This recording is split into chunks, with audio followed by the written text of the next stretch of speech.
Lu Li traversed into the realm of cultivation, yet found himself burdened with an ordinary spiritual root and mediocre aptitude, leading the sect to deem his prospects for ascension as hopeless. Upon reaching the age of 18, he unexpectedly acquired the longevity system, which granted him extended lifespan through marriage and procreation, thereby enhancing his spiritual roots. While others sought immortality through the severance of emotional ties and detachment from worldly affairs, Lu Li merely needed to continuously marry and bear children to grow ever stronger. Through this relentless pursuit of matrimonial alliances, Lu Li unwittingly discovered his invincibility, and the Lu family ascended to become a transcendent lineage of immortals. Chapter 1. Expelled from the sect, the longevity system. In the Great Xia dynasty, Yun province, an elder clad in white robes proclaimed within the Grand Hall. Outer disciple Lu Li, having failed to surpass the first level of qi refinement in a year, is hereby expelled from the Moon Spirit sect according to sect regulations. Upon hearing this verdict, all eyes converge upon the young man named Lu Li in the hall. Their gazes reflected sympathy, indifference, but predominantly a sense of schadenfreude.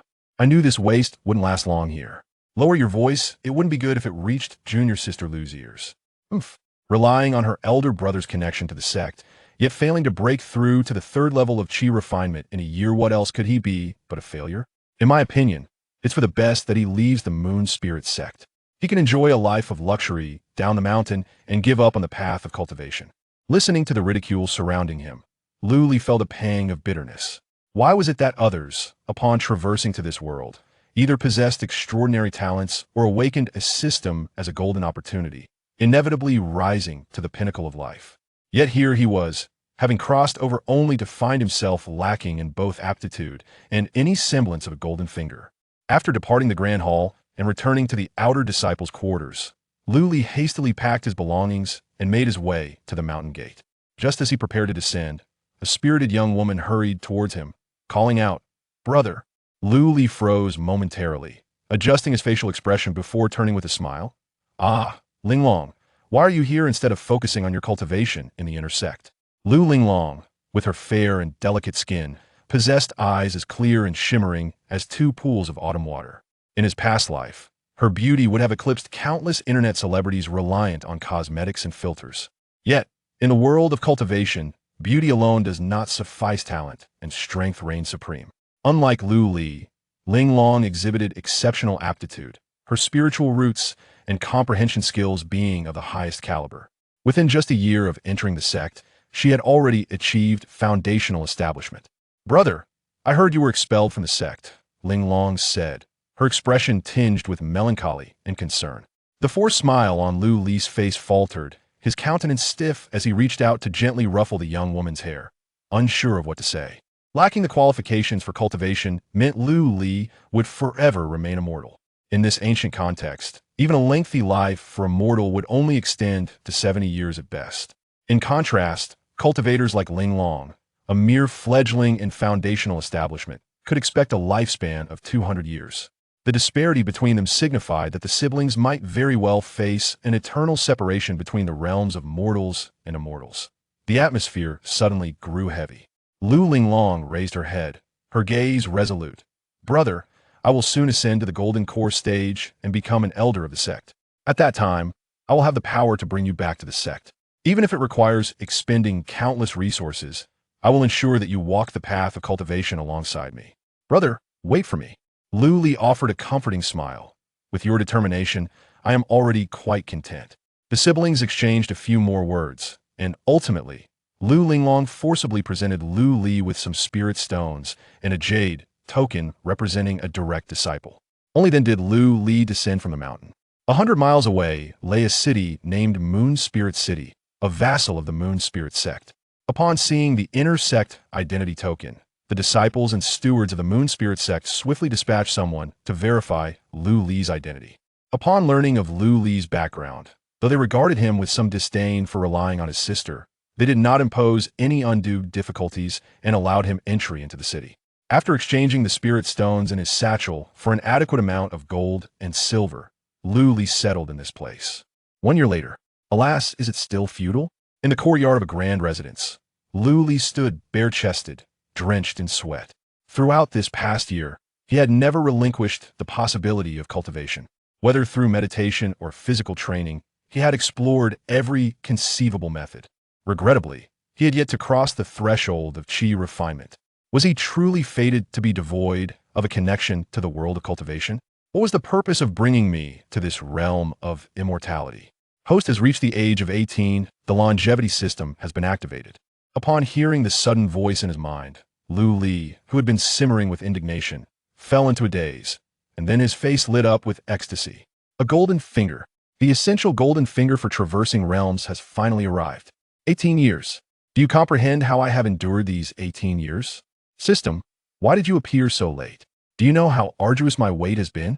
If only you had manifested sooner, I would not have faced expulsion from the mountain gate. Ding. This system's functionalities are only accessible to adult host. The host was previously a minor and did not meet the conditions for activation. The system's response made Lu Li's brow twitch. So, this is our 18 system? Quite thrilling, I find it appealing. Unable to contain his excitement, Lu Li hastily opened the system panel. Host, Lu Li lifespan, 1867 cultivation, mortal realm warrior comprehension, 5 dull spiritual root, inferior mortal great spouse. None. You are the dull one. Your entire family is dull. Lu Li erupted in fury, yet he was forced to confront the reality that he was indeed unfit for cultivation. Those who could embark on the path of cultivation were, after all, the rarest of talents. Both his comprehension and spiritual root were on par with that of an ordinary person. The prospect of entering the realm of cultivation was daunting. However, with the system, everything was different. Is not the purpose of a system to defy fate and alter one's destiny? Lu Li continued to explore the features of the so-called longevity system. After reviewing it, he found himself both amused and bewildered. It was no wonder that the system would only manifest upon his 18th birthday. The longevity system indeed possessed the power to alter fate, but the stipulation was that he must take on a wife and concubines, thereby expanding his lineage. For each wife or concubine he married, he would receive a reward in the form of extended lifespan. The children he fathered would enhance his spiritual roots and comprehension, and depending on the qualifications and cultivation of his wives and offspring, he could also obtain additional rewards, such as techniques, elixirs, and divine weapons. If he sought to grow stronger, he must marry more and bear more children. My lord, it is time for lunch, a timid voice called from the stone archway in the back courtyard. The speaker was a beautiful maid named Mingyue, whom Lu Li had purchased a year prior in the Eastern market to assist him with his daily affairs. She was charmingly petite, with a delicate nose and rosy lips, her fragile demeanor evoking a sense of tenderness in those who beheld her.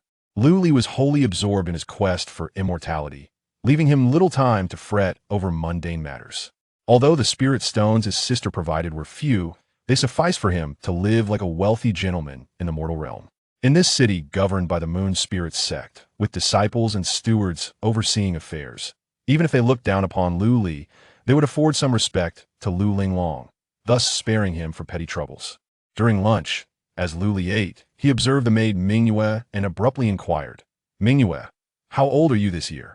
Mingyue promptly replied, reporting to my lord, I am 20 years old this year. Lu Li was somewhat taken aback. Mingyue appeared delicate and fragile, and he had not anticipated that she was actually older than him.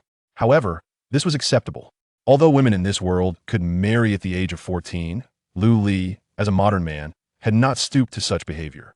With this thought, he cleared his throat and said, Mingyue, you have been with me for a year now. How has my treatment of you been?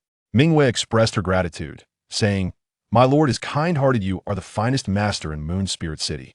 This was indeed true. In this world, maidens like Mingyue, who had been sold into servitude, possessed almost no rights, and it was not uncommon for masters to treat them with cruelty. However, since her arrival at Lu Li's residence, she had slept on a soft bed and dined on fine rice and meat. Her life had improved immensely. Then, I wish to take you as my wife. What are your thoughts on this? Lu Li said, somewhat bashfully rubbing his nose. As a single man in his 2 lives, uttering such words was indeed somewhat embarrassing. To his surprise, upon hearing this, Mingyue immediately knelt before him, proclaiming, Mingyue is willing. To marry my lord is a blessing earned through 3 lifetimes of cultivation. Chapter 2. Rewards received, breakthrough in chi refinement. First, we bow to heaven and earth. Second, we bow to our ancestors. Husband and wife bow to each other. The ceremony is complete. As the officiant announced with a booming voice, Lu Li, clad in a resplendent red robe, gazed with excitement at his wife, who was covered by a red veil. In his mind, the system's voice resounded, ding. Host has married a wife, lifespan increased by 10 years. Detected spouse's qualifications as yellow tier, additional rewards granted. Xian grade technique, harmony skill, and 100 low-grade spirit stones, as the rewards were bestowed. Lu Li felt an immediate lightness in his body, a surge of vitality coursing through him, making him radiate with newfound brilliance. In his mind, the essence of the recently acquired He Huan Gong materialized vividly. The 100 spirit stones were also safely stored within the confines of the system space. In this realm, the martial arts were categorized from the highest to the lowest as heavenly, earthly, mysterious, yellow, and ordinary. Generally, outer disciples of the Moon Spirit sect were only privy to ordinary techniques, unless they made extraordinary contributions, in which case they could be rewarded with yellow-grade techniques. However, Lu Linglong, as a direct disciple, naturally practiced mysterious grade techniques. One should not perceive this as unfair. The higher the grade of the technique, the more stringent the requirements for the learner's aptitude. A mere ordinary person, even if presented with a heavenly grade technique, would find it insurmountable, potentially leading to a mental collapse due to the profound complexities embedded within. To study more formidable techniques, one must possess either exceptional talent or sufficient cultivation to bear the burdens they impose. However, the techniques granted by the system bore no such restrictions. The He Huan Gong seemed innately inscribed within Lu Li's memory, etched deep within his soul. He felt an irresistible urge to experiment with this technique. The officiant, perceptive to the elated demeanor of the young man before him, offered a few congratulatory words before accepting the customary fee and departing. Mingyue, meanwhile, was escorted to the bridal chamber amidst the affections of a group of elder women. This officiant team was summoned by Lu Li in the city, and apart from them, there were no other guests. Over the past year, Lu Li had led a reclusive life, rendering the disciples of the Moon Spirit sect unwilling to lower themselves to attend the wedding of an ordinary man. Nonetheless, a wedding, even if modestly celebrated, could still bring joy to his bride's heart. At long last, as evening fell, Lu Li, harboring a hint of trepidation, pushed open the door to the bridal chamber. The flickering orange flames of the candles complemented the rosy glow on the bride's face, enhancing her beauty. Lu Li found himself swallowing hard, inexplicably nervous. As the candlelight dimmed and shadows intertwined, a lingering chill from early spring wafted through the window, contrasting sharply with the warmth enveloping the room. A sleepless night ensued. The following morning, Mingyue meticulously tidied the sheets, solemnly snipping a piece of red cloth to preserve in a keepsake box.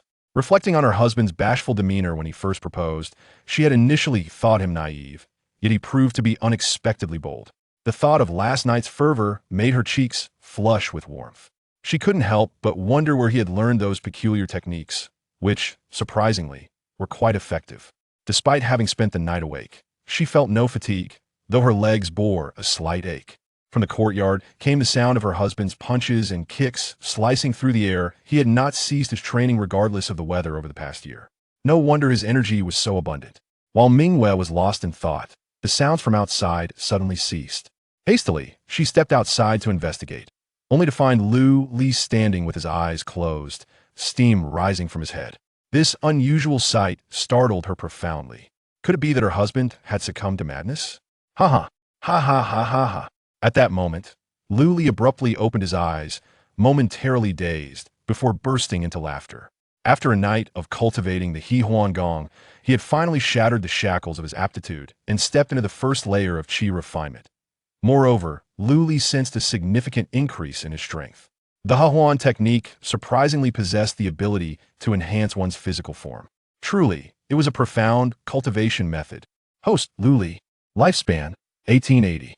Cultivation level, Qi Refinement Stage 1. Comprehension, 5 dull.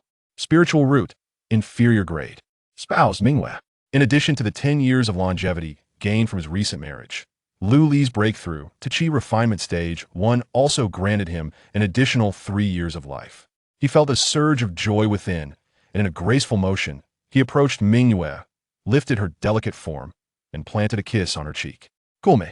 Let us continue our playful sparring for another 300 rounds. Do not. My lord, it is still broad daylight. This is not appropriate. Lu Linglong, the elder brother of the esteemed disciple from the Moon Spirit sect, had wed a woman who was, astonishingly, a purchased maid. This news was relayed back to the Moon Spirit sect by some gossiping disciples. Upon hearing this news, some could not help but scoff. I had long anticipated that he was not destined for cultivation. As cultivators, we must be as resilient as steel, yet he fell into the mire of carnal desires within a mere year of descending the mountain. How laughable! Not long ago, Lu's esteemed disciple ventured into the Moon Spirit's secret realm and vanquished several mid-stage foundation-building beasts. It was said that he vowed to break through to the golden core stage within 10 years to bring his sister back to the sect. Yet here he is, enjoying a life of leisure while his own sister struggles in battle. He must have been fortunate, having such a talented sister to protect him, a fact that others cannot envy. Perhaps not. I have heard that Lu Li and Lu Linglong are not true siblings, both being orphans. It is likely that Lu Linglong merely extends her care out of fondness for their past bond.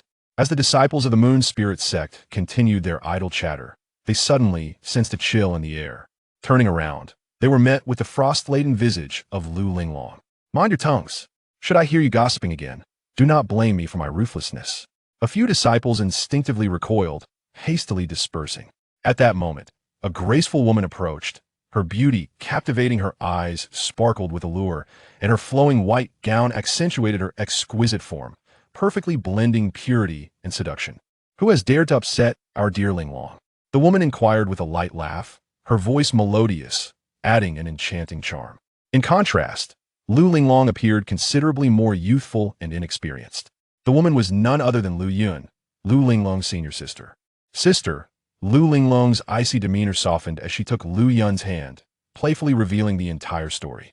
For reasons unbeknownst to her, upon hearing the news of her brother's marriage, Lu Linglong felt a pang of jealousy, akin to having her most cherished toy snatched away.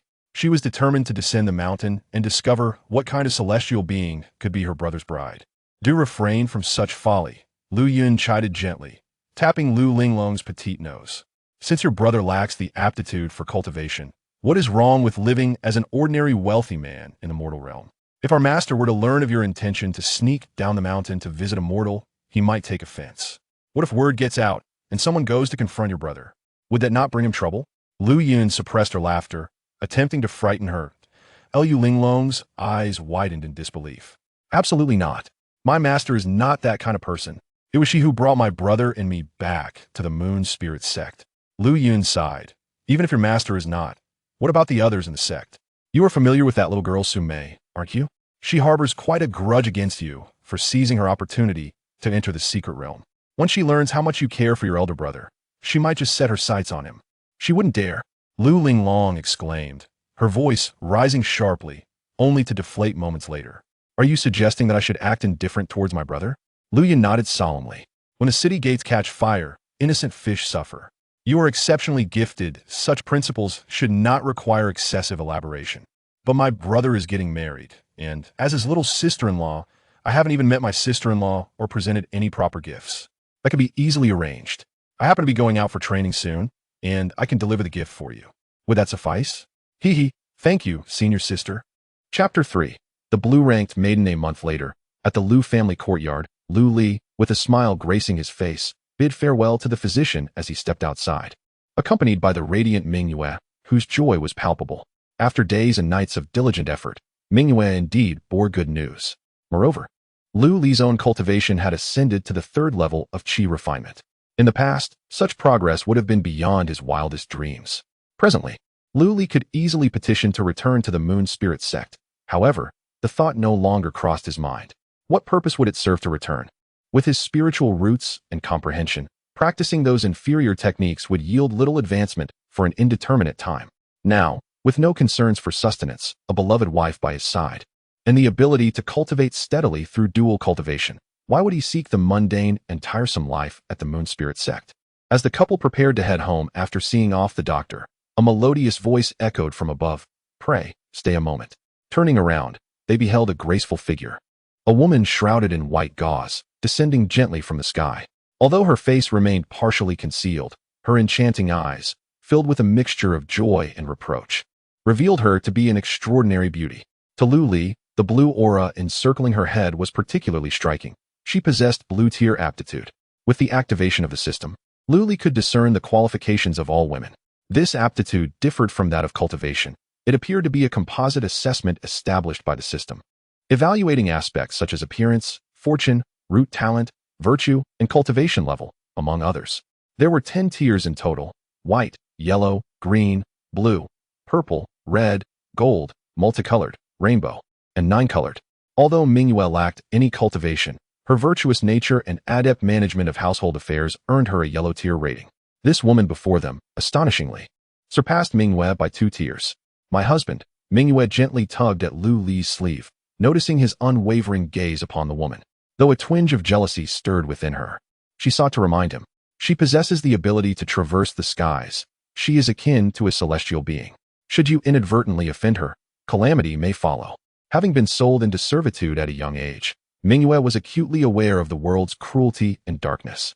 Only after arriving at the Lu family had she experienced a fleeting moment of warmth and thus cherished this hard-won happiness profoundly. Regaining his composure, Lu Li clasped his hands together in a respectful gesture and inquired, "Might I ask which esteemed sister from the moon spirit sect you are, and what brings you here?" "I am Lu Yun, a disciple of the same lineage as Sister Linglong," she replied with a smile, seemingly oblivious to Lu Li's earlier gaze, or perhaps accustomed to it. Despite the moon spirit sect disciples' proclamations of unwavering hearts, impervious to worldly desires, it was merely a matter of disdain for ordinary women within the sect. Countless individuals sought to curry favor with her. Sister Linglong heard of my brother's marriage and intended to descend the mountain to extend her congratulations.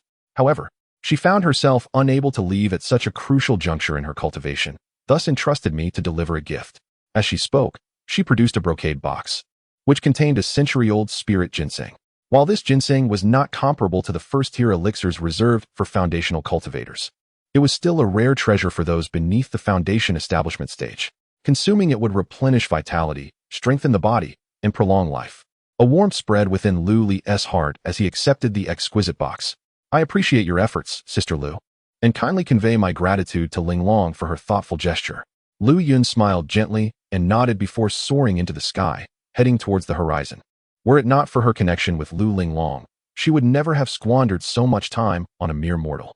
Yet, wasn't he this person expelled from the sect due to inadequate cultivation? At the 3rd level of Qi refinement, isn't that considered rather formidable? Has the criteria for outer disciples been elevated? As Lu Yun flew, these thoughts swirled in her mind. However, after a brief moment of contemplation, she cast aside her doubts. To Lu Yun, anyone below the foundation establishment stage was merely a mortal, not worthy of excessive concern. Once Lu Yun departed, Lu Li felt a slight sense of melancholy. With blue-tier aptitude, if only he could forge a bond with her, he wondered how much longevity it might bestow upon him and what treasures could be acquired. Unfortunately, the disparity between them was too vast. It was better not to dwell on such thoughts. At that moment, Mingyue suddenly spoke, "My husband, I am with child now, and the physician has advised me to limit my activities thus. I wish to find a few concubines to attend to your needs. What are your thoughts on this?" Observing her husband's forlorn demeanor, Mingyue felt compelled to make this suggestion. Rather than allowing him to be ensnared by an unattainable fairy, she thought it prudent to divert his attention with additional companions. Aside from this small concern, Mingyue was also somewhat apprehensive about Lu Li's formidable nature. Upon hearing her, Lu Li cleared his throat and replied, "Ahem. You may proceed as you see fit. Just ensure to present them to me for my approval." His own system encouraged him to expand his horizons to reap greater rewards. He had been troubled about how to broach the subject with Mingyue, but he had anticipated her proactive offer to introduce concubines. What a virtuous wife! What more could a husband desire? "Since you have consented, I shall make arrangements at once," Mingyue declared, promptly leaving the house to contact a matchmaker. The following day, Lu Li was taken aback as he beheld 10 women of varying beauty standing in the hall, alongside a proud Mingyue. The matchmaker approached Lu Li with a beaming smile. Her face wrinkled like a blooming chrysanthemum. "Ah, Master Lu, you are truly a vigorous man. In just a month, you've prompted Madame Lu to propose taking concubines. Remarkable indeed." Faced with the matchmaker's enthusiastic advances, Lu Li felt somewhat overwhelmed and stepped back. What are the backgrounds of these women? Let it be known that I do not condone any form of coercion or bullying. The matchmaker chuckled. "Oh, Master Lu, fret not. These young ladies hail from reputable families and have impeccable backgrounds. We are not a brothel, so such unscrupulous dealings are beneath us. These ladies have come forth willingly, drawn by your esteemed reputation. Only then did Lu Li turn his gaze to the 10 women, primarily assessing their innate qualities. Among the 10 maidens, the majority possessed white-tier talents, with only 2 distinguished by their yellow-tier aptitude. The 2 yellow-tier maidens were strikingly beautiful. One had skin as fair as snow, her figure alluringly curvaceous, and a pair of enchanting eyes that seemed to speak to the soul. The other had a slightly darker complexion, yet her long legs were remarkably straight and robust, reminiscent of a graceful leopard, exuding a hint of wildness. Lu Li had no intention of accepting those of white-tier talent. After providing a substantial severance, he instructed the matchmaker to escort the remaining maidens away, leaving only the 2 yellow-tier beauties. After some inquiries, their backgrounds were revealed. The fair-skinned maiden, named Qin Lan, was an entertainer from the pleasure district of Moon Spirit City, renowned for her artistry rather than her physical offerings. Like Mingyu, she had been purchased by the establishment due to her musical talents. Upon meeting Qin Lan, Mingyu recounted her own plight, prompting Qin Lan to promptly withdraw her savings accumulated over the years to secure her freedom, risking it all to approach the Lu family. The tall maiden, known as Xie Ying, was the daughter of a hunter residing outside Moon Spirit City, skilled in the art of hunting. Her father had suffered a leg injury while hunting in the mountains and urgently required a significant sum for treatment, leading her to this desperate course of action. Although both women harbored ulterior motives and lacked any emotional foundation with Lu Li, he ultimately chose to welcome them into his household. In ancient times, the taking of concubines did not necessitate grand wedding ceremonies. Once Mingyu had arranged everything, Lu Li found himself once again in the role of a bridegroom. Ding. Host detected marrying 2 wives. Lifespan increased by 20 years. Detected host spouse Qin Lan possesses yellow-tier talent, receiving additional rewards. Mystic level musical secret, art heavenly melody 10 pieces. 100 low-grade spirit stones. Detected host spouse Xie Ying possesses yellow-tier talent, receiving additional rewards. Mystic level archery technique, heavenly arrow technique. 100 low-grade spirit stones. Oh joy! The rewards have been received. Chapter 4. The 10 Melodies of Heavenly Sound, a gentle reminder. After reading, please consider bookmarking for easier access later. It turns out that the additional rewards are related to the traits of one's partner. I had previously assumed they were entirely random. It seems that I must pay more attention to this aspect when selecting a spouse in the future. Theoretically, the more partners one marries, the more diverse abilities one can acquire. The following morning, Mingyue awaited outside the side room with a cheerful demeanor. Once Lu Li emerged to exercise, she proceeded into the room. Mingyue took the crimson fabric from the hands of her 2 sisters and smiled brightly. Did you both sleep well last night? Qin Lan blushed deeply. Master is truly remarkable. Xie Ying added with a wry smile. Master appears to be a delicate scholar, yet his prowess rivals that of a tiger or leopard. We nearly could not withstand it. The sounds of Lu Li practicing martial arts drifted in from outside, and the 3 women exchanged glances. Master has such vigor. After concluding his morning exercises, Lu Li strolled out leisurely. He intended to procure musical instruments and hunting bows, as well as to visit the merchant to acquire some servants and maidens. Mingyue was no longer merely his maid, but the matriarch of the Lu family. And with her pregnancy, it was prudent to find additional maidservants for assistance. At the East Street Market of Moon Spirit City, a vibrant mix of individuals thrived. Besides several grand merchant associations and shops, there were also temporary stalls run by wandering cultivators and common folk. The area was overseen by a steward from the Moon Spirit sect, providing a sense of security greater than that found elsewhere. Naturally, these wandering cultivators were required to pay a portion of their earnings as tax to the Moon Spirit sect. After perusing the stalls without discovering anything particularly novel, Lu Li's interest waned, and he proceeded directly to his destination, the Golden Jade Trading House. Ah, is that not Lord Lu? Exclaimed a young attendant at the entrance of the Golden Jade Trading House upon spotting Lu Li. What do you wish to acquire today?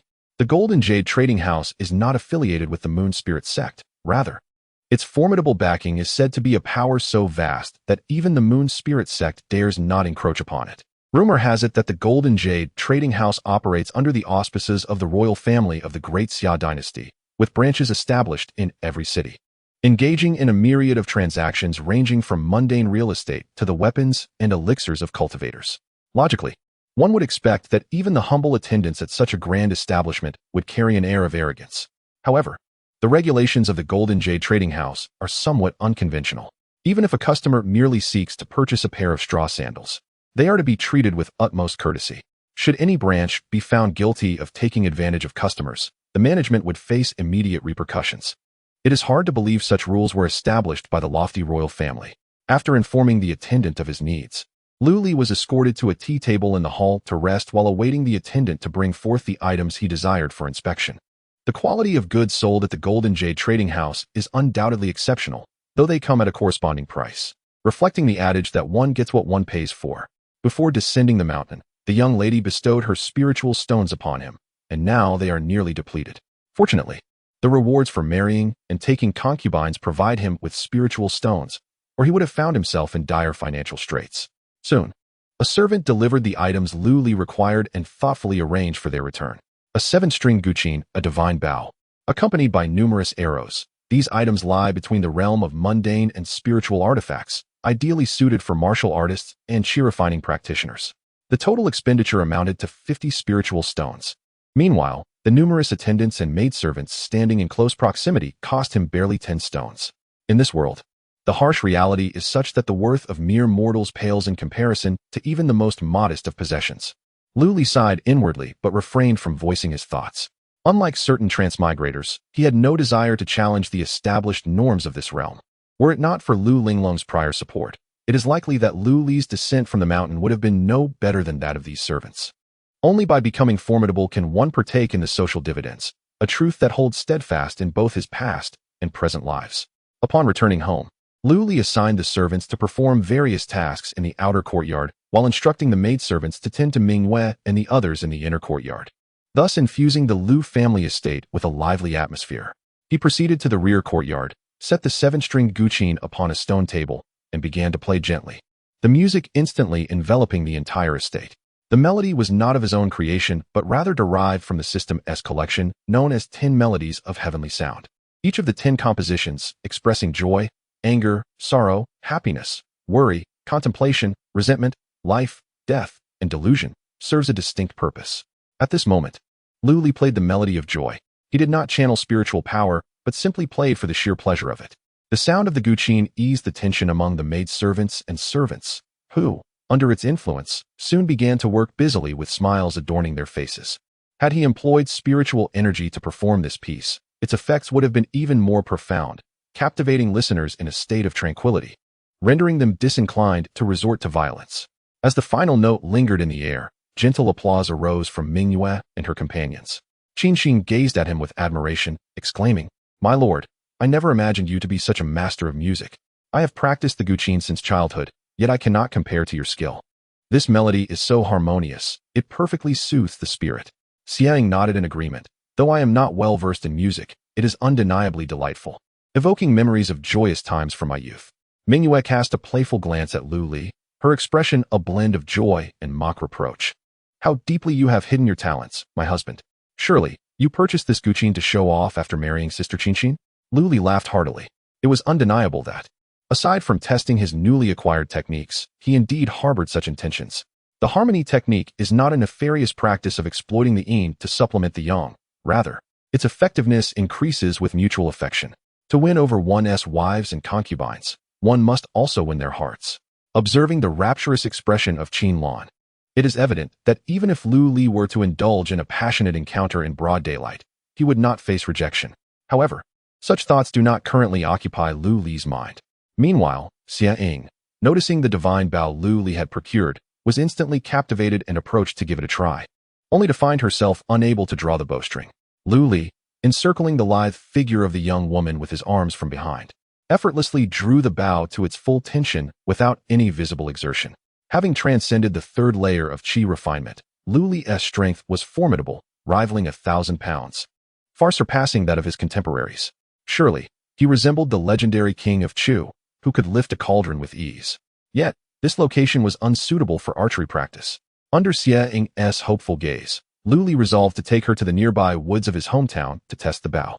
Sensing his attentiveness to her inclinations, the huntress, fierce as a wild leopard, found her heart ensnared. Casting a glance at Ming Yu, who wore a smile while attempting to mask her forlorn demeanor, Lu Li returned the gesture with a smile and beckoned her over. He then presented her with a jade bracelet, stating, "This is the Ning bracelet. When worn, it possesses the power to preserve one's youth and rejuvenate the spirit. Do try it on and see if it pleases you." The smile on Ming Yu's face blossomed even brighter, and the jade bracelet accentuated the fairness of her arm. "Thank you, my lord," she exclaimed. That evening, Mingyu did not decline Lu Li's invitation, despite the excuse of her child. Lu Li pondered whether it might be time to acquire a larger bed. Chapter 5. Xie Family Village. Moon Spirit City is situated in the southwestern region of Yunzhou, within the Great Xia dynasty, surrounded by towering mountains and deep waters, offering breathtaking scenery. However, it is also a haven for various beasts. Fortunately, with the Moon Spirit sect stationed there, the vicinity of Moon Spirit City remains relatively secure, devoid of any beastly incursions threatening the nearby villages. On a serene morning, Lu Li rode forth on a magnificent steed, cradling a delicate figure in his arms, with his divine bow slung across his back as he exited the city gates. Some disciples of the Moon Spirit sect, stationed at the gates, could not help but sneer at this sight. Clearly, he was a discarded disciple of the sect, yet he seemed to relish a life of luxury upon descending the mountain, which naturally stirred feelings of envy among them. Had it not been for Lu Linglong's connections, they would have certainly sought to teach him a lesson. On the official road, Lu Li galloped swiftly, the wind tousling the hair of the enchanting maiden in his embrace, bringing with it a faint fragrance that delighted his senses. His heart brimmed with joy, for life, after all, is about having a lovely wife in one's arms and basking in the springtime of prosperity. Suddenly, Lu Li found himself empathizing with the experiences of wealthy heirs from his previous life, cruising in convertible sports cars with leggy companions adorned in black stockings. "My lord, ahead lies my birthplace, Xie Family Village," exclaimed Xie Ying, her excitement palpable atop the horse. Now, Xie Ying had shed some of her youthful naivety, exhibiting a newfound maturity and allure, enhanced by Lu Li's nurturing. The harmony cultivation technique not only aided Lu Li's own training, but it also bore benefits for women. Over time, it could potentially lead the female counterpart onto the path of cultivation, transforming her into a practitioner of the mystical arts. This represents the essence of a true dual cultivation method. As they pondered, the pair arrived at the outskirts of Xie Family Village. A gathering of villagers had assembled outside, their eyes wide with awe at the sight of the majestic steed. For some villagers who had never ventured beyond the confines of their village, this was an extraordinary sight. In the presence of her fellow villagers, Xie Ying maintained a semblance of modesty, promptly dismounting and greeting an elderly man, Uncle Jinxing. Upon recognizing her, Uncle Jinxing responded with a hint of uncertainty. "Ah, you are the daughter of the Xia hunter?" Xie Ying smiled brightly. "Uncle Jinxing, has it been less than a month and you already fail to recognize me?" Her appearance had not changed drastically. Rather, it was her attire and demeanor that reflected her transformation. As they say, 3 parts talent, 7 parts appearance. Previously, when Xie Ying had entered the Lu family, she wore coarse linen garments, but now she donned a striking green outfit that exuded a spirited charm. Were it not for her ample bosom, one might mistake her for a city-dwelling young man. Of course, this attire was personally selected for hunting, and Mingyue had voiced her concerns about its appropriateness for a woman. Lu Li, however, remained unconcerned. After all, in the tale of Heavenly Sword and Dragon-Slaying Saber, Zhao Min enchanted countless viewers while disguised as a man. Attire is but a trivial matter. One's appearance is the true decree of justice. I digress. Once the villagers confirmed that she was indeed the Xia hunter's daughter, they flocked towards her, bombarding her with questions about her recent experiences. In contrast, Lu Li found himself largely overlooked. They dared not approach the esteemed gentleman in the city with their inquiries, opting instead to satisfy their curiosity by engaging familiar faces. The listless Lu Li began to survey the village and soon noticed a scarred man in the central thoroughfare, fixated upon him. Upon catching Lu Li's gaze, the scarred man promptly turned and retreated into a nearby dwelling. A flicker of caution arose within Lu Li. This man was evidently a rogue practitioner. One should never assume that rogue cultivators in this world are amiable. They are akin to wolves traversing the realms of cultivation sects and the mundane. In the Moon Spirit City, under the joint governance of the Moon Spirit sect and the Great Xia authorities, these rogues dared not stir trouble. However, encountering a rogue in the wilderness necessitates heightened vigilance, for at any moment, they might spring forth with a blade. One might wonder from where the goods sold by these rogues in the East Street Market originate. The law of the jungle applies not solely to the beasts. Parting ways with his fellow villagers, Lu Li broached the subject with Xie Ying on their way to the hunter Xie's abode. Xie Ying furrowed her brow momentarily before relaxing, assuring, "Rest assured, once we enter the forest, it is my domain. Should that scarred face harbor ill intentions, I shall ensure he does not return." Upon returning to the hunter's home, Xie Ying encountered her father, the hunter Xie, who was recuperating from a leg injury. After Lu Li intervened to prevent Xie from rising to pay his respects, the father and daughter exchanged light conversation. Subsequently, Xie Ying rummaged through their belongings, producing a large beast trap and various hunting implements.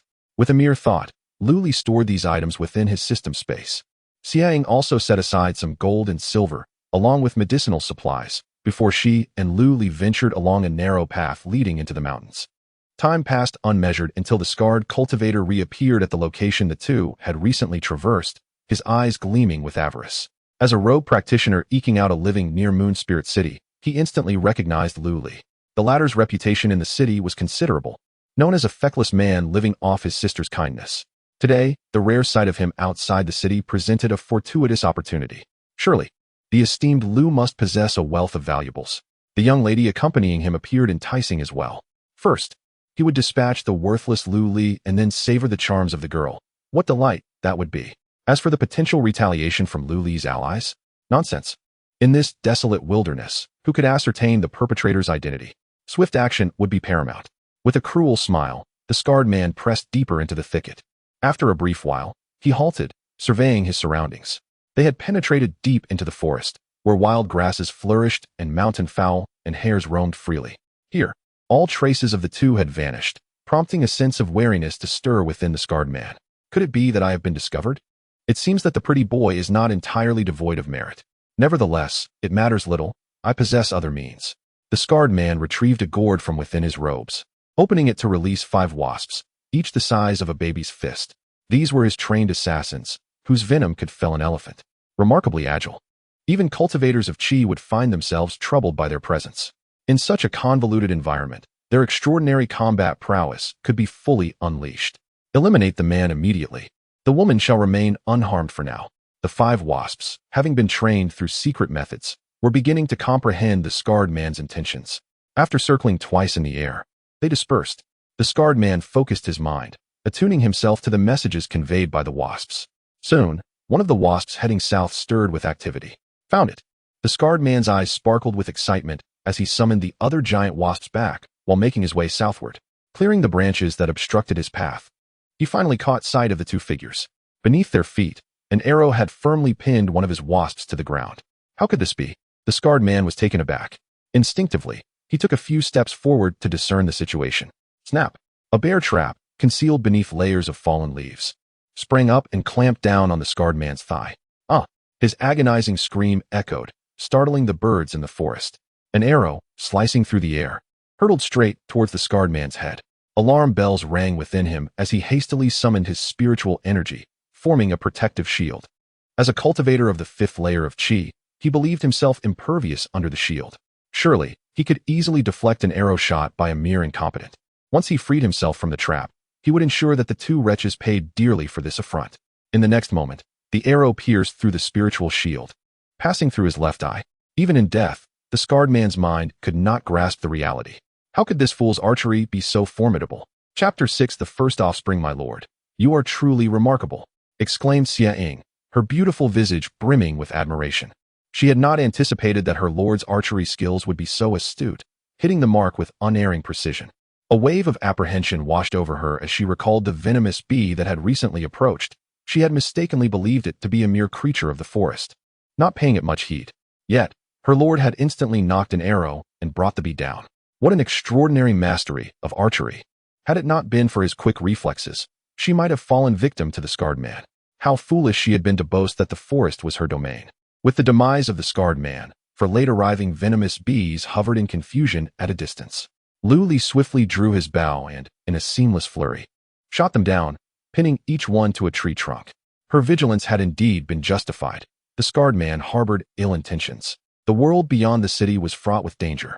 Furrowing his brow and suppressing his discomfort, Lu Li searched the remains of the scarred man, uncovering some inferior healing elixirs and a gourd. Within the gourd was a modest space containing several bee larvae. The entirety of these possessions paled in value compared to his divine bow. Such poverty explained the man's malevolent intentions.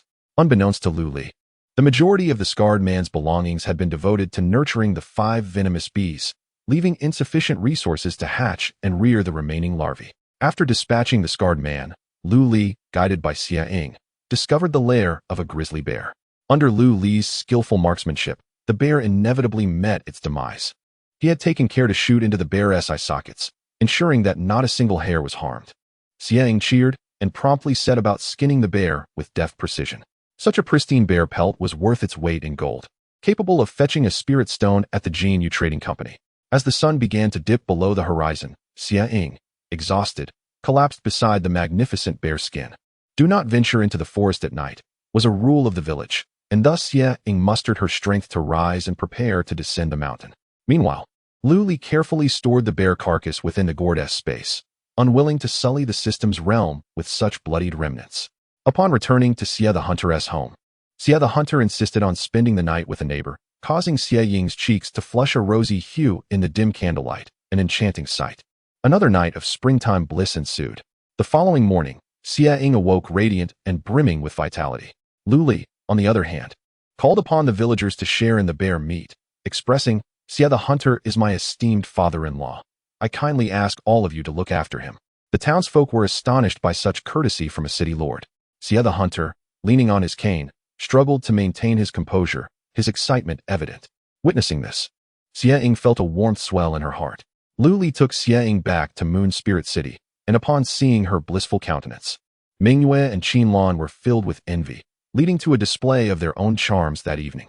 The days that followed returned to a tranquil rhythm.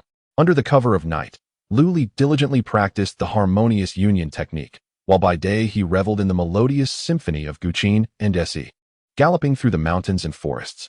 As Lu Li's cultivation progressed steadily, Mingyue's belly swelled day by day. Meanwhile, both Qinlan and Xie Ying also found themselves with child. Following Mingyue's counsel, Lu Li took 2 concubines, one named Yuping, the other Qinqing. To Lu Li's delight, the concubine named Yuping possessed azure tier aptitude. Conversely, despite her name, Qinqing, like Mingyue and the others, were only yellow tier aptitude. Beep. Detection indicates the host has wed 2 wives, lifespan increased by 30 years. Detection shows spouse Qinqing possesses yellow tier aptitude, granting additional reward. Secret of the Mystic Pill Path, Qiandan Shu, 100 low-grade spirit stones. Detection indicates spouse Yuping possesses azure tier aptitude, granting additional reward. Mystic Sword Technique Poke Void Sword Art, 500 low-grade spirit stones. Qinqing hailed from the medical hall of Moon Spirit City, while Yuping descended from a once noble family of swordsmen. Lu Li pondered the disparity.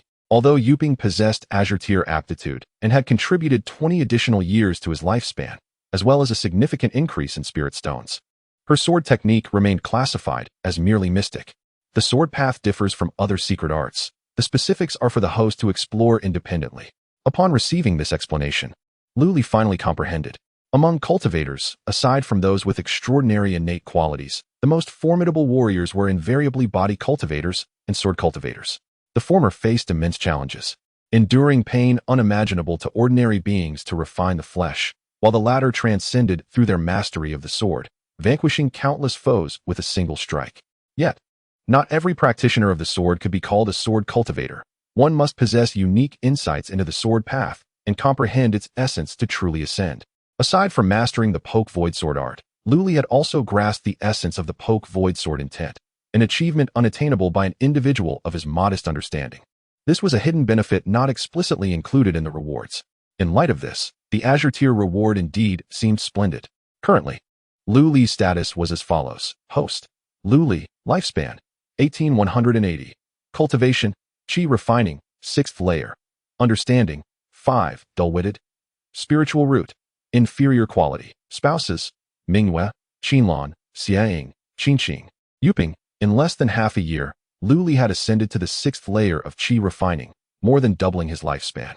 Coupled with the physical reinforcement from the harmonious union technique and the Poke Void Sword intent he had recently comprehended, he could be considered adept in both body and sword cultivation. In terms of combat prowess, even those at the pinnacle of Qi refining could not rival Lu Li, especially with his diverse techniques such as the 10 melodies of heavenly sound and the heavenly arrow technique at his disposal. Below the foundation establishment stage, he was invincible. Above it, he could exchange one for one. Under the guidance of Mingyue, the 2 new concubines swiftly integrated into the Lu family. It must be said that although Lu Li's wives and concubines were increasing in number, even including a junior concubine, the position of Mingyue as the principal wife remained unshaken. Whether it was due to the harmonious skills acquired through Mingyue or her virtuous conduct and admirable demeanor, Lu Li was thoroughly satisfied. A wife of many years should not be cast aside, especially when her qualities are not beyond improvement. This was something Lu Li had learned from the recent information panel. However, this matter required careful consideration. At least for now, Lu Li lacked the strength to pursue such a change. It was better to take one step at a time, focusing on self-improvement first. Months later, Lu Li anxiously paced outside the delivery room. With the sound of a baby's first cry, Lu Li finally felt a wave of relief wash over him, his legs nearly giving way beneath him. Ding! Congratulations to the host on the birth of the first offspring. The host's spiritual root comprehension has been enhanced. Current comprehension, 10, average human level. Current spiritual root. Superior quality of the mundane detected that the initial qualification of the host's offspring is of the yellow rank. Receiving additional rewards, 100 low-grade spiritual stones, a yellow rank spiritual weapon, the azure steel sword, and a mysterious technique. Primordial art. The qualifications of the offspring are not fixed until the age of 10 and can be enhanced through various means. Upon enhancement, additional rewards will be granted. The offspring cultivation feature has been activated. The host can impart the techniques rewarded by the system to the offspring, with the level of comprehension determined by the offspring's understanding. A series of system notifications overwhelmed Lu Li with excitement. He burst into hearty laughter. Chapter 7. Lu Ming's first birthday. Lu Li hurriedly examined the newly added progeny cultivation feature in the system. The function was straightforward, detailing the various attributes of his child and the suitable directions for their development. Current progeny: 1. Eldest son, unnamed, cultivation level, none, insight, 10, spiritual root, medium mortal grade, comprehensive talent, yellow rank, possible development directions, music, swordsmanship, archery, medicine. It is advised to select one as the primary focus before the age of 10 to enhance related talents. Congratulations, my lord. It's a boy. The midwife emerged with joyful tidings, opening the delivery room door and ushering Lu Li inside. Approaching the bedside, Lu Li gazed at the weary-faced Mingyu, feeling a pang of tenderness. He sat beside her, wrapping an arm around her and channeling a stream of spiritual energy to aid her recovery. My husband, let us name our little one, Mingyu said, cradling the infant, her eyes filled with warmth. Lu Li paused, scratching his head. How about Lu Ming? In all honesty, he was quite hopeless at naming. He could only merge Mingyu's name with his own, for after all, the child was a blend of both their essences. Mingyu evidently understood Lu Li's intentions and nodded, a hint of happiness gracing her features. I shall follow your lead, my husband. Recognizing that Mingyu needed ample rest, Lu Li chose not to linger in the delivery room.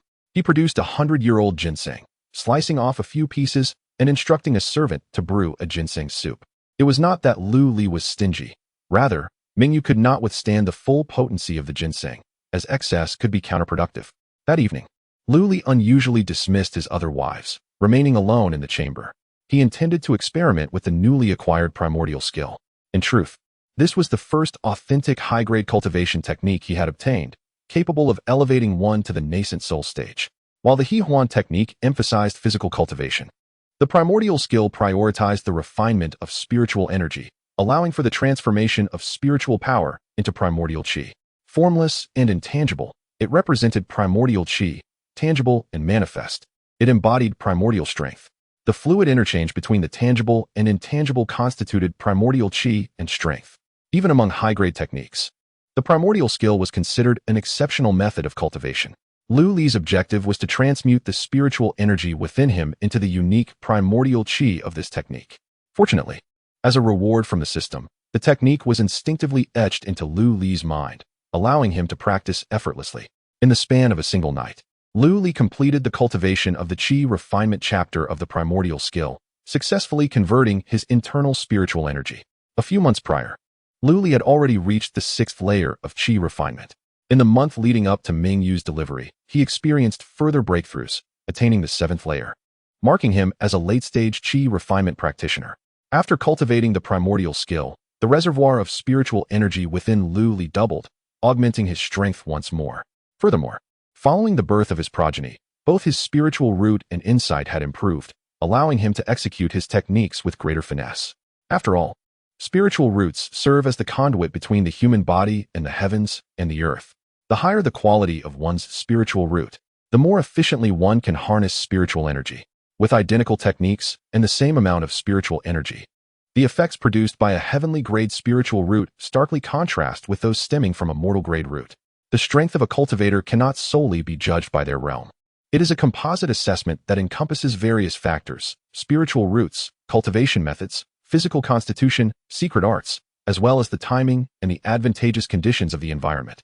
Given that spiritual roots are not currently in his favor, Lu Li must explore alternative avenues.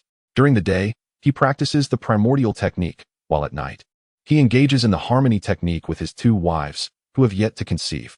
Thus, Lu Li's cultivation speed accelerates significantly. 3 months later, Qin Lan and Xiang each give birth to a son and a daughter, named Lu Yu and Lu Lan, respectively. Ding! Congratulations, host, on the birth of 2 offspring. The host's spiritual root comprehension has been enhanced. Current comprehension, 20, a rare talent. Current spiritual root, medium yellow grade. Detected that the initial aptitude of the host's 2 offspring is yellow grade. Granting an additional reward, 200 low-grade spiritual stones, a yellow-grade spiritual artifact, the Sunshoot Bow, the Jiao Wei Qin, and 2 secret arts, the Eternal Spring Technique and the 100 Shadow Steps. The Eternal Spring Technique, akin to the Primordial Technique, primarily enhances cultivation but emphasizes health and longevity, rather than combat prowess, which renders it less significant for Lu Li. More content is loading. Please hold on. This site only supports mobile browser access. If you see this paragraph, it indicates a failure in loading the chapter content. Please disable reading mode, browsing mode, and ad blocking features, or copy the URL to another browser for reading. He transcribes the Eternal Spring Technique and hands it over to Mingyue and others for study. Although their aptitude is yellow grade, making progress with this technique may be challenging. It is not insurmountable with guidance. As for the 100 Shadow Steps, it possesses its own intricacies. This technique, akin to the peculiar footsteps of the Qimon, allows the practitioner to create 100 illusory shadows to confound others. Naturally, with Lu Li's current Qi refinement stage, he can conjure only a few shadows. Nevertheless, this greatly enhances Lu Li's prowess. Soon after, it is time for the Zhuozhou banquet for his eldest son, Lu Ming. Mingyue personally places Lu Ming in the center of various objects, softly encouraging him. Ming, do your best. His response is a confused babble. Among the assortment of items, there are both ordinary objects for the Zhuozhou ceremony and some peculiar treasures collected by Lu Li. Even the azure steel sword, a gift from the system, is placed prominently in the center. Lu Li's intention is simple. He does not insist that his child become an unparalleled genius. Even living a peaceful life as an ordinary person would suffice. After all, happiness is paramount, is it not? Under Mingyue's hopeful gaze, Lu Ming sits amidst the array of items, looking around in bewilderment. Clearly, he does not comprehend why his mother has placed him among these objects and has not yet picked him up. However, these items appear to be quite entertaining. Lu Ming waves his small hands and seizes the nearest object, a golden ingot. Mingyue's face flushes with embarrassment. Why is the little rascal so greedy for wealth? He and the master are clearly not like this. Qingqing and Yuping, who were observing nearby, stifled their laughter. However, Lu Ming soon set aside the golden ingot and crawled in another direction, disregarding the rattle drum and the blue steel sword. Under the watchful eyes of the crowd, he made a beeline for a rosewood box and clung to it tightly. It was a rouge box intended for a woman. Mingyue was nearly on the verge of despair upon seeing this. Lu Ming was a boy. How could he be enamored with such feminine adornments? Surely, it would be better to clutch a golden ingot. Lu Li, on the other hand, found amusement in the situation. This little rascal certainly takes after his father. It seems he will also be a connoisseur of beauty in the future. Yet, why did he feel the need to add also? Master, I am so sorry. Mingyue felt immense frustration and cautiously scrutinized Lu Li's expression. The eldest son choosing a woman's possession during his coming-of-age ceremony would not bode well for his future prospects. Mingyue worried that the master might be disappointed and subsequently neglect her and their son. There was even the possibility that he might consider replacing her with a legitimate wife to ensure the succession of the family. Such occurrences were quite common in this era. Thus, Mingyue reverted to addressing him as master. Observing Mingyue's cautious demeanor, Lu Li paid little mind. He scooped up Lu Ming and gently patted the boy's bottom, saying, "Little rascal, if you wish to inherit your father's legacy, you must show some talent." Lu Ming's eyes squinted with delight as he tossed aside the rouge box and reached for Lu Li's face, babbling in response, as if in agreement. Seeing this, Mingyue quietly sighed in relief, discreetly wiping away the glistening tears from the corners of her eyes. Chapter 8 Trouble approaches on a fine and sunny day. Lu Li danced with his sword in the courtyard, his moves as graceful as a gazelle's horns, alternating between slow and swift. He did not employ any spiritual energy, yet the air was filled with the rhythmic sound of his swordplay. Outside the courtyard, Yuping gazed at Lu Li with admiration, convinced that his swordsmanship far surpassed that of any swordsman she had ever known. The ordinary iron sword seemed to come alive in his capable hands. Master, master, something's amiss. A maid rushed in, her expression fraught with anxiety. Yu Ping hurriedly grasped the maid's arm to prevent her from stumbling into the courtyard and said gently, "Take a breath and speak slowly." Lu Li ceased his movements and turned his attention toward them. The maid cast a hurried glance in Lu Li's direction before addressing Yu Ping. "Fifth madam. It's the first madam and fourth madam. They are in trouble." In the next moment, the maid felt a flash before her eyes as Lu Li's figure appeared before her. What has happened? In the East Market, a crowd had gathered, staring at a scene unfolding in the center. At that moment, Ming Yu cradled Lu Ming in her arms, while Qing Qing stood nearby, a handprint visible on her cheek, tears welling in her eyes. Opposite them stood several young men clad in the uniforms of the outer sect disciples of the Moon Spirit sect, surrounding one individual in particular. Standing among them was a strikingly handsome young man dressed in blue, a uniform reserved for inner sect disciples. His eyes were filled with disdain as he addressed them. "Are you too the wives of Lu Li? You have a decent appearance, but alas, you are with a worthless man." Ming Yu raised her head defiantly, fixing her gaze upon the speaker. "My husband is not worthless. It is you, as disciples of the Moon Spirit sect, who abuse your power and bring shame to its name." The young man chuckled, unfurling his folding fan. "Your husband is a discarded disciple of the Moon Spirit sect, a fact known to all in Moon Spirit City. If he is not worthless, then what is he? And you, a mere mortal, dare to speak ill of the celestial sect? You truly deserve a beating." Upon finishing his words, the young man waved his fan lightly, conjuring a whirlwind that carried razor-sharp wind blades, sweeping toward the two women. Ming Yu's expression shifted dramatically as she quickly handed Lu Ming to Qing Qing and pushed her back, saying, "Take Ming'er and go." Her demeanor indicated her intention to withstand the assault alone. Gasps arose from the onlookers. Although the whirlwind was merely a casual strike from the young man, it was far beyond what a mortal like the matriarch of the Lu family could withstand. Bloodshed seemed inevitable on this day. Some timid women instinctively covered their eyes. Where did this beast come from? How dare he attack my wife? A beam of sword light descended from the heavens, piercing through the eye of the whirlwind and instantly shattering it. The dispersed dust swept back, causing Ming Yu, who stood at the forefront, to stumble backward. In the next instant, Ming Yu felt herself enveloped in a warm embrace. This sensation was all too familiar. It was her husband's chest. Looking up, she saw Lu Li staring ahead, his eyes filled with fury, his once handsome face now darkened like stormy waters, instilling fear in those who beheld him. Yet in the eyes of Ming Yue, there was no man more handsome than her own husband. "Are you all right?" Lu Li's voice, thick with suppressed anger, broke the moment. Ming Yue quickly nodded. "I am fine." However, a thought struck her, and she appeared somewhat flustered. "Husband, he is an inner disciple of the Moon Spirit sect. Please do not act impulsively." Strangely enough, despite being ridiculed and subjected to vile words by that group earlier, Ming Yue had remained composed, exuding a sense of stubbornness. Yet, upon Lu Li's arrival, she reverted to the timid maid he had purchased earlier. She did not wish for her husband to offend the Moon Spirit sect. Lu Li gently set Ming Yue down and cast a glance at Qing Qing, who was cradling Lu Ming, her expression growing increasingly cold. "Rest assured, I am well aware of the situation. Is this not the infamous outer disciple of the Moon Spirit sect, Lu Li? A man who relies on his sister to survive, yet still has the audacity to walk the streets. If I were in your shoes, I would have long sought refuge in a crevice." A disciple of the outer sect mocked, clearly at the behest of the man beside him who was poised to strike. Lu Li remained impassive, contemplating the cause of this altercation. It had been nearly 2 years since he had descended the mountain, and he was acutely aware of how the disciples of the Moon Spirit sect perceived him. However, they had never instigated conflict with him, and he had not paid them any mind. The sudden hostility today suggested an underlying reason. Could it be Ling Long? Recalling this, Lu Li's pupils constricted as he inquired, "What has happened to my sister?" The man snapped open his folding fan with a flourish, holding it before him with a slight sway, clearly believing this behavior befitted his status. "Lu Ling Long, worry not, for she is safe for the time being, though that may not last. She has relied on the elder's favor to seize Su Mei's trial quota, causing Su Mei considerable distress. During the upcoming sect competition, I shall surely seek retribution for Su Mei. As for today, I shall collect some interest from you." Hearing that Lu Ling Long was unharmed brought a sense of relief to Lu Li. However, the man's malicious words ignited a surge of murderous intent within him. "Which side are you on?" The outer disciples of the Moon Spirit sect chimed in. "How foolish of you, having once been part of the Moon Spirit sect, not to recognize the name of Brother Wu Gue. It is simply laughable. Listen well, Brother Wu is the son of the elder in charge of punishments. A prodigy of the inner sect, beyond comparison to a discarded disciple like you. You still have time to kneel and bow 3 times, pleading for Brother Wu's mercy. Wu Guo reveled in the flattery of his sycophants, his folding fan waving with increasing delight.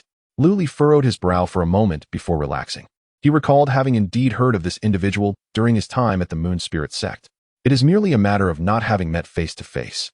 Wu Guo? I would rather call him a turtle, a foul creature. What audacity. A cultivator from the crowd scoffed, unable to tolerate the arrogant demeanor of this group. As soon as these words were uttered, a wave of laughter erupted among the onlookers. Wu Guo paused, abruptly turning to face the source of the taunt. Who dares mock me? Step forward if you possess the courage. I shall ensure your demise is complete. In an instant, silence fell over the crowd. The scattered cultivators of the East Market possessed no greater prowess than the foundational stage, and their techniques were of the lowest tier. While they might voice their opinions from within the crowd, if confronted openly by the son of an elder from the Moon Spirit sect, they would likely perish without even realizing their fate. They could hurl a few insults, but could he truly slay them all?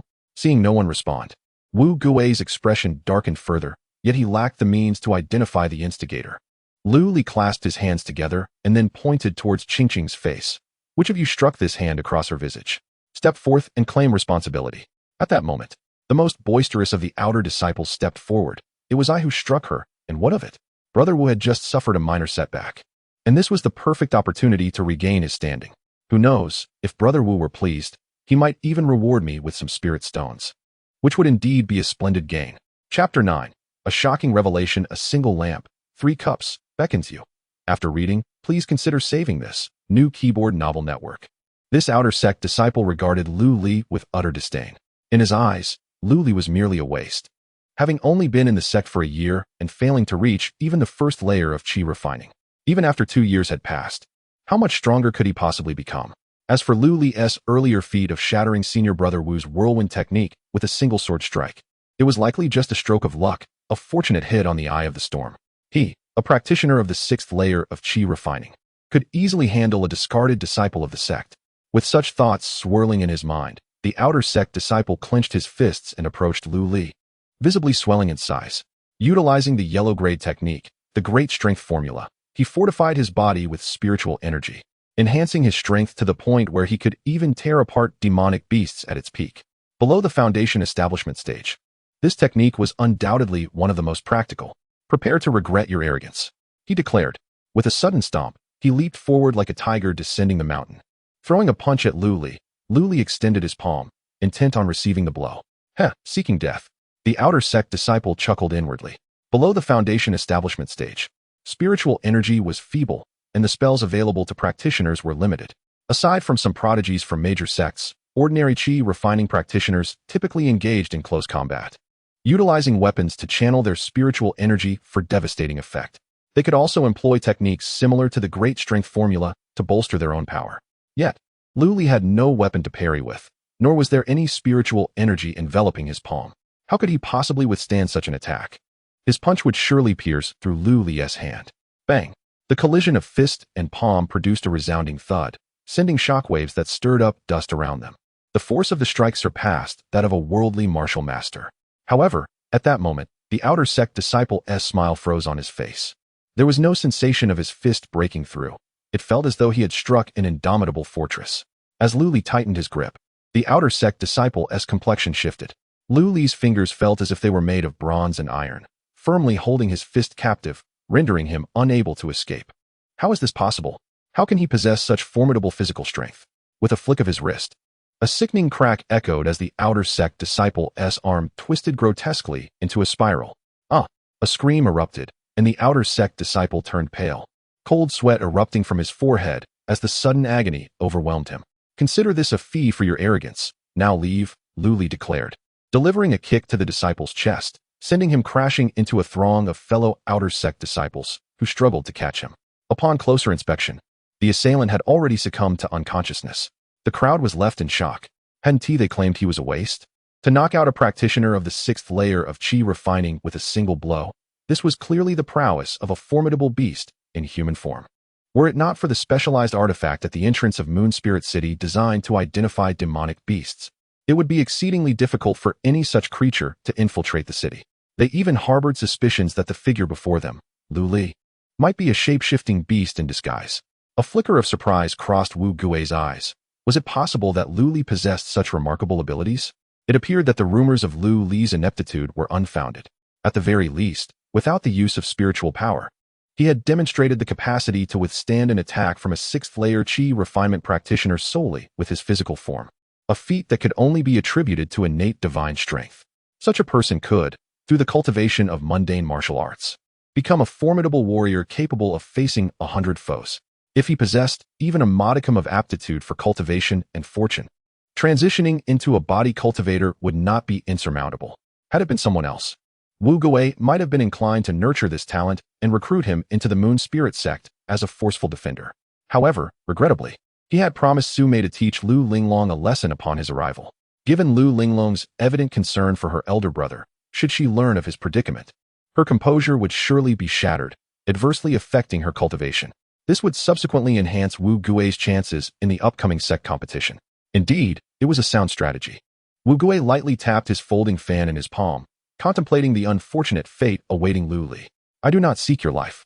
You have rendered one of my subordinates incapacitated, so I shall settle for one of your hands and a foot. Lu Li regarded Wu Gui coldly, his heart brimming with vigilance. Due to his mastery of the primordial skill, his spiritual energy remained concealed, rendering him undetectable to those present. In moments of weakness, discretion proved to be a prudent choice. Yet his opponent harbored no such reservations, exuding an aura that far surpassed that of the gathered assembly. He was a Foundation establishment practitioner. Advancing a few steps, Lu Li drew the iron sword from the ground. Enough of the idle talk, let us engage. As the sword found its place in his grasp, an astonishing sword intent emanated from Lu Li, transforming him into a living blade, sharp enough to pierce the heavens. This was the sword intent of breaking the void. The razor-sharp aura caused Wu Gui's pupils to constrict, and the fine hairs on his arms instinctively stood on end. Wu Gui's instincts warned him of impending danger. You lot, attack together. Observing the formidable display of Lu Li's prowess, Wu Gui reconsidered his strategy. With such a robust physique and this piercing sword intent, how many hidden cards did Lu Li possess? It would be prudent to let this group of outer disciples pave the way first. The sword intent was palpable, not only to Wu Gui, but also to the onlookers, who were rendered speechless in awe. Wu Gui's accompanying outer disciples exchanged glances, hesitating to take a step forward. Even without the sword, Lu Li had exhibited such ferocity. With the blade in hand, they feared the consequences of engaging him. Noticing their reluctance, Wu Gui's expression darkened. All of you, advance without holding back. Whoever can injure Lu Li shall be rewarded with 100 spirit stones, and whoever can capture him shall receive a volume of profound-grade martial arts. Upon the utterance of these words, not only did the disciples of the Moon Spirit sect in the rear become heavy-breathed, but even the onlooking loose cultivators appeared eager to engage. This was indeed a profound-grade martial art. Such a treasure was not akin to the common yellow or ordinary grade materials. Even within the Moon Spirit sect, only the inner disciples had the privilege to acquire it, let alone those powerless loose cultivators. Securing a profound-grade martial art could potentially elevate one's cultivation to the Foundation establishment stage, or perhaps even the Golden Core stage. The outer disciples, who had previously harbored a modicum of fear towards Lu Li, immediately surged forward, brandishing their swords. Although engaging in violence within Moon Spirit City was a violation of the law, with senior brother Wu vouching for them, they felt emboldened. Kill. Bring him down. In the face of their assault, Lu Xian did not retreat but advanced, his steps intricate and peculiar, resembling a fish gliding through the water, deftly maneuvering through the gaps of their attacks. With every sword strike unleashed, a disciple would scream in agony, propelled backward, blood spraying forth. A mere handful of rats could not withstand the ferocious onslaught of a tiger. In no time, several outer disciples of the Moon Spirit sect lay defeated, wailing in despair, while Lu Xian remained unscathed, not even a corner of his garment disheveled. Witnessing this scene, some of the originally eager loose cultivators regained their composure. Though a profound-grade martial art was indeed alluring, one had to possess the means to seize it. Even those loose cultivators nearing the Foundation establishment stage would hesitate to claim they could easily defeat several disciples of the Moon Spirit sect. They were taken aback by Lu Li's hidden prowess, which had evidently reached such formidable heights. Chapter 10. The counterattack of Foundation establishment. As Wu Gui beheld the scattered outer disciples on the ground, his pupils constricted. The prowess demonstrated by Lu Li exceeded his expectations. With such formidable strength, how could he have been expelled from the sect? Or perhaps, In the 2 years since his descent from the mountain, he had encountered some fortuitous opportunity? There had been no word of such a thing. Yet, at this juncture, retreat was not an option for him. As an elite of the Moon Spirit sect, the son of the Punishment Elder, and a Foundation Establishment cultivator, his pride would not allow him to withdraw without a fight. Wu Gui's demeanor grew grave, signaling that he regarded Lu Li as a true opponent. You are indeed powerful. Had you been a Foundation Establishment cultivator, I would have no chance of prevailing against you, Wu Gui declared. Though he was naturally proud, he possessed a clear understanding of his own limitations. The ferocity of sword cultivators is well known. Apart from elite disciples from top-tier sects who may employ various means to contend, ordinary cultivators are akin to vegetables before a sword cultivator of the same realm. However, Wu Gui quickly regained his composure. No matter how formidable Lu Li might be, he remained merely a Qi refinement cultivator, while he himself was a Foundation Establishment practitioner. The disparity between their strengths was as vast as the heavens and the earth. It is your troublemaking sister that deserves blame. With these words, Wu Gui formed a hand seal and cast aside his folding fan, which transformed into a great azure eagle. Materializing from Qi, this was a feat achievable only by Foundation Establishment cultivators. The azure eagle, resembling a living creature, circled in the air, its piercing gaze fixed coldly upon Lu Li. As the azure eagle appeared, a fierce wind suddenly swept through the arena. Go! Wu Gui commanded, pointing at Lu Li. The azure eagle, once soaring overhead, transformed into a streak of blue light and hurtled towards Lu Li with blinding speed, an acceleration beyond the comprehension of ordinary individuals. Yet, Lu Li moved forward rather than retreating, his figure splitting into 3 ethereal shadows to meet the attack head-on. Clang! The sound of the eagle's talons colliding with the sword echoed through the air. Following the impact, Lu Li staggered back several paces. Looking down, he saw the iron sword in his hand reduced to a pile of shattered metal. The azure eagle let out a mournful cry before returning to the sky to circle once more. Wu Gui merely snorted in disdain at Lu Li's ability to withstand a blow from his spiritual weapon. He then commanded the azure eagle to assault Lu Li again. Without your weapon, let's see how you defend yourself now. In the next moment, a beam of azure sword light erupted, seemingly intent on cleaving the heavens. The azure eagle emitted a cry of despair as it plummeted to the ground, reverting to a folding fan, now marred with a cut that severed its surface in two.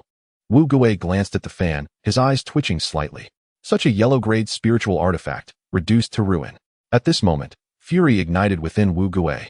His spiritual power surged dramatically, unleashing the aura characteristic of Foundation Establishment. The onlookers were compelled to retreat, their eyes wide with terror. Lu Li, you seek death. Wu Gui chanted a spell, forming a hand seal as he intoned incantations. With each syllable, the ground, previously marred by battle, trembled as fragments of stone quaked in response. They seemed to be drawn by an unseen force, converging from all directions towards Lu Li. In the blink of an eye, they intertwined to form a colossal net that ensnared him within. Gather! With a single command from Wu Gui, the fragments infused with spiritual energy surged towards Lu Li. His expression remained unchanged as he summoned a tremendous surge of energy within, concentrating it into his right arm. As the shadows of swords danced and their brilliance illuminated the scene, an incessant barrage enveloped Lu Li as the myriad sword images shattered the surrounding debris. The formidable sword aura tore through the spiritual energy that clung to the fragments. While defending against the relentless attacks, Lu Li pondered deeply. His cultivation of the primordial art was inherently rich in spiritual energy, yet his opponent was, after all, at the Foundation Establishment stage. No matter how he exerted himself, he could not possibly outlast Wu Gui in terms of spiritual energy. With this in mind, he resolved to conclude the battle swiftly. With a soft exclamation, Lu Li unleashed the primordial Qi, shattering the surrounding onslaught. Employing the 100 Shadows step, his figure moved with ghostly swiftness, rapidly closing the distance to Wu Gui. Wu Gui smirked coldly, rising into the air, poised on his folding fan, suspended above the ground. Having reached the Foundation Establishment realm, he could manipulate objects to fly. No matter how robust Lu Li's physical form or how incisive his attacks, how could he contend with an airborne adversary? To Wu Gui's astonishment, Lu Li stepped forward, executing an unusual stride that allowed him to traverse the air, swiftly approaching Wu Gui. The 100 Shadows step, a profound technique, not only boasted an extraordinary speed and elusive movement, but could also achieve brief moments of suspension in midair. Upon reaching the Foundation Establishment, it would grant unparalleled agility in the skies, far surpassing ordinary flight techniques. Wielding his azure steel sword, Lu Li unleashed a wave of azure light. At the critical moment, Wu Gui's foundation establishment power erupted, desperately manifesting a shield of light to protect himself, yet it was still torn apart by Lu Li's overwhelming sword intent. Blood blossomed in midair as an arm plummeted to the ground. Below, Mingyue, having caught Lu Ming in her embrace, covered her son's eyes, unwilling for him to witness such a scene. Yet, Mingyue's gaze remained fixated on Lu Li, unable to look away for even a moment. In contrast, Lu Ming was unusually thrilled, squirming to pry his mother's hand away from his eyes, but his strength fell short. Beside them, Qingqing exhibited a calm demeanor. Having accompanied her father in the practice of medicine since childhood, she often encountered wandering knights and idle cultivators. Thus, she was not easily frightened. Wu Gui retreated in panic, disbelief and anguish etched across his features. Had he not evaded in time, he surely would have been cleaved in two by that razor-sharp sword energy infused with intent. Seeing Lu Li prepare to strike again, Wu Gui exclaimed in desperation, "No, you cannot kill me. My father is the elder of punishments at the Moon Spirit sect. If you slay me, he will not spare you." Lu Li scoffed inwardly, his movements unwavering. "It seems as though you would spare me only if I refrained from taking your life." Just as Lu Li's azure steel sword was poised to slice through Lu Huang's neck, a faint voice resonated from the heavens. Enough. An immense pressure enveloped the scene, stifling the motions of all present. No matter how fervently Lu Li exerted himself, the azure steel sword could not advance a fraction further. With a silent lament for the lost opportunity, Lu Li sheathed his sword, descended to the ground, and turned to face the newcomer. "I pay my respects to the city lord." The individual was none other than the city lord of Moon Spirit City, Mu Fei Bai, a practitioner at the pinnacle of the Golden Course stage. Upon witnessing Mu Fei Bai's arrival, Wu Gui appeared as though he had encountered a savior. His pallor evident as he rushed toward him, exclaiming, "City Lord Mu, I am Wu Gui, an inner disciple of Moon Spirit sect. My father, Wu Erhe, serves as the elder of punishments within the sect, and we have met on several occasions. This villain has wreaked havoc within the city, injuring many of our Moon Spirit sect members. I implore you, City Lord, to take action on our behalf." His words immediately incited a chorus of jeers. It was evident that Wu Gui and his companions were the instigators, yet his narrative portrayed Lu Li as the perpetrator. However, this was a delicate matter. After all, Lu Li's status as a castaway disciple of the Moon Spirit sect rendered him no different from a wandering cultivator. Wu Gui's remarks clearly indicated his familiarity with the city lord. At the very least, his father, the elder of punishments, shared a bond with the city lord. The onlookers gazed at Lu Li with a hint of sympathy. Are you truly capable? Capability matters little here. In this world, connections and relationships reign supreme. A powerless and influential rogue cultivator pales in comparison to a disciple of the Moon Spirit sect backed by an elder. It seems Lu Li's fate is dire. Chapter 11. The Lord of Moon Spirit City, Mu Fei Bai. Observing the impassive expression of Mu Fei Bai, Lu Li felt a slight trepidation within. Having resided in Moon Spirit City for nearly 2 years, he had heard numerous tales regarding the legendary lord of the city, known as the Flying White Sword. Mu Fei Bai was also a master swordsman. He single-handedly battled 10 malevolent cultivators at the Golden Course stage, vanquishing them with remarkable prowess, thereby earning his fame throughout Yun Prefecture. However, Mu Fei Bai's renown was not solely attributed to his formidable strength. He held another esteemed identity as a disciple of the Sword Pavilion.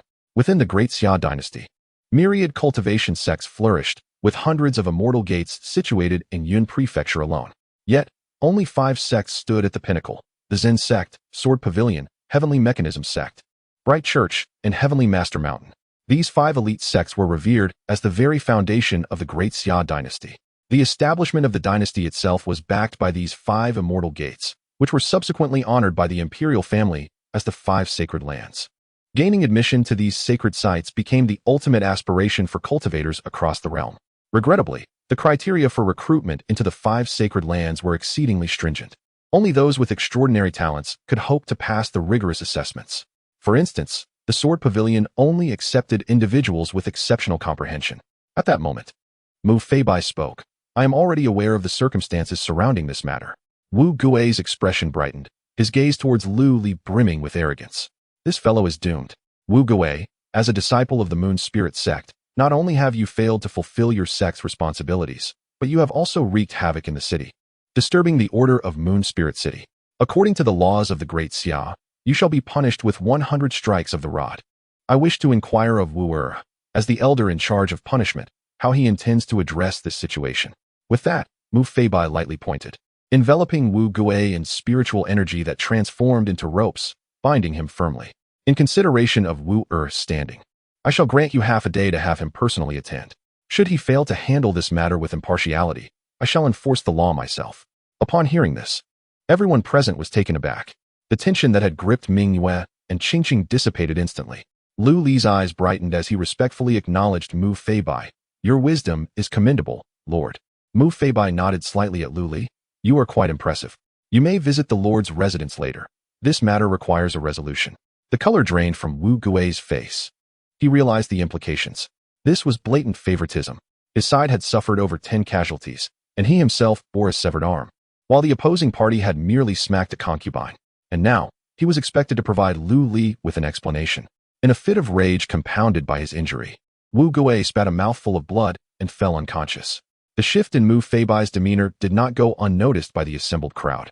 The scattered cultivators present were seasoned veterans of the martial world. The implications of the Lord's words clearly indicated his admiration for Lu Li.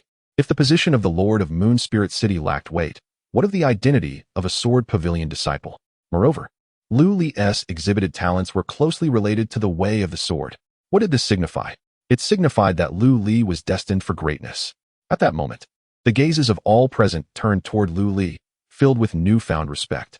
There exists envy, jealousy, and a sense of resentment. Prior to today, Lu Li was universally regarded as a wastrel in Moon Spirit City, spending his days either wandering with his wives or remaining holed up at home, never stepping beyond his doorstep. His martial accomplishments had never been noteworthy. Yet, unexpectedly, upon making his move today, he caught the attention of the city lord. Mu Feibai waved his hand, taking the unconscious Wu Gui away. Soon after, a squad of lightly armored city guards dispersed the crowd and approached Lu Li. Friend Lu Li. Please. Lu Li smiled, offering a reassuring glance to Ming Yue and the others, encouraging them to return home while he accompanied the city guards. Upon arriving at the entrance of the city lord's mansion, he found himself in a spacious courtyard, shielded by artificial hills and screens. As he navigated around the foam mountain, Lu Li spotted Mu Feibai seated majestically in the grand hall, alongside an elderly man who bore an unpleasant expression. Wu Gui had regained consciousness and was kneeling in the center of the hall. Upon seeing Lu Li's arrival, the old man glared at him with malice. You are Lu Li? I never imagined this little wretch possessed such capability, daring to sever my son's arm. Meanwhile, Mu Feibai remained composed, sipping tea, though his aura gradually sharpened.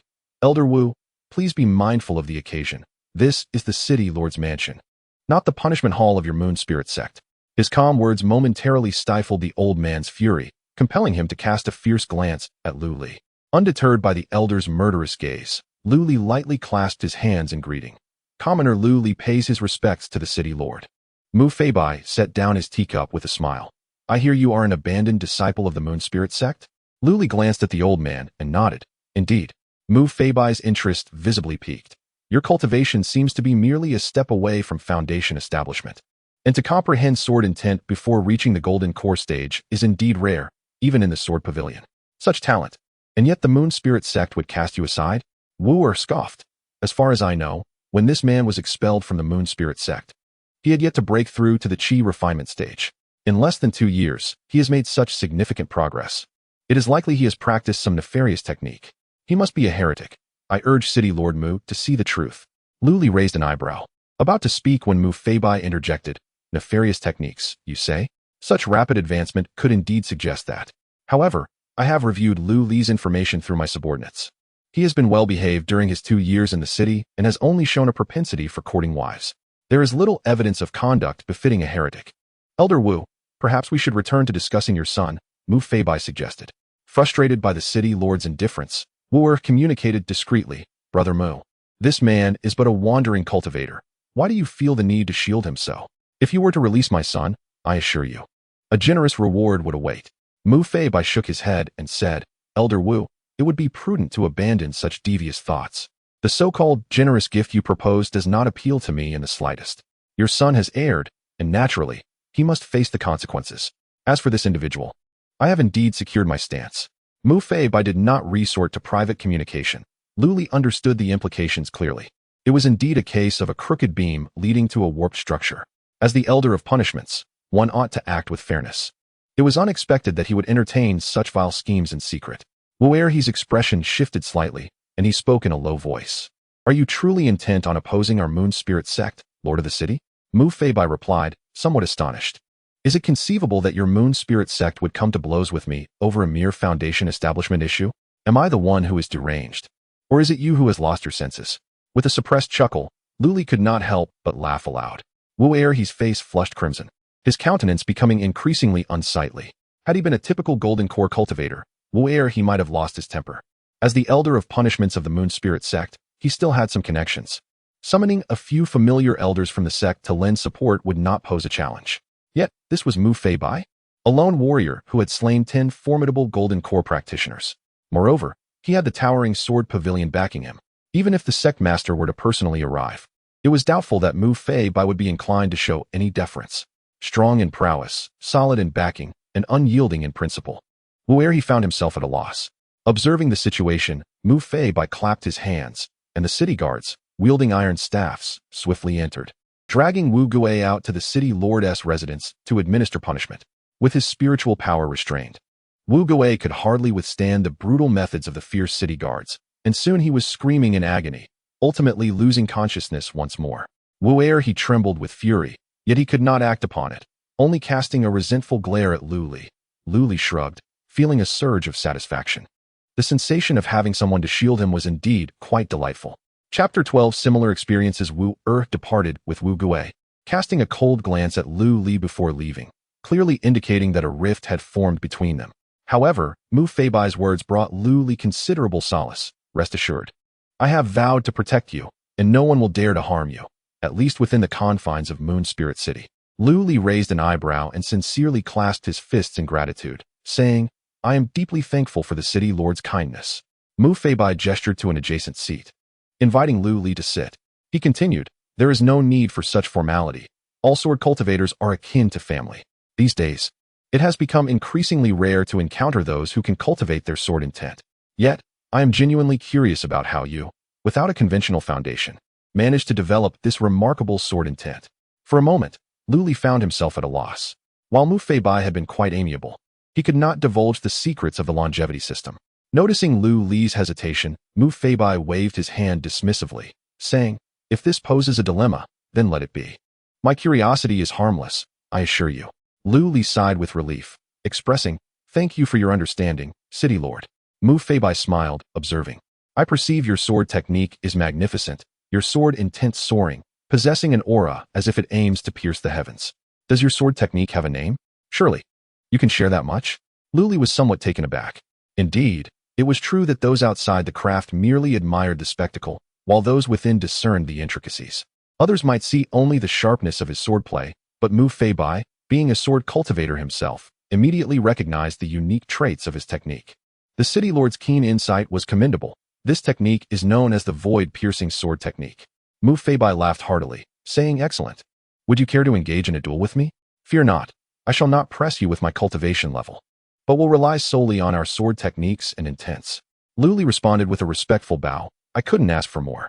The two made their way to the courtyard of the city lord's residence, where Mu Feibai raised his hand, summoning a light barrier that enveloped the area.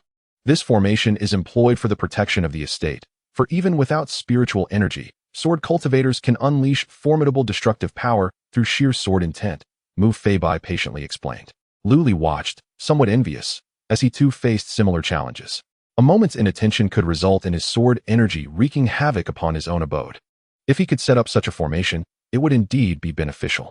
Now, allow me to witness your void-piercing sword technique, he said, a hint of excitement in his voice. With a smile, the two drew their long swords, assuming their stances as two distinct sword intents surged forth, leading to a flurry of blades and shadows. After half an hour of intense exchange, they finally ceased their movements. Lu Li was drenched in sweat, his garments marked by numerous cuts from the swords, with several gashes on his chest. In contrast, Mu Feibai bore only faint white marks upon his attire, which was crafted from spiritual material. Upon seeing Lu Li in such a disheveled state, Mu Feibai chuckled, ha ha ha, it appears I have been remiss. With a flicker of spiritual light in his hand, he conjured a set of garments that materialized before him. This is a high-grade yellow defensive spirit artifact, suitable for your use in the Golden Core realm. You may take it. Lu Li was somewhat astonished. A high-grade yellow spirit artifact, especially a rare defensive one. Defensive artifacts can play a crucial role at critical moments, serving as a second life for cultivators. After all, in the perilous world, survival is the key to any chance of resurgence. No matter how talented or powerful one may be, death renders all achievements to mere dust. Therefore, the price of defensive artifacts often surpasses that of weapons of the same tier by tenfold. Even if Lu Li were to gather all his spirit stones, it would only suffice to procure such a remarkable item. Yet, he shook his head and humbly declined, saying, "Lord of the city, I feel unworthy of such a generous gift." He had no close ties with Mu Fei Bai, while engaging in discussions and exchanges was acceptable. Accepting such a substantial gift would be akin to being ungrateful. After leaving the sword pavilion, he had not engaged in combat with sword cultivators for quite some time, and the prospect of practice excited him. Accept this item, and during your leisure time, you may come to the city lord's mansion to exchange insights on swordsmanship. What do you say? This seemed to imply a desire for a long-term sparring partner.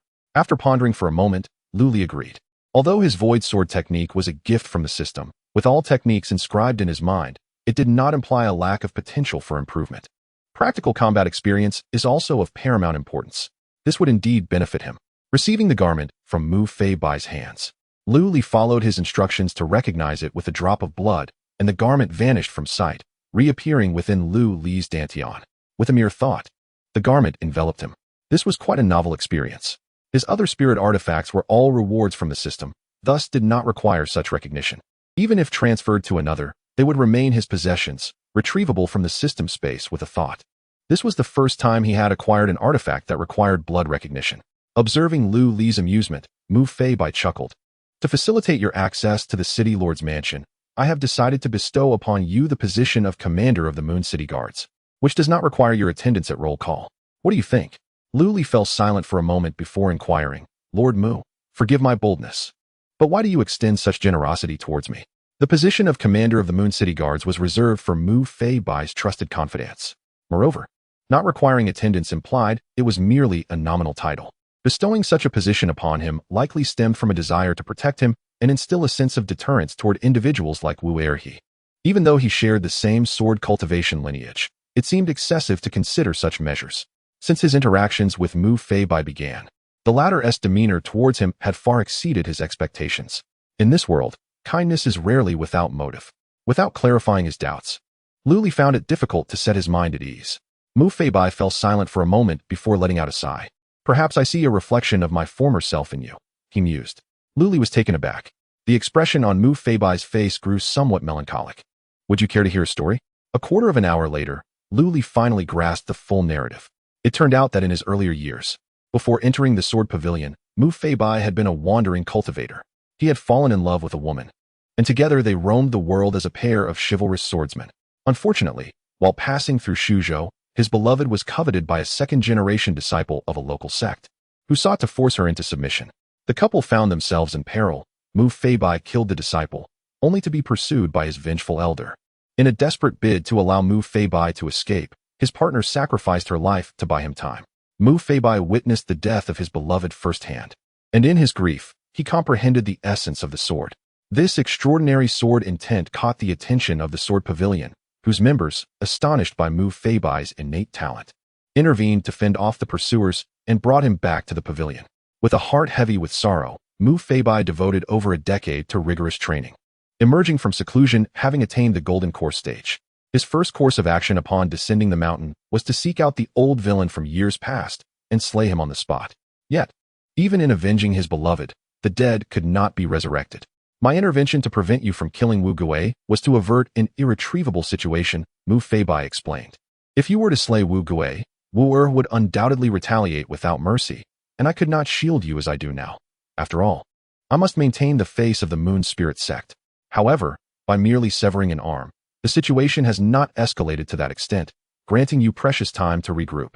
Once you have grown strong enough to confront Wu Er's threat, you may revisit this matter at your leisure. Lu Li was profoundly moved and clasped his fists in gratitude. Thank you for your kind intentions, City Lord. Reflecting on it now, my previous thoughts were indeed rather impulsive. Had you not intervened in time, I might have met a fate akin to yours. Lu Li realized he had encountered a benefactor. Chapter 13. The Return of Lu Yun on the Other Side.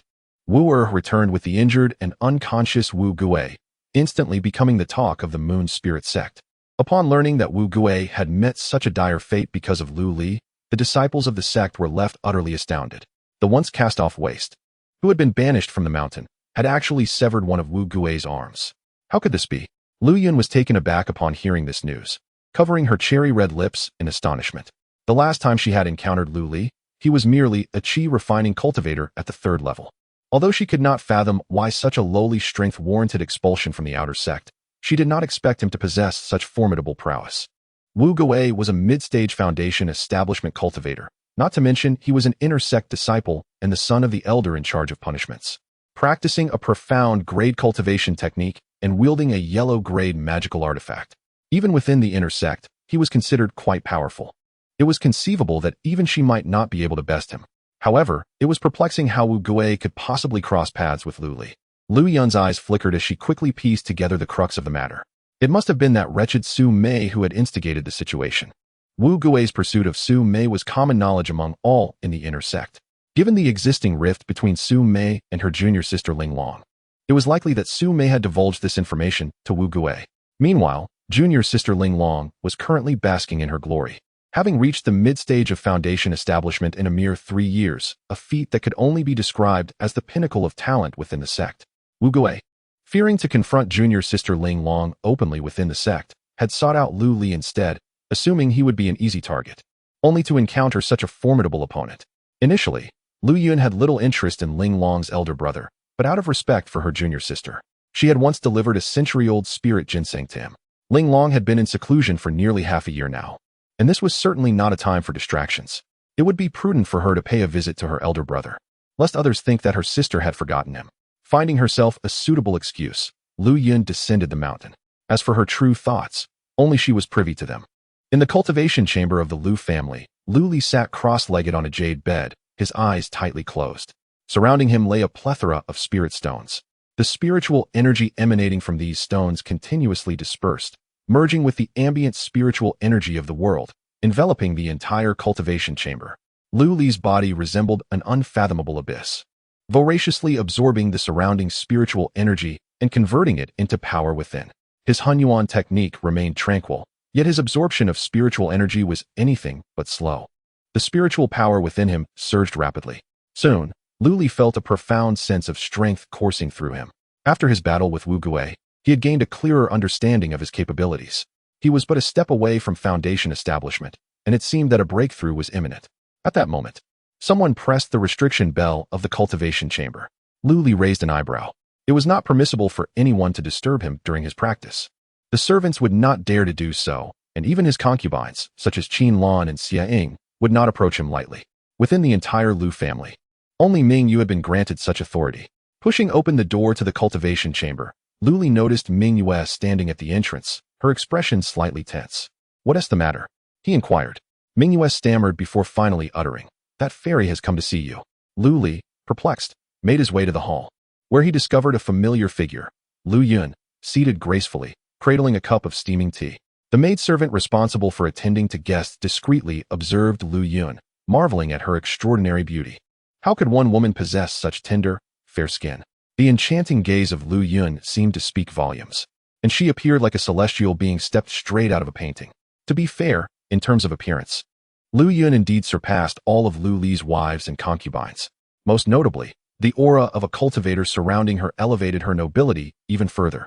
It was no wonder that Ming Yue bore such a conflicted expression.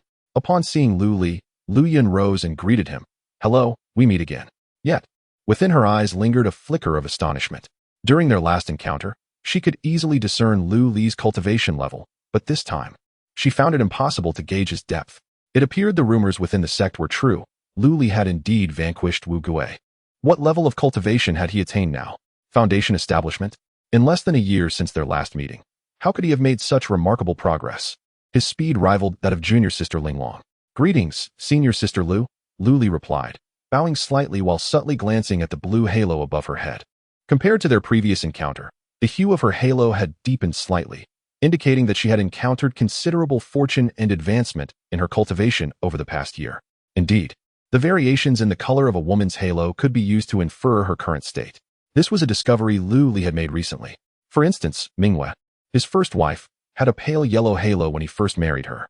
However, after practicing the harmony technique together and with proper nurturing, coupled with the birth of their offspring, her halo had now taken on a deeper shade of yellow. The halo's coloration is determined by a comprehensive assessment of one's innate qualities. Mingyue had practiced the harmony technique with Lu Li for the longest duration, and he had also imparted the eternal spring technique to her, which she was now mastering. A breakthrough into the qi refinement stage was imminent for her. Once that occurred, her halo would likely attain a blue hue, and the system would reward her accordingly. What one lacks innately can often be compensated for through diligent cultivation. This is one of the contributions Lu Li could make to those around him. Lost in thought, Lu Li momentarily forgot that he was intently gazing at his guest. His unwavering stare made Lu Yun slightly uneasy, prompting her to clear her throat and say, "You are no longer a disciple of the Moon Spirit sect, so there is no need to call me senior sister. My bond with Linglong is akin to that of sisters, and as you are Linglong's elder brother, it might be rather cumbersome to navigate our relationship. How about we address each other as fellow Taoists?" Lu Yun's words drew Lu Li's thoughts back to the present. Regaining his composure, Lu Li nodded in agreement.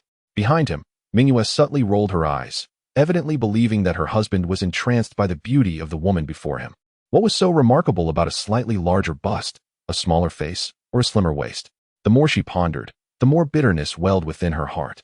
At that moment, Lu Yun noticed Mingyue and remarked with surprise, "Taoist Lu Li, it seems your wife previously lacked any cultivation, does she not?"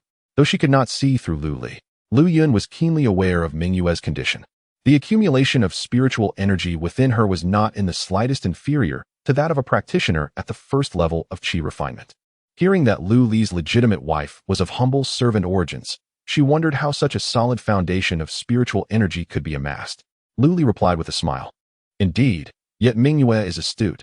She has learned some cultivation techniques from me and has made such progress." Lu Yun was somewhat taken aback. Cultivation techniques are the cornerstone of various sects and are seldom shared. Only upon reaching a certain level can one exchange for the next tier of techniques within their sect, ensuring its stability. Before descending the mountain, Lu Li was merely an outer disciple, not even at the first level of qi refinement, and the techniques he practiced were naturally of the most basic variety. To enable an individual with no prior cultivation foundation to approach the first level of qi refinement within a year and establish such a profound base could not be achieved with mere basic techniques. At the very least, it would require high-grade yellow or even profound techniques. Such precious resources, and he had the audacity to impart them to his own wife.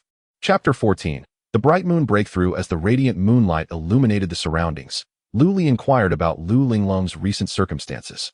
Upon learning that his younger sister was in seclusion and doing well, he felt a wave of relief. Doesn't fellow Taoist Lu wish to know why Sister Linglong has chosen to enter seclusion?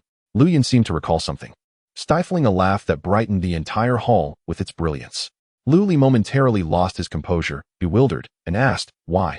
"It is not without reason, dear brother. As it is largely due to your repeated indulgences in taking concubines," Lu Yun remarked with a playful glance at Lu Li, suggesting a certain charm in her expression. This revelation had undeniably vexed Sister Linglong, prompting her to retreat into seclusion to escape such news. Lu Li chuckled softly, "That girl." He had always regarded Lu Linglong as his sister. Subsequently, the two engaged in a lengthy discussion about their insights on cultivation. Despite Lu Li having been granted techniques and treasures by the system, his understanding of the broader realm of cultivation was rather limited. Lu Yun, though only at the foundation establishment stage, possessed a wealth of knowledge. In her leisure time, she enjoyed collecting tales and curiosities from the world of cultivation, as well as ancient literature. Perhaps this distracted her somewhat from her practice, but it was unclear whether this was beneficial or detrimental. In life, one must seek out endeavors that bring joy. An existence solely devoted to the pursuit of immortality, devoid of all interests and passions, is akin to a lifeless stone. Such a monotonous quest for longevity is hardly appealing. I cultivate not simply to extend my life, but to acquire more time to witness the wonders of the world. This, indeed, encapsulates the essence of my pursuit of immortality. Perhaps inspired by her own thoughts, Lu Yun began to speak more candidly. Her words sparked a light in Lu Li's eyes, instilling within him a sense of enlightenment. Was he not of a similar mindset? If one were truly to pursue immortality without attachment, he could easily take numerous concubines, accepting all who came, subsequently abandoning them after reaping the rewards. Even a woman of modest quality could extend his lifespan by 5 years. 100 would grant him 500 years. Yet, Lu Li had no such intentions. Even though his system functioned as an R18 stallion system, he aspired to be a principled stallion. Lu Li considered himself no moral paragon. His actions were guided solely by his heart. Their conversation consumed half a day. Before departing, Lu Yun gifted Lu Li a map detailing the geography of Yunzhou and the other provinces of the Great Xia dynasty. It was then that Lu Li grasped the vastness of this world. The mere expanse of Yunzhou rivaled that of his previous life as China. While the Great Xia dynasty boasted a staggering 49 provinces, not to mention the nations beyond its borders. A sense of longing stirred within Lu Li.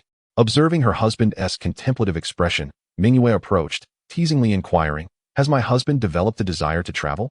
The conversation between the two was not suitable for the other maidens to overhear. Thus Mingyue resumed her former role, serving tea and water for them. She listened attentively to the dialogue between Lu Li and Lu Yun, catching bits and pieces. When Lu Li noticed Mingyue's cautious demeanor, he chuckled heartily and pulled her into his embrace. Indeed, he harbored such thoughts, but certainly not at this moment. The outside world was fraught with danger. How could one find comfort here? Lacking the ability to protect oneself, how could one speak of wandering the realms? Mingyue's face flushed as she gently pushed Lu Li's unruly hand away, saying, "Please, my lord, this is the main hall, others may come." Lu Li shrugged and playfully pinched Mingyue's delicate nose. "You were sulking just now, weren't you?" Mingyue lowered her gaze, admitting, "A little." Then, as if resolute in her decision, she lifted her head and said, "Husband, why not marry Miss Lu Yun?" Lu Li paused, taken aback. "What makes you say that?" Mingyue lowered her head again, her voice barely a whisper. "I noticed how well you conversed with her, and you seemed quite pleased. I began to wonder if we, your sisters, might be a burden to you. You are already a cultivator, while we are mere mortals, unable to assist you. If you were to wed someone like Miss Lu Yun, who is also a cultivator, I would willingly relinquish my position as your primary wife." Mingyue's words were a mix of sincerity and jest. The recent events concerning Wu Gui had made her acutely aware of this reality. They resided under Lu Li's protection but could not offer him the same in return, especially not she, the matriarch of the Lu family. Lu Yun's arrival today had plunged Mingyue into a spiral of self-pity. Seeing Mingyue's distress, Lu Li shook his head in exasperation and took her to the courtyard. He intended to teach this self-doubting girl a lesson. Through Lu Li's efforts, Mingyue eventually dismissed the troubling thought from her mind. Perhaps Lu Li's firmness today had overwhelmed her somewhat. Under the moonlight, a flicker of ethereal light enveloped Mingyue, enhancing her beauty. Lu Li paused, and a system notification chimed. Detected that host's spouse, Mingyue, has broken through to the first level of qi refining, raising her aptitude to the azure tier. Reward issued, 400 low-grade spirit stones. Harmonious embrace quality upgraded to earth tier. Oh dear, husband, I have broken through. Mingyue felt the transformation within her. However, upon glancing down, her face instantly turned crimson as she sought to push Lu Li away. Her pores expelled a thin layer of impurities, carrying a faint, unpleasant odor, which left her feeling quite uncomfortable and eager to bathe. Lu Li, understanding her plight, did not press her further and carried Mingyue to the bathing chamber, where they indulged in the warmth of spring. The next day, Mingyue feigned calm as she dressed, methodically instructing the servants to commence their tasks for the day. Qinlan and Xia Ying, cradling Lu Yu and Lu Lan, strolled through the backyard when they were suddenly taken aback by the sight of Mingyue. "Sister Mingyue, how has your complexion become so radiant? It resembles that of water itself. You appear in such splendid health." Their astonishment quickly drew the attention of Qingqing and Yuping, both of whom were equally astonished by Mingyue's transformation. Qingqing reached out to feel Mingyue's pulse. Sister's pulse is steady and robust. Even those who have trained in martial arts for years may not possess such vitality. Upon hearing this, Yuping's interest was piqued, and she immediately sought to engage Mingyue in a contest of strength. To everyone's astonishment, the skilled martial artist from a renowned swordsman family, Yuping, was soon bested by Mingyue's grip. As Yuping rubbed her wrist, disbelief danced in her eyes.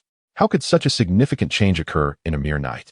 Under the relentless questioning of her sisters, Mingyue, blushing, recounted the events of the previous evening, albeit omitting certain details. The revelation sent the concubines into a frenzy. Whether it was Qinlan and Qingqing, who were concerned about their appearance, or Xia Ying and Yuping, who aspired to grow stronger, all flocked to Lu Li. In that moment, Lu Li found himself utterly overwhelmed, yet he could only embrace this fervent tide with both pain and delight. Chapter 15. The attributes of spiritual roots and foundation establishment pills under the effects of the Earth-grade Hahuan technique. Yuping swiftly became the second individual to achieve a breakthrough in qi refinement. However, Due to her already exceptional green-grade aptitude, she did not reap any additional rewards. Subsequently, Qinlan and others followed suit, each advancing to the first layer of qi refinement, filling the entire residence with an atmosphere of jubilation. Meanwhile, Lu Li acquired 200 spirit stones, along with the advancement of several techniques such as Heavenly Sound 10 Melodies, Sky-Piercing Arrow Technique, and 1,000 Elixirs Art to the Earth-grade level. Earth-grade techniques are not necessarily attainable even by those in the Golden Core realm.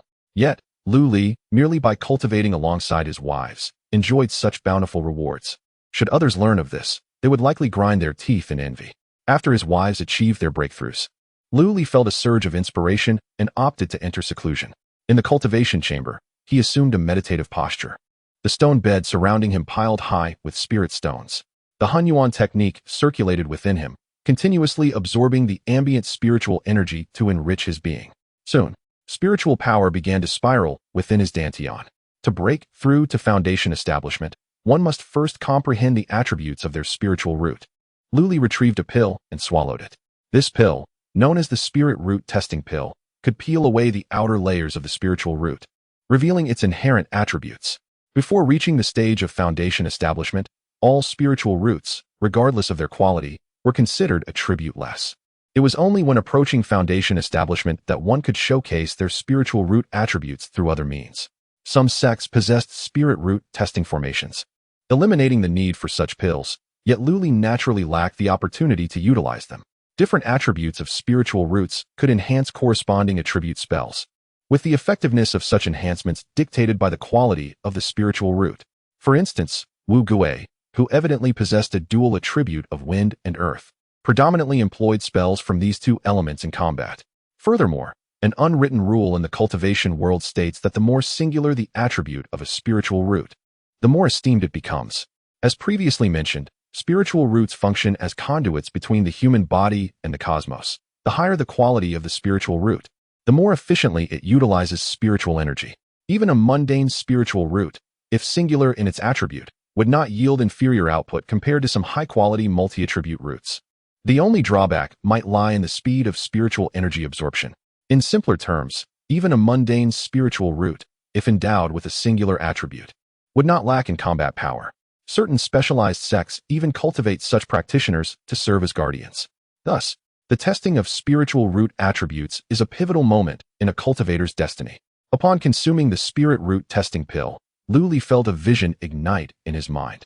A blazing inferno enveloping him. A flicker of joy surged within him. This sensation indicated a fire attribute spiritual root. It appeared he still possessed potential. Soon after, the vision shifted to reveal a lush green forest, signifying a wood attribute spiritual root. Well, a dual attribute spiritual root is not bad at all. In the next moment, an ocean engulfed the forest. Lu Li, a tri-attribute root, I can just about accept that. The vast sea transforms into mulberry fields, eventually morphing into a continuous expanse of yellow earth. Lu Li's expression gradually shifts to one of discontent. With 4 attributes, combined with his own yellow-grade spiritual root quality, he fears it might still be inferior to other single attribute, common-grade spiritual roots. Is this some kind of jest? But the situation is far from over. From the yellow earth, a metallic mountain pierces through, rising from the ground. A 5-element spiritual root, universally acknowledged in the realm of cultivation as a mixed spiritual root. Upon learning the outcome, Lu Li feels somewhat disheartened, but soon regains his spirits.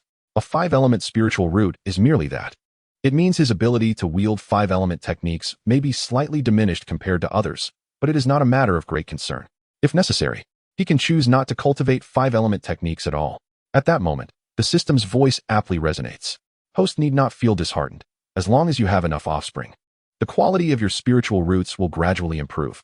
Upon reaching the pinnacle of spiritual roots, they can evolve into a special constitution. Subsequently, the system provides related knowledge. Lu Li raises an eyebrow, finding the system rather considerate. He then begins to peruse the system's information. As he reads, he becomes increasingly envious.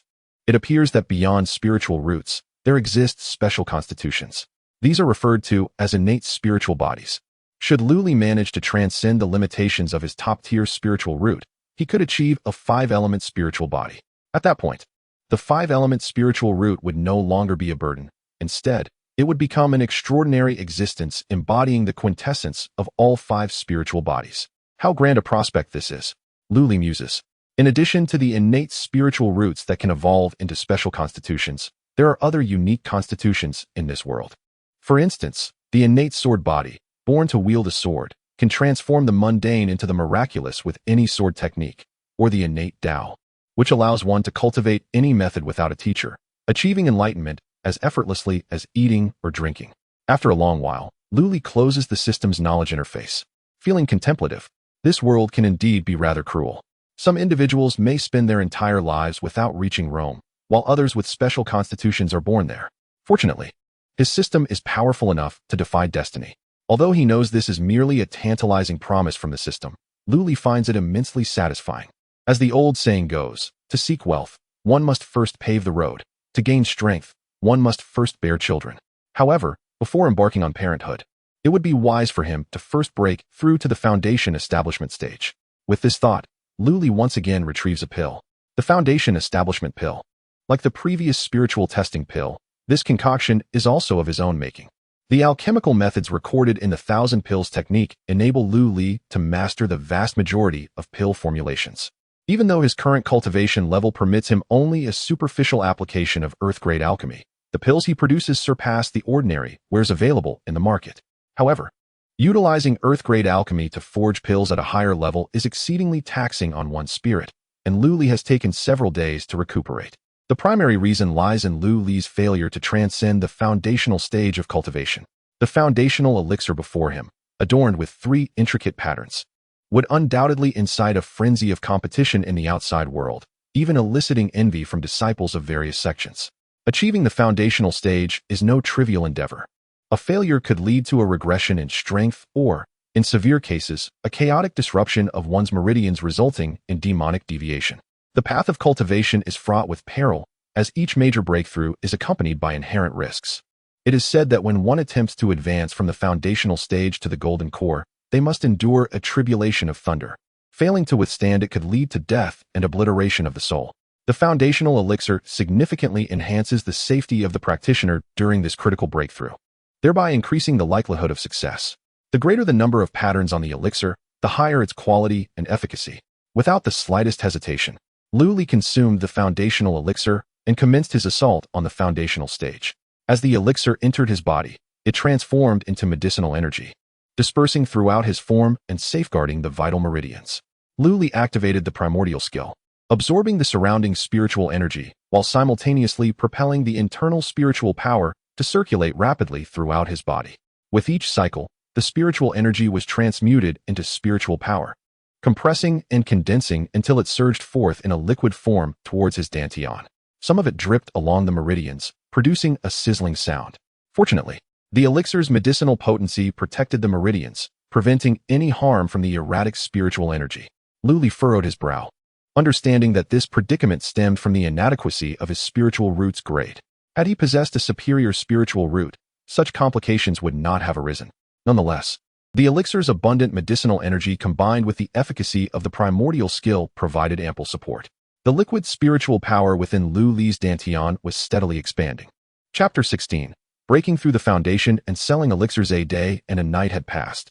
Mingyue and the others anxiously paced outside the cultivation chamber. Yet none dared to intrude.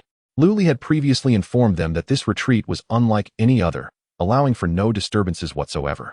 Thus, despite their worries, Mingyue and the others refrained from taking rash actions. At this moment, within Luli's body, the liquid spiritual energy had coalesced into a lake. At the center of this lake, a lotus platform spun continuously, adorned with patterns of 5 colors representing the 5 elemental attributes. The gathering of the lotus signified the establishment of a solid foundation. In the next instant, Luli's body began to undergo a profound transformation. His meridians grew increasingly resilient, and impurities oozed from the pores of his skin. The sensation of comfort prompted Luli to blissfully close his eyes. Once everything had concluded, Luli opened his eyes to perceive the changes within himself. Firstly, the scale of his spiritual energy had expanded at least tenfold compared to before. His physical body had also been significantly enhanced. Additionally, his control over the surrounding spiritual energy of heaven and earth had improved remarkably. With a mere gesture, a stream of water coalesced in the palm of his hand. This was not any extraordinary elemental spell. Rather, Lu Li had merely utilized the water attribute of his 5 elemental roots to convert his spiritual energy. After a simple rinse, a flash of red light enveloped Lu Li, and a wave of heat surged forth, instantly evaporating the moisture from his skin. To say the least, the versatility of the 5 elemental roots was commendable. While he had not learned any suitable elemental techniques, the basic manipulation of elemental forces was certainly within his grasp. He pondered how his breakthrough to the foundation establishment stage had affected his lifespan. With this thought in mind, Lu Li opened the system panel. Host: Lu Li, lifespan, 19,400. Cultivation level, foundation establishment first layer. Comprehension, 20, exceptional. Spiritual root, medium yellow grade, 5 elemental roots. Spouse: Mingyue, Qinlan, Xia-Ying, Qingqing. Yuping. When he reached the 6th layer of qi refinement, his lifespan had already extended to 180 years. Excluding the 60 years added from marrying his wives, his lifespan was 120 years. From the 6th to the 9th layer of qi refinement, he gained nearly 50 additional years, allowing him to live beyond 200. Typically, a practitioner at the 9th layer of qi refinement could expect to live no more than 150 to 160 years. This recent breakthrough to foundation establishment had granted him an increase of over 100 years to his lifespan, equivalent to marrying over 10 yellow-grade wives. Not too shabby. Feeling satisfied, Lu Li pushed open the stone chamber door, and Mingyue and the others immediately rushed forward to inquire about his well-being. The following day, Lu Li returned to the Golden Jade Chamber of Commerce. Upon seeing Lu Li arrive, the welcoming servant promptly ushered him into the hall and asked him to wait briefly while he notified the manager. Over the past year, Lu Li had become a frequent visitor to the Golden Jade Chamber. Before long, a jovial, round-faced manager with a small mustache descended the stairs and warmly invited Lu Li to the VIP room on the 2nd floor. Lu Li couldn't help but reflect that, regardless of the setting, strength served as the most effective calling card. After a brief exchange of pleasantries, Lu Li revealed the purpose of his visit. He had come to sell elixirs. Hearing this, a flicker of surprise passed through the manager's eyes. Previously, Lu Li procured a substantial quantity of medicinal herbs and alchemical furnaces from the Golden Jade Chamber, a fact verifiable within the Merchant Guild. Now, his return with elixirs raises intriguing questions. Does Lu Li possess the art of alchemy? The little mustached overseer harbored some skepticism. According to intelligence reports, prior to becoming a disciple of the Moon Spirit sect, Lu Li was merely a peasant boy from a village. After a year of dedicated cultivation as a disciple of the Moon Spirit sect, solely focused on breaking through to the 1st level of qi refinement, it seemed improbable that he had encountered any profound alchemical techniques. Although the particulars of his training and mastery of sword intent over the brief span of 2 years after descending from the mountain remain enigmatic, it was evident that his cultivation had consumed a significant portion of his time and energy. How could he possibly find the time to learn the intricacies of alchemy and produce anything of merit? Perhaps he merely married the daughter of a physician, possessing only rudimentary medical skills, and concocted a few crude pills, mistaking them for true elixirs. Despite these thoughts, the little mustached overseer maintained a facade of interest, inquiring, "Might we trouble you, Lu Daoyu, to present your elixirs for our perusal?" Regardless of Lu Li's alchemical prowess, it was essential to cultivate amicable relations with him.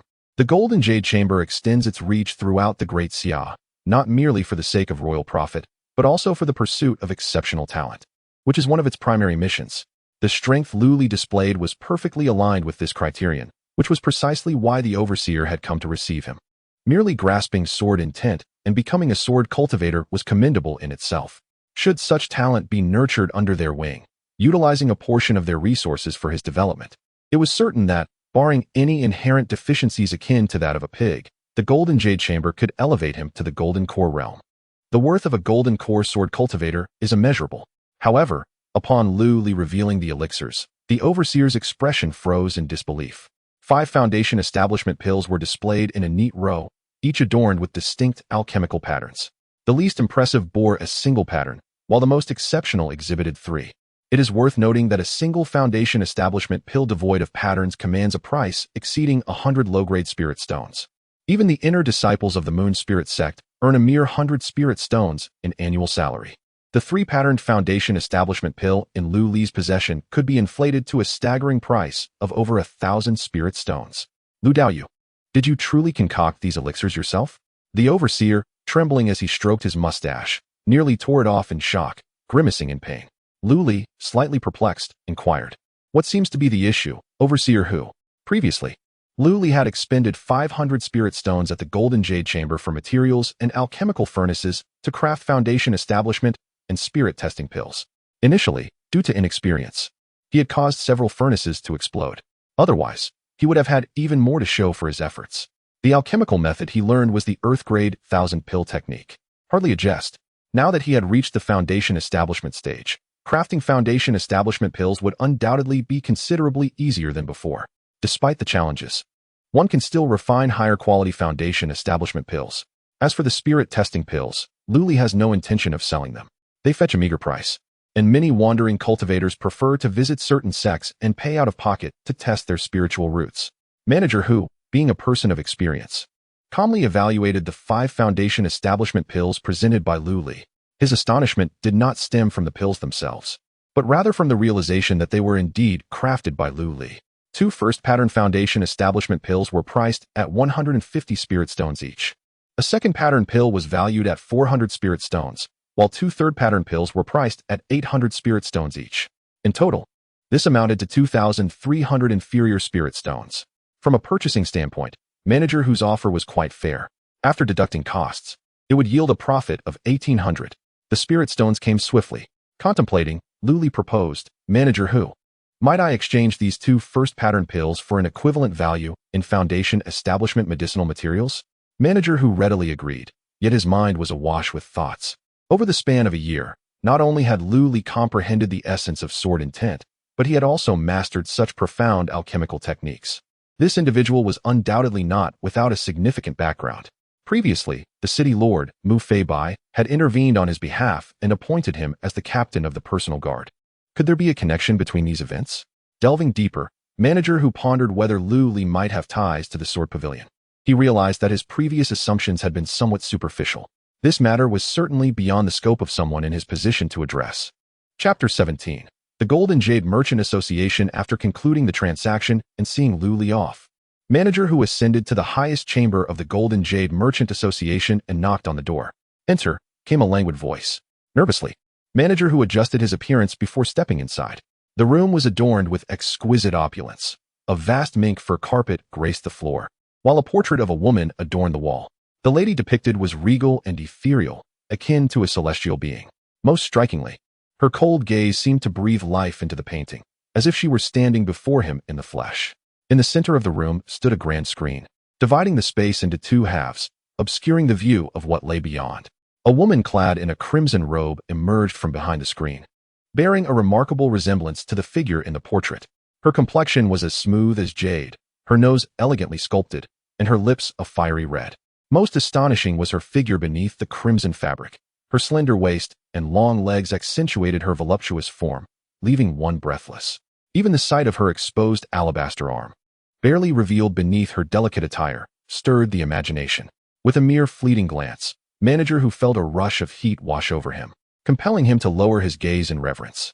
I pay my respects to the president, he said, bowing deeply, his eyes betraying a profound sense of trepidation. The woman before him was none other than Qin Mingyao, the president of the Golden Jade Merchant Association. It was remarkable for a woman to command the largest merchant guild in the city, a feat not solely attributable to her beauty. Qin Mingyao herself was a peak expert in the Golden Core realm. In the Moon Spirit City, aside from Mu Feibai, no one could rival her. Ah, Manager Hu, what brings you here? Qin Mingyao inquired with a slight smile, clearly pleased with Hu's demeanor. Although the Golden Jade Merchant Association espoused a policy of treating all visitors as guests, regardless of their station, be they beggars or nobles, internally, the hierarchy was rigorously enforced, allowing no room for transgression. After respectfully disclosing the matter concerning Lu Li, Manager Hu fell silent, awaiting Qin Mingyao's further instructions. She had indeed heard of Lu Li, albeit not extensively. Her awareness stemmed from her association with Mu Feibai, which had drawn her attention to this young man. When Manager Hu presented the 3-patterned foundation establishment pill crafted by Lu Li, a glimmer of intrigue sparked in Qin Mingyao's eyes. Do you believe that Lu Li has a formidable mentor guiding him? Lowering his head, Manager Hu replied, that is precisely my thought. A mere village boy, lacking power or influence, suddenly mastering sword intent and acquiring such profound alchemical skills is hard to believe without some hidden support. I suspect he is backed by the city lord, Mu Feibai. It was noted that Mu Feibai had dared to confront the punitive elder of the Moon Spirit sect on Lu Li's behalf. It was important to acknowledge that, while Mu Feibai was the lord of Moon Spirit City, the city's name suggested a significant connection to the Moon Spirit sect, which had established a long-standing presence there. With half of the city's defenses managed by its disciples, even though Mu Feibai hailed from the Sword Pavilion, he certainly understood the principle that a formidable dragon cannot suppress a local serpent. It seemed rather unusual to act for the sake of a stranger. Qin Mingyao pondered for a moment before shaking her head. No, even if there are those backing Lu Li, it cannot be Mu Feibai. To my knowledge, Mu Feibai is wholly devoted to the sword path and possesses no understanding of alchemy. How could he possibly teach Lu Li the art of pill forging? This Lu Li is indeed quite enigmatic. Pay more attention to his movements and compile a report periodically. If possible, it would be best to win him over. Even if that proves difficult, do not easily offend him. After spending so long in this remote and desolate place, it is finally becoming somewhat interesting. A smile graced Qin Mingyao's face as she dismissed Manager Hu. Upon returning home, Lu Li distributed storage bags to the women, each containing 100 spirit stones. Since Mingyue and the others had also become cultivators, spirit stones were naturally indispensable. Lu Li had also procured some mundane cultivation manuals tailored to their individual strengths for them to practice. It was not that Lu Li was unwilling to impart the profound techniques he had mastered. Rather, their current levels of cultivation and comprehension were insufficient for such advanced teachings. After all, one must eat a meal one bite at a time. Soon, 2 months passed in tranquility. The anticipated retaliation from the Moon Spirit sect never materialized. Occasionally, Lu Yun would come to visit, engaging in pleasant conversations with Lu Li. Though Lu Li had limited knowledge of this world, he was a seasoned bookworm from his past life, steeped in novels. When he described grand scenes, Lu Yun was left in awe. Pengu creating the heavens, Nuwa crafting humanity, the calamity of dragons and phoenixes? I have never heard of such tales. Where did you learn of these? As they grew more familiar, their interactions became increasingly casual. Lu Li awkwardly scratched his nose. It's just a tale. An old storyteller in the village used to share such stories, not to be taken seriously. Yet Lu Yun shook her head earnestly. Not necessarily. Many tales and legends are indeed adaptations of real events. Perhaps such ancient powers did exist, and left behind these legends among mortals. Lu Li shrugged, thinking that even if such beings existed, they were merely myths from the old earth, irrelevant to this world of cultivation. During his leisure, Lu Li would also visit Mu Feibai at the city lord's mansion. Their meetings were marked by swordplay, exchanging insights. Through their exchanges, Lu Li discovered that although Mu Feibai appeared to be in his middle age, he had actually surpassed a century in age. In terms of actual years, he could very well be Lu Li's great-grandfather. However, in the realm of cultivators, age is not a determining factor. One only reveals signs of aging when their time is drawing near. Of course, this does not preclude some cultivators from choosing to present themselves in the guise of the elderly as they traverse the world. As long as Mu Feibai is willing, he can even transform his appearance to resemble that of a youthful Lu Li. This is merely a facade to maintain the dignity of the city lord. When I first encountered my great misfortune, I was not much older than you, entering the Golden Core realm from the Sword Pavilion merely at the age of 30. In the blink of an eye, nearly a century has passed. After avenging my deep-seated grievances, I found myself adrift, lacking purpose in life, and have meandered aimlessly until now. I can only surmise that my fellow disciples have long since ascended to the nascent soul stage or even higher realms. At the dining table, Mu Feibai expressed his sentiments, then seized a jug of spirit wine and consumed it in one go, without using spiritual power to dispel the effects of the alcohol. And given that this wine is a fine vintage specially crafted for cultivators, Mu Feibai soon found himself thoroughly intoxicated. Lu Li, patiently waiting by his side for him to sober up, couldn't help but feel a sense of melancholy. Mu Feibai's talent cannot be deemed inferior. He must have been a spirited and gallant swordsman in his youth, and after entering the Sword Pavilion, he achieved the Golden Core realm in just 10 years. Had he maintained that fervor, it is likely that, as he mentioned, reaching the nascent soul realm would have been within his grasp. Yet, he is ensnared by matters of the heart, halted at the pinnacle of the Golden Core. However, a Golden Core cultivator remains a Golden Core cultivator. Mu Feibai quickly regained his senses, and Lu Li took his leave.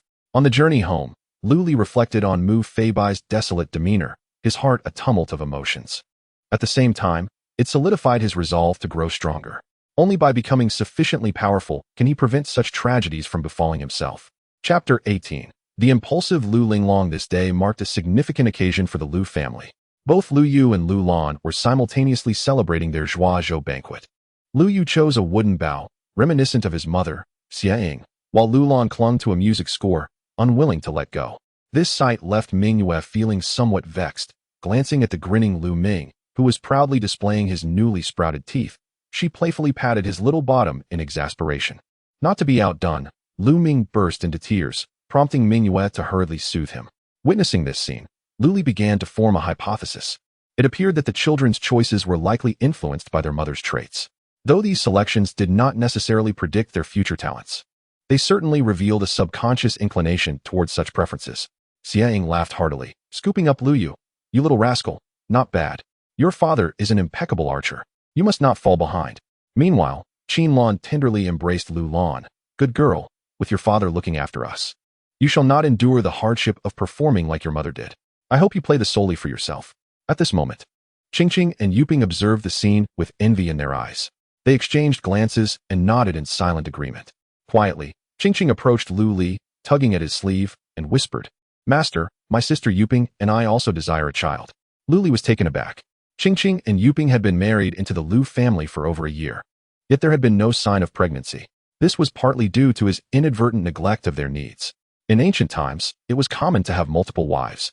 But with only one head of the household, there were inevitably times of favoritism. Comparatively, he had indeed been more attentive to Mingyue, Qin Lan, and Xia. Seeing the envious expressions on Qingqing and Yuping's faces, Lu Li took it upon himself to embrace this responsibility. After all, his spiritual roots were destined to contribute to the grand endeavor of procreation. A heavy burden lay ahead. Meanwhile, in the Moon Spirit mountain range, the sprawling peaks were dominion of the Moon Spirit sect. Atop the tallest mountain, cloaked in mist and abundant with spiritual energy, stood Moon Spirit Mountain, the sacred ground for the sect master and the elders. Surrounding this giant peak were 7 towering mountains, akin to 7 stars encircling the moon, serving as residences for the elders and places for inner disciples to cultivate their skills. With a stern expression, Lu Linglong soared through the air on her sword, heading directly towards one of the peaks. Her fierce demeanor puzzled the other inner disciples. What had befallen Lu's direct disciple? Why was she exuding such an aura of menace? Wu Gui, come out here. Lu Linglong's melodic voice resonated with an undeniable fury as she arrived at the punishment peak. Some curious inner disciples, recalling events from months prior, quickly summoned their friends through secretive means.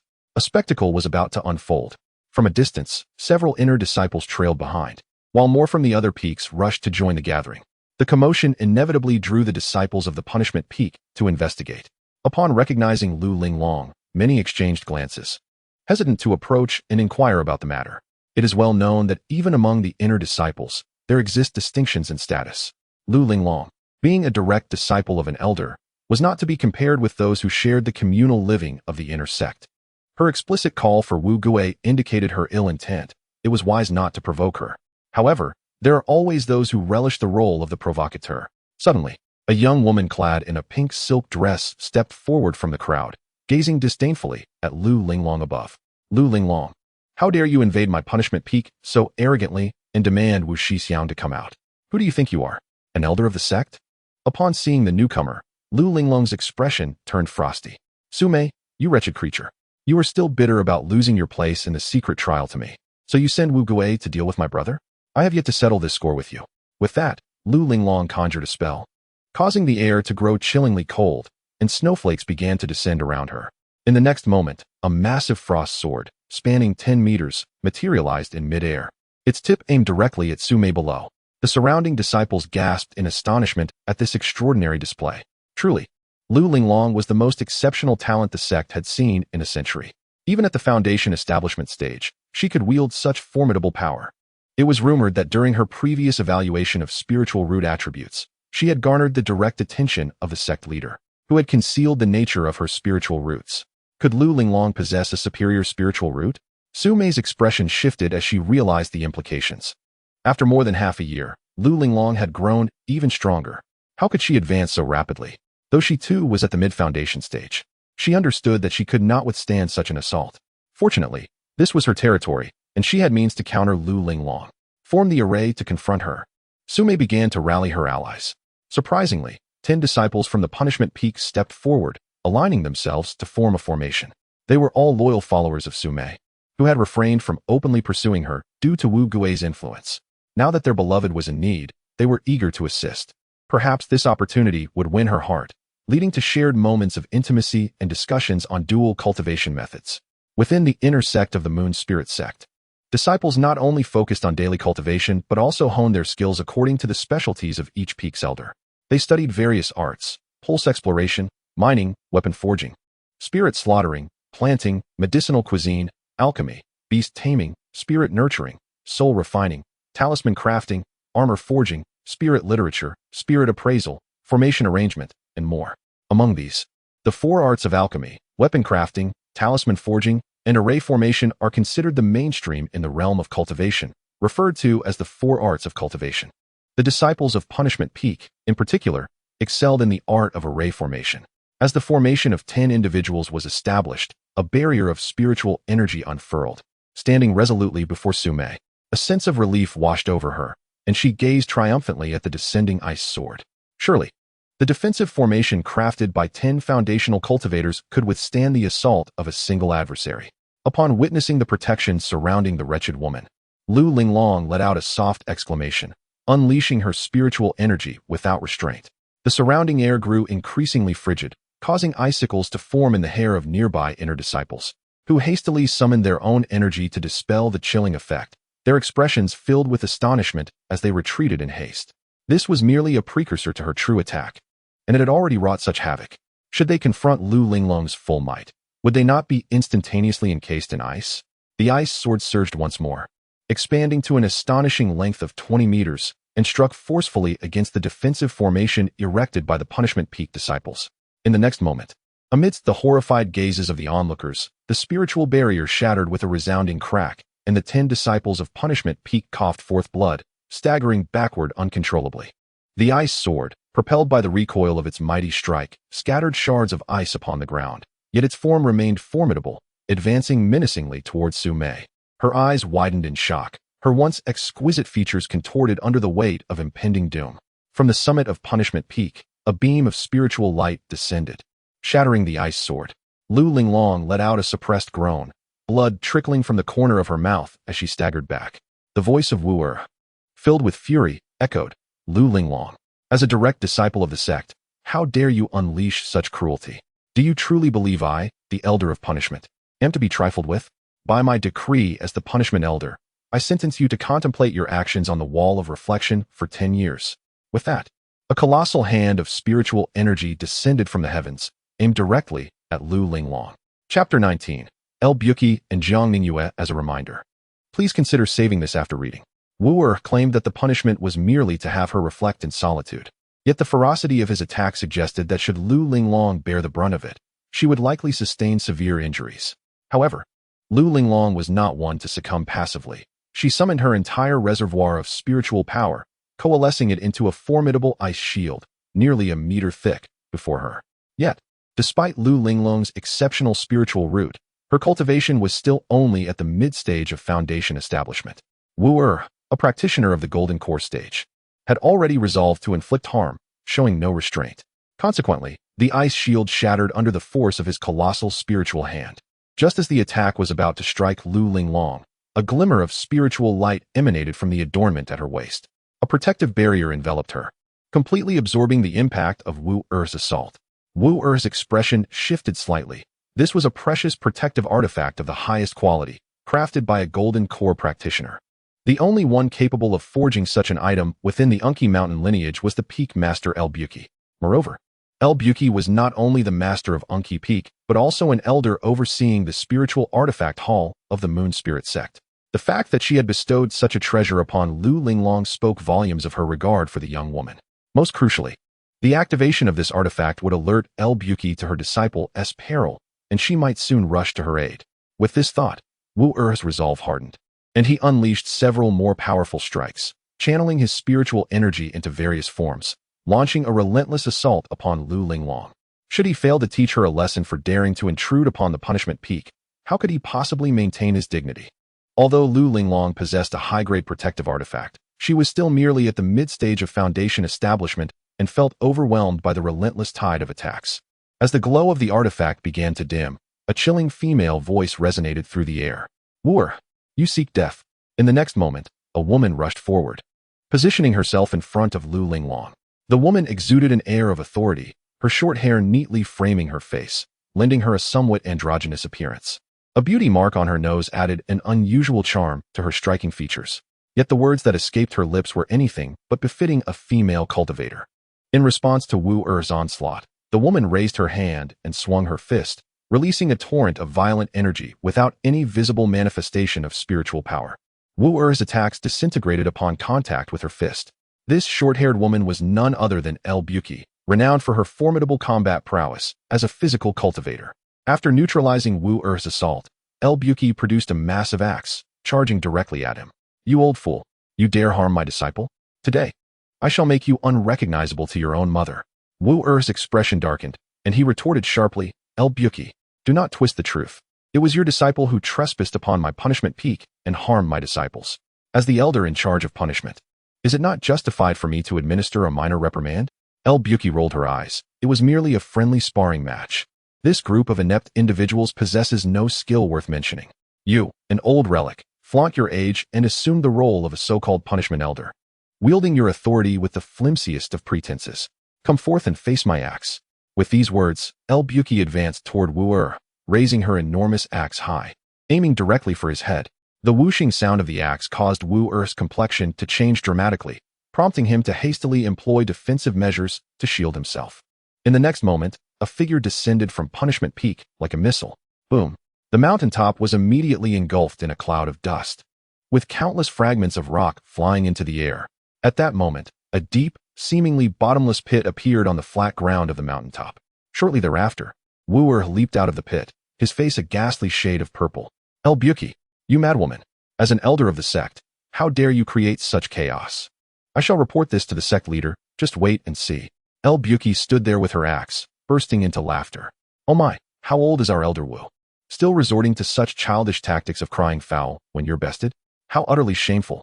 You remind me of a child who, after losing a fight, sobs and cries, you refinished. I'll go tell my mother to teach you a lesson. Is that not the case? Upon hearing this, the inner disciples who were merely bystanders could not contain their amusement and burst into laughter. The disciples of Punishment Peak wore expressions of displeasure, yet they dared not retort. Had they not witnessed their own peak master suffer humiliation? Thus, they could only cast their resentful glares toward the laughing inner disciples. Although the latter felt disdain in their hearts, they restrained their laughter.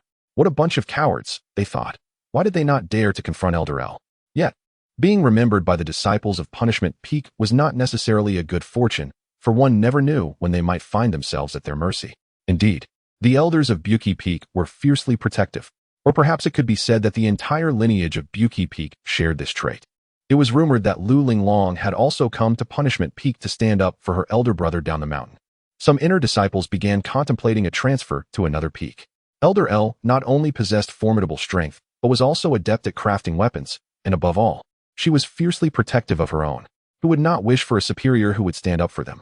Previously, they had only heard tales of Elder El's tempestuous temper and her less-than-stellar reputation, which had resulted in fewer inner disciples joining Buki Peak compared to others. Had they known it would be like this, they would have chosen to join Buki Peak when they entered the inner sect. At this moment, Wu Er trembled with rage at El Buki's words. You madwoman, always causing a ruckus and speaking nonsense. Such behavior is utterly disgraceful for a cultivator. El Buki sheathed her massive axe and replied with a cheerful demeanor, Oh, Wu Er, why don't you enlighten us on what a true cultivator should be like? Could it be that your unworthy son, in his futile pursuit of a maiden, resorted to oppressing others in the city? Ultimately, he ended up losing a hand, proving himself utterly useless. An old fool giving rise to a young fool. I suggest you relinquish your position as Elder of Punishment forthwith, lest you continue to bring disgrace upon our Moon Spirit sect. El Buki, sharp-tongued and quick-witted, left Wu Er momentarily speechless, trembling as he pointed a shaking finger at El Buki. Enough. At that moment, a melodious and soothing voice resonated, captivating the attention of all present. A stunning woman, clad in a flowing white gown and adorned with a silver hairpin, appeared seemingly out of thin air. Her delicate brows arched like wisps of smoke, and her eyes, filled with unspoken emotion, sparkled with an enchanting charm. Her cheeks resembled freshly ripened lychee, and her nose bore the softness of goose fat. She resembled a celestial fairy descending from the moon palace. Indeed, she was a breathtaking beauty, captivating all who beheld her, a visage that could bring nations to their knees, stunning all under heaven. After a prolonged moment, the inner disciples, having emerged from their stupor, promptly bowed in reverence, exclaiming in unison, "We pay our respects to the sect master." This enchanting figure was none other than the current sect master of the Moon Spirit sect, the Yuaning cultivator, Jiangningyue. Beside her, El Buki also clasped his fists in salute. "We pay our respects to the sect master." Wu, his eyes glazed with admiration, soon snapped back to reality and lowered his head to pay his respects. "We pay our respects to the sect master." Jiang Ningyue nodded gently and addressed the two. "Now that your antics are concluded, let us proceed to Moon Spirit Mountain. Linglong, you shall accompany us as well." Chapter 20. Visitors from the Moon Spirit sect. Under the awed gazes of the crowd, two elders along with Lu Linglong accompanied the sect master to Moon Spirit Mountain, presumably to render a decision regarding the matter at hand. Yet, the outcome of this judgment remained a mystery to all. However, upon witnessing Lu Linglong return freely to her activities while Wu, with a grim expression, opted for seclusion, the onlookers began to grasp the likely conclusion of this adjudication. The punishment elder Wu had unexpectedly suffered a setback at the hands of a disciple. It appeared that Lu Linglong was far more than merely a favored student of the elders. Even the sect master seemed to extend his support towards her. In a realm where astuteness abounds, numerous inner disciples contemplated ways to endear themselves to Lu Linglong. Within the inner sect, Lu Linglong was clearly trending towards becoming a leader. If they did not seek her favor now, when would they?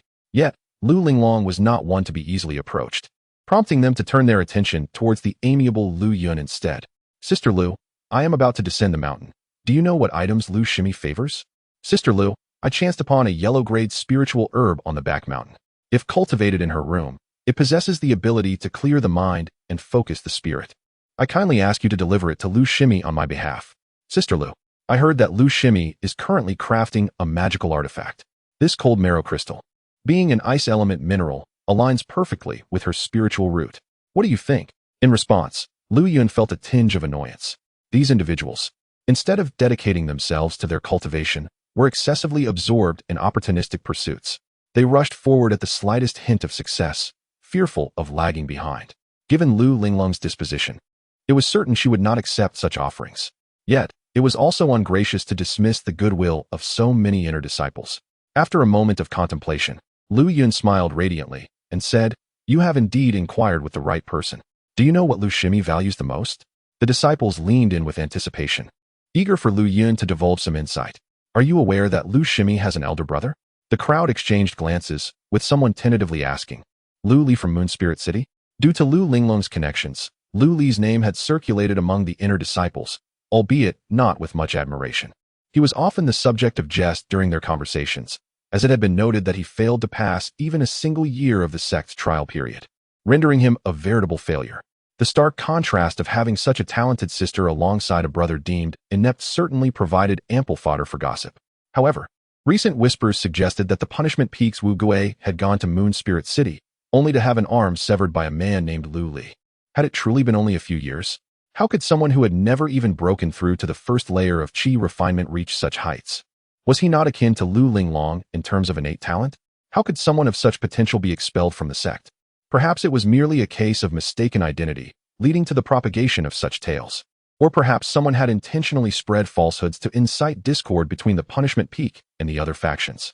Some self-proclaimed intellectuals speculate that underlying this situation may be a conspiracy for power. However, they remain oblivious to the benefits of such actions. Thus, driven by a desire for first-hand experience, they descended the mountain, making their way directly to Moonlight City. Upon confirming with the outer disciples stationed at the city that the renowned Lu Li was none other than the abandoned disciple of the Moonlight sect from several years prior, they were left utterly astonished. Without the support of a sect, how could he have cultivated at such an astonishing pace? Driven by curiosity and bewilderment, they arrived at the grand estate of the Lu family. Owing to Lu Linglong's connections, these inner disciples laid aside their arrogance and politely announced their lineage to the gatekeeper. Upon hearing this, the gatekeeper immediately shut the door and rushed into the courtyard. Master, trouble has arisen. Disciples from the Moonlight sect have come to cause a ruckus." The melodious sound of the zither in the courtyard abruptly ceased. A figure clad in white emerged with a furrowed brow. "Has anyone from the outer sect been harmed?" The gatekeeper paused. "Not at all. These individuals were quite courteous. The gatekeeper's response left Lu Li perplexed. What was this? A gesture of diplomacy before hostility? Were the disciples of the Moonlight sect truly so refined? Nevertheless, since the adversaries had come to their doorstep, retreat was not an option. In the next moment, Lu Li vanished from sight. Outside the Lu family estate, an inner disciple frowned, expressing his doubts. Brother Lu, is it truly necessary for us to go this far? Even if Lu Li is indeed the elder brother of Lu Linglong, it may not be worth our while to forge a connection. Since Lu Li descended from the mountain, Lu Linglong has not once visited her brother. Moreover, the gatekeeper of the Lu family is insufferably arrogant, a mere mortal denying us entry. Brother Lu pondered for a moment. Calm yourself, junior brother. Sister Lu's information should not be taken lightly. Let us exercise patience. You have been in the sect for a shorter time than I, and you must be aware that the sect master often resides on Moonlight Mountain, and it is not uncommon for us to go a decade without seeing her. Yet she has made 2 appearances in recent years, both related to Lu Linglong. Thus, I surmise that Lu Linglong has caught the sect master's attention and is likely to become her direct disciple and ascend to Moonlight Mountain for further cultivation. If we can establish a connection with Lu Linglong, we would be aligning ourselves with a formidable ally. To take a step back, even though we are inner disciples, our talents are mediocre, and the sect's techniques require substantial contributions for exchange. By the time we accumulate enough contribution points, we may not know when that will be. Lu Senior Sister, being a direct disciple of an elder, is entitled to select a technique manual for free each year. If we can leverage our connection to Lu Li to establish a rapport with Lu Senior Sister, we might gain access to superior techniques. Such an arrangement would undoubtedly be advantageous. Under the words of his senior, the inner disciple evidently lost his temper. All right, I shall heed my senior's counsel. At that moment, a voice emerged from behind them. I must say, gentlemen, discussing matters of mutual interest so openly in front of the host is not the proper etiquette for gift-giving. The 2 disciples were taken aback and swiftly turned to look. They beheld a young man clad in white, smiling at them. When had he appeared behind them? If he harbored intentions of ambushing the 2 brothers, they might very well be lying on the ground by now. Moreover, they could not sense any fluctuations of spiritual energy emanating from him. Upon this realization, the Lu disciple felt a cold sweat trickle down his back. May I inquire about your esteemed name, senior? Did our words inadvertently offend you? The Lu disciple promptly performed a gesture of respect typical of juniors. Whether the individual had concealed his cultivation or possessed powers far exceeding theirs, his strength was beyond doubt. Despite his youthful appearance, the realm of cultivation was replete with formidable figures who bore the semblance of youth. The Lu disciple evidently regarded Lu Li as a high-ranking individual residing in the Moon Spirit City, hence his natural address of senior. Lu Li's expression turned somewhat peculiar. You come to my doorstep, and yet do not recognize who I am? The Lu disciple was taken aback. Your doorstep? Is this not the Lu family estate? Wait a moment. The Lu disciple's pupils gradually dilated, clearly struggling to comprehend the situation. The individual before him, whose depths he could not discern, was indeed Lu Li. Chapter 21. The gift incident. Lu Li observed the 2 individuals with a bemused expression, initially expecting them to be troublemakers and preparing to take the initiative. Utilizing the concealed spiritual energy characteristic of the Hunyuan technique, combined with the elusive 100 Shadows step, Lu Li stealthily maneuvered behind them. However, upon eavesdropping on their conversation, he found himself both amused and perplexed. To his surprise, they had come to present a gift. From their words, Lu Li discerned that his younger sister had likely achieved some merit within the sect, thereby elevating her status. Consequently, many sought to curry favor with her, yet found themselves at a loss for means to do so. Thus, they had thought of him. Lu Li, senior brother. I see you have been here all along. One of the Lu disciples chuckled awkwardly. Ordinarily, he would address Lu Li as junior brother. Yet given Lu Li's evident superiority in strength, such a title would seem intentionally provocative. Lu Li waved his hand dismissively. No need to refer to me as senior brother. Lu Daoyu. I am no longer a disciple of the Moon Spirit sect, thus the notion of brotherhood is no longer applicable. I am aware of your intentions. If it is to seek favor through my sister, I must advise you to pursue other avenues. Though I may not be particularly talented, I would never stoop to such behavior. Why should I reap the benefits while my sister bears the burdens? After dismissing the 2 awkward visitors, Lu Li was about to return home when he felt a sudden vibration from the communication talisman in his pocket. This talisman, given to him by Lu Yun, maintained clarity over a radius of 1,000 miles. Lu Li quickly adapted to its use. Hello? Who is this? Lu Li inquired. There was a moment of silence on the other end, followed by a sigh. This communication talisman was crafted by me. It contains only your and my spiritual energy. Who else could it be? The voice belonged to Lu Yun. Through their recent exchanges, Lu Yun had grown increasingly impressed by Lu Li's insights. The tales he shared had introduced her to a world previously unknown to her. Thus, she had fashioned this talisman for his use. Have you received the gifts from those inner disciples? Lu Li raised an eyebrow. So it was your doing. On the other end, Lu Yun reclined on her jade bed within her cave dwelling, her form exuding an enchanting allure. Scattered around her were numerous bamboo slips and books, a testament to her eclectic collection of knowledge. She possessed geographical texts from various states, as well as an array of novels and divination literature. Her demeanor was unpretentious. Upon hearing Lu Li's inquiry, she playfully stuck out her tongue and replied, "What? I merely noted that your abode was rather bare and thought it prudent to offer assistance. After all, it is the residence of a foundational cultivator. It would be remiss not to have a few spiritually resonant items, wouldn't you agree?" Listening to Lu Yun's tone, Lu Li felt an inexplicable stirring within him and, almost instinctively, remarked, "A phoenix cannot reside upon a wutong tree. It remains merely an ordinary tree. In a dwelling devoid of celestial beings, what purpose do numerous spiritual artifacts serve?" After a brief silence, Lu Yun returned to her playful banter. "So, are you implying that you find your wives and concubines lacking in beauty, thus unworthy of being called celestial beings? Next time, I shall speak earnestly before your esteemed wife." Lu Li felt that his words were somewhat ambiguous, and he quickly clarified, "That is certainly not the case. My wife and concubines possess beauty that rivals the flowers, and I hold them dear. Friend Lu, do not engage in such divisive tactics. Such behavior is unbecoming of a gentleman." Lu Yun chuckled heartily. "I am a woman, not a gentleman." With a wave of her hand, she continued, "Enough of the jesting. Let us speak seriously. You must accept the gifts from these disciples." "Why is that?" Lu Li inquired. Lu Yun replied with a serious demeanor. "Are you not concerned that refusing these gifts may bring unnecessary trouble to Sister Linglong?" Lu Li nodded. "Indeed, that is a valid concern." Lu Yun adjusted her position on the bed for greater comfort. "But what if I told you that not accepting them would indeed cause Sister Linglong trouble?" Lu Li frowned slightly, pondering her words. With great care, Lu Yun elucidated her point, and Lu Li soon grasped the underlying truth. Though Sister Linglong was undoubtedly gifted and held in high regard by the sect leader, with the potential to inherit the position of sect master in the future, such prospects were still distant. A fallen genius is but a pile of bones. Furthermore, Sister Linglong's nature was such that, apart from Lu Li and a few select disciples, she treated others with cold indifference. Over time, this would inevitably alienate many within the sect. Moreover, the Moon Spirit sect frequently organized trials that required traveling to distant lands, be it to slay demonic beasts or confront heretical cultivators. In such instances, companionship would be essential for mutual support. Given Sister Linglong's disposition, she was destined to remain solitary, inadvertently scaring away those who might wish to befriend her. Thus, in future trials, she would likely find herself acting alone.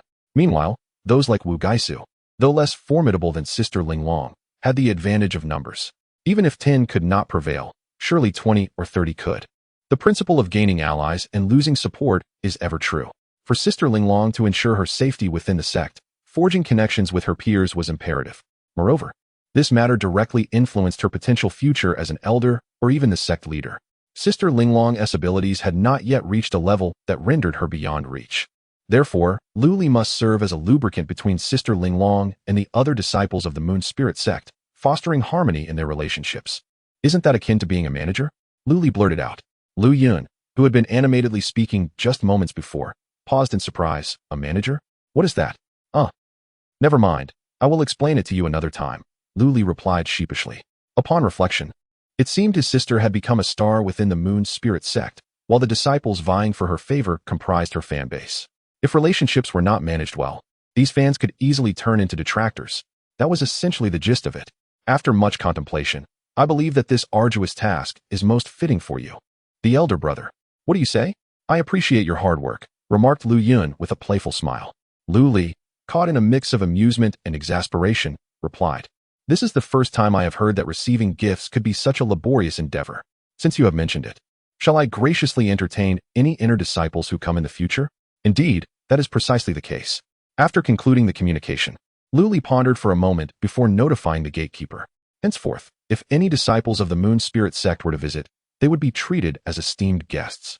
As anticipated, in the following days, the front of the Lu residence became a constant flurry of activity. Numerous disciples from the Moon Spirit sect came and went, creating a unique spectacle in the Moon Spirit City. This sight astonished the outer disciples and stewards stationed there. These inner disciples, known for their haughty demeanor, often looked down upon their outer counterparts. Yet, they showed remarkable warmth towards Lu Li, a forsaken disciple of the Moon Spirit sect. Naturally, such a commotion did not escape the notice of Mu Fei Bai. Within the city lord's manor, Mu Fei Bai regarded Lu Li with a hint of surprise, stating, "In recent days, inner disciples of the Moon Spirit sect have continuously descended into Moon Spirit City. I initially thought they were plotting something against you. Yet, they not only refrained from causing you trouble, but have also shown you such courtesy. Pray tell, how did you manage this?" Lu Li chuckled heartily, raised his wine cup in a gesture of acknowledgement, and then drank it all in one go, saying, "There's no other way. It all comes down to character." Mu Fei Bai paused for a moment, then burst into laughter. Chapter 22. Conflict. The actions of the disciples from the Moon Spirit sect have triggered a series of chain reactions. Moon Spirit City is divided into three major factions: the Moon Spirit sect, the Golden Jade Merchant Association, and the City Lord's Mansion. The influence of the Moon Spirit sect, aside from its outer disciples and deacons, also encompasses the four prominent families within the city. These families are all affiliated with the Moon Spirit sect, each possessing some degree of connection with the elders of the sect. Consequently, they have leveraged their association with the sect to expand their own power, becoming local magnates. Among them is the Wu family, a distant relative of the punitive elder Wu Er, and one of the four prominent families in the area. At this moment, the head of the Wu family, Wu Erming, sat at the head of the hall, his expression increasingly somber as he listened to reports from his subordinates. In previous years, when inner disciples descended the mountain and passed through Moon Spirit City, they would typically bring gifts to the Wu residents. However, this year, they all seemed to be flocking to the Lu family instead. Did these disciples not know the surname of their punitive elder? "Father, this Lu family is nothing but a bunch of nobodies, yet they dare to act so brazenly. Recently, I have even heard some wandering cultivators saying that the Lu family is soon to become the fifth prominent family in Moon Spirit City," remarked the young man beside Wu Erming. Hearing his son's words, Wu Erming's frown deepened. Just 2 years ago, he was entirely unaware of the existence of this Lu Li, only becoming cognizant of him after the incident involving Wu Gui. Over the years, there had been disciples from the Moon Spirit sect who had left to settle in Moon Spirit City, and some had even attempted to establish their own influence. Yet, how could a mere amateur hope to navigate such treacherous waters? Before long, under the coordinated efforts of the four prominent families, those who dared to challenge their status were swiftly buried in the annals of history. What is the hurry? Wu Erming thought, gazing at his son, whose character had been hollowed out by indulgence. This only underscored Lu Li's avaricious and lascivious nature. Such a person would hardly achieve greatness in the future. For now, he merely relied on the patronage of City Lord Mu. These inner disciples are short-sighted, completely oblivious to the reality at hand. No matter how powerful Mu Fei Bai may be, he remains just a city lord. Once his tenure of 100 years concludes, he will inevitably be reassigned. The Moon Spirit sect has held dominion here for a millennium, and as long as your uncle remains the punitive elder, the Wu family's position shall remain unshaken. I suspect the heads of the other three families share this sentiment. Wu Erming, being the head of the family, maintained a greater composure than the young man. In the next moment, another servant rushed in, breathless and flustered, exclaiming, "Master, the Yang family from the north, the Sun family from the south, and the Yi family have all presented lavish gifts to the Lu family, and their heads have come personally." At this moment, the head of the Lu family, Lu Li, was preparing to host a banquet in their honor. Wu Erming's expression shifted dramatically.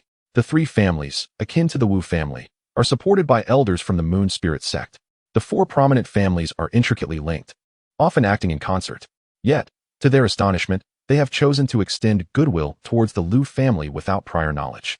Are they unaware of the conflict between Wu Gui and Lu Li? What could be their ulterior motive? Is it possible that the Wu family's overwhelming dominance in recent years has incited their discontent, prompting such a decision? What stance does the elder from Moon Spirit Mountain take in this matter? Wu Erming, feeling increasingly restless, rose from his seat and began to pace the hall. After a lengthy contemplation, he declared, "Prepare the horses. We shall visit the Lu family." Meanwhile, within the grand estate of the Lu family, the kitchen bustled with activity as servants scurried in and out, delivering dishes to the main hall. In the main hall, Lu Li raised his cup towards the three heads of the families, stating, "Esteemed family heads, your presence graces my humble abode. Please do not find fault with my modest offerings." An elderly gentleman chuckled, replying, "Lu family head, you are too modest. The Lu residence is replete with all amenities, and more remarkably, It exudes a rich spiritual energy, truly a treasure trove. Another chimed in. The Liu family head, so young and accomplished, has reportedly entered the foundational stage. We should have come sooner to offer our congratulations. Alas, we were entangled in mundane affairs, which delayed our visit. I hope you do not take offense. As the toasts flowed and merriment ensued, a commotion arose outside. The Wu family has arrived in the city. The guests at the banquet halted momentarily, their expressions shifting. The heads of the Sun, Yi, and Yang families wore peculiar looks. As leaders of the four prominent families, they had all reached the pinnacle of foundational cultivation. Mere steps away from the golden core stage. A newly advanced foundational cultivator should not warrant such a descent in status. Their presence was sanctioned by their respective family elders within the Moon Spirit sect. Yet, the son of the punitive elder, Wu had clashed with Lu Li mere months prior, and the nature of Wu Erming's sudden visit was perplexing. Lu Li furrowed his brow. This was not the voice of his doorman. Just then, a figure was forcibly hurled into the courtyard, revealing the Liu family's doorman. Following him, a group of burly servants escorted a middle-aged man into the estate. One of the robust men sneered, eyeing the fallen doorman. A mere doorman dares to obstruct our master's path. He raised his foot to kick the incapacitated doorman aside. As the foot neared its target, a glint of determination sparked in Lu Li's eyes. A blade of grass detached from its stem, transforming into a flash of green light. A piercing scream erupted as the sturdy servant's leg shattered, blood gushing forth. Startled gasps filled the air, and all eyes turned towards Lu Li, who remained poised, hands clasped behind his back, as though he had not moved an inch. From whence does this dog come, intruding upon another's abode and seeking to bite? Lu Li inquired knowingly. Where's its master? Quickly, take this barking mad dog away. Wu Erming's countenance darkened. A mere glance commanded several attendants to escort the injured away. You are Lu Li? The reality is far less favorable than the reputation suggests. How could you resort to such brutality against an ordinary mortal? Truly petty. Wu Erming stated coldly. Lu Li furrowed his brow and turned to the three heads of families seated at the table. It seems the visitor bears ill intentions. Please, allow me to handle this unwelcome guest before we proceed. The three heads exchanged glances, acutely aware that Wu Erming's prowess far surpassed that of Wu Gui. Not to mention, the Wu family had been entrenched in Moon Spirit City for many years, their collection of treasures unmatched by ordinary folk. Brother Lu, exercise caution. The three heads of families subtly cautioned. If Lu Li were to engage in combat, defeat would be inevitable, and his very life could be at stake. Lu Li offered a faint smile. Thank you for your concern. With a disdainful snort, Wu Erming retorted, Sun Chuan Miao, are you all aligning yourselves with Lu Li? He is but a novice in the foundation stage. What significance does the favor of the city lord hold? Is he truly worth your investment of effort? The expressions of the three men grew increasingly peculiar. It appeared that Wu Erming remained unaware of the situation regarding Wu Should they enlighten him? Chapter 23. The Earth Spirit puppet. The conflict between Wu and Lu Linglong was mediated by Jiang Ningyue, the leader of the Moon Spirit sect. However, the aftermath of the incident was well understood by all. Wu claimed to be in seclusion, but in reality, he was being punished through solitary reflection. On the other hand, Lu Linglong, who instigated the trouble, appeared unaffected by the consequences. The elders behind the heads of the three families were undoubtedly aware of the underlying implications. Yet, as elders of the sect, they could not lower themselves to curry favor with Lu Linglong like the inner disciples.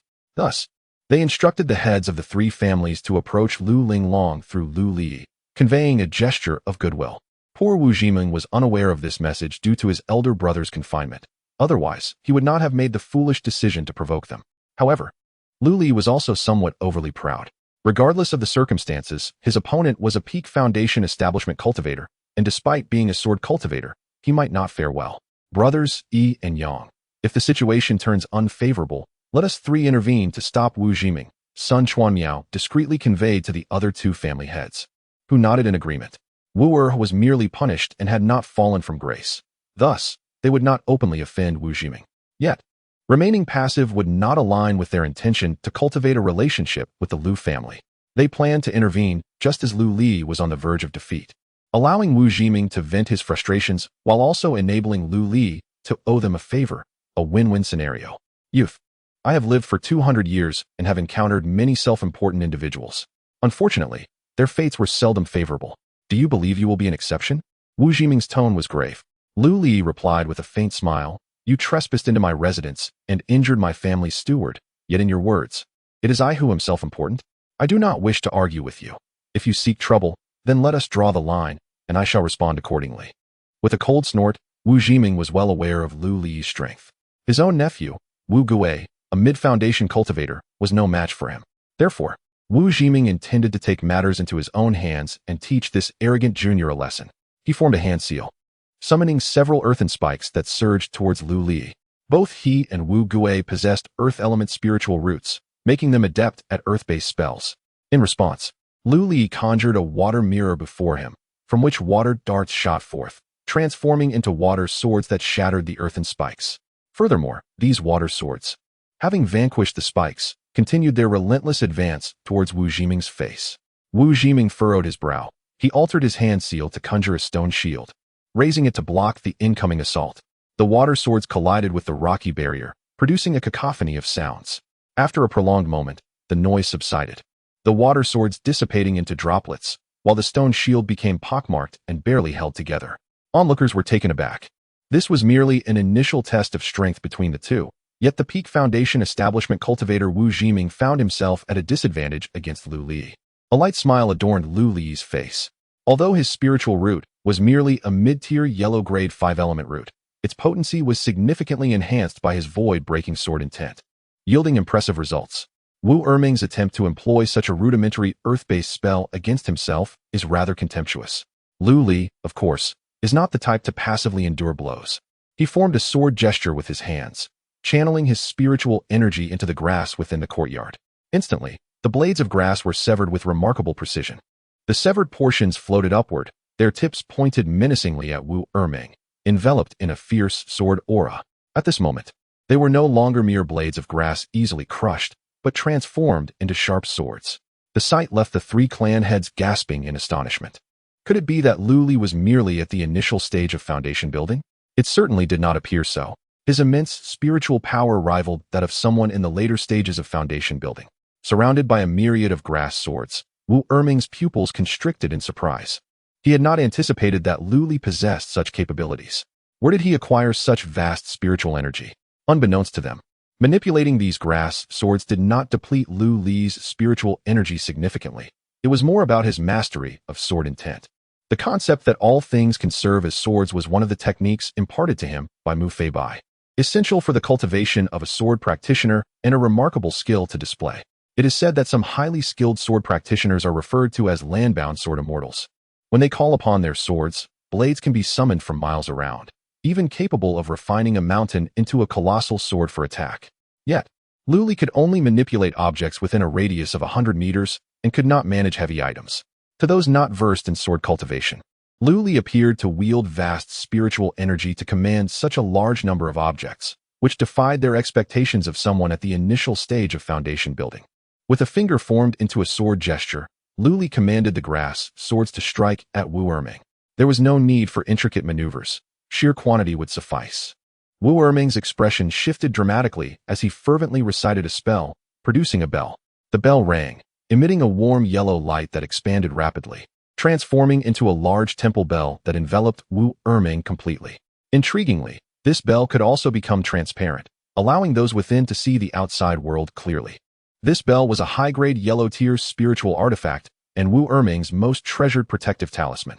The grass swords collided with the bell, producing no sound, their sword intent dissipating and reverting to ordinary blades of grass that fell to the ground. Inside, Wu Erming finally regained his composure. Forming a hand gesture to gather the earth attribute spiritual energy in the air, manifesting as a 3-meter-tall earthen figure that launched stone projectiles at Lu Li.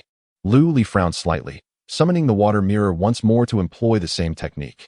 The water sword pierced the earthen figure, which swiftly absorbed it. The attack only deepened the color of the clay figure, failing to shatter it.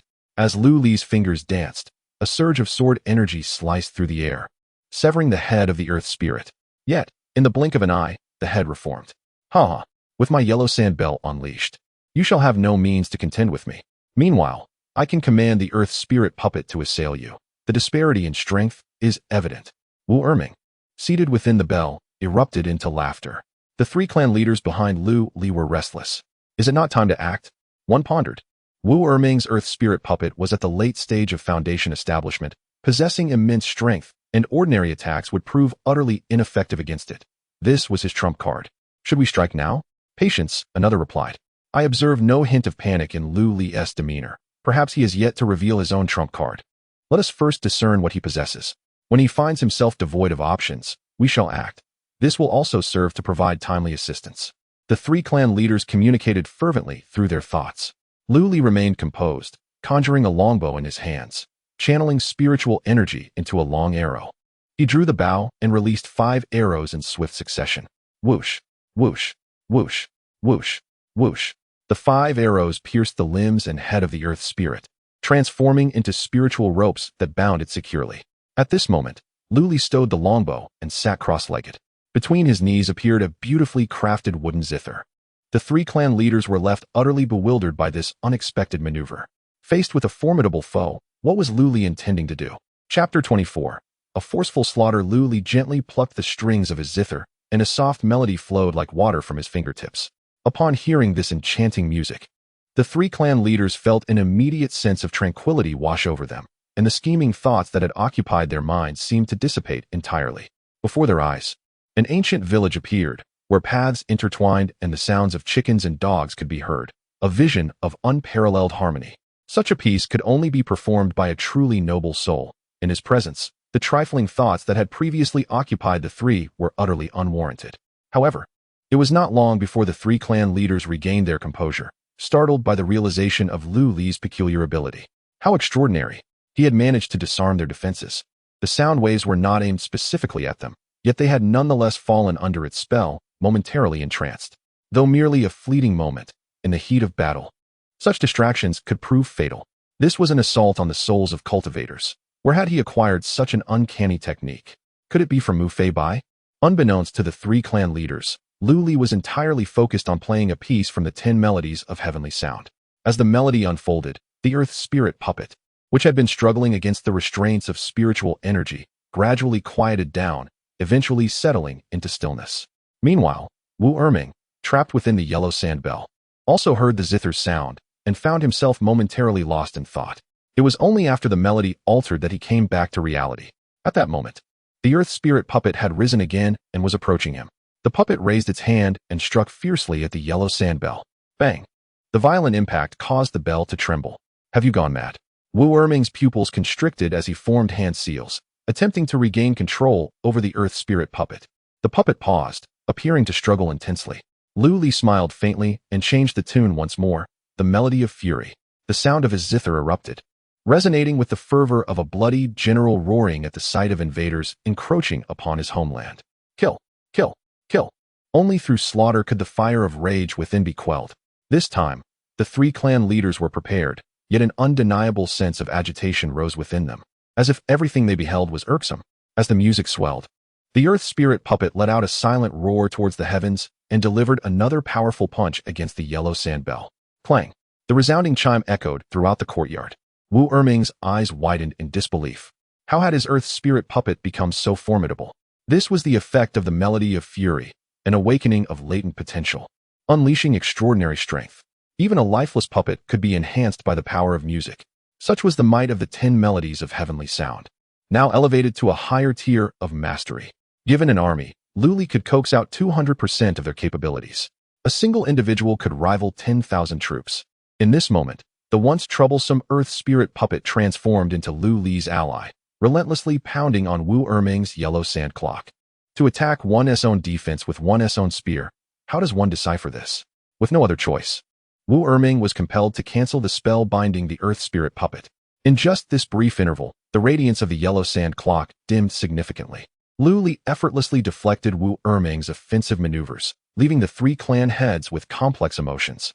They had anticipated that their assistance would be necessary. Yet Lu Li's displayed power and hidden cards far exceeded their expectations. As more content loaded, a thought struck them. Even in the late stages of foundation building, they lacked such a diverse array of techniques. Hearing that Lu Li was barely in his 20s while they, like Wu Erming, had cultivated for over a century, a wave of frustration surged within them. Over the years, they had devoted themselves to expanding their family's influence, yet their own strength had languished considerably. It was time, upon returning, to delegate authority and allow others to manage affairs, focusing instead on breaking through to the golden core stage to enhance their capabilities. This was the true path. Unbeknownst to Lu Li, his remarkable performance had altered the mindset of the clan heads. At that moment, Lu Li jested, "Wu clan head, do you intend to remain hidden within your artifact forever? This hardly aligns with your earlier provocative actions. Your clan truly embodies continuity, doesn't he it? Wu Gui's nickname is Tortoise, and here you are, adopting such a reclusive stance. Surely, you aren't descendants of some tortoise-like demon beast?" Lu Li's words were sharp and incisive, causing Wu Erming's expression to oscillate between green and pale. However, one of his trump cards, the Earth Spirit Puppet, had been vanquished, and he genuinely had no effective means to retaliate against Lu Li. Yet, once he emerged, how would he contend with the multitude of grass swords that Lu Li could unleash again? Wu Erming found himself in a quandary, unable to respond to Lu Li's taunts. Seeing Wu Erming's hesitance to emerge, Lu Li conjured his longbow once more. A spiritual arrow coalesced upon the bowstring, a remarkable surge of energy gathering around it. The sight of Lu Li's longbow sent shivers down the spines of the three clan heads. Although Lu Li had previously employed a bow, it hadn't instilled such a sense of dread. His methods were truly unending. The longbow in Lu Li's grasp was the yellow-grade artifact, the shooting sun bow, which enhanced archery skills. The spiritual arrow that had earlier transformed into a rope was also a function of the shooting sun bow. The archery technique he was now employing was the shooting sun arrow technique. The synergy between the shooting sun bow and the shooting sun arrow technique yielded results far beyond a mere sum of parts. Lu Li released his grip, and the arrow instantly transformed into a streak of light, hurtling forth. Wu Erming's expression shifted dramatically. He instinctively sensed the looming threat of death. This arrow was beyond his capacity to intercept. The arrow's velocity was astonishingly swift, piercing through the protective barrier of the yellow sand clock in an instant. With a sickening sound, crimson blood splattered forth as Wu Erming was brutally pierced through the chest, blood gushing forth. His anguished scream reverberated throughout the courtyard. Meanwhile, Lu Li withdrew the sun-shooting bow, his expression indifferent as he regarded Wu Erming. The three clan heads, witnessing Lu Li's demeanor, felt a chill creep into their hearts. They had not anticipated that the amicable Lu Li, moments ago at the dining table, could act with such ruthless decisiveness. You dare to kill me. My elder brother will not let you off." Wu Erming's incredulity gradually transformed into a vacant stare. That single arrow had directly penetrated his heart. He never imagined that his intention to suppress Lu Li would lead to such a dire fate. Before reaching the nascent soul stage, the heart remained a critical vulnerability for cultivators. Yet, Lu Li merely smiled with indifference. "You need not concern yourself with this matter. Rest in peace." Wu Erming stammered as he collapsed, blood spreading beneath him like a blooming red flower. The atmosphere fell into silence. Lu Li clapped his hands, summoning several servants, and gestured towards the corpse in the courtyard, saying, "Take this fellow away. I still have esteemed guests to entertain, and his presence is somewhat distressing." The servants, with expressions of reverence, complied without hesitation. The three clan heads, still shaken, took their seats. What was there to feast upon now? The Wu family should be preparing for a funeral. Chapter 25. The palpitations of Wu esteemed guests. Why do you refrain from partaking in the delicacies? Is it perhaps that they do not suit your palate? Lu Li inquired, addressing the three clan heads. Sun Chuanmiao offered a dry chuckle and clasped his hands in a gesture of respect, stating, having witnessed the formidable prowess of the Lu clan head, "We find ourselves in admiration, and for a moment, we are at a loss for words. Considering the pressing matters awaiting our attention at home, it is best we take our leave. Please forgive our abruptness." The heads of the Yi and Yang clans echoed similar sentiments, offering polite farewells. Their words were laced with an added layer of formality. Lu Li's actions had rendered them unable to savor their meal. The sudden demise of Wu Erming, who was of comparable strength, had instilled a sense of urgency within them. They had initially perceived Lu Li as a mere lamb, easily swayed with a modicum of kindness, only to discover he was a predatory tiger. The disparity in strength naturally altered their demeanor, fostering a sense of wariness rather than camaraderie. Who could say whether the fate of Wu Erming might mirror their own? Understanding their apprehension, Lu Li set down his chopsticks with a sigh, remarking, "There is no need for such tension. I have always adhered to a principle of benevolence, believing that one should not provoke others unless provoked oneself. The Wu family and I have had our differences. Had I not decisively eliminated their head, I would likely face relentless troubles in the future. The Lu clan is but a humble household, incapable of contending with the Wu family. Thus, my actions were necessitated."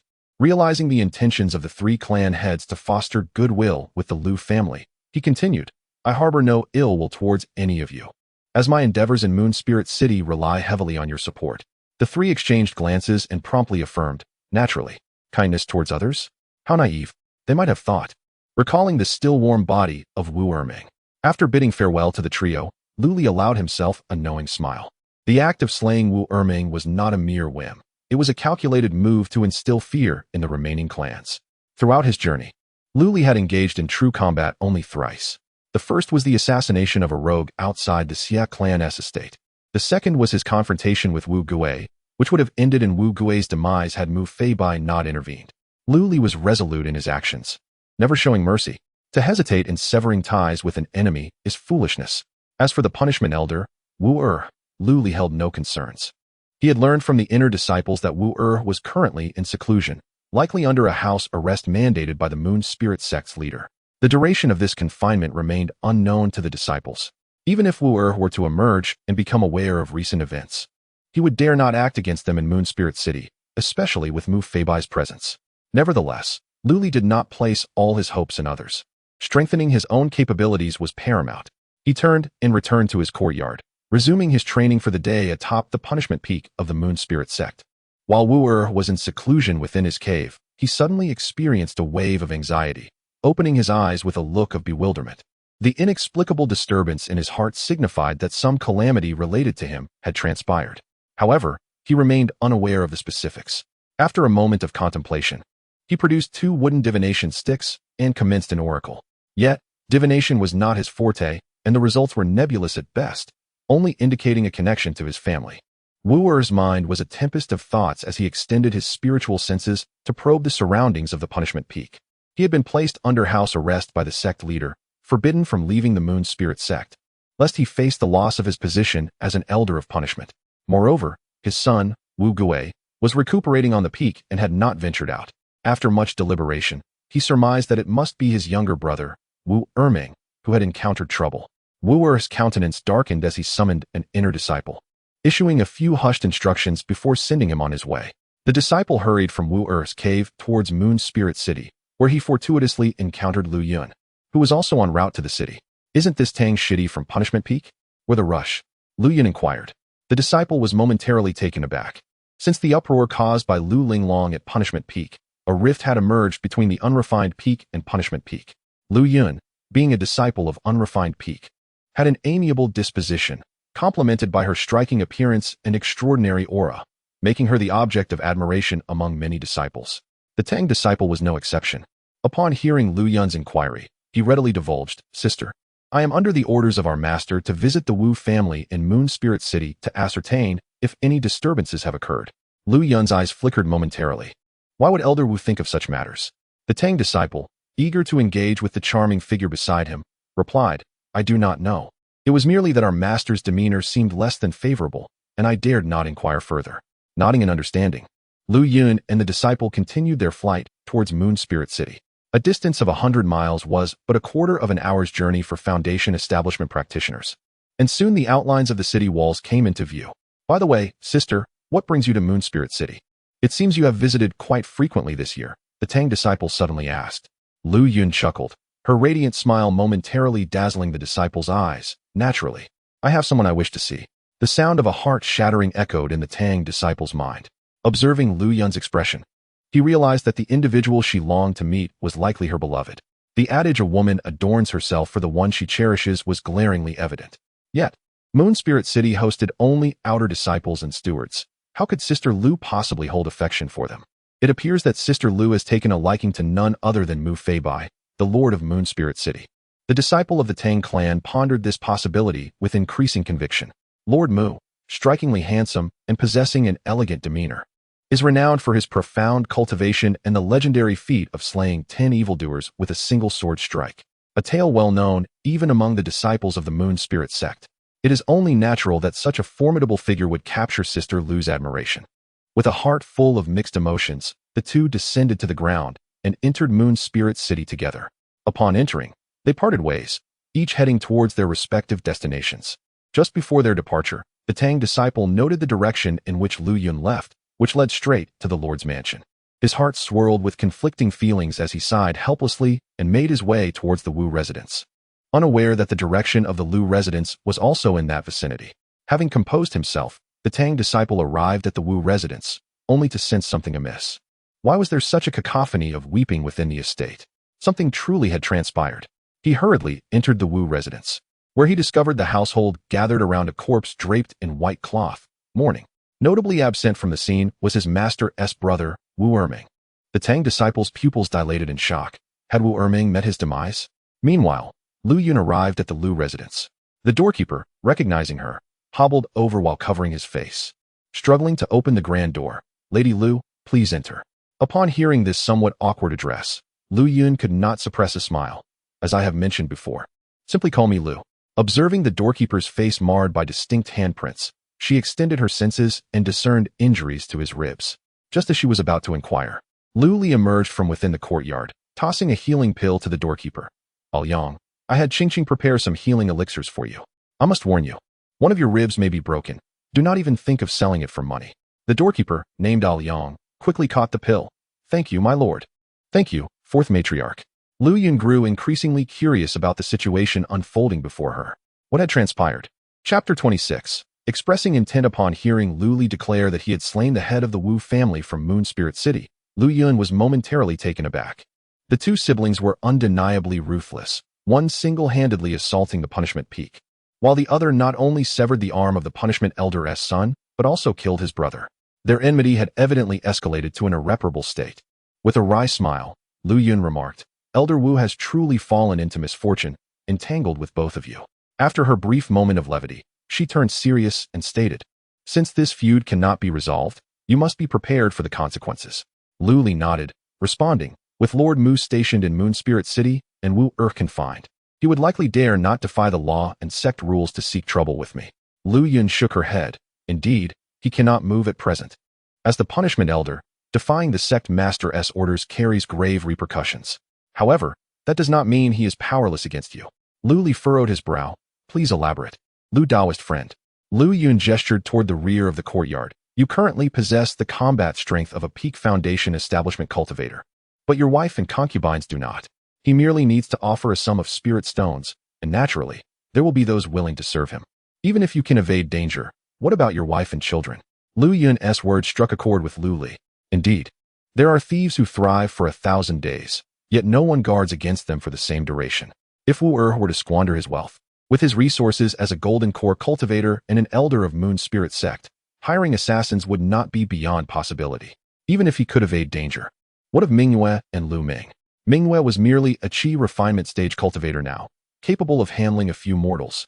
But should someone at the peak of Qi refinement, or even a foundation establishment rogue, be tempted by wealth and target his family, regret would come too late.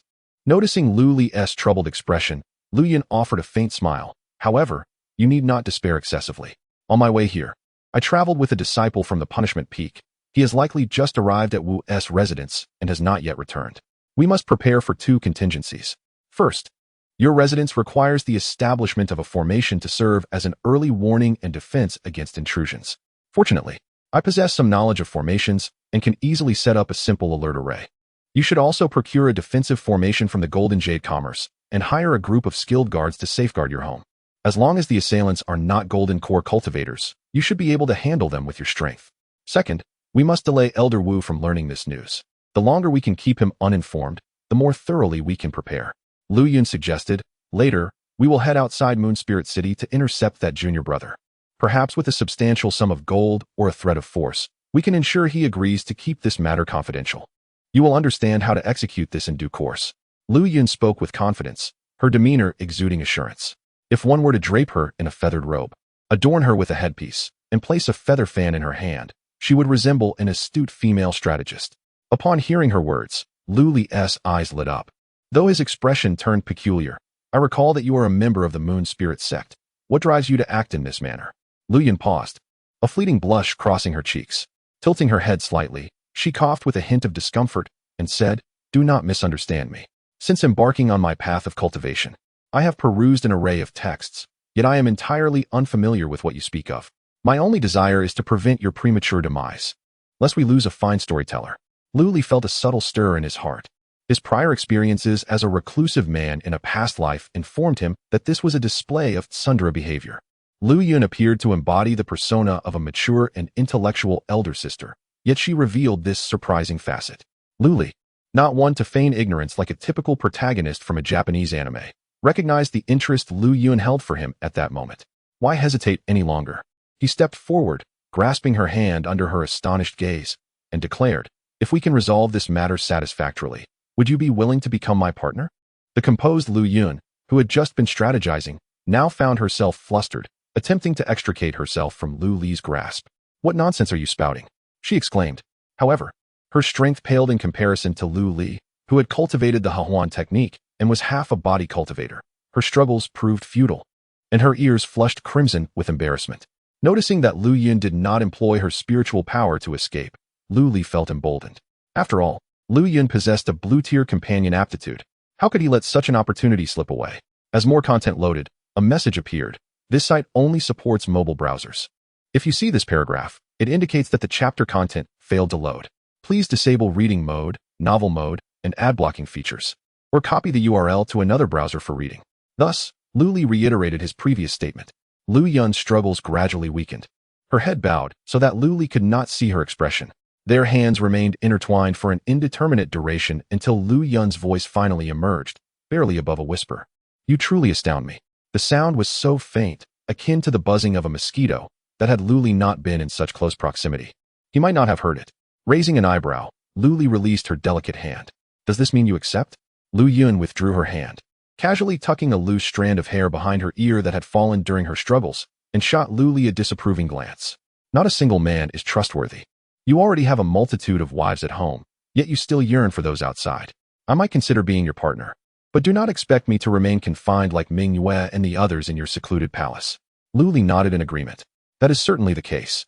I have never imposed restrictions on Ming Yue and the others. They simply lack the strength and have no desire to venture into the world at present."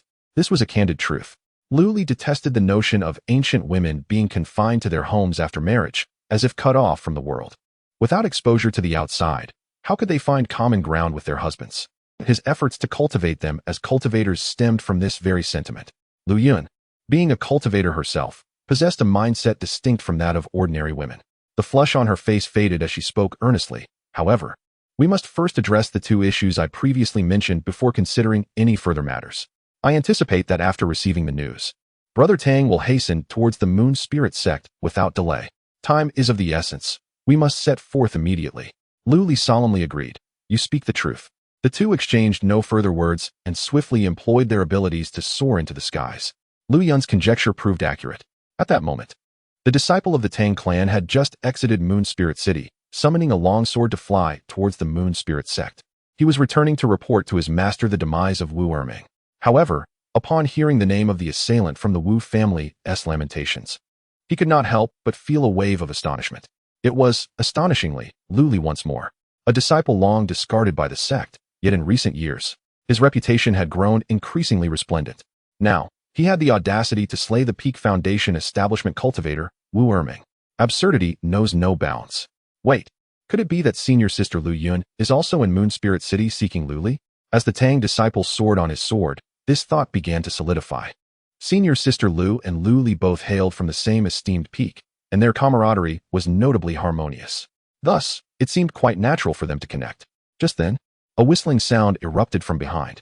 The Tang disciple turned to see a man clad in white robes, standing upon a cerulean sword, rapidly approaching him. Following closely behind was senior sister Lu, her expression tinged with a hint of remorse. An unsettling premonition surged within him. In an instant, the disciple unleashed his spiritual power, propelling his sword at an accelerated pace towards the Moon Spirit sect.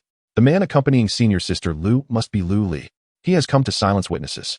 Chapter 27. Deception and double benefit in the first moments of the latest chapter of I Am the Immortal, marrying and having children to grow stronger. Lu Li hastened his pace upon noticing the approach of a predecessor. With a slight exclamation, the azure steel sword beneath his feet shimmered with brilliance, propelling him forward with astonishing speed. The disciple of the Tang clan glanced back, terror flooding his senses as he realized the rapidly diminishing distance between them. How could this fellow fly so swiftly? Although both were traversing the skies on their swords, the Tang disciple's method was merely a foundational practitioner's manipulation of objects. The sword served merely as a vessel. He could wield various implements according to his whims. In contrast, Lu Li executed the universal technique of sword cultivators, sword control. While he had yet to reach the pinnacle of unity with his sword, his velocity was incomparable to that of ordinary cultivators.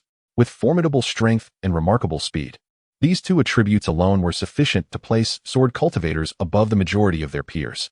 Fellow Taoist, please pause.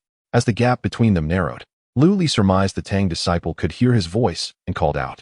The disciple trembled, and instead of halting, he spat a mouthful of blood onto his flying sword, accelerating once more and widening the distance between them. How could he slow down? Did he not see that the peak foundation cultivator, Wu Er, had perished? Would he simply wait to be silenced? Thus, the Tang disciple risked his life, employing an escape technique to flee. How much farther is it? The disciple had never felt the moon spirit sect to be so distant. Observing the Tang disciple's actions, Lu Li was somewhat taken aback. Was it truly necessary to be so frightened? He was not a demon, after all. A voice from behind, belonging to Lu Yun, echoed. We are only a third of the way to the moon spirit sect. We must stop him before he returns to the mountain.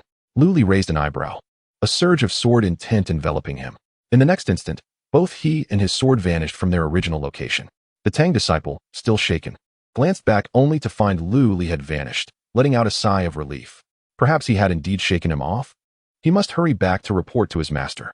This Lu Li was insufferable, having not only slain his master's brother, but also seeking to silence him. Well, primarily, he wished to silence him. Yet, when the Tang disciple turned back, he froze in place. Lu Li was now standing before him, poised upon his flying sword, arms crossed as he regarded the disciple. Fellow Taoist Tang, in such a hurry, where are you off to? The disciple's heart raced. How could this be? When had Lu Li appeared before him? The technique of the breaking void sword, aptly named, drew its essence from the very concept of breaking through emptiness. This text presents a complete and exquisite sword cultivation technique, encompassing not only sword moves and techniques, but also methods related to swordsmanship, such as sword control techniques. The space-breaking escape technique is one of these methods, allowing one to briefly pierce through space and appear a distance ahead. Utilizing this technique, Lu Li arrived before a disciple of the Tang surname. Noticing that the Tang disciple was attempting to change direction to escape, Lu Li summoned the sun-shooting bow, launching a spiritual energy arrow that transformed into a binding rope of spiritual energy, ensnaring the disciple. Even a late-stage Foundation establishment Earth spirit puppet summoned by Wu Er could be restrained. Naturally, a mid-stage intersect disciple posed no challenge. The spiritual energy rope coiled around the Tang disciple, instantly suppressing the flow of spiritual energy within him. The flying sword beneath the disciple lost its spiritual support and fell helplessly to the ground, with the Tang disciple following suit. His pupils constricted, knowing that bound and falling from such a height would surely result in severe injury or death. At that moment, Lu Yun, rushing from behind, waved her sleeve, conjuring two water mirrors. One mirror appeared beneath the Tang disciple, while the other materialized 3 feet above the ground. The disciple vanished into the water mirror, only to reappear unscathed from the other mirror's surface. Lu Li and Lu Yun descended slowly, surrounding him from both sides. Thank you, senior sister Lu, for saving my life, the Tang disciple said, his expression complex. Had it not been for Lu Yun's timely intervention, he would have likely met a gruesome fate. Yet, it was evident that she stood in league with Lu Li. Lu Li's expression darkened. Yunner, did we not agree to eliminate this person and prevent him from returning to report? Lu Yun sighed. It should have been so, but Tang Hui is my fellow disciple, and I cannot bear to watch him perish before my eyes. Such feminine mercy. Lu Li's face fell, and he brandished his sword, intent on striking down the disciple. Lu Yun also drew a slender sword, swiftly moving to intercept Lu Li's attack. Lu Lang, do you not wish for Tang Shidi to refrain from informing Elder Wu? Grant me some time to converse with him privately. After a moment of silence, Lu Li sheathed his sword. I shall give you 10 minutes. With that, he stepped aside, appearing somewhat sullen. All of this was observed by Tang Hui. Once Lu Li had distanced himself, Lu Yun severed the spiritual energy ropes binding Tang Hui and said kindly, do not be anxious, Tang Shidi. Lu Lang is merely hasty. Feeling the flow of spiritual energy gradually returning within him, Tang Hui shook his wrist and smiled wryly. Senior sister, as a member of the Moon Spirit sect, why assist him in such matters? Also, you call him Lu Lang. Could it be that you too truly? Lu Yun's cheeks flushed slightly, and she replied, the matter of love between men and women is beyond human control. Lu Lang and I have already become Tao partners, sharing life and death together. If my junior brother wishes to depart, I shall not hinder him. I believe that Lu would heed my words. However, should Elder Wu seek to exact revenge on Lu in the future, I can only accompany him to the underworld. Upon hearing this, Tang Hui displayed a hint of hesitation. After all, he held a favorable impression of Lu Yun, and she had just saved his life. Noticing his indecision, Lu Yun produced a storage pouch and handed it to him, saying, "This is a token of my sister's goodwill. If you choose to keep this matter confidential, we shall bestow upon you further generous gifts." Tang Hui opened the pouch and was immediately astounded. It contained hundreds of spirit stones, equivalent to several years of his disciple's stipend. In the distance, Lu Li snorted coldly, the gleam of his sword shimmering ominously. Tang Hui glanced at Lu Li and then at the spirit stones in his hand, gritting his teeth as he declared, "I understand. Rest assured, my sister, I shall not divulge this matter." Unexpectedly, Lu Yun shook her head and presented a bell-like magical artifact. This is the esteemed yellow sand bell, a top-grade yellow-tier spiritual instrument. Tang Hui, captivated by the bell in his hand, could hardly tear his gaze away. A yellow-tier spiritual instrument of such quality was a privilege reserved for only a select few inner disciples of the Moon Spirit sect. Realizing the situation, Tang Hui understood that Lu Li and Lu Yun were playing a dual role, one threatening death, the other offering an easily obtainable treasure. How to choose? Naturally, Tang Hui opted for the latter. He promptly swore the heart demon oath, gleefully pocketing the spirit stones and the magical artifact as he departed. Lu Li then sauntered over to Lu Yun, remarking, "Was it truly necessary to create such a fuss?" What transpired earlier was indeed a performance staged by the two of them, a plan Lu Yun had shared with him on their journey. However, due to time constraints, many details had been overlooked.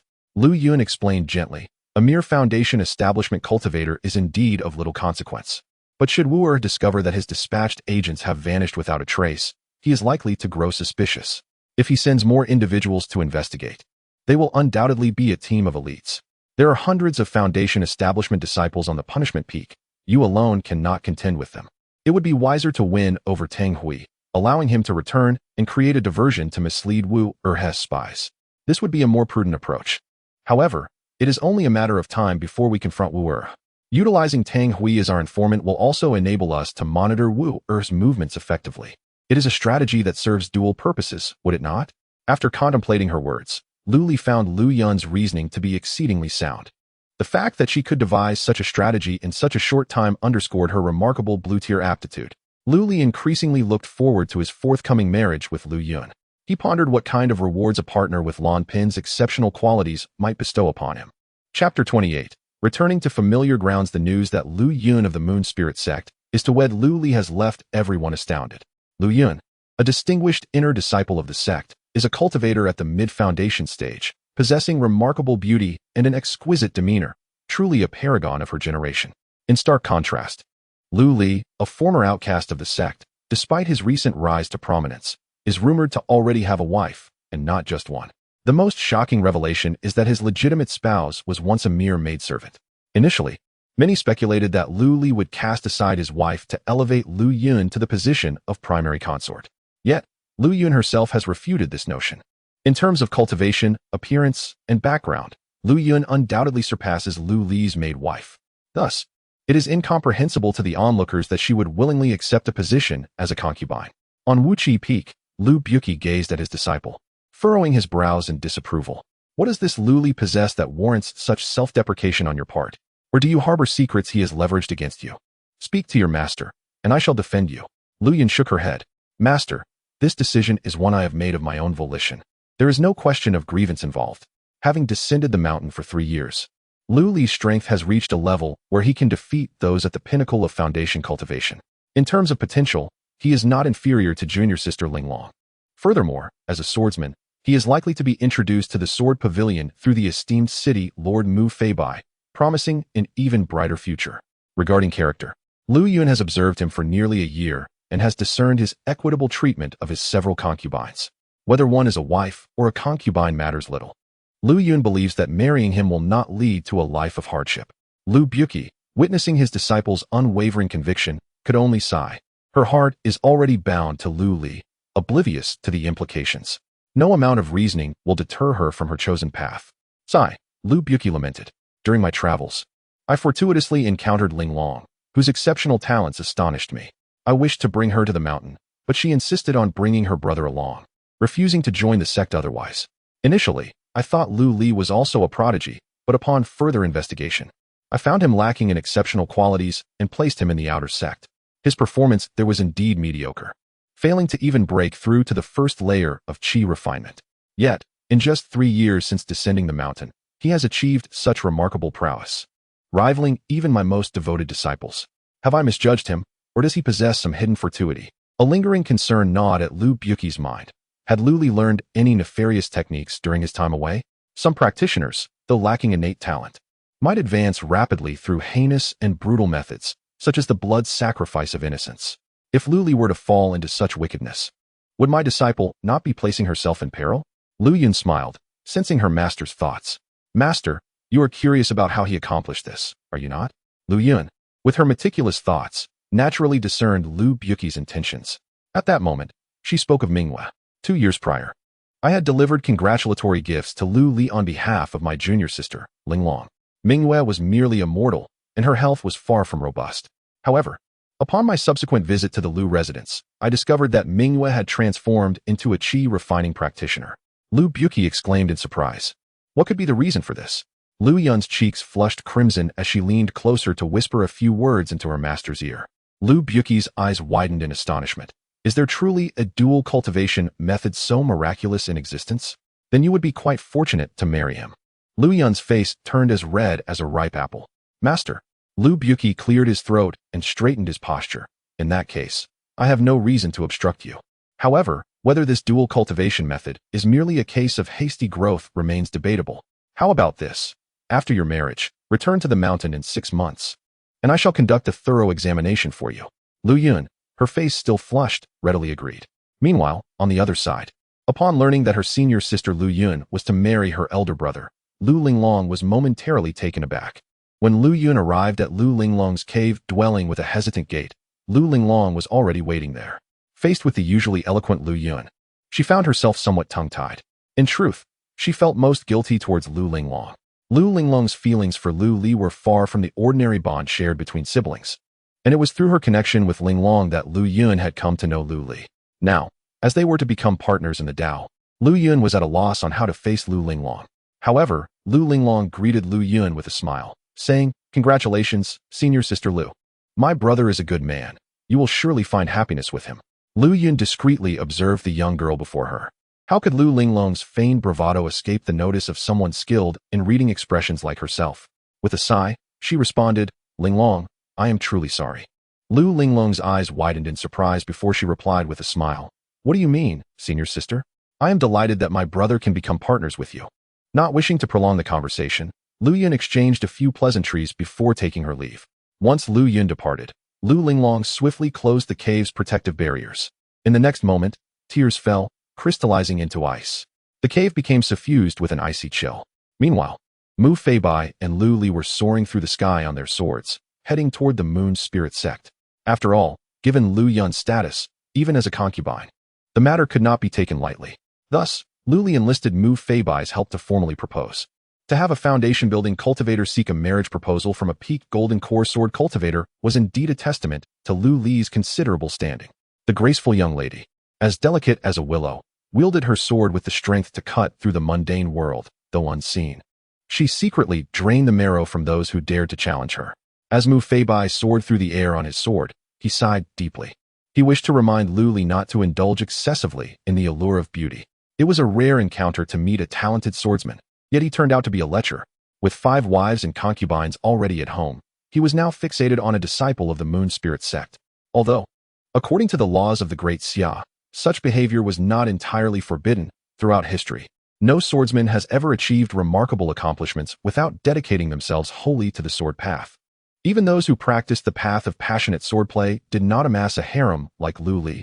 Lu Li chuckled, assuring Mu Feibai that there would be no conflict between the two pursuits in his life. He understood the elder's concerns, yet he was unlike ordinary mortals.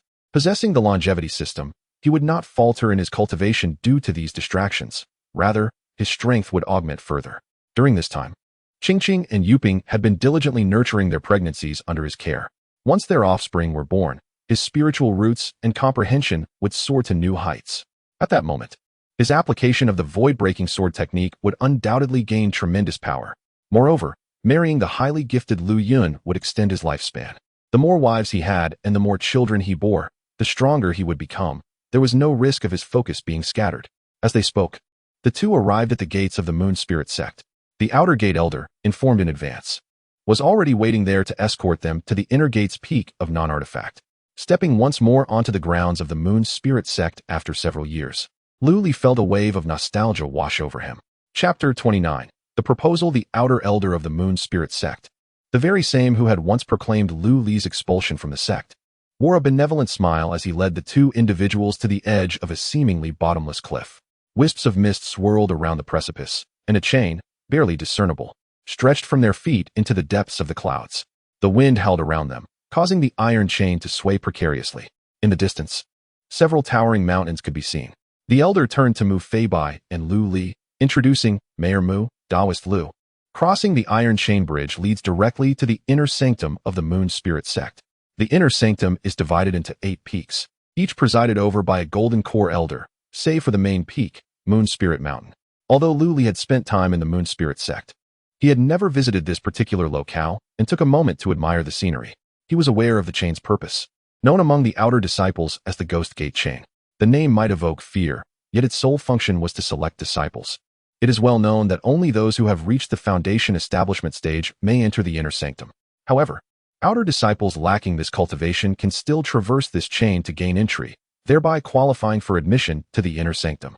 This chain, forged with a unique technique, was remarkably sturdy despite its slenderness. Its surface was as smooth as a mirror, and coupled with the howling winds of the cliffside gorge, it posed a risk of plummeting into the abyss at the slightest misstep. Only those with meticulous control over their spiritual energy and a resilient disposition, undisturbed by external distractions, could hope to succeed in crossing it. For outer disciples lacking the ability to fly, this journey was akin to a perilous venture through the gates of hell. Fortunately, the 3 individuals need not traverse the Ghost Gate Chain. The outer elder waved his hand, summoning a beam of light towards the opposite shore, and shortly thereafter, a magnificent unicorn carriage raced through the air toward them. This was one of the spirit beasts raised in the inner sanctum, perfectly suited for such a purpose. Please, Mayor Mu and Taoist Lu, board the carriage to ascend the mountain, the elder gestured. Lu Li understood that this privilege was not extended to him, but rather to Mu Feibai. Though Mu Feibai might not place great importance on such gestures, the Moon Spirit sect could not afford to lose face. After a brief interlude, the trio finally arrived at the foot of the Buki Peak. Lu Buki and Lu Yun awaited them at the base, while a circle of disciples from various peaks gathered nearby, eager to witness the event. Many had previously visited the Lu residence, presenting gifts, while a number of others had only heard of Lu Li and come specifically to see him today. Upon catching sight of Lu Li, murmurs arose among the crowd as they speculated. Lu Li appeared exceedingly ordinary, far from the imposing figure they had envisioned, a sword cultivator who had severed Wu Gui's arm. Expected to either exude an aura of unparalleled might or possess a demeanor as cold and aloof as Mu Feibai's.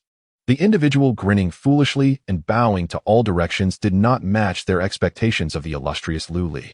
Yet, through the lens of envy, they could only perceive him as a simpleton. After all, Lu Yun was indeed one of the most beautiful maidens within the Moon Spirit sect.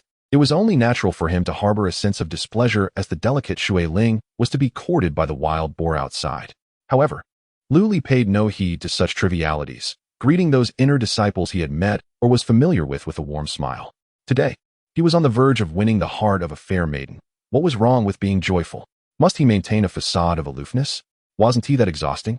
Observing Lu Li's smug demeanor, the surrounding inner disciples felt a pang of irritation. Were it not for Mu Feibai by his side, they might have surged forward in a frenzy. Soon, Lu Li approached Lu Buki and performed a respectful bow, addressing him as Elder Lu.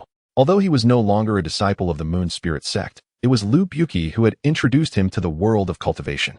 Moreover, he was the master of both Lu Yun and Lu Linglong. Thus, this gesture of respect was warranted. Lu Buki gazed at Lu Li with a hint of astonishment. I never imagined you would truly manage to invite Lord Mu to propose marriage. It appears that Lord Mu regards you as a cherished junior. Beside him, Mu Feibai chuckled. Lu Li strikes a chord with me and harbors profound thoughts on the path of swordsmanship. I do not consider him merely a junior, but rather a friend across generations. This statement elicited an uproar among the onlookers. While they were aware of Lu Li's backing from Mu Fei Bai, they were astonished that Mu Fei Bai would extend his support to such an extent. Consequently, some disciples from the punishment peak appeared conflicted, particularly Su Mei, whose expression fluctuated significantly. Their recent days had not been easy. Their peak leader had acted against a direct disciple, only to find himself confined as a result. This had led to ridicule and mockery directed at them, both overtly and subtly, whenever they ventured outside. Under Su Mei's instigation, they had directed their ire towards Lu Li. With Lu Linglong under the protection of the elders and the sect leader, she had risen to prominence.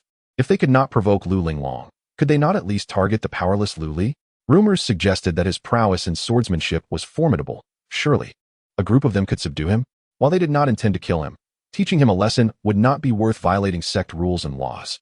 After all, even if Mu Fei Bai was the city lord, he could not possibly oversee every conflict among the cultivators in the city, could he? However, with Mu Fei Bai publicly declaring his friendship with Lu Li, they had to reconsider their approach. Lu Li surveyed the surroundings but did not spot his younger sister, prompting him to curiously inquire, "May I ask, Elder Lu, where is my sister Linglong?" Lu Buqi maintained his composure, responding, "Linglong has recently felled a calling and has entered seclusion. She is unable to meet you at this time." This was indeed the truth. Lu Buqi had sensed an intense coldness emanating from Lu Linglong's cave, and upon probing further, discovered that she was immersed in her cultivation, her aura significantly strengthened, hinting at a potential breakthrough. What could this signify? A moment of enlightenment? Lu Li did not dwell on it for long, feeling only a tinge of regret. He had not seen Linglong for several years. At this moment, Lu Li produced the azure steel sword from his possession and handed it to Elder L. "Elder L, I kindly ask you to deliver this sword to Linglong. It is a gift from her brother." Upon receiving the azure steel sword, El Buqi was immediately captivated by its vibrant hue. What a magnificent sword! Although it is merely of yellow-grade quality, its craftsmanship is flawless, and the patterns are exquisitely intricate, greatly enhancing one's spiritual power. Even some profound-grade spiritual weapons may not surpass it. Where did you acquire this sword? Are you acquainted with its creator? Lu Li chuckled awkwardly, fabricating a casual explanation, stating that during his descent from the mountain, he had paused in a village and instantly fell in love with the sword at the blacksmith's shop. Moreover, it was not forged by the village blacksmith, but was inherited from an unfortunate swordsman by their ancestors. El Buqi could only express his regret upon hearing this. Soon after, Lu Li presented additional betrothal gifts, formally entrusting them to El Buqi, requesting to take Lu Yun as a concubine. Subsequently, a special wedding ceremony for cultivators was held on Buqi Peak, with Mu Fei Bai and El Buqi serving as witnesses for the couple. After performing the 3 bows to heaven and earth, Lu Yun officially became one of Lu Li's wives. The long-awaited system notification sound echoed once more. Chapter 30. The Celestial Array Diagram. The art of formation. The moment I, the immortal seeker, took a wife and begot children, my strength burgeoned. Beep. Host has just married, gaining an additional 100 years of lifespan. Detected that the host's spouse possesses blue-tier qualifications, receiving an extra reward. Earth-tier secret manual celestial array diagram, along with 1,000 mid-grade spirit stones. Note: mid-grade spirit stones can be exchanged for low-grade spirit stones at a ratio of 1:100. The rewards for marrying Lu Yun did not disappoint. Although the wedding ceremony was taking place before the watchful eyes of the Moon Spirit sect, a surge of memories suddenly filled Lu Li's mind. From its very name, it was evident that this Earth-tier manual pertained to formations. Lu Yun had previously mentioned her modest acquaintance with the art of formations. In retrospect, her words were indeed humble. Her understanding transcended mere acquaintance. Otherwise, the system would have rewarded him with another form of cultivation technique. The celestial array diagram does not seem to be a complete manual. Rather, it could be perceived as a mere diagram of formations. Indeed, this was the reality. If he were to manifest it from his mind, it would take the form of a constantly shifting celestial map, embodying the cosmos and the stars in a singular illustration. This illustration encompasses the myriad phenomena of heaven and earth, allowing one to glean insights solely based on personal comprehension. With Lu Li's current level of understanding, observing this diagram would soon leave him dizzy and flustered. Fortunately, the system has bestowed upon him certain privileges, enabling him to grasp some insights into formations and comprehend 3 distinct arrays. The path of formation is vast and profound, categorized into 3 primary types: heaven, earth, and humanity. The heaven category seizes the forces of nature, utilizing the opportune moments and geographical advantages to lay down natural formations. The earth category employs rare materials from heaven and earth, arranging them in specific orientations and enhancing them with spirit stones to construct the array. The humanity category gathers the spiritual energies of cultivators, activating the Formation S principles to achieve collective offense and defense. These three categories, though differing in form, are fundamentally equal in essence. Luli has gained insights into all three types of formations. Heavenly formation, the blockade array, which uses natural layouts to establish a blockade eye, temporarily harnessing the power of the surrounding environment to ensnare and vanquish foes. Earthly formation, the five elements mirage array, which utilizes rare materials infused with the essence of the five elements to create illusions that confound enemies. Although primarily illusory, it possesses lethal capabilities, determined by the quality of the materials used. Human formation, the 10 directions array, a flexible formation adaptable to varying numbers of participants, categorized into the 2 instruments, 3 talents. For symbols, 5 elements, 6 harmonies, 7 stars, 8 trigrams, 9 palaces, and 10 directions, accommodating up to 10 individuals. Theoretically, should Lu Li's comprehension be sufficient, he could fully grasp the celestial array diagram. Achieving complete understanding of this diagram would render the discernment of heaven and earth within his grasp. The etiquette of cultivators is characterized by simplicity. Thus, this highly anticipated wedding concluded swiftly. Lu Buki dispatched a group of disciples from Buki Peak to escort the bride. The journey back to Moon Spirit City was uneventful, and this matter did not escape the notice of the various families within the city. Apart from the Wu family, all other clans presented their congratulatory gifts. To his surprise, Manager Hu of the Golden Jade Merchant Association was also awaiting at the entrance of the Lu residence. Upon seeing Lu Li clad in the crimson attire of a groom, Manager Hu stepped forward with cupped hands and said, "Congratulations, Taoist Lu, on your joyous union. This humble token is but a small gesture of respect." Lu Li surveyed the 2 carriages behind Manager Hu, laden with goods emanating a vibrant spiritual aura, and chuckled. "Manager Hu, this is truly extravagant. The treasures within these 2 carriages must be worth at least 1,000 spirit stones." Though these items may not hold immense value in Lu Li's eyes, the depth of his friendship with Manager Hu had yet to warrant such a lavish gift. Manager Hu shook his head, explaining, "This is the intention of our president." Lu Li replied with a smile, "Manager Hu, I must reiterate that I currently have no desire to affiliate myself with the Golden Jade Merchant Association, so I feel unworthy of such a generous gift." Manager Hu responded amicably, "No matter, Taoist Lu. Your exceptional talents will surely elevate you far beyond the ordinary. Our president merely wishes to establish a friendship in advance." Qin Mingyao once remarked, "There are individuals who appear unremarkable, yet possess profound fortunes, destined to soar to great heights and transform into dragons. This is a manifestation of their auspicious fate. By investing a trifling sum in advance, should they fail to become formidable, our loss will be minimal, but if they succeed, the profits from this venture will be substantial." Of course, Manager Hu was astute enough not to voice these thoughts aloud. Some matters were best left unspoken, as being too direct could alter their meaning.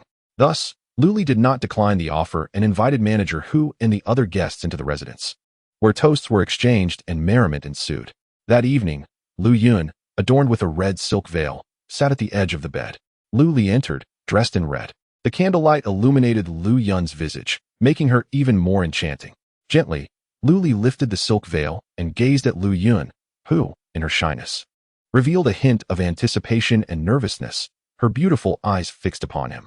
Her usual composure had faded, replaced with the demeanor of a bashful maiden.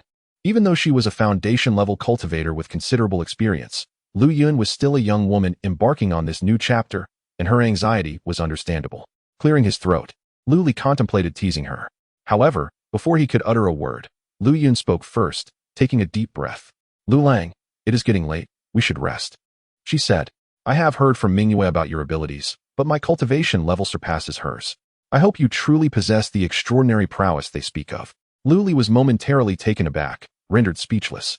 The seemingly bashful Lu Yun had turned the tables and playfully challenged him instead.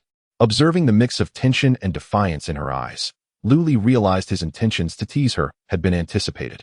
Lu Yun, possessing a keen intellect, was determined not to appear weak, thus initiating the playful banter herself. Lu Li chuckled heartily. "Is my lady prepared for a grand battle? What a jest! Having endured numerous trials from Ming Yu and others, how could he possibly be defeated by a mere fledgling like you?" With a flick of his sleeve, the candlelight was extinguished by a sudden gust of wind, plunging the room into darkness. As the verse goes, delicate clouds play tricks, shooting stars convey sorrow. The silver river flows silently. When the golden wind meets the jade dew, it surpasses countless encounters in the mortal realm. Unlike Mingyu and the others, who possessed a distinct difference in realm, both Lu Li and Lu Yun were foundational cultivators, showcasing an array of techniques. Lu Yun unleashed formidable combat prowess, leaving Lu Li momentarily speechless. Where did you learn these moves? In the darkness, Lu Yun's hair fell untamed, a cunning smile gracing her lips, revealing an unexpectedly playful demeanor. I have perused countless tomes. Is it so strange to acquire 1 or 2 volumes of the Jade Maiden Heart Sutra? Today, I finally have the opportunity to test it and validate my understanding. Prepare yourself. With that, Lu Yun extended her lithe legs and launched an attack on Lu Li. The ensuing clash was fierce, a dance of agility between the two as they vied for victory in the confines of the room. Lu Li did not forget to circulate his He Huan technique, intensifying the battle further. Fortunately, Lu Yun had previously set up a small soundproof array in the cave, or else Mingyu and the others, hearing the commotion, might have tossed and turned, unable to find sleep throughout the night. Chapter 31. The Underhanded Scheme. The following day, Mingwe dutifully awaited outside her new residence, prepared to receive the fallen red scarf. This was her responsibility as the rightful matriarch of the Lu family. Lu Yun had voluntarily relinquished her position as the primary wife, a decision that caught Mingwe by surprise. She had already steeled herself for the prospect of her husband changing his primary spouse. Although Lu Li had expressed his stance a few days prior, Mingwe felt a flicker of uncertainty when Lu Yun sought her out. After all, the disparity between her and Lu Yun was immense. One was a celestial maiden from the immortal realm, while the other was merely a maid bought into servitude. Mingwe's concerns extended far beyond this. Recently, for reasons unknown, an increasing number of visitors had been arriving at her husband's residence, and they were all at least foundational stage cultivators. It was only after embarking on the path of cultivation that Mingwe truly grasped the significance of this. As her husband's strength grew, so too would his renown. The status and prowess of those who came to pay their respects would rise accordingly. As a mere chi-refining cultivator, how would she be perceived as the primary matriarch when Lu Li himself might not care, but others certainly would? While Mingwe was lost in these thoughts, the door creaked open. Lu Yun's strikingly beautiful visage appeared before her. At the sight of this face, an inexplicable surge of emotion welled up within Mingwe. A torrent of insecurities and jealousy flooded her mind, compelling her to wish to tear down the person before her. At that moment, a figure darted out from within the room. Lu Li, with fingers poised, released a stream of primordial energy that struck Mingwe's brow. With a muffled groan, she collapsed, her body going limp. Lu Yun, noticing the peculiarity of Mingwe's condition, furrowed her brow and inquired, sensing the palpable resentment in Mingwe's gaze directed at her. Previously, during a visit to the Lu residence when Lu Li was absent, Lu Yun had engaged in some exchanges with Mingwe, allowing her to understand Mingwe's gentle nature. Thus, this current state of affairs seemed decidedly out of character. Lu Li swiftly cradled Mingwe and laid her upon the bed, his expression icy. From his perspective, the azure halo above Mingwe's head had dimmed significantly. He reached out to pulse her veins, discovering her breath steady and strong, her internal spiritual energy having increased since before. Yet, within this energy lay a faint undercurrent of malevolence. Having spent the most time with Mingwe, Lu Li was most familiar with his wife, who had risen from a humble maid. He had informed her in advance about his intentions to wed Lu Yun. Mingwe had shown no signs of resistance, merely reiterating her reluctance regarding the matter of establishing a primary wife, which he had naturally dismissed. Her sudden outburst today was likely a consequence of the sinister energy within her. After contemplating for a moment, Lu Li summoned Mingwe's personal maid. Has the lady recently visited any particular places or met with anyone? The maid, sensing the usually benevolent master's somber demeanor, realized that something was amiss and strained to recall the recent whereabouts of her mistress. Upon hearing her account, Lu Li's frown deepened further. During this period, Mingwe maintained her routine as usual, attending to Lu Ming at home and engaging in meditation and cultivation. Occasionally, she would venture out with Qingqing and Qinlan to procure cosmetics and jewelry. However, where lay the issue? Lu Li instructed a maid to bring forth all the items recently acquired by Mingwe for inspection, and indeed, a clue was uncovered among them. One particular box of powder emitted an unusual scent. Subtle hints of a chilling aura intertwined with the essence within Mingwe. Lu Li pinched a small amount between his fingers and brought it to his nose, his expression growing somber. The pollen from the Yin Hui tree, the disordered heart vine, and the ghost vine. Upon hearing this, Lu Yun approached, her eyes wide with surprise. These are spiritual herbs that thrive in the shadows, known to attract malevolent spirits. Prolonged exposure could indeed sow seeds of despondency in one's heart, leading to a moral decline into darkness. Precisely. Lu Li set down the powder and instructed the maid to summon his other wives. As anticipated, a similar aura lingered within Qingqing and Qinlan, though not as severe as that of Mingyue. Conversely, Yuping and Xiaoying appeared untouched, likely due to their avoidance of such powders. Lu Li diligently dispelled the sinister energy from the women. However, the expulsion of the malevolent essence did not signify the resolution of the underlying issue. Someone was targeting him, albeit with rather crude methods. Such blatant tactics could easily be detected by any foundational cultivator with a discerning eye. At that moment, Lu Li's suspicions crystallized further upon learning the origin of the rouge from the maid. This box of makeup had indeed been purchased by Mingyue from the Guixiang building, which happened to be a property of the Wu family. What a remarkable coincidence. A cold smirk crept across Lu Li's face as he emanated a chilling sword intent. He had assumed the Wu family would mellow in the absence of Wu Erming, yet they persisted in their malicious endeavors against those close to him through such despicable means. Fortunately, he had detected the threat early. Had the dark energy taken root, Mingyue would have likely undergone a drastic transformation, becoming an entirely different person, which would have caused him considerable distress. Very well, Wu family, since you seek your own demise, do not blame me for showing no mercy. Just then, Lu Yun grasped Lu Li's hand. Lu Lang, hold your impulse. I have a better plan. Lu Li paused, gazing at Lu Yun, who had recently shared an intimate bond with him. He noticed a glimmer of confidence in her eyes and softened his tone. Then this matter shall be entrusted to you. At that moment, Mingyue stirred from her slumber, recalling her previous actions, her complexion turning pale. Lu Li hurried into the room. Seeing him, Mingyue quickly descended from the bed. Husband, just now it was not. Lu Li gently lifted Mingyue, reassuring her. I understand. The malevolent spirit within you has been dispelled. You are now free from harm. The other wives and concubines entered one after another, with Qingqing displaying an expression of shame. I have painstakingly studied medicine to identify various herbs, yet today I have fallen prey to such a trick. Yuping and Xiaoying exchanged glances and spoke. Sister Mingyue, let us go and smash that shop to avenge you. Lu Li rolled his eyes and replied, I have already entrusted this matter to Lu Yun. You two should remain calm for now. Those who know are aware that you are my wives, while those who do not might think you two are bandits from the mountains. His words immediately elicited laughter from the women, even causing Mingyue's expression to shift from gloom to brightness. In a place where Mingyue could not see, Xiaoying mischievously made a face at Lu Li, while Yuping merely shrugged. They had also heard Lu Yun's words earlier. They recognized that they lacked Lu Yun's abilities. Since their husband had faith in her, it was best to let her handle it. Their earlier banter, along with Lu Li's response, was merely an unspoken effort to lighten the atmosphere. Leaning against the doorframe, Lu Yun quietly observed this scene. Seeing the harmonious interaction among Lu Li's wives and concubines, a flicker of envy stirred within her heart. Perhaps this kind of life is not so bad after all. Chapter 32. The Talents of Lu Yun. The next day, a rockery mysteriously appeared in the courtyard of the Lu residence. Nearby, a small pond unearthed by Lu Li complemented the rockery perfectly, creating an enchanting scene. Neither the servants of the Lu family nor the several concubines seemed to notice the transformation of the garden, as if it had always been this way. Qingqing, engrossed in the alchemical recipes transcribed by Lu Li, strolled along, absorbed in the study of medicinal herbs from the realm of cultivation. As she walked, she suddenly felt a gentle force envelop her, prompting her to look up just in time to avoid colliding with the rockery. Was there always a rockery in the backyard?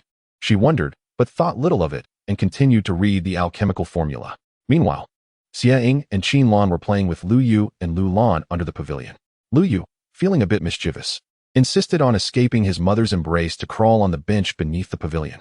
Xiaoying, coming from a hunting background, was not overly indulgent with children and allowed him to explore while she exchanged parenting tips with Qinlan.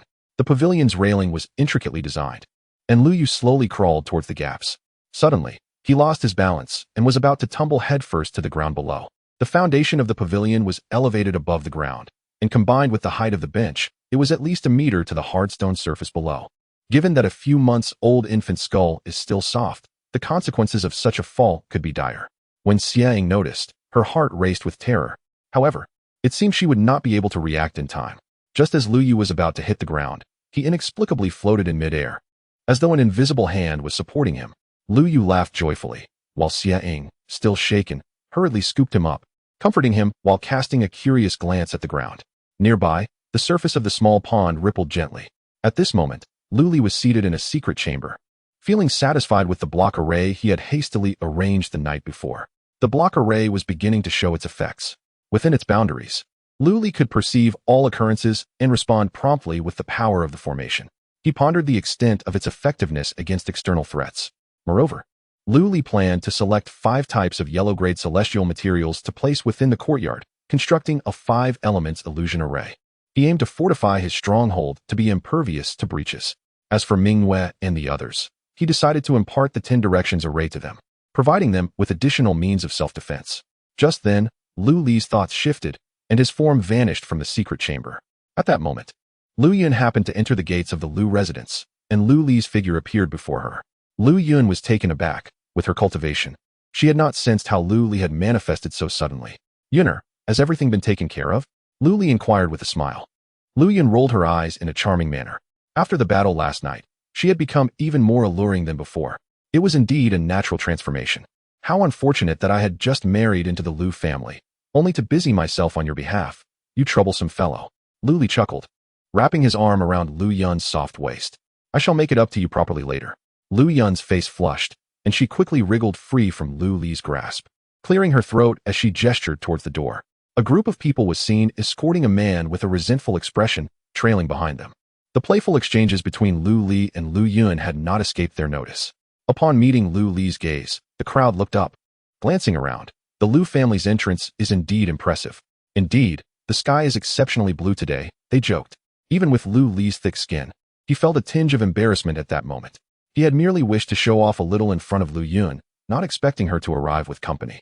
Upon closer inspection, it became apparent that these individuals were from the 3 prominent families of Moon Spirit City. The man being escorted bore a resemblance to the deceased Wu Erming.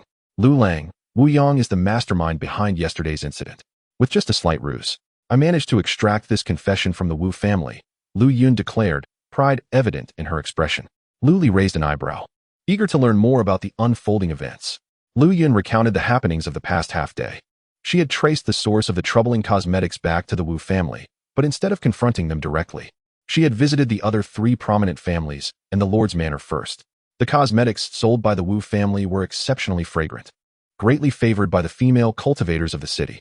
However, their exorbitant prices rendered them unaffordable for all but a few wealthy women. Moreover, these cosmetics had the nefarious ability to cloud one's mind, leading to the moral degradation of its users. Wu Yang had exploited this to entice many female cultivators into compromising situations. Fortunately, Mingyue and her companions were aware of Lu Li's ties to the Wu family and remained cautious of Wu Yang, yet they still purchased the alluring cosmetics to use. Wu Yang, however, had insidious intentions, having instructed the shopkeeper to add tenfold the amount of harmful powder to the products. His aim was to destroy the Lu family in revenge for his father's death. Originally, this matter was merely a feud between the Lu and Wu families, and the unsavory actions of Wu Yang were well known among the other 3 families. Apart from ensuring that the women in their households refrained from buying these cosmetics from the Wu family, they had no intention of involving themselves in the matter. Each family tended to their own affairs, indifferent to the troubles of others. However, after Lu Yun's persuasive words, the heads of the 3 families changed their minds, rallying under the banner of justice to confront the Wu family. The Lord's manor also issued an edict to restrict the Wu family's enterprises. Panic ensued throughout the Wu family. The head of their household, Wu Erming, had only recently passed away, leaving the family ensnared in a web of intrigue and power struggles. Consequently, many sought to eradicate the Wu clan from Moon Spirit City. Yet, despite the turmoil, the Wu family was not inclined to remain passive. Having stood for over a century in the city, their influence was not to be underestimated. Should a conflict arise, it could very well disrupt a significant portion of Moon Spirit City. Moreover, although their patriarch had died, their most formidable ally, Wu had not fallen from grace. He had recently dispatched disciples to assess the situation. It was assured that news of the patriarch's demise had reached him, and he would soon arrive in Moon Spirit City to take command. However, a few words from Lu Yun extinguished the fighting spirit of the assembly. The news had circulated for several days, yet Elder Wu remained comfortably ensconced within the Moon Spirit sect. Did they not comprehend the implications of this? A cultivator at the golden core level possesses a heart as steadfast as iron, impervious to external turmoil. If he could remain unmoved by the death of his own brother, What hope did they have that he would champion their cause? They had already been forsaken. It would be wiser to surrender the true instigator, and they would not face further difficulties from the assembly, having lost the support of Peak Foundation establishment and Golden Core cultivators. The Wu family's reputation as one of the four great clans had become mere fade. However, even a withered camel is larger than a horse. Instead of seeking to take advantage of the chaos, they would be foolish to await their own demise. Should they persist in their defiance, the city lord would not idly watch as they undermined the stability of his dominion. The path forward was for them to decide. Lu Yun's words awakened the treacherous hearts within the Wu clan. The beautiful woman before them spoke with reason. Only tangible benefits could be deemed advantageous. It was Wu Erming's line that had offended Lu Li. They had no obligation to bear the brunt of this calamity. Thus, they promptly surrendered Wu Yang, the true culprit, hoping to quell the rising anger. They also sought to seize this opportunity to abscond with treasures and resources for cultivation. After hearing Lu Yun's remarks, Lu Li felt a wave of emotion.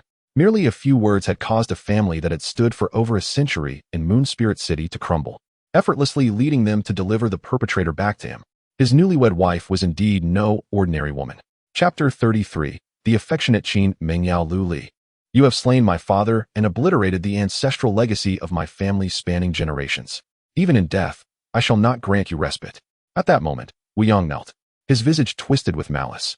His father was the head of the Wu clan, and his uncle served as an elder in the Moon Spirit sect.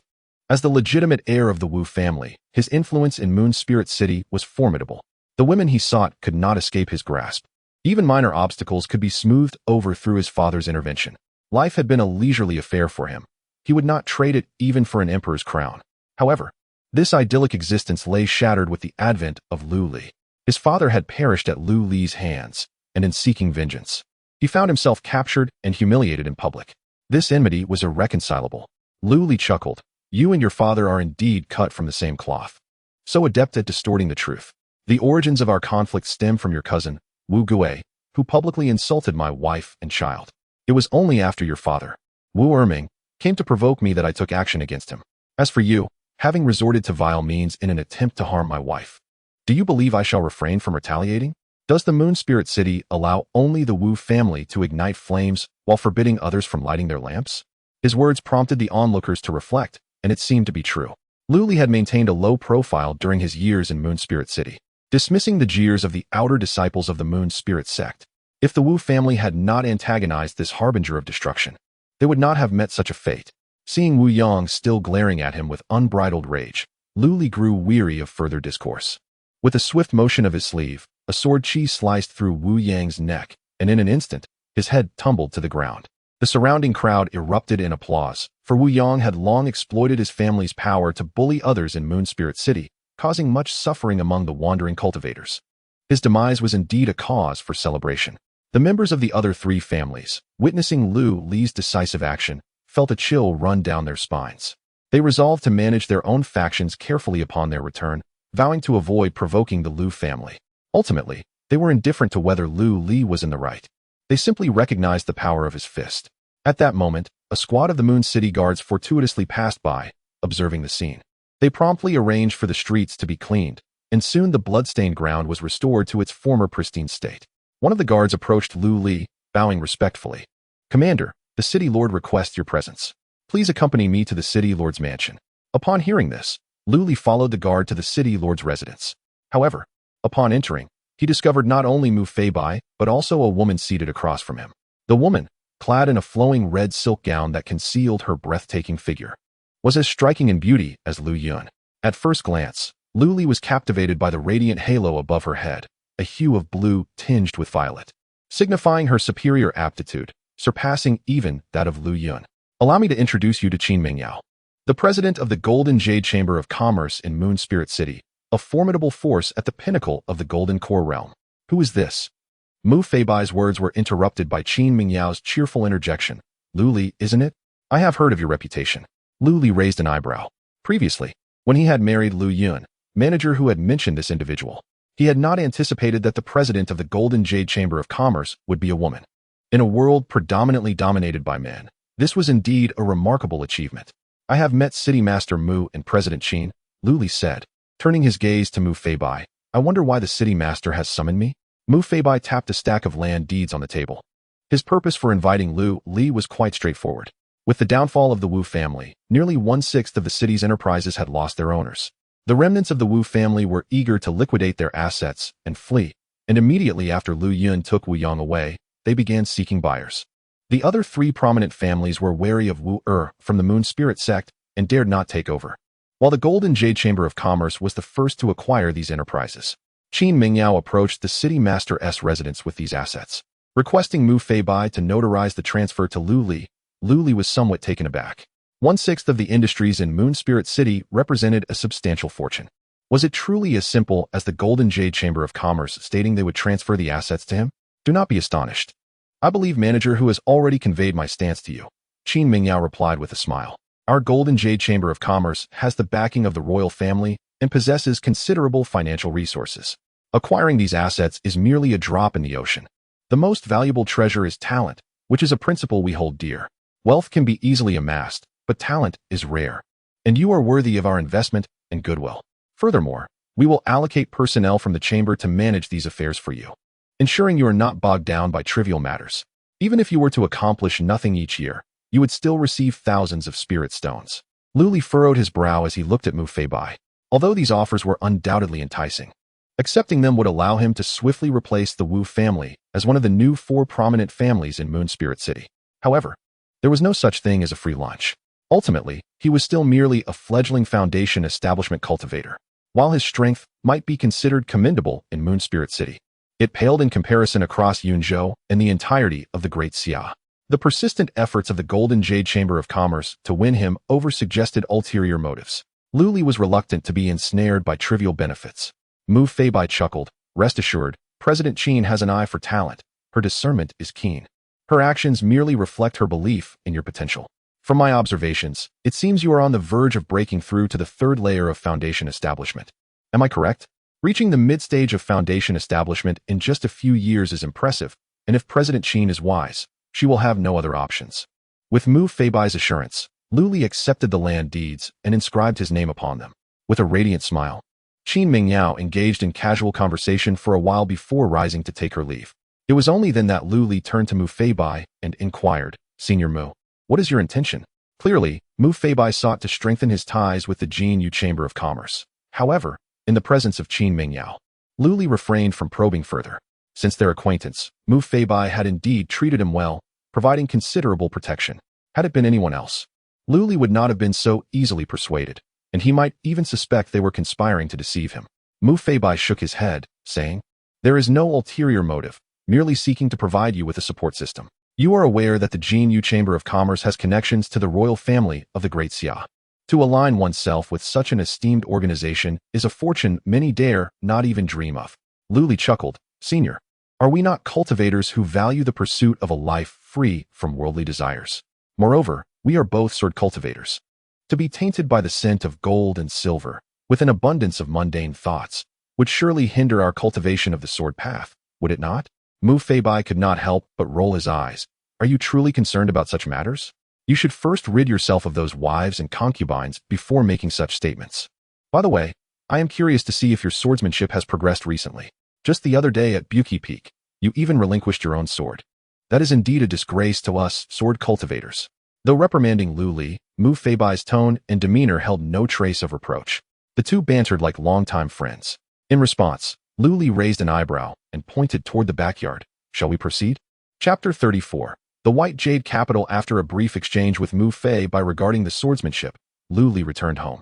At that moment, Lu Yun was engrossed in examining the artificial hill, and upon noticing Lu Li's arrival, she eagerly inquired, Lu Lang, who crafted this artificial hill and the layout of the nearby pond. Last night, she had gone to comfort Ming Yu's fragile heart and did not share the bed with Lu Li, thus she remained unaware of his actions. However, her intuition hinted that there was a hidden mystery within these arrangements. Lu Li smiled and explained, This is one of the formations I have arranged. If you wish to learn, I can teach you. Lu Yun was somewhat astonished. Having known Lu Li for quite some time, she had never heard of his expertise in formations. The meticulous arrangement suggested the work of a master in the art of formations, capable of discerning its intricacies even without knowledge of its core and principles.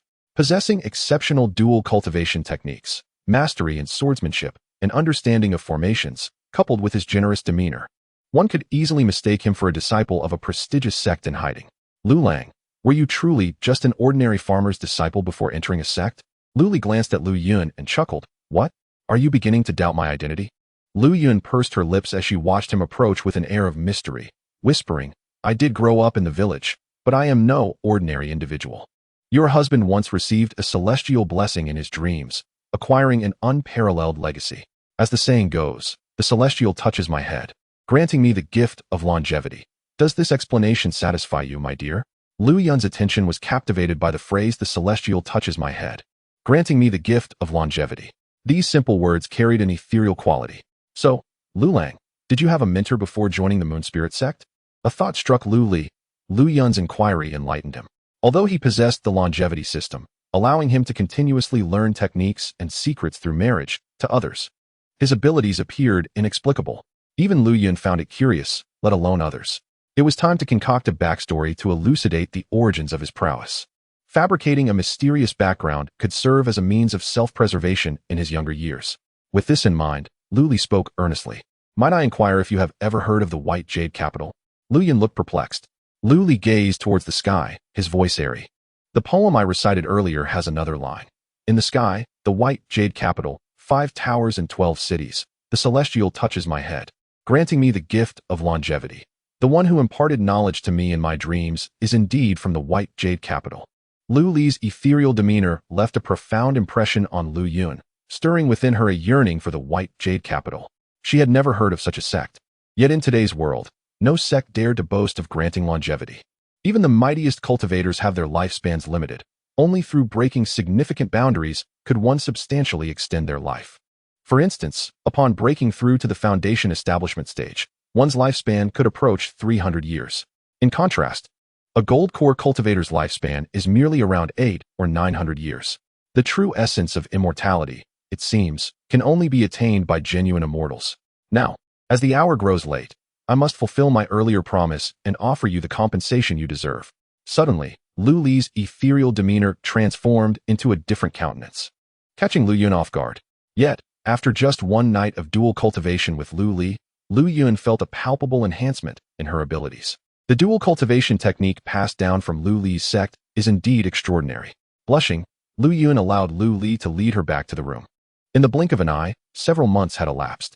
During these tranquil months, even the fallout from the Wu family's downfall on Moon Spirit City gradually dissipated. Indeed, as Qin Mingyao had predicted, the Golden Jade Chamber of Commerce took over all of Wu family's enterprises, with ownership fully vested in Lu Li. The entire city was now aware that the Lu family had supplanted the Wu family, emerging as one of the newly established 4 prominent families.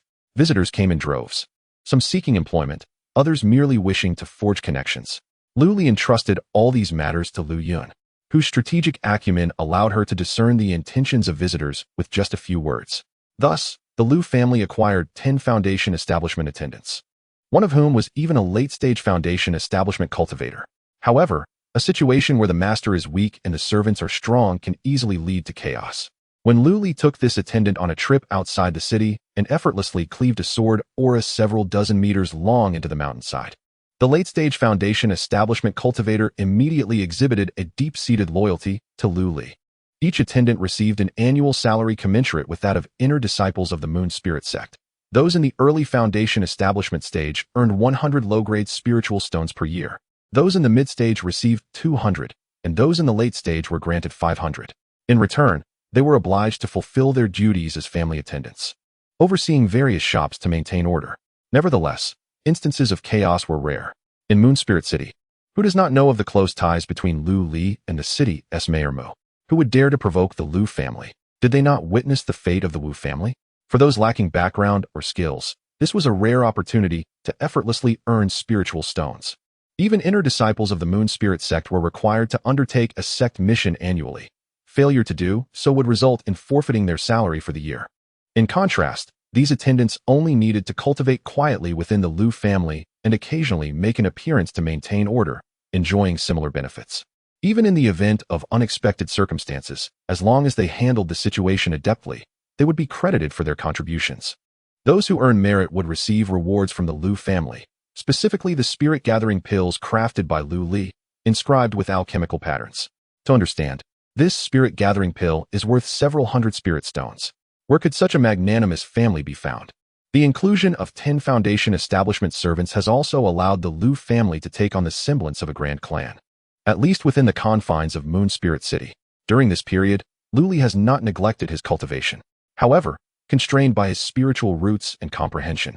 Even though Luli practices the superior grade Xian level technique, the Hunyuan Gong, and is aided by the Earth grade Huan Gong, he has only just managed to reach the 4th layer of Foundation establishment, becoming a mid-level Foundation establishment cultivator. The path of cultivation requires increasingly more time as one progresses. Some practitioners of higher realms may spend years, or even decades, in their endeavors. There are also those cultivators who, limited by their spiritual roots, comprehension, or other factors, may toil for a century in vain, retreating into seclusion in hopes of a breakthrough. Such isolation may lead to their demise, leaving behind only a withered skeleton within their cave abode, discovered centuries later by posterity. Fortunately, Luli is still quite young and need not worry about the approach of his life's end. Host: Luli, lifespan, 2560, cultivation, 4th layer of Foundation establishment, comprehension, 20, and exceptional talent. Spiritual roots, medium yellow grade, 5 elements spiritual roots. Partners: Mingyue, Qinlan, Xie, Qingqing, Yuping, Lu Yun. Gazing at the system panel, Luli calculated that it had been a full 3.5 years since he descended the mountain. In just a few months, he would celebrate his 21st birthday. Moreover, Qingqing and Yuping's bellies were growing larger by the day. Luli had used his spiritual energy to predict the timing of events, concluding that before his next birthday, the 2 little ones would likely arrive, bringing forth their cries into the world. How delightful! Chapter 35. The marvelous applications of the 10-directional array outside the Lu residence. Lu Yun departed lightly adorned. She intended to return to her sect to report her recent circumstances to her master. Over the past 6 months, her cultivation had progressed significantly. Originally, she was but a step away from the late Foundation establishment stage, and during this period, she had successfully broken through to that level. Among the disciples of the Yuling sect, she was now considered one of the top contenders. All of this was attributed to Lu Li's harmonious cultivation technique. Her return to the mountain was merely to provide her master with reassurance. As Lu Yun departed, Luli did not accompany her. At that moment, he was in the backyard assessing the cultivation achievements of Mingyue and her companions over the recent period. My lord, must we truly proceed with this? In front of Lu Li stood Mingyue, Qinlan, and Xie, the latter holding a slender sword, her eyes reflecting a hint of hesitation. Lu Li smiled and said, "Today is merely to evaluate how well you have practiced the 10-directional array. You 3 need not hold back in your techniques." Qinlan cradled a guqin, while Xie had a dagger at her waist and a quiver of arrows slung at her side. Upon hearing Lu Li's words, the trio exchanged glances and launched their assault. A surge of identical azure energy emanated from them, and their movements began to synchronize. With a smile, Qinlan lightly stepped back, her form becoming ethereal. Mingyue, brandishing her slender sword, boldly led the charge, her uncertainty vanishing. Between them, Xiang deftly readied her longbow, one hand poised on her quiver, primed for action. Their formations subtly intertwined their energies, creating the illusion of a singular entity. In that moment, Lu Li felt as if he were facing a practitioner at the late Qi refinement stage. He nodded in satisfaction, having trained with him for nearly 2 years. Their cultivation had now reached the 3rd level of Qi refinement, aided by his harmonious technique and spiritual stones. This rate of advancement might seem modest. Yet one must remember that 2 years ago, they were mere mortals. Even Xie, who had only spent her time hunting in the mountains, had merely developed a more agile physique.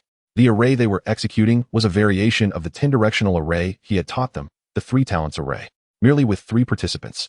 They created an oppressive aura akin to that of a practitioner at the late Qi refinement stage, despite their own cultivation still being in the early phase. This formation was indeed remarkable. Master, be cautious. The 3 women chimed in unison as Mingyue lunged forward with her sword. However, the first to reach Lu Li was a melodious sound from the guqin, soothing and inviting one to relax. Lu Li raised an eyebrow. Qinlan, your musical piece has improved remarkably. Qinlan, continuing her movement, smiled at his compliment. It is all thanks to your guidance, my lord. Lu Li chuckled, shaking his head. He refrained from using spiritual energy to block the sound, savoring the melody and its intricate rhythms. In the next moment, the attack from Mingyue arrived, her long sword advancing toward Lu Li's chest. Concurrently, a sound of slicing air echoed as Xie seized the opportunity. releasing a flurry of arrows that sealed off the gaps surrounding Lu Li. Any attempt by Lu Li to evade Ming Yue's assault would inevitably lead him to be struck by his own arrows.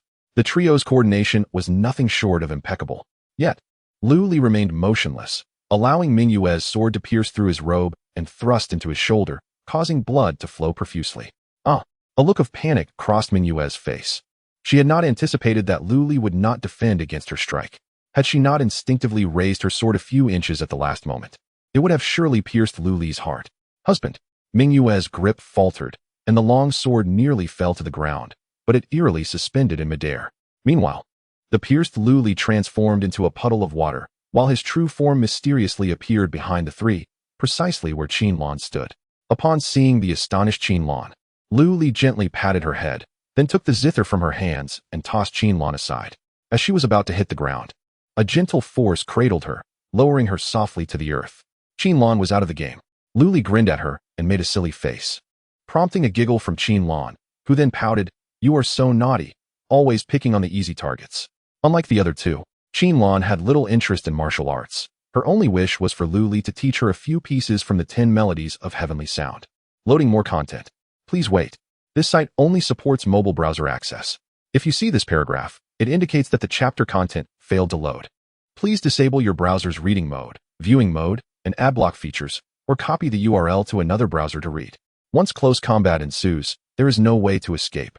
At this moment, the other two regained their composure. Ming Yue picked up her fine sword from the air once more, but the earlier sensation still left her limbs feeling weak. She could hardly bear to imagine what she would do if something truly happened to her husband. Ming Yue. At that moment, Lu Li's expression grew serious as he turned to her, stating, "I told you not to hold back, yet you still became lax. Once a cultivator reaches a certain level, their appearance can change at will, and the art of transformation becomes a mere trifle. If in the future, an enemy were to take on my form, would you hesitate to strike? In that case, it would be your demise." Lu Li's voice was more severe than ever, causing Ming Yue's eyes to redden. She quickly wiped her eyes and, with determination, replied, "I understand." The two regrouped, transforming the trio formation into the two-element formation. Lu Li sensed the array's power had diminished, now teetering just a step away from the mid-stage of qi refinement to the late stage. It was still commendable. Lu Li's words were not solely directed at Ming Yue. Xiang felt the weight of them as well. She recalled the time when they had been ambushed by rogue cultivators outside Xie family village. Had it not been for Lu Li's formidable strength, they might have perished in the forest, becoming mere prey for wild beasts. Coming from a hunter's background, she understood the law of the jungle far better than Ming Yue. Thus, Xie Ying's fingers displayed no hesitation as she once again drew the bowstring. The sound of her rapid-fire arrows resonated sharply, each arrow imbued with a significant amount of spiritual energy, forming a triangular formation that encircled Lu Li. No matter which direction he attempted to evade, he found himself ensnared by the inevitability of being struck, unless he resorted to that peculiar water-based technique once more. Moreover, at the very instant the arrows were loosed, Xiang discarded her longbow and swiftly drew a dagger from her waist, resembling a nimble leopard as she charged towards Lu Li alongside Ming Yue. "Excellent," Lu Li praised, recognizing that among the trio, Xie Ying's prowess shone the brightest. Although she had not trained as a martial artist, her keen intuition and clear judgment of the situation were remarkable. She first utilized the rapid-fire arrows to restrain Lu Li, then combined forces with Ming Yue for a coordinated assault. For an ordinary qi-refining cultivator, it would have been a daunting task to withstand such an onslaught. However, Lu Li possessed an array of abilities. Even if he suppressed his spiritual energy to match theirs, he was not one they could easily contend with. With a swift motion of his hand in the air, Lu Li conjured afterimages, and in no time, he had captured all the arrows between his fingertips before letting them fall to the ground. Although he could restrain his spiritual power, his physical prowess remained unassailable. Lu Li had no intention of engaging them in a completely fair manner. His primary objective was to personally experience the might of the formation. As Ming Yue and Xie Ying attacked in tandem, Lu Li evaded for a while before crossing his hands to intercept the two blades aimed at his face. "Let this be the end," Lu Li declared with a smile as he released his grip. Xie Ying, somewhat disgruntled, retorted, "Master, you are being unfair." Ming Yue, too, expressed her displeasure, evidently stung by Lu Li's words. After more than 2 years of practicing the harmony technique, Lu Li was capable of defeating foundational-level cultivators even without using spiritual energy, which indeed felt like a rather underhanded tactic. Lu Li shrugged. "Though your formation is intricate, Your inherent strength is somewhat lacking, which leaves us with no other recourse. Xiang puffed her cheeks in indignation. Indeed. Master has been quite attentive to Lu Mei these past few months, neglecting us, your aging concubines. Meanwhile, Qin Lan sang a melancholy tune from afar. Only the new bride smiles, while the old ones weep. Mingyu nodded in agreement, recognizing the predicament they had created for themselves. Lu Li, suddenly feeling defeated and pleading for mercy, acknowledged that he had indeed neglected several of his wives during this time. With Lu Yun returning to the Moon Spirit sect, he resolved to compensate them doubly tonight. Otherwise, the situation would devolve, and they would soon become resentful. Being a man truly is a challenging endeavor. Chapter 36. Tang Hui's arrival. Not long after, Lu Yun returned from the Moon Spirit sect, accompanied by Tang Hui, whom she had previously met. However, Tang Hui's expression was far from pleasant. When Lu Li inquired about the reason, Lu Yun sighed and replied, I have received word from junior brother Tang that Wu has emerged from seclusion. It appears that the sect leader's house arrest lasted only about 6 months. Wu may soon discover that we were responsible for the deaths of Wu Jiming and Wu Yang, and junior brother Tang is understandably troubled. Lu Li nodded in understanding. Tang Hui had assisted them in concealing the truth about Wu Jiming, albeit under duress, which amounted to deceiving Wu. It was only natural for him to be distressed given that Wu would likely seek retribution against him. Daoist Lu, Tang Hui interjected, this matter was instigated by you. Now that our master has left seclusion, even if I wish to keep this under wraps, it will not be for much longer. Once our master discovers the truth, I will surely face dire consequences. Thus, I have chosen to resign from the Moon Spirit sect and come to seek refuge with you. Tang Hui gritted his teeth, displaying a resolute demeanor. Lu Li raised an eyebrow, a wry smile playing on his lips. Oh, if you are so fearful of Wu, why do you seek shelter with me? Once the truth is revealed, I will undoubtedly be a thorn in his side. I am merely a foundation establishment cultivator. How can I ensure my own safety, let alone protect you? Furthermore, if you can be swayed by me, how can I trust you will not turn against me at a critical moment to exonerate yourself? At this, Tang Hui trembled, his eyes filled with conflict. After a long pause, he lifted his head, his gaze resolute. Since Daoist Lu does not trust me, I am willing to swear my loyalty to the Lu family, with no ulterior motives. With that, Tang Hui decisively swore a great oath against his inner demons. Would this satisfy the head of the family? He asked, as if having made a significant decision, and bowed respectfully to Lu Li. Lu Li nodded, assigning Tang Hui to the largest shop as a token of his service. After Tang Hui departed, Lu Yun finally spoke. Are you not curious why Tang Hui made such a decision? Lu Li chuckled. He could have come at any time. Yet he chose to follow you after your ascent. I suspect this is due to your influence? Lu Yun shook her head. It is not solely my doing. Regarding the incident with Wu Yang and Tang Hui's subsequent arrival, it was not merely my eloquence at play. It was primarily about seizing opportunities. I leveraged the influence of the Moon Spirit City Lord, the standing of our junior sister Linglong, and also your strength, Daoist Lu. I told Tang Hui that you would reach Foundation Establishment in 3 years, capable of defeating peak Foundation Establishment cultivators, and that you would undoubtedly break through to Golden Core and even higher realms in the future. At that point, a mere Wu would be insignificant. Lu Li shook his head. I cannot believe that alone would compel him to come to me. There must be other reasons behind his decision. Lu Yun praised him. As expected of Daoist Lu, the primary reason is that upon my return to the mountain, I learned that junior sister Linglong has reached the late Foundation Establishment stage and has been summoned back to Moon Spirit Mountain for cultivation. Our master anticipates that she will break through to Golden Core in the coming years. The news at hand serves as the true impetus for Tang Hui's audacious venture.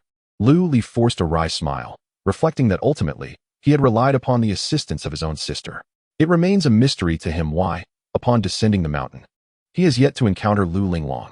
He reminisced about the resolute words of the young girl from years past, declaring her intention to become a Golden Core cultivator and to bring Lu Li back to the Moon Spirit sect, which warmed his heart. Although he no longer requires the resources of the sect for his cultivation, he remains grateful for Linglong's goodwill. Within the punishment peak of the Moon Spirit sect, the atmosphere thickened with tension. Wu Er's countenance was as dark as water as he surveyed the disciples below, his voice icy. Repeat that, he demanded. What has happened to my second brother?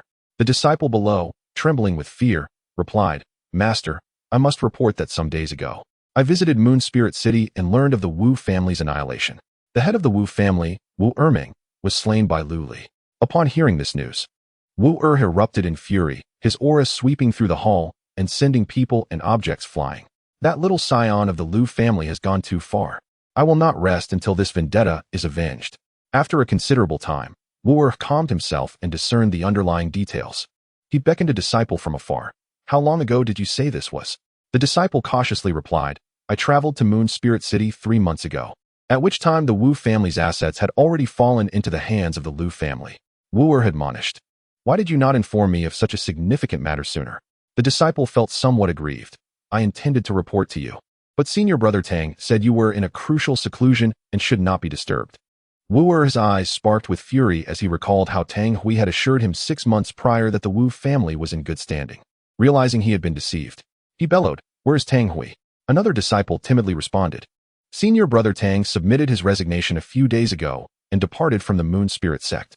It seems he left the mountain accompanied by senior sister Liu from the unremarkable peak. Fearing Wu was unaware, the disciple added. It was also 6 months ago that senior sister Liu became a partner to Liu Li. All these pieces fell into place, leading to a clear conclusion. Tang Hui had surely been swayed by Liu Li and Liu Yun. In a fit of rage, Wu laughed bitterly. Good. These young ones dare to toy with me. What audacity! He commanded, issue a bounty for the capture of the traitorous disciple Tang Hui. Any who harbor him may be slain. The term harborer undoubtedly referred to Liu Li. After issuing his decree, noticing his disciples remained paralyzed in silence, he roared, what are you waiting for? Go at once. At that moment, a woman's voice echoed from outside. Elder Wu, you emerged from seclusion only to be engulfed in fury. It appears the 6-month confinement was rather lenient. As the words fell, El Buki's figure appeared at the entrance of the Hall of Punishment. Wu furrowed his brows and said, El Buki, I have no time for idle chatter. My brother has been slain by Liu Li, and I am determined to exact vengeance upon him. Liu Li is not like Liu Linglong. He does not belong to the Moon Spirit sect. Even if I were to kill him, it would be a personal matter, and the sect leader would have no grounds to reprimand me. El Buki nodded in agreement. Indeed, the enmity of a slain brother is one that cannot be overlooked. Wu's expression softened slightly, yet he soon heard El Buki continue. However, Liu Li is the elder brother of Linglong and the partner of Yuner, which concerns my 2 beloved disciples. Furthermore, Liu Li's identity is far more intricate than it appears at first glance. Elder Wu, I advise you to cease this matter here to avoid courting disaster and entangling our Moon Spirit sect. Wu waved his sleeve dismissively. He is merely a discarded disciple. What significance does his identity hold? He is simply fortunate to be associated with the illustrious Mu Feibai. In 2 or 3 years, when Mu Feibai steps down, I shall see how he copes then. Though Wu spoke with firmness, his words hinted at a willingness to endure. El Buki, clearly intent on thwarting him, was not someone he wished to confront further. The truth was, he was not confident he could prevail in such a confrontation. Nevertheless, this did not prevent him from contemplating other strategies, such as hiring someone for an assassination. Liu Li, I shall ensure you pay the price. Chapter 37. Offspring of Azure Tier qualification today marks a momentous occasion for the Liu family, as they prepare to welcome 2 new additions. Outside the delivery room, Liu Li waits with an air of calm anticipation, his face radiating joy rather than concern. Both Qingqing and Yuping are due to give birth on the same day, their labor occurring in close proximity.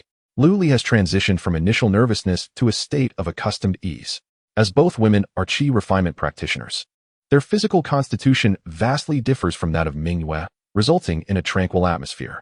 The sound of 2 infants' cries resonates from within the delivery room, triggering the system notification for Liu Li. Ding. Congratulations, host, on the addition of 2 offspring. Your spiritual root comprehension has been enhanced. Current comprehension, 40, cross-referential insight. Current spiritual root, superior grade Xian 2 offspring with initial Azure Tier qualifications detected, granting additional rewards. 1,000 low-grade spirit stones. Xian grade spirit artifacts. Azure Needle, Star Shattering Sword. Earth grade technique, 5 animals body refinement method. Xian grade secret manual Star Shattering Sword technique. Host S offspring qualifications remain unfixed until they reach the age of 10 and can be enhanced through various means, leading to further rewards upon improvement. The presence of 2 Azure Tier progeny has effectively doubled Liu Li's comprehension. Moreover, his spiritual root has ascended from upper yellow to upper Xian, a significant leap in status. Additionally, there are other system rewards to explore. Liu Li hastens to examine these bounties, which never fail to impress. The 2 Earth grade techniques have already been inscribed into his memory. The 5 animals body refinement method, akin to the previous Changchun technique, is also oriented towards health and longevity, lacking considerable combat prowess. This technique involves imitating the movements of 5 animals to cultivate vitality and enhance physical strength. It recalls the 5-animal play from his past life, albeit with varying degrees of difficulty in learning. Notably, one cannot practice this body refinement method before reaching foundational establishment, as it would be more harmful than beneficial. Fortunately, Lu Li finds himself in need of a body refinement technique, as relying solely on the harmony technique is not a viable long-term solution. He considers imparting this method to Lu Yun first, and later to his other wives once they break through to foundational establishment. The other Xian grade secret manual, Star-Shattering Sword Technique, grants him mastery over an entirely new sword intent. Notably, there are subtle similarities between Star-Shattering Sword Technique and his Void-Breaking Sword Technique, suggesting they complement each other well. The fusion of their sword intents could lead to a more potent form of power. However, this will require Lu Li to devote time to pondering and comprehending the integration of the two techniques. Thankfully, his comprehension has significantly increased. While he may not be a martial arts prodigy, he is undeniably gifted. After merely a brief contemplation, he begins to formulate initial ideas. Next, Lu Li inspects the rewards of the spiritual artifacts. The Star-Shattering Sword, without a doubt, surpasses the previous Azure Steel Sword in amplifying spiritual energy, allowing for greater potency in his sword techniques. Furthermore, it possesses a unique feature, Concealed Edge, which enables the storage of sword intent. In daily practice, one cultivates the essence of the sword, concealing its edge while gathering momentum. When the moment arrives to unleash its power, a single strike can shatter the stars. Of course, this is an exaggerated expression. At this moment, Lu Li retrieved the sword from the system space, revealing a blade adorned with 7 intricately carved celestial patterns, exuding an extraordinary aura. As his gaze swept across the edge of the sword, he felt an uncanny sensation as if it could inflict wounds. Clearly, this weapon should not be placed in the hands of a child for their coming-of-age ceremony. The thought crossed Lu Li's mind, prompting a soft chuckle. Who would use a high-grade spiritual weapon for such an occasion? Lu Li also observed that the star patterns appeared somewhat dim. As he infused spiritual energy into the sword, it surged through the celestial designs, causing the blade to feel over 5 times sharper in an instant. Yet, the star patterns remained faint. After pondering for a moment, Lu Li decided to channel his sword intent into them. The first star pattern flickered slightly to life, though its brilliance was exceedingly subdued, easily overlooked unless scrutinized closely. This, it seemed, embodied the essence of concealing one's edge. Satisfied, Lu Li absorbed the sword into his dantian, nurturing it with his sword intent. This technique could indeed serve as a potent trump card. Next came the Qing Nong Needle. Like the Shattering Star Sword, it possessed a unique feature known as needle tempering. As is widely acknowledged, all medicines harbor a degree of toxicity, and elixirs are no exception, containing their own inherent poison. Occasional consumption poses no significant threat, but excessive reliance leads to the accumulation of medicinal toxicity, which, once unleashed, proves detrimental to the body. For cultivators, an overabundance of this toxicity complicates both the advancement of their skills and the healing of their injuries. Only by thoroughly expelling the toxicity from their bodies can they continue to consume elixirs. However, while it is easy for the toxicity to enter the body, extricating it is akin to unraveling a complex web, immensely challenging. This is precisely why Lu Li had no intention of hastily elevating Mingwei and the others through elixirs. However, the Qing Nong Needle can extract the toxicity from elixirs, further refining them to enhance their quality. It can also work in tandem with medical techniques to alleviate the accumulated toxicity within others. Moreover, the refined toxicity can be concealed within the Qing Nong Needle, serving as a hidden weapon. Since ancient times, medicine and poison have been intertwined, and there is no need for reticence. These rewards would keep Lu Li occupied for quite some time. As for his offspring, he has 2 sons. The child born to Qingqing is named Lu Qing Nong, while the child born to Yuping is named Lu Xing. As it stands, Lu Li now has 5 children. His eldest son, Lu Ming, is the son of Mingwei and is over 2 years old. His eldest daughter, Lu Lan, is the daughter of Qin Lan and also 2 years old. His second son, Lu Yu, is the son of Xia Ying and is 2 years old. The third son, Lu Qing Nong, is the daughter of Qingqing. The fourth son, Lu Xing, is the son of Yuping. Among his children, 3 are of yellow quality and 2 are of blue quality. Lu Li has decided to impart suitable cultivation techniques to Lu Ming, Lu Lan, and the others when they reach the age of 3. Although the 5 animals body refinement technique requires a foundational level to practice, some rudimentary body strengthening techniques can still be imparted. Strengthening the body should begin from a young age, as their potential can be cultivated and transformed before the age of 10, one must not show favoritism. In the days that followed, Luli continued his training methodically. Remarkably, after enhancing his comprehension, he gleaned new formations from the heavenly diagram and arranged them within the Lu family estate. Now, the Lu residence was protected by 3 layers of formations, making it difficult for even golden core cultivators to breach it swiftly. Most of Lu Li's energy was devoted to merging 2 sword techniques. Whenever he encountered confusion, he would rush to the city lord's mansion, much to Mu Feibai's exasperation, yet he was also astonished by Lu Li's understanding of the sword path. Especially when witnessing Lu Li manifest a new sword intent, Mu Feibai was struck with awe. Indeed, even within the sword pavilion, those who comprehend 2 sword intents are renowned sword cultivators of the Great Xia. To be candid, I find myself a tad envious of you. Have you truly considered joining the sword pavilion? If you agree, I can immediately pen a recommendation letter, and soon someone from the sword pavilion will come to escort you to the mountain. In response to Mu Feibai's goodwill, Lu Li inquired, "Are there many female cultivators in the sword pavilion? Am I allowed to bring my family with me?" Mu Feibai was momentarily taken aback by this question, eventually murmuring, "There shouldn't be many female cultivators in the sword pavilion. I have been there for 10 years, and aside from a brief encounter with the senior sister, I haven't seen any others. As for family, that is naturally out of the question. Do you think the elders of the sword pavilion are so accommodating?"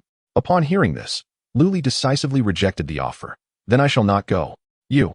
Mu Feibai was nearly incensed to the point of stomping his feet. This young man possessed an enviable talent for the sword path, yet he was also preoccupied with mundane matters, particularly concerning relationships between men and women. However, one could not accuse him of being reckless, as he did not flit about, enticing others or indulging in frivolities. Yet, this was a coveted opportunity at the sword pavilion, one of the 5 sacred places of the Great Xia. Countless individuals would vie fiercely for such a chance, yet this fellow was prepared to forego it. That said, Mu Feibai chose not to pressure Lu Li, but rather held him in even higher regard. If Lu Li were truly the heartless sort willing to abandon family for the sake of cultivation, he would not have extended his aid to him in the first place. One can only lament the heavens for bestowing such a sword talent upon a character so peculiar. Chapter 38. The cultivation speed of the profound quality spiritual root. In the confines of a secret chamber, Lu Li sat cross-legged, diligently practicing the primordial art. The surrounding spiritual energy surged into his body like an ocean absorbing rivers. A medium-grade spirit stone before him shattered with a crisp sound, its contained spiritual essence entirely depleted. After a considerable duration, Lu Li opened his eyes, feeling quite pleased with his progress. With the elevation of his spiritual root to the superior profound quality, his absorption rate of spiritual energy had multiplied several times compared to before. If the previous yellow quality spiritual root absorbed the essence of heaven and earth like a straw sipping water, then now he resembled a powerful water pump. Merely half a day of rigorous practice equaled several days of his prior efforts. At this rate of cultivation, it would not take 2 years for him to reach the late foundation establishment stage. The efficiency was simply unparalleled compared to before. This transformation was solely due to the superior profound quality spiritual root. Lu Li could scarcely fathom how swiftly those possessing earth, or even heaven-quality spiritual roots must cultivate. With a thought, a water mirror materialized before him, reflecting miniature flying beasts and creatures that displayed a newfound vivacity. The enhancement of his spiritual root not only accelerated Lu Li's cultivation, but also refined his manipulation of spiritual power. Excellent, truly formidable. Lu Li closed his eyes once more, delving into deeper levels of cultivation. As time passed, the temperature gradually dropped, and Moon Spirit City was adorned with golden fallen leaves, resembling a city of gold. Yet within the Lu residence, the greenery thrived vibrantly. Passers-by outside marveled at the branches reaching out from the walls. The townsfolk speculated that the Lu residence was under the protection of immortals, allowing even the plants within to flourish eternally. Upon hearing this, Lu Li could not help but chuckle and shake his head. It was not divine protection, merely the efficacy of the formations he had set up. "Father! Father!" Several youthful voices echoed from nearby. A group of small children rushed into the courtyard towards Lu Li, followed closely by concerned maidservants worried about their potential falls. Lu Li waved his hand to disperse the maidservants, and, ignoring the first to arrive, Lu Ming, he swiftly picked up the next child, Lu Lan. "Good Lanner, what troubles you?" Lu Lan cheerfully wrapped her arms around Lu Li's neck, exclaiming, "Nothing, I just missed Daddy." At that moment, Lu Yu anxiously tugged at Lu Li's pant leg, crying, "Father is biased. Father is biased." He only hugs Lanner and not me. Standing firm, Lu Ming adopted a mature demeanor, stating, "Third brother, we are both boys. How can we act spoiled like second sister?" Yet, in his eyes, there was an undeniable glimmer of envy. Observing Lu Ming, who was barely 3 years old, but already carried himself like an elder brother, Lu Li couldn't help but smile. Father has only 2 hands and cannot embrace all 3 of you at once. However, I can perform a little magic for you. With that, Lu Li formed a spell with his free hand, summoning 2 earthen figures that transformed into replicas of himself. Had Lu Ming and the others not witnessed it firsthand, they might have mistaken the 2 for the real Lu Li. This is the method of summoning earth spirits from the lower-grade secret technique 5 Elements Spirit Summoning Art, which Lu Li acquired from the Golden Jade Chamber for 100 medium-grade spirit stones. Its effectiveness bears some resemblance to the earth spirit puppets summoned by Wu Erming. With Lu Li's current comprehension, even if it is not a technique rewarded by the system, he can still grasp its essence to some extent. This secret technique was something Lu Li stumbled upon during his visit to the Golden Jade Chamber. Originally priced at 300 medium-grade spirit stones and not allowing exchanges with low-grade spirit stones, it is evident how rare such profound techniques are. However, Manager Hu, with a wave of his hand, sold it to Lu Li at a significantly reduced price. In return, Lu Li crafted a batch of foundation-building pills adorned with pill patterns and sold them to the Golden Jade Chamber at a price 30% below the market value. It is worth mentioning that after extracting a batch of pills using the Qing Gang needle, most of the foundation-building pills were elevated to the quality of 4 pill patterns. The more patterns a pill possesses, the lesser the toxicity it contains. A few foundation-building pills even reach the quality of 5 pill patterns. The emergence of 5-pattern foundation-building pills stirred the interest of Qin Mingyao, the beautiful president of the Golden Jade Chamber, who promptly invited Lu Li to become an employed alchemist of the chamber. Initially, Lu Li intended to decline, but after hearing the conditions proposed by Qin Mingyao, he changed his mind. Qin Mingyao promised that as long as Lu Li became an employed alchemist at the Moon Spirit City branch, he would not need to purchase the materials required for alchemy. He could take what he needed freely. However, apart from personal use, he would need to deliver a specified quantity of popular pills, such as foundation-building pills and spirit-gathering pills, each year. The Golden Jade Chamber would still purchase these pills at market price. Moreover, his status as an employed alchemist would be recognized by all Golden Jade Chambers within the Great Xia realm, though the aforementioned material acquisition would only apply at the Moon Spirit City branch. Becoming an employed alchemist would grant him an annual salary of 1,000 medium-grade spirit stones. With relatively few restrictions and generous compensation, Lu Li agreed. Returning to the present, the 2 earth spirit avatars he had conjured lifted the 2 little ones, eliciting peals of laughter from several youngsters, including Lu Ming, who displayed a naive smile. This was indeed as it should be. As the eldest son, Lu Ming certainly needed to display some authority befitting an older brother. However, if he remained overly serious, stifling his youthful nature, it could lead to a distorted path over time. Nevertheless, the fortunes of children belonged to them alone. All Lu Li could do was treat his offspring equally. Their future development would ultimately depend on their own destinies. After some playful antics, Lu Li inquired, "Minger, how has your cultivation been of late?" Upon hearing this, Lu Ming's face fell. "Father, those strange movements you taught me are too difficult. There are some aspects I simply cannot master. I want to learn true cultivation techniques, just like you." On the other side, Lu Lan and Lu Yu nodded in silent understanding. Lu Li chuckled. These 3 little ones all possessed mediocre innate talent, and even though he had imparted a simplified version of the 5 animals body refinement technique to them, they still found the practice arduous. Furthermore, unlike the Qi refinement technique, the body refinement technique requires consistent effort to yield results. Thus, their feelings of fatigue were entirely justifiable. Nevertheless, Lu Li shook his head. "I have previously stated that cultivating Qi techniques prematurely without a solid foundation is detrimental to you. If you begin to practice Qi cultivation too soon, your physical form will be unable to harness the spiritual energy, and your growth will stagnate. Surely, you do not wish to remain at your current height indefinitely?" Upon hearing this, Lu Ming and Lu Yu shook their heads vigorously. In contrast, Lu Lan innocently remarked, "I do wish to. That way, I can always be with Daddy, and he can hold me every day." Hee hee. Such words from a little girl touched Lu Li's heart deeply. However, he playfully pinched Lu Lan's nose. "Little girl, you lack understanding. If you do not grow up, how will you find a husband? Who would marry a mere child?" Unexpectedly, Lu Lan shook her head earnestly. "I do not want to marry. Mother said that Daddy is a rare and wonderful man in the world. She also said that all men are like crows, equally dark." Hearing this, a vein of frustration appeared on Lu Li's forehead. What kind of notions had Qin Lan instilled in their daughter? It was decided. Tonight, she must be taught a stern lesson. Let her see whether all men truly share the same darkness. Chapter 39. The Ambush Trap. Early this morning, a member of the Moon City Guard arrived at the Lu residence, bearing an invitation from the city lord. As soon as the guard stepped onto the grounds of the Lu estate, Lu Li jolted from his meditation, his figure flickering before vanishing and reappearing in front of the courtyard. The sudden appearance of Lu Li startled the guard. However, he was well aware of the commander's reputation, and thus he respectfully announced, "Commander, the city lord requests your presence." Lu Li nodded and instructed the servant to notify the household before following the guard. Yet, after a short distance, Lu Li realized that the path did not lead to the city lord's residence, prompting a sense of caution within him. "What business does the city lord have with me?" he inquired. The guard turned back, replying respectfully, "I am unaware. Perhaps the city lord intends to promote you once more?" Lu Li furrowed his brow. His position as commander was merely a nominal title, with no salary ever received from Moon Spirit City. His interactions with Mu Feibai were primarily focused on swordsmanship, and the subject of promotion had never been broached. As they walked, Lu Li observed that they were nearing the city wall of Moon Spirit City. The surrounding houses were tightly shut, devoid of any sign of life, while several unfamiliar members of the Moon City Guard stood atop the wall, with not a single passerby in sight. "It is a trap."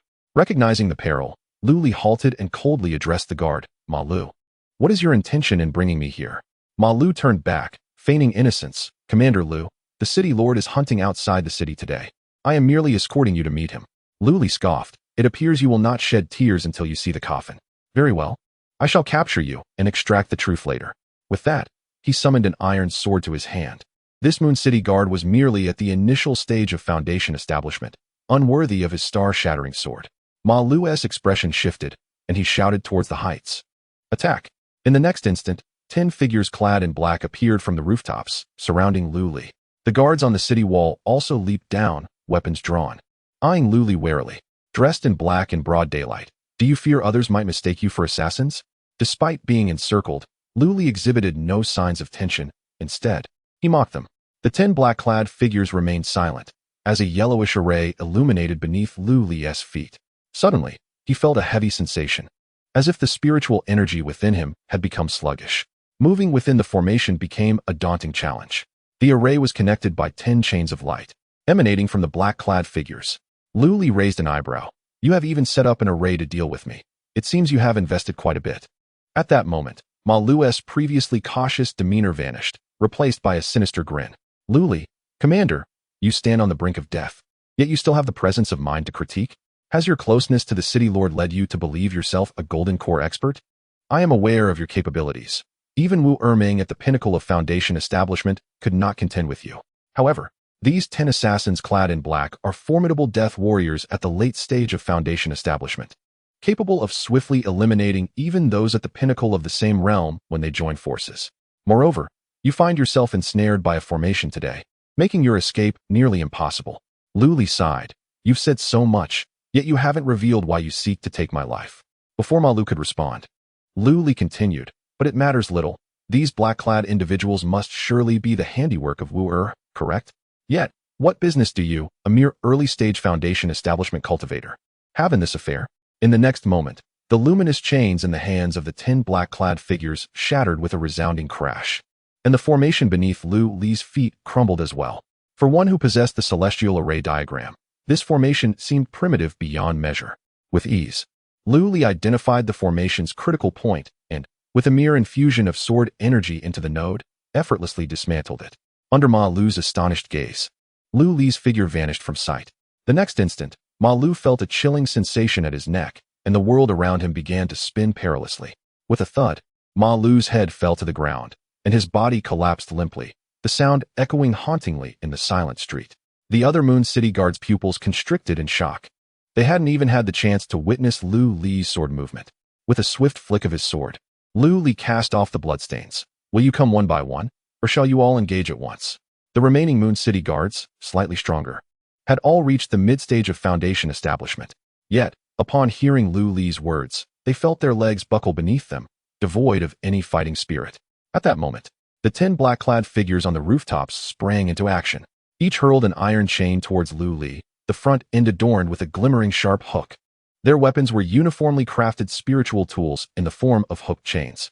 The 10 chains coiled around Lu Li like agile serpents, encircling him completely. Lu Li frowned slightly, pivoted, and swung his sword, sending the chains flying. The ground beneath him trembled and sank in response to the recoil. Seizing the opportunity, several Moon City guards lunged at Lu Li from behind with their long spears. With wolves in front and tigers behind, they sought to encircle him. Just as the guards attacked, 3 earth spirit puppets arose behind Lu Li, blocking the incoming strikes. Summoned by the 5 elements spirit summoning technique, these earth puppets matched Lu Li in cultivation, also at the mid-stage of foundation establishment. However, their bodies were composed of solidified earth spiritual energy, lacking any fatal weaknesses. The 3 earth spirit puppets were perfectly suited to contend with the group of Moon City guards. Meanwhile, the 10 black-clad figures above, realizing their hooked chains had proven ineffective, leaped down from the rooftops, iron chains in hand, slowly advancing towards Lu Li. Their steps synchronized, and as they drew closer, their auras began to converge, resembling a singular entity. Lu Li regarded this development with a hint of astonishment. It appears they have mastered a combined attack formation, similar in function to the one I imparted to Ming Yue and the others. However, judging by the degree of enhancement, the quality of their formation is likely far inferior to my Shifeng array. Nonetheless, the collective force of 10 individuals exceeds that of the former Wu Erming. Attaining the level of the Golden Core realm. Who are these individuals? How much did they pay for my head? I can offer double the price. Faced with 10 shadowy assassins, Lu Li sheathed his sword, displaying an air of non-resistance. 10 well-trained killers, proficient in both restraining formations and combined techniques, possess a combat prowess that could even threaten Golden Core cultivators. These are certainly not ordinary forces capable of nurturing such assassins. In response to Lu Li's idle chatter, none of the 10 assassins spoke. Instead, the spiritual light in their hands grew ever more substantial, an astonishing aura sweeping across the street. Lu Li, still with the presence of mind to gesture towards the assassins and address the few members of the Moon City Guard behind him, remarked, "Now, this is what we call professionalism. Please inform Ma Lu once you descend, for as a hired killer, one must not indulge in excessive talk." The guards regarded Lu Li as if he were a fool. "Surely, it is you who speaks the most? You are on the brink of death and still find time for idle banter?" Provoked by Lu Li's indifferent demeanor, the 10 assassins finally chose to strike. Simultaneously, 10 iron hooks infused with spiritual energy were hurled, transforming mid-flight into a colossal python with 10 heads, surging toward Lu Li. The massive serpent spanned half the street, its 10 heads effectively blocking the entire thoroughfare. This overwhelming force instantly swept away the Moon City guards and the Earth Spirit puppets behind, scattering the surrounding buildings as if caught in a tempest. Yet, in the face of this spectacle, Lu Li merely exhaled lightly, a sword adorned with celestial patterns materializing in his hand. The Star Shatter sword was unleashed. 3 stars ignited upon the blade. A dazzling arc of sword energy, radiant and shimmering with starlit fragments, swept forth, akin to the Milky Way cascading from the heavens to the mortal realm. The figure of the python was instantaneously engulfed by the sword energy, not a ripple of disturbance arising. Moreover, the sword's momentum did not cease, encompassing the 10 shadowy assassins. Everything unfolded like a silent film, as if within the cosmos. Only this resplendent beam of sword light remained. Chapter 40. The essence of the flying white sword intent behind him. Several guards of Moon City stood in stunned silence. They could scarcely believe that Lu Li's combat prowess was so formidable, despite sharing a similar aura with them, all at the mid-foundation stage. He was capable of overwhelming 10 opponents at the late foundation stage, who had even mastered the combined arts and possessed the strength of golden elixir-level adversaries. What was there left to fight? Clang. The weapons in their hands slipped weakly to the ground as they knelt in surrender. "Commander Lu, spare us. It was Ma Lu who incited us to act against you. He has a cousin at the Moon Spirit sect, and we heard that Wu Er from the sect offered a substantial bounty for your assassination. In return, we would receive a top-tier mystic cultivation technique and a mystic spirit weapon. We were blinded by greed, which led us to attempt to harm you." The guards recounted the events truthfully, one after another. After Lu Li effortlessly dispatched the 10 late foundation stage assassins, he sheathed his shattering star sword. Just as they felt a momentary relief, a glimmer of spiritual light flickered in Lu Li's hand, and the sun-shooting bow materialized. Channeling his inner spiritual energy into arrows, he unleashed a barrage that ensnared the guards in ethereal ropes. As members of the Moon City Guards, to conspire against me out of selfish desires is a grave offense. However, Considering your timely repentance, I shall spare your lives, for now, Lu Li pronounced. Yet, while the death penalty may be avoided, the consequences remain. You will accompany me to meet Mayor Mu and heed his judgment. Being in Moon Spirit City, one must show some respect to Mu Feibai. I trust that his handling of the matter will not disappoint him.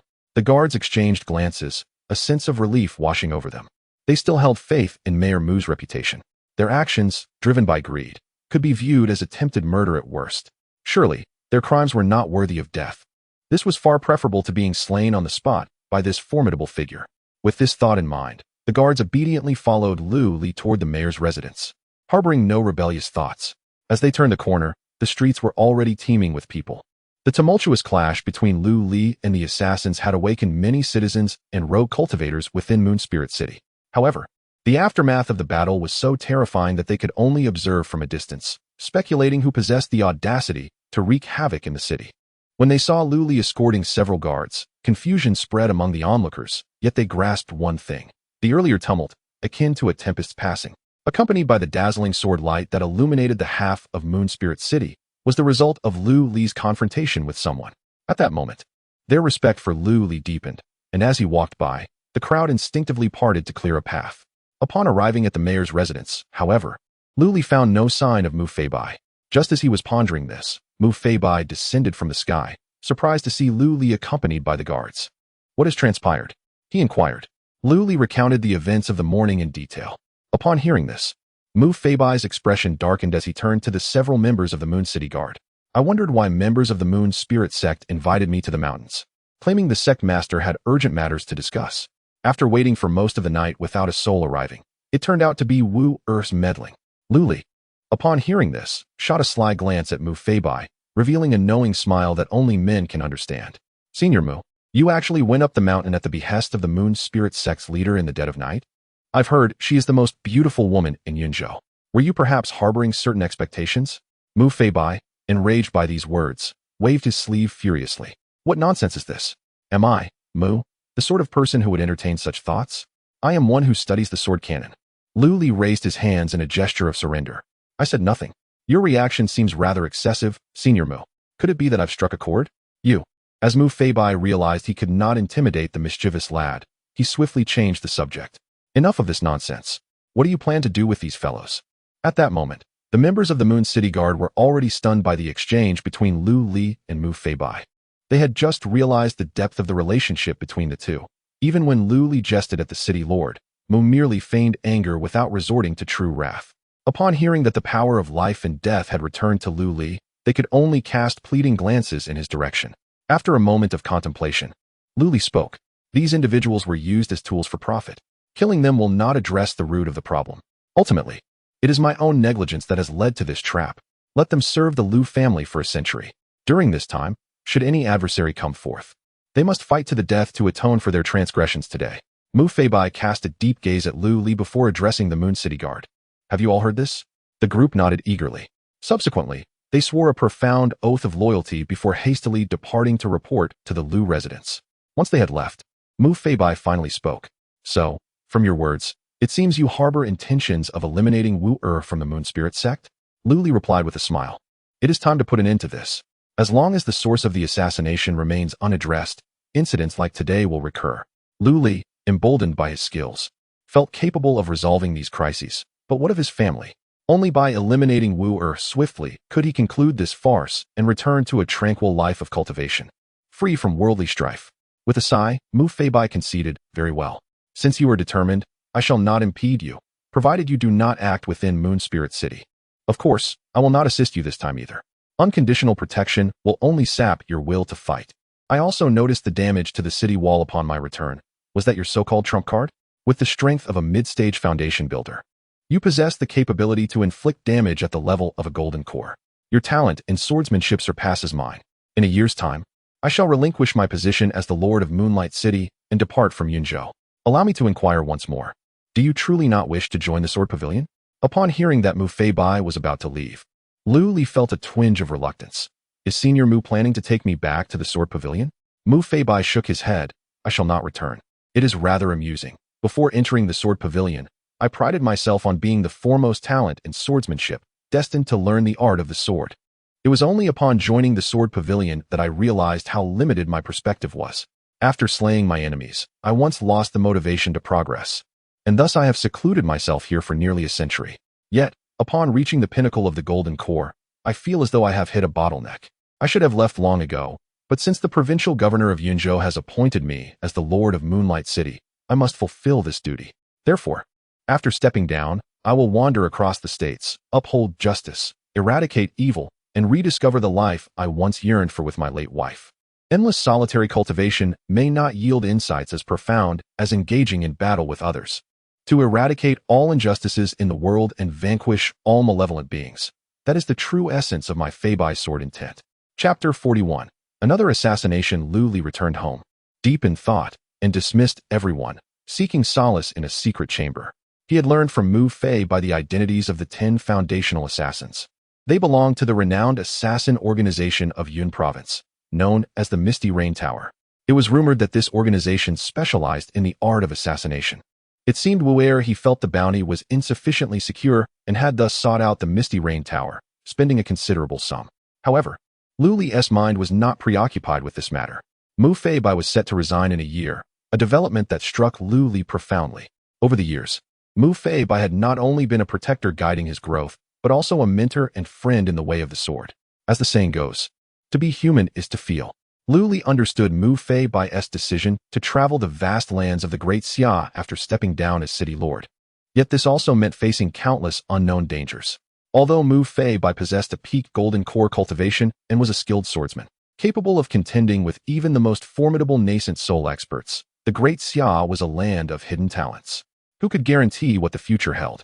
The expansive territory of Great Xia would make their separation even more uncertain. Whether they would meet again was a matter of fate. Sighing deeply within the chamber, Lu Li resolved to enter a state of cultivation. With Mu Feibai's impending departure, it was time to prioritize dealing with Wu Erhe. Before that, he needed to enhance his own strength as much as possible. Half a month passed, and one evening, while Lu Li was resting in the bright moon chamber, he suddenly sensed the activation of a formation. He quickly took control of the array, and in an instant, his figure vanished from the room. In the air above the Lu residence, a figure clad in black struggled fiercely within the array.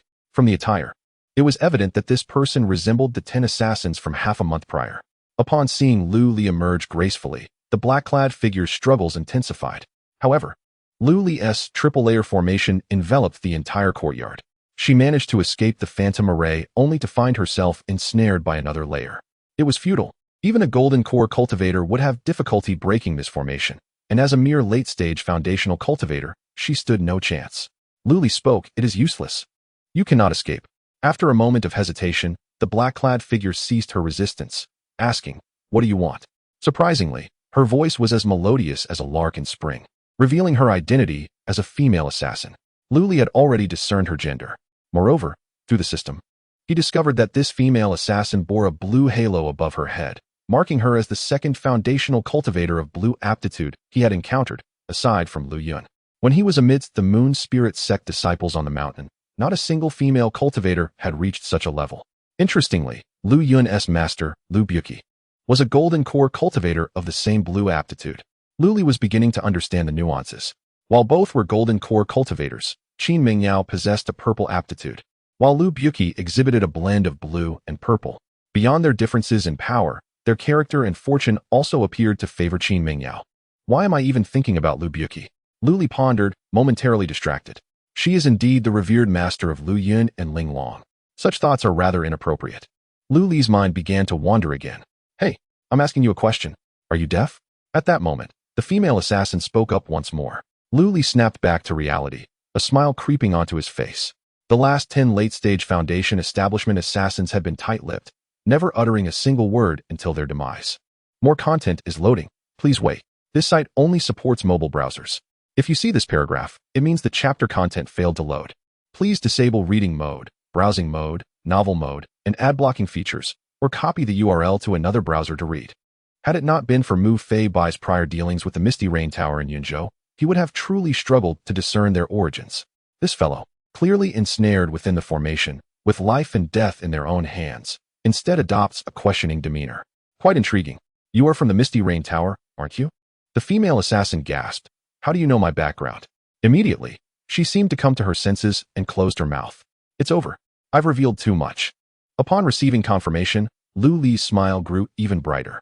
I am merely curious. How much is my head worth to the Misty Rain Tower? This time, the female assassin had learned her lesson, tightly sealing her lips. Lu Li raised an eyebrow, manipulating the formation to apply pressure. Suddenly, she felt the air around her grow increasingly stagnant, as if she were mired in a quagmire. Not only that, but the surrounding spiritual energy felt as heavy as 1,000 pounds, both impossible to mobilize and relentlessly pressing in on her. Lu Li's voice reached her ears. To be frank, you are currently trapped within my formation. If I were to unleash its full power, I could reduce you to pulp in an instant. As a lady, I presume you would prefer not to meet such a grim fate? At his words, the female assassin shuddered and quickly replied, I'll tell you. Your head is worth 500 middle-grade spirit stones. Is that satisfactory? Lu Li frowned. Why is it only that little? Perhaps due to Lu Li's substantial rewards for marrying and having children, along with his newfound skill in alchemy, the Lu family had little concept of spirit stones. However, 500 middle-grade spirit stones equated to 50,000 lower-grade spirit stones. The annual salary of an inner disciple of the Moon Spirit sect was only around 100 lower-grade spirit stones. Over the past year, Lu Li had concocted numerous foundation establishment and spirit-gathering pills, adorned with pill patterns, to sell to the Jin Yu Chamber of Commerce. While it cannot be said that the Lu residence was as wealthy as a city, it was undoubtedly the most affluent family in Moon Spirit City. At the very least, they could produce thousands of middle-grade spirit stones. Converted, that amounts to hundreds of thousands of lower-grade spirit stones. Do not be misled into thinking that is a substantial sum. In daily cultivation, Lu Li required spirit stones, using at least dozens of lower-grade stones each day, and occasionally indulged in using middle-grade spirit stones during critical moments of cultivation. Lu Li's rapid progress is inextricably linked to such a lavish approach to his training. Who among the virtuous would use spirit stones for cultivation every single day? Not only is Lu Li engaged in his daily cultivation, but he must also remember that he is not alone. He has an entire family to support. Each year, the salary bestowed upon the court officials amounts to thousands of spiritual stones. Fortunately, this expense can be offset by the income generated from the Wu family's enterprises, leaving a surplus annually. Additionally, the maintenance of formations requires resources, and as Mingyue and the others advance to the mid-stage of qi refinement, they too need spiritual stones to assist in their cultivation, as well as to purchase various spiritual artifacts and accessories. Before forming a partnership with Lu Li, Lu Yun had resolutely declared that she would not allow herself to be constrained by him. Yet, shortly after marrying, she found herself reveling in daily shopping excursions with Qin Lan and Mingyue. She even justified her actions by claiming that the other sisters had limited discernment, making them susceptible to the same devious tricks as before. Her intentions, she said, were to protect them while simultaneously broadening their horizons. Ironically, now Mingyue dares to request spiritual stones from Lu Li to buy her desired accessories from the Jinyu Trading Association. What a band of spendthrift ladies. Upon hearing Lu Li's words, the female assassin regarded him with an expression of incredulity. It was her first encounter with someone dissatisfied with the amount of their bounty. Then why not let me go? I can return and negotiate a higher price for your head, she suggested cautiously after a moment of silence. Lu Li smiled, and upon seeing this, the female assassin smiled in response. Dream on, Lu Li remarked, before intensifying the formation's power. The assassin let out a startled cry before losing consciousness. Chapter 42. The female assassin Ning Miao Miao. When the female assassin awoke once more, she found herself bound hand and foot. Not only that, but her spiritual energy had been sealed, rendering her nearly immobile. Every muscle in her body ached painfully. Oh, you are awake. A gentle voice broke the silence. The assassin, wary, turned her gaze towards the speaker. The woman before her, though merely at the 4th level of qi cultivation, possessed an appealing visage, a round face with a hint of good fortune and a petite frame that was, nonetheless, surprisingly ample in the right places. Instinctively, the assassin glanced down at her own chest, letting out a quiet sigh. Since I have fallen into your hands, feel free to kill or torture me as you wish, she declared defiantly, turning her head away. Mingyue chuckled at her words. You are quite amusing, full of martial world bravado. But we never said we intended to kill you. Otherwise, why would we go through so much trouble to bind you? The assassin's heart skipped a beat at this revelation. Could it be that you planned to strip me of my cultivation and sell me into a brothel, condemning me to a life worse than that of a pig or dog as punishment? At that moment, the door creaked open, and Qin Lan entered, carrying several small dishes. She shot a disdainful glance at the bound assassin. Life in a brothel is not as dark as you imagine. Many women perform arts without selling their bodies. With your appearance, it is quite possible that some peculiar patrons would pay to redeem you. The assassin trembled at her words. You truly harbor such vile intentions. I, Ning Miao Miao, would rather die than submit. With that, she attempted to throw herself against the beam of the room. However, bound as she was, with her spiritual energy sealed, she was utterly weak. Even her desperate struggle resulted only in her crashing into Mingyue's embrace, then bouncing back. Ah! Mingyue gasped in surprise, her face flushing as she stepped back. Since becoming the matriarch of the Liu family, Mingyue had transformed from a starving maid into a well-fed lady, enjoying a life of comfort. Coupled with her cultivation of the eternal spring technique, she radiated the youthful vitality she had possessed 4 years prior. The only difference was that after giving birth to Lu Ming, certain areas had become considerably fuller, exuding a maternal glow. This unexpected elasticity provoked a mix of emotions in Ning Miao Miao. Now, originally, you were an assassin sent to eliminate our master. Yet, he has shown mercy by sparing your life, and you remain ungrateful. If you seek death, do so outside, to avoid bringing misfortune upon us.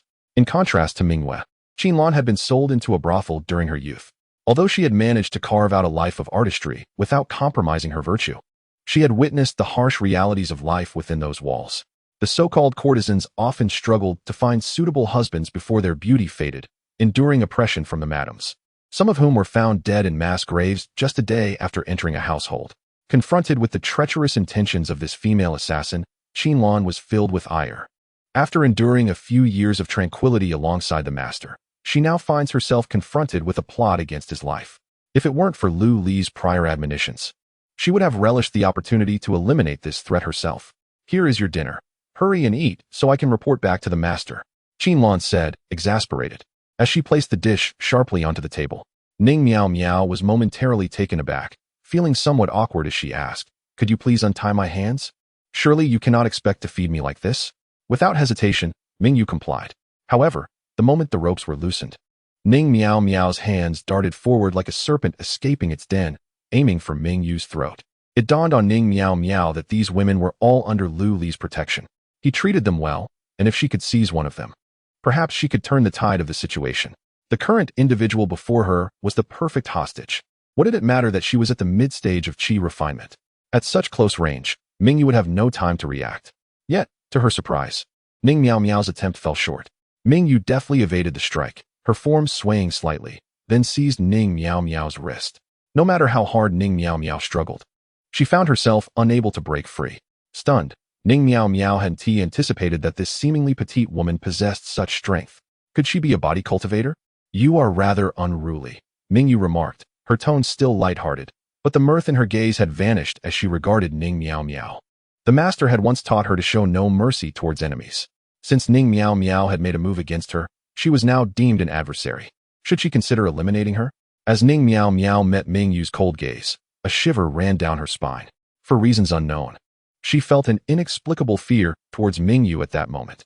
It seemed absurd that a foundation establishment cultivator would feel such trepidation towards a qi refinement practitioner.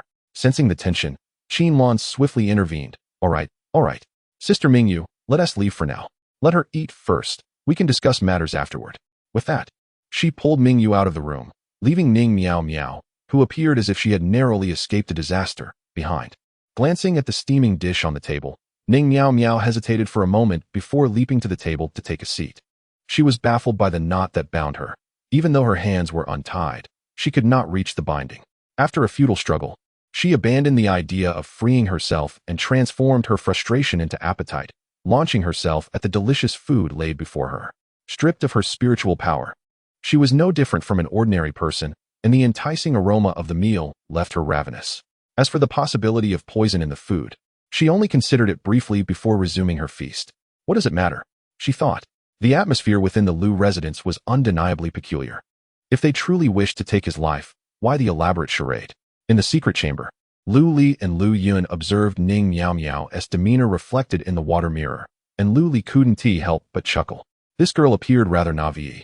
Was she truly an assassin from the Misty Rain Pavilion? Noticing Lu Li's expression, Lu Yun remarked with a hint of significance, "What is this? Has Lu Lang taken a fancy to this girl? It has barely been a year since we became Dao partners, and yet you dare to entertain such thoughts so openly." Not at all, Lu Li replied, clearing his throat and straightening his posture. Lu Yun's delicate fingers lightly brushed against Lu Li's chest as she rested her head upon it, quietly watching the scene in the water mirror. After a long pause, Lu Yun finally spoke. I understand your sentiments, Lu Lang. I do not wish to overly constrain you. After all, Mingwei and the others were wed to you before me. If I were to oppose, would I not be slapping my own face? However, Lu Lang, I still fail to comprehend what it is about this woman that captivates you. She lacks both the allure of a curvaceous figure and the grace of beauty, making her incomparable to me. Lu Li smiled. There is no rush. In due time, you shall come to understand. He could hardly disclose to Lu Yun that the girl bore the halo of blue aptitude, suggesting she possessed extraordinary qualities. Lu Yun shot him a sidelong glance. Did Lu Li's words imply that he had already claimed her in his heart, though she allowed it in her mind? Lu Yun felt compelled to exhibit a semblance of resistance. In the next moment, with a sweep of her sleeve, Lu Yun gently pushed Lu Li down onto the jade bed. Surprised by Lu Yun's unexpected assertiveness today, Lu Li felt an inexplicable surge of emotion arise within him. The secret chamber remained tightly sealed, concealing boundless springtime allure. Chapter 43. Capturing Ning Miao Miao. 3 days later, Qinlan entered Ning Miao Miao's chamber and untied the knots binding her feet. The master has granted you the freedom to roam the courtyard, but do not entertain any ill intentions. Otherwise, I shall not protect you as I did before. Ning Miao Miao twitched her lips, yearning to speak, yet ultimately refrained. She found herself perplexed by this family.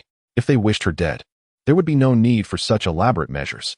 Could it be that they feared offending the Misty Rain Pavilion, thus seeking an excuse to release her? To her surprise, the fellow named Lu Li displayed a modicum of sense.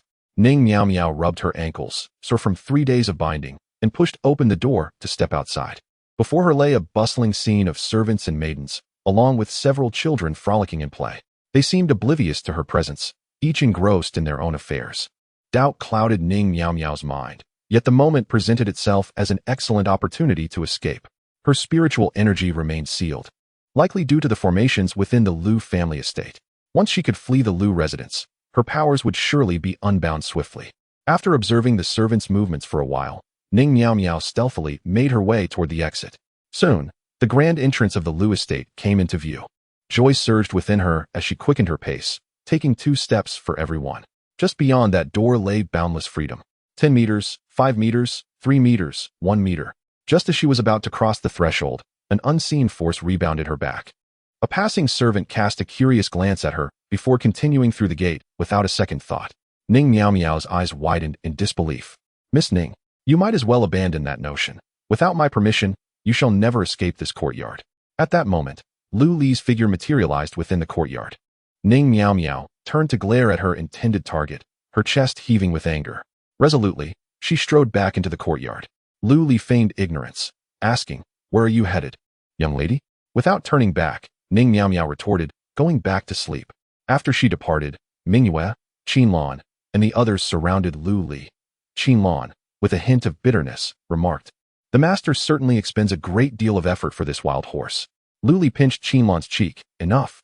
This matter pertains to my cultivation. You all understand that, do you not?" The following day, Ning Miao Miao remained undeterred in her attempts to escape. Unfortunately, her sealed spiritual energy rendered her vulnerable, even to the threat posed by Mingyue, who was merely at the qi refinement stage. Thus, she shifted her focus to Lu Li's offspring. Sitting on the threshold of her door, she waved a glistening chicken leg at Lu Ming, calling out, "Hey, you there, come here. I have something tasty." Lu Ming glanced at her with a look of disdain. Childish. This nearly provoked Ning Miao Miao to indignation. However, Lu Yu and Lu Lan came bounding over, not for the chicken leg, but rather out of curiosity, asking, "Sister, why do you stay alone every day? How about we play with clay figures together?" A triumphant smile graced Ning Miao Miao's face. "Sure, I excel at crafting clay figures," she declared, intending to seize the opportunity to abduct one of them and escape. However, just as Ning Miao Miao reached out toward a little girl among them, a gentle yet firm energy enveloped the child, forcing Ning Miao Miao to stagger back, nearly tumbling over.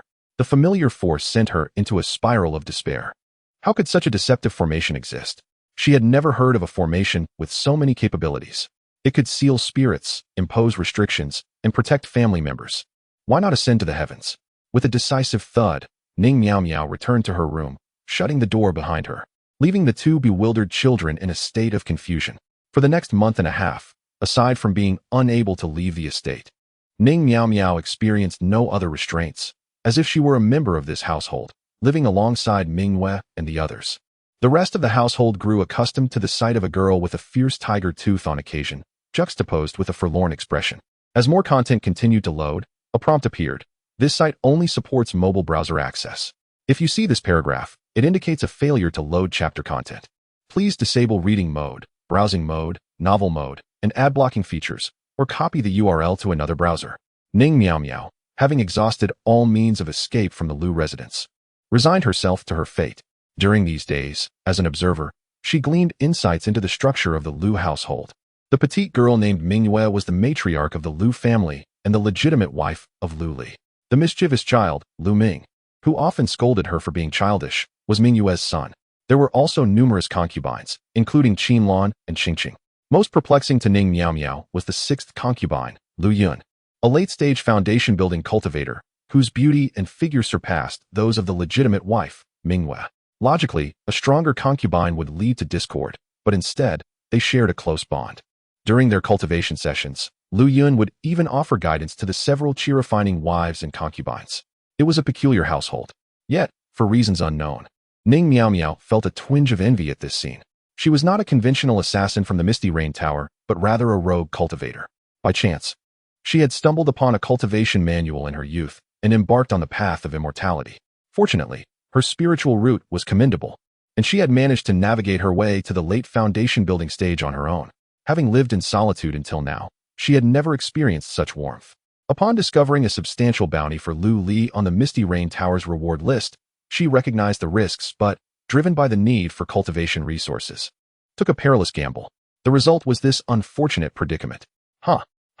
In the courtyard, the three little ones practiced an unusual form of martial arts with precision. Ning Miao Miao watched, captivated for a moment.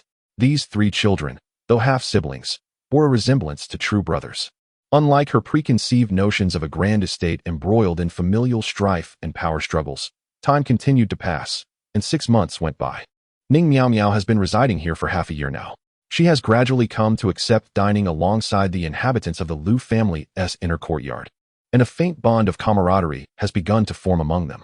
At this moment, Ning Miao Miao has already cast aside her thoughts of assassinating Lu Li. Observing Mingyue's burgeoning pregnancy, she feels an unexpected joy as she watches Mingyue's belly grow day by day. Lu Li is not only remarkably powerful, but also possesses a deft hand in managing his household. Moreover, he occasionally distributes spirit stones to Mingyue and the others, aiding them in their cultivation. A tinge of envy stirs within Ning Miao Miao. How she yearns to lead such a relaxed and blissful life as Mingyue and the others do. Alas, she feels deprived of such fortune. Perhaps sensing the melancholy in Ning Miao Miao's eyes, the several wives exchanged knowing glances. Lu Li's gradual strategy of immersion had evidently borne fruit. The time for a vigorous assault was now at hand. In the following days, Mingyue and the others took turns visiting Ning Miao Miao's room, initiating discussions to sway her thoughts. Ning Miao Miao's hesitant demeanor revealed the turmoil within her heart. Yet, she still harbored doubts. Aside from a few exchanges with Lu Li during her initial days, he had treated her as if she were invisible for the past 6 months. Was his desire to marry her genuine? With the opportune moment ripening, Lu Li approached Ning Miao Miao's door. Qingqing and Qinlan giggled softly as they exited, leaving Ning Miao Miao blushing in embarrassment. "Miss Ning, I wish to take you as my wife. May I ask if you would consent?" Ning Miao Miao's head hung so low it seemed destined to bury itself in the ground. After a long pause, a voice as soft as a whisper emerged from her lips. Chapter 44. The Ghostly Cultivator. Ning wanted a gentle reminder.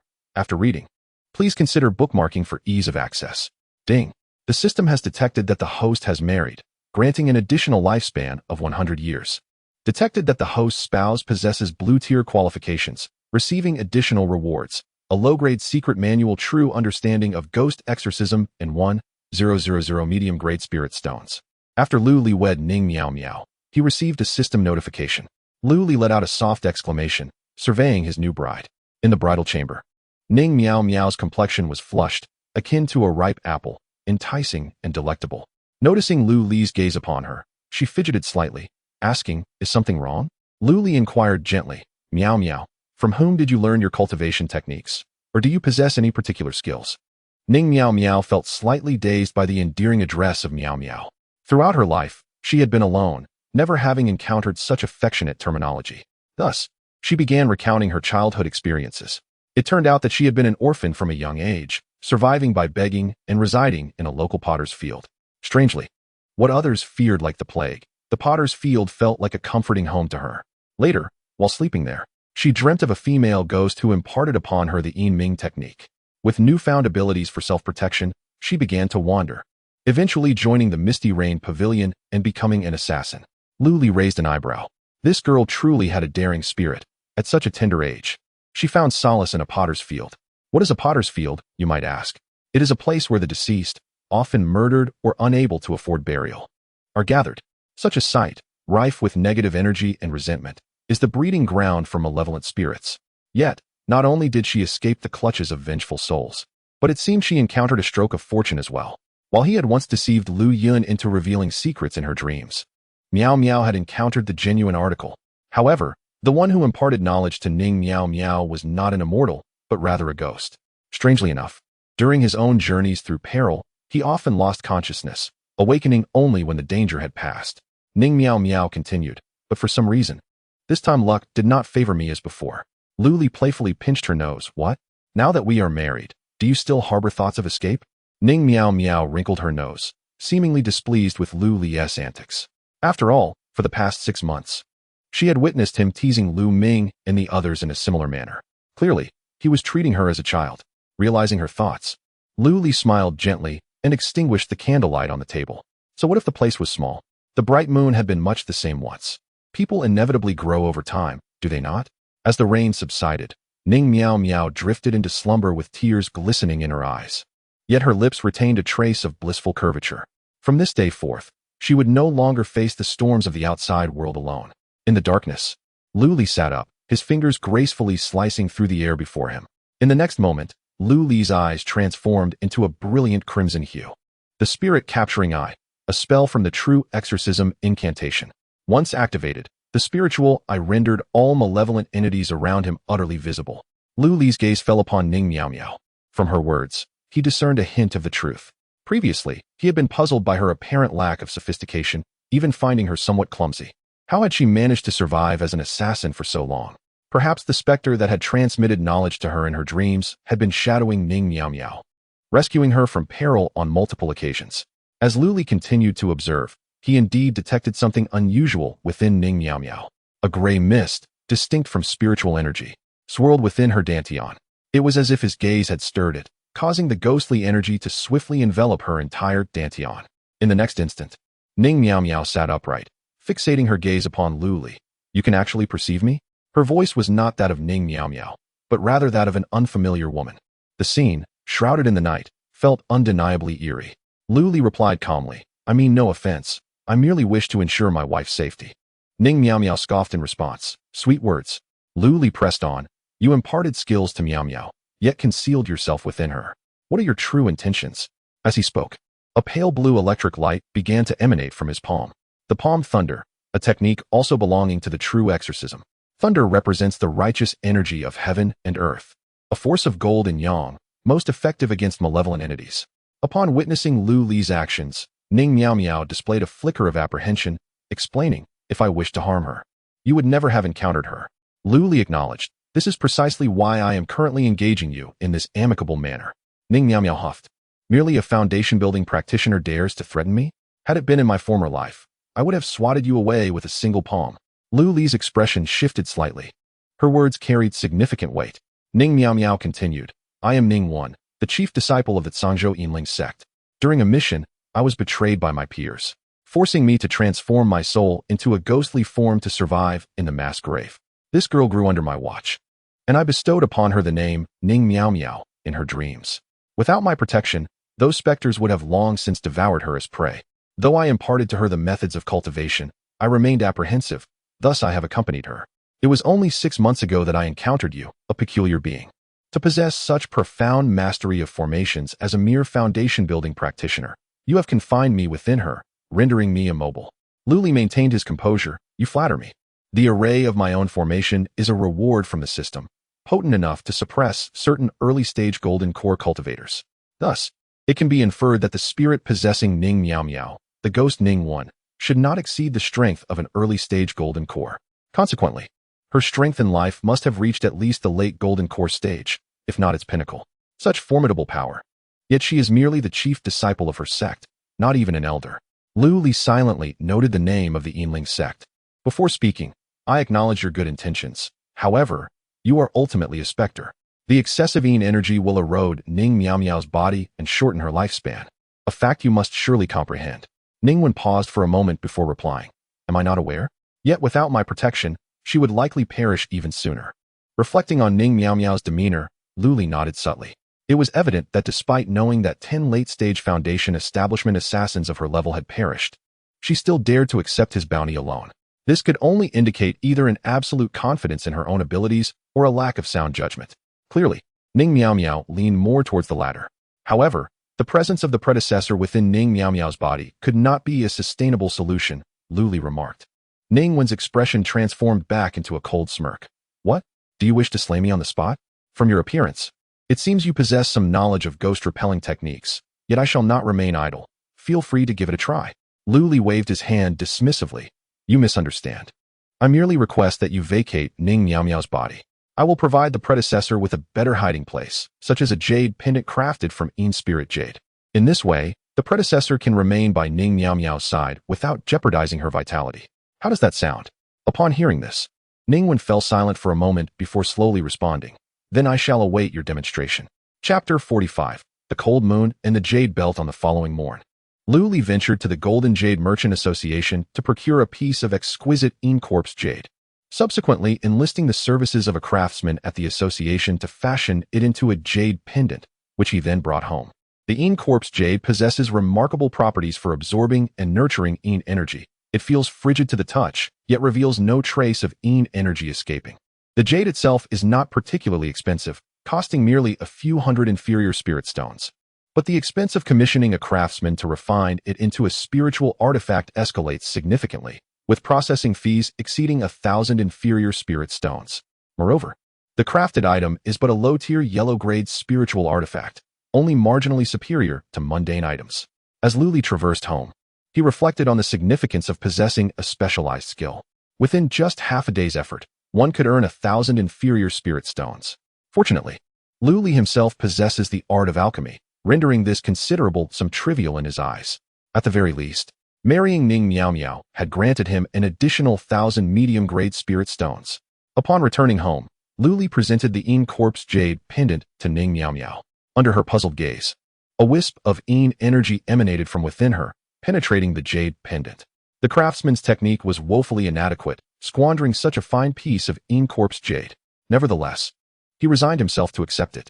Ning Miao Miao was startled by the emergence of the energy from her own being, having no recollection of the previous night's events. It was only after Lu Li's explanation that she joyfully cradled the pendant, exclaiming, "You are the master who taught me cultivation in my dreams. Why did you not reveal yourself to me sooner?" Ningwen interjected, "Enough. There is no need for such reverence. If not for your remarkable husbandess capabilities, I might not have appeared to you at this moment." Her words maintained a deliberate distance, yet it was evident she was merely unaccustomed to such exchanges. Ning Miao Miao, however, was undeterred. Having learned from Lu Li that her past dangers had been mitigated by her master, she clutched the pendant tightly and engaged Ningwen in conversation, perceiving her more as a mother than a teacher, albeit a rather peculiar maternal figure. Suddenly, Lu Li recalled that during their dual cultivation, Ningwen had indeed been residing within Ning Miao Miao. How awkward. Coughing to mask his embarrassment, he sought an excuse to depart, leaving Ning Miao Miao to continue her lively discourse with Ningwen, who found herself somewhat overwhelmed. Had she known, she would have declined Lu Li's request to leave Ning Miao Miao's body. 3 months elapsed once more. Lu Li's cultivation experienced another breakthrough. His ascendance to the 4th layer of Foundation establishment occurred prior to the birth of his 2 blue-tier offspring, significantly enhancing his spiritual roots and comprehension. Soon after, he smoothly advanced to the 5th layer of Foundation establishment. Nearly a year had passed since his last breakthrough, and finally, Lu Li attained the 6th layer of Foundation establishment. While this pace was not slow, it could hardly be deemed rapid, and Lu Li found himself less than satisfied. As the day of Mu Fei Bai's departure draws nearer, it becomes imperative for Lu Li to eliminate Wu Erhe beforehand. Despite possessing a myriad of strategies, Wu Erhe is, after all, a practitioner at the golden core stage, and moreover, one in the mid-phase of that realm. The disparity between them spans an entire major realm. Luli must urgently bridge the gap that separates them. Fortunately, the moon will soon give birth to another child, thereby elevating his spiritual roots once more. Currently, the moon possesses Azure-grade aptitude, and the offspring is sure to inherit the same. The rewards, without a doubt, will be substantial. Outside the delivery room, nearly 4-year-old Lu Ming stands with clenched fists, his face etched with concern. Perhaps it is due to being the eldest son, or perhaps the teachings of the moon. But Lu Ming exhibits a level of composure far superior to that of Lu Yu and Lu Lan. Lu Li attempts to awaken Lu Ming's inner child, encouraging him to be more vivacious like Lu Yu and others, yet he finds himself met with failure. Nevertheless, this is acceptable. As the eldest son, a degree of steadiness can serve as a fine example, provided he does not stray too far from the path. With the sound of an infant's cry, the midwife emerges joyfully, cradling a newborn. "Master, young master, congratulations. It's a girl." Lu Li bursts into laughter, lifting Lu Ming, who is on tiptoe, eager to catch a glimpse of the infant in the midwife's arms. "Minger, you have gained another sister. Are you happy?" Lu Ming nods vigorously. Congratulations to the host on the addition of a new offspring. The host's spiritual roots and comprehension have been enhanced. Current comprehension, 50, associative learning. Current spiritual roots, Earth grade, low tier. Detected that the host's offspring possesses initial aptitude of Azure grade. Receiving additional rewards, 1,000 low-grade spirit stones, mystic grade spiritual artifact, cold moon jade belt, harmonious union technique enhanced. The aptitude of the host's offspring is not fixed until the age of 10 and can be improved through various means. Upon enhancement, additional rewards will be granted. Lu Li's brows twitch. This time, there is no new technique reward, which comes as a surprise. However, it is of little consequence. For the harmonious union technique is the foundational method that has guided him on his path of cultivation, and it aligns most harmoniously with his system. Being an earth-grade technique, its further enhancement, in Lu Li's view, surpasses the value of receiving a new technique altogether. Upon inspection, he discovers that the rank of the harmonious union technique has only ascended slightly, from earth grade, low tier, to earth grade, mid tier. Isn't that rather meager? That shouldn't be the case. Yet, Lu Li refrains from hastily questioning the system. After all, he has often found himself at odds with it. Gradually, he has discerned a pattern. Rewards of the same tier do not exhibit significant differences in total value or quality. Just as the initial Azure grade reward bestowed upon him was a mystic grade void-breaking sword art. Lu Li once doubted whether the system had taken a cut. Yet the greatest enhancement to his combat prowess stemmed from the sword intent inherent in that technique. Thus, Lu Li retrieved the exquisite defensive artifact awarded by the system, the cold moon jade belt. Remarkably, this is a rare defensive accessory in the form of a belt. The rarity of defensive artifacts has been previously noted. Even Mu Fei Bai, at the pinnacle of the golden core stage, possessed only a set of yellow-grade garments in his early days. This jade belt, being of profound quality, would command a significant price at the Jinyu Chamber of Commerce, serving as a coveted item at any auction. Golden core cultivators, and even those in the nascent soul stage would find it irresistibly alluring. Even foundation establishment cultivators, upon channeling their spiritual energy into the cold moon jade belt, could conjure an astonishingly powerful shield capable of withstanding a full-force strike from a golden core cultivator. For golden core practitioners, its defensive capabilities would soar to even greater heights. In addition to the common defensive attributes shared by all defensive artifacts, the cold moon jade belt possesses a unique characteristic, the power of moonlight. It absorbs the essence of the sun and moon, transforming it into moonlight power, which can be wielded both offensively and defensively. Offensively, it penetrates the enemy's spiritual defenses, achieving a formidable armor-breaking effect. Defensively, it enhances one's shield, ensuring even greater safety. A defensive artifact that is versatile in both attack and defense renders the rewards for martial arts somewhat meager, which is quite understandable. Lu Li's joy intensified.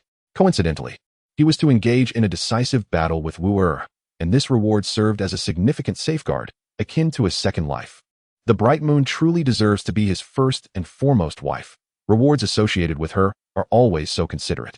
From the hardy union technique to the primordial harmony technique, and now to the cold moon jade belt, it mirrors Mingyue herself. Though seemingly not overtly contributing, she has continually supported him in silence. With such a wife, what more could a husband desire?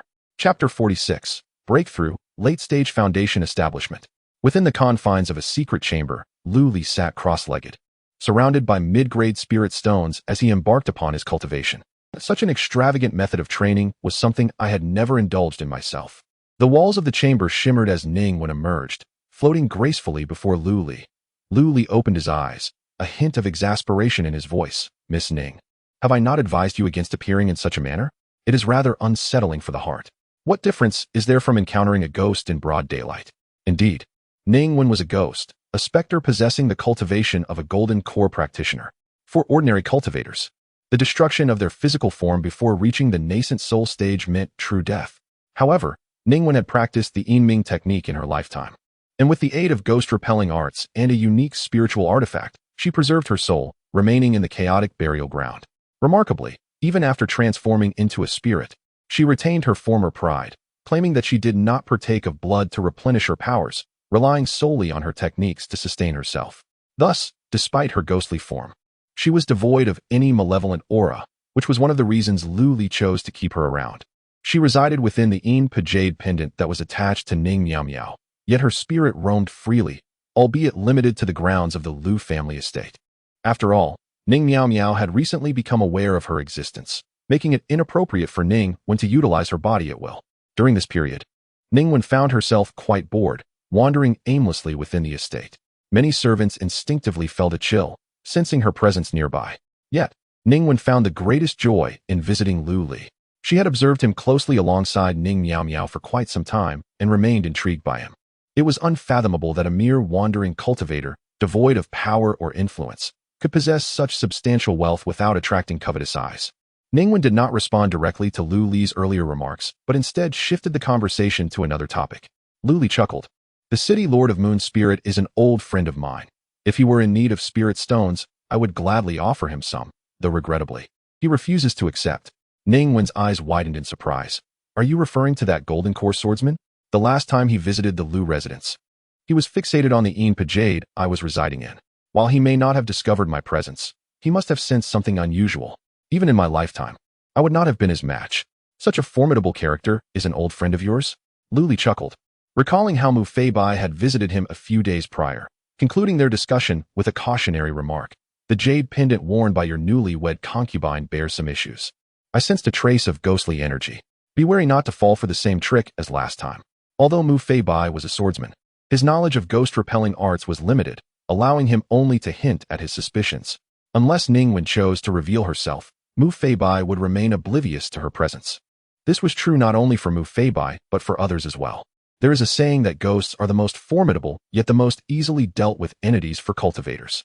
Without mastering the art of ghost repelling, even someone as powerful as Mu Feibai might struggle to detect Ningwen. However, one well-versed in the art of exorcism, even a cultivator at the late foundation establishment stage, could contend with Ningwen of the golden core stage on equal footing.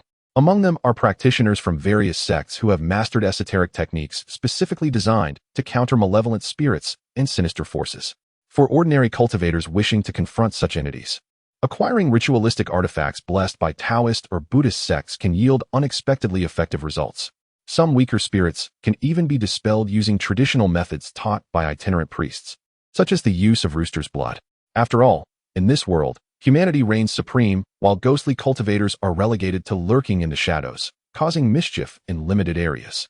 Nevertheless, Ningwen is not an evil spirit. She neither feeds on blood nor flesh, but merely sustains herself through her cultivation techniques and the surrounding. Lu Li refrained from elucidating his relationship with Mu Feibai and continued his cultivation. It has been over a month since Mingwei gave birth to the child he named Lu Hanyue. The spiritual energy within Lu Li has been growing at an extraordinary pace, surpassing expectations. His spiritual root, which had merely transitioned from superior Xian grade to inferior D grade, now exhibits an efficiency several times greater. The difference is nearly as significant as his initial ascendancy from superior Huang grade to superior Xian grade. Lu Li, somewhat perplexed, inquired about the distinctions between Xian and D grade spiritual roots. Ningwen, however, dismissed his confusion, saying, "This is perfectly normal. In art Sangzhou, spiritual roots below the D grade are considered second-rate. Only those of D grade and above are deemed first-rate. I never expected you to possess a first-rate spiritual root. Within our Yinming sect, you would likely be directly recruited into the inner circle for intensive training." Lu Li scoffed, "Come on. Your sect even dares to covertly harm its chief disciple. It hardly seems a commendable place compared to my carefree existence here. The adage that where there are people, there are rivalries applies not only to mundane heroes, but also to the realm of cultivators. After hearing this, Ningwen fell silent before departing. Lu Li recognized that he may have spoken too harshly, yet he remained unconcerned, for he merely spoke the truth. Days passed, and Lu Li felt he had grasped the threshold of the late foundation establishment stage. He set aside all other forms of cultivation to focus entirely on breaking through his realm. By day, he practiced the Hunyuan technique, and by night, he trained in the Hunyuan technique with Lu Yun and Ning Miao Miao. The higher the cultivation level of the partner in the Hunyuan technique, the greater the rewards. Thus, he had to neglect Qingqing and the others during this period. As such, Lu Li's cultivation swiftly approached the 7th layer of foundation establishment, and one day, he successfully broke through. At this moment, Lu Li officially entered the late foundation establishment stage, gazing at the spiritual energy within his dantian, which was several times more powerful than that of the mid-foundation establishment stage and the increasingly intricate and profound 5-colored lotus platform. Lu Li couldn't help but feel a sense of accomplishment. He opened the system interface to check his status. Lifespan, 23,780. Cultivation level, foundation establishment 7th layer. Comprehension, 50. Able to draw connections. Spiritual root, earth grade lower class, 5 elements spiritual root. Spouse, Mingyue, Qinlan, Xie Ying, Qingqing, Yuping, Lu Yun, Ning Miao Miao. Offspring, Lu Ming, 4 years old. Lu Lan, 3.5 years old. Lu Yu, 3.5 years old. Lu Qingnong, 1.5 years old. Lu Xing, 1.5 years old. Lu Hanyue, 6 months old. In the span of 5 years, I have transformed from a mere novice of the 1st layer of Qi refinement into a late-stage foundation establishment cultivator. My combat prowess now rivals that of an early-stage golden core practitioner. Furthermore, I have evolved from being a solitary individual to the head of the most prominent family in Yuling City. While it is true that I have benefited from the assistance of a system, my own diligence cannot be overlooked. Previously, I had heard that Mu Feibai's achievement of reaching the golden core stage in a decade was remarkable. Now, it seems I may not lag far behind his progress. Ha! After indulging in laughter for a moment, my thoughts turned to my sister. Even Lu Yun, who frequently returns to the mountain, has had little opportunity to see Lu Linglong. She has been taken to the core of the Yuling sect, where she is personally instructed by the sect leader. When she departed, she was already at the late stage of foundation establishment. Now that I have acquired a certain understanding of cultivation, I naturally comprehend the significance of this. My sister must possess a spiritual root of earth grade, or even higher. Reflecting on this, I realize just how far I still have to go. Chapter 47. The challenge to Wu-Er. Are you truly resolved to proceed with this? In the Lord's mansion of Moon Spirit City, Mu Feibai inquired with a serene expression. Lu Li nodded affirmatively. You shall soon depart, and before your departure, I wish to present to you the results of my endeavors during this period. With a sigh, Mu Feibai replied, there is no need for such insistence. If you lack confidence, I can remain in Moon Spirit City for a while after relinquishing my position. Lu Li smiled. The essence of the sword path lies in bold advancement. Is this not your own maxim, esteemed senior? After a lengthy silence, Mu Feibai smiled lightly. Very well, then I shall assist you one final time in amassing your strength. The following day, astonishing news reverberated throughout Moon Spirit City. Lu Li, the head of the Lu family, dared to challenge Wu-Er, the punishment elder of the Moon Spirit sect. Moreover, it was the city lord Mu Feibai who personally delivered the public challenge. This revelation left everyone astounded. The Moon Spirit sect had reigned over this territory for millennia, a colossal power within a 1,000-mile radius. Wu-Er, a cultivator in the mid-golden core stage, had been renowned for over a century. In contrast, Lu Li was a rising figure of recent years. Despite his remarkable feats, including the slaying of peak foundation establishment cultivators, many remained skeptical of his ability to triumph over Wu-Er. After all, the chasm between the foundation establishment and golden core stages was not easily bridged. Nevertheless, a faction of individuals held a differing perspective. It is noteworthy that Lu Li, like Mu Feibai, was a sword cultivator.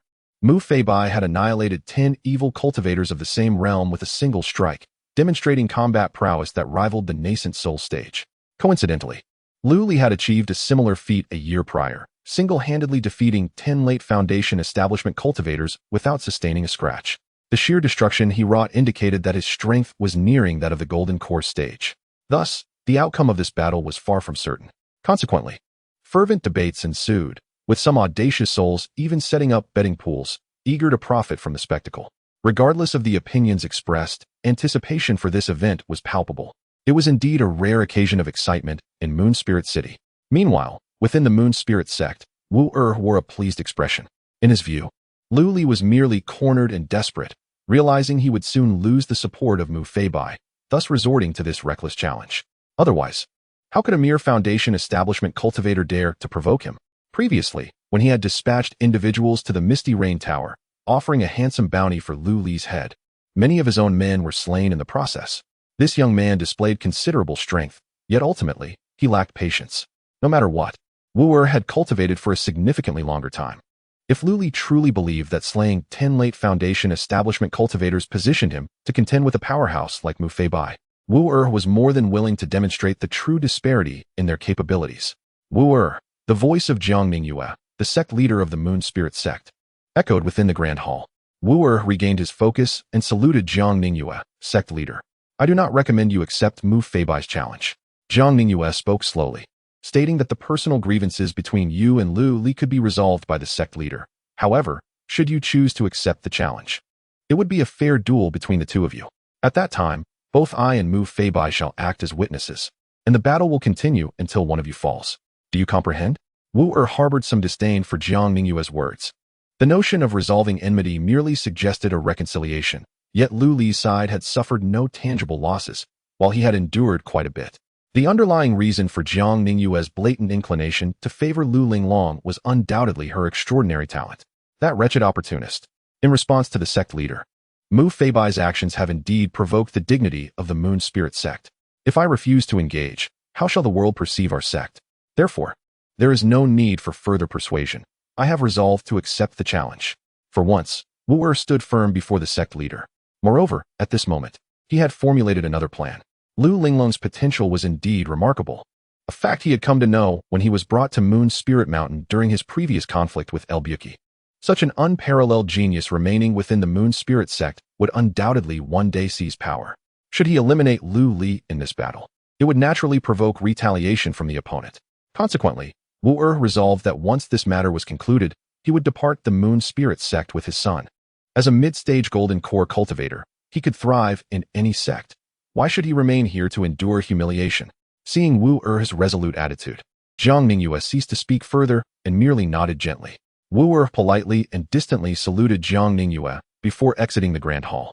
Wu-Er had decided to accept the challenge. The battleground was set to be the Rapid Flow Valley, situated between Moon Spirit City and the Moon Spirit sect. Moreover, the battle was to commence shortly. Upon the announcement of this news, all those eager to witness the spectacle hurried to the outskirts of the city, resulting in a cacophony of voices outside Rapid Flow Valley. Numerous wandering cultivators established camps or set up stalls, creating a lively scene. 3 days later, outside the Lu residence, facing the worried expressions of his many wives and concubines, Lu Li smiled and said, "What is the matter? I am merely going out. I shall return. Is it necessary to display such concern?" Mingyue hesitated to speak, while Ning Miao Miao and Lu Yun exchanged glances and simultaneously declared, "We both wish to accompany you." The jade pendant at Ning Miao Miao's waist swayed slightly, and Ning Wen's voice reached Lu Li's ears. "After all, I possess the cultivation of the early golden core stage. Please take me along." Lu Li shook his head. "Do not worry. I am confident in this battle. You should remain at ease. The Wu family is notoriously shameless. Should you accompany me, who knows if Wu-Er might use you as leverage at a critical moment. That would indeed be a headache. Wait patiently at home. I shall return in half a day." Observing Lu Li's demeanor, the concubines dared not utter a word, though they often indulged in their whims. Lu Li typically allowed such behavior. However, when monumental matters arose, his decisions were unequivocally the determinations of the Lu family, beyond reproach. Even Lu Yun, adept in strategy, could not challenge this. This situation did not call for cunning. It was merely a contest of strength. Only the more formidable could hope to return alive. Wu-Er sought to slay him for vengeance, and Lu Li too desired to eliminate any potential threats. With a simple gesture, Lu Li summoned a flickering sword light beneath his feet, which then transformed into a beam of brilliance as he soared away. Outside the Moon Spirit City, Mu Feibai, clad in a pristine jade-white robe, awaited in midair. Upon Lu Li's arrival, he refrained from superfluous conversation, merely nodding in acknowledgement before the two proceeded together toward the designated location, the Rapid Flow Valley. Mu Feibai's tenure was nearing its conclusion. He would not depart until the newly appointed city lord, designated by the governor of Yunzhou, arrived. This new lord was already en route, and it was anticipated that within a few days, he would reach Moon Spirit City. At that juncture, the city would undoubtedly be embroiled in another intricate power struggle. However, such matters held little significance for Mu Feibai. He was solely interested in witnessing Lu Li's prowess before his departure. To ascertain whether the young man's claims of possessing the means to establish himself in Moon Spirit City were indeed true. Chapter 48. The Celestial Sword Technique. The name of the rolling stream valley derives from the torrents cascading down from the mountain's summit lake. At both ends of the valley stand steep and perilous cliffs, while a river meanders through the gorge, resembling a soaring dragon as viewed from above. Presently, the cliffs are teeming with onlookers from Moon Spirit City, eager to witness the unfolding spectacle. One should not assume they are merely idling away their time. Observing battles among high-ranking cultivators can provide profound insights into their own practice. Furthermore, this occasion offers an opportunity to forge friendships with like-minded individuals or to exchange unnecessary resources with others. The death of one whale brings forth the life of myriad beings. What began as a life-and-death duel between two cultivators has transformed into a grand event. Lu Li has arrived. Lu Li has arrived. Among the crowd, an astute observer spotted the recently arrived Lu Li and Mu Feibai. Although it was anticipated that many opportunists would gather here, the sheer scale of the assembly exceeded Lu Li's expectations. Perhaps more than half of the loose cultivators from Moon Spirit City have come. Come on, Lord Lu. We believe in you. Show everyone that we loose cultivators are no less formidable than those from the sects. Someone shouted from the crowd, immediately eliciting a chorus of agreement. To those unaware of the circumstances, it seemed that Lu Li had been expelled from the Moon Spirit sect, suggesting some hidden intrigue. The identities of the abandoned disciple and the punitive elder are undoubtedly intertwined, hinting at a backstory steeped in conflict that may have originated within the sect itself. Many have already constructed an elaborate narrative, a gifted genius targeted by the elders of the sect, forced to leave, only to return years later, significantly more powerful, seeking to confront the elder who once wronged him. Do not underestimate the young man. Such a tale is undeniably captivating, is it not? If Lu Li were to learn of this speculation, he might be inclined to chuckle. He had no prior acquaintance with Wu Erhe, and the inner sect elder was far too preoccupied to concern himself with an outer disciple on the verge of expulsion.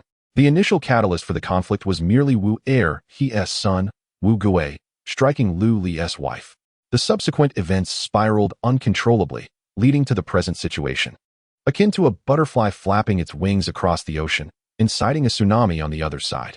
Having reached this juncture, neither party has any path for retreat. There remains only the prospect of battle. Shortly after their arrival, Wu Erhe and Jiang Ningyu also made their entrance, prompting waves of astonishment. This astonishment was directed primarily at Jiang Ningyu, whose beauty could only be likened to the ethereal elegance of a celestial being. Her skin, as pristine as jade, and her eyes, radiant like the moon, rightly earned her the title of the Fairy of the Vast Cold. Lu Li's gaze was fixated upon this sudden apparition, more accurately, upon the halo of talent that crowned her head, a pale golden halo. It surpassed even the purple by 2 tiers of aptitude. Mu Feibai, momentarily taken aback, quickly regained his composure and respectfully saluted Jiang Ningyu, saying, "Greetings, Sect Master Jiang." Jiang Ningyu responded with a gentle smile, nodding in acknowledgement. "It is an honor to meet you, City Master Mu. Since all parties are present, shall we commence?" Mu Feibai nodded slightly, and then proclaimed, "Today's battle is a personal vendetta between Wu Erhe of the Moon Spirit sect and Lu Li of Moon Spirit City. To the death, regardless of which party falls. This grudge shall be conclusively settled. Should anyone intervene, both the city lord and the sect master of the Moon Spirit sect will strike back." At this moment, Lu Li and Wu Erhe soared above the valley river, standing on opposite sides. Wu Erhe sneered, "You foolish creature, you could have escaped with Mu Feibai, yet you choose to seek your own demise. Today, I shall sever your head to honor my deceased brother." Lu Li replied with a faint smile, "How fortuitous. While I have no one to honor, I detest those who lurk like venomous serpents, ever coveting my life. Thus, Wu Erhe, your demise is inevitable today." Arrogant. Wu Erhe's expression darkened as he bellowed. A shimmering light emanated from his palm as he unleashed a powerful strike. A colossal palm of spiritual energy surged forth toward Lu Li. The force of the palm was so fierce that the river below was churned upward. Lu Li summoned the shattering star sword, effortlessly slicing through the palm, cleaving it in two. The severed halves of the palm crashed against the cliffs, creating 2 deep caverns.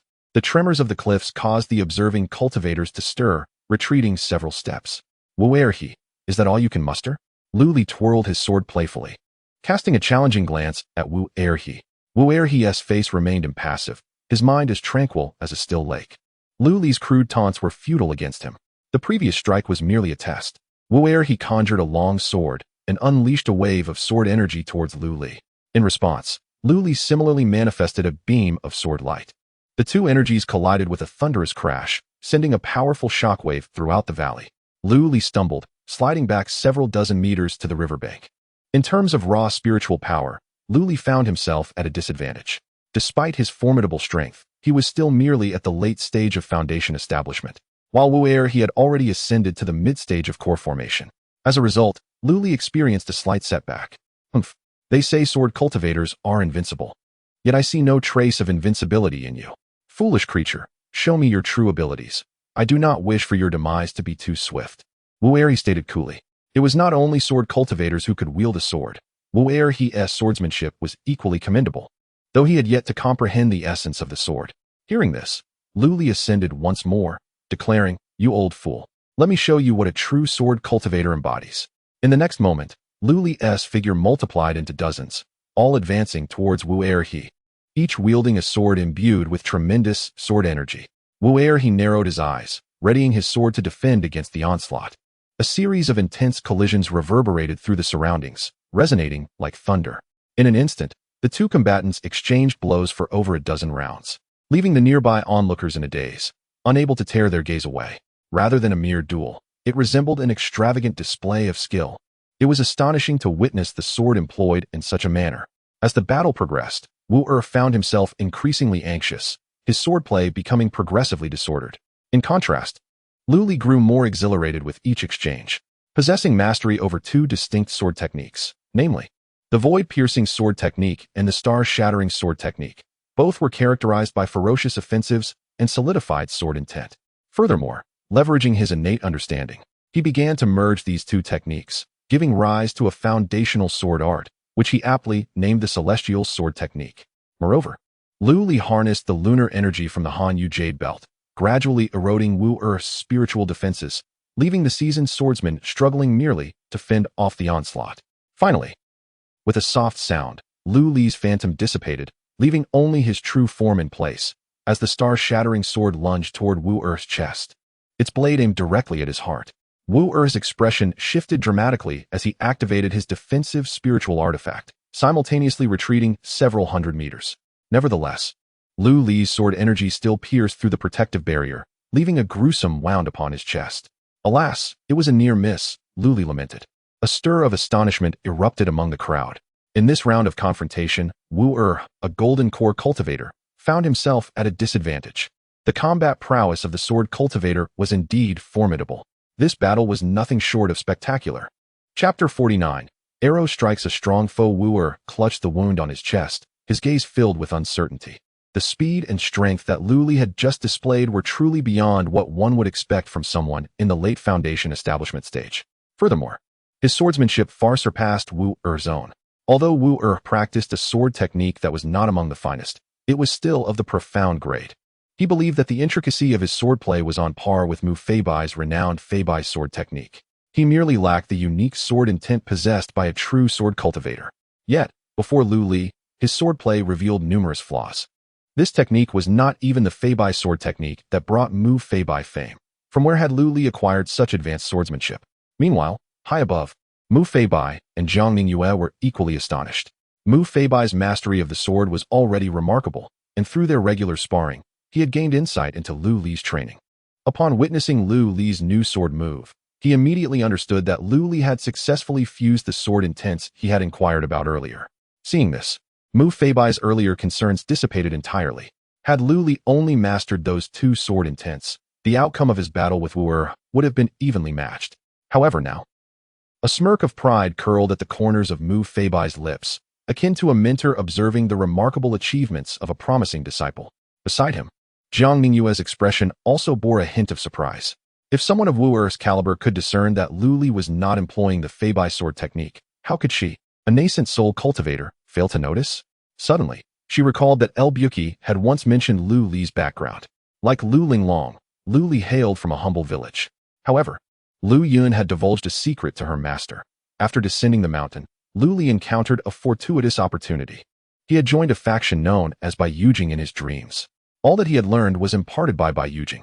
An immortal caressed my crown, granting me eternal life. Such lofty words resonated with an air of nonchalance.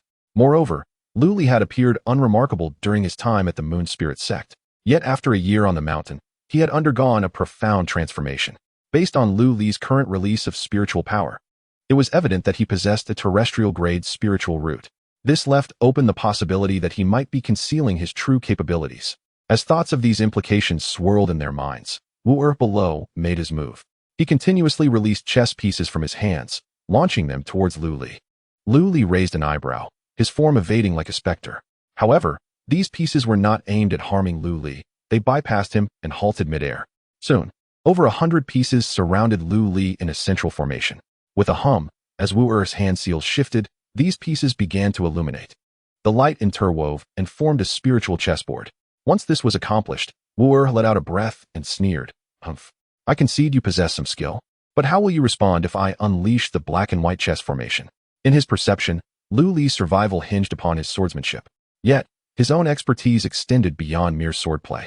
He was well-versed in the art of formations. Once his black and white chess formation took shape, even a late-stage golden core cultivator would find it challenging to depart unscathed. Lu Li's obliviousness to the layout was truly foolish. A loose cultivator was merely a frog at the bottom of a well. Wu-Er formed a hand seal with his left hand, sending dozens of black pieces hurtling towards Lu Li from all directions. These pieces contained Wu-Er's profound magical power, moving with incredible speed, akin to a tempest. Moreover, on the opposite side of the board, dozens of white pieces surged forth similarly. A smirk creased Wu-Er's lips. He had successfully ensnared Lu Li within the chess formation. Unless Lu Li could locate the formation's eye or employ a more powerful means to dismantle the board, escape from its confines was impossible. Each piece bore the attack strength equivalent to that of a nascent golden core cultivator. As if dozens of nascent golden core cultivators were striking simultaneously, Lu Li's fate was thus sealed. Just as these pieces were about to reach Lu Li, an astonishingly thick spiritual power shield erupted around him. The pieces struck the shield, producing a series of muffled thuds. A flicker of surprise and greed flashed in Wu-Er's eyes. He had not anticipated that a mere loose cultivator like Lu Li could possess such wealth. It seemed he also wielded a top-tier defensive spiritual artifact, and it appeared to be of exceptional quality. If he could eliminate Lu Li, all of his possessions would become his. Contemplating this, Wu-Er sneered. Even if you possess a top-tier defensive spiritual artifact, what of it? You will merely die a little later. Why waste the artifact's spiritual resonance? The onlookers fell into a contemplative silence. The outcome of this confrontation seemed to have been predetermined. To them, Lu Li's actions appeared to be the final struggles of a beast trapped in a cage. Ultimately, a golden core cultivator remained a golden core cultivator. Not everyone could transcend their ranks in battle. It was merely a pity for Lu Li's cherished wives. Should he fall, their future would undoubtedly become arduous. Paying no heed to Wu-Er's cold taunts, Lu Li remained fully focused on surveying every aspect of the chessboard. After a while, he lifted his head, a hint of a smile gracing his face. For some unknown reason, upon seeing the smile on Lu Li's countenance, Wu-Er felt a sudden jolt in his heart. Wu Laogo, you possess a modicum of genuine skill. However, it is unfortunate that you have crossed paths with me. Lu Li spoke with a casual tone, as if he were not ensnared in a chess formation but rather sharing tea and conversation with an old friend. Wu-Er's brows twitched, and he snorted disdainfully, empty bravado. Lu Li did not engage in argument, disregarding the relentless assault of the surrounding pieces. As he slowly approached a specific area of the chessboard, a jolt surged through Wu-Er's heart. That direction was precisely the focal point of his black and white chess formation. Impossible.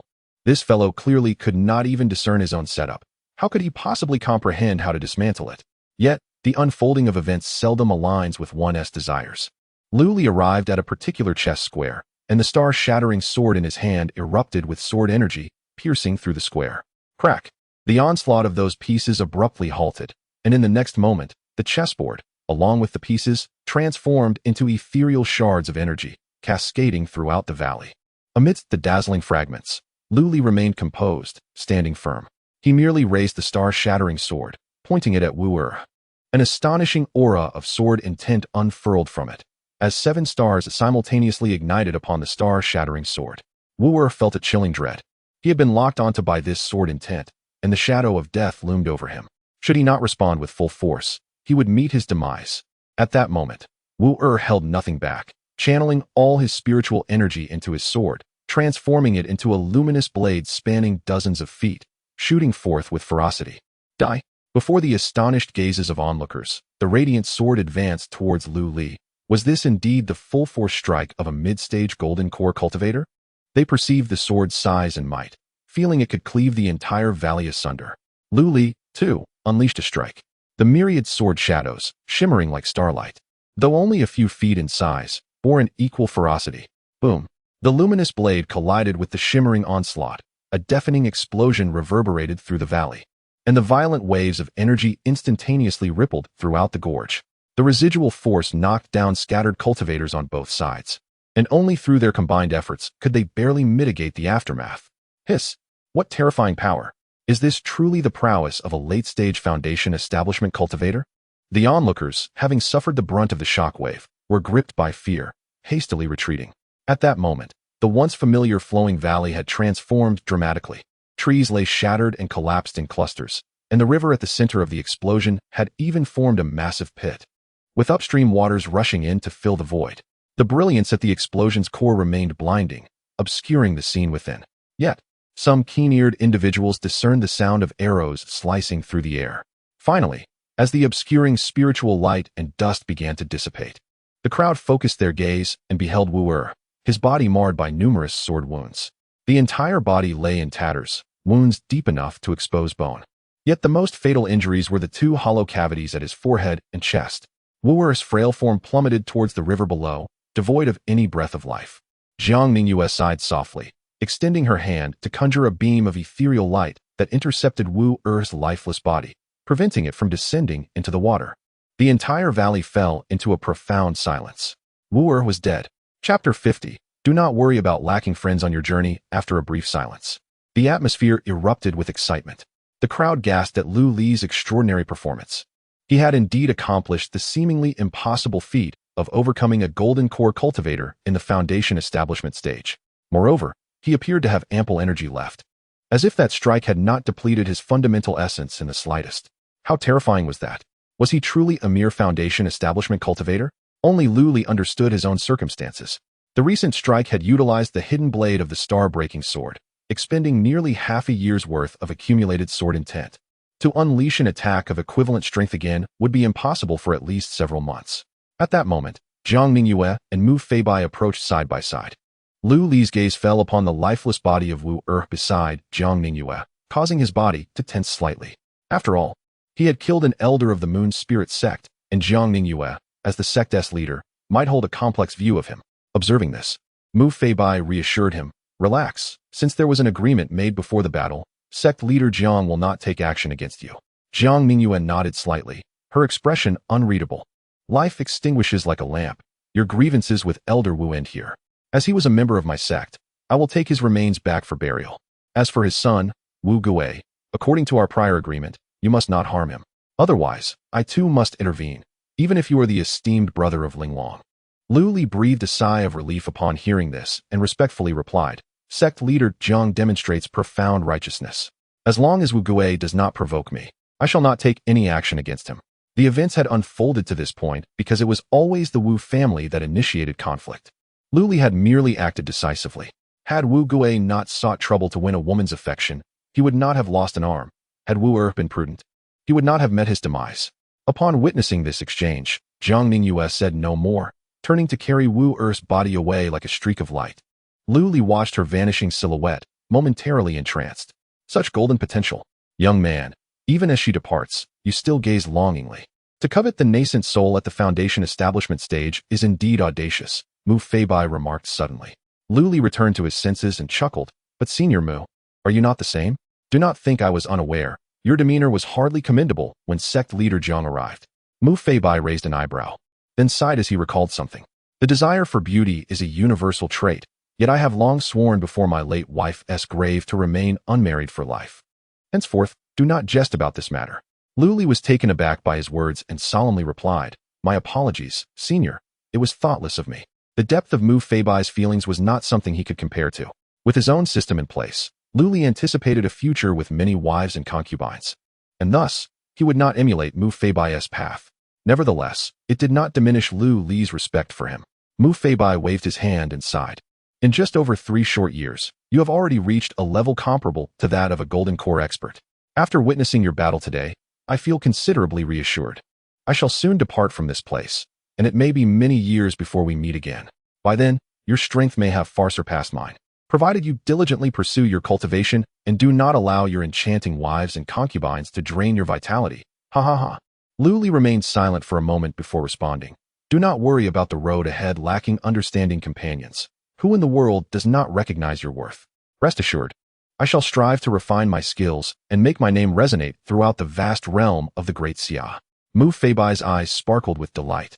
What a splendid sentiment. Do not worry about the road ahead lacking understanding companions. Who in the world does not recognize your worth? As cultivators, we ought to possess such grandeur. He had not anticipated that Lu Li possessed such poetic talent, and it seemed he had underestimated him. Lu Li shook his head. This is not a poem of my own creation, but rather a line gifted by a poet named Gao to a friend upon parting. Elder Mu, let us both take this to heart. Mu Feibai was momentarily taken aback before laughing more freely. Excellent. 3 days later, outside Moon Spirit City. Early that morning, Lu Li arrived outside the city to wait, but he saw no sign of Mu Feibai. Just as he began to wonder, a deputy commander of the Moon City Guard approached him and bowed, saying, Commander Lu, City Master Mu departed last night. He asked me to convey to you. The rivers and lakes are vast. Do not worry. Fate will bring us together again. Upon hearing this, Lu Li felt a wave of melancholy wash over him. Mu Feibai was not the first person he had come to know in this world, but he was undoubtedly the first whom he could truly call a friend. Lu Li finally grasped the essence of those farewell poems he had studied in his previous life. So be it. He smiled faintly and turned back toward the city. The new city master of Moon Spirit City, Hai Dafu, was a late-stage golden core cultivator. He was short and stout, exuding an air of affability and prosperity. More than a city master, he resembled the manager of a prosperous trading house. He treated Lu Li, the former appointed commander of the Moon City Guard, with great courtesy.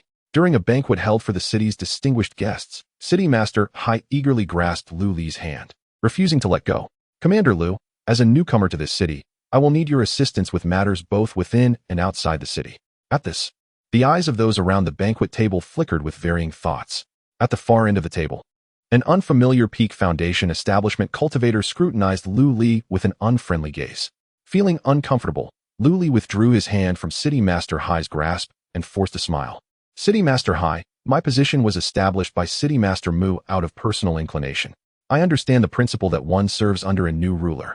Soon, I shall submit my resignation and request that you appoint another to take over my duties. He found such insincere displays exceedingly bothersome. Upon hearing this, Hai Dafu appeared both surprised and secretly pleased. The authority of the Moon City Guard commander was second only to that of the city master, making it a significant position of military power. He never anticipated that Lu Li would so decisively relinquish his position. This spared him the trouble of further exertion. However, on the surface, Hai Dafu persistently tried to retain Lu Li, but when Lu Li cited family matters as an excuse, he ceased to pursue the issue. Subsequently, Lu Li indeed submitted his resignation, vacating the role of commander of the Moon City Guard. That very afternoon, Hai Dafu appointed the individual who had reached the pinnacle of Foundation establishment at the banquet as the new commander of the Moon City Guard. This was a trusted confidant brought in by Hai Dafu, and the position had originally been reserved for him. Although Lu Li harbored no fear of the so-called pinnacle of Foundation establishment, the commander's role was, in reality, of little consequence to him. This obviated the potential for any chaotic disturbances. Recognizing Lu Li's perceptiveness, the newly appointed commander of the Moon City Guard refrained from seeking trouble with him. However, it was reported that upon assuming his position, he promptly reorganized many of Mu Feibai's subordinates and recruited newcomers.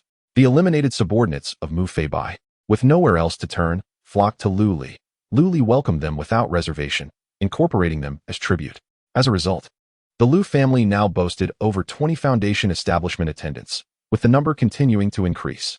While this may sound substantial, among these attendants, only Tang Hui and 3 individuals who had attempted to assassinate him garnered Lu Li's trust. The remainder required further scrutiny. Since these 4 had sworn a profound oath of loyalty, Lu Li assigned them to the Lu residents as protectors and imparted to them the 4 symbols convergence formation from the 10 directions array. When executed, This formation enabled them to contend against early-stage golden core cultivators without suffering defeat for a limited time. Thus, the overall strength of the Lu family was further enhanced. Chapter 51. The Transformation of Moon Spirit City in the Lu family mansion. Lu Li frowned as he stared at a stack of accounts. How could this half-year's income be in the negative? A court attendant replied helplessly, "Indeed. Ever since the new Lord of Haiqing took office, he has continuously adjusted the city's commercial policies and increased taxes. It is not just our family. The Sun and Yang families are experiencing the same plight." Upon hearing this, Lu Li closed his eyes and lightly tapped the table while seated.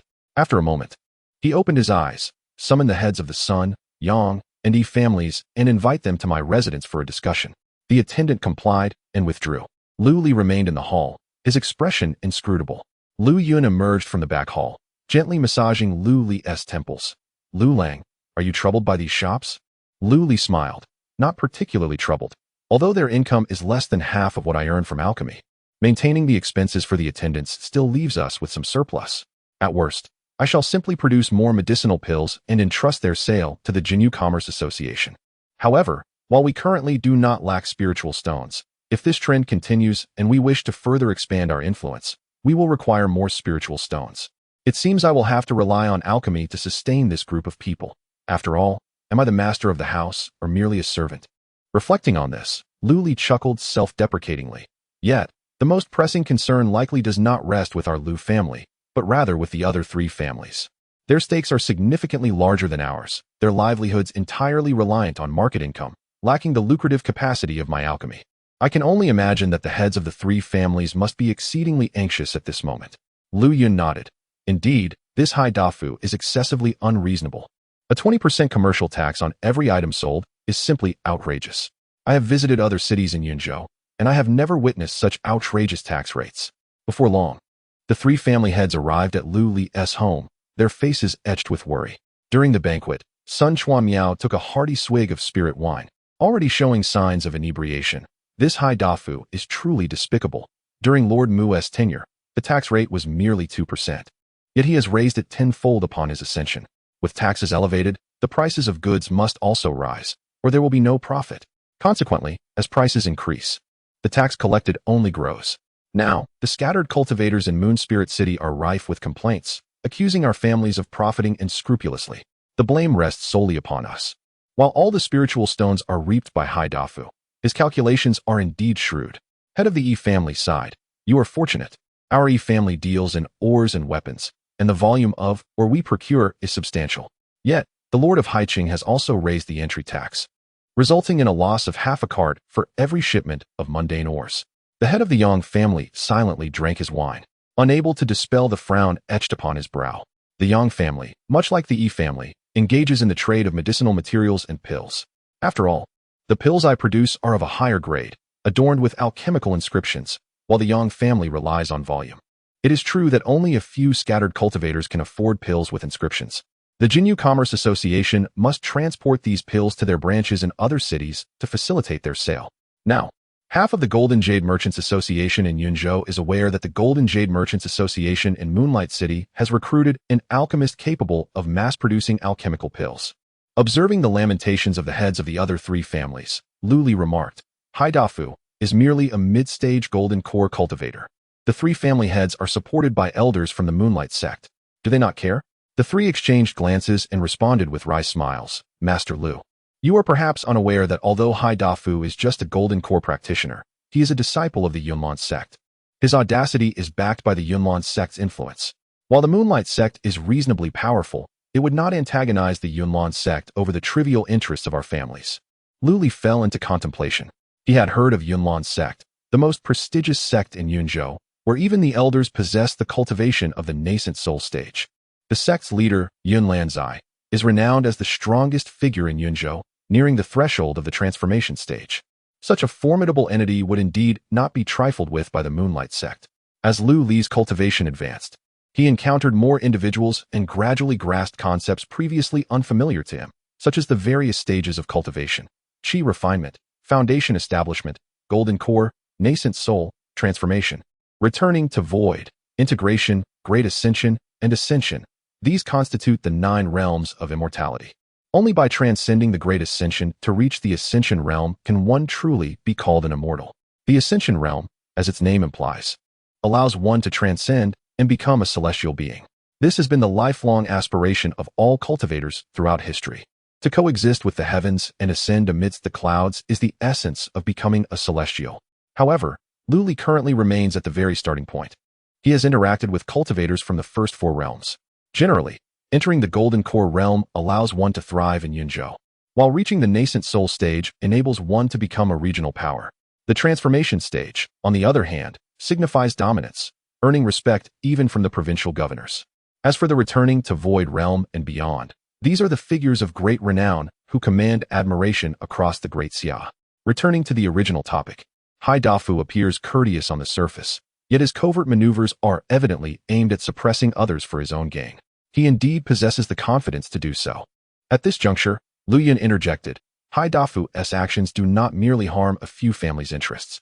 Sun Chuanyao, the head of the Sun family, was taken aback by her words and inquired, Madam Lu, what do you mean by that? Lu Yun elaborated, while the family heads perceive his targeting of the city's affluent. This will inevitably compel you to raise prices on commercial goods to maintain expenses, while the loose cultivators remain unaffected. With the rising prices in Moonlight City, these loose cultivators will seek alternative paths. When faced with similar goods at lower prices in other cities, how would each of you choose? Several heads of families gathered and expressed their thoughts. Departing from Moonlight City? Lu Yun nodded, stating, these wandering cultivators differ from us. Their roots lie here. They are inherently nomadic, and if this place proves unsuitable for survival and development, they will simply relocate. The principle that trees die when moved while people thrive is one they understand better than we do. Moonlight City is situated in the southwest of Yunzhou, close to the southern frontier, and is inherently at a disadvantage compared to other cities. Over the years, thanks to the stability provided by the Moonlight Sect and Lord Mu, the surrounding order has been maintained, gradually attracting these wandering cultivators for a century. Among them, those with exceptional talent may be absorbed into the Moonlight Sect, becoming fresh blood. Moreover, they will also engage in commerce with the Golden Jade Guild. Over time, the number of wandering cultivators in Moonlight City will dwindle, leading to its decline. And the Moonlight Sect's recruitment of disciples will become increasingly cumbersome. At that time, will you still believe that only a few families are affected? Upon hearing this, the crowd fell silent. The head of the Yi family spoke with a touch of respect in his tone. Then, according to Madame Lu's insight, how should we proceed? Lu Yun waved her hand. We must adopt a dual approach. Inform the Moonlight Sect and the Golden Jade Guild of the stakes involved. As far as I know, President Qin of the Golden Jade Guild is an exceedingly astute woman. She has likely already surmised the implications. However, since the Moonlight Sect has not raised the issue, she is reluctant to take the lead. The group exchanged glances, nodding vigorously in agreement. Indeed. Chapter 52. Lu Li's ambitions. The three heads of families returned home to contact the elders of the Moon Spirit Sect, and Lu Yun accompanied them to inform her master, El Buki. Meanwhile, Lu Li made his way to the Golden Jade Commerce Association to reach out to Qin Mingyao. The current Lu Li was no longer the naive newcomer who relied solely on brute force. He understood the importance of leveraging resources rather than shouldering burdens himself. On the third floor of the Golden Jade Commerce Association, Qin Mingyao remained in her usual chamber. Manager who respectfully led Lu Li to the door and knocked. Come in. Qin Mingyao's languid voice echoed. The door opened automatically, and Lu Li stepped inside as manager who discreetly closed it behind him. Months prior, Lu Li's battle outside the city had solidified his strength. Regardless of whether he had broken through to the Golden Core stage, his combat prowess was undeniably formidable. He had even defeated Wu Er of the mid-Golden Core stage, which confirmed his own capabilities at that level. Such strength surpassed the majority of individuals in Moon Spirit City. Furthermore, with Lu Li's exceptional alchemy skills, his standing within the Golden Jade Commerce Association was second only to Qin Mingyao. Their conversation was beyond the purview of a mere manager. Upon entering the room, Qin Mingyao did not appear surprised by Lu Li's arrival. She merely gestured to the seat beside her, inviting him to sit. Lu Li accepted the invitation without hesitation. The faint aroma that permeated Qin Mingyao's chamber was always soothing to the senses. Why has Master Lu come here today? Have you perhaps concocted a new elixir? Qin Mingyao inquired with a smile, pouring him a cup of fragrant tea. The scene, with her delicate hands and graceful poise, truly epitomized elegance. However, Lu Li had no inclination to indulge in idle chatter about romance or beauty. He proceeded to articulate the recent changes in Moon Spirit City before looking at Qin Mingyao earnestly and asking, What are your thoughts on this matter? Qin Mingyao took a sip of tea and shook her head with a smile. What else can I think? I certainly cannot just eliminate Haidafu, can I? Lu Li frowned. Is the Golden Jade Commerce Association really considering an action? The decline of Moon Spirit City would surely affect the association's development, wouldn't it? Qin Mingyao replied with a faint smile. If the commerce here fails, I would be free to leave this place. Haidafu's actions align perfectly with my interests. Do they not? Lu Li's frown deepened, and just as he was about to speak, Qin Mingyao continued. What are your own plans, Master Lu? As I understand, you are not a local. Leaving Moon Spirit City might be a better choice. This place is rather remote, and with your abilities, you could certainly thrive in Yunzhou City. If you agree, I can write a letter to facilitate your departure alongside me. Lu Li shook his head. President Qin, please do not jest. Surely, your words are not entirely sincere. After all, you must have been marginalized to find yourself here. Upon hearing this, Qin Mingyao's smile gradually faded, her once vibrant demeanor turning somewhat frigid, truly embodying the essence of a chameleon. Who did you hear that from? She inquired. Lu Li replied, naturally. It came from contacts in other trading associations. They approached me previously, attempting to persuade me to leave Moon Spirit City for their branch. Hence I am aware of this matter. Qin Mingyao gritted her teeth, exclaiming, these despicable individuals. Her anger was palpable, causing the bosom of her attire to rise and fall slightly.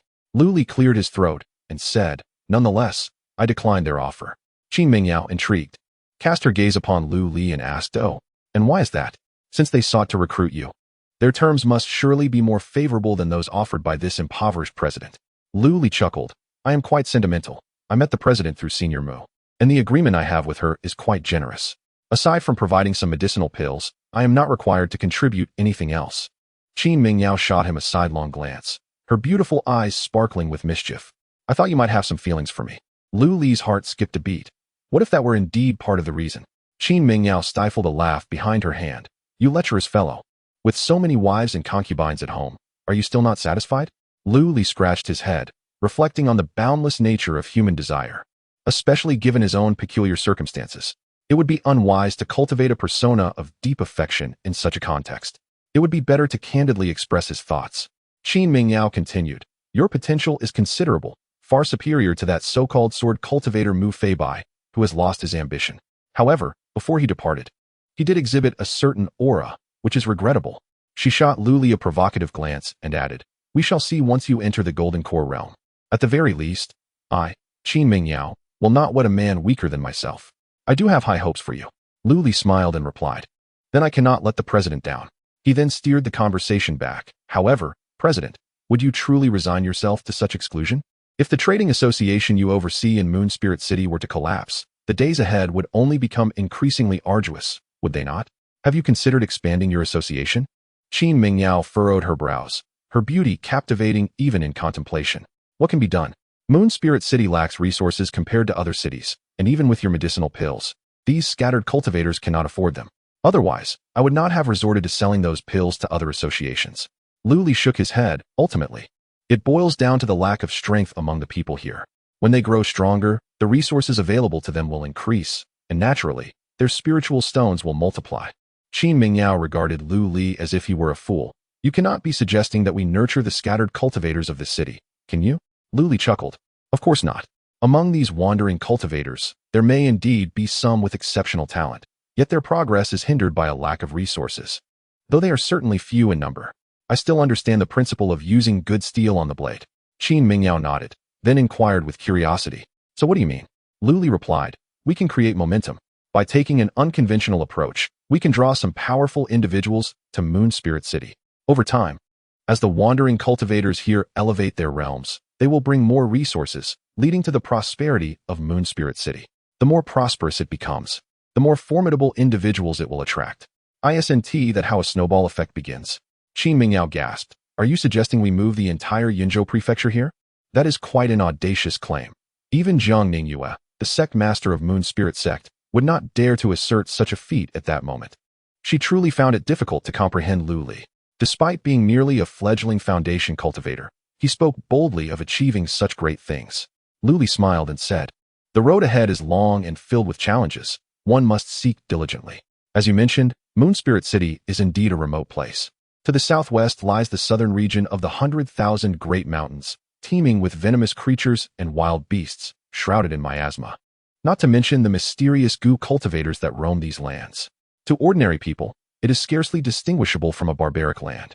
Furthermore, the absence of any unique cultivation resources here renders it unappealing to even moderately strong cultivators. This has resulted in the unfortunate situation where a golden core cultivator is considered top tier in this area. In contrast, in Yunzhou City, or even the capital of the Great Xia, golden core cultivators would be as common as weeds, and nascent soul practitioners would be plentiful. The vision I have is to transform this place into a city of similar stature. This would also provide the opportunity to encounter more exceptionally gifted female cultivators, and then… Hee.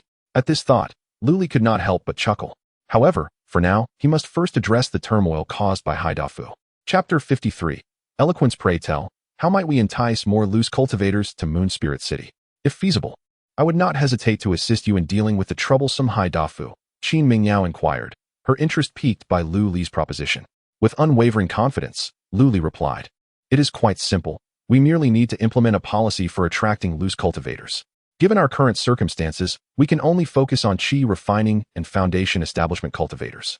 Any cultivator who stays in Moon Spirit City for 6 months may purchase a bottle of my refined qi gathering pills and a foundation establishment pill at cost price. Furthermore, those who remain for 3 years will receive a complimentary bottle of qi gathering pills. For those qi refining cultivators aiming to break through within the Moon Spirit sect, they may obtain a 3-pattern foundation establishment pill by presenting their consumption vouchers from various shops in Moon Spirit City after 3 years." Qin Mingyao's eyes sparkled at his words. If we can increase the number of cultivators, the consumption of spirit stones will naturally rise. Although these initial investments may sound daunting and could even result in losses, as long as they remain in Moon Spirit City to spend, the profits will eventually manifest. Lu Li commended her, a visionary indeed.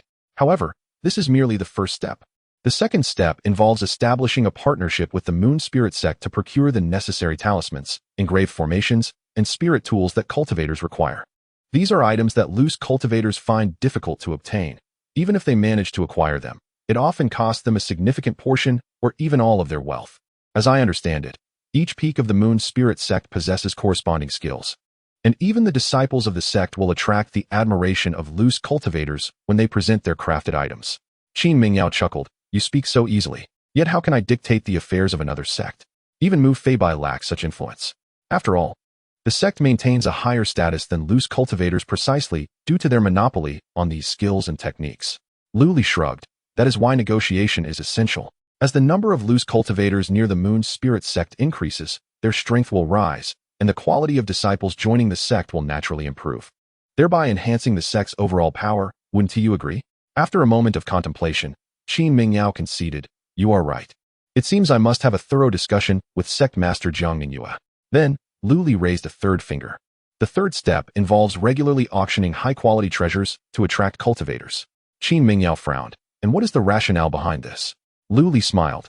"This delves into a certain theory.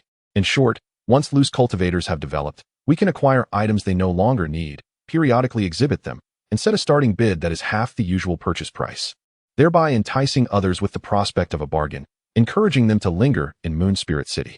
Qin Mingyao's eyes gleamed with understanding. "Indeed, we have hosted auctions in the past, but the results were disappointing, primarily due to a lack of wealthy buyers and the poor quality of items presented. However, if such low pricing leads to items being auctioned off at a loss, wouldn't that spell disaster for us?" Lu Li, exasperated, replied, "We simply need to find some shills.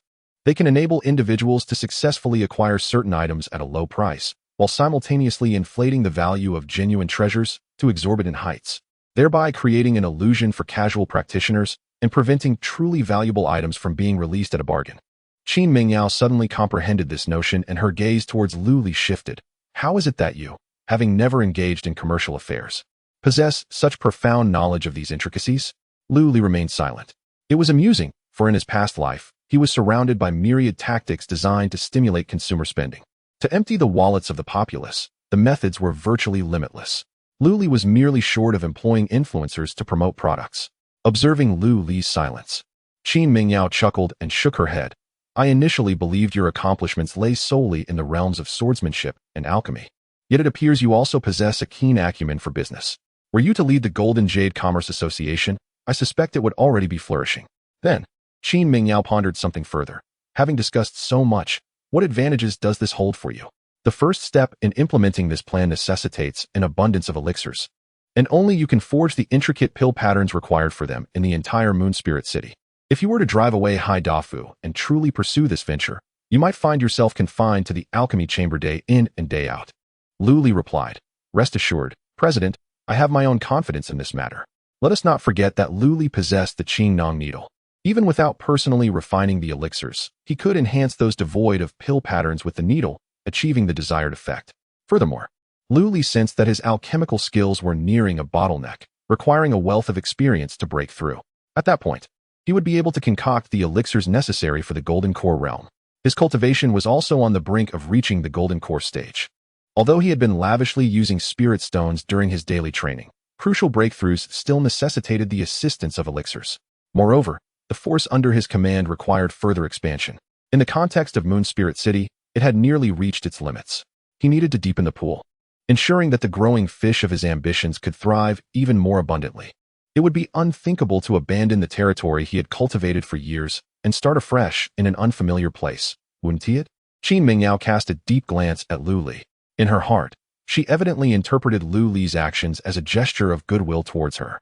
Upon reflection, such a notion was not entirely unacceptable. After all, her background was complex. Even if she returned to Yunzhou City or the capital of the Great Xia, she might not enjoy the same freedom as she did now. Lu Li was no ordinary individual. Despite only having established his foundation, he already possessed combat prowess equivalent to that of a Golden Core. Recently, there had been rumors that Lu Li was a disciple of a hidden celestial sect. This elusive sect was known as Bai Yujing. Although she was unaware of the origins of this rumor, it inevitably provoked contemplation. Having concluded the matter at hand, Lu Li had no intention of lingering, so he requested a batch of medicinal herbs and elixirs from Qin Mingyao before departing from the locale. After a moment of contemplation, Qin Mingyao bent over her desk and began to inscribe something. She then summoned Manager Hu, instructing him to deliver this urgent confidential letter to the Qin Palace in Yunzhou. Remember, it must be received by someone from the third branch, otherwise it cannot be entrusted. At this juncture, there must be no hint of a leak, otherwise it would stir up a tempest.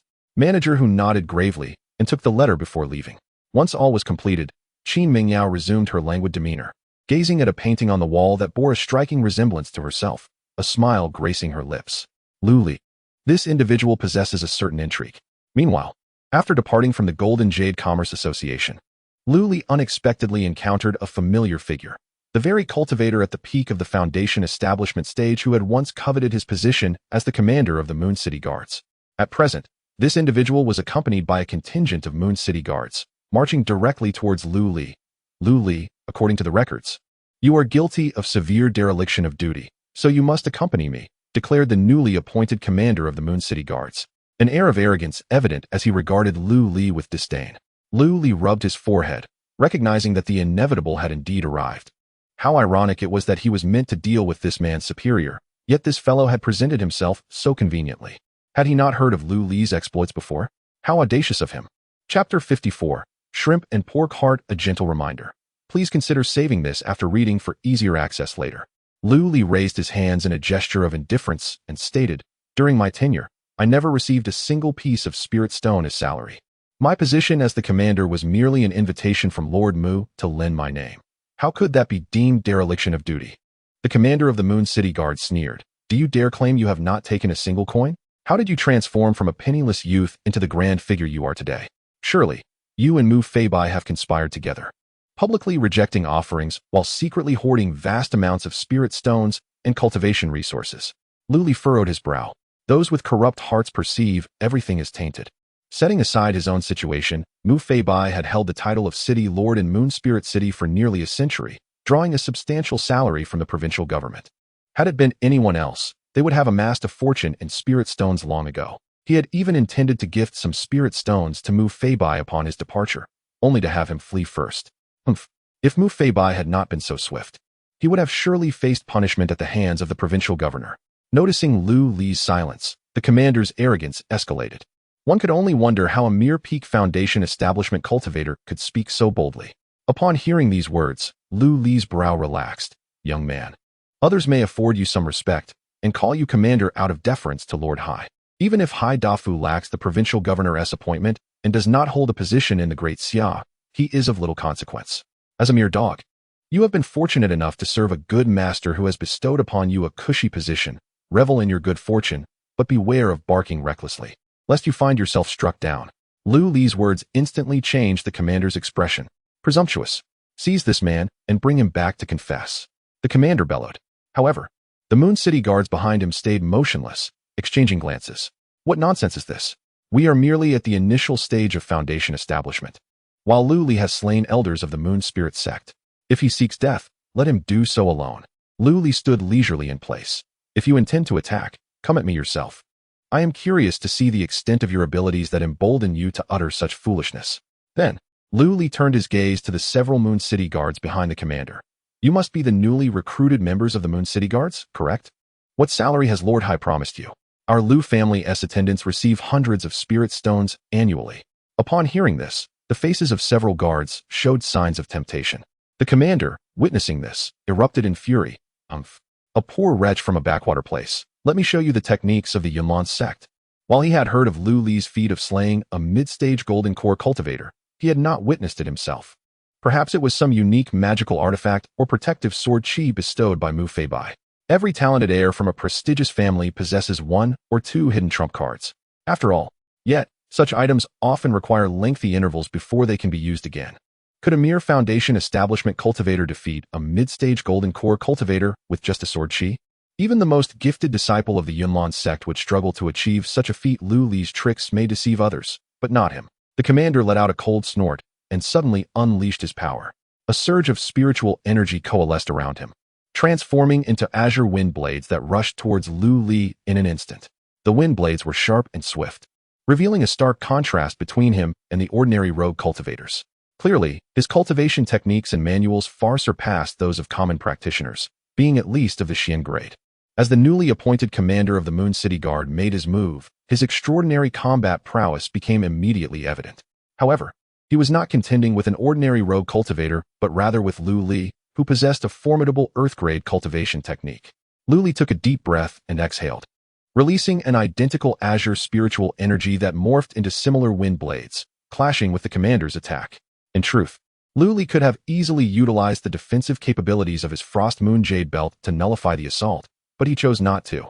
He aimed to publicly humiliate the commander. With a flourish, he invoked the 5 elements Spirit Calling, Wind Spirit Blade. The two fierce energies collided violently, whipping up a tempest that attracted considerable attention. What was happening? Wasn't he that the new commander of the Moon City Guard? How had he come to face off against the head of the Lu family? As the spectators murmured, the two forces began to reveal their respective strengths.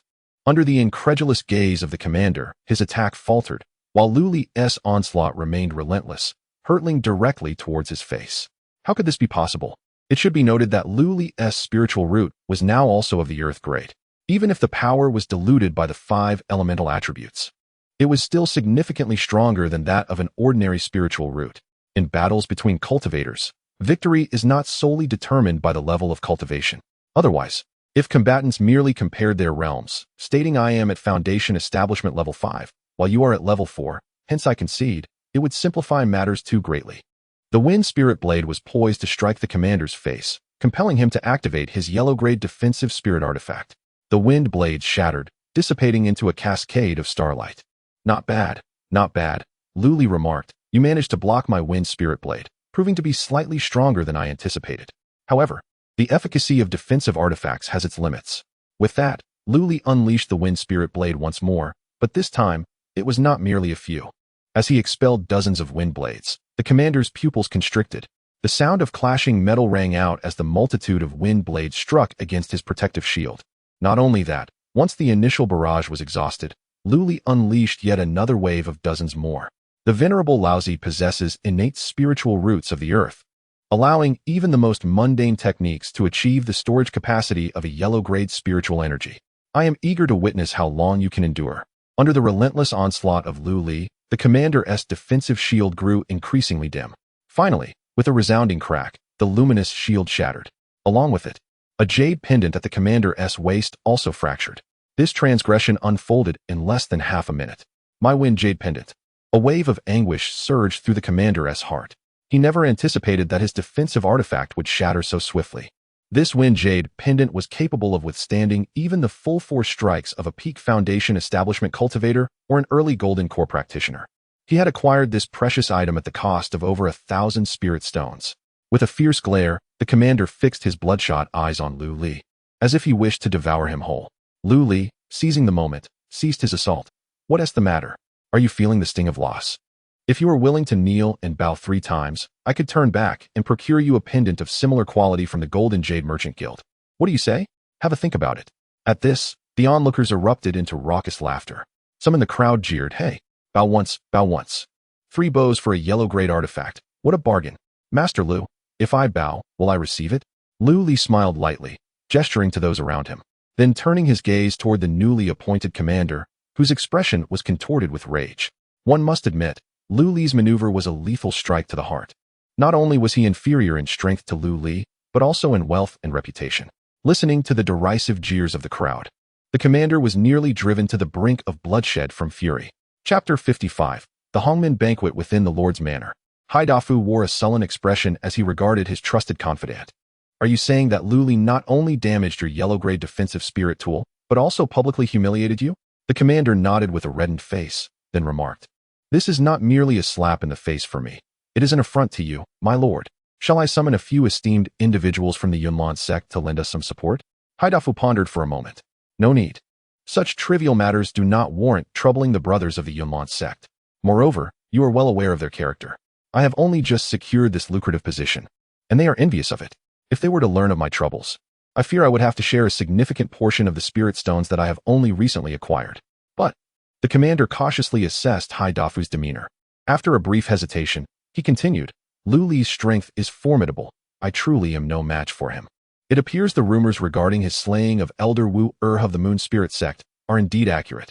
Implicit in the commander's words was the suggestion that even Haidafu, a mid-stage golden core cultivator, would likely fall short against Lu Li. As expected, Haidafu cast a disapproving glance at his subordinate. Elder of the Moon Spirit sect? Humph. What noteworthy figures could possibly emerge from such a remote sect? They only managed to gain a modicum of fame in Yunzhou by relying on Jiang Mingyue and the support of the Moon Spirit Child. Though I am merely a disciple of the inner sect of Yunlan, I could dispatch Wu within mere moves. Speaking of the Moon Spirit sect, Jiang Mingyue's renowned beauty was indeed famed throughout Yunzhou, and even some elders of the sect spoke of her with longing expressions. One could only wonder what kind of enchanting person she was. If only I could partake in such a blessing. Heh. A lewd glimmer flickered in Haidafu's eyes. Ahem, my lord. We are discussing Lu Li. The commander felt compelled to remind his superior, who had strayed from the topic. Regaining his focus, Haidafu patted the commander's shoulder reassuringly. Fear not, for even if Lu Li possesses exceptional combat prowess, he is still merely a foundation establishment cultivator. Even if he could slay someone like Wu he cannot possibly be my adversary. Furthermore, with my current position, should he dare to make a move against me, it would be a blatant disregard for the laws of the Great Xia. I shall report his actions to the Yunzhou government and classify him as a malevolent cultivator. Thus, I can advance and retreat at will. What is there to worry about? Upon hearing this, the commander commended, my lord, your considerations are astute and truly remarkable. Flattered by his subordinate's praise, Haidafu felt an even greater sense of pride as he squeezed his rotund body into a grand chair. Send an invitation to Lu Li for a banquet, and make it a grand affair that the entire city will know about. The commander nodded in agreement and then withdrew. Haidafu rocked in his chair, closing his eyes to rest. It seemed that his method of extracting spirit stones through commercial taxes was somewhat sluggish. The Lu family appeared rather affluent. Humph. At this moment, within the Lu residence, Lu Li was amusing a few children. Mingyue approached nearby, but did not come closer. Instead, calling out softly from the pavilion, husband. In the presence of the luminous moon, Lu Li allowed the esteemed elder Ming to take several children elsewhere for amusement. He then approached a pavilion, smiling as he inquired, is that you, Mingyue? What troubles you? Mingyue produced an invitation, a missive from the city lord's residence. It had been delivered by a guard of the Moon City, who, upon witnessing the document, promptly instructed her personal maid to bring it to her. Mingyue spoke, her eyes reflecting a hint of perplexity. Ever since Lord Mu departed, her husband had resigned from his position as the commander of the Moon City Guards, severing all ties with the city lord's estate. What could be the reason for this sudden invitation to her husband? Upon hearing her words, Lu Li raised an eyebrow, scrutinizing the invitation before dismissively discarding it. Merely a banquet of peril. Just the previous day, he had humiliated a commander under Haidafu. Now they sought to host a feast for him. Surely, they intended to ensnare him within their machinations. What is this banquet of peril? At that moment, Lu Yun approached from a distance, accompanied by her master, the esteemed Lu Buki. Indeed, as Lu Yun had suggested, upon learning of Haidafu's actions, the Moon Spirit sect was unwilling to remain passive. Yet, given the lack of immediate threat, Jiang Mingyue would not venture to Moon Spirit City solely for this matter. Thus, the sect dispatched Lu Buki, a late-stage Golden Core practitioner, ostensibly to lend support to Lu Li. The situation was particularly sensitive due to Haidafu's unique status. Therefore, Lu Yun intended to consolidate all potential allies to prevent her husband from becoming the scapegoat. The Moon Spirit sect would not offend the Yunlan sect over a mere elder, just as the Yunlan sect would not easily antagonize the Moon Spirit sect for the sake of a single disciple. The reasoning was mutual. Lu Li chuckled. It's nothing significant, merely a trivial tale. Lu Yun shot him a glance, then communicated through thought. Humph. You must tell me this story tonight, or you shall be barred from my chamber for a year. Lu Li shrugged. In that case, I suppose I shall have to perform a dance with a sword tonight? Lu Buki cleared his throat. Ahem. Yun'er, I am a Golden Core cultivator. Kindly moderate your thoughts when speaking. How could one engage in flirtation in front of him? Assuming his late-stage Golden Core status was mere pretense? Upon hearing this, Lu Yun blushed deeply, burying her face in Lu Buki's shoulder. Oh, Master Lu Li also felt a twinge of awkwardness, yet his fortitude prevailed. Elder Lu, how have you been of late? Mingyue, having heard of Lu Buki's reputation, recognized him as Lu Yun's master and bowed respectfully, taking her place beside them. Lu Buki nodded nonchalantly. It is as it is. Among my two most cherished disciples, one has been taken to the sect's stronghold for cultivation, and the other has married, leaving me quite at leisure. Were it not for my awareness of this situation, I fear my disciple would forget her own sect entirely while following you. Lu Yun pouted, saying, Master, how could I? Lu Buki disregarded the feigned innocence of Lu Yun and turned to Lu Li, stating, I have heard all about the matter. The Moon Spirit sect is quite concerned about it. After all, the prosperity of a sect relies not only on high-level practitioners, but also on the infusion of fresh blood. The actions of the newly appointed Lord of Moon Spirit City have indeed been rather excessive. Lu Li clasped his hands in gratitude, replying, I appreciate the willingness of the Moon Spirit sect to intervene. I have also contacted President Qin of the Golden Jade Chamber of Commerce, and she has agreed to join forces to sanction Haidafu. However, the chamber requires a few days to provide accurate information. Might I request Elder Lu to stay here for a few days? Lu Buki casually nodded. At this moment, Mingyue suddenly spoke up. Husband, there is also tonight's banquet. Although Mingyue was unaware of the implications of the Homan banquet, she sensed that it was not a favorable gathering based on her husband's expression. If Elder Lu, who was at the peak of the Golden Core stage, could accompany them, it would surely enhance their safety. Lu Li slapped his forehead. Indeed, I almost forgot. Mainly, I did not regard Haidafu as a threat. Lu Yun blinked and inquired. Earlier in the city, we heard widespread news of Lord Hai hosting the head of the Lu family. Could it be that Haidafu has caught wind of something and intends to act first? Lu Li shook his head. This matter is unrelated. He then recounted yesterday's events to his master and disciple, articulating his speculation. The so-called Homan banquet refers to the occasion when Xiang Yu invited Lu Bang, always prepared to strike at the banquet. Who knows if there are any formations or traps set by Haidafu within the city lord's mansion? Lu Yun, now shedding her playful demeanor, stated earnestly, now it is clear. Haidafu has made this matter known throughout the city to ensure everyone is aware. If you do not attend, it would be a blatant affront to his face. Yet if you do attend, you may encounter danger. Am I correct? Lu Li nodded, and Mingyue, upon hearing this, became anxious. Then husband must not go. That portly lord's face is as flat as a grinding stone. Does he expect others to cater to him? Upon hearing Mingyue's words, the three present burst into laughter. Lu Buki, now intrigued, remarked, Your wife seems quite concerned for your well-being. However, if this banquet holds some significance, I shall accompany you to observe. Mingyue, upon hearing this, was instantly elated. This had indeed been her intention, playfully teasing Elder Lu to ensure he would join her husband at the banquet, who said she was foolish and devoid of guile. Chapter 56. The Hidden Blade Within the Lord's Manor. Haidafu observed as his attendants continuously arranged platters of fruit for the gathering, reflecting with a hint of regret. What a pity. These are indeed fine spiritual fruits, yet to use them here feels rather wasteful. The commander, positioned a half-step beside Haidafu, chuckled softly. The Lord is merciful. Let Lu Li indulge before his demise. Haidafu nodded in agreement. Isn't there a saying about a last meal on the execution ground? His invitation to Lu Li was, in truth, genuine. The manor had been fortified with a barrier array, rendering its secrets imperceptible to outsiders. Furthermore, this formation served to suppress the opponent's cultivation. Haidafu held Wu of the Moon Spirit sect in contempt, considering it a disgrace for a golden core cultivator to be slain by a mere foundation establishment practitioner. In such rural lands, the golden core cultivators of lesser sects could only achieve this level of capability. However, Lu Li possessed some remarkable abilities, as Haidafu's subordinates had personally tested. Thus, it was wise to exercise caution and ensure thorough preparations for a foolproof plan. Once Lu Li set foot in the Lord's manor, there would be no possibility of his safe departure. Furthermore, he could publicly declare Lu Li's dissatisfaction, asserting that he had acted violently against the Lord, thus branding him a rebel and claiming to have slain him. With such a pretext, he could seize the Lu family's assets. Rumor had it that Lu Li had several remarkably beautiful wives. He would gladly welcome them into his ranks as well. As Haidafu plotted these future events, a guard of the Moon City rushed in to report, "My lord, the head of the Lu family, Lu Li, has arrived as invited. Shall I permit him entry?" Elated, Haidafu mused that this young man was indeed reckless. Hastening toward his own demise, "Bring Lu Li in at once." The guard hesitated, but Lu Li is not alone. It seems he has brought female companions.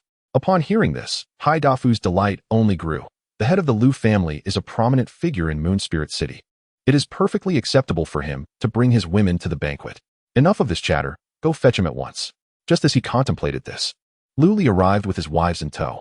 Moon Spirit City had much to commend it, though it lacked a greater number of high-quality female cultivators. He had heard that Lu Li had wed a female disciple of the Moon Spirit sect, who was noted for her beauty and figure. Indeed, he was quite fortunate. It remained uncertain if she was the one called Lu Yun. Soon, under the guidance of the Moon City Guard, Lu Li and El Buki entered the Lord's manor together. Observing the drastically transformed manor, Lu Li could not help but express his astonishment. When Mu Feibai was in charge, he could enter the manor freely, and it lacked such opulent decorations and ornaments. The lavish display revealed Haidafu's unrestrained greed. Nevertheless, Lu Li hoped that Haidafu would exercise some discretion this time. Otherwise, the banquet might lead to unforeseen complications.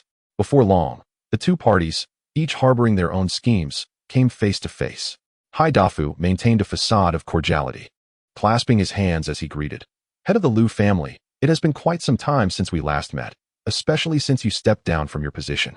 Lu Li responded with a smile, "I understand that the Lord is quite busy, and I would not wish to intrude lightly."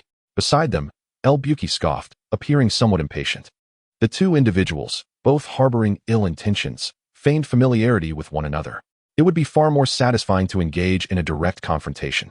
However, El Buki was acutely aware of his role, understanding that he was merely accompanying Lu Li and would not overshadow him.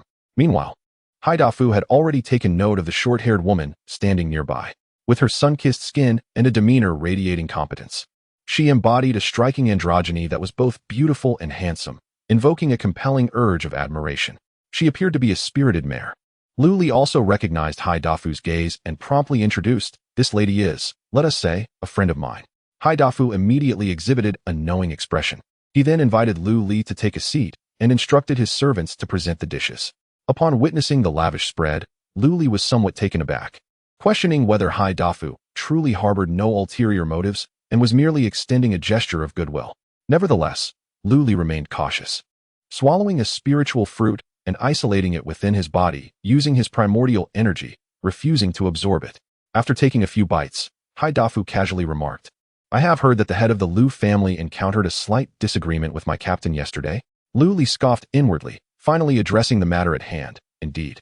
With a sigh, Haidafu continued, "I have learned about the events in question and examined the city's salary distribution records. The head of the Lu family did not receive any salary. This was indeed the fault of my subordinate. However, considering he is the captain of the Moon City Guard, was it not somewhat excessive for the head of the Lu family to demand his kneeling? One must regard the master when dealing with a dog. Or do you imply that your actions were meant to undermine my authority?" As he spoke, Haidafu's demeanor shifted abruptly, becoming rather fierce. His small eyes fixed intently on Lu Li. Yet, Lu Li replied with a smile, "What are you suggesting, Lord Hai? It is clear that the captain acted unreasonably, and I merely chastised him on behalf of the Lord.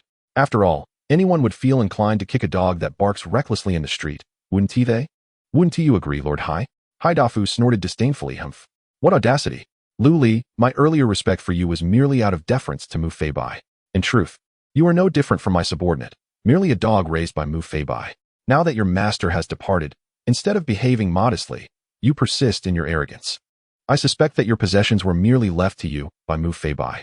Be wise and hand them over to me, and I might consider reinstating you as the captain of the Moon City Guard. It would simply mean raising another dog. Otherwise, you shall not leave this lord's estate today. As his words fell, a protective barrier enveloped the lord's residence, and the captain led a squad of Moon City Guards, grinning menacingly as they emerged, weapons in hand. The plot thickened.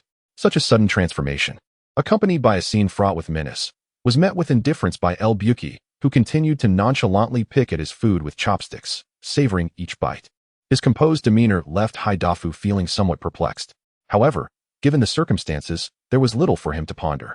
As per the original plan, he intended to eliminate Lu Li here and subsequently seize his assets under the guise of a righteous pursuit of evil. Lu Li sighed. Ah, how dull. I anticipated you would prolong this performance, yet it appears this act has concluded rather swiftly. Hearing this, Haidafu's brows knitted tighter. You knew all along. Lu Li chuckled. Haidafu, in addition to this matter, I wish to discuss another issue with you. The taxation of the 4 prominent families in the city should revert to its original state. Otherwise, you shall find it impossible to leave this lord's mansion today. Haidafu burst into laughter. So that is your intent. I wondered why the heads of the 3 families visited your Lu residence the other day. It seems you have conspired against me. Lu Li shook his head. To say conspired is somewhat harsh. I merely hope you, Lord Hai, might show a bit more discernment. Arrogance. Haidafu bellowed, striking the stone table with a resounding slap, reducing it and the dishes upon it to dust. Lu Li of the Lu family, you openly provoke the lord of this city and dare to meddle in governance. Such rebellious conduct deserves nothing less than death. Moon City Guard, seize this lad, regardless of his fate. Lu Li sighed once more. It seems, Lord Hai, that you are resolutely stubborn. Very well, I shall indulge you. Chapter 57. The clash of body cultivators. As Lu Li's words resonated, a radiant aura enveloped him. The small tree within the city lord's mansion stirred without a breeze, its leaves trembling as they detached from the branches, propelled by a fierce spiritual energy towards the encroaching Moon City Guards. However, at that moment, the luminous barrier surrounding the mansion flickered, diminishing the sword energy on those leaves to an almost negligible state, causing them to fall helplessly midway. The Moon City Guards hardly needed to evade. Their commander erupted in hearty laughter. What is this? A performance of acrobatics for us? Lu Li frowned slightly. He had anticipated a mere array to obscure his aura, but to his surprise, it also possessed the ability to weaken spiritual forces.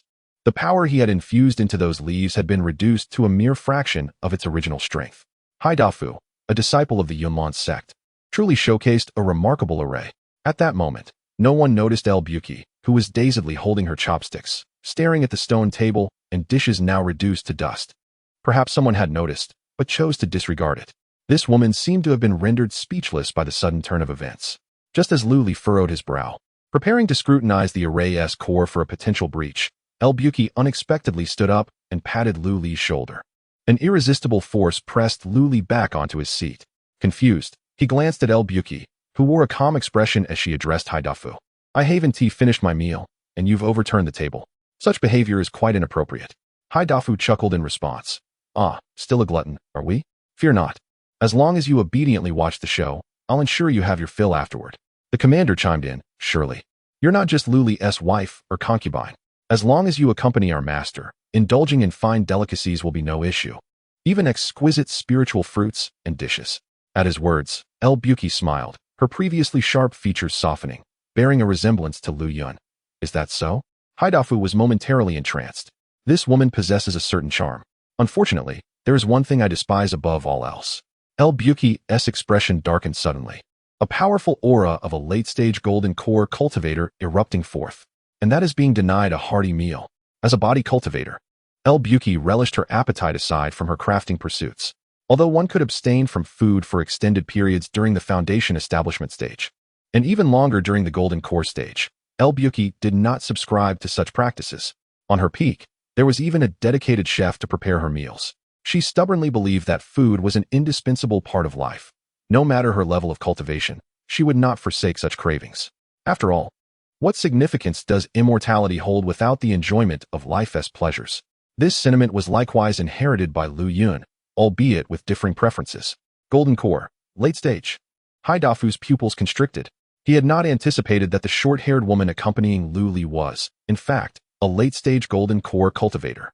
However, after a brief moment of panic, Hai Dafu quickly regained his composure. With his binding spirit array in place, what did it matter if this individual was at the late stage of the Golden Core realm? How much power could she truly wield? Humph. This trap was originally set for Lu Li, but unexpectedly yielded additional rewards. Once he captured this person, he would undoubtedly relish the experience. After all, she was a female cultivator at the late Golden Core stage. Even in the brothels of Yuzhou City, the top courtesans were merely at the early stage of Golden Core, catering only to select esteemed guests. Characters like himself could never hope to approach them. But now, the situation was markedly different. Having arrived in the remote and impoverished Moon Spirit City, he held a prominent position as both an inner disciple of the Yunlan sect and the city lord. In terms of strength, his mid-Golden Core combat ability, augmented by the sect's secret techniques, could briefly unleash the power of a late-stage cultivator. He possessed the advantage of timing, location, and support. This female cultivator was already within his grasp. It was unexpected that you could even summon a late-stage Golden Core cultivator to assist you. It seems you were indeed prepared. But unfortunately, you encountered me. Hai Dafu chuckled sinisterly, then took a deep breath. Instantly, his seemingly corpulent physique visibly swelled. Not only that, but muscular lines also emerged around him, transforming him into a formidable figure. Lu Li's eyes widened with astonishment. He had not anticipated that beneath Hai Dafu's rotund exterior lay a body cultivator. Humph, what is that expression? Do you find it surprising? Hai Dafu grinned wickedly, then greedily fixed his gaze upon El Buki. Just right, my temper has been quite volatile lately, and such an opportunity is rare. Indeed, the amiable image of a wealthy gentleman was merely a facade. This fierce and brutal appearance was the true nature of Hai Dafu when engaging in combat. No sooner had he spoken than Hai Dafu lunged forward, his large hand resembling a fan, reaching for El Buki. Lu Li's pupils constricted, and he hurriedly shouted, "Be careful." El Buki casually waved her hand. In response to Hai Dafu's aggressive advance, she unleashed a punch. Bang! The moment of impact resonated throughout the entire city lord's manor like an explosion in the air.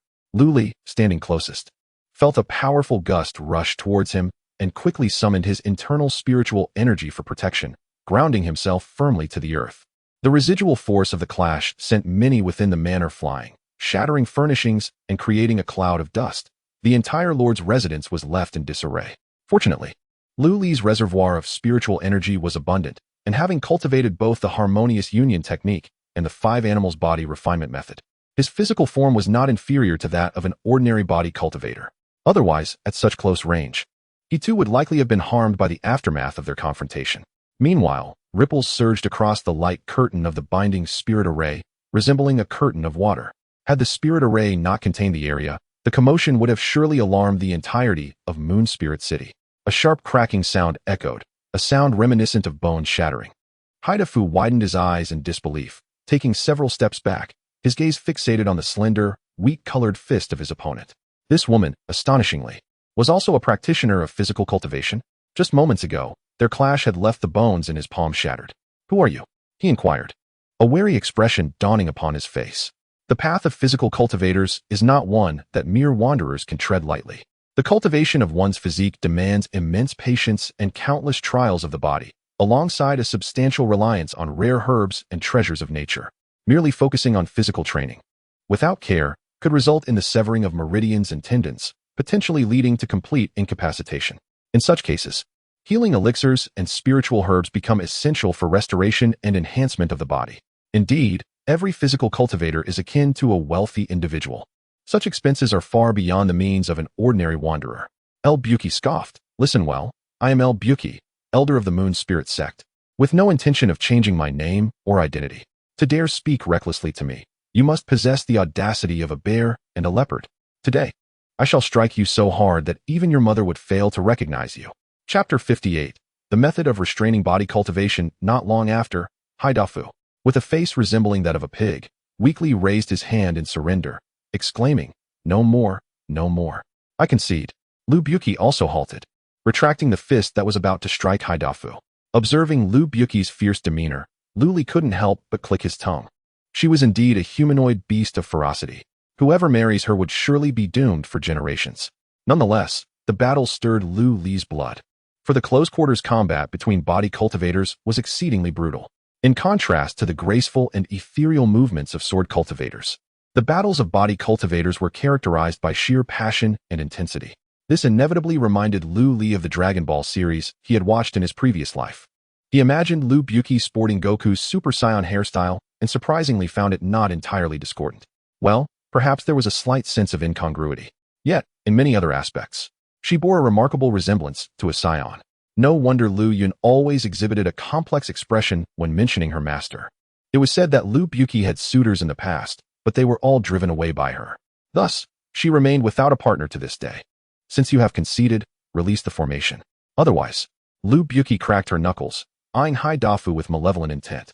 Indeed, he made for an excellent punching bag. Haidafu nodded repeatedly, yes, yes. However, in the moment he bowed his head, a flicker of resentment flashed in his eyes. The next instant, a cold gleam shot forth from Haidafu's hand at an astonishing speed. Watch out! Lu Li's pupils constricted as he shouted. Lu Buki hastily mobilized her internal spiritual energy, forming a protective barrier before her. Yet, the icy projectile met the barrier without hesitation, hurtling directly towards Lu Buki's chest. She attempted to sidestep, but the proximity between them was too great, and she could not evade in time. The cold gleam pierced her left shoulder, causing Lu Buki to stifle a groan as her protective barrier dissipated, and her entire left arm turned an icy blue. This substance is poisonous. At this moment, Haidafu regained his arrogant nature, laughing maniacally. Huh? How does my frost poison needle feel? This is a one-time spiritual device specifically designed to counter body cultivators. Even a peak golden core body cultivator, if caught off guard by this needle, would find it exceedingly difficult to condense their protective energy. The defenses of body cultivators differ significantly from those of ordinary practitioners. They mobilize both their spiritual energy and physical vitality to form what is known as a protective barrier, which boasts far superior defense compared to that of ordinary cultivators. Indeed, some high-ranking body cultivators are impervious to blades, axes, floods, or fire, remaining untouched. This monstrous defense surpasses even that of defensive spiritual devices. After all, body cultivators primarily engage in close combat, requiring not only speed to approach their foes, but also formidable defenses. Otherwise, they might be reduced to a mere pincushion before even nearing their opponent, which is simply unacceptable. Due to their swiftness and robust defenses, body cultivators pose a considerable headache for many practitioners. If your attacks cannot breach my defenses, I can withstand your onslaught and retaliate. I may err many times, but you can only afford to falter once. Yet, in the grand tapestry of existence, everything is governed by the principles of mutual generation and restraint. Even physical cultivation is not utterly invincible. Methods to counter physical cultivators, as known to Lu Li, include the devouring goo from the southern frontier. Within his own sword techniques, there exists a move specifically designed to dismantle the prana of physical cultivation. Furthermore, the properties of the cold moon jade belt he possesses can also permeate and inflict harm upon the prana. Additionally, the intangible essence of ghostly cultivators, emanating their spectral energy, can significantly diminish the strength of a physical cultivator's prana. It was indeed unexpected that Haidafu, as a physical cultivator, would possess such means to undermine physical cultivation. Truly, it is the wicked who cry foul first. Despicable. Lu Buki clutched his wounded shoulder, channeling his spiritual power and vital energy to seal his meridians, thwarting the so-called ice poison from invading his internal organs. At this moment, however, her combat prowess was severely impaired. Haidafu, with his own spiritual energy and vital force in motion, was visibly mending the injuries on his face at an astonishing rate. This remarkable regenerative ability is indeed one of the most troublesome aspects of physical cultivation. Many cultivators who have suffered at the hands of physical cultivators have claimed that they are akin to unkillable cockroaches. This sentiment resonated widely among cultivators. Humph, you wretched creature. Having lost an arm, what else can you stir up? Have you enjoyed beating me for so long? Now, I shall allow you to experience this sensation as well. Haidafu's expression twisted with malice. He then lunged forward, his fists like sandbags, unleashing a torrent of prana winds. Though Lu Buki had lost an arm due to Haidafu's ambush, her strength still lay in the late stage of the Golden Core realm, enabling her to withstand the onslaught. However, one hand proved insufficient against two fists, and under Haidafu's relentless assault, Lu Buki found herself increasingly on the defensive. The most perilous aspect was that, as her spiritual energy and vital force were mobilized, the icy blue toxin in her left arm began to spread inward. If this continued, Lu Buqi feared she might succumb to the poison. The clash between the two had reduced the entire lord's mansion to ruins. Haidafu's form flickered as he easily evaded Lu Buqi's right fist, his left hand coiling into a fist, striking towards her midsection. With a thunderous impact, Lu Buqi was sent sprawling, crashing heavily to the ground. She coughed out a mouthful of blood, her complexion pale. Ha cough. That last punch was one she could not withstand. Were it not for the extraordinary resilience of physical cultivators, her internal organs might have been shattered by now. Haidafu wiped the blood from his body, licking it from his fingers, a glimmer of satisfaction flashing in his eyes as he charged at Lu Buqi once more. This time, Lu Li hesitated no longer and rushed forward to lend Lu Buqi a helping hand. Humph. Seeking death, Haidafu snorted coldly, unleashing a punch. The gust of prana rushing towards him could even shatter the body of a peak foundation establishment cultivator. No matter how formidable Lu Li was, his prowess lay in swordsmanship. How strong could his physical body truly be? At that moment, Lu Li's figure became slightly heavy, and a colossal bear phantom materialized behind him. A dense, formidable energy emanated from him, thwarting the oncoming punch. The bear form of the 5 animals body refining technique.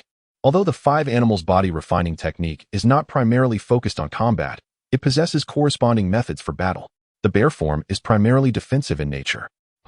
A flicker of surprise flashed in Haidafu's eyes. He did not anticipate that Lu Li was also a body cultivator. Furthermore, the technique he practiced seemed to surpass that of his own at the Yunlan sect by a considerable margin. Otherwise, he would not have been able to withstand his frontal assault. El Buqi was equally astonished.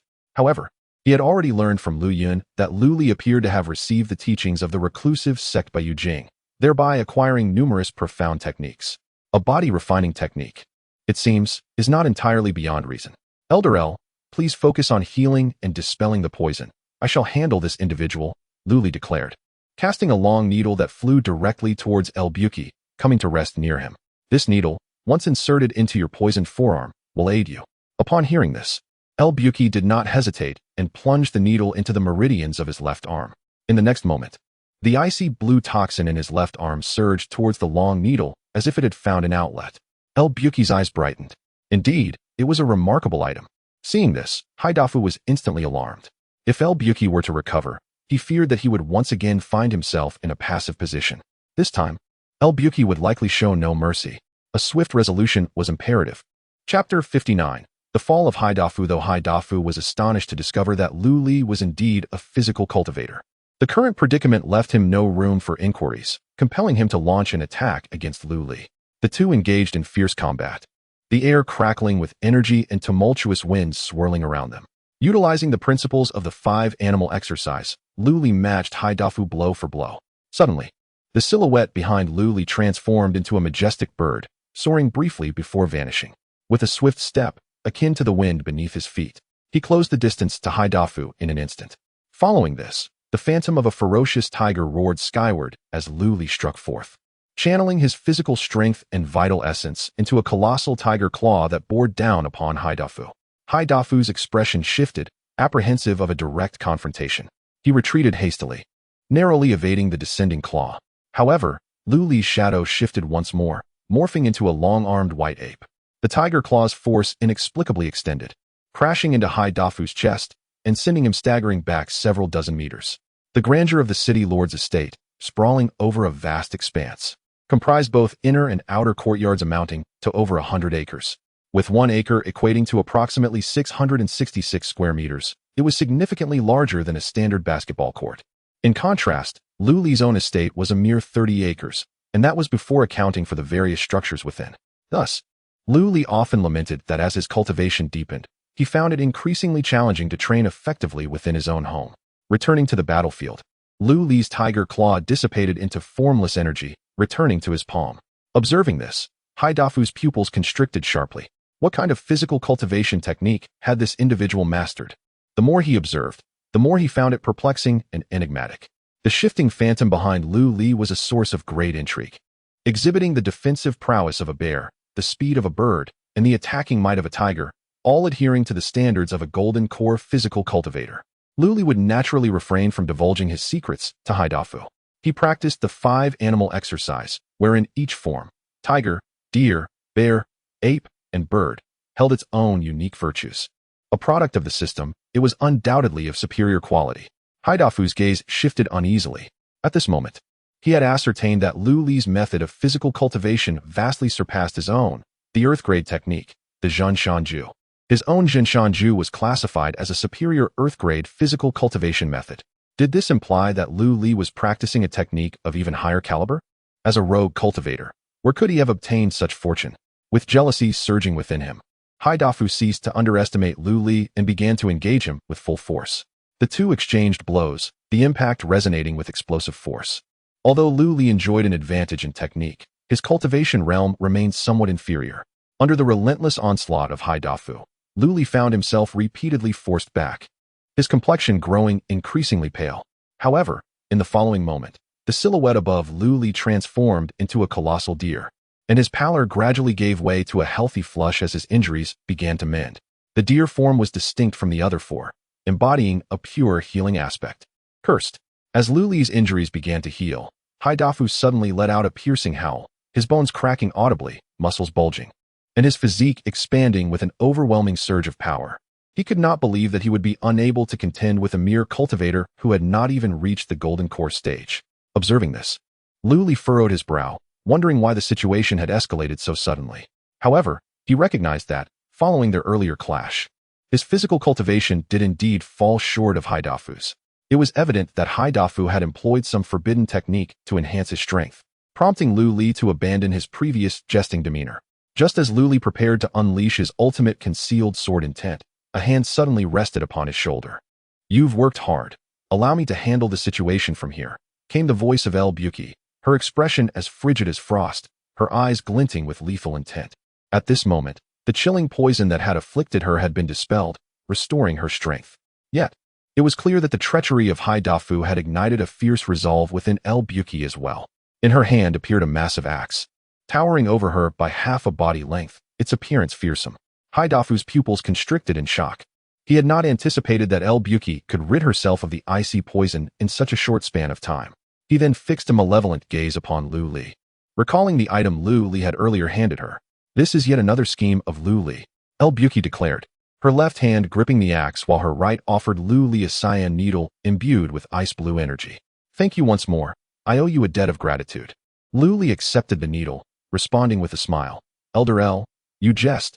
This incident arose because of me, and for you, it was merely an unforeseen calamity. There is no debt to be spoken of." El Buki, impatient, retorted, "If I say I owe you, then I do. No more chatter. Let me deal with that shameless scoundrel first." With that, she swung the massive axe with a terrifying momentum towards Haidafu's head. In an instant, Haidafu was gripped by fear, hastily conjuring a broad sword to shield himself. Boom! The ground trembled, and a cloud of dust erupted. The protective barrier surrounding the Lord's manor could no longer withstand the force, dissipating cleanly. The shockwaves of the battle reverberated throughout the entire Moon Spirit City. The people in the city turned their gazes toward the Lord's manor, as the previous illusions faded to reveal the ruins of the once grand estate. Was it not said that Haidafu was hosting a banquet for Lu Li, the head of the Lu family, this very night? How had it suddenly escalated into a conflict? Goodness, how sensational. Haidafu had only been the Lord for a few months, and he was already clashing with Lu Li? The earth is shaking. Mother, I am frightened. Frightened of what? Are there any daring souls willing to witness the spectacle? At the very least, one should see how this unfolds. Let it be, for when celestial beings clash, mortals inevitably suffer. Lu Li is not to be trifled with. During the last spectacle at Benlu Valley, I narrowly escaped being cast down the cliff by the residual shockwaves, only saved by the assistance of others. Now, to think he would dare to act directly within the city, this conflict is likely far more severe than the incident with the Wu family. As the crowd murmured in astonishment, a rotund figure erupted from the ruins of the Lord's mansion. It was none other than Haidafu. At this moment, Haidafu appeared utterly disheveled, his face covered in grime, and his body grotesquely torn in two, blood gushing forth. Yet, even in such a dire state, he still retained a semblance of spirit, prompting a wave of astonishment from the onlookers. Help! Lu Li of the Lu family, along with Elder El Buki of the Moon Spirit sect, seeks to do harm to this city lord. Should anyone extend their aid, I shall reward them handsomely. Upon uttering this proclamation, the crowd erupted in uproar. What has transpired? Just this afternoon, a banquet was held to honor Lu Li. How has it devolved into a scene of violence? Moreover, how audacious of Lu Li to dare strike at the city lord. Regardless of his power, he remains but a commoner in the grand scheme of the great Xia dynasty. When the common folk and officials clash, do they not fear the court dispatching formidable figures to quell their insurrection? At that moment, a clear voice resonated from the top of the Jinyu Chamber of Commerce, echoing throughout the entirety of Moon Spirit City. Haidafu, in his role as an official, has acted immorally, imposing exorbitant commercial taxes upon the city, causing rampant inflation. The Moon Spirit sect sent individuals, alongside Lu Li, to the Lord's mansion to deliberate on this matter, only to narrowly escape harm at the hands of Haidafu. This is a veritable truth. I, Qin Mingyao, in my capacity as the vice president of the Jinyu Chamber of Commerce and the third princess of the Qin royal family, swear an oath that should there be even a fraction of falsehood in my words, I shall plummet into the abyss for eternity. As her declaration echoed, the crowd fell silent for a moment before erupting in curses. Wretched creature. No wonder the prices of elixirs have soared to outrageous heights these past few months. They have become nearly unaffordable. I am tempted to move to the neighboring Yanyan city. It seems this gluttonous pig is the culprit. Everyone, stand together. As long as this avaricious city lord remains, we shall have no good days ahead. Haidafu is already at the end of his rope. He can no longer turn the tide. Brothers, follow me into action. Members of the other three prominent families had already mingled among the scattered cultivators, inciting them to action. The attendants of the Lu family, including Tang Hui, stealthily unleashed a beam of spiritual light towards El Buki, who was fleeing into the sky.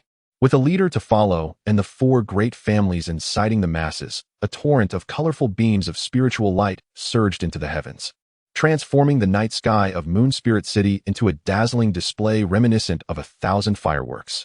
Ah, you audacious fools. Just wait. I shall report to the provincial governor and summon an army to obliterate you rabble.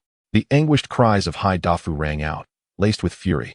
Within the Lord's mansion, Lu Li could only click his tongue in disbelief. The vitality of a body cultivator is indeed formidable. He is yet to perish even in such a state. However, upon hearing his words, the onslaught did not cease. Rather, it intensified. What is there to fear? The four great families stand as a bulwark. They are merely scattered cultivators. At worst, they could finish this venture and flee, gaining a tale to recount in the days to come. I am indeed the one who has eradicated the golden core cultivator. At last, under the relentless onslaught akin to an ocean's fury, the newly appointed Lord of Moonlight City, Haidafu, could no longer withstand the assault and plummeted from the skies, shattering into a mere puddle of mud. His demise is now sealed. Chapter 60. The capabilities of Qin Mingyao. The chaos swiftly subsided, leaving everyone engulfed in excitement.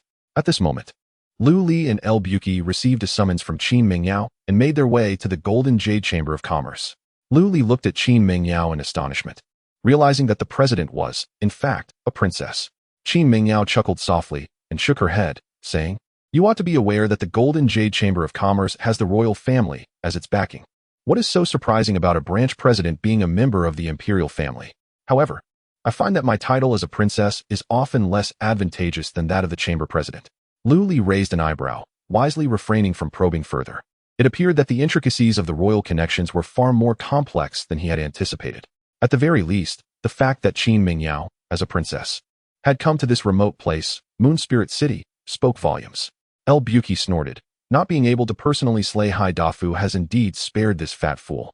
Qin Mingyao turned to the short-haired woman. Elder El, isn't this actually a fortuitous outcome?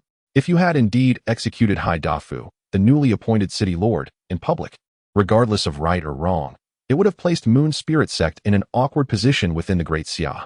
El Buki pondered for a moment. That is true. After all, I am not a rogue cultivator who can simply leave without consequence. If I had done such a thing, it would undoubtedly implicate the Moon Spirit Sect. The sect has treated me well. I cannot act so irresponsibly. Qin Mingyao sighed. However, by inciting the scattered cultivators in the city to eliminate Haidafu, it is possible that some may seize the opportunity to stir up trouble. We may face some complications ahead. Lu Li clasped his hands in gratitude. I will forever remember the president's kindness. Had it not been for Qin Mingyao's principled stance, I might have had to leave Moon Spirit City with my family, hiding in obscurity to evade the storm. It must be noted that Haidafu's position as city lord indeed provided substantial protection. Yet he ultimately fell victim to the hands of numerous scattered cultivators. Was this a case of retribution for his misdeeds? Perhaps not. It was merely that he had infringed upon the interests of the scattered cultivators, particularly since someone had taken the lead. Therefore, when accountability was sought, Lu Li would still be unable to escape involvement. Nevertheless, if matters proceeded smoothly, he would likely not face any significant repercussions. At the very least, the Great Xia court would not take action against him. Qin Mingyao continued, winking at Lu Li with a playful glint that softened her originally dignified and elegant demeanor. Lu Li, perplexed, asked, "What do you mean by that, President?" To which Qin Mingyao cryptically replied, "You will find out in due time." Upon returning home, Lu Li and El Buki were met by a throng of worried wives and concubines. Ning Miao Miao, in particular, expressed her concern, "Husband, now that you have killed Haidafu, will there be any repercussions? Should we flee? We could escape to the deep mountains and forests. I happen to know of an ancient tomb cave where we would undoubtedly remain undiscovered." Upon hearing this, Lu Yun lightly tapped Ning Miao Miao's head, remarking, "What nonsense are you speaking? We are all perfectly living beings. Why would we choose to reside in a grave?" The others, including Qingqing, nodded in agreement, sharing a sense of understanding. Although Ning Miao Miao possessed considerable cultivation, her thought processes could be rather peculiar at times. It would be inaccurate to say she was inexperienced in worldly matters. She simply had a tendency to entertain impractical notions from time to time. Furthermore, her habit of conversing with the heir left the household servants believing she was somewhat unhinged, causing them to avoid her. Nevertheless, after Lu Li informed Mingyue and Qingqing of Ning Wen's existence, they were initially frightened. However, their trust in Lu Li led them to accept Ning Miao Miao, even with her ghostly companion. Yet, for them to coexist peacefully with the spirit would likely require some time. Thus, Ning Wen chose not to reveal herself before the group to avoid frightening the timid Mingyue and Xiaoying. As for Qingqing and Xiaoying, they displayed a bit more courage.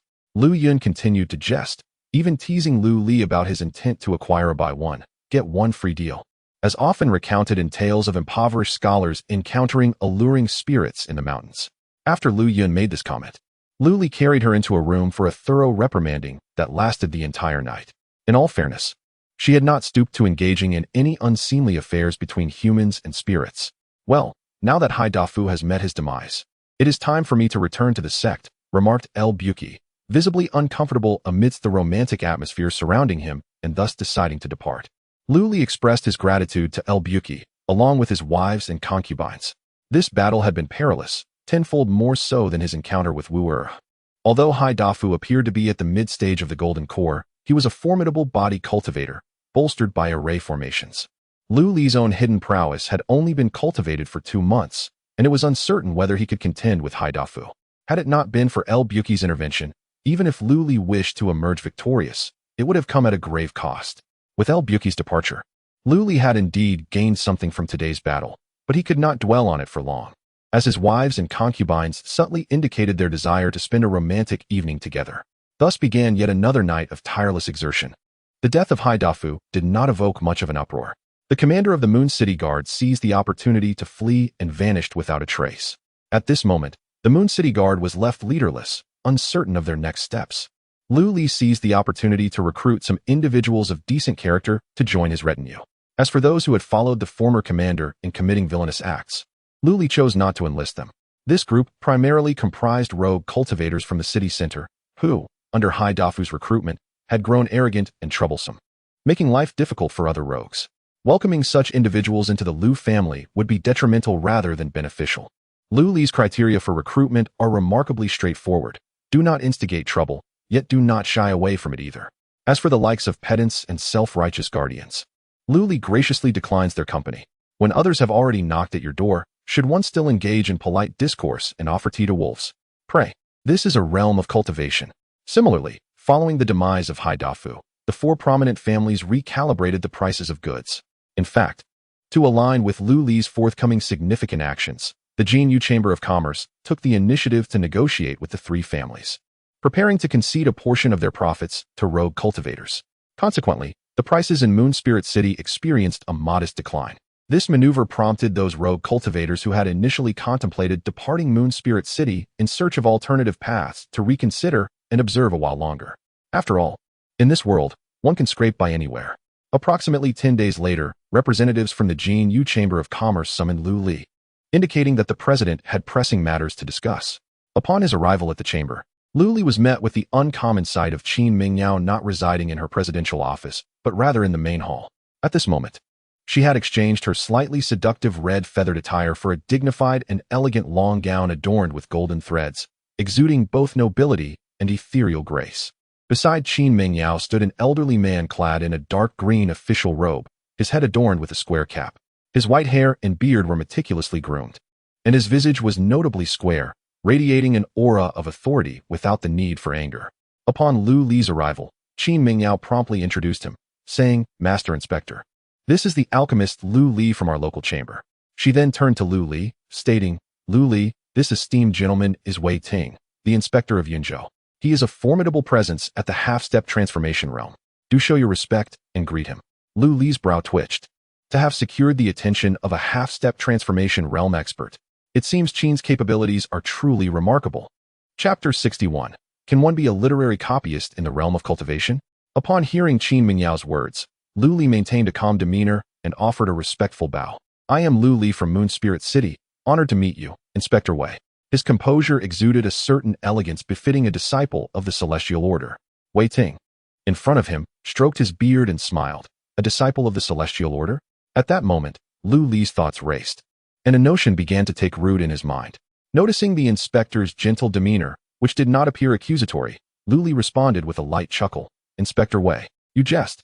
My master once said, 'How can one bow and bend to the powerful, thus losing one's joy?' I merely emulate the words and actions of my esteemed teacher." Wei Ting's eyes sparkled upon hearing this. The sentiment conveyed in those lines held an air of nonchalance and grandeur, presenting a unique flavor. Prior to this meeting, Wei Ting had learned from Qin Mingyao's correspondence that Lu Li was a disciple of the reclusive sect by Yu Jing. He harbored some skepticism regarding this claim. After all, beneath the heavens, all lands belong to the king, and even the 5 sacred places nominally fell under the jurisdiction of the Great Xia dynasty. A lesser-known sect, which shunned worldly affairs, dared to proclaim itself a hidden celestial order. Such audacity was remarkable. Yet, this young man named Lu Li, despite only being at the later stage of foundation establishment, was rumored to possess the ability to concoct 5-patterned elixirs and was also proficient in swordsmanship, having grasped the essence of sword intent. Such exceptional talents indeed aligned with the characteristics of a true disciple of the Celestial Order. Wei Ting found himself intrigued by Lu Li. The poem echoed in his mind. In the celestial realm of Baiyu Jing, 12 towers and 5 cities. The immortal caresses my crown, granting me longevity. This verse exuded a distinctly ethereal quality. Coincidentally, Lu Li had recently caused the demise of Haidafu, the appointed lord of Moon Spirit City, leading Qin Mingyao, the 3rd princess of the Qin royal house, to urgently summon him for assistance. As an inspector, he bore the responsibility of overseeing the realm for the Great Xia dynasty, pledging allegiance to the reigning emperor. Not even a mere 3rd princess could command him, let alone the Qin Wang. However, Wei Ting had previously received kindness from Qin Mingyao's grandmother, and with the princess presenting a token of invitation, he found himself in this small moon spirit city. His presence served dual purposes: to repay an old favor and to investigate the true nature of the hidden sect, which was also part of his duties as an inspector. Such eloquent lines. I wonder if there exists a complete poem? Yet, at this moment, Wei Ting still harbored a sense of caution towards Lu Li. The latter found it difficult to discern the inspector's intentions. Was he not here to address the matter of Haidafu's death? Why engage in a discussion about poetry? Though he pondered this, Lu Li realized that while this world prioritized cultivation, it equally cherished the art of poetry and classical literature. Lu Yun exemplified this passion, albeit she favored narrative accounts over poetry. After marrying Lu Yun, he had concocted the elusive origins of Baiyu Jing, intending to appease his inquisitive spouse. Little did he expect that the astute Lu Yun would propose broadcasting their identity as disciples of a hidden sect, potentially instilling caution in others. Yet, deep down, Lu Li knew that he had no celestial guidance, nor was he a true disciple of Baiyu Jing. However, the matter has long since spread, even reaching the ears of the inspector before me. At this juncture, Lu Li had no choice but to comply. Considering this, Lu Li clasped his hands and said, "If Inspector Wei wishes to listen, I shall recite a verse." Clearing his throat, Lu Li began to recite the renowned poem Dreaming of the Celestial Mountain by the immortal poet Li Bai. Sea travelers speak of Yingzhou, shrouded in mist, difficult to seek. The people of you speak of the celestial mountain, clouds and hues flickering, perhaps to be glimpsed. The celestial mountain stretches across the sky, its might overshadowing the 5 peaks. Mount Tiantai rises 48,000 feet, in contrast to which, the southeast seems to tilt. As Lu Li recited, He infused his words with the essence of his inner strength, his voice resounding vibrantly, echoing throughout the hall. Merely in the opening lines, everyone in the golden jade chamber was left astonished. Beside him, Wei Ting was so astonished that he nearly pulled out several strands of his beard. What a magnificent scene this was! As Luli continued, he recited further, "Such is the joy of the world. Since ancient times, all things flow like water. When shall we part, and when shall we meet again? Let us release the white deer in the green cliffs, to ride forth and visit the famed mountains. How can one bow and bend to the powerful, rendering me unable to wear a joyful countenance?" The entire assembly fell silent. Subsequently, whether they were wandering cultivators seeking goods or attendants at the various counters, all erupted into applause. Qin Mingyao, too, was taken aback, covering her mouth in astonishment, her eyes alight with wonder. Wei Ting, profoundly moved by the essence of the poem, unconsciously plucked out a few more beard hairs. At that moment, Wei Ting held no doubt regarding Lu Li's identity as a disciple of a hidden celestial sect. If not for the teachings of an immortal, how could a mere foundation establishment cultivator compose such grandiose and magnificent poetry? He must be a natural-born poet. If indeed he is such a talent, sending him to the capital of the Great Xia would certainly delight the emperor. Whether in foundation establishment or golden core combat prowess, such distinctions pale in comparison to poetic talent. The realm of cultivators in the Great Xia is vast. They do not lack for a few golden core practitioners. Yet, among them, only Lu Li possesses the ability to craft such poetry. Regrettably, this masterpiece was created by an elder of his sect. Contemplating this, Wei Ting hastily inquired, "May I ask, young friend Lu, which esteemed elder from your sect imparted this poetry? What is their name?" There was a hint of reverence in his tone. Lu Li understood that this respect was not directed at him, but rather at the non-existent elder of his sect.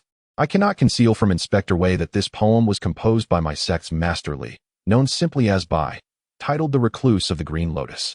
The poetry of the immortal Li Bai resonates with grandiosity while exuding an ethereal quality, perfectly aligning with the tastes of those who traverse the realm of cultivation. After all, having journeyed from Earth myself, I have inadvertently contributed to the illustrious reputation of this poetic sage in this world." The name of the Qinglian recluse eludes Wei Ting's memory, prompting him to chuckle wryly, admitting his ignorance. "I am but a humble scholar, unaware of the existence of such a figure." With a respectful gesture, Lu Li replied, "The inhabitants of Baiyu Jing typically shun the mundane world. My own entry into this sect was merely a serendipitous dream, through which I acquired a modicum of inheritance. I hope, esteemed Supervisor Wei, that you will not hold it against me."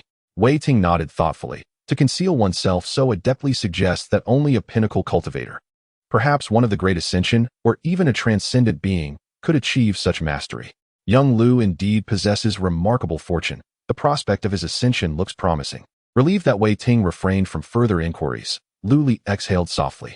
He feared he might have boasted excessively, and if the old gentleman took an interest, he might insist on an introduction to Li Bai, which would surely be an embarrassing predicament. At that moment, Qin Mingyao interjected gracefully, "Esteemed Supervisor Wei, Master Lu, having engaged in such a lengthy discussion, surely you must be weary. Why not ascend to the private chamber on the second floor? I have prepared some simple tea and fare for us to enjoy while we converse." Wei Ting nodded in agreement. "Then, I shall impose upon the third princess." The three ascended to the second floor, leaving behind a multitude of stunned onlookers. They had witnessed a rare event, having encountered a cultivator of the transformation stage, and further substantiated a monumental rumor. Lu Li's identity as a disciple of a hidden sect was indeed confirmed, and he might even be a true disciple of an immortal. As the trio dined, this news swiftly permeated the entirety of Yuling City. The wandering cultivators began to disseminate the information, hinting at a potential spread to other cities. It is believed that soon, the entire Yunzhou will be aware of the astonishing revelation that a disciple of an immortal resides within Yuling City. Chapter 62. The Discourse on Rulers and the People in the second floor of the Golden Jade Chamber of Commerce. Lu Li and his companions exchanged cups, creating an atmosphere of exceptional harmony. The conversation primarily revolved around Wei Ting inquiring whether Lu Li's sect had any other remarkable works from its predecessors. Naturally, Lu Li could not refuse and recited several melodious poems to appease him. Reflecting on this, Lu Li felt fortunate that in his previous life, he had been an aficionado of poetry, enabling him to memorize these verses. Wei Ting, evidently a kindred spirit, extolled the poems of great poets from Lu Li's past life, with a particular admiration for the works of Li Bai. However, from Wei Ting's perspective, These were creations of the esteemed ancestors of the enigmatic sect, by Yu Jing. Wei Ting lamented, "In this day and age, the lineage of literary saints has indeed fallen into decline. Have we forgotten that in ancient times, there were talents who ascended to the realm of the void through their literary prowess, later wielding their brushes to compose transcendent verses and soaring into the heavens? Yet, such figures have not graced our world in ages." Lu Li raised his cup and remarked, "With poetry and literature within one's heart, one's spirit naturally shines." Indeed, the ancient literary saints inspire admiration. This sentiment deeply moved Wei Ting, prompting him to raise his glass exuberantly. Lu Li began to discern the temperament of this inspector. He was genuinely passionate about literature, almost obsessively so. By catering to his interests, Lu Li could easily delight him. Seizing the moment, Qin Mingyao pressed on with her inquiry. "Lord Wei, regarding the matter of Hai Da Fu." Wei Ting chuckled. "I knew this meal was not offered without purpose. I have yet to fully engage in conversation with young brother Lu, and you bring up such dreary topics." Qin Mingyao could only respond with an apologetic smile. Yet Wei Ting had indeed recalled serious matters. Clearing his throat, he stated, "Your design to undermine the appointed city lord of the great Xia dynasty constitutes a crime of inciting the populace. Particularly you, third princess, given your royal lineage. Your status is all the more sensitive. Should this matter be seized upon by others, it could easily lead to accusations of treason. The great Xia dynasty has stood for millennia, with the royal bloodline pervasive throughout the realm. In the past, there were ambitious figures among the aristocracy who sought to usurp power, but they were swiftly suppressed by the current sovereign with formidable means. The charge of treason is indeed a grave one, potentially implicating the Qin Wangfu as well." Upon hearing Wei Ting's words, Qin Mingyao's complexion paled in fear.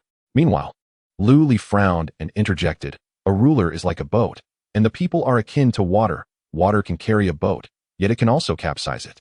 As the lord of Yuling City, Hai Dafu has abused his power, causing a nearly 30% surge in prices within the city.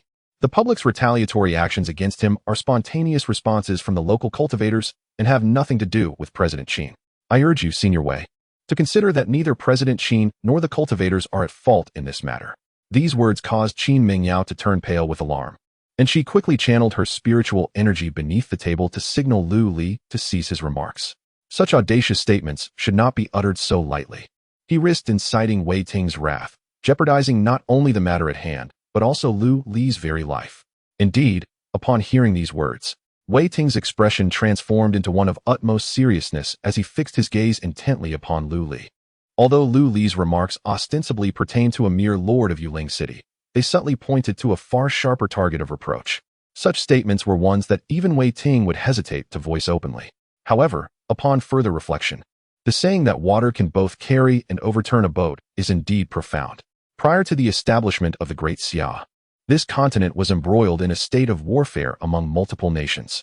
Were it not for the support of the 5 great sacred sites and numerous other sects, the Great Xia dynasty would find it exceedingly difficult to possess its current vast territories. This assertion holds a significant truth. Alas, I shall consider this matter as if I have not heard it. However, you must refrain from discussing such viewpoints with others today, lest you invite peril upon yourself. Noticing Lu Li's unwavering gaze meeting his own, Wei Ting found himself softening. Deep down, he too acknowledged the validity of Lu Li's perspective. If this young man were to enter the court as an official, he might very well become a remarkable minister. Reflecting on this, Wei Ting's face broke into a smile. "You do indeed present a compelling argument, yet the nature of this matter is ultimately distinct. Though I serve as an inspector, I cannot interfere with the decisions of the local governors unless I can present a more persuasive alternative." As the content continues to load, please hold on. This site only supports mobile browser access. If you see this paragraph, it indicates a failure to load chapter content. Kindly disable reading mode, novel mode, and ad blocking features, or copy the URL to another browser for reading. Upon hearing this, Qin Mingyao's face brightened. Is Lord Wei preparing to offer assistance? Wei Ting, being a formidable figure on the cusp of transcending to the divine realm and comparable to the foremost powerhouse of Yunzhou, the leader of Yunlan's sect, claimed that he could not influence the governor's decision. However, that may not be entirely accurate.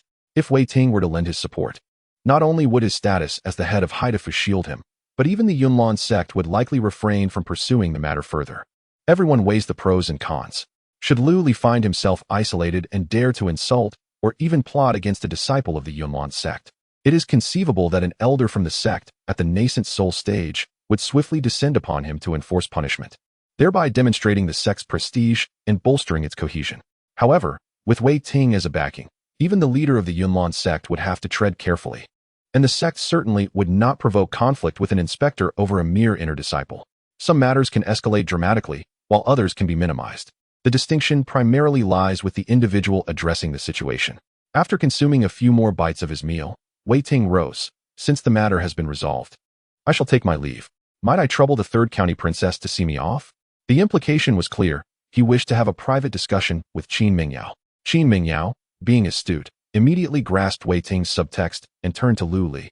May I trouble you, Master Lu, to wait here for a moment? Lu Li nodded nonchalantly. As long as he could resolve the issues left by Hai Dafu, he would consider his objectives for the day accomplished. He could then joyfully return to his cultivation with Ming Yue and the others, diligently enhancing his strength. This steady and gradually strengthening life is precisely what Lu Li currently needs. Soon after, Qin Mingyao returned alone, a hint of mysterious delight gracing her face. Lu Li, perplexed, inquired, "What is the matter?" Qin Mingyao clasped her hands and replied, "Congratulations, Master Lu. I believe it won't be long before I must address you as City Lord Lu." What? Lu Li's jaw dropped in astonishment. What nonsense is this? Evidently, Qin Mingyao was quite amused by Lu Li's reaction, chuckling softly.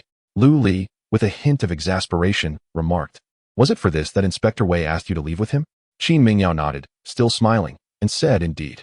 Old Wei mentioned that you are upright and considerate of the citizens, and aside from your somewhat lacking cultivation, you possess no other flaws." Lu Li sighed. "The position of City Lord is not something I seek, and I am hardly suited for such a role. To be honest, my greatest experience in the past was as the leader of a primary school assignment group, and I was dismissed by the teacher for leading my peers in neglecting our homework. Now, asking me to be a City Lord is utterly beyond my capabilities." Qin Mingyao shot him a playful glare. "Oh, stop pretending. Did you not speak of the orderly commerce of Moon Spirit City in my room the other day? While I may not know all your hidden talents, I believe you would manage this position just fine, at least better than Hai Dafu. Moreover, becoming City Lord would enable you to better realize the grand vision you once spoke of. Are you merely trying to placate me, deceiving me with sweet words?" She then struck a pitiable pose, as if on the verge of tears. At that moment, Lu Li felt an unfamiliar warmth surge within him, an urge to embrace Qin Mingyao. He began to comprehend the folly of ancient monarchs who were ensnared by enchantresses. It was not a lack of resolve, but rather the irresistible allure of the enchanting woman. "All right, fine, I shall accept the role of City Lord," Lu Li conceded reluctantly. Instantly, Qin Mingyao's expression transformed, as if the sun had emerged after a storm, radiant and vibrant. "However, let it be known that I shall not allow the trivial affairs of the city to hinder my own cultivation," Lu Li asserted resolutely. This was his bottom line. No matter how celestial Qin Mingyao appeared, he would not lose sight of his priorities. "Agreed." Qin Mingyao smiled. Chapter 63. The Illusory Pill. 3 days later, a decree from Yunzhou Prefecture arrived. The governor of Yunzhou appointed Lu Li as the new lord of Yuling City, contingent upon the provision of 10 golden core cultivators over the span of a decade, each serving for a century. This outcome was the result of Qin Mingyao articulating Lu Li's plans to Wei Ting, who subsequently negotiated with the governor of Yunzhou under these terms. Regardless of the circumstances, Lu Li's involvement in the demise of Hai Dafu could not be overlooked.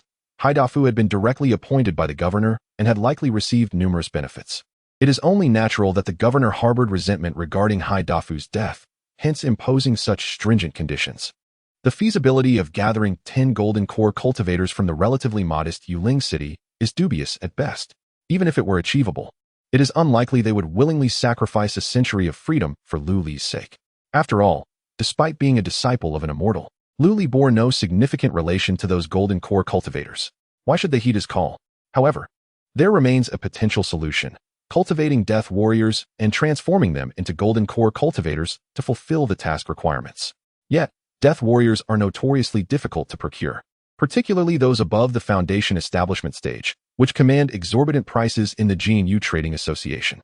As for golden core death warriors, they are even rarer. Within the entire branch of Yuling City, only 3 exist, and they are tasked with safeguarding Qin Mingyao, making their reassignment highly improbable. Thus, Qin Mingyao found herself in a quandary. Nevertheless, upon hearing this news, Lu Li felt no urgency. What may pose an insurmountable challenge to others was merely a trifling matter for him. On the very day of his appointment as Lord, Lu Li visited the prison of Yuling City. This facility housed a multitude of nefarious rogue cultivators, primarily at the chi refinement stage, though some foundation establishment cultivators were also present. Among them, the strongest had even reached the pinnacle of foundation establishment. These prisoners were apprehended during Mu Feibai's tenure as the city guard. The earliest captures had either been released after serving lighter sentences or had perished of old age after enduring a century. Those who remained were the most vicious, their lifespans dwindling. Upon Lu Li's arrival, a tumult erupted within the prison. "Let me out. Where's Lord Mo? I truly repent. I beg for my life." Taunts and pleas echoed through the halls, along with disdainful glares from the inmates. Lu Li maintained a calm demeanor as he unfurled a sheepskin scroll and began to call out names one by one. Zhang Yang, Chi Refinement Level 5. Driven by greed for the mountain spirit fruit collected by a hunter, slaughtered the entire family. Lu Mao, Chi Refinement Level 7. Stealthily broke into the homes of residents in Yuling City under the cover of night, and upon being discovered, chose to commit murder to silence them. Wang Cheng, Chi Refinement Level 8. Harbored resentment after losing a fight with a rogue cultivator in the city, poisoned the well, nearly implicating thousands of citizens in Yuling City. As Lu Li recited their crimes, the clamor gradually subsided, and many inmates responded with scornful laughter and dismissive remarks. Qian Mian Run, pinnacle of foundation establishment, adept in disguise. Formerly a hired killer at the Misty Rain Tower, later killed his employer for their magical artifact and disposed of the body in Yuling City. Upon concluding the last name, Lu Li rolled up the sheepskin scroll. Deep within the confines of the prison, a voice resonated. "Humph, may I inquire who you are?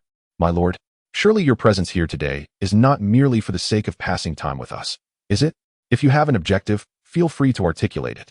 The speaker was none other than the enigmatic figure known as the Thousand-Faced Man, imprisoned at the very depths of the dungeon, his reputation instilling a palpable dread among the inmates. Upon his utterance, the others fell into silence. Lu Li glanced toward the depths of the prison, astute observation. "You are all, by fate, condemned to die, yet today I am willing to offer you a chance at rebirth. What say you?" The crowd remained mute. The Thousand-Faced Man interjected. "What do you mean by that?" Lu Li replied. "I shall release you and provide you with an abundance of elixirs to aid in your cultivation. But in return, you must swear an oath of loyalty to become my loyal enforcers."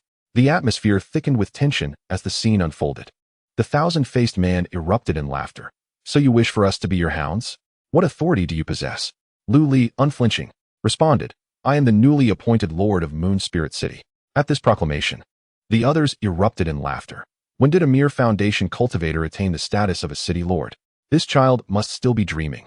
Is there no one to reign in this foolhardy scion who spouts such nonsense in prison?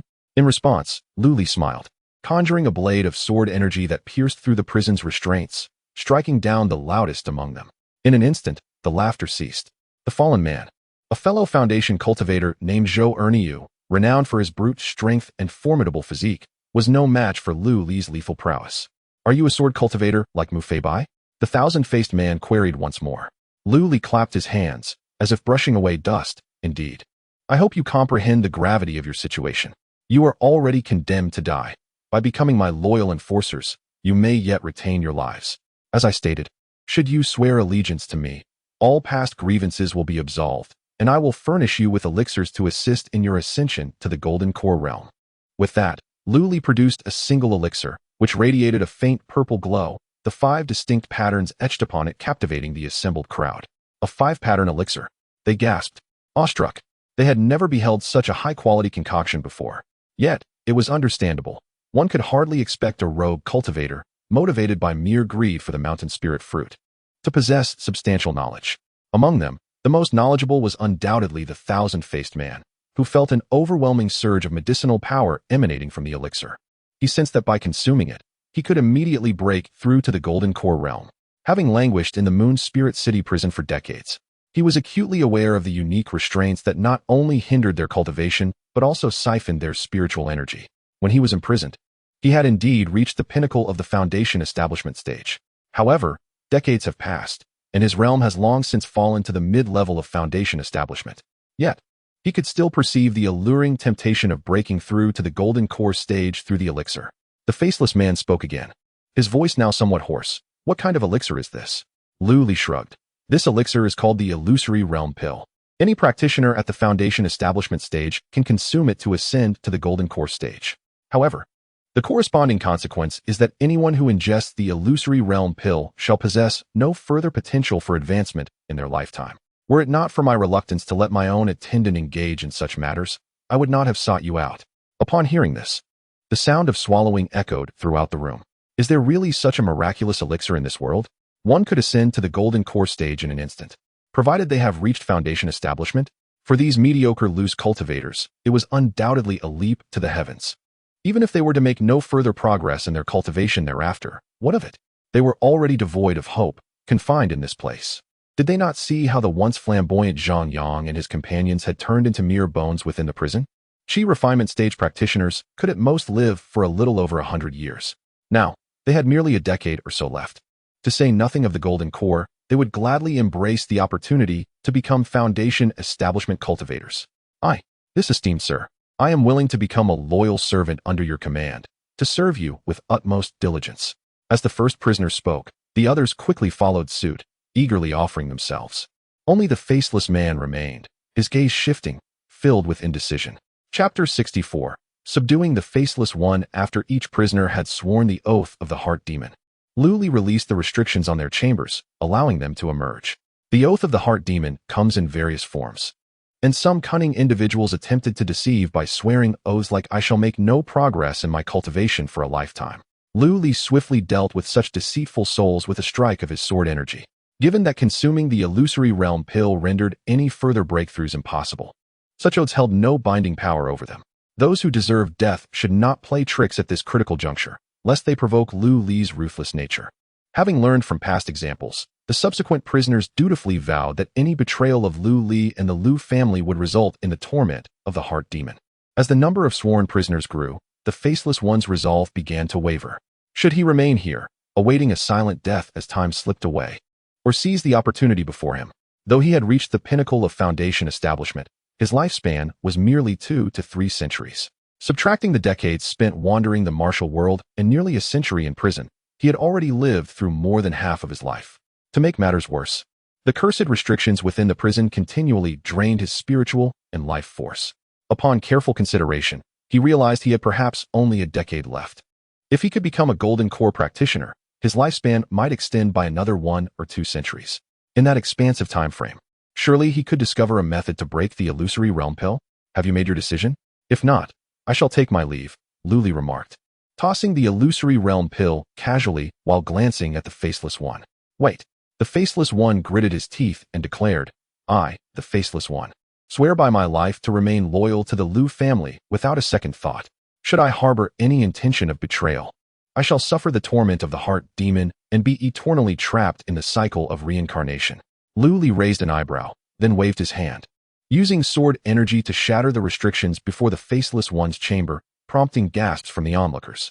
It was known that the higher the cultivation of a prisoner, the more potent the restrictions on their chamber.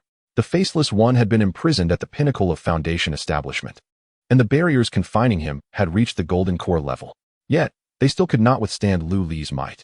Such combat prowess that transcended realms suggested that the newly appointed Lord of Moon Spirit City was indeed formidable. Sensing the gaze of the crowd upon him, Lu Li smiled faintly. Although he possessed the key to the restrictions, he chose to break them with sheer force, aiming to impress these scattered cultivators. It was a means of winning their hearts. As the barriers crumbled, the faceless one emerged from his confinement of nearly a century. Kneeling on one knee and expressing his gratitude, "Thank you for rescuing me, my lord." Lu Li nodded and led the group away from that place. Not far outside Moon Spirit City, Lu Li acquired an estate. He intended to allow these ruthless individuals to cultivate there. Once everyone was settled, Lu Li instructed the faceless one, "Compared to their misdeeds, yours are not too excessive. I shall not pursue your past, but do not let me down." The faceless one solemnly nodded. "Rest assured, my lord, I shall exercise my discretion." Lu Li patted the shoulder of the faceless man and handed him a vial of elixir. Though it was not the promised illusion pill, but rather a spirit-gathering pill that would aid in cultivation. "Take this to restore your strength. You are responsible for overseeing these individuals. Should any of them engage in wrongdoing, you are free to subdue or eliminate them, but you must provide me with evidence afterward. Given your capabilities, consuming the illusion pill would be a waste. If you are truly loyal to me, I assure you that I will assist you in breaking through to the golden core stage in the shortest time possible." The faceless man's eyes sparkled at these words. The implication was clear. he need not consume the career-ruining illusion pill, which was indeed a stroke of fortune. After Luli departed, the faceless man opened the vial in his hand, nearly dropping the pills in astonishment. Inside were an array of spirit-gathering pills, all adorned with intricate patterns. With such elixirs at his disposal, he was confident he could restore his strength within a month. The fact that the pills he casually picked were all engraved with patterns left the faceless man in awe of Luli's wealth. Aligning himself with such a lavish benefactor bodes well for the future. Hearing the commotion behind him, the faceless man's expression hardened as he scolded. What are you all clamoring about? Focus on your cultivation. Those who have yet to break through to the foundation establishment stage should strive to do so as soon as possible. And those who have already succeeded must not be idle. Hasten to restore your strength. What if our master requires us to act? Are you going to drag along these lifeless bodies?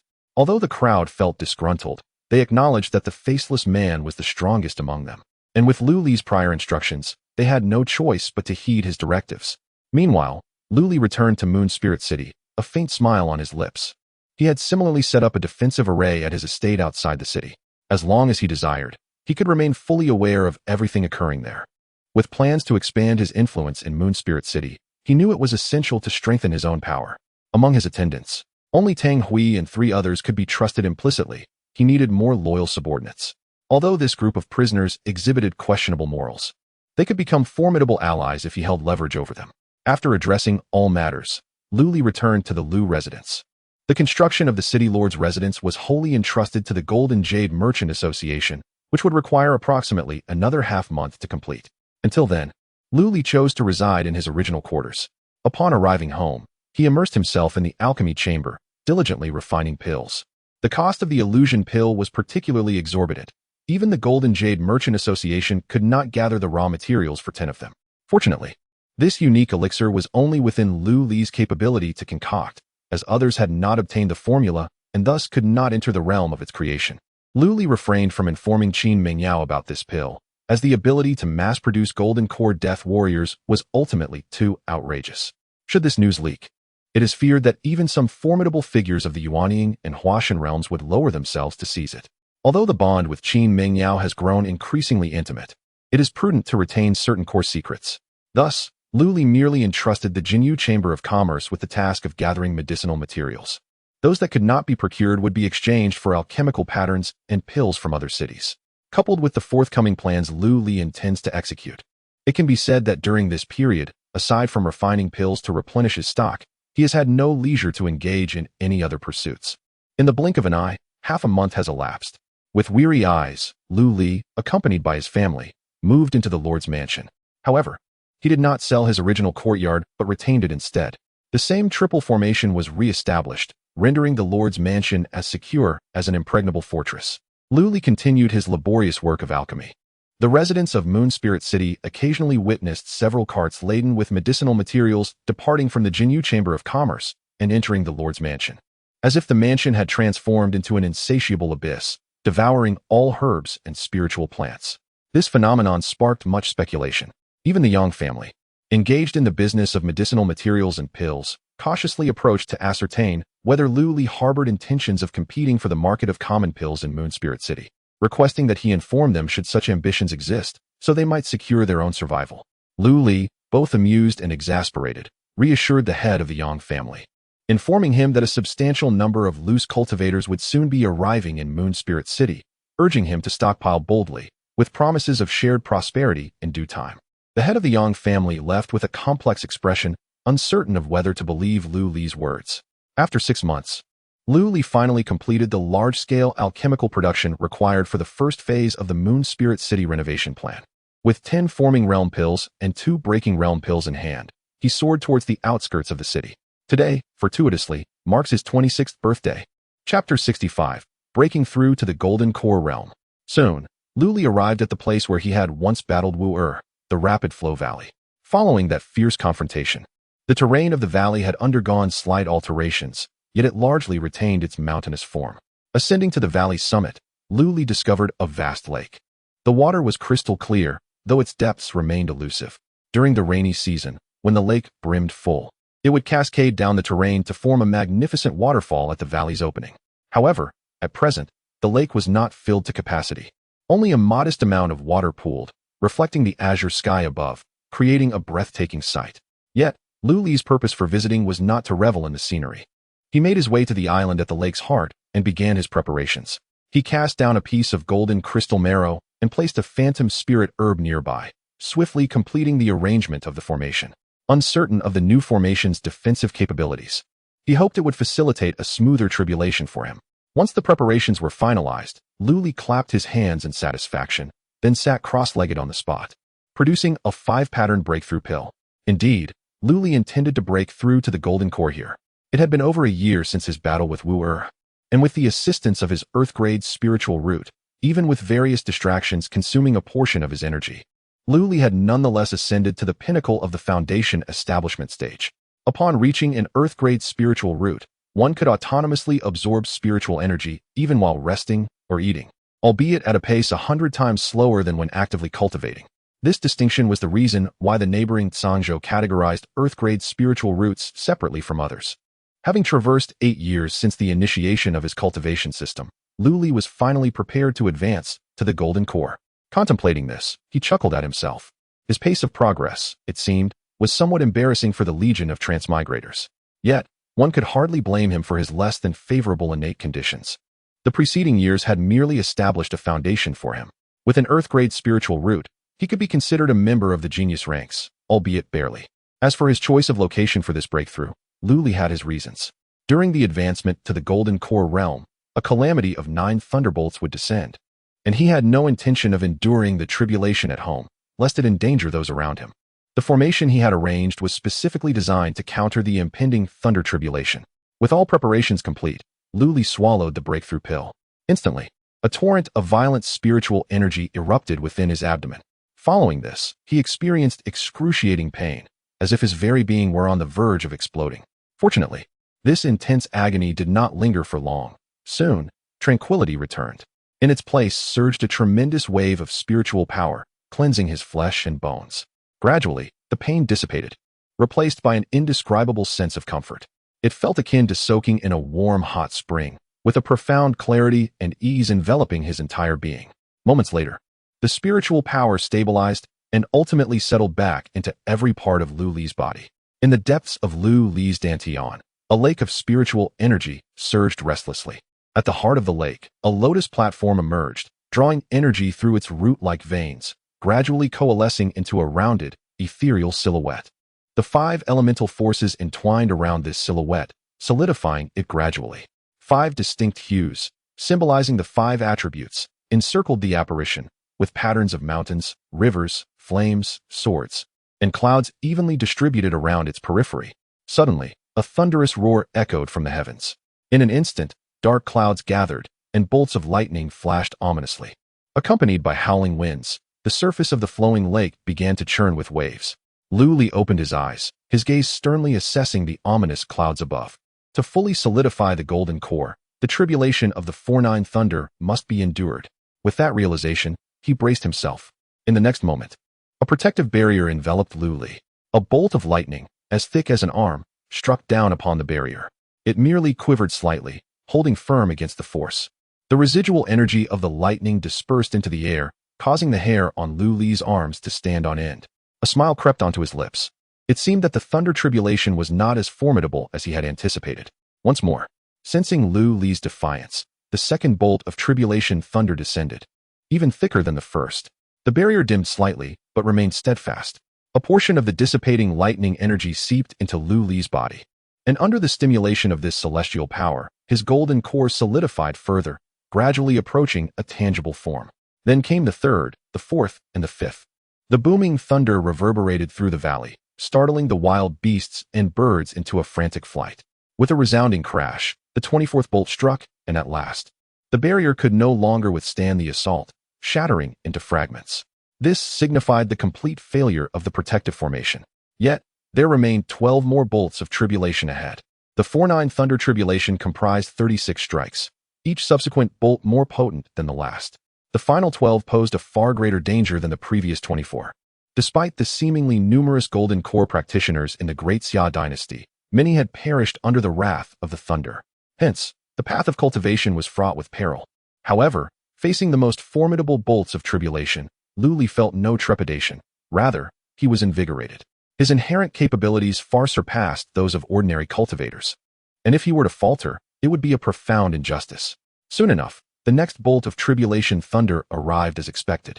With a focused thought, Lu Li unleashed his spiritual power, employing the bare form of the 5 animals refinement technique, choosing to endure this bolt head-on. The ferocious lightning instantly charred his skin, producing wisps of smoke. Though he appeared somewhat disheveled, he withstood the strike. The tingling sensation coursed through his body, and Lu Li sensed that his physical strength had significantly increased. Some fervent cultivators opt to undergo the entirety of their trials by lightning, refining their bodies through the tempestuous forces of nature to enhance their physical forms. Behind Lu Li, the colossal bear's phantom transformed into a deer, mending his bodily injuries. Simultaneously, the water and wood attributes of spiritual energy circulated within him, nourishing his flesh. When the next bolt of lightning descended, Lu Li had already restored his appearance to its original state, showing no sign of injury. Subsequently, he withstood 7 more thunderous trials with his corporeal form. However, Lu Li could sense that his body had reached its limits. The rate of recovery could no longer keep pace with the speed at which he sustained injuries. To endure further with mere physical resilience would be imprudent. With only 4 trials remaining, a defensive robe of yellow grade, gifted by Mu Fei Bai, manifested upon his body, while the cold moon jade belt at his waist radiated spiritual light, enveloping him in the power of the moonlight. Perhaps nearing the climax, the ominous thunderclouds remained reluctant to unleash a strike, yet a chilling force continued to coalesce within the darkened sky. In the next moment, the entire realm erupted in brilliance as a purple flash streaked across the expanse. A bolt of lightning, as thick as a human waist, transformed into a colossal python, descending with its maw agape towards Lu Li. With a grin, Lu Li unleashed his spiritual energy without reservation, crashing down upon the giant serpent. The collision sent waves surging across the surrounding lake, as though a torrential downpour had begun. Lightning flickered upon the lake's surface, and numerous fish floated, their bellies upturned, accompanied by the tantalizing scent of cooked flesh. 3 trials remained. Witnessing Lu Li's audacity to retaliate, the lightning-formed python emitted a silent roar towards the heavens before charging again. This time, Lu Li drew forth the Starshatter sword, executing the celestial sword technique to cleave the serpent in two. 2 trials left. The bisected python submerged into the stormy clouds only to re-emerge, now having transformed into 2 complete serpents, each one twice the size of its predecessor. The 2 colossal pythons surged towards Lu Li on either side, as if harbingers of annihilation. Lu Li raised an eyebrow, a sharp sword intent emanating from him, as if to pierce the very heavens. In the next instant, the radiance of the sword clashed with the lightning, enveloping the summit of the rushing valley in a dazzling spectacle. Time passed, and eventually, the ominous clouds began to disperse. Anyone near the rushing valley would witness a half-formed rainbow arching above. On the ravaged island at the lake's center, Lu Li stood with his sword in hand, exuding a profound aura. At this moment, within Lu Li, the golden core upon the lotus pedestal had fully materialized, adorned with intricate patterns of the 5 elements, emanating mysterious waves of energy. Today, he had achieved the golden core. Chapter 66. The production of golden elixir experts. Is this the golden elixir realm? Lu Li clenched his fists, feeling the abundant spiritual energy surging within him, and murmured to himself. He casually swung his sword towards the lake's surface, unleashing a sword aura that spanned dozens of yards, cleaving the water apart, much to the dismay of the fish within. However, Lu Li was greatly elated. His casual strike wielded tenfold the power he had previously possessed. If he were to unleash the full might of the celestial sword intent, he feared that the entire lake, and even the valley peaks, would be split asunder by a single blow. Should he engage Wu-Er at this moment? Lu Li was confident that he could claim his life with merely 3 strikes. Even against Haidafu, a body cultivator, he believed he could first land a formidable blow with the breaking barrier sword technique, and then similarly dispatch him with 2 more strikes. Prior to his breakthrough, Lu Li's combat prowess was already comparable to that of an ordinary mid-golden elixir cultivator, let alone now that he had ascended to the golden elixir realm. Lu Li opened the system panel to check his lifespan following the breakthrough. Lifespan, 26-10-40. Cultivation, golden elixir first layer. Comprehension, 50. Analogous understanding. Spiritual root, earth grade lower tier, 5 elements spiritual root. Partners, Mingyue, Qinlan, Xiaoying, Qingqing, Yuping, Luyun. Ning Miao Miao. Offspring, Lu Ming, Lu Lan, Lu Yu, Lu Qingnong, Lu Xing. Lu Hanyue, his total lifespan had already surpassed a millennium. For Lu Li, who had lived less than 50 years across 2 lifetimes, this was an almost fantastical figure. It felt as though he could never exhaust it. Content. Lu Li departed from the summit of the rushing valley, unaware that a dark shadow had quietly surfaced from the water, its gaze fixed on the direction he had taken. Following his elevation to the golden elixir realm, Lu Li's overall strength had significantly surged, and he soon arrived at the estate where the thousand-faced man and others were housed. Half a year had passed, and these individuals had restored their strength to previous levels, with 23 reaching the foundation establishment stage. Lu Li selected 10 prisoners at the early foundation establishment level, intending for them to consume the illusory realm pill. After binding their hands and feet, and employing a manipulation array to suppress them, he compelled them to ingest the pill. The moment they swallowed the elixir, their veins bulged. Their expressions contorted in agony, appearing both painful and terrifying. In their suffering, their limbs began to thrash uncontrollably, and their auras leaked out. Had it not been for the array suppression, the entire estate would likely have been reduced to ruins by their furious energy. Witnessing their torment, those present could not help but shudder. Yet Lu Li, with an impassive expression, spoke. Surely you do not presume that you can attain the power of the golden elixir realm without paying any price. This pill contravenes the path of cultivation, a deceitful means to achieve the golden elixir, allowing one to bypass the tribulation of thunder. If you endure, you may indeed reach the golden elixir stage. Fail to withstand it, and you shall meet a violent end. Oh, I almost forgot to mention, the higher your cultivation, the less pain you shall experience. This illusory realm pill is the final entry in the forbidden pill catalog of the 1,000-pill technique. Strictly speaking, this pill is a deviation from the norm, yet it has not reached the level of usurping the very essence of creation. In the southern regions, there are those who practice the macabre art of corpse manipulation, transforming bodies into elixirs of transcendent realms. The Tang sect, renowned in Shu for their expertise in mechanized puppetry, is equally capable of crafting automatons that rival these practitioners in prowess. One should not hastily judge Lu Li as cruel. Compassion is not meant for the wicked. Those who endure the trials are destined to survive, while those who falter may find themselves subjected to further concoctions of boundary-breaking elixirs. After all, there are still over 10 candidates remaining. Witnessing Lu Li's calm demeanor while uttering such chilling words sent a shiver through the hearts of all present, including the faceless man. A flicker of relief washed over the faceless man, grateful that Lu Li had promised him immunity from such elixirs. The physical torment was secondary. His primary concern was the desire to continue his cultivation journey, lest he be forever stymied. As time passed, the sun set and rose again, marking the quiet passage of a day and night. The lamentations of the 10 gradually subsided, though 2 succumbed to the unbearable agony, perishing on the spot.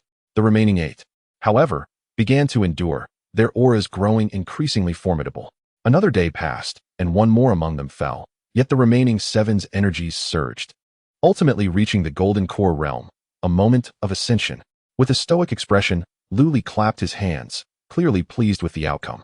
A 30% attrition rate was commendable, considering they were merely at the foundation stage. Had they been at mid-foundation, it was conceivable that none would have perished. However, those capable of reaching the mid-foundation stage possessed inherently superior qualities. Should they attain the late foundation stage, they would enjoy privileges akin to those of the faceless man. The expressions of the 7 prisoners who had broken through to the golden core were a tapestry of emotions. On one hand, they were genuinely grateful to Lu Li for facilitating their advancement. Otherwise, given their potential and the toll on their lifespans, they might never have touched this realm in their lifetimes. Yet, the fact that Lu Li had not forewarned them of the life-threatening risks was infuriating. They were human, after all, and despite their oaths of loyalty to Lu Li, they could not suppress their indignation. However, bound by the constraints of their solemn vows, they could not express their ire. Lu Li understood the wisdom of balancing discipline with reward. With a grand flourish of his hand, a multitude of weapons materialized before them. Each weapon resonated with a potent spiritual essence, clearly of the level of spiritual artifacts. Among them were several mid-tier yellow-grade spiritual tools for them to choose from, perfectly suited for equipping this motley crew, selected from the armory of Moon Spirit City. Regardless, the vast majority of them would eventually serve a century in Yunju Prefecture. Thus their situation could hardly be considered as the misuse of public resources. From this day forth, you shall be regarded as members of the Yueqing Guard in our city. Lu Li had no intention of handing them over to the governor of Yunju just yet. It was a time of necessity for talent, and he preferred to utilize them for a few years first. This course of action notably eased the spirits of the crowd. Their cultivation had also seen an elevation, and they had access to spirit tools. While the master may have been somewhat stern, he treated them fairly well overall. For a moment, they cast aside the memories of their fallen comrades. If they could survive, why couldn't the others? Their own fate was a matter of fortune. Who could they blame? They expressed their gratitude to the master. Meanwhile, the faceless one looked on with envy, yet Lu Li remained silent, and he did not dare to ask for anything. To his surprise, Lu Li produced a breaking realm pill and a yellow-grade defensive spirit tool purchased from the Jin Yu Chamber of Commerce, presenting them to the faceless one. You have performed admirably during this period. This is your reward. Find a suitable time to adjust yourself and proceed to the hard island of the Bending Flow Valley, where I have left a protective formation to withstand the Golden Core Thunder Tribulation. Upon hearing this, the faceless one was instantly overwhelmed with excitement, nodding fervently. Thank you, Master, for your generous bestowal. Should I manage to break through to the Golden Core, I shall dedicate my every effort, braving any peril without hesitation. Chapter 67. The psychological activity of Lu Linglong. Lu Li returned to Moon Spirit City accompanied by 7 Golden Core cultivators, instantly causing a stir. Qin Mingyao promptly sought him out, inquiring, "Where did you find these individuals?" "They are 7 Golden Core experts. Consider the Moon Spirit sect. Apart from the elders of the 7 peaks, the sect master, and the Grand Elder, there are no other Golden Core powerhouses. It is rumored that Lu Li's sister, Lu Linglong, has also recently broken through to the Golden Core stage, though the veracity of this news remains uncertain. Lu Linglong's situation is quite unique. The sect master, Jiang Ningyue, protects her fiercely, seemingly fearful of her being taken away. The presence of these 7 Golden Core cultivators, combined with Lu Li's own Golden Core combat prowess, is sufficient to overturn the power dynamics of an entire city." As this conversation progressed, Qin Mingyao sensed that Lu Li's aura was somewhat obscure, and she found herself unable to fully discern his cultivation level. Being a person of keen intellect, she quickly deduced the implications and, in astonishment, exclaimed, "Have you broken through to the Golden Core?" Lu Li responded with a smile, "It was merely by chance." Qin Mingyao, having experienced much of the world, swiftly regained her composure after a brief moment of shock. She regarded Lu Li with newfound interest, saying, "I did not expect you to break through to the Golden Core so swiftly. I had thought it would take you at least 5 more years." Lu Li, with a flicker of thought, replied with a smile, "I wonder if the matter you mentioned previously still holds true?" Qin Mingyao paused, then covered her mouth with a light laugh. "Oh dear, I have been so busy preparing for the business conference that I forgot which matter you are referring to." Master Lu. Lu Li was alluding to the promise of marrying Qin Mingyao upon breaking through to the Golden Core, and it was evident she remembered, playfully deflecting the topic. It appears that the strength he had displayed was still insufficient to captivate this noble-born lady. After all, she is a princess, and despite her family's decline, she still possesses the ability to summon formidable figures such as Wei Ting, a half-step transformation god expert. Her capabilities are indeed remarkable. Thus, it would be prudent to let this matter rest for the time being, as he was in no rush. With this thought, Lu Li skillfully diverted the conversation. "Since President Qin does not recall, let us discuss how to implement the development plans for Moon Spirit City." Upon hearing this, Qin Mingyao adopted a serious demeanor. "Since you proposed this idea, I instructed the business association to start accumulating resources. I believe completing the first step should not pose significant issues. The challenge lies in creating an opportunity or a gimmick to attract wandering cultivators from surrounding cities, which would save on promotional expenses." Lu Li pondered, stroking his chin. Qin Mingyao was right. This indeed posed a problem. Even if he disseminated relevant information, it might not reach far. Wandering cultivators from other cities would not likely travel to Moon Spirit City based solely on dubious news. Just then, a gentle voice resonated from above, prompting both to look up and see Jiang Ningyue approaching, accompanied by a cold-faced woman. Lu Li's eyes widened in astonishment. The woman beside Jiang Ningyue was none other than her sister, Lu Linglong, whom she had not seen for nearly 8 or 9 years. Compared to her demeanor 8 years prior, Lu Linglong had shed the innocence of youth, now exuding an ethereal grace. With her strikingly beautiful and cold visage, she seemed to rival Jiang Ningyue in allure. However, what astonished Lu Li even more than Linglong's transformation was the radiant halo above her head, a resplendent, multicolored aura. Lu Li could not help but inhale sharply. Although he was aware of his sister's exceptional potential, even having been personally guided by Jiang Ningyue at the Moon Spirit Peak, he had not anticipated that her talents would ascend to such heights. The multicolored halo indicated that, regardless of her appearance and cultivation level, Her spiritual root could not possibly be less than that of the heavenly grade. This meant that his sister possessed at least a heavenly grade spiritual root. Linglong. Lu Li waved enthusiastically at his sister, overwhelmed with joy. His expression mirrored that of a child left in the village, joyfully welcoming a long-absent family member. The delight on Lu Li's face did not escape the notice of the two individuals in the sky. As they observed Lu Li waving, Jiang Ningyue's lips moved, her voice reaching Lu Linglong's ears. Your elder brother has also become a golden core cultivator. I never imagined he would exhibit such childish behavior. Meanwhile, the icy demeanor on Lu Linglong's face crumbled under Lu Li's exuberance. Lu Linglong's feelings towards Lu Li had long surpassed the bounds of ordinary sibling affection. After all, Lu Li was merely an adopted son taken in by her parents during her childhood. Whenever she was bullied by the local rascals, Lu Li was always the first to stand up for her. Over time, he had planted a seed of affection deep within Lu Linglong's heart. After being brought to the Moon Spirit sect, Lu Linglong, due to her exceptional aptitude, was accepted into the inner sect as a direct disciple, while Lu Li was expelled after just a year. At that moment, Lu Linglong resolved to reach the golden core stage and bring Lu Li back to the sect. What did it matter if Lu Li faltered in his cultivation? With diligent practice, she could always seek out rare materials to enhance his abilities, even if it meant accumulating spirit stones to elevate him. This was her initial aspiration. However, after Lu Li descended the mountain, it was as if he had entered a new realm. Not only did he rapidly advance in cultivation, but he also took several wives. During that period, Lu Linglong's spirits were considerably dampened. How could it be that she, who had spent the most time with her brother, was so easily surpassed by others? Feeling resentful, Lu Linglong refrained from descending the mountain to see her brother, instead entrusting her congratulations to senior sister Lu Yun.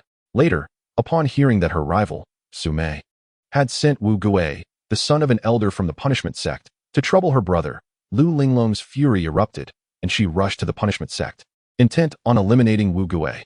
Then, Sister Lu Yun suddenly informed her that Lu Li was preparing to come to the Moon Spirit sect to marry her. At that moment, Lu Linglong's defenses crumbled entirely. She began to question the purpose of her cultivation, and a myriad of inner demons began to arise. Fortunately, with the protection of her master and her own diligent efforts, she managed to avoid falling into the depths of madness. In an unexpected turn of fate, after overcoming her inner turmoil, Lu Linglong experienced a significant enhancement in her cultivation. Even her body underwent subtle changes that were imperceptible to outsiders. Deep within her spiritual roots, an essence of extreme cold began to coalesce, gradually spreading throughout her entire being. This transformation was undetectable even to Jiang Ningyue, who merely believed Lu Linglong possessed an exceptional ice spirit root. This chilling essence also influenced Lu Linglong's mindset, rendering her heart increasingly indifferent. Thus, upon hearing news of Lu Li, she felt little emotional turbulence. During her visit to Moon Spirit City, Lu Linglong convinced herself that she could suppress her fervent feelings and face her former elder brother with a cold demeanor. However, as Lu Li called her name, Linglong, it pierced through the icy layers encasing her heart like a searing arrow. Lu Linglong swiftly descended, transforming into a streak of ice-blue light, her speed reaching its zenith as she rushed towards Lu Li. He felt a bone-chilling aura enveloping him, so potent that it triggered his innate sword intent to rise in defense. Yet, Lu Li forcibly suppressed the tumult within, extending his arms towards the radiant blue light. In the next moment, a soft figure leaped into his embrace, dissipating the coldness entirely, leaving only the warmth of her trembling form as she uttered, "Brother." Chapter 68. The Triad Conference. Upon witnessing the scene, Jiang Ningyue and Qin Mingyao exchanged a glance before departing from the location. Qin Mingyao extended an invitation to Jiang Ningyue to enjoy a brief respite at the Golden Jade Chamber of Commerce, confident that Lu Li would soon arrive. Half a day later, Lu Li approached, rubbing his nose, his expression somewhat awkward. Curious, Qin Mingyao inquired, "That must be your sister, Lu Linglong, right? She wept so passionately for you. You ought to feel quite fortunate." Jiang Ningyue turned to Lu Li, asking, "Where's Linglong now?" Lu Li clasped his hands respectfully and replied, "Linglong remained at the city lord's residence, expressing her desire to become better acquainted with her sisters-in-law." Despite his words, Lu Li couldn't help but feel a twinge of worry. Would they clash? It seemed that even all his wives combined would struggle to contend with Linglong. Even Lu Yun had only reached the 8th level of foundation establishment. To be frank, Lu Li had previously been an emotional novice, oblivious to the intricacies of Linglong's feelings toward him. However, he had since evolved significantly, and to claim ignorance of Linglong's affection would be naive.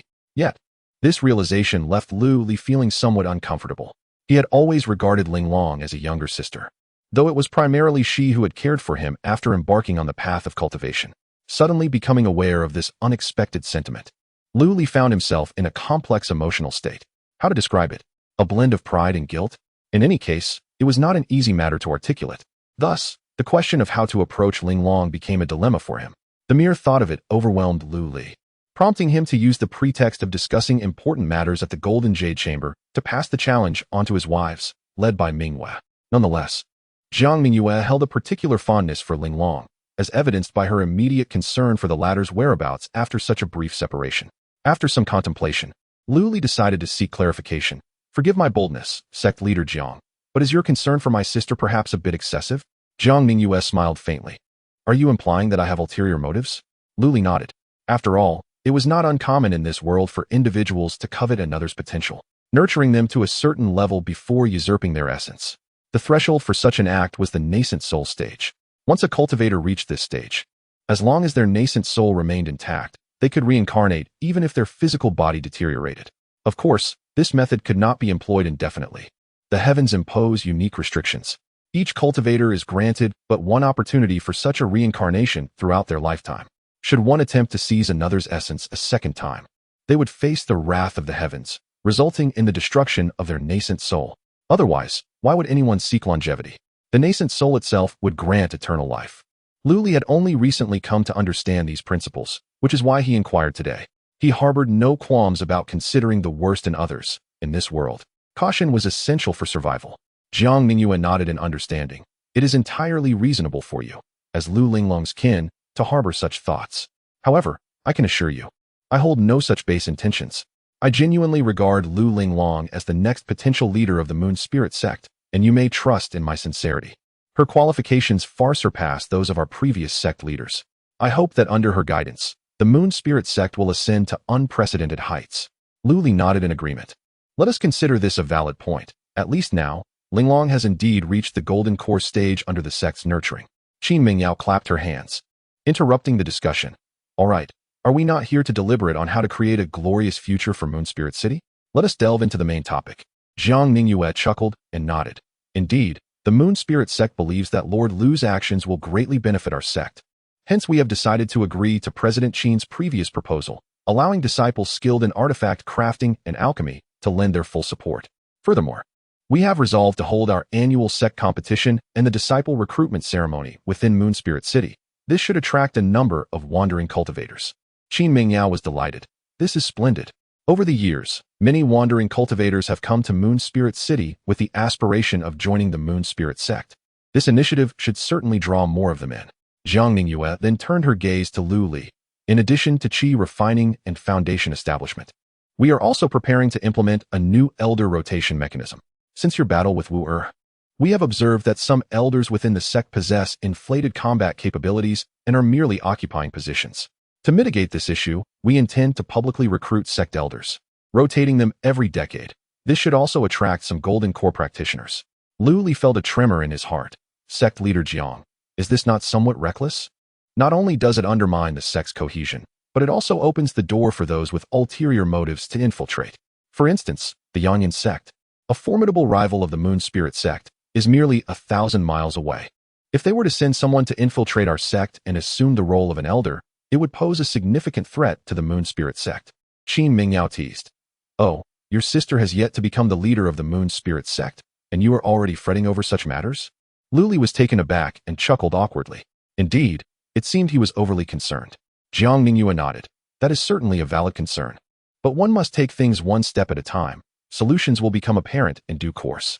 Without change, we shall forever remain stagnant. Lu Li gave Jiang Mingyue a thumbs up. After discussing some finer details, Lu Li and Jiang Mingyue departed from the location. Upon exiting the Golden Jade Chamber of Commerce, Jiang Mingyue soared into the air and addressed Lu Li. Lord Lu, there are pressing matters within the sect that require my attention, so I shall take my leave first. Linglong's words suggest that she has not seen Lord Lu for quite some time. She may be reluctant to return at this moment, so let her remain here a bit longer. I appreciate your concern, Lord Lu. Lu Li smiled and clasped his hands in respect. I bid you farewell, sect leader Jiang. Upon Jiang Mingyue's return, Lu Li hurried home. anxious that nothing untoward would occur. Upon reaching the front courtyard, he found no scene of chaos as he had imagined. Ignoring the greetings from the household servants, he made his way straight to the rear courtyard, where an unexpected sight greeted him. Lu Linglong cradled the youngest, Lu Hanyue, in her arms, while her hands were being tugged by the smaller Lu Lan and Lu Yu, appearing somewhat constrained. Auntie, how did you conjure that ice flower? Can you make another one, please? Lu Lan whimsically pleaded, shaking Lu Linglong's arm. Meanwhile, Lu Hanyue, nestled in Lu Linglong's embrace, giggled incessantly, unwilling to relinquish her position. The eldest, Lu Ming, approached with a platter of fruit, standing obediently to the side. Auntie, these are spirit fruits. Do try some. Mingyue, Xie and others stood nearby, smiling as they beheld the scene. Lu Li sighed in relief. It was good that no conflict had arisen. Compared to 8 years ago, Lu Linglong exhibited less exuberance and more coldness, and he worried that this might create discord. However, Mingyue and the others seemed adept at handling the situation, employing the charm of children to their advantage. Lu Li's arrival caught everyone's attention, and Mingyue and the others bowed in unison. Husband Lu Lang, sir. Upon seeing Lu Li return, Lu Lan immediately abandoned her pursuit of ice flowers, dashing towards him. Daddy. Lu Li scooped her up, playfully pinching her small nose. Were you good while Daddy was away? Lu Lan nodded vigorously. I was very good. Lu Hanyue, still in Lu Linglong's arms, began to squirm, prompting Lu Linglong to bring her over to Lu Li, who received her eagerly into his embrace. With one porcelain doll in each arm, Lu Li caught a glimpse of Lu Linglong, who murmured something on the tip of her tongue but held back. Her elder brother now appeared to have a complete family, making her feel like an outsider in the rear courtyard. She pondered if it would be better to return to the Moon Spirit sect sooner. However, a mere glance from Lu Li was enough for him to discern his sister's thoughts. Thus, he dispelled her concerns with gentle words. Since you have come down the mountain, why not stay a while longer? Lu Yun, seizing the moment, wrapped her arms around Lu Linglong. Indeed, it's been ages since we sisters have seen each other. You don't intend to leave just yet, do you? Lu Linglong sighed in relief. Then, may I impose for a while? Chapter 69. Lu Ming's advancement. For the following 3 months, Lu Li's life settled into a tranquil rhythm, characterized by daily practices of cultivation and alchemy, accompanied by moments spent with his wife, children, and younger sister. Meanwhile, news from the Moon Spirit City began to circulate, yielding modest results. The number of wandering cultivators arriving at Moon Spirit City showed a gradual increase, as evidenced by the sales figures from various prominent families and the Golden Jade Commerce Association. As for the Lu family's enterprises, Lu Li entrusted their management entirely to Lu Yun. Speaking of Lu Yun, she had been united with Lu Li as a Dao partner for several years, yet there had been no sign of pregnancy. This was also true for Ning Miao Miao. In contrast, the bellies of Xia Ying and others seemed to grow larger by the day. In about 6 months, Lu Li anticipated receiving rewards such as enhancements to his spiritual roots. Since the issue did not lie with him, it must be with Lu Yun and Ning. Could it be that the higher one's cultivation, the more difficult it became to conceive? Lu Li found himself lost in contemplation. Outside the secret chamber, footsteps approached. Lu Linglong stood at the door, taking a deep breath. Just as she was about to knock, the stone door opened on its own. Lu Li greeted her with a warm smile, asking, "Is there something you need?" After a moment's hesitation, Lu Linglong nodded. "I have come to bid farewell to you, brother. It has been several months since I left the Moon Spirit sect, and I must return to continue my cultivation." Though her words conveyed determination, the reluctance in her eyes was almost palpable. Lu Li was taken aback, not expecting Lu Linglong to return to the mountain so soon. However, it was understandable. The spiritual energy on Moon Spirit Peak surpassed that of Moon Spirit City by leaps and bounds, so her early return was indeed beneficial.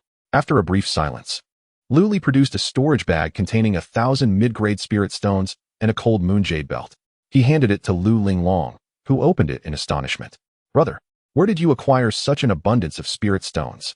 And this defensive spirit artifact seems to be of superior quality, even better than what my master personally crafted. I cannot accept this."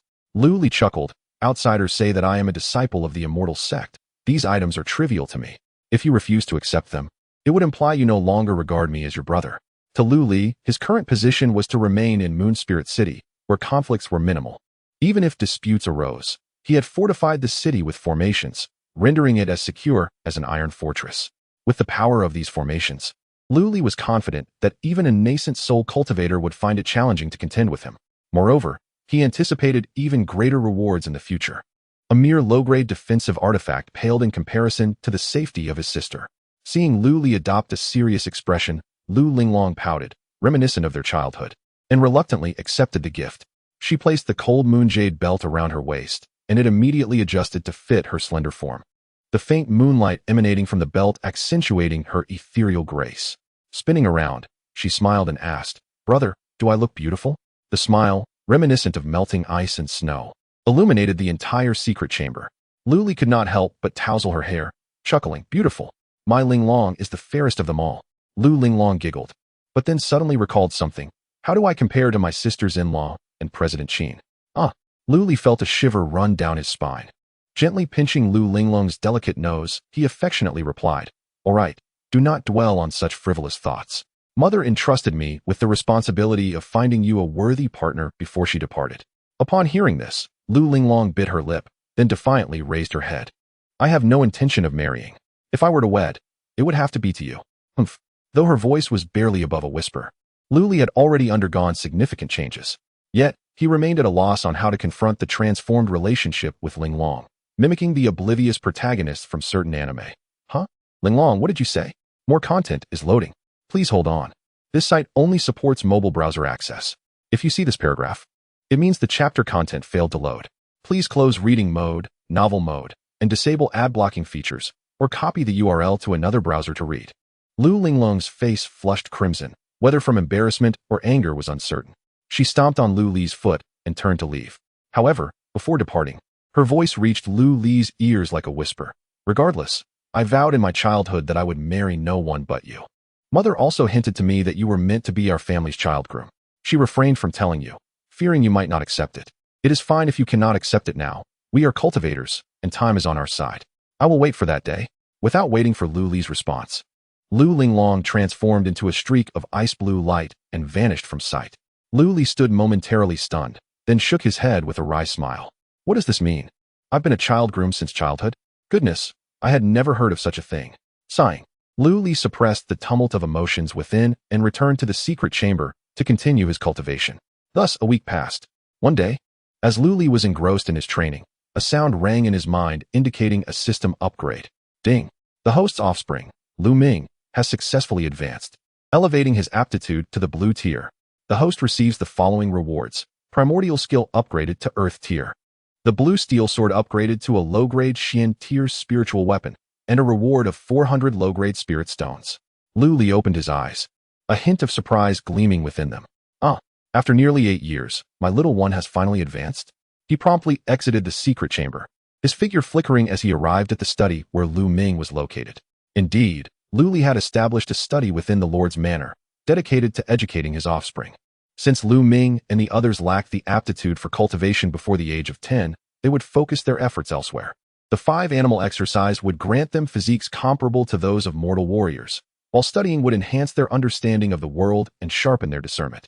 One need not elevate their cultivation to improve their aptitude. The malleability of children is indeed remarkable. Moreover, Lu Ming is quite commendable, possibly due to his status as the eldest son. At this moment, as the class had just concluded, Lu Ming was assisting the teacher in tidying up the teaching tools.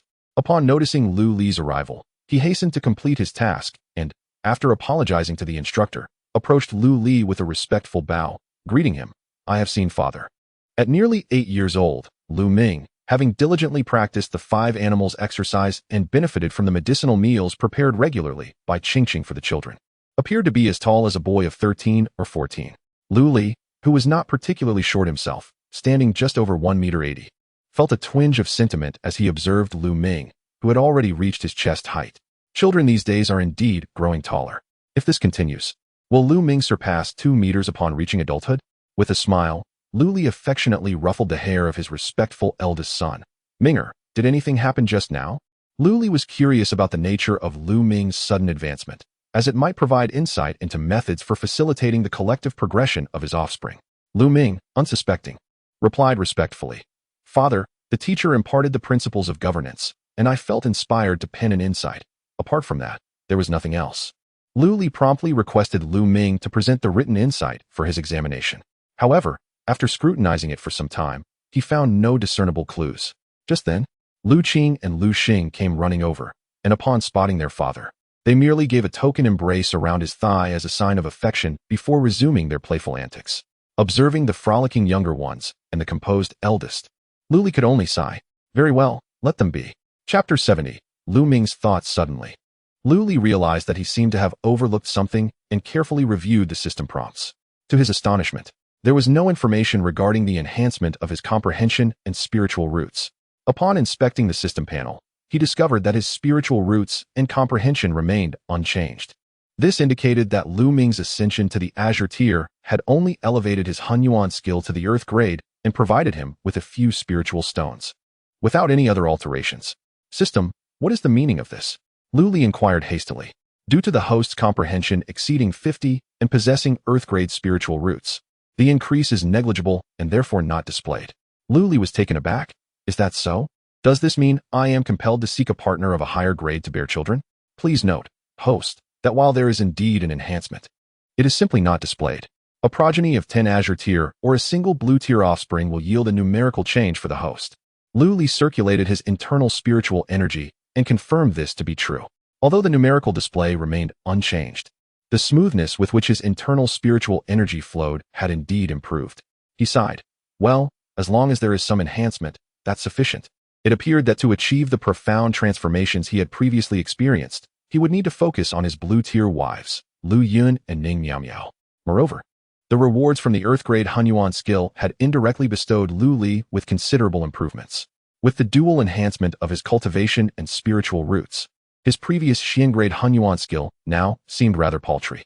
Upon returning to the secret chamber to commence his cultivation of the Hunyuan skill, Lu Li immediately sensed a marked difference. Although only one grade separated the Earth and Xian grades, the feelings evoked were worlds apart. Merely a flicker of thought was enough to summon the surrounding spiritual energy, which rushed toward him as if he were standing in a bottomless pit, voraciously consuming the essence of heaven and earth. The efficiency had increased tenfold or more. No wonder Wu-Er's son, Wu Guwei, could present Xian-grade techniques as bait, and the Golden Jade Merchant Guild occasionally offered Xian-grade techniques for sale. Yet, no one in the market could produce a single Earth-grade cultivation technique. Perhaps other cities might possess them, but at least in Yuling City, they were non-existent. Earth-grade techniques differ fundamentally from Earth-grade manuals. Techniques serve as the cornerstone of cultivation.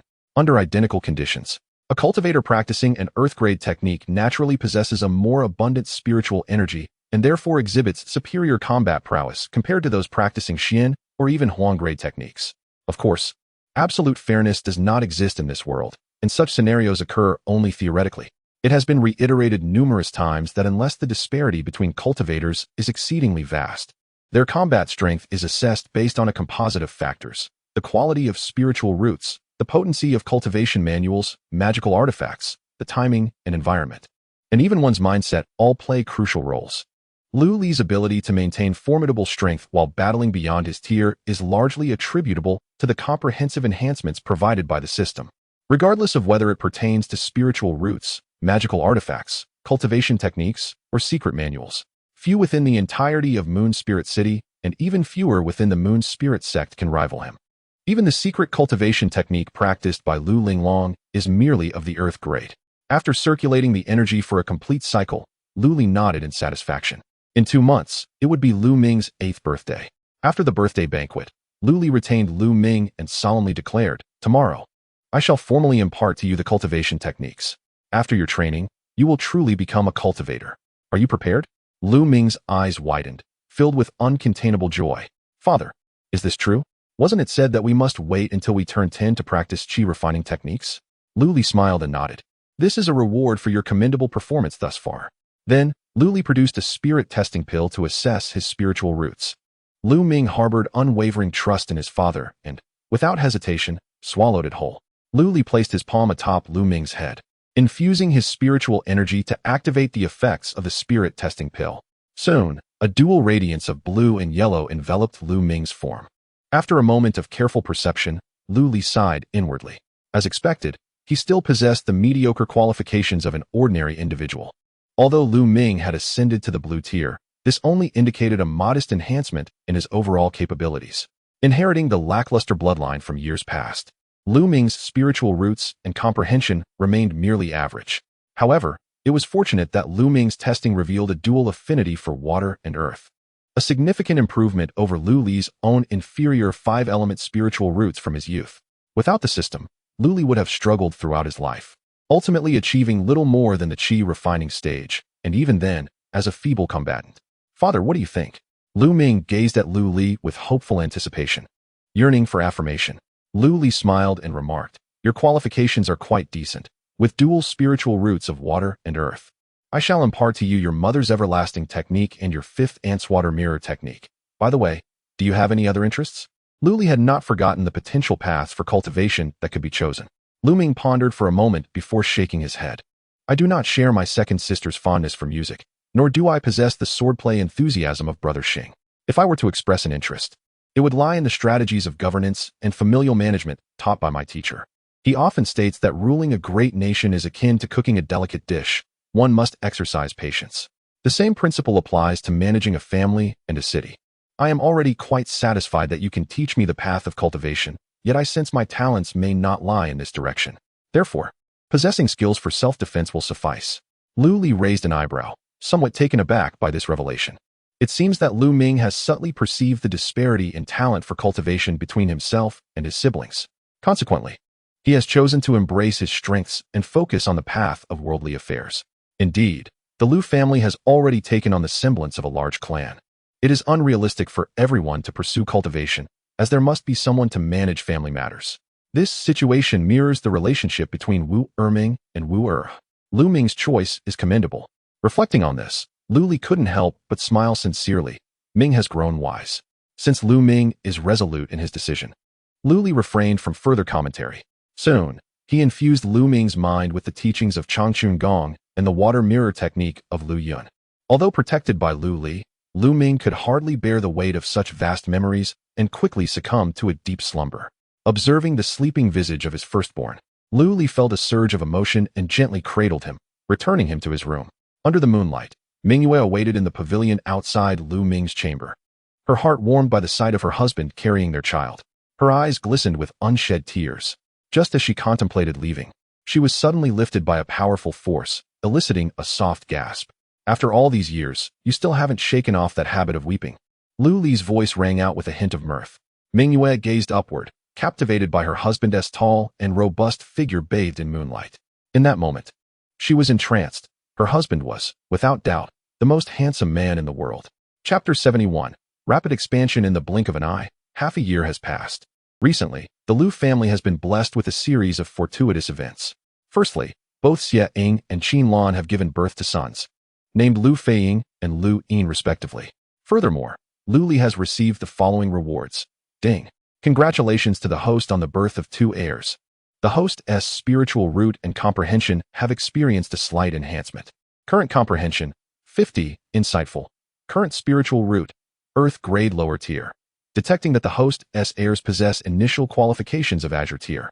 An additional reward is granted. 2,000 low-grade spiritual stones, a profound-grade spiritual artifact, the Eagle Shooting Bow, and the Water Dragon's Lament.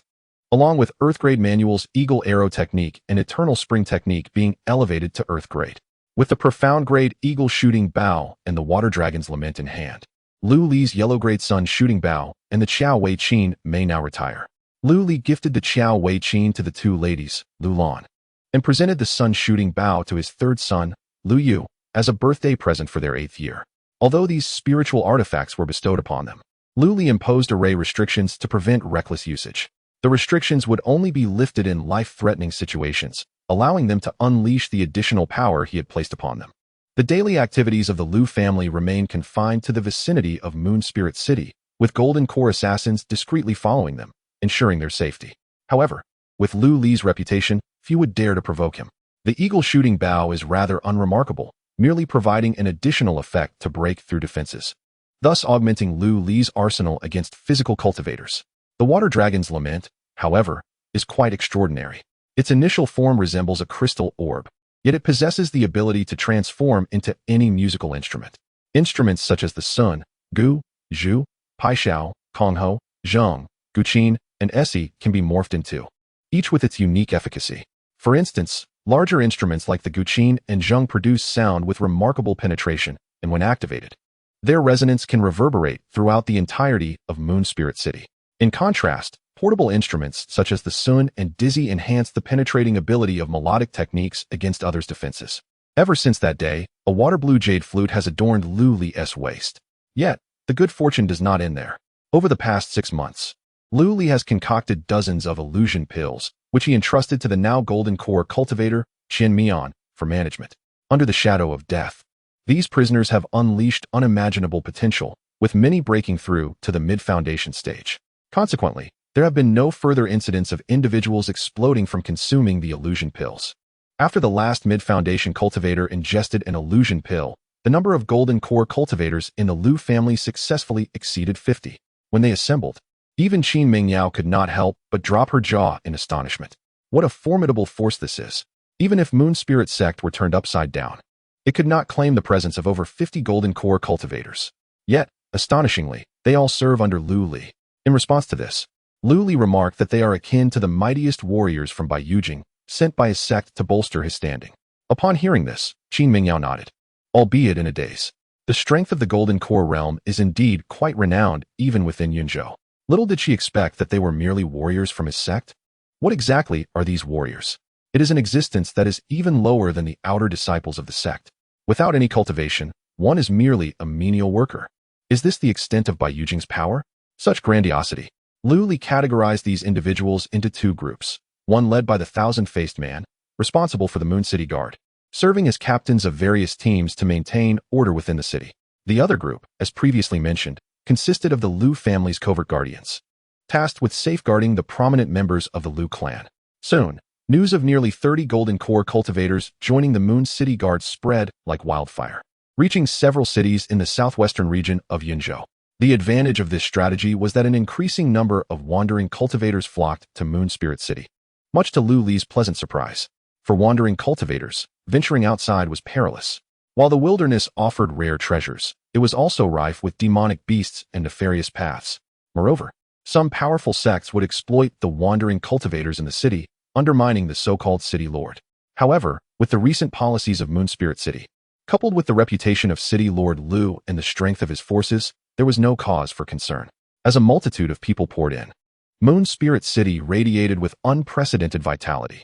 Merely the allure of joining the Moon City Guard and applying for positions as foundational servants of the Lu family drew hundreds of foundational cultivators, many of whom were at the late stage of foundational cultivation.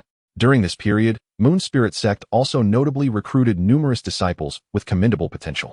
After having Lu Yun filter out those unsuitable, the foundational servants of the Lu family numbered over 200. This rapid expansion exceeded Lu Li's expectations. Even the prominent families of Yunzhou would hesitate to claim such audacity. Reluctantly, Lu Li had to impose stricter standards and implement a competitive mechanism among the servants. The capable would rise, and the inept would fall. Regular competitions would be held, utilizing an elimination system for the bottom ranks. Those ranking beyond the 100th position would see their spiritual stone stipend halved for that season. Those falling outside the 200 would be regrettably dismissed from the Lu family service and would need to seek other opportunities. Naturally, the few servants who had pledged their loyalty to him, like Tang Hui and others, were exempt from this rule. In the past 6 months, a structure known as the Arena of Combat was established in Moon Spirit City. This was spearheaded by Lu Li, in collaboration with the Golden Jade Chamber of Commerce and the Moon Spirit Sect. The design bore resemblance to the ancient Roman Colosseum from Lu Li's previous life, with seating sufficient to accommodate thousands of spectators. The arena was protected by the 5 elements spirit control array, which Lu Li had recently comprehended, and was maintained year-round by 10 Golden Core warriors. Even those at the peak of the Golden Core would find it impossible to shake this formation in the slightest. This initiative greatly ensured the safety of the spectators. In response to this, Qin Mingyao and the assisting El Buki were somewhat perplexed. Was Lu Li's extravagant expenditure in establishing this arena, dubbed the Colosseum, merely to provide a venue for his retainers to compete? Though it was previously mentioned that the recruitment of disciples and the hiring of elders by the Moon Spirit Sect would also take place in Moon Spirit City, this still seemed like a losing venture. To this, Lu Li merely smiled. It appeared that the concept of combat competitions had yet to take root in this world. Thus they remained oblivious to the immense profitability of such an endeavor. With 200 retainers to sustain, he would surely exhaust himself concocting pills. Even if he were to utilize the Qing Nong needle to enhance medicinal elixirs and profit from the price differential, it would still be insufficient to maintain stability. After all, The efficacy of the Qingnong needle in extracting pill toxins had its limits. Hence, Lu Li must devise a more sustainable means of generating wealth. Otherwise, the finances of the Lu family would swiftly plunge into deficit. According to the agreement, the Gold and Jade Merchants Association and the Moon Spirit Sect contributed the majority of materials and some labor for construction, while Lu Li allocated them a 20% share of the profits. The Lu family, in contrast, claimed a 60% share. Qin Mingyao and El Buki merely shook their heads, indicating their willingness to forego their portion. Naturally, Lu Li did not acquiesce to avoid future disputes. Subsequently, Lu Li took advantage of his position as the city lord to disseminate the news throughout the entire city. Thus, after a period of anticipation, the contest among the foundational retainers of the Lu family officially commenced. Chapter 72. Ascending once more 3 days later. Qin Mingyao and El Buki sat in an exclusive VIP room, gazing through the crystal windows at the magnificent view of the arena below. Observing the crowded seats surrounding the Colosseum, El Buki inhaled sharply, astonished by the formidable draw of Lu Li's initiative. It was remarkable how effortlessly he could summon thousands of wandering cultivators from the city to witness the spectacle. Although a significant number of attendees were Qi refinement practitioners, many foundation establishment cultivators were also scattered among them. The cacophony of voices filled the air, igniting an undeniable sense of anticipation. Those who have attended live sporting events or concerts can attest to the exhilarating atmosphere that envelopes the audience. Even those who previously held no interest in the games, or merely accompanied others, often found their emotions stirred by the vibrant ambience. In the entertainment-starved realm of cultivation, Lu Li's endeavor was indeed a refreshing deviation. Only Qin Mingyao, with wide, incredulous eyes, stared at Lu Li. As the head of the Jinyu Chamber of Commerce, she was acutely aware of the correlation between numbers and profit. Lu Li's arena was not a free venue. The ticket price appeared to be merely a spirit stone, increasing for closer seats, yet capping at no more than 10 spirit stones. With over 50,000 seats available, one could scarcely fathom the potential earnings. Could they truly amass 50,000 spirit stones or more in just half a day's time? Was this akin to seizing spirit stones? Good afternoon, esteemed friends. At that moment, a peculiar figure clad in distinctive attire appeared before the captivated audience. Dressed entirely in black, the man's figure was elegantly accentuated, and a striking red bow tie adorned his collar. Holding a long, drumstick-like object, he projected his voice throughout the arena. A peculiar wave of energy emanated, compelling the crowd into silence. Welcome to the Moon Spirit Colosseum. I am your host, Qin Mian, a golden core cultivator. During your cultivation journey, have you ever encountered the following dilemmas? Have you toiled in isolation for years, yet faltered in combat due to a lack of practical experience? Or perhaps, in a duel, you found yourself outmatched by unfamiliar techniques? Or do you feel lost on your path forward, unable to discern your direction? Here, fellow cultivators, you can safely observe battles between foundation establishment and even golden core practitioners, with myself providing commentary. By witnessing the conflicts of those at higher realms, you will not only enhance your combat experience, but also discover many peculiar methods within the cultivation world. Without further ado, let us welcome our first combatants, Zhou Yan, a late foundation establishment cultivator, and Yang Xiao, at the pinnacle of foundation establishment. Let us give them a warm round of applause. With Qin Mian's guidance and the encouragement of Lu Li's arranged supporters, thunderous applause erupted, instantly igniting the atmosphere in the arena. Did you hear that? The Golden Core Master is personally narrating the battles. Such an occasion is indeed rare. Indeed, the Spirit Stone Flower is indeed quite valuable. A chorus of animated discussions erupted. This is a confrontation at the pinnacle of foundation establishment, an opportunity they seldom witness. However, not all minds were focused on the spectacle. Hee, my dear companion beside me, with your exquisite beauty, how about we become partners in this journey? I apologize, but I am resolute in my intention to marry none other than Lord Lu Cheng. Please seek another. Loading more content. Please wait. This site only supports mobile browser access.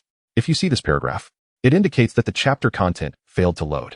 Please disable reading mode, browsing mode, and ad blocking features, or copy the URL to another browser for reading. Why must you be so steadfast? Are you not giving my family face? A burly man grinned menacingly as he reached towards the woman beside him. He was at the foundation establishment stage, while the woman was merely at the Qi refining stage. At such close proximity, he believed he could do as he pleased. In the next moment, however, his actions abruptly halted, his expression shifting to one of terror. A golden core cultivator donned in the attire of the Moon City Guard appeared on the rear balcony, shimmering spiritual light emanating from his hand, suppressing the man. This is the arena of the city lord. Anyone daring to act recklessly should prepare to spend a few years in prison. Fear not. This young lady does not fancy you. I, on the other hand, find you quite appealing, said the Moon City guard, licking his lips. The man instantly felt a chill run down his spine and obediently sat still, not daring to move an inch. In the VIP room, Qin Mingyao stared in astonishment at Qian Mian below. Where did you find such a talent? Lu Buqi suddenly realized. So, you had me concoct spirit tools for this purpose. Lu Li smiled. Qian Mian's attire and the object in hand resembled a tuxedo and a microphone. A fighting event without commentary would indeed be dreadfully dull. Judging by the audience's reaction, this endeavor has succeeded. In the future, even without extensive promotion, regular announcements will suffice to draw crowds to witness the matches. The battle below soon commenced, intertwined with Qian Mian's enthusiastic commentary. Under the relentless assault from competitor Yang Xiao, contestant Zhou Yin quickly found himself at a disadvantage. There remains a considerable gap between the pinnacle of foundation establishment and the later stages of foundation establishment. Alas, Yang Xiao, in his eagerness for victory, exposed a slight flaw, which Zhou Yin seized upon. A perfectly executed fire-blasting palm struck Yang Xiao squarely in the chest. The fire-blasting palm is a yellow-grade secret technique that, when combined with a fire element spiritual root, can inflict burns and vaporize one's spiritual energy. The tide of battle had turned, and Zhou Yin began to pursue his advantage. Could he truly overcome the odds and defeat Yang Xiao? Remarkably, Zhou Yin concluded the match with the ultimate move of the fire-blasting palm, wildfire sweeping the plains. Let us extend our congratulations to contestant Zhou Yin. The atmosphere in the arena became increasingly fervent. Combat embodies primal desires and ignites the passions of the crowd. After witnessing this match, Lu Li quietly departed from the arena. The gladiatorial arena constitutes merely a small facet of his wealth accumulation strategy. Thus, it is unnecessary to devote the majority of his energies to this endeavor. The true priority lies in the cultivation of his skills. After mastering the Earth-grade Hunyuan technique, Lu Li experienced a significant acceleration in his training pace. Successfully breaking through to the second layer of the golden core, a mere step away from his previous threshold. As one advances in their cultivation, the process invariably slows down. Achieving another layer within a mere 7 months is already commendable. At this rate, Lu Li anticipates that reaching the mid-stage of the golden core, specifically the 4th layer, will take no less than 3 years. However, this projection hinges upon the continued stability of his spiritual roots and comprehension. Should he make further progress, he believes he could enhance his growth even more rapidly. Consequently, upon his return, Lu Li shifted his focus towards Ning Miao Miao and Lu Yun. Ultimately, perseverance bore fruit, and the couple successfully welcomed a child. 10 months later, with the sound of a newborn's cries echoing from the delivery room, the system notification chimed once more. Ding! Congratulations, host, on the birth of 2 offspring. Hostess' spiritual roots and comprehension have been elevated. Current comprehension, 60, perceptive insight. Current spiritual root, Earth grade. Medium quality. Detected initial aptitude of host's offspring is blue tier, granting additional rewards. 4000 medium grade spiritual stones. Earth grade spiritual artifacts. Bagua robe, jade bone chain. Earth grade superior secret tome, Bagua diagram. Earth grade medium technique. Tying transformation technique. Chapter 73. The giant python in the mountains. This marked the first occasion where Lu Li gave birth to a blue tier offspring, and the rewards did not disappoint. First and foremost was the spiritual artifact, which reached the quality of an earth tier item. Lu Li immediately summoned the Bagua robe, and with a mere thought, it enveloped him seamlessly. The robe shimmered in a deep yellow hue, adorned with intricate Bagua patterns, radiating an ethereal light. The Bagua robe was impervious to water and fire, and could not be penetrated by blades or arrows. Even when Lu Li attempted to slice it with the shattered star sword, it remained unscathed. Moreover, the robe possessed a remarkable special effect known as 8 aspects. While referred to as a singular effect, it was somewhat misleading. Upon activation, it could summon 8 distinct hexagrams, each serving a different purpose. For instance, the Qian hexagram, representing the heavens, could transform a radius of 10 to even 100 miles into Lu Li's personal domain. To harm him, one would first need to breach this territory. Conversely, the Kuan hexagram, embodying the earth, allowed him to harness the power of the land to retreat instantly over vast distances. The remaining effects, including those of Sun, wind, Zhen, thunder, Kan, water, Li, fire, Jin, mountain, and Dui, marsh, are too numerous to recount in detail. Although activating an earth-tier spiritual artifact demanded significant energy, The Bagua robe still stood as Lu Li's finest defensive artifact thus far.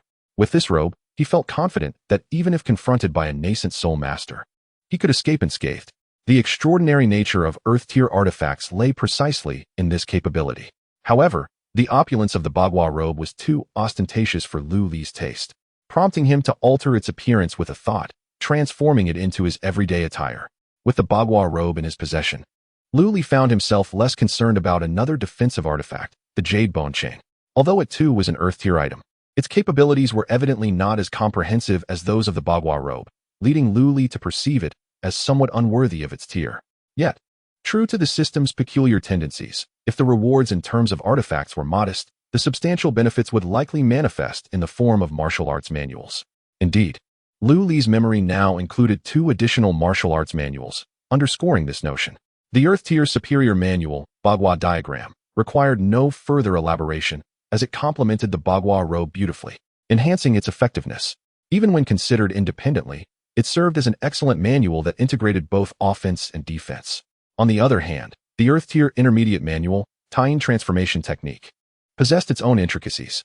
It focused on condensing spiritual energy into the essence of the Tying, boasting a strength far superior to that of typical martial arts. Its function resembled that of the protective chi for body cultivators or the sword chi for sword practitioners. However, it was regrettable that Lu Li seemed ill-suited for this technique. To harness its full potential, it was best suited for practitioners with water affinity or similar attributes, or those connected to the yin element. As the saying goes, every field has its expertise.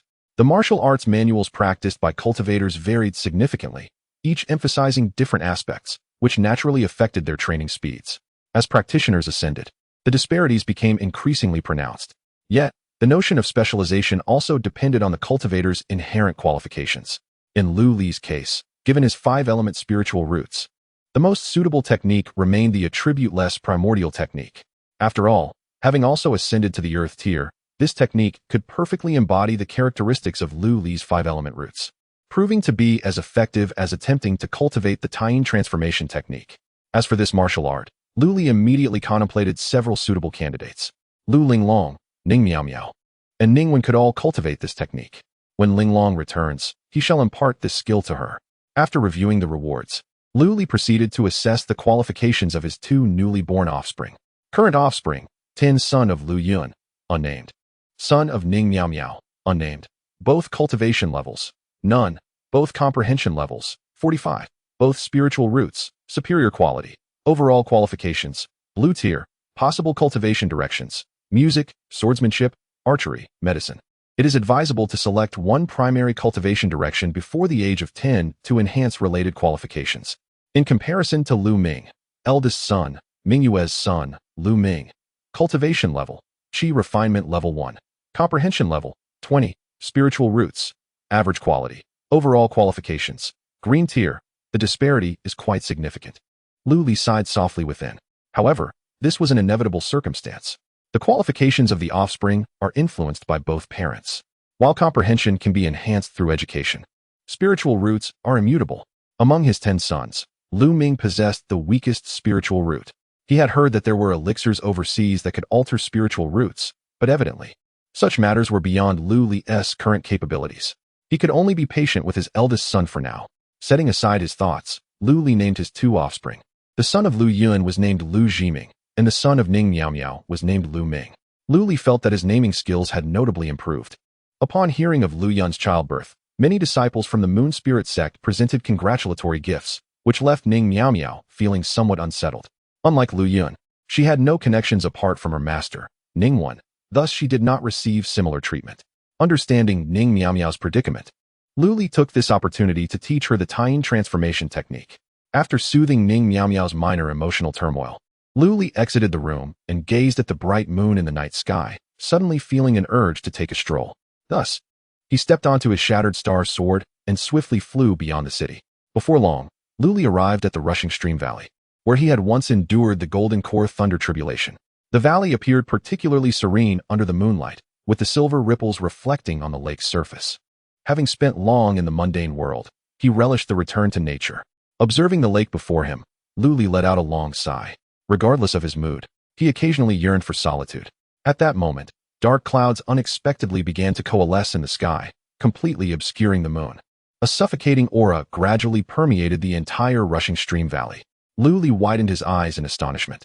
This fluctuation is one he experienced merely 2 years ago, and thus it is not easily forgotten. Clearly, someone is about to undergo the tribulation of the fourth lightning. Who dares to break through to the golden core stage in this place? Luli's spiritual sense, honed in the golden core realm, swept outward and swiftly detected the source of this anomaly. A massive serpent, its body glistening with a silvery hue, coiled within the tribulation formation he had originally set up. It was precisely because of this formation that he had failed to detect the beast sooner. The serpent curled its form, its true size obscured, yet judging by its head, comparable to a boulder, and its girth, akin to that of a century-old tree, the name of giant serpent could be aptly bestowed. What is this? A calamity of the colossal serpent? A shiver of apprehension coursed through Luli. He had not anticipated that a peak foundation establishment beast would be concealed here, poised on the brink of breaking into the golden core stage. Had it interfered during his own breakthrough, the consequences could have been dire. Nevertheless, since he was already present, Luli resolved to observe the spectacle of the beast undergoing its tribulation. It is said that a beast's tribulation is far more rigorous than that of a human. The truth of this remains uncertain. Should this giant serpent fail to transcend, he would acquire a peak foundation establishment beast's carcass, which is a treasure in itself, worthy of collection. Even if it succeeds, as the Lord of Moon Spirit City, it is his duty to ensure that a golden core beast does not roam freely near the city, threatening the safety of its inhabitants. Whether to drive it away or slay it depends on the serpent's demeanor during the encounter, provided it survives this lightning tribulation. Chapter 74. The transformation of the white python. A rumbling sound echoed through the heavens, where serpentine flashes of lightning danced. Luli intently observed the movements of the lightning. As the electric brilliance grew more intense, ultimately coalescing into a robust, pillar-like bolt of purple thunder. With a crackle, the lightning sliced through the void, descending with an ominous aura of destruction aimed directly at the colossal python. A flicker of trepidation crossed the creature's eyes, yet it raised its head defiantly, hissing at the purple thunder. In the next instant, a protective barrier flared to life, intercepting the initial strike of the tribulation. Luli raised an eyebrow, acknowledging that the might of this beast's tribulation was indeed more formidable than that of an ordinary cultivator. The physical prowess of demon beasts was inherently superior, and certain bloodlines possessed extraordinary abilities known as the demon race's divine arts. However, humanity's dominance over all beings was not solely reliant on brute strength. It was through the aid of talismans, spiritual artifacts, formations, and other external forces that humans established their supremacy. Most low-tier demon beasts relied solely on their innate cultivation. Attempting to learn the skills of humanity often yielded minimal results. As Luli pondered, half of the tribulation had already passed. The formation he had set up was finally unable to withstand the onslaught, shattering as the purple thunder struck the massive body of the python. The sound of crackling thunder filled the air as the creature writhed in agony, its once resilient scales fracturing to reveal tender, crimson flesh beneath. Letting out a pained roar, the python arched its neck, seemingly enduring tremendous suffering. Following this, several more bolts of tribulation descended, and upon the final strike of the fourth tribulation, the lightning dissipated. The sight of the python was distressing. Its formerly smooth and resilient skin was now marred with scars, drenched in blood. Even more shocking were the charred wounds on its abdomen, revealing glimpses of its innards. Despite its grievous injuries, the python had withstood the tribulation. Its wounds began to heal at an astonishing rate, and its aura surged rapidly. Yet, at that moment, Luli found himself in a quandary. Do not misconstrue his hesitation. It was not out of compassion, but rather a dilemma of whether to strike while the python was weakened or to wait until it regained its strength and reached the golden core realm. The disparity in value between the corpse of a peak foundation establishment beast and that of a golden core beast was considerable. The scales and hide of a peak foundation establishment python could at most be refined into low-grade spiritual artifacts, whereas those of a golden core beast could be transformed into high-grade spiritual artifacts. Contemplating this, Luli ultimately decided to bide his time. As the night wore on, dawn broke, and by the first light of morning, the python's injuries had completely healed. In the sunlight, the white scales glistened with a rich sheen of moisture, giving the creature an ethereal presence akin to that of a celestial beast. Luli could not help but muse that perhaps this was the form of the legendary Bai Nyangzi from his past life. He imagined that armor crafted from these scales would greatly enhance the elegance of his esteemed wives. At that moment, the python rose to its full height, its gaze directed toward Luli. Serpents employ their flickering tongues to perceive scents, their olfactory abilities far surpassing those of humans. During the tribulation, it had already sensed the presence of humans nearby. However, with the arrow drawn, it had no time to pay heed. Aware of being discovered, Luli emerged from the thicket with a slow grace, levitating as he gazed down at the colossal python. Their eyes met, and for a moment, silence enveloped them, akin to a tacit understanding between masters, where words were rendered unnecessary, each relying on their prowess to determine superiority. At that moment, the giant python suddenly lowered its head and spoke. Bai Ling pays her respects to her benefactor. Pardon? The melodious voice caused Lu Li to halt his motion of drawing his sword. What did you call me? The python offered no reply, gradually coiling itself, and in a swirl of white mist, transformed into a strikingly beautiful woman.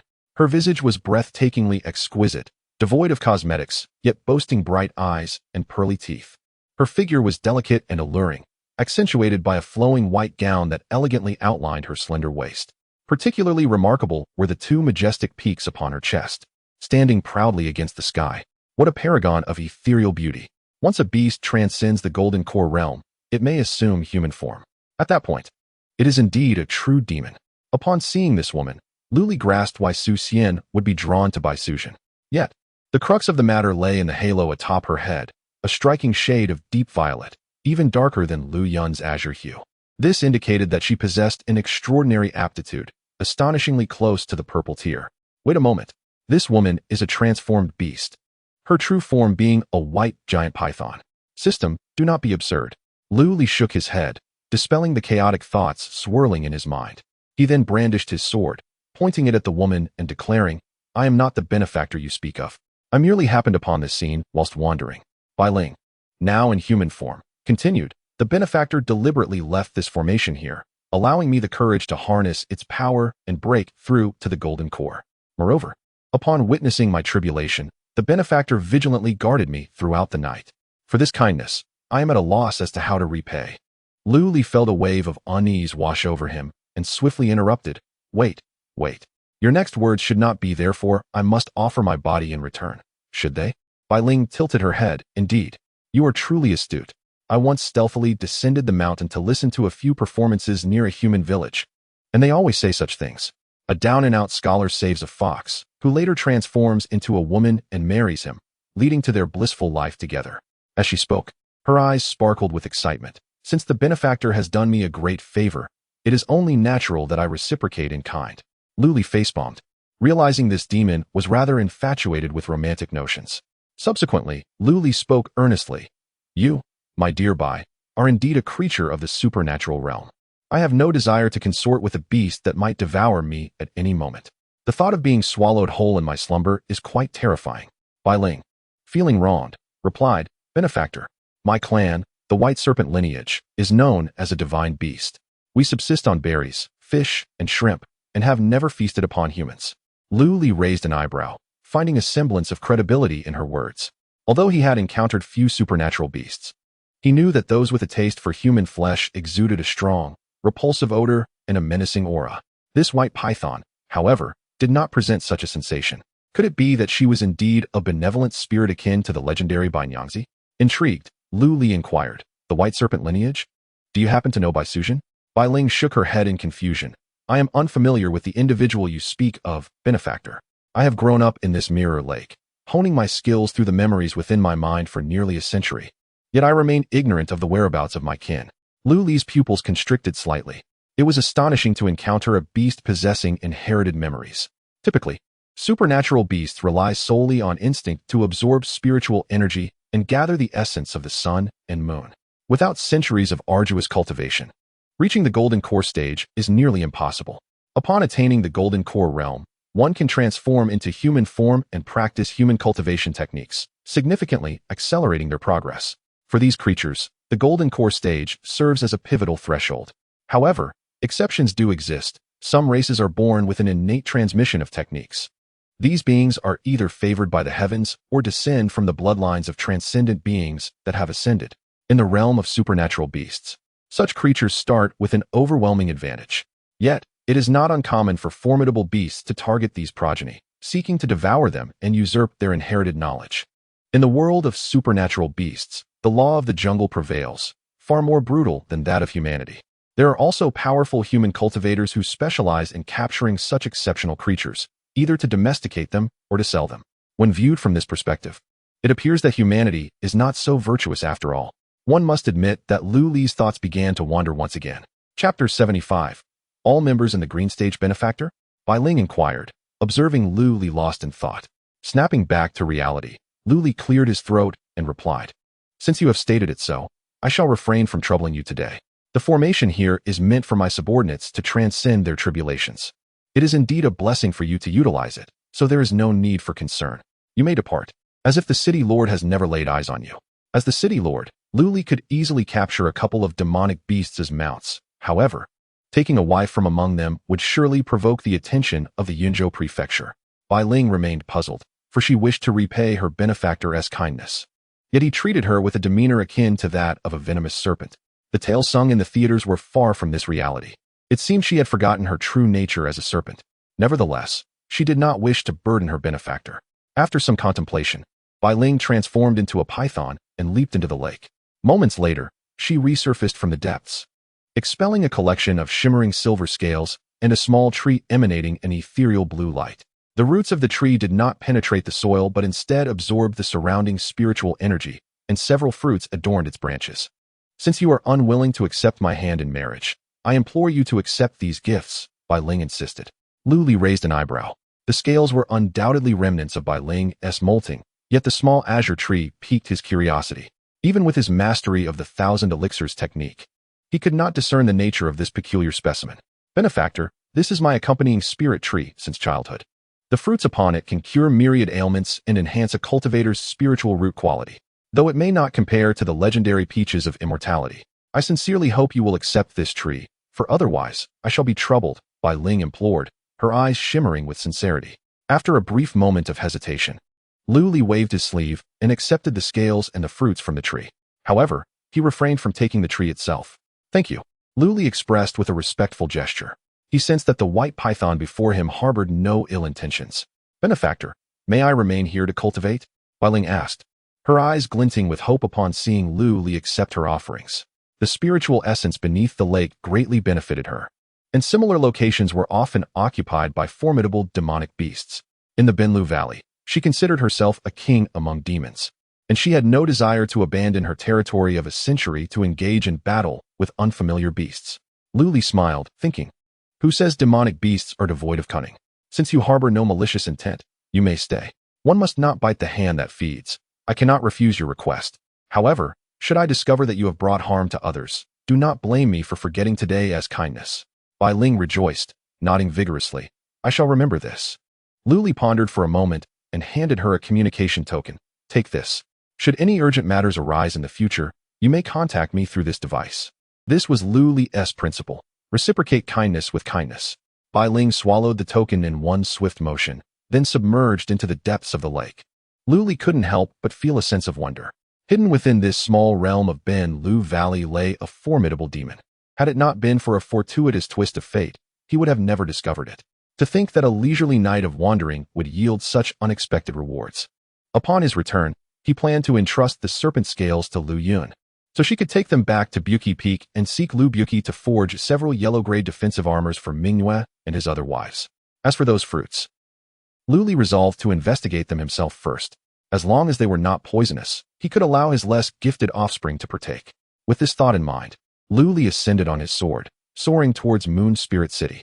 3 days later, Lu Li summoned Lu Ming, Lu Lan, and Lu Yu. They were among his offspring with comparatively inferior spiritual roots. "Father, Grandpa," the three exclaimed in unison, causing a smile to unconsciously form at Lu Li's lips. No matter how poor their roots, they were still his children. He seemed to finally understand Wu Er's protective sentiments. "Ming-er, Lan-er, Yu-er, today I have something wonderful for you," Lu Li declared, revealing 3 fruits radiating a ghostly blue luminescence. "Father, what are these? They smell delightful," Lu Lan inquired, adorably wrinkling her nose with curiosity. Lu Li gently patted Lu Lan's head, saying, "These are called Bai Ling fruits. You will understand once you taste them." Since the white python referred to itself as Bai Ling, it was entirely fitting for the fruit to bear the same name. Without hesitation, the 3 of them consumed the fruits. In the next moment, they began to undergo a transformation. "Father, I'm so hot," Lu Lan exclaimed. Her little face suddenly flushed crimson. And Lu Ming and Lu Yu were similarly affected.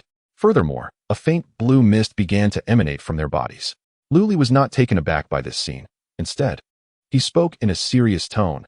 "Quickly circulate the 5 animals' body refinement technique to absorb it. This is a rare celestial fruit, and another opportunity like this may not come again." Upon hearing this, Lu Ming immediately urged his younger siblings, "Lan Mei, Yu, let us not disappoint father." "Yes, all right." Half a day later, 2 melodious system notifications resounded. Ding! Hosts Offspring Lu Lan and Lu Yu have successfully advanced. Their qualifications elevated to the Cyan tier. Host receives supplementary rewards. 100 Shadows step upgraded to Earth grade. Earth grade Eternal Spring technique further enhanced. The Firetail Zither and Sun Shooting Bow have ascended to low-grade mystic instruments, and the host is awarded 800 low-grade spirit stones.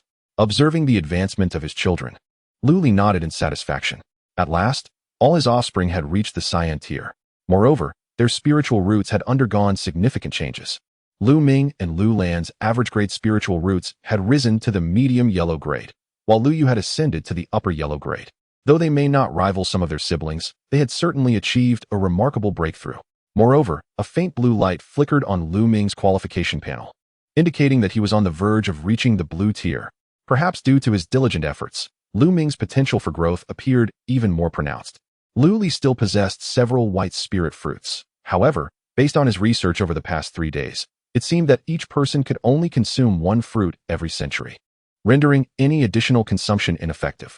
Otherwise, Lu Li would have resolutely endeavored to elevate Lu Ming to the blue tier, a small indulgence for his first offspring. Yet, with Lu Ming's 10th birthday approaching, once he surpassed this milestone, his qualifications would solidify entirely. Even Lu Li, a father of a rather serene disposition, decided it was time to take some action. Observing the 3 slumbering figures, Lu Li infused his spiritual energy to awaken Lu Ming. "My dear, do you wish to advance further?" Lu Ming's gaze shifted from confusion to determination. "Father, I certainly wish to." Lu Li smiled reassuringly. "That's splendid. Starting tomorrow, I shall commence your special training, so prepare yourself mentally." For reasons unknown, Lu Ming, who had always held Lu Li in high regard, felt a shiver run down his spine at the mention of this special training. What could it possibly entail?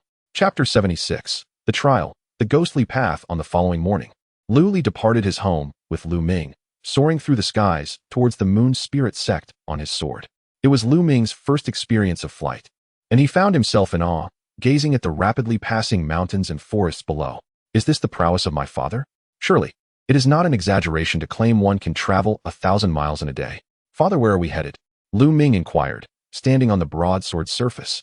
Lu Li smiled gently. "To the Moon Spirit sect." Before long, the father and son arrived at the mountain gate of the sect. A gatekeeper disciple, upon seeing Lu Li, displayed a complex expression and respectfully greeted him. "Greetings, Lord Lu." This individual recognized Lu Li. He had entered the Moon Spirit sect a year prior to Lu Li and was considered a fellow new disciple. However, Lu Li had been perceived as inept back then, leading others to avoid engaging with him. Upon recognizing the disciple, Lu Li paused in surprise before smiling. "You are brother Yuan, are you not?" Yuan also appeared taken aback, then joyfully exclaimed, "Indeed, it is I." Over the past decade, Yuan had progressed from the mortal realm to the later stages of Qi refinement. In contrast, Lu Li had ascended to the Golden Core realm and had even become the city lord of Moon Spirit City. Their respective statuses now stood in stark contrast. Yuan was both excited and flustered that Lu Li still remembered him. Cultivators possess exceptional memories. Lu Li not only recalled Yuan, but also remembered the derision he faced from fellow disciples when he was expelled from the sect, among whom was Yuan. Nevertheless, Lu Li harbored no desire to avenge himself upon these outer disciples. A soaring eagle does not concern itself with the ants below, yet the ants may panic, believing their world is overshadowed by the eagle's wings. Such is the nature of disparity when it reaches a certain magnitude. "Could you kindly inform the elders? I wish to make use of your sect's ghostly path," Lu Li requested. Yuan nodded repeatedly and hurried towards the outer elders' hall. Soon, the Golden Core elder arrived in haste, guiding the two to the cliff at the back mountain, while amiably inquiring if Lu Ming desired any spiritual fruits or nourishment. With the departure of Wu Er He, the relationship between the Moon Spirit sect and Lu Li had become harmonious. Not only the newly ascended Golden Core elder, But even the mid to late-stage Golden Core elders from the Seven Peaks would respectfully greet Lu Li with a bow. However, borrowing the ghostly path was not considered a significant matter. Standing at the edge of the cliff, three figures braved the fierce winds and the howling sounds that echoed from the precipice. Lu Ming's face turned pale as he understood the nature of his father's so-called rigorous training. He was to traverse the ghostly path alone. Lu Li made it clear, once you step onto the ghostly path, I shall not intervene, even if you were to fall from it. Whether you can succeed depends solely on your courage and capability. The elder from the outer sect, upon hearing this, displayed a look of concern. Lord Lu, if I may speak candidly, young Master Lu's cultivation is merely at the first level of chi refinement. To traverse the Ghost Gate rope without support would be perilous. The outer sect disciples who had rushed over to witness the event exchanged glances filled with uncertainty. What was Lu Li thinking? Even they, as outer disciples, would not dare to claim certainty in crossing the Ghost Gate rope, and yet he intended to send a child to attempt it? Should anything unfortunate occur, the blame would undoubtedly fall upon the Moon Spirit sect. Could it be that this young lad had somehow displeased Lu Li, leading him to recklessly place him in such danger? That would be exceedingly cruel. In the face of the elder's skepticism, Lu Li offered no explanation. Although Lu Ming's cultivation was at the first level of chi refinement, his physical prowess was not to be underestimated.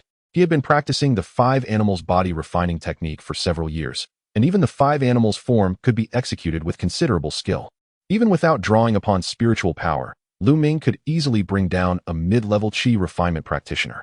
If you are fearful, you may choose to withdraw. I shall not hold it against you, Lu Li said with a smile, glancing at Lu Ming. After a moment of silence, Lu Ming lifted his head and declared resolutely, Father, I do feel fear, yet I will not give up. I understand that your earlier words were meant to intimidate me. If I were to accidentally fall, I know you would come to my aid. However, I have a premonition that if I can truly walk across this rope on my own, I shall emerge transformed. Therefore, I earnestly request that you allow me to proceed without interference, even if I were to encounter peril. His words astonished the outer sect elder. After a lengthy pause, the elder sighed with a wry smile. Lord Lu, a tiger does not father a dog. Were it not for the Lu family's inheritance from the immortals, I would be inclined to take him as a disciple based solely on such audacity. Despite being an outer sect elder, he also possessed the authority to accept personal disciples. The status of outer disciples was not in the least inferior to that of the inner disciples who shared communal resources. Lu Li was evidently pleased with Lu Ming's declaration, his smile nearly breaking free, yet he waved his hand dismissively. This lad may not excel in other talents, but he has mastered the art of boasting to perfection. I apologize for the amusement it has caused you, elder.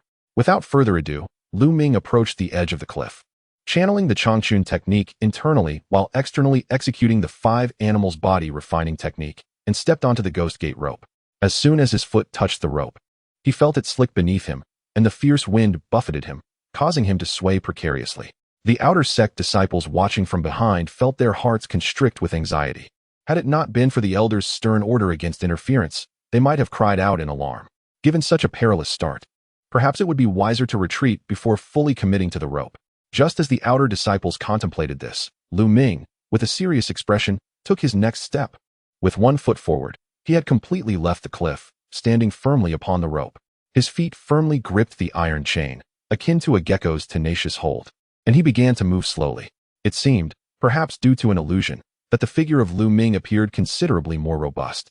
If one were to draw a comparison, his movements resembled those of a young bear. The outer sect elder, being a cultivator of the Golden Core stage, possessed a sharper perspective than the outer disciples. And thus he inquired, has the young master practiced the body refinement technique? Lu Li merely nodded in response, his gaze fixed intently on his son's silhouette. Although Lu Ming's bare form stance could not yet conjure an ethereal image behind him as Lu Li could, it did enable him to augment his weight and defense, thereby stabilizing his center of gravity. Despite the slow and ponderous nature of his steps, they were remarkably steady, and in no time, Lu Ming had traversed 1/5 of the distance. This scene elicited expressions of astonishment among the outer disciples. Suddenly, a wind far fiercer than before surged from the abyss, causing the suspension bridge to sway perilously. While Lu Ming could rely on the bare stance to maintain his balance, the external forces from the swaying bridge were insurmountable. It was important to remember that the iron chain beneath him was forged from a special material by El Buki, rendering it exceedingly smooth. Had Lu Ming been capable of manifesting the body refinement vital energy, he could have enveloped the bridge with it, walking upon it as if on solid ground. Alas, He had not yet attained such strength. Thus, as the bridge trembled, Lu Ming's figure swayed like a drifting leaf. In the next moment, amidst the gasps of astonishment from the onlookers, Lu Ming ultimately lost his balance and toppled to one side. Chapter 77. News of the grand competition. As the crowd gasped in astonishment, Lu Ming's falling body suddenly extended an arm to grasp the iron cable. It became evident that his reach surpassed that of an ordinary person. With a resolute exclamation, Lu Ming exerted force with both arms, propelling himself forward like an agile monkey in the thicket. The onlookers stood agape, mesmerized by the spectacle. It appeared that the rules did not explicitly prohibit traversing beneath the cableway. In no time, Lu Ming had swung across a significant distance, leaving only the final fifth to cover. With another deft swing, he traced a graceful arc and landed back on the iron cable. Without pausing, he sprinted toward the remaining distance. After a moment of silence, applause erupted from behind. His swift movements and audacious tactics were undeniably impressive. What appeared to be a harrowing trial to the outer disciples was, for Lu Ming, merely a trivial challenge. Though he had relied on a particular method, none could find fault in his execution. At last, Lu Ming's foot touched the shore on the opposite side. Just then, Lu Li's system notification resonated at a timely moment. Ding! Host's offspring Lu Ming has successfully advanced. Qualities elevated to blue tier. Host receives supplementary rewards. Hunyuan skill upgraded to medium-grade earth quality. Hunyuan skill renamed Hunyuan Classic. The Azure Steel Sword upgraded to upper-grade Mystical Spirit Tool and renamed as Qinghan Sword. Reward includes 1900 medium-grade Spirit Stones. Host's spiritual root and comprehension have been enhanced. Current comprehension, 65. Insightful understanding. Current spiritual root, upper-grade earth quality. Listening to the continuous stream of system notifications. A smile crept upon Lu Li's lips. Just as he prepared to beckon Lu Ming over, a sword beam shot forth from the distance. Following closely behind was Lu Linglong, who had already returned to the sect. The sword light, now the Qinghan sword, soared beside Lu Ming. Lu Linglong wore an expression of bewilderment. While she had been cultivating, the azure steel sword entrusted to her by Lu Li suddenly radiated a fierce spiritual light and flew toward the cave. She had thought some unforeseen event had occurred. Upon seeing her, Lu Ming excitedly waved his hand, calling Aunt. Lu Li also greeted them with a smile. The sight of the father and son together brought a radiant smile to Lu Linglong's face, leaving all present, including the outer sect elders, utterly mesmerized. Since being taken to the Moon Spirit Peak, Lu Linglong had rarely appeared before the public eye. The only opportunity for others to see her was during the recent assembly concerning the recruitment of disciples in Moon Spirit City, where she always stood beside the sect leader, exuding an aura of coldness. Such a brilliant smile was a rarity indeed. Ahem. Since Lu's kin has arrived, we shall take our leave. The outer sect elder, being perceptive, promptly dismissed the disciples and departed the scene. Lu Linglong manipulated the Qinghan sword to lift Lu Ming over. Gazing at her nominal nephew with astonishment, little Ming seems remarkably different from before. Lu Ming chuckled softly. At that moment, Lu Li began to comprehend what had changed in Lu Ming. Previously, although Lu Ming appeared mature and composed, it was merely a fade masking his deep-seated insecurities. As if echoing the plight of children from impoverished families who mature early, Lu Ming must have noticed the distinctiveness of his younger siblings during their interactions. Yet, as the eldest, he found himself lacking in notable attributes. Words like intelligent and gifted had never been associated with him. The only commendable trait he possessed was his calm and understanding demeanor. Lu Ming was acutely aware of his strengths, showcasing them to the fullest. However, such attributes were hardly befitting of a child under 10. Prolonged suppression inevitably leads to complications. In this realm, even a moment's carelessness could plunge him into the peril of death.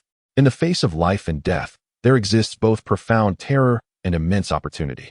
It seems that Lu Ming's internal struggles found resolution at the brink of mortality, allowing him to ascend to the blue grade. Despite his congenital shortcomings, he could compensate through diligent effort. Although he had previously followed this path, there was an undeniable distinction to his current approach. If one were to draw an analogy, it might be the difference between a mere bookworm and an academic prodigy.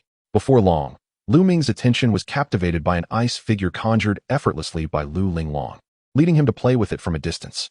After more than a year apart, Lu Linglong was evidently delighted to see Lu Li, sharing simple accounts of their experiences during their time apart, as if they had traversed those events together. Upon hearing that Lu Linglong intended to represent the Moon Spirit sect in the upcoming 100 Sect Grand Competition, Lu Li furrowed his brow in concern. Isn't that exceedingly dangerous? Does Sect Master Jiang truly allow you to compete? Noticing Lu Li's concern, Lu Linglong's smile broadened. There's no choice.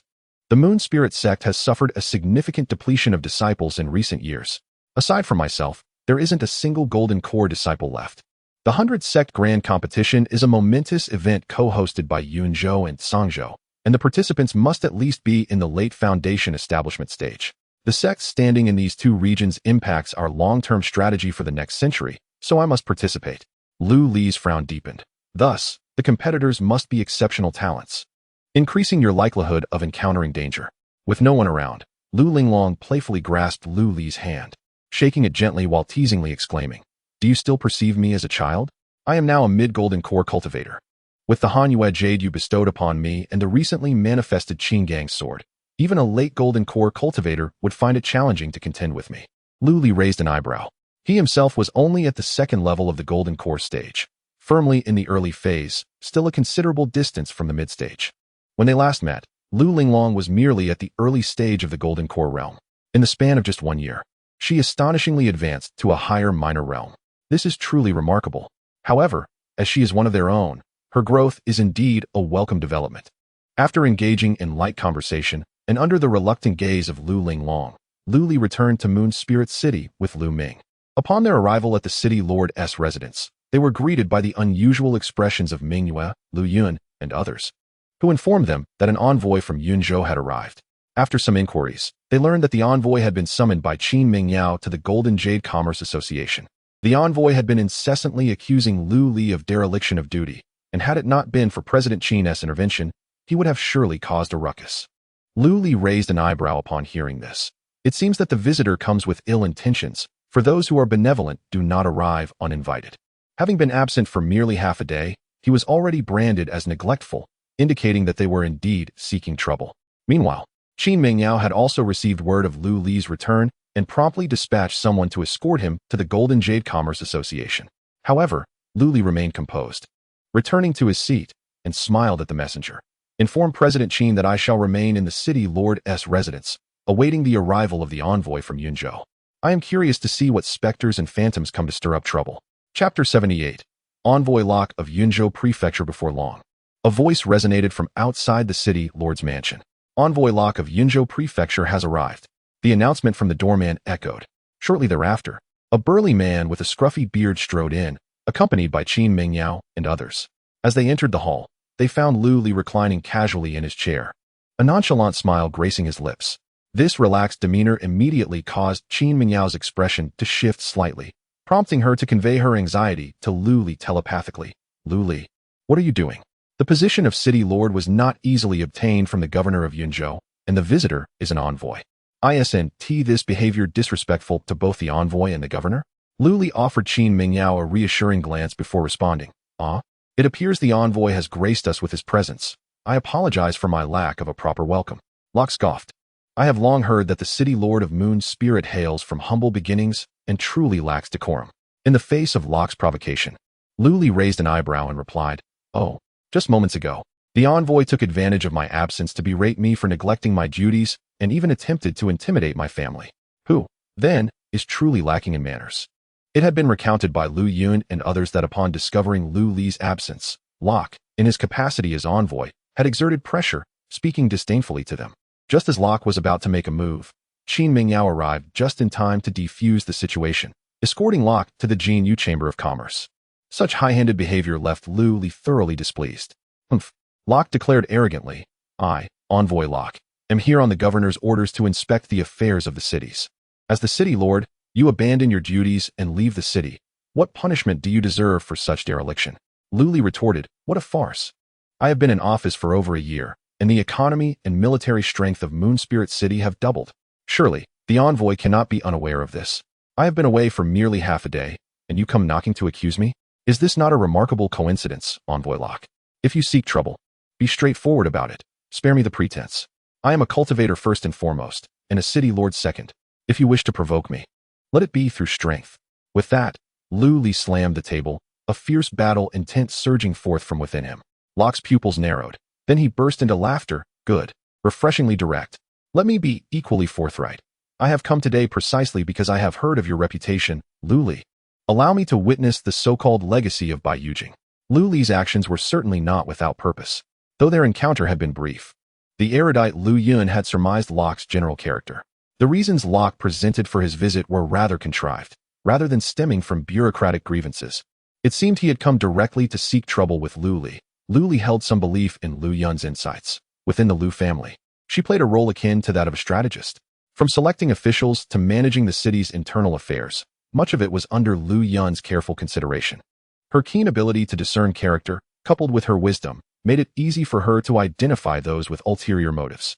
Thanks to Lu Yun, the Moon Spirit City and the Lu family have managed to expand rapidly without descending into chaos. Since this individual has come in pursuit of Lu Li, the identities of the envoy and the city lord seem to serve more as obstacles to both parties. Clearly, Locke's performance has once again validated Lu Yun's capabilities. As soon as the words left her mouth, a tremendous aura surged from Locke, akin to a tempest sweeping forth in all directions. Sensing this overwhelming presence, Lu Li's gaze sharpened with intensity. Suddenly, the two auras collided, resulting in an explosive clash. A terrifying shockwave erupted, causing the entire hall to tremble violently, as if it were on the brink of collapse. The barriers between the two combatants disintegrated into mere ash in an instant. When the shockwave reached the backyard, it resembled a stone thrown into a calm lake, creating ripples that disturbed the carefully arranged formations laid out by Lu Li. Moreover, several Golden Core practitioners appeared around the city lord's residence. With swift hand seals, they conjured a formation that stabilized the turbulent surroundings. It was fortunate that Lu Li had prepared these formations in the city lord's abode. Otherwise, the recent clash could have wreaked havoc throughout the entire residence. Hiss! Aside from Qin Mingyao, the members of the Golden Jade Merchant Association gasped in astonishment, realizing the formidable strength of Locke. It appeared that this opponent would be a challenging one. Lu Li murmured to himself. Although he had recently broken through to the Golden Core realm, he was still in its early stages, with a foundation that was yet fragile. This battle would again be a step beyond his current capabilities. Why was it that he constantly encountered such adversaries? Lu Li pondered with a hint of exasperation. Nevertheless, determination flickered in his eyes. It had been 2 years since he had fought with all his might, and he was eager to ascertain the extent of his current strength. Young man, there is considerable inconvenience within the city. If you possess the courage, would you dare to battle me outside the city? Locke raised his head, eyeing the unexpectedly appearing Golden Core practitioners with a touch of apprehension. Although they appeared to have just recently ascended to the Golden Core level, the formation they had established instilled a sense of trepidation within him. Sensing the fluctuations of battle in this location, Qian Mian and the rest of the Moon City guards surged forth like boulders plunging into a lake, stirring up immense waves. Locke sensed that at least 20 to 30 Golden Core practitioners were rushing towards this area. Were these individuals also under Lu Li's command? In response to Locke's provocations, Lu Li smiled calmly. He conveyed a message to Qian Mian and the others, instructing them to return to their posts before replying. Since the envoy has such exquisite tastes, I shall oblige. The two swiftly arrived at the arena established by Lu Li, with the exception of Qin Mingyao, as none of the others dared to approach. This was a battle between formidable figures. Without their permission, who would dare to invite trouble? The likes of Qinmian and others returned to their respective posts, as over a dozen Golden Core cultivators formed seals, raising the protective array of the arena. Observing the scrutinizing gaze of Locke, Lu Li chuckled. Rest assured, Envoy Locke, this array serves solely a protective function and will in no way interfere with our duel. Locke nodded. To gather such a multitude of Golden Core cultivators and possess such a unique array, the disciples of the immortal sect indeed demonstrate exceptional prowess. The tone of Locke's words had noticeably lost some of its earlier edge. You need not refer to me as an envoy. Your previous statement holds true. First and foremost, we are cultivators, and only thereafter are we officials of the court. Allow me to reintroduce myself. I am Locke, a peaked Golden Core body cultivator from the Jinshan sect in Yunzhou. Locke clasped his fists, his expression solemn as he bowed. Lu Li reciprocated. I am Lu Li, a disciple of Bai Yujing, a Golden Core early-stage sword cultivator. I welcome your guidance. Chapter 79. An endless battle. After exchanging formalities, Rock D initiated the attack. With a swift motion, he propelled himself forward, covering several meters in an instant, and unleashed a fierce kick aimed directly at Lu Li's chest. As a practitioner of body cultivation, Rock D naturally relied on aggressive combat techniques. Lu Li, raising an eyebrow, deftly sidestepped the incoming leg strike and countered with a precise side kick aimed at Rock D's waist. However, at that moment, a smirk appeared on Rock D's lips as he pivoted, his body twisting in an uncanny manner. evading Lu Li's attack and retaliating with a powerful punch aimed at Lu Li's head. The impact reverberated through the arena, echoing with the force of a peak golden core practitioner, whose seemingly mundane punches and kicks were imbued with the might to shatter mountains and sever rivers. In an instant, the sound of an explosion filled the air, shrouding the arena in a cloud of dust. The expressions of the dozen or so golden core guardians surrounding the arena shifted dramatically as they hastily increased their spiritual energy output to maintain the defensive array. This was still in the absence of Rock D utilizing his body cultivation aura. As the dust settled, a large crater marred the specially refined ground. Yet Lu Li was nowhere to be seen. Rock D turned to find Lu Li standing several meters behind him. Impressive footwork, Rock D commended. His punch had grazed Lu Li but had not fully connected, thanks to Lu Li's 100 Shadow Step. Upon advancing to a higher tier of the Earth Grade technique, the 100 Shadow Step had acquired new capabilities, allowing the creation of phantoms, each possessing both offensive and defensive potential. In response to Rock D's praise, Lu Li merely smiled slightly. Thank you. In the next moment, Lu Li's figure split into 2, then 4, then 8, until there were 100 identical Lu Li's, all wielding swords and advancing towards Rock D from every direction, bringing with them an overwhelming intent to kill. With a light exclamation, Rock D unleashed his aura, shattering dozens of illusory phantoms, and his fist, enveloped in aura, targeted one of the Lu Li's. He had merely underestimated his opponent. As a peak golden core practitioner, he believed Lu Li's true form could not evade his perceptive grasp. Yet, when the Lu Li brandishing the long sword struck Rock D's fist, the latter discovered that his aura was as ineffective as tofu against the assault. A jolt of alarm surged through Rock D, prompting him to retract his fist and leap backward. In the next heartbeat, a brilliant sword aura swept through the space Rock D had just vacated. The sword aura was razor-sharp. Despite Rock D's timely retreat, the edge still grazed half of his cheek, causing blood to trickle down and rendering his beard-rimmed face somewhat grotesque. How is this possible? He gasped. The aura of body cultivation was indeed formidable, yet it was not impervious to blades. Lu Li remarked coolly, "The technique I have mastered counters yours perfectly." Before his words had fully escaped, Lu Li hurled his long sword into the air, his fingers converging to form a sword-like gesture. In an awe-inspiring display, the airborne sword shimmered and transformed into 100 blades, radiating an overwhelming presence. At this moment, Rock D comprehended that Lu Li was employing a rare and special technique, having mastered the art of breaking through barriers. Such a technique is indeed exceptional, a treasure of immense rarity. Truly, he is a disciple of the immortals. A fervent glint flickered in Rock D's eyes. Whoosh, whoosh, whoosh, whoosh. A multitude of flying swords transformed into streaks of light, piercing towards Rock D. With a thunderous roar, he retracted all his barrier energy, his form swelling to several zhang in size, resembling a colossal giant from a distance. The mountain suppression technique, mountain god body. Rock D's physique morphed into a profound earthy yellow hue. Clang, clang, clang, clang. The myriad sword shadows struck against Rock D, akin to colliding with the hardest substance in existence, producing a resonant clang of metal on metal. A flicker of surprise crossed Lu Li's eyes. Rock D had swiftly devised a countermeasure. Since your attacks can breach barriers, I shall not employ barrier energy for defense, but instead strengthen my physical form. Truly, a cultivator at the pinnacle of the Golden Core stage possesses remarkable battlefield experience. Consequently, the efficacy of Lu Li's barrier-breaking sword technique diminished significantly. After withstanding those assaults, Rock D grinned widely, stamping his foot powerfully and launching himself forward with astonishing speed, generating a massive crater in the ground beneath him. It is worth noting that even a peak foundation establishment cultivator, exerting their utmost effort, could not damage the ground forged by El Buki. Clearly, Rock D's strength exceeded the limits of this terrain. Witnessing this, Lu Li's pupils constricted, his longsword returning to his grasp as a fierce tiger phantom emerged behind him, also charging forward. The 5 animals' body refinement technique, tiger form. Boom, boom, boom. In the blink of an eye, the two had collided dozens of times.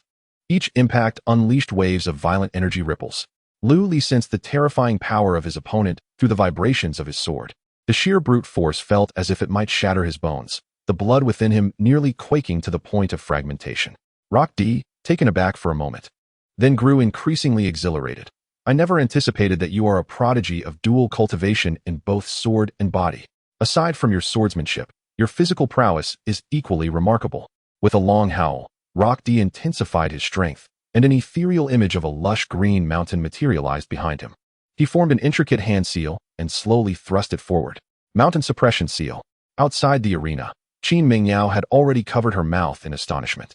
She had not expected Lu Li to engage in battle with the peak Golden Core Rock D to such an extent. Merely 2 years prior, he struggled against even a mere Haidafu. Qin Mingyao's impression of Lu Li primarily revolved around his financial acumen and alchemical prowess.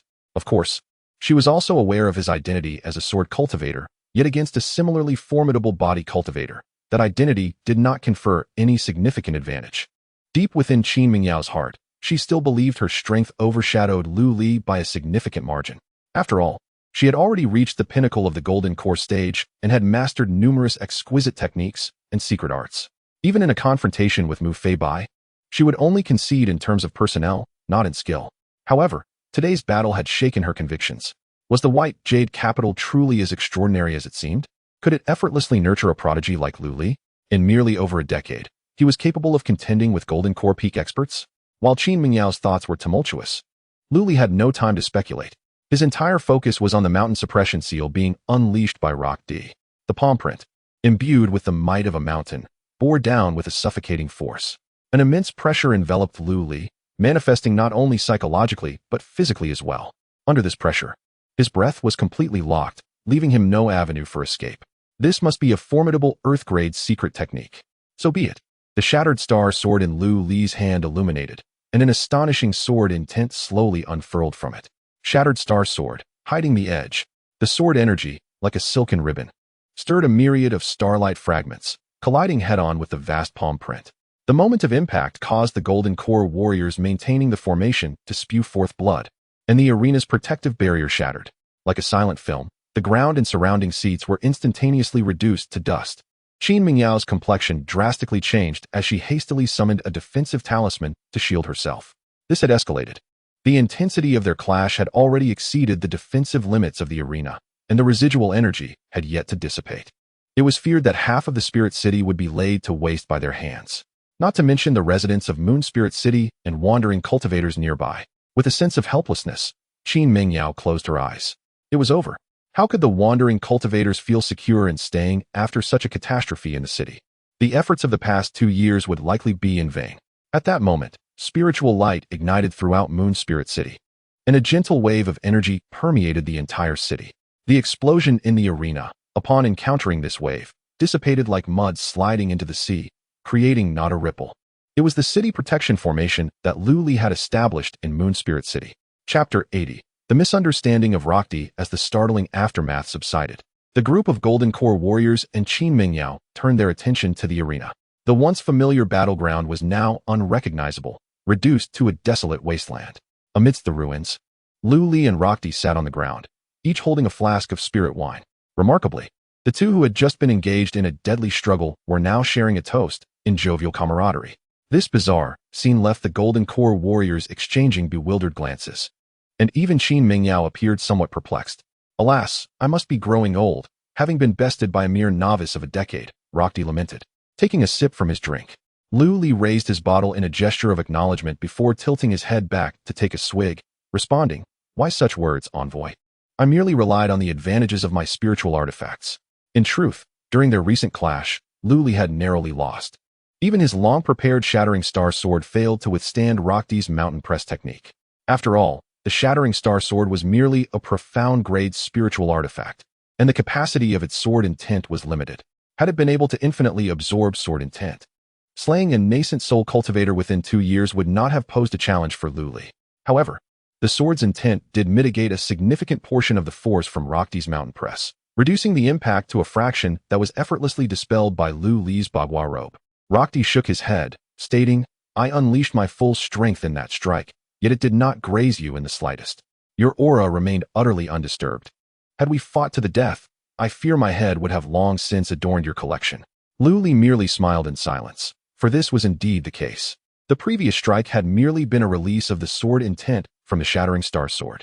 Given Lu Li's current prowess, an all-out attack combined with the celestial sword intent would yield an intensity not inferior to that of the earlier clash. Taking another sip of wine, Rockdi surveyed the surroundings with a wry smile. "It seems I have inadvertently caused quite a bit of trouble for you today, Lord Lu." Following the battle, Rockdy had surprisingly become more amicable, shedding his previously aggressive demeanor. Lu Li also glanced around, nodding in agreement. Indeed, he replied. After a moment of contemplation, Rockdy continued. To speak candidly, I came here out of personal curiosity about you, and also at the behest of the governor of Yunzhou. Are you aware that your actions over the past 2 years have impacted several neighboring cities? Being perceptive, Lu Li immediately grasped the implications of Rockdy's words. Could it be that the lord of Yanyan City is behind this? Rockdy shook his head. It is not just him. The lords of Xinglua City, Wuqing, and Qingmu City have collectively petitioned against you. In less than 2 years, the number of cultivators above the foundation establishment stage in their cities has decreased by 1/10. Lord Lu, do you understand the significance of this? Upon hearing this, Lu Li scoffed, for he was well aware of the implications. In the context of a city, the disappearance of 1 or 2 foundational cultivators does not significantly impact its development. However, when the number increases, the losses become considerable. A foundational cultivator typically expends around 100 spirit stones annually. The acquisition of elixirs and talismans, the maintenance of spiritual tools, all necessitate the use of spirit stones. Their means of earning spirit stones are rather monotonous. They either serve as offerings to prominent families within the city or venture outside to hunt beasts and gather herbs and ores. There are also rogue cultivators who resort to banditry and treasure theft. Ultimately, after a year of arduous labor, they barely manage to sustain their daily cultivation needs. This inevitably evokes memories for Lu Li of his past life, where, upon graduation, he struggled against exploitative employers.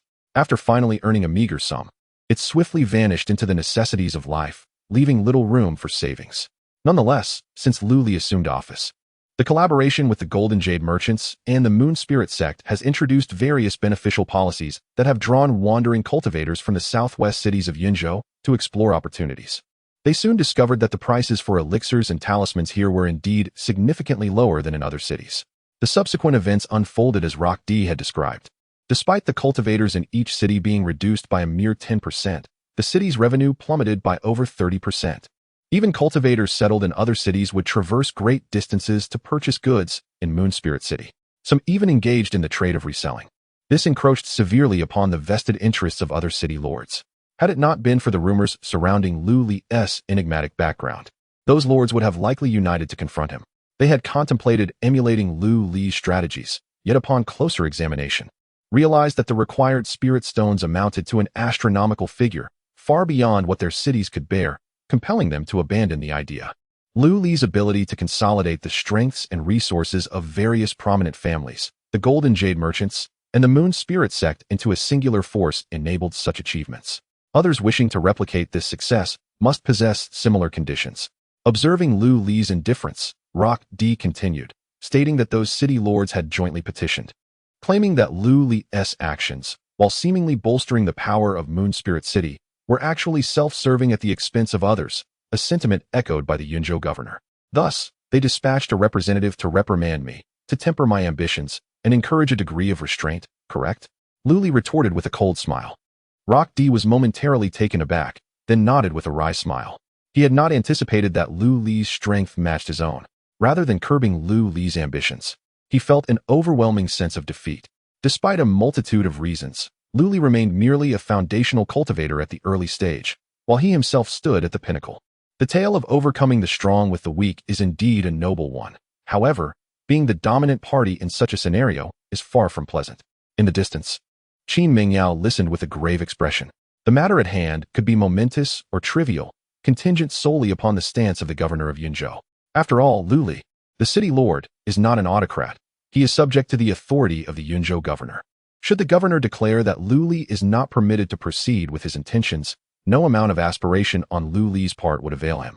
Evidently, Lockdy's visit was precisely to communicate the governor's opposition. The previously jovial atmosphere, filled with laughter and camaraderie, instantly grew somber. Lockdy sighed inwardly. From his perspective, Lu Li's actions were not entirely without merit. He had long been residing in the Moon Spirit City incognito. As a physical cultivator, he could easily conceal his presence, rendering him undetectable to those whose cultivation levels did not vastly exceed his own. The loose cultivators in Moon Spirit City indeed enjoyed a more prosperous existence compared to those in other cities. Acquiring high-quality elixirs at more affordable prices was a tremendous boon for these cultivators. Lu Li's endeavors could be seen as a selfless investment to support the rapid development of these independent practitioners.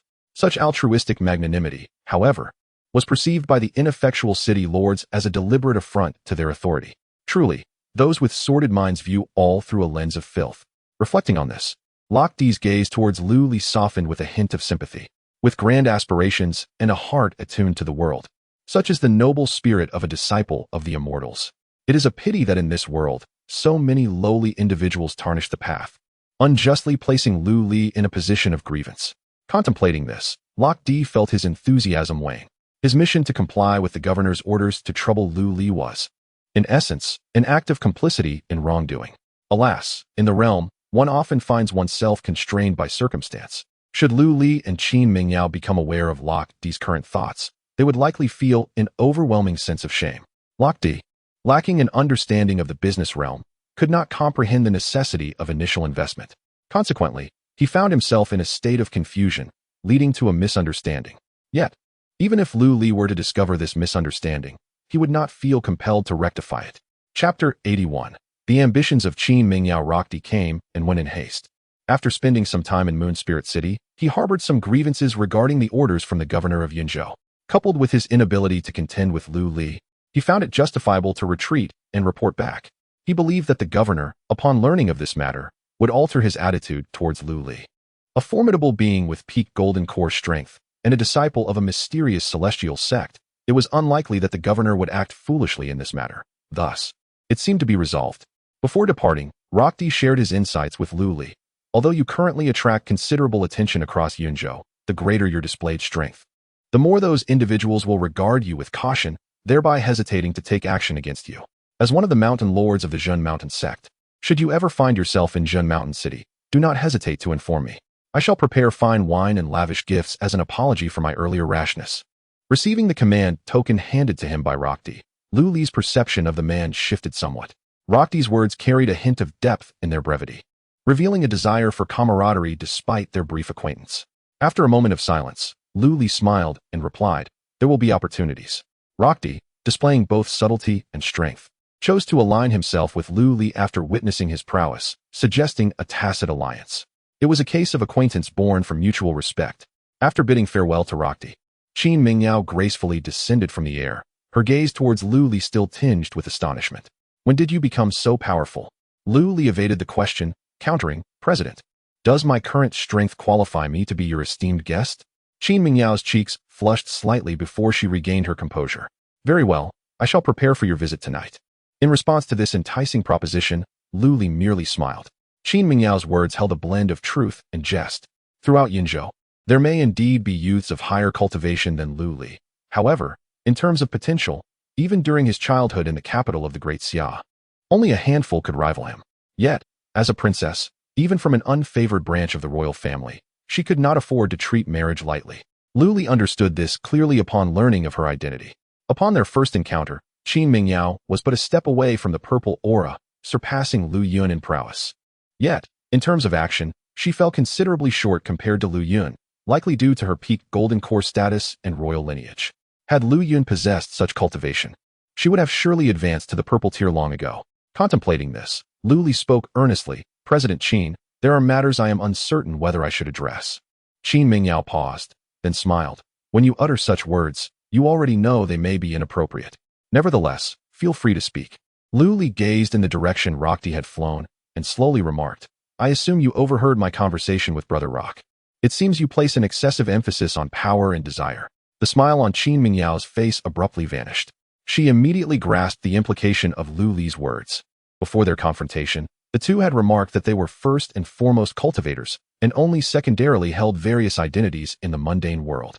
Qin Mingyao's expression fluctuated, while Lu Li silently regarded her striking visage. Her earlier demeanor when Wei Ting arrived, as well as her attitude upon the arrival of Locke, had clearly illustrated this point. A certain degree of tact is not a fault. However, excessive cunning may yield contrary results, leading to the loss of something significant, such as the dignity of a cultivator. After a prolonged silence, Qin Mingyao finally sighed, conceding, "I admit defeat to you. You are correct. I have placed considerable weight on power and worldly matters. But how can you possibly comprehend my plight? I have committed no wrongdoing. Yet due to the disgrace of my lineage's matriarch, we have all fallen from favor. As the narrative unfolds, a message appears, loading more content. Please wait. This site only supports mobile browsers. If you see this paragraph, it indicates a failure to load chapter content. Kindly disable reading mode, browsing mode, and ad blocking features, or copy the URL to another browser.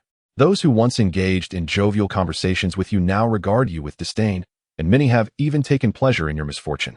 I shall reclaim everything I have lost by my own means. I will show them who the true worthless one is. Lu Li raised an eyebrow. Qin Mingyao's experiences mirrored his own.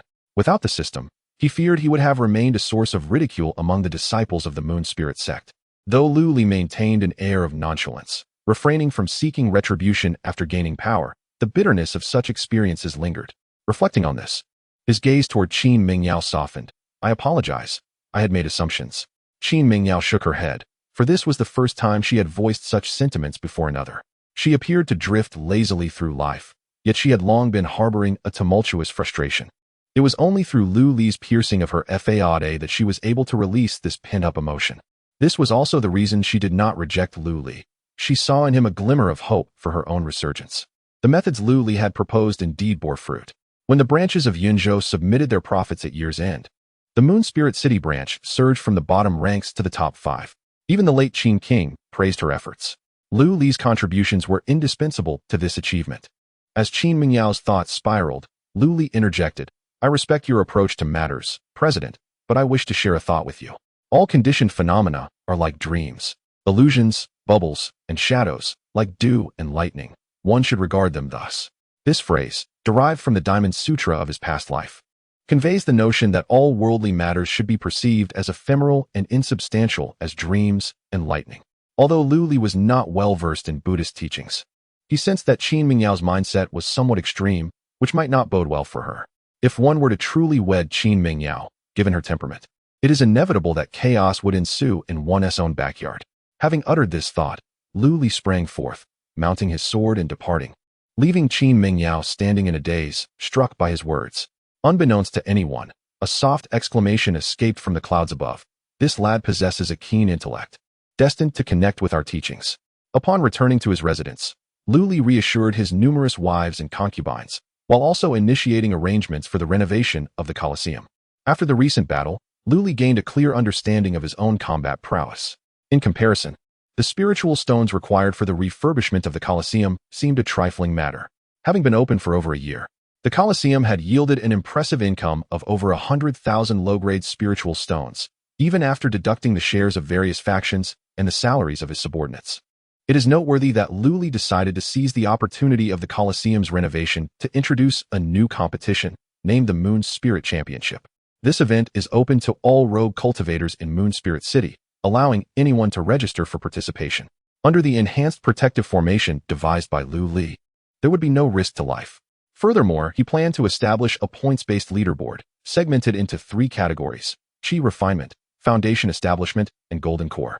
Those who rank on the leaderboard would receive rewards such as spiritual tools, stones, and elixirs. Such an operational model even left Lu Yun in awe. One can only imagine the exhilarating spectacle that awaits upon the completion of the Colosseum's reconstruction. Chapter 82. The First Treasure Hunt in the Moon Spirit Colosseum. El Buki expressed his frustration, saying, as an esteemed elder of the Moon Spirit sect, why do I feel as though I have become your personal craftsman? Can you not hire someone from the Golden Jade Commerce Association instead? Lu Li responded with a smile. The artisans at the Golden Jade Commerce Association possess merely foundational peak abilities. The items they forge are at best of low-grade quality. My requirements are modest. I only need something sufficiently durable to withstand the residual force of a Golden Core cultivator's attack. El Buki rolled his eyes and replied, that was the standard we agreed upon. How was I to know this would happen? The full force of a peak Golden Core body cultivator can unleash destructive power comparable to that of a nascent soul. Naturally, this Colosseum cannot endure your reckless antics. Moreover, your request, while seemingly simple, cannot be fulfilled quickly, as I still need to procure the materials. Lu Li paused in surprise. Can we not use that low-grade stone mine we discussed last time? El Buki sighed. You mean the sky blue stone? It is indeed one of the more durable materials. But with my current skills, I can only replicate the previous outcome. The ability to turn stone into gold and transform decay into the miraculous requires at least the proficiency of a master craftsman. Thus, a skilled artisan cannot work without materials. El-Buki shrugged. The Colosseum indeed presented a lucrative opportunity, which is why the Moon Spirit sect readily agreed to Lu Li's request. It is noteworthy that El-Buki, being a body cultivator at the Golden Core stage and a craftsman, would be treated as an esteemed guest even in the provincial capital of Yunju. He was not someone a mere city lord like Lu Li could command at will. However, despite his complaints, El-Buki was not particularly resistant to the task, as he considered Lu Li, due to his connections with Lu Yun and Lu Linglong, to be akin to family. After pondering El-Buki's words for a moment, Lu Li spoke, "I will find a way regarding the materials." Possessing the celestial diagram of exploration and being well-versed in the art of formations, he certainly had knowledge of the principles of locating resources. If one could not even search for ores, how could one utilize terrain and feng shui to set up formations? El-Buki advised, if conditions permit, it would be best to bring back whole pieces of stone. This would eliminate unnecessary steps and allow us to concentrate our efforts on enhancing hardness. Half a day later, Lu Li soared into the skies on his sword, marking his inaugural quest for materials. Typically, he could rely on the Golden Jade Commerce Association to procure most materials, even if the city lacked suitable supplies. The surrounding branches could assist in acquisitions.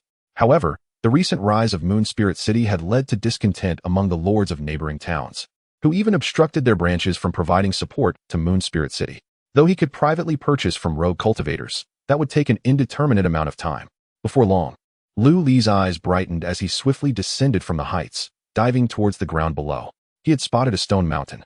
The mountain was modest in height, merely a few dozen meters, surrounded by rugged rocks, devoid of any vegetation. Feeling the rich aura of the earth element, and based on the feng shui knowledge accompanying the sky survey array, Lu Li surmised that there should be a decent quality stone mine underground in this location. Standing at the edge of the rocky mountain, Lu Li suddenly spoke, "Having followed me all this way, did you think I hadn't noticed your presence?" No sooner had he spoken than he waved his sleeve, unleashing a sword chi that shattered a massive boulder 1,000 meters away, revealing a familiar figure, Bai Ling, the serpent demon of the flowing valley. Upon realizing she had been discovered, Bai Ling approached shyly, somewhat abashed, and said, "Bai Ling greets her benefactor." Lu Li sighed and replied, "I have mentioned before, there's no need to call me benefactor." "Well then, what mischief are you up to by sneaking around?"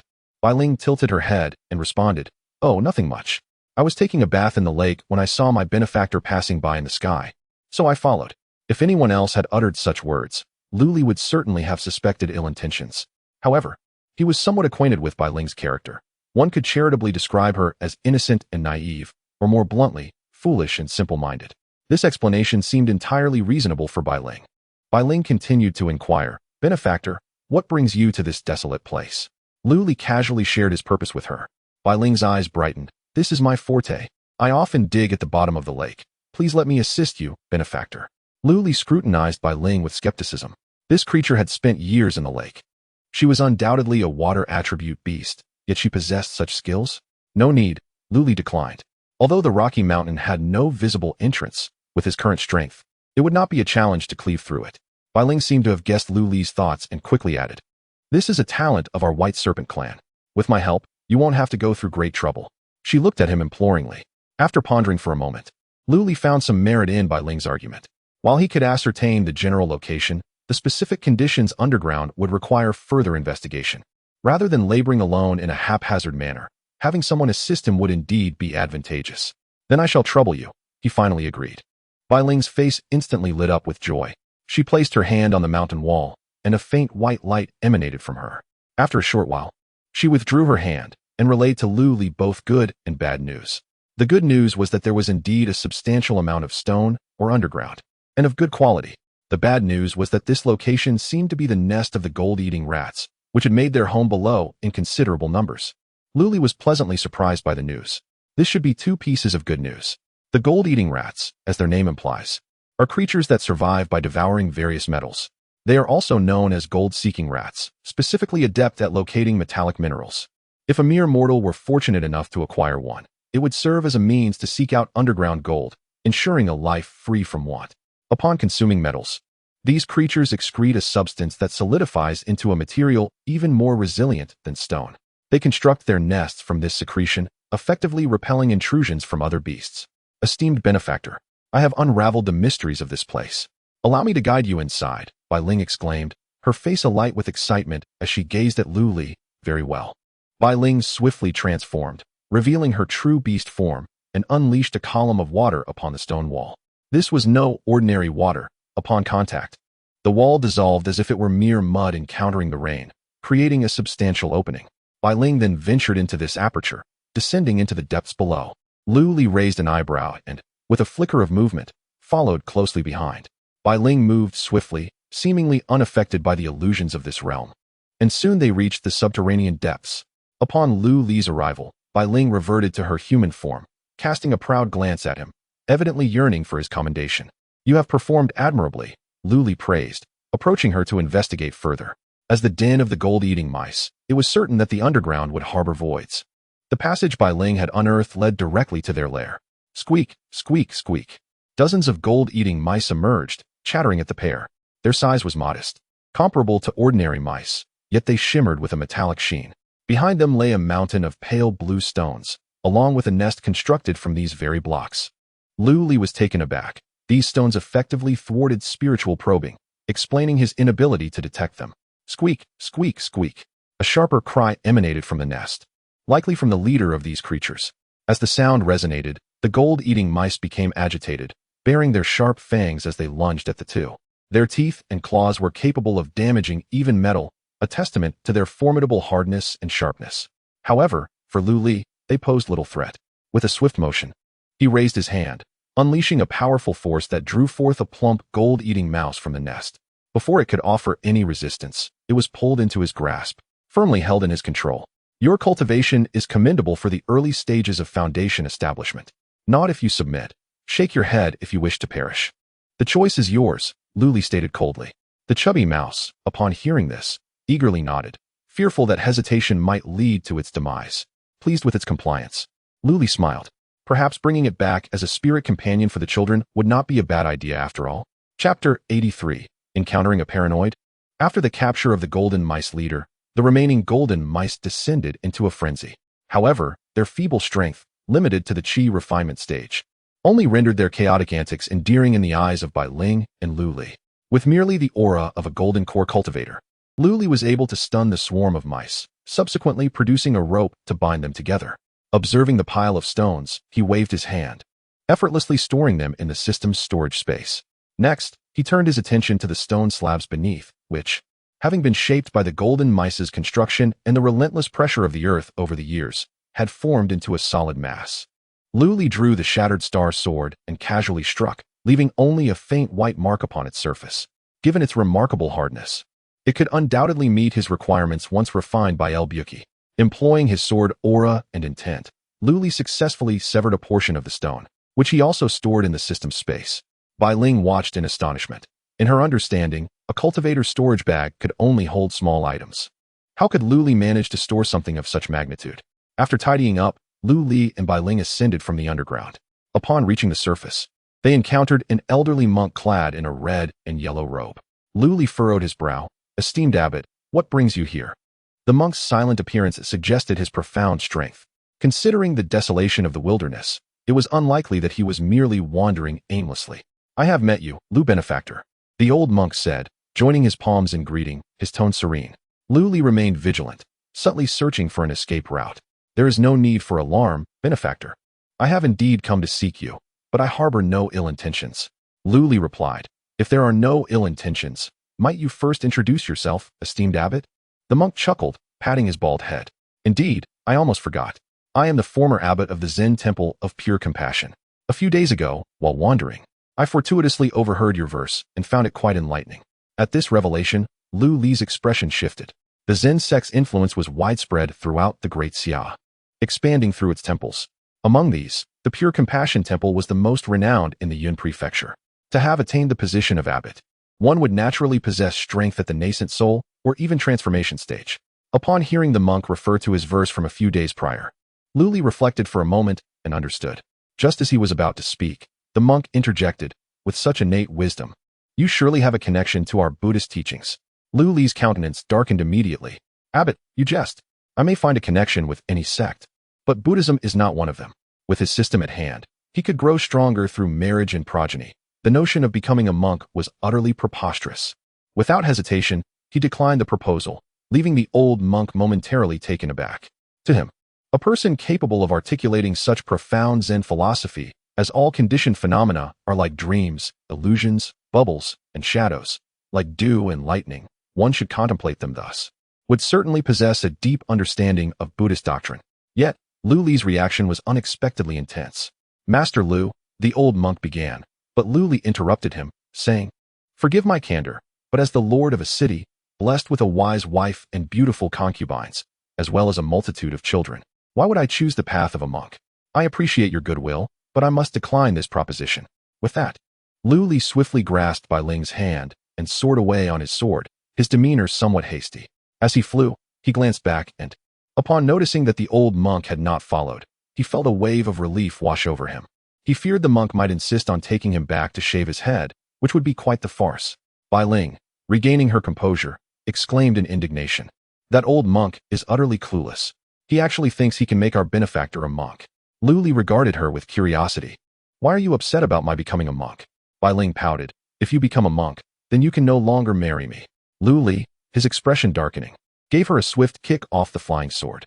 However, Bai Ling cheerfully conjured a cloud beneath her, keeping pace with him effortlessly. As they approached the vicinity of the flowing valley, Bai Ling still wished to follow, but a single glare from Lu Li sent her back to the lake. Feeling quite vexed, it was only upon entering the Moon Spirit City that Lu Li felt a sense of calm settle in his heart. The outside world is perilous. Merely 1,000 miles away, I encounter such peculiar individuals intent on making me a monk. It is best to remain within Moon Spirit City and focus on my own development." Lu Li delivered the stones he had acquired to El Buki and prepared to return to the city lord's residence. However, he soon discovered a throng gathered outside the lord's estate. Looking closer, he saw the old monk from earlier, now dozing against the wall of the residence. His once vibrant red and yellow robes reduced to tattered garments. Surrounding the old monk were the Moon City guards, yet their expressions were as if they had seen a ghost. Despite their various attempts to drive him away, they could not approach him in the slightest. Upon seeing the lord return, the guards sighed in relief and hurried to report the situation to Lu Li. Frowning, Lu Li dismissed them and approached the old monk. "I must ask, what is the meaning of this?" The old monk opened his eyes. "Master Lu, are you aware that there exists a ghostly presence within your residence?" Lu Li raised an eyebrow, well aware that he spoke of Ning Min. "Indeed, I am aware." The old monk shook his head. "Seeing you in the company of a demon and now harboring a ghost within your abode, I fear you may stray from the righteous path. Why not take refuge in the Buddha to avert impending calamity?" Lu Li's temper flared at the old monk's words. "Enough. I have made it clear that I will not become a monk." The old monk sighed, appearing resigned, and shook his head. "In that case, I shall have to impose upon you. Please allow me to test your resolve with 3 strikes." As the venerable monk slowly rose, his murky gaze fixed upon Lu Li, he uttered a low admonition, bringing his palms together in a gesture of reverence. In an instant, the ethereal energies of the cosmos surged forth. From within the monk emanated a series of resonant chants, akin to the sonorous tolling of a bell that reverberated through the heavens. In the next moment, a phantasmal pagoda materialized abruptly, descending vertically from the sky. The structure, 3 tiers high, bore a somber gray hue, its surface faintly glimmering with a luster reminiscent of glazed porcelain. Lu Li, incensed, summoned forth the shattering star sword, its 8 trigrams robe manifesting in unison. "What an insufferable old fool!" he exclaimed. "Is this how your Zen sect recruits its monks? By sheer folly. How utterly absurd. I merely offered a few words of guidance to Qin Mingyao, and now I find myself ensnared in this calamity. Where did this monk even emerge from?" As the spectral pagoda drew ever closer, poised to subdue Lu Li, he unleashed a blade of sword energy, cleaving towards the glistening tower. With a resounding crash, the 2 forces collided, unleashing a cataclysmic surge of power. The grand formation within Moon Spirit City activated abruptly, leaving the townsfolk in bewilderment. The radiance of Lu Li's 8 trigrams robe illuminated the air, countering the oppressive might of the pagoda, resulting in a stalemate. The monk, with a soft exclamation, surveyed the aerial formation and then scrutinized Lu Li's robe. At that moment, Lu Li brandished the shattering star sword, delivering a flurry of strikes. The fierce sword energies infused with intent, shattering the pagoda into countless fragments. Yet, as the remnants dispersed, they reformed anew. A faint golden glow graced the monk's countenance as he intoned a Buddhist mantra. "Amit Ba, just 2 more moves." "How dare you?" Lu Li glared at the monk. realization dawning upon him that he had encountered a man possessed by obsession. What difference is there between this and the tales of Song Jiang from Water Margin? I saw the valiant Lu Junyi of Hebei, and my brothers plotted to bring him to our side. Just because of that single utterance, Lu Junyi, once a prosperous merchant, was ensnared by Wu Yong and his cohorts. Who did Lu Junyi offend? Contemplating this, Lu Li felt an overwhelming sense of frustration, as if he might bleed from his very heart. Chapter 84. The enigmatic monk with a mere flick of his emaciated right arm. The old monk summoned forth a radiant light that swiftly coalesced into a resplendent golden sword, manifesting before him. This was the sword of the Buddhist order, embodying both the fierce essence of swordsmanship and the profound illumination of the Dharma. How does it compare to your own sword intent? Lu Li merely scoffed in silence, recognizing the monk's attempt at showmanship, hoping to instill a sense of reverence for Buddhist powers within him. Little did he know, Lu Li could effortlessly acquire even the most exquisite techniques simply by continuously taking wives and concubines. Thus, he regarded the monk's display with the same disdain a wealthy man might feel when a beggar flaunts a mere coin before him. Within Lu Li, the golden core whirled with fervor, channeling an abundance of spiritual energy into the shattering star sword. The sword vibrated with intensity, its aura surging mightily. Moreover, Lu Li invoked the celestial sword intent, a sharpness that seemed poised to pierce the heavens. Even the old monk's pupils constricted as he fixated on the blade in Lu Li's grasp. In the next moment, Lu Li unleashed the most potent strike from the celestial sword technique, the shattering of the firmament. The blade shimmered with a chilling light, as if it sought to rend reality itself. With a thunderous roar, Lu Li flicked his wrist, sending the sword arcing brilliantly toward the old monk. The monk altered his hand gestures, summoning a thread of golden Buddhist light that entwined around the sword, clashing against the shattering star sword. A tremendous shockwave erupted, sweeping through the surroundings. Nearby structures crumbled, and the marketplace descended into chaos. Even the grand formation of Moon Spirit City could not fully contain the ferocity of the disturbance. Fortunately, Lu Li's lordly residence was fortified with multiple layers of arrays, remaining unscathed amidst the turmoil. After unleashing his strike, Lu Li stood his ground, a trickle of blood seeping from the corner of his mouth, narrowing his eyes at the old monk across from him. The monk merely brushed off the dust, appearing entirely unharmed. Lu Li couldn't help but chuckle ruefully. That last attack had been his utmost effort, yet it had failed to even graze a single hair on the monk's being. The disparity between them was insurmountable. Ah, very well. Not only do you possess remarkable insight, but your cultivation is equally refined, the old monk remarked, his gaze filled with increasing admiration.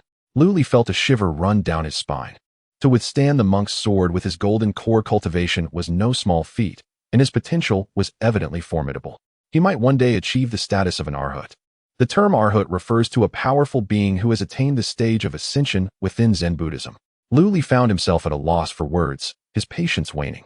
Old monk, as a practitioner of the faith, you do not speak in jest. What you propose regarding enduring 3 strikes, can it be considered valid? During a brief moment of recuperation, Lu Li suddenly spoke up. The old monk paused naturally. Lu Li's physical condition was not concealed from the monk's keen awareness. That previous strike was akin to an assault from a nascent soul, and it was evident that it had been Lu Li's full strength. What could he possibly do to withstand the monk's final blow? Upon receiving the monk's affirmative response, Lu Li's face broke into a relieved smile. In the next moment, the bagua robe adorning him radiated a divine light, lifting him off the ground. The air around him began to tremble with a low hum. The brilliance emanating from Lu Li was in constant flux. The old monk furrowed his brow, sensing that this defensive spiritual artifact possessed remarkable qualities. Could it be that Lu Li had placed his hopes upon this protective talisman? As he contemplated, the old monk resolved to shatter Lu Li's illusions, thereby guiding him towards the Buddhist path. A thought crossed his mind, and he began to chant an esoteric incantation. With the incantation's invocation, a vortex of spiritual energy materialized in the heavens, shimmering with golden light, resembling a tempest of gold converging in the sky. In the next instant, a colossal golden hand emerged slowly from the center of the vortex. The hand, spanning 100 feet, loomed over the landscape, advancing steadily towards Lu Li, suspended in midair. "Look at the sky. What is that?" exclaimed many citizens of Moon Spirit City in astonishment. Lu Li's expression turned grave the moment the golden hand appeared. He felt an overwhelming force enveloping him, locking him in place. No matter how he struggled, escape was futile. Drawing a deep breath, Lu Li maximized the flow of spiritual energy within him. Simultaneously, the grand formation above Moon Spirit City surged with radiant light, enveloping the entire city in a dense aura of spiritual energy, resembling an inverted bowl. From various locations within Moon Spirit City, the Golden Core warriors began to rise, each emanating beams of light that converged upon Lu Li. His aura visibly ascended, and under the astonished gaze of the old monk, Lu Li's cultivation realm surged dramatically from the early to the late Golden Core stage. It is crucial to note that Lu Li was not only a master swordsman, but also an adept in formation techniques. Given that Moon Spirit City was his chosen stronghold, it was only natural that he possessed additional hidden strengths. In the Great Xia dynasty, every city was strategically chosen. Through his extensive renovations over the past 2 years, Lu Li had transformed the city's feng shui, creating a natural formation known as the Celestial Array. Additionally, various rare treasures were strategically buried throughout Moon Spirit City to serve as focal points for the defensive formations, known as the Terrestrial Array. Lastly, the 50-odd Golden Core warriors within the city practiced a combined assault formation, akin to the Shifang formation he had taught to his wives, allowing them to channel their powers into a singular point, referred to as the Human Array. Furthermore, Lu Li activated the 8 phases special ability of the Bagua robe. The 8 trigrams shot forth, encircling Lu Li and forming 8 characters in ink: Qian, Kuan, Zhan, Sun, Kan, Li, Zhen, and Dui. As these characters whirled frantically, all but the character Qian gradually dissipated. The Qian trigram represents the heavens, capable of transforming a radius of 10 to even 100 miles into his personal domain, harmonizing seamlessly with the formations. With the convergence of the 3 grand arrays, celestial, terrestrial, and human, alongside the defensive abilities inherent to the earthly-grade spiritual artifact, this constituted Lu Li's most formidable trump card. Defeating Lu Li on his home ground is no simple feat, alas. Just as Lu Li prepared to unleash his full potential against the aerial onslaught, the old monk sighed, and the enormous golden hand in the sky gradually dissipated into shimmering light. There was a sense of great noise accompanied by little substance. Indeed, the old monk's thought process was beyond the comprehension of ordinary minds. "Old monk, why have you refrained from attacking?" Lu Li inquired curiously. "Amitabha, I am well aware of your determination, Master Lu. My Prajna Buddha's hand seal is futile against you. Thus I must withdraw," the old monk replied. His hands pressed together in a gesture of respect. Lu Li felt a wave of frustration. "I've bared my soul, and you show me this? Return my fervor, I implore you." It seemed that the master still had lingering attachments to the mundane world. However, should Master Lu change his mind in the future, he could use this token to visit the Pure Compassion Temple and seek the abbot Yuan Zhan, mentioning that he was referred by the monk Yuan Qi. The old monk then presented a wooden Buddha statue. Lu Li had no desire to be associated with this Yuan Qi monk and respectfully declined the so-called token. Observing Lu Li's refusal, Yuan Qi monk merely shrugged it off, stowing the statue away as he rose into the air. "In that case, I shall take my leave. Until we meet again, if fate permits." Lu Li sighed. "Perhaps it is best if we never meet again." After Yuan Qi departed, Lu Li gazed at the chaotic scene in Moon Spirit City and couldn't help but chuckle bitterly. What is this madness? Chapter 85. Standing firm at 30 in the construction site of the arena, Lu Buqi directed the scattered cultivators in their repairs while responding to Lu Li's inquiries. It turns out that the commotion that swept through the city a couple of days ago was instigated by the monk Yuan Qi. No wonder. "Hey, you over there. Do not slack off. Follow my instructions diligently." Lu Li frowned and asked, "What do you know about this eccentric monk Yuan Qi?" Holding a metal ladle that emitted smoke, Lu Buqi took a deep breath before replying, "I don't know much about him either. I only heard that he was once the abbot of the Pure Compassion Temple. After a mishap in his cultivation, he nearly fell into madness. Since then, his behavior has been erratic, and after resigning from his position, no one knows where he went. Encountering such a character is indeed unfortunate for you." Lu Li sighed at the revelation. "I never expected a Zen Buddhist to act so tyrannically." Lu Buqi cast a curious glance at Lu Li. "I believe you have an overly romanticized view of this world." Lu Li was taken aback, and Lu Buqi continued, "Your potential ranks among the finest in the entire Yinzhou, and your meteoric rise has shielded you from truly understanding the essence of this world." Intrigued, Lu Li urged, "Please, elaborate." Lu Buqi remarked, "When you descended the mountain, didn't Linglong give you a bag of spirit stones?" Lu Li nodded, puzzled by the sudden shift in topic. With a sigh, Lu Buqi lamented, "That foolish girl thought she was acting in your best interest, unaware that her actions nearly cost you your life. If I hadn't discreetly warned off a few outer disciples with ill intentions toward you, would you have made it safely to Moon Spirit City?" Lu Li's eyes widened. realizing he had been oblivious to this matter.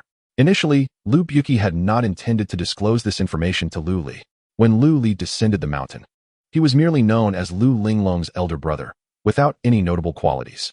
After bringing him back to the sect, Lu Buqi had let him roam freely. However, Lu Buqi was deeply concerned for his beloved disciple, and naturally, he was aware of Linglong's secretive gift of spirit stones to Lu Li, considering his disciple's welfare. Lu Buqi took action and sent a letter to the overseer of Moon Spirit City, instructing them to ensure that the disciples stationed there would not disturb Lu Li. Having done this, Lu Buqi felt he had fulfilled his duty. Yet, he was surprised to see Lu Li flourish after descending the mountain. Despite Lu Li's rapid rise, his experience and understanding of the world remained quite superficial. In truth, those who reach the Golden Core stage are often seasoned veterans who have faced death countless times. The conflicts among cultivators, the treachery for power, and the betrayals driven by immense interests are all part of the harsh reality. Coincidentally, shortly after Lu Li descended, he caught the attention of Mu Feibai, who sheltered him from the storm, shielding him from most dangers, allowing Lu Li to establish himself securely in Moon Spirit City. Despite this, Lu Li continued to endure a series of troubles, including the plundering of treasures by rogue cultivators, provocations from Wu Gui, and assassination attempts by the Misty Rain Tower. The world was far from the idyllic vision Lu Li had imagined. Ultimately, this realm is governed by strength. The weak are preyed upon, and the law of the jungle prevails. Although our Moon Spirit sect does not claim to be a righteous faction, under the leadership of Sect Master Jiang, we generally conduct ourselves with integrity, yet we cannot entirely escape the existence of those who slip through the cracks. Upon hearing Lu Buqi's words, Lu Li was suddenly reminded of his sister, Lu Wan, who, as a fellow disciple of the sect and a Golden Core cultivator, had met a treacherous fate at the hands of her peers. Are you suggesting that the outside world is far more brutal than it appears? Lu Buqi nodded, gesturing towards the leader of the golden eating mice in his hand. In truth, cultivators and ferocious beasts are fundamentally alike. The one with the stronger fist wields the power. Even in the governance of sages, there exist petty intrigues and base schemers. Such occurrences are unavoidable. Lu Li gazed at the bustling construction site before him, lost in contemplation. After a considerable time, Lu Li sincerely clasped his hands in gratitude towards Lu Buqi, saying, "I have learned much." Upon returning home and finishing the meat porridge prepared by Mingyue, Lu Li hurriedly made his way to the secret chamber for closed-door cultivation. Several days had passed since his battle with Yuan Qi, and the repairs on the surrounding structures were proceeding in an orderly manner, funded by the city lord's estate. Fortunately, the city was financially robust, sparing Lu Li the burden of personal expense. Furthermore, after Lu Li procured the materials required by Lu Buqi, the latter wasted no time in commencing the work. Not only that, but the leader of the golden eating mice was also entrusted to Lu Buqi for training. This peculiar group of mice possessed unique abilities, not only capable of producing stone materials, but also endowed with the remarkable trait of repair. Thus, any wear and tear caused by battles in the arena could be managed by the golden eating mice. Lu Li merely needed to provide a modest quantity of inexpensive metal as sustenance for them. Subsequently, Lu Li selected several docile individuals from the mouse colony to form spirit-beast contracts with his children. It is worth noting that the young girls at home expressed their refusal towards these creatures, while only Lu Xing and the mischievous monkeys were enamored with them. Qin Mingyao had not been seen for several days. According to manager Hu, their guild leader had returned to the merchant association and shut the door tight, permitting no disturbances. Perhaps she was still affected by the words he had spoken. Following this battle, Lu Li had come to deeply understand the principle of speaking without caution. Had he not invoked the teachings from the Diamond Sutra to provoke Qin Mingyao, he would not have attracted Yuan Qi's inexplicable attention. Ironically, just after he had educated Qin Mingyao, he found himself receiving lessons from Lu Buqi today. Truly, the wheel of fortune turns in cycles. The phrase sitting and discussing the way does not necessarily imply the utterance of words from a sage that could evoke celestial phenomena. Rather, any spark of inspiration suffices as a reward for such discourse. It was through his enlightening conversation with El Buqi that Lu Li came to a deeper understanding of the significance of strength. El Buqi conveyed much, essentially cautioning Lu Li against becoming too enraptured by his current favorable circumstances. Today, a Yuan Qi may emerge, and tomorrow, a Feng Qi or even a Chang Qi could arise, while Lu Li may wield considerable influence in Moon Spirit City.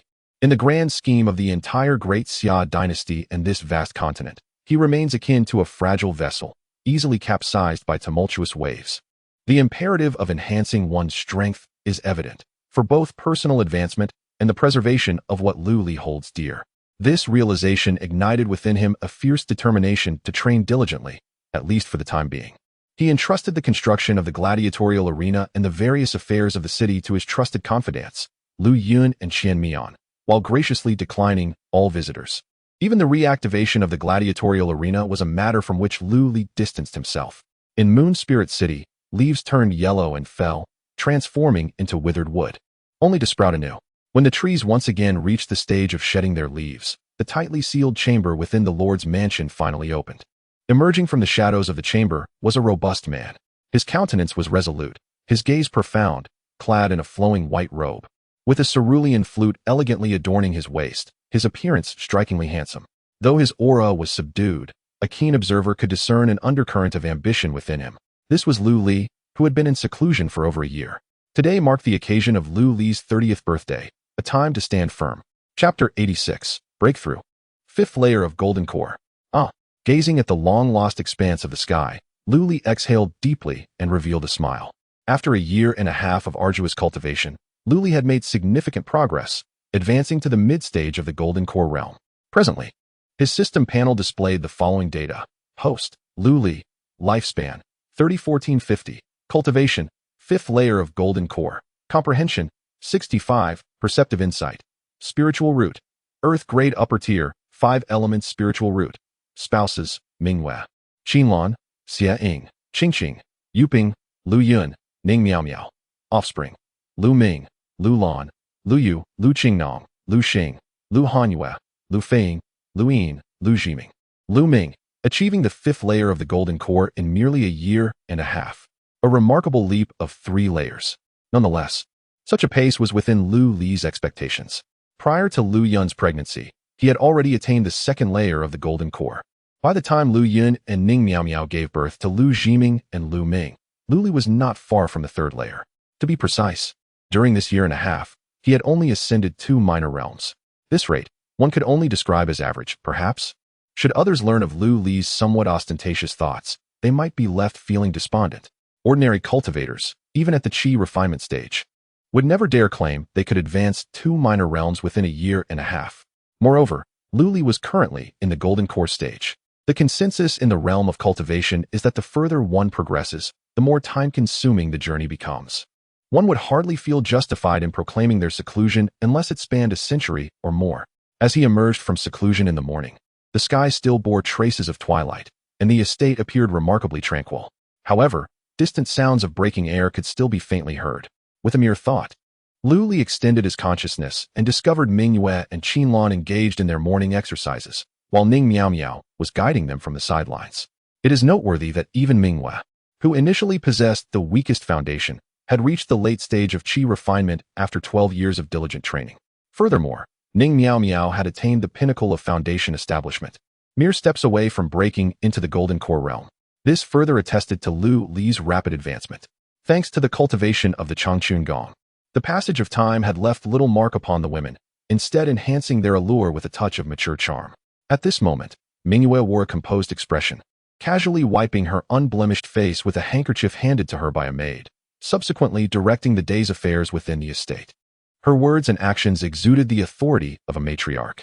Lu Li observed from the sidelines, noting how Mingyue organized the daily matters with meticulous precision, prompting a faint smile to grace his lips. With a shift of his form, he appeared outside the pavilion. Upon seeing Lu Li materialize in the courtyard, the 3 women were filled with joy and hurried to greet him. "My husband, you have emerged from seclusion." Mingyue's words were laced with unmistakable delight. Although Lu Li had previously devoted time to cultivation, he had never been absent for such an extended period. Thus, Mingyue, momentarily forgetting the presence of the maid, rushed into Lu Li's embrace as if a dove returning to its nest, entirely shedding her prior demeanor of a commanding matriarch. Before Lu Li, she seemed to transform back into the little maid from over a decade ago. However, this action instantly made the other 2 feel somewhat envious. Although Mingyue was the rightful wife, could she monopolize Lu Li? Qinlan stifled a giggle and remarked, "Sister Mingyue, there are still servants present. Might you not restrain yourself a little?" Consequently, the maid perceptively departed. "More content is loading. Please hold on. This site only supports mobile browser access. If you see this paragraph, it means the chapter content failed to load. Please close the reading mode, browsing mode, novel mode, and disable ad blocking features, or or copy the URL to read it in another browser. Qinlan. Seeing that this tactic was ineffective, Ning Miao Miao's eyes twinkled. You are the legitimate wife. How can you compete for favor with us concubines? Upon hearing this, Mingyuan not only remained nestled in Lu Li's embrace, but also burrowed in deeper, saying, Then I shall cease to be the rightful wife. Let anyone take on that role as they please. Ning Miao Miao. The Lu family is unlike others. The position of the legitimate wife does not seem to hold as much significance. Lu Li's equitable treatment subtly influenced those around him, including Mingyue, who had once valued this status highly, but now regarded it with indifference. As a result, the group erupted into playful banter once more. As the first light of dawn appeared on the horizon, Lu Li gently caressed Mingyue's hair, perplexed, and inquired, Where are the others? Within his consciousness, he had not detected Xie Ying and Qingqing, suggesting they were not in the residence. Through the chatter of the trio, Lu Li finally learned of their whereabouts. Qingqing had taken Lu Qingnong to the Yuling Mountains to gather herbs, while Xie Ying was with Lu Yu on a hunting expedition, both accompanied by Golden Core warriors. Meanwhile, Yuping was staying at the original Lu residence to practice swordsmanship with Lu Xing. During Lu Li's qi refining and foundation establishment periods, he had left numerous sword marks in the Lu family's courtyard, making it an ideal observation site for the mother and son at their current stage. As for Lu Yun, she had taken on Lu Li's responsibilities as the city lord, appearing quite occupied, yet there was an air of enjoyment about her. The three remaining in the residence were not fond of venturing outside, thus they were the first to learn of Lu Li's emergence. Lu Li nodded, feeling no significant disappointment.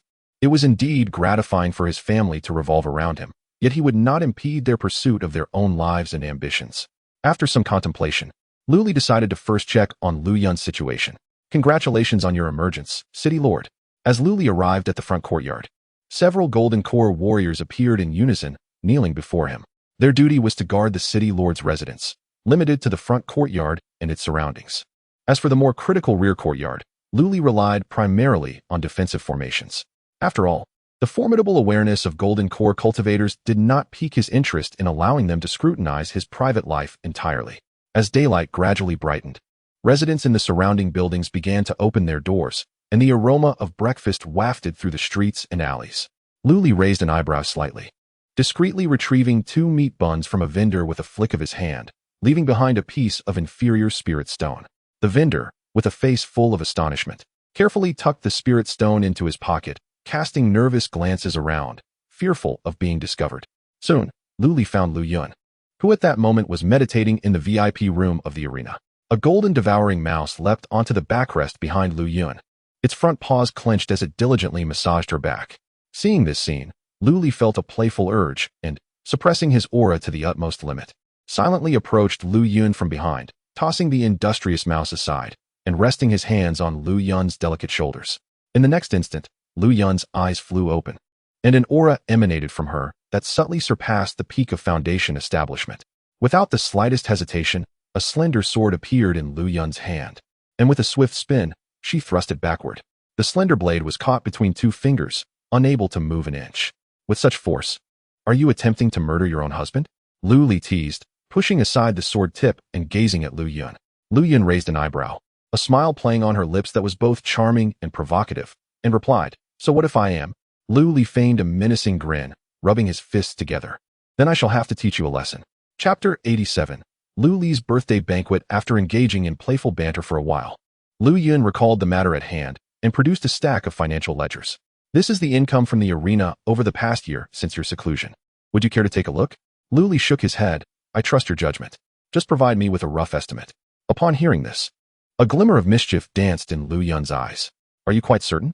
This is not an insignificant sum, you know. Lu Li smiled lightly and sipped from his teacup.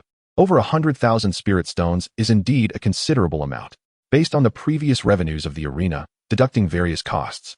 The profit for the year was roughly in that ballpark. To his surprise, Lu Yun's smile grew ever more enigmatic. She then waved her delicate finger. Not over 100,000, but rather 180,000 spirit stones. Lu Li sputtered, spraying tea from his mouth, incredulous. Had he misheard? 180,000 spirit stones in just a year? If it were merely the monthly business tax of the city, he might have believed it to some extent. But to think that the profits from a single arena could rival the city's commercial taxes? Seeing Lu Li's expression, Lu Yun burst into laughter, and in that instant, the entire room seemed to brighten. She proceeded to elaborate on the origins of this substantial sum of spirit stones. It turned out that the monthly spirit competition Lu Li had previously proposed had been temporarily shelved due to his retreat, which had been prolonged by a shift in his mindset. However, Lu Yun took the initiative to organize it. Not only that, but she also enhanced the array based on the celestial array diagram Lu Li had shared with her, adding several mechanisms to the foundational layout. Every participant who purchased a competition ticket would receive an array token, which would automatically activate in case of life-threatening danger, thus providing protection. Naturally, the activation of this protective array signified the contestants' elimination. Initially, many in the Moon Spirit City were skeptical, but after Lu Yun personally demonstrated her prowess against Qin Mian, the crowd soon realized that not only did the city lord possess exceptional array skills, but one of his wives was also a master of the art. Seizing the momentum, Lu Yun announced the establishment of a competition ranking across 3 realms, employing a point-based system. Registration required merely 1 spirit stone, and victorious participants would earn 3 points. Even in defeat, they would still receive 1 point as a consolation. Should they wish to compete again, another spirit stone would be needed for registration. The matching system prioritized pairing contestants with similar points. The top 100 scorers would enter the respective rankings of their realms. Even if one could not secure a high rank, they could exchange arena points for alchemical resources and other cultivation materials. To acquire a chi gathering pill, devoid of any intricate patterns, only 5 points were necessary. In the worst-case scenario, one could obtain a chi gathering pill for the price of 5 spirit stones. This price was a staggering 10 times higher than what the shops in the city charged. Certainly, if one could maintain a streak of victories, the resources obtainable with a single spirit stone would far exceed tenfold. This also prevents weaker individuals from maliciously manipulating scores for resource exchanges. Under a standard matchmaking mechanism, such extreme situations rarely arise. However, this does not deter some newly ascended cultivators, whose foundations remain unsteady, from hastily entering battles. Such individuals, oblivious to their own capabilities, merely contribute spirit stones to the arena. Nevertheless, first-time entrants onto the leaderboard are rewarded with a complimentary vial of elixir corresponding to their realm. Points are reset every 3 months, necessitating re-registration. On the day of point settlement, those who still hold a position on the leaderboard, apart from being exempted from the registration fees for the subsequent 3 months, will also receive rewards such as elixirs, spiritual artifacts, and talismans. Cultivators are still human. Except for a select few, the pursuit of fame and fortune remains humanity's most primal desire. Who does not aspire to stand out among the millions in Moonlight City, basking in the spotlight, to enhance one's combat experience without jeopardizing one's life, while simultaneously reaping both fame and fortune? Who would not seize such an opportunity? Beyond the participants, the vast majority of the nearly 2 million spirit stones comes from the spectators. In the Chi refinement stage contests, a single spirit stone allows one to witness 10 matches. As for the foundation establishment stage battles, 1 spirit stone permits entry to a single match. Regarding the Golden Core stage, for now, aside from a few courtiers from the Liu family who have recently attained this level, no other Golden Core cultivators have registered. A Golden Core battle requires 10 spirit stones for admission. This is the general overview, though there may be oversights that I have yet to discern. Lu Yun gently massaged her temples and then smiled, saying, "You have no idea. Once this news spreads, the scattered cultivators throughout Moonlight City will be clamoring to register. Many from surrounding cities have also come to participate. The arena accommodates no fewer than 100 matches daily. Were it not for the space-expanding capabilities of the venue crafted by our master, we would likely struggle to accommodate all these individuals." Upon hearing this, Lu Li felt a pang of sympathy and embraced Lu Yun, saying, "You've worked hard this past year." This initiative was originally his proposal. Yet Lu Yun not only refined it, but also ensured its smooth execution. The effort expended in this endeavor cannot be encapsulated in mere words. Lu Yun's remarkable intellect has greatly surprised Lu Li. Even if he were to manage it himself, he could not have done better. However, it seems that such a flow of spirit stones may not continue indefinitely. Lu Yun sighed. "I've received news that nearby Yangyan City and Xinglua City are beginning to construct their own arenas, likely drawn by the profits and wishing to emulate our success. Once they are completed, they will surely divert many scattered cultivators away." Lu Li gently smoothed the furrowed brows of Lu Yun and smiled nonchalantly. "It matters not. We cannot possibly seize all the benefits in this world. If they wish to learn, let them do so." In this regard, Lu Li felt no concern. Not to mention whether the lords of Yangyan City and Xinglua City could unite the Golden Jade Merchants Guild and the nearby sects. Even if they could, the reputation of the pioneers had already been established. Those who followed would merely partake in the residual benefits. This alone sufficed to achieve Lu Li's purpose. At the very least, the name of Moon Spirit City throughout Yunzhou was growing ever more illustrious. Lu Yun then spoke of the few members of the Lu family who had broken through to the Golden Core stage. Among them, two displayed evident discontent, their eyes greedy for the enormous profits of the arena. Were it not for the presence of the formidable Golden Core warriors like Qian Mian, internal chaos would likely have ensued. After all, Lu Yun, despite being at the pinnacle of Foundation establishment, lacked sufficient authority to command respect. Seeing his little confidant aggrieved, Lu Li let out a cold laugh and patted Lu Yun, indicating that he would handle the matter. That evening, the Lord's mansion was ablaze with lights. Under the coordination of Ming Yue and Qianlan, the servants and maidens busily prepared for the evening banquet. From above, the scene resembled that of ants scurrying in and out, bustling with life. The Lu family was no longer what it once was. Even the combined might of the three great families of Moon Spirit City could not rival them. Therefore, upon learning of Lu Li's birthday, all the prominent figures in Moon Spirit City brought gifts to attend the celebration. The 200 attendants of the Lu family also arrived at the Lord's mansion. Fortunately, the mansion was spacious, sprawling over 1,000 acres. Otherwise, accommodating such a multitude would have been impossible. Nevertheless, the atmosphere remained somewhat crowded. Soon, the banquet was set, and the esteemed guests took their seats. As the guest of honor, Lu Li raised his wine cup and stood. The lords of the nearby families, who had been observing Lu Li closely, set down their chopsticks and smiled in anticipation. With the lead of these lords, the previously noisy mansion quickly fell silent. To the people of Moon Spirit City, Lu Li had long ceased to be merely a rising star. He had become an imposing figure that none could overlook. Lu Li's voice, though soft, resonated clearly among the attendees, expressing his gratitude for their presence at his humble celebration. He hoped everyone would enjoy the feast and return only after indulging fully. His brief words were met with a chorus of agreement and compliments. With a polite smile adorning his face, Lu Li gestured to the guests before taking his seat. Feeling a twinge of nostalgia, the vibrant scene starkly contrasted with the starkly quiet wedding banquet he had shared with Ming Yue 12 years prior. Such is the fickleness of the world. It is only imperative that he continues to grow stronger. Chapter 88. Suppression. On the day following the conclusion of the birthday banquet, Lu Li summoned all the attendants of the Lu family within the city. In the arena, 200 attendants congregated. What has prompted our esteemed head of the family to gather us here? One inquired. I am uncertain, but it may pertain to the matters concerning the attendants Xiao and Sun, another speculated. It is said that after their ascension to the Golden Core realm, they began advocating for a change in the distribution of their stipends, seeking a share of the arena's profits. Lady Lu, however, dismissed this request. I recently heard they had a confrontation with the masked referee. Indeed, I believe they have a point. After all, we attendants are the backbone of the Lu family. Without us, where would be the foremost family of Moon Spirit City? One declared. I do not share this sentiment. The Lu family has treated us well. Xiao and Sun have become somewhat forgetful of their roots since their breakthroughs, countered another. Opinions among the attendants varied. Some supported Xiao and Sun, as their actions reflected their interests. Conversely, others argued that Lu Li was not easily swayed, and that the Lu family's treatment naturally improved with their advancement, deeming Xiao and Sun's greed as an attempt to overturn the status quo. Suddenly, Lu Li's figure materialized above the arena. His cold gaze enveloped the crowd, silencing all. I have heard of recent events, Lu Li stated, cutting straight to the point. Where are the attendants Xiao Fei and Sun Tian? Among the crowd, the two exchanged glances, stepping forward to clasp their hands in respect. We pay our respects to the head of the family, they proclaimed. Having stepped into the Golden Core realm, they regarded Lu Li, who was merely at the mid-stage of the same realm, with a sense of confidence.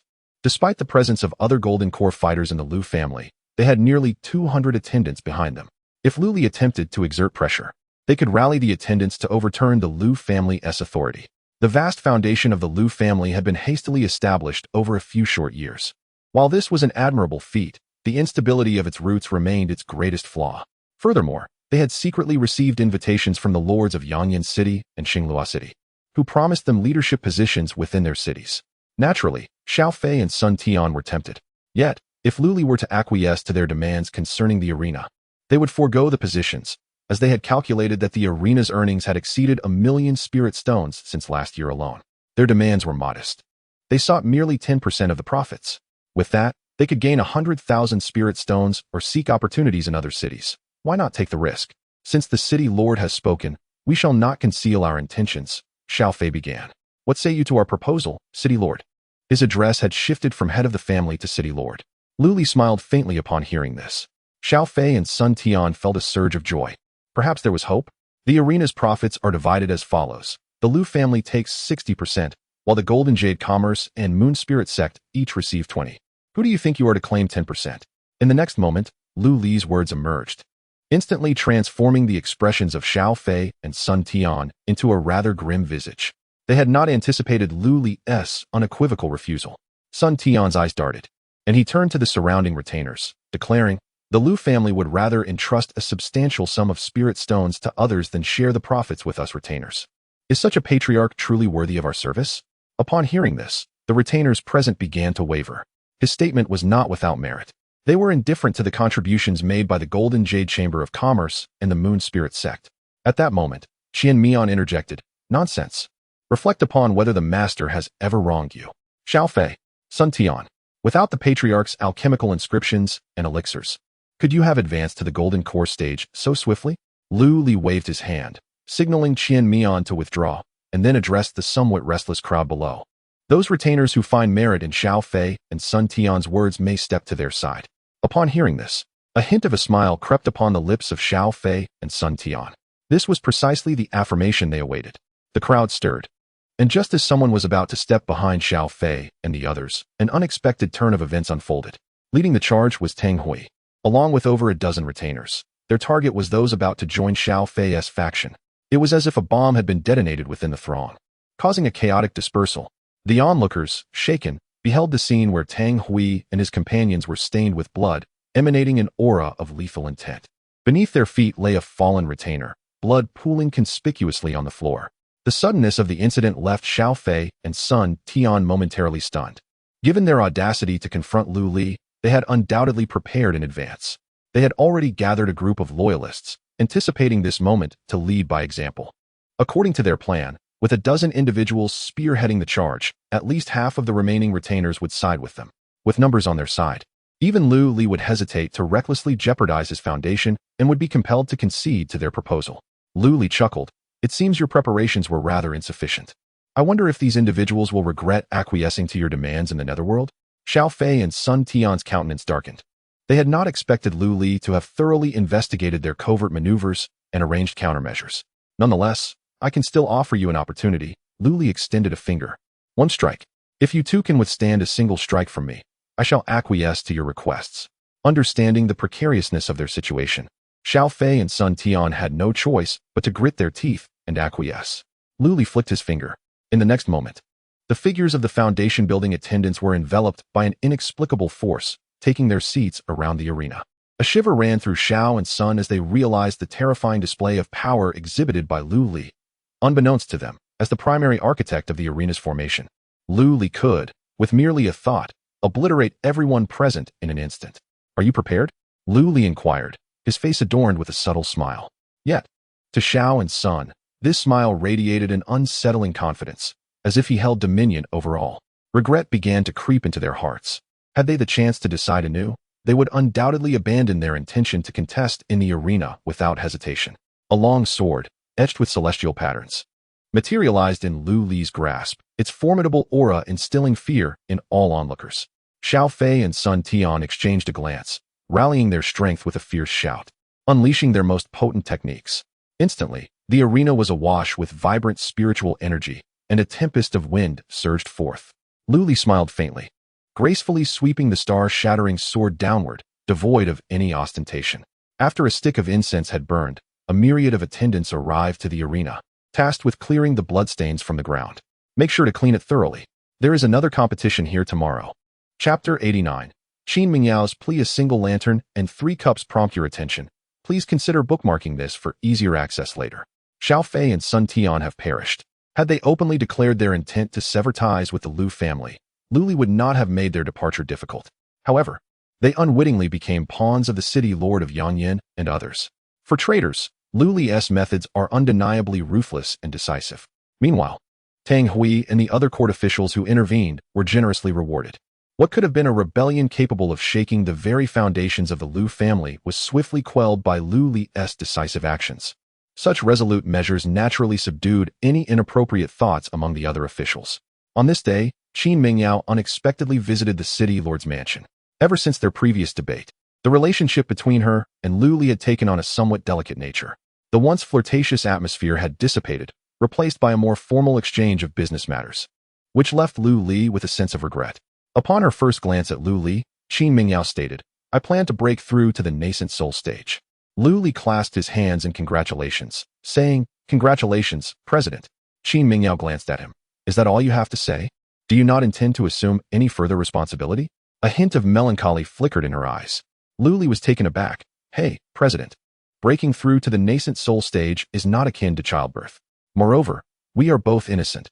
Your words carry a certain ambiguity." Qin Mingyao lightly bit her lip. Every individual's constitution is different. After a series of easily misconstrued exchanges, Lu Li finally grasped the reason for Qin Mingyao's visit. She had been stuck at the pinnacle of the golden core stage for decades, and once she succeeded in breaking through to the nascent soul, coupled with her outstanding achievements in recent years, her status would undoubtedly rise. It would not be impossible for her to take charge of the commercial associations in several cities of southwest Yunzhou. Yet, in this world, there are no secrets that remain concealed for long. This news inadvertently leaked. Those who held animosity towards Qin Mingyao plotted to obstruct her breakthrough and even hired the leader of the Yunzhou assassin organization, Yinyu Tower, at a high price, intending to strike during her moment of ascension. This information was also captured by Qin Mingyao's clandestine network. Thus, she sought reliable allies to safeguard her during this critical juncture. After much contemplation, Lu Li emerged as the most suitable choice. What a chaotic circle we inhabit. Lu Li could only lament upon hearing this. Qin Mingyao sighed. It is merely a case of following the lead of those above. Within the Great Xia dynasty, there exists an unwritten rule. No matter how exceptional the talents of the royal bloodline, they are forever barred from ascending to the immortal realm. For should they cross this threshold, their power would pose a threat to the Holy Emperor. Thus, I have gained insight. It can be played in such a manner. The methods these royal offspring employ in their struggles for power are truly eye-opening. Although they share the same lineage, they cannot bear to see others surpass them. Correspondingly, the pinnacle of the Golden Core stage serves as the baseline for the power brokers of the Golden Jade Commercial Association across Yunzhou. Should anyone dare to challenge this threshold, aspiring to rise above them, they would be met with collective opposition.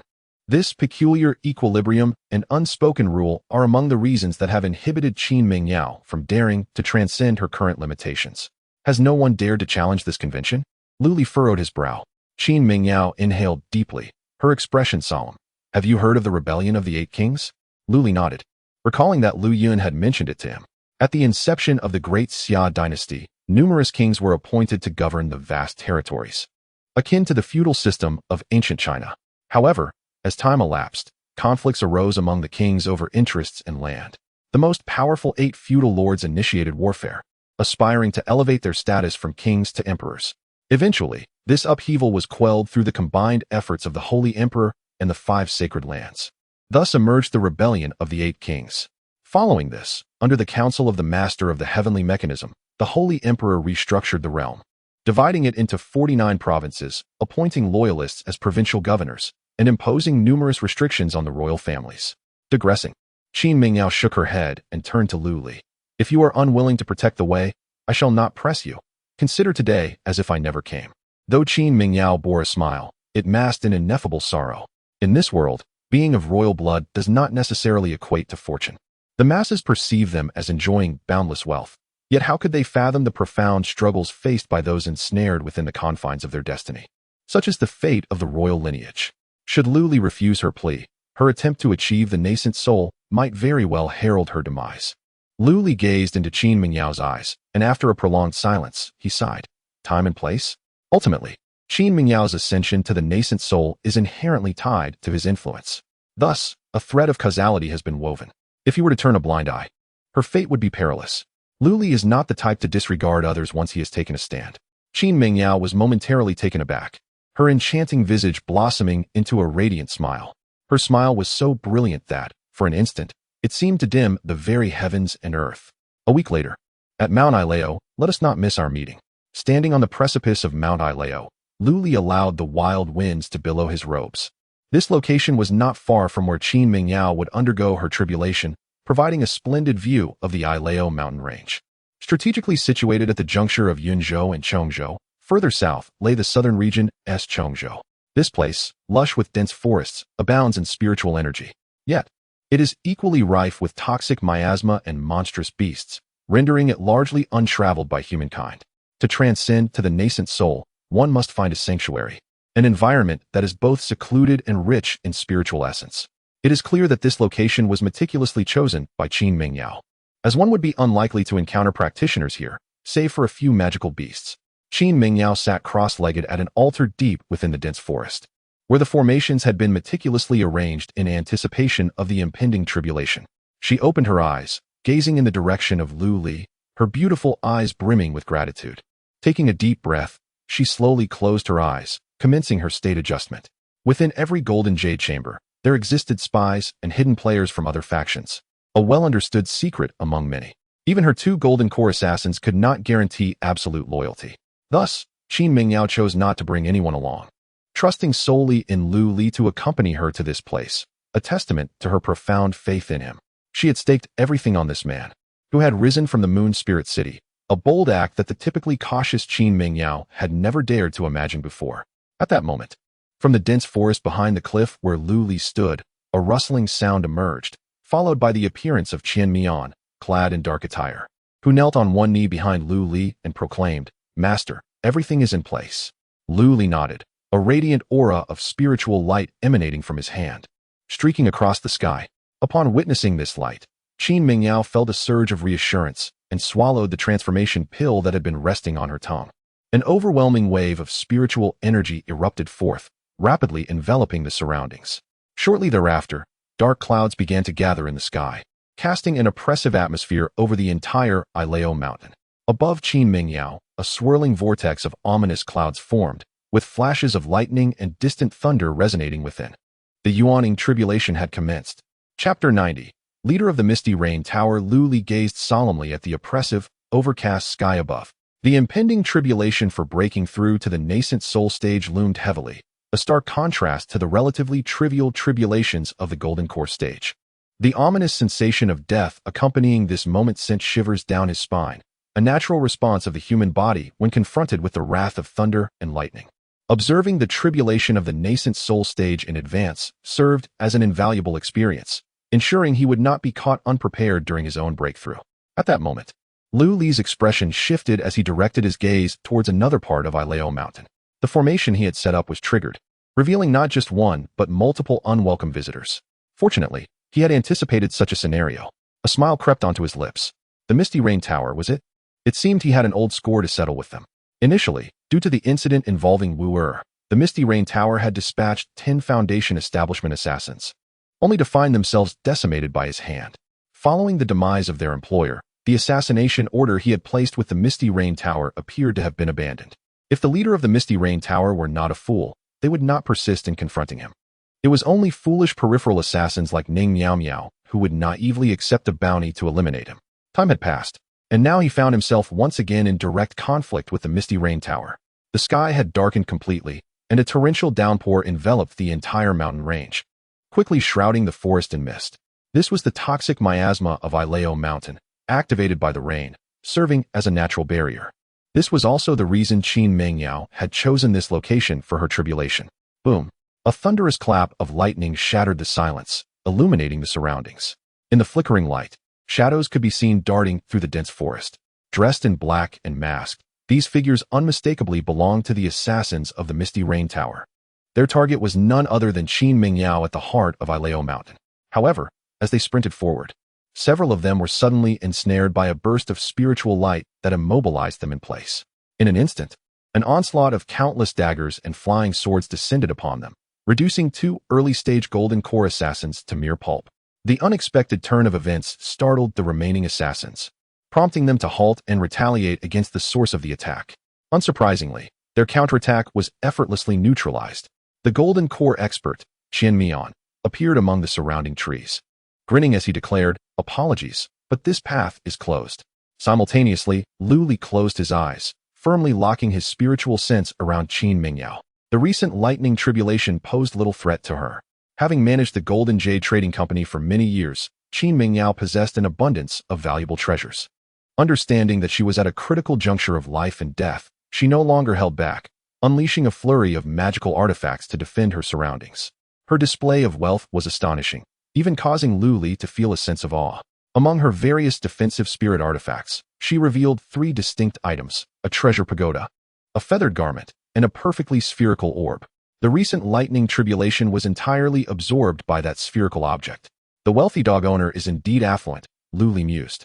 He had initially thought that his substantial earnings from the gladiatorial arena had significantly enriched his coffers, but in comparison to Qin Mingyao, it was merely trifling. Suddenly, Lu Li sighed, and the shattered star sword materialized in his hand, slicing through the air toward Qin Mingyao. This seemingly treacherous act did not distract Qin Mingyao in the slightest. The distance between them, standing on the cliff, spanned several thousand meters. The sword energy, fierce and cold, traced a brilliant arc in the dim sky, only to abruptly dissipate midair, as if obstructed by an unseen force. In the next moment, the air between them rippled, revealing a man clad in a black robe with long hair, standing suspended before them, brandishing a pair of curved daggers crossed over his chest. Lu Li recognized him from a portrait. He was Xie Yu, the leader of the Misty Rain Pavilion.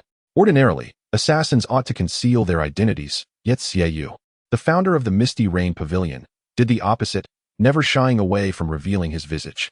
Furthermore, his establishment of the pavilion was quite ostentatious, and remarkably, this organization, which operated beyond the confines of the laws of the Great Xia, had gained official recognition from the authorities of Yunzhou. Lu Li of Baiyujing is indeed worthy of his reputation, capable of seeing through my concealment techniques, Xie Yu remarked, his demeanor calm and unassuming. Yet it instilled an unprecedented sense of danger in Lu Li. This sensation was something even the monk Yuan Qi had not evoked in him. Perhaps due to the absence of murderous intent from Yuan Qi, just as Lu Li was about to speak, his expression suddenly changed. He stepped forward, shattering the rocky edge of the cliff, and his figure split into 2, darting to the left and right. In the following instant, 2 dark blades crossed where Lu Li had just stood, the daggers relentless in their pursuit, akin to venomous fangs of a serpent, tearing through one of Lu Li's phantoms. Xie Yu's form gracefully appeared atop the cliff, while the previous image of him gradually faded beneath the curtain of rain. Such swiftness. Your agility is commendable, he acknowledged. Appearing unfazed by his missed strike, his gaze fixed once more upon Lu Li. Lu Li grinned. You flatter me, Master Xie. Had I been but a moment slower, I fear I would have met a dire fate. Xie Yu shook his head. No, you wouldn't. According to our intelligence, your capabilities extend far beyond what has been revealed. As far as I know, you also possess a profound mastery of physical cultivation, making your demise no simple task. At that moment, thunder roared once more, and a bolt of lightning shattered the darkness. Beneath the radiant glow, Lu Li hovered in the air, while Xie Yu stood upon the precipice. Their positions exchanged in an instant. My objective here is not you, Xie Yu stated. Lu Li shrugged. I am aware, yet I must still impede you. Xie Yu nodded in acknowledgement. Preserving a single life is no easy feat. Though Lu Li was swift, he paled in comparison to her own speed. Should he so desire, he could easily extricate himself from Lu Li's grasp and pursue his goal. The only concern was that the tribulation had yet to conclude. Any rash action could draw the wrath of lightning upon him. Despite being in the nascent soul stage, it did not imply he could withstand the tribulations unprepared. Thus, Xie Yu's original plan was to bide her time until the tribulation had passed and Qin Mingyao's hidden cards were exhausted, only then to strike decisively. However, she had not anticipated Lu Li's intervention. Yet, regardless of whether her intentions were revealed, the outcome would remain unchanged. Today, Qin Mingyao's demise was an undeniable certainty. Chapter 91. A display of tactics that may not necessarily be the case. A mysterious smile crept across Lu Li's face in response to Xie Yu's declaration. In the next moment, a rune, formed from concentrated spiritual energy, materialized in Lu Li's hand and was hurled into the sky. Instantly, the surrounding environment underwent a dramatic transformation. The rugged cliffs and dense woods vanished, and the two found themselves within a facility reminiscent of the Colosseum in Moon Spirit City. Xie Yu maintained his indifferent demeanor, as if nothing in the world could astonish him. A mere illusion array, what can it do to me? With that, he unleashed a pair of shadowy figures from the dagger in his hand, which morphed into 2 venomous pythons with sharp fangs, crashing fiercely against the edges of the arena. Although unaware of the array's core, he was confident that the common flaw of illusion arrays lay in their weak defensive capabilities, and he could easily shatter it with sheer force. Under Xie Yu's formidable assault, a towering wall of the arena, standing 100 meters high, crumbled with a thunderous roar, sending debris flying and dust swirling. Yet, as Xiaoyu observed the aftermath, a flicker of surprise crossed his mind. Though his strike appeared to possess immense destructive power, it failed to touch the essence of the illusion array.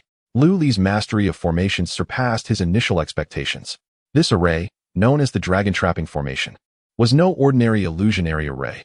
It had cost him considerable effort and resources. If you wish to break this formation, Master Xia, you shall need at least half a day's worth of endeavor, Lu Li remarked with a smile, this being the case only because he refrained from interference. However, such an outcome was evidently impossible. Xiaoyu's expression grew increasingly tranquil, resembling that of a long-dead corpse, as if all traces of human emotion had evaporated from him. Since you seek death, I shall oblige. There were myriad methods to dismantle a formation, and among them, eliminating the array's creator was an excellent choice. In an instant, Xiaoyu vanished from sight, reappearing behind Lu Li like a wraith, his dagger gleaming with a ghostly light as it aimed for Lu Li's heart.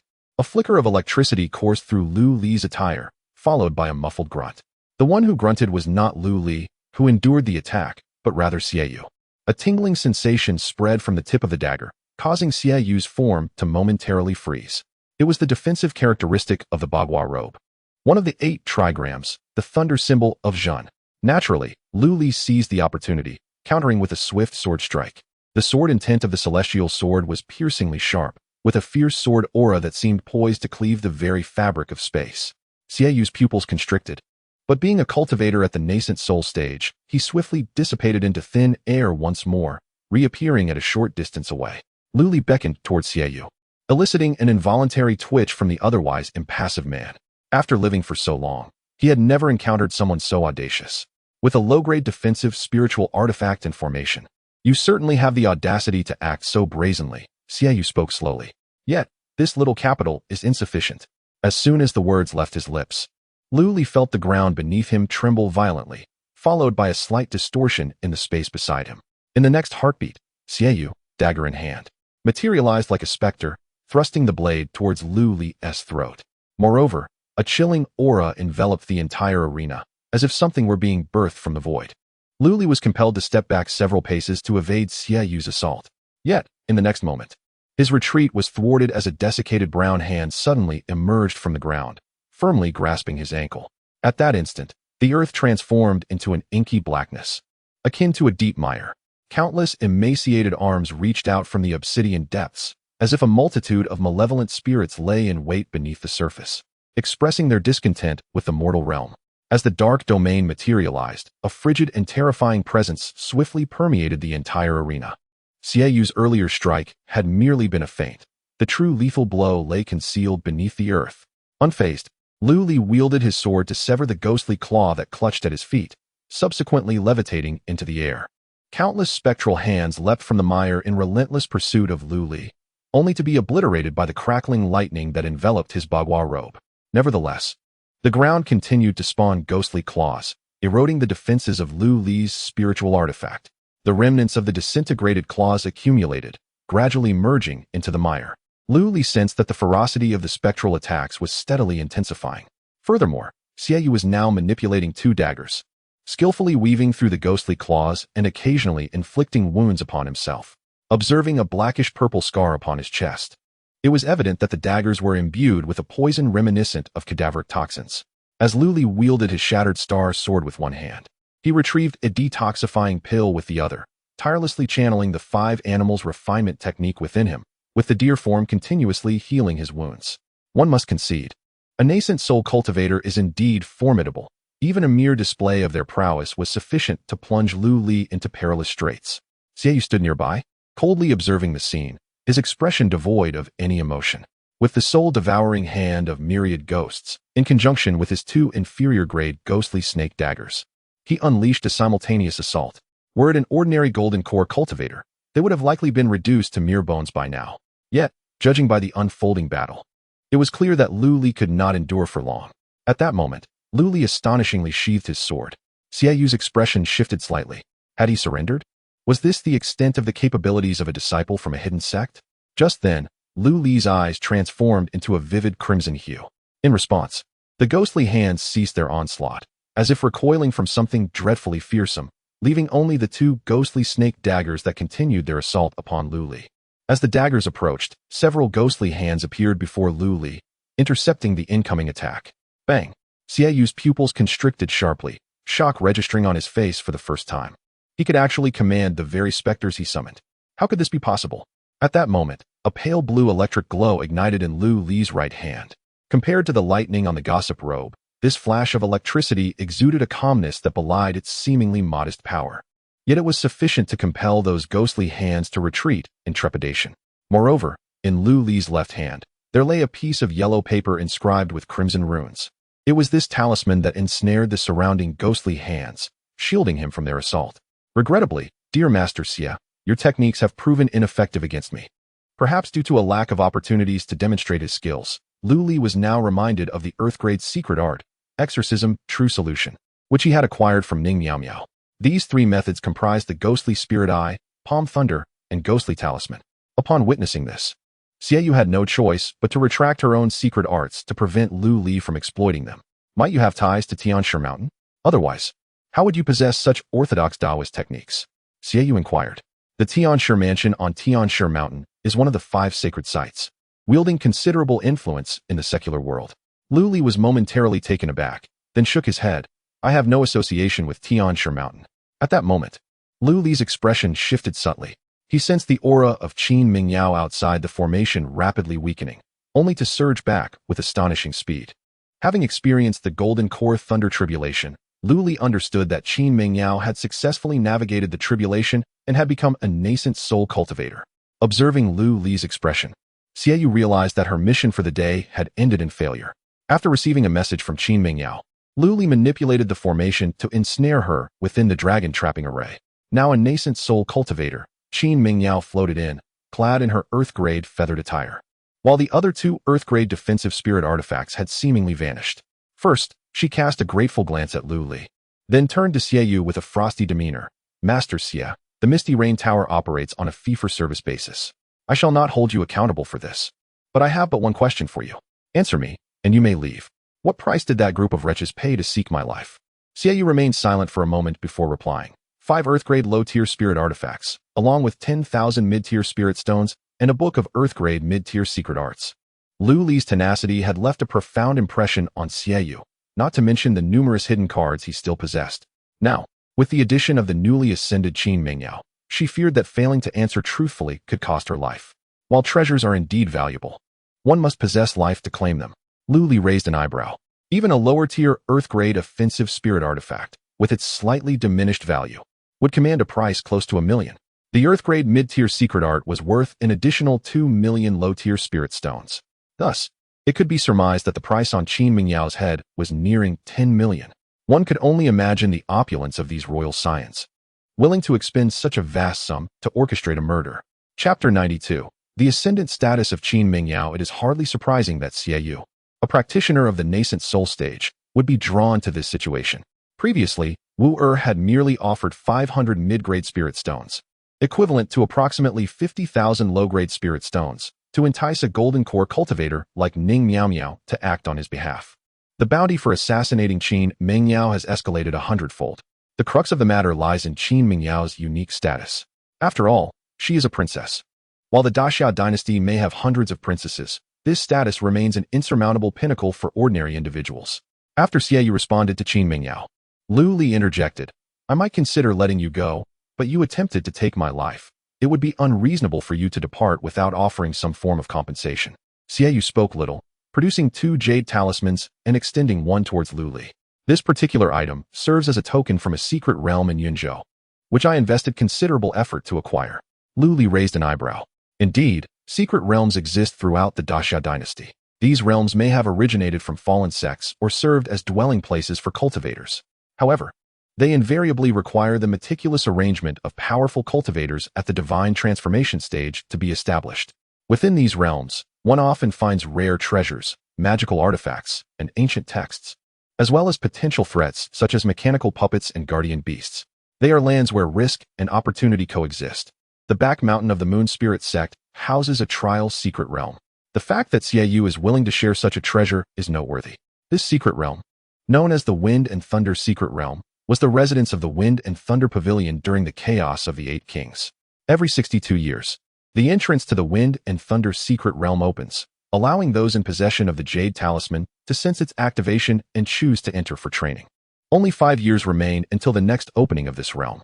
Lu Li cautiously accepted the Jade Talisman with spiritual energy, and after a thorough examination with Qin Mingyao to confirm the essence contained within, he naturally dispelled the dragon binding array, allowing Xiaoyu to leave. However, before departing, Xiaoyu cast a deep glance at Lu Li. Today, I miscalculated. Yet, my actions at the Misty Rain Tower have always been driven by profit. I hope you both can understand. This statement was, in effect, an admission of defeat. The sight of a nascent soul cultivator bowing to a golden core cultivator would likely lead to ridicule among peers. Yet, Xiaoyu chose to do so, as he sensed an unprecedented threat emanating from Lu Li. Although Lu Li's cultivation was beneath his own, his multitude of tactics was alarming. Even without Qin Mingyao's assistance, Xiaoyu had little confidence in subduing Lu Li. Most importantly, Lu Li's rapid advancement was extraordinary. Merely a few years prior, he had been at the foundation establishment stage, and now he had evolved to a level that even Xiaoyu found formidable. Weighing the pros and cons, Xiaoyu deemed it prudent to offer one Wind and Thunder Jade Talisman to mend his relationship with Lu Li. Before departing, Xiaoyu emitted a sharp whistle. Shortly thereafter, the blood-soaked Qian Mian emerged from the dense thicket, kneeling on one knee before Lu Li, reporting to my master, "The assassins from the Misty Rain Tower have retreated. In this battle, we have slain 15 Golden Core assassins and 70 Foundation Establishment assassins. We have lost 4 of our Death Warriors." Upon hearing this, Qin Mingyao could not help but steal another glance at Qian Mian. She was aware of the abilities of the Golden Core Death Warriors in Moon Spirit City. Their strength was merely average, perhaps even inferior to her 2 personal guardians. Yet, she was astonished by the formidable prowess they displayed. However, Lu Li furrowed his brow, a hint of dissatisfaction crossing his features. For have perished? He had imparted the combined attack formation to this group of Death Warriors, expecting them to emerge unscathed. Qian Mian's body shuddered slightly, bowing his head even lower. Those who fell were killed by the Deputy Master of the Misty Rain Tower, a peak Golden Core cultivator, hence. The gravity of this revelation left Qin Mingyao in awe. A peak Golden Core leading the attack had failed to gain the upper hand against Lu Li's forces and had instead suffered significant losses. The ratio of casualties was nothing short of a resounding victory. Lu Li merely nodded in acknowledgement. With over 50 Golden Core Death Warriors under his command, each loss weighed heavily. It seemed he would need to concoct another batch of illusory realm pills to replenish his ranks. The performance was commendable. Each would be rewarded with 1,000 spirit stones, and those with kills would receive a low-grade profound weapon. After speaking, Lu Li waved his hand, and a visibly pleased Qian Mian understood and departed promptly. Only then did Qin Mingyao turn her gaze to Lu Li, her eyes conveying a tinge of complexity. "City Lord Lu, you are becoming increasingly inscrutable." This was not the first time she had expressed such sentiments. Both Lu Li's personal strength and the power of his faction continually shattered her preconceived notions. Even the foremost assassination organization in Yun Prefecture, the Misty Rain Tower, had fallen to his prowess. In response to Qin Mingyao's astonishment, Lu Li simply smiled faintly and then inquired, "Do I now possess the means to court President Qin?" Indeed, Lu Li's ultimate ambition remained to marry Qin Mingyao. After breaking through to the nascent soul stage, the quality aura above her head had evolved into a deep purple hue. Lu Li eagerly anticipated the rewards that a spouse with purple tier aptitude could bring. Qin Mingyao appeared taken aback, yet an unbidden emotion began to stir within her. It was Lu Li who had advanced the Golden Jade Chamber of Commerce under her management, and it was he who had emboldened her to take that brave step forward. He had even risked his life to protect her. Unbeknownst to her, Lu Li had done so much for her already. Perhaps marrying him would not be such a disadvantage after all. Status and identity, elements that typically intimidate the average individual, seemed to hold little sway over Lu Li. Qin Mingyao finds herself rather intrigued, pondering just how far Lu Li can go. With this thought in mind, a radiant smile graces her face. Very well. The news of Qin Mingyao, the president of the Golden Jade Chamber of Commerce and a princess of the Qin royal family, breaking through to the nascent soul stage, swiftly spread throughout Yunzhou, owing to her remarkable achievements in recent years. The Qin royal family allocated 5 cities in the southwestern part of Yunzhou to her jurisdiction. Although the presidents of the other cities retain their own authority, Qin Mingyao possesses a superior level of power to facilitate resource allocation among the various branches. However, this privilege comes with the stipulation that she must ensure the collective profits of the 5 cities exceed previous figures. Otherwise, this authority would be revoked. For ordinary loose cultivators across various regions, this news is of little consequence, akin to how the average person remains indifferent to the change of a mall manager nearby. Yet, for the sects in the vicinity of the 5 southwestern cities, this development is indeed noteworthy. A portion of the Golden Jade Chamber's business involves transactions with these sections. Whether in sales or procurement, the difference in discounts can be substantial. For instance, sects adept in weapon refinement, such as the Yanyan sect, have an enormous demand for minerals. Their current mining resources are insufficient to meet the needs of the entire sect, necessitating purchases from elsewhere. Given the scale of their requirements, only a major establishment like the Golden Jade Chamber can accommodate them. Smaller chambers lack the capacity. Moreover, the spiritual tools they refine need a market for conversion into more universally accepted spirit stones. While they could, albeit with inconvenience, buy and sell directly with loose cultivators, it is well known that wholesale and retail prices differ significantly. Furthermore, the Golden Jade Chamber, having established its reputation over many years, possesses a competitive edge that mere newcomers cannot match. From Lu Li's experiences prior to descending the mountain, it is evident that loose cultivators prefer trading with the Golden Jade Chamber. In other words, the chambers can profit from the sheer volume of loose cultivators without relying on sect support, while the sects themselves cannot replicate this model. This is where the Golden Jade Chamber's formidable nature lies. It indirectly undermines the control of local sects, ultimately benefiting the governance of the Great Xia dynasty. The 4 cardinal truths, wealth, law, partners, and land, underscore the primacy of wealth. Thus, the distinction between cultivators and mortals is not as pronounced as one might think. Consequently, Qin Mingyao has become the most sought-after figure among the sects in Yunzhou, with envoys dispatched from various regions requesting meetings to discuss trade. Even the Yanyan sect, historically at odds with the Moon Spirit sect, begrudgingly sent emissaries to seek an audience. Seizing this opportunity, Qin Mingyao also revealed another sensational piece of news. She is set to marry Lu Li, the Lord of Moon Spirit City, next month. Chapter 93. Obstacles of the Wangfu in the courtyard of the city lord's residence. A group of women led by Lu Yun gazed at Qin Mingyao with a fierce, united front. Although Qin Mingyao had not yet formally wedded Lu Li, she had already taken up residence in the city lord's manor today. A maidservant behind Qin Mingyao was about to reprimand these audacious women, but Qin Mingyao raised her hand to stop her. Step aside. This matter does not concern you. But the maidservant hesitated to speak, only to find Qin Mingyao's gaze turning stern, causing her to tremble slightly and withdraw with her head lowered. President Qin truly commands great authority. Even before her marriage, she assumes the posture of a mistress. Will we, too, be expected to obey you like that maidservant once you are married? Lu Yun scoffed, disregarding Qin Mingyao's nascent spiritual prowess. If Qin Mingyao truly intended to wield her status to intimidate, Lu Li would not remain indifferent.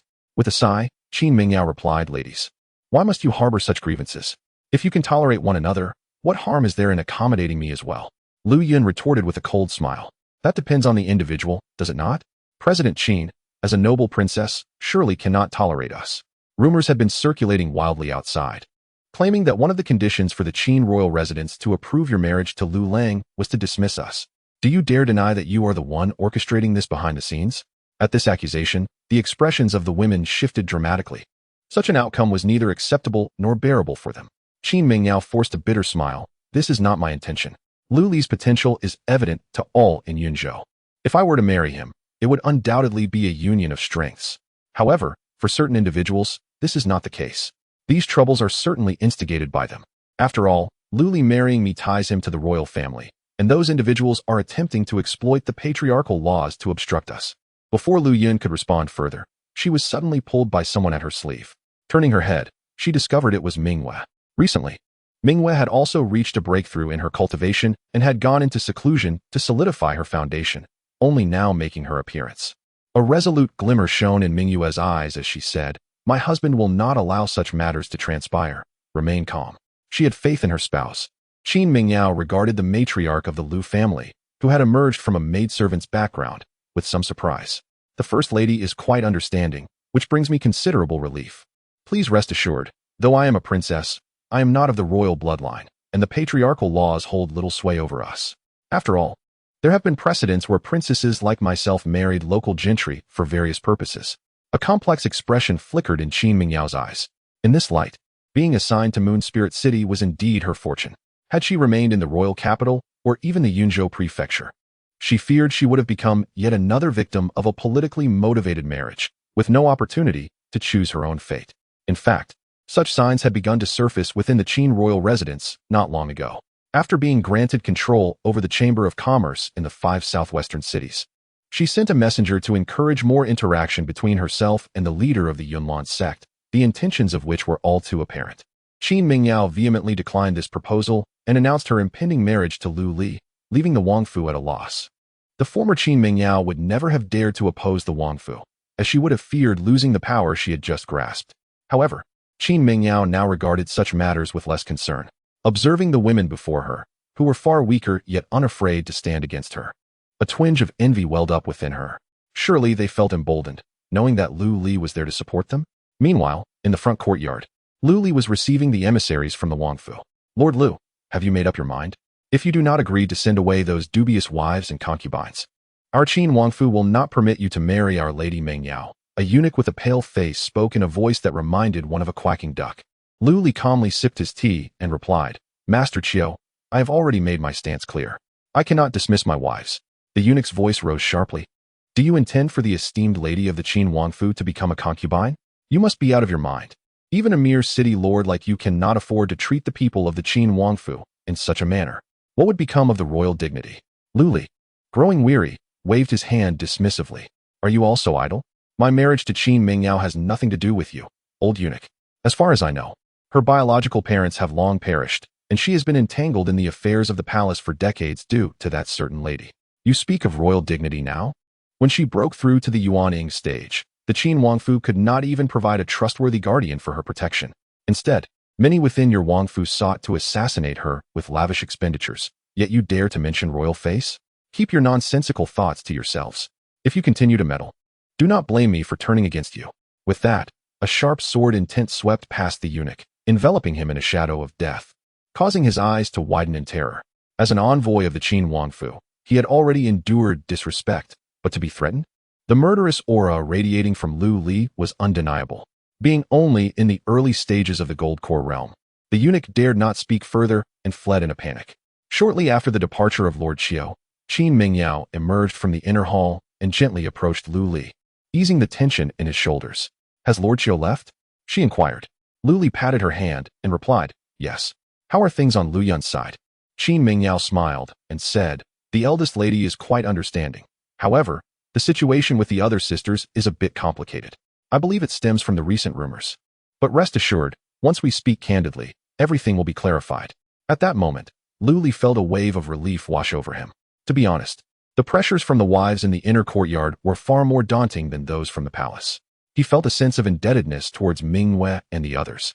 Yet there was little he could do, given the system that accompanied him. The only thing Lu Li could offer was to be their sanctuary, shielding them from the tempestuous winds of the outside world. In this way, perhaps, he could provide a form of restitution. Since support from the royal household was not forthcoming, it was essential to expedite matters. Once the plans were set in motion, even if the Qin royal family opposed it, they would have no choice but to accept the reality. Thus, 3 days later, their wedding was officially held. In Lu Li's mind, the long-forgotten system notification echoed once more. Chapter 94. The Supreme Technique. The Imperial Classic, a gentle reminder. After reading, please consider bookmarking for easier access. Beep. The system has detected that the host is marrying a wife and concubines, granting a lifespan of 500 years. Detected that the host's spouse possesses purple tier aptitude, receiving additional rewards. Supreme Technique, the Imperial Classic, and 10,000 mid-grade spirit stones. The Supreme Technique. Upon reading the system notification, Lu Li could not help but draw a sharp breath. Why has Lu Li consistently achieved victories in battles above his rank since his debut? Firstly, his spiritual roots have been elevated to the superior level of the Earth tier, resulting in an output efficiency that far surpasses that of ordinary individuals. However, mastering various high-grade techniques and weaponry is equally crucial. One must not be misled into thinking that because Lu Li possesses a collection of Earth tier techniques, there are many advanced techniques available on the market. Techniques of this caliber, within any sect akin to the Moon Spirit sect, would be regarded as treasured secrets, accessible only to core members. The Earth tier techniques sold in the market command a minimum price of 2 million spirit stones and are often merely low-grade items that barely cross the threshold of the Earth tier. Even now, Lu Linglong is only learning a superior grade technique from within the Moon Spirit sect. Fortunately, Lu Li once acquired the Taiyin transforming Qi technique and successfully imparted it to Lu Linglong. The cultivation essentials of the Imperial Classic flooded into Lu Li's mind like a tidal wave, causing him to feel a slight pressure in his head, clearly a result of being inundated with an overwhelming amount of memorization. Lu Lang, what is wrong with you? Qin Mingyao, who had been seated at the head of the bridal bed, her features illuminated by the candlelight, appeared even more enchanting. Upon noticing Lu Li's unusual behavior, she quickly rose, a flicker of concern crossing her alluring eyes. Naturally, Lu Li concocted a plausible excuse to deflect her worries before attending to more pressing matters. The fleeting moments of the night must not be squandered. The following day, Lu Li ventured alone into a secret chamber, meticulously studying the first supreme technique he had acquired. The sovereign, the esteemed of all beings, the leader of myriad races, the art of emperors. Harnessing the power of sentient beings, seated upon the dragon's veins. Commanding the star of the purple celestial. Gathering the aura of the human emperor, governing heaven and earth. The opening line caused Lu Li's heart to skip a beat, clearly overwhelmed by the regal essence it conveyed. This technique, known as the Imperial Classic, diverged significantly from Lu Li's previous practices.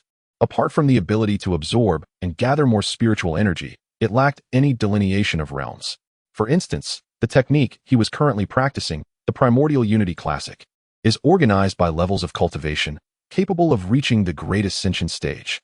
However, the earlier, non-evolved primordial technique could only be cultivated to the void return stage.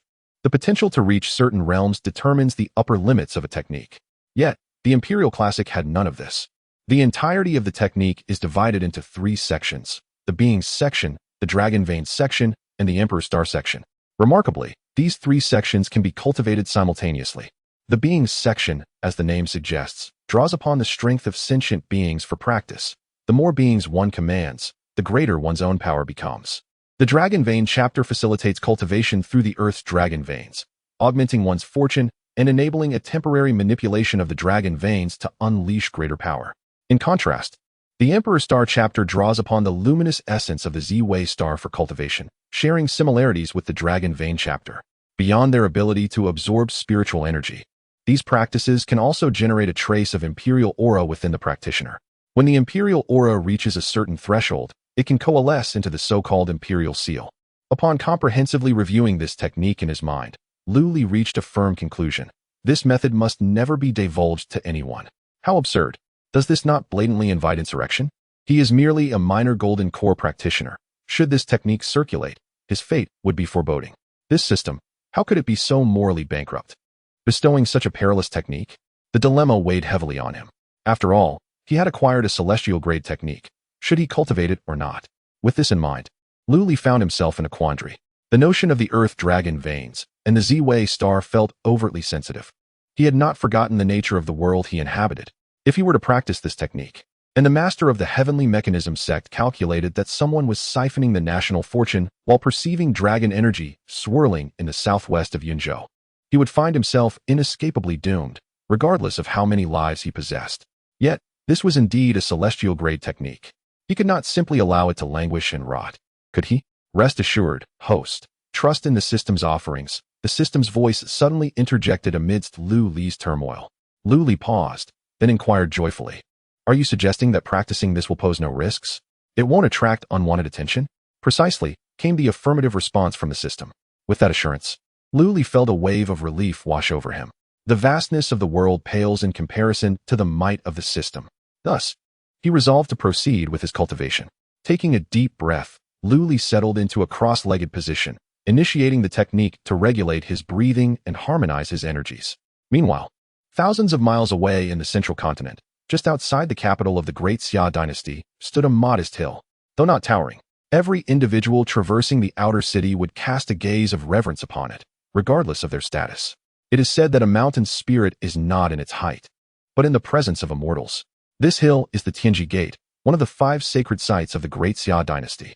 Within the confines of the Tianji Gate's forbidden grounds, an elderly man with white hair and beard sat cross-legged in a secret chamber.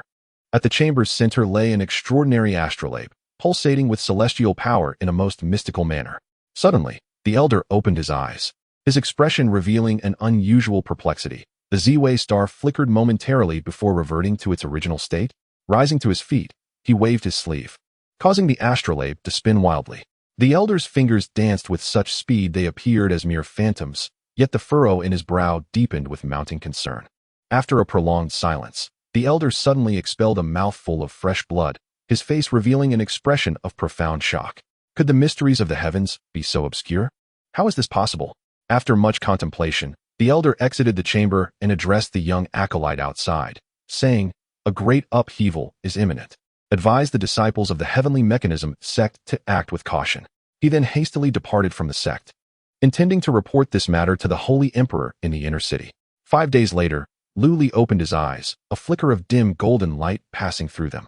After expending 5 days, he had finally transformed the primordial energy within him into the spiritual power of the imperial scripture. Although his realm did not ascend, the total amount of spiritual energy within him had nearly doubled. It is noteworthy that this increase was achieved on the foundation of a previously earthly tier cultivation technique. At this moment, Lu Li's spiritual energy could even rival that of an early-stage nascent soul. The surging power coursed through his body, leading Lu Li to momentarily entertain the illusion that with a single slap, he could shatter the entire Moon Spirit City. Moreover, within his dantian, besides the 5-colored patterned golden core, a faint golden mist now enveloped the area. The hue of this gold differed slightly from that of the metallic spiritual root within the 5 elemental foundations. Its inherent majesty was such that one dared not meet its gaze. Even the flow of spiritual energy, upon reaching this point, had to divert its course. Akin to a cat encountering a mouse or commoners before an emperor. This was the manifestation of imperial aura birthed within Lu Li. Chapter 95, Li Mingfeng. Governor of Yunzhou, Lu Li profoundly sensed the formidable power of the imperial qi. This ethereal essence could enhance any of his techniques. Beyond mere amplification, it also possessed the capacity to diminish the spiritual energy of his adversaries. With this interplay of enhancement and depletion, it truly became an unparalleled weapon for slaying foes of a higher rank. More crucially, Lu Li's current position as the city lord perfectly aligned with this martial art. Due to the abundance of spiritual energy, the population in this world vastly exceeds that of ancient China. In the Moon Spirit City alone, there are millions of inhabitants. With over 10 cities in Yunzhou, alongside scattered villages and townships, the population swells to over 100 million. The entire Great Xia dynasty rivals half the population of Earth. These individuals nominally belong to Lu Li's jurisdiction, which is one of the pivotal reasons he can condense a strand of imperial qi. Upon exiting the secret chamber, Lu Li was met with a momentary surprise from Qin Mingyao, who sensed a subtle transformation in him. He appeared tall, dignified, and exuded an air of superiority, even evoking a sense of oppression akin to meeting the Qin Wang. However, this sensation faded swiftly as Lu Li reverted to his familiar demeanor. With a gentle exterior clad in white robes, Qin Mingyao was momentarily taken aback but soon dismissed the thought, pondering whether it was merely an illusion. She approached him, stating, "The Qin Wangfu has expressed significant dissatisfaction regarding my unilateral decision to marry. If I cannot provide a reasonable explanation, I fear that the privileges granted to me may be rescinded, not to mention the control over the commerce in the 5 southwestern cities. Even the presidency of the Moon Spirit Cities Merchant Association may fall into the hands of another. The swift rise and fall of fortunes is a direct consequence of my impulsive choice to marry you." Indeed, in the eyes of the Qin Wangfu, this act was viewed as a demotion. As a Yuaning practitioner with royal blood, it was inconceivable for her to wed a mere city lord from a remote locale. Though Lu Li had garnered some reputation in Yunzhou, his cultivation level remained at the golden core stage.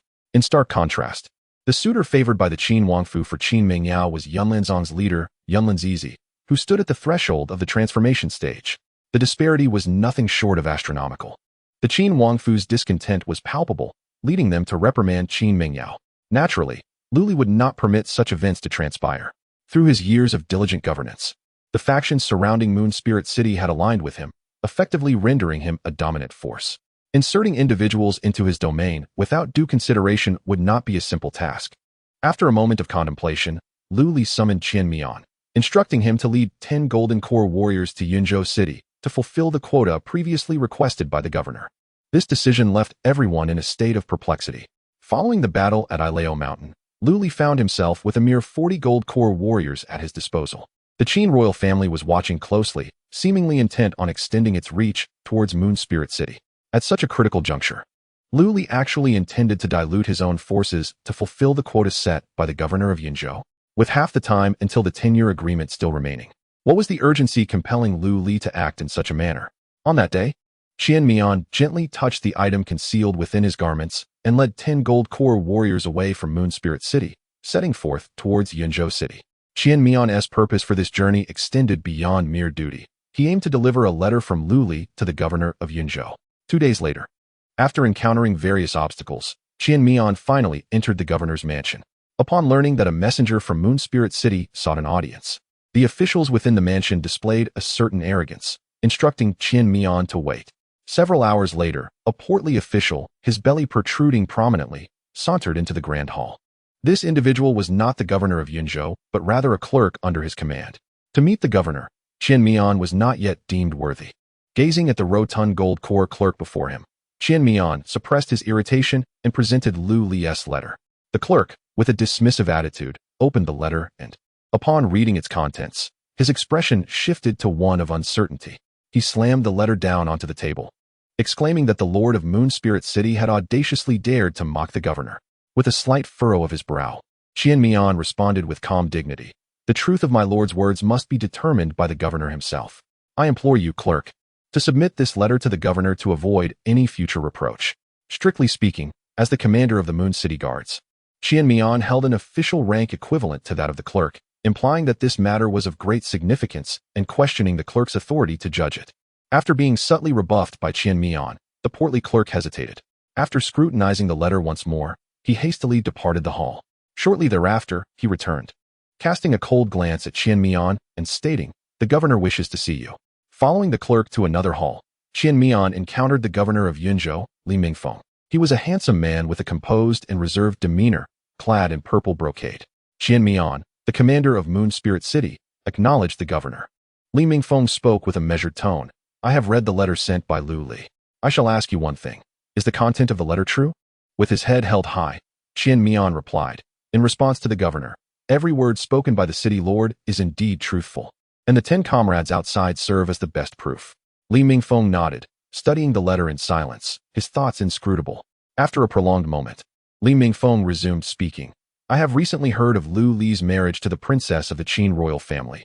It seems to have stirred considerable commotion." Qian Mian lowered his gaze, stating, "The city lord's personal affairs are beyond my purview." Li Mingfeng chuckled lightly, gesturing for Qian Mian to leave. After a brief hesitation, Qian Mian stood and turned to exit.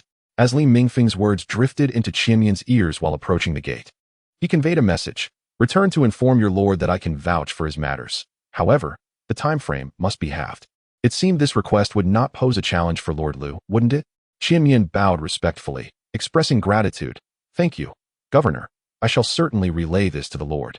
After Qian Mian departed, Li Mingfeng resumed his engrossed examination of the letter in hand.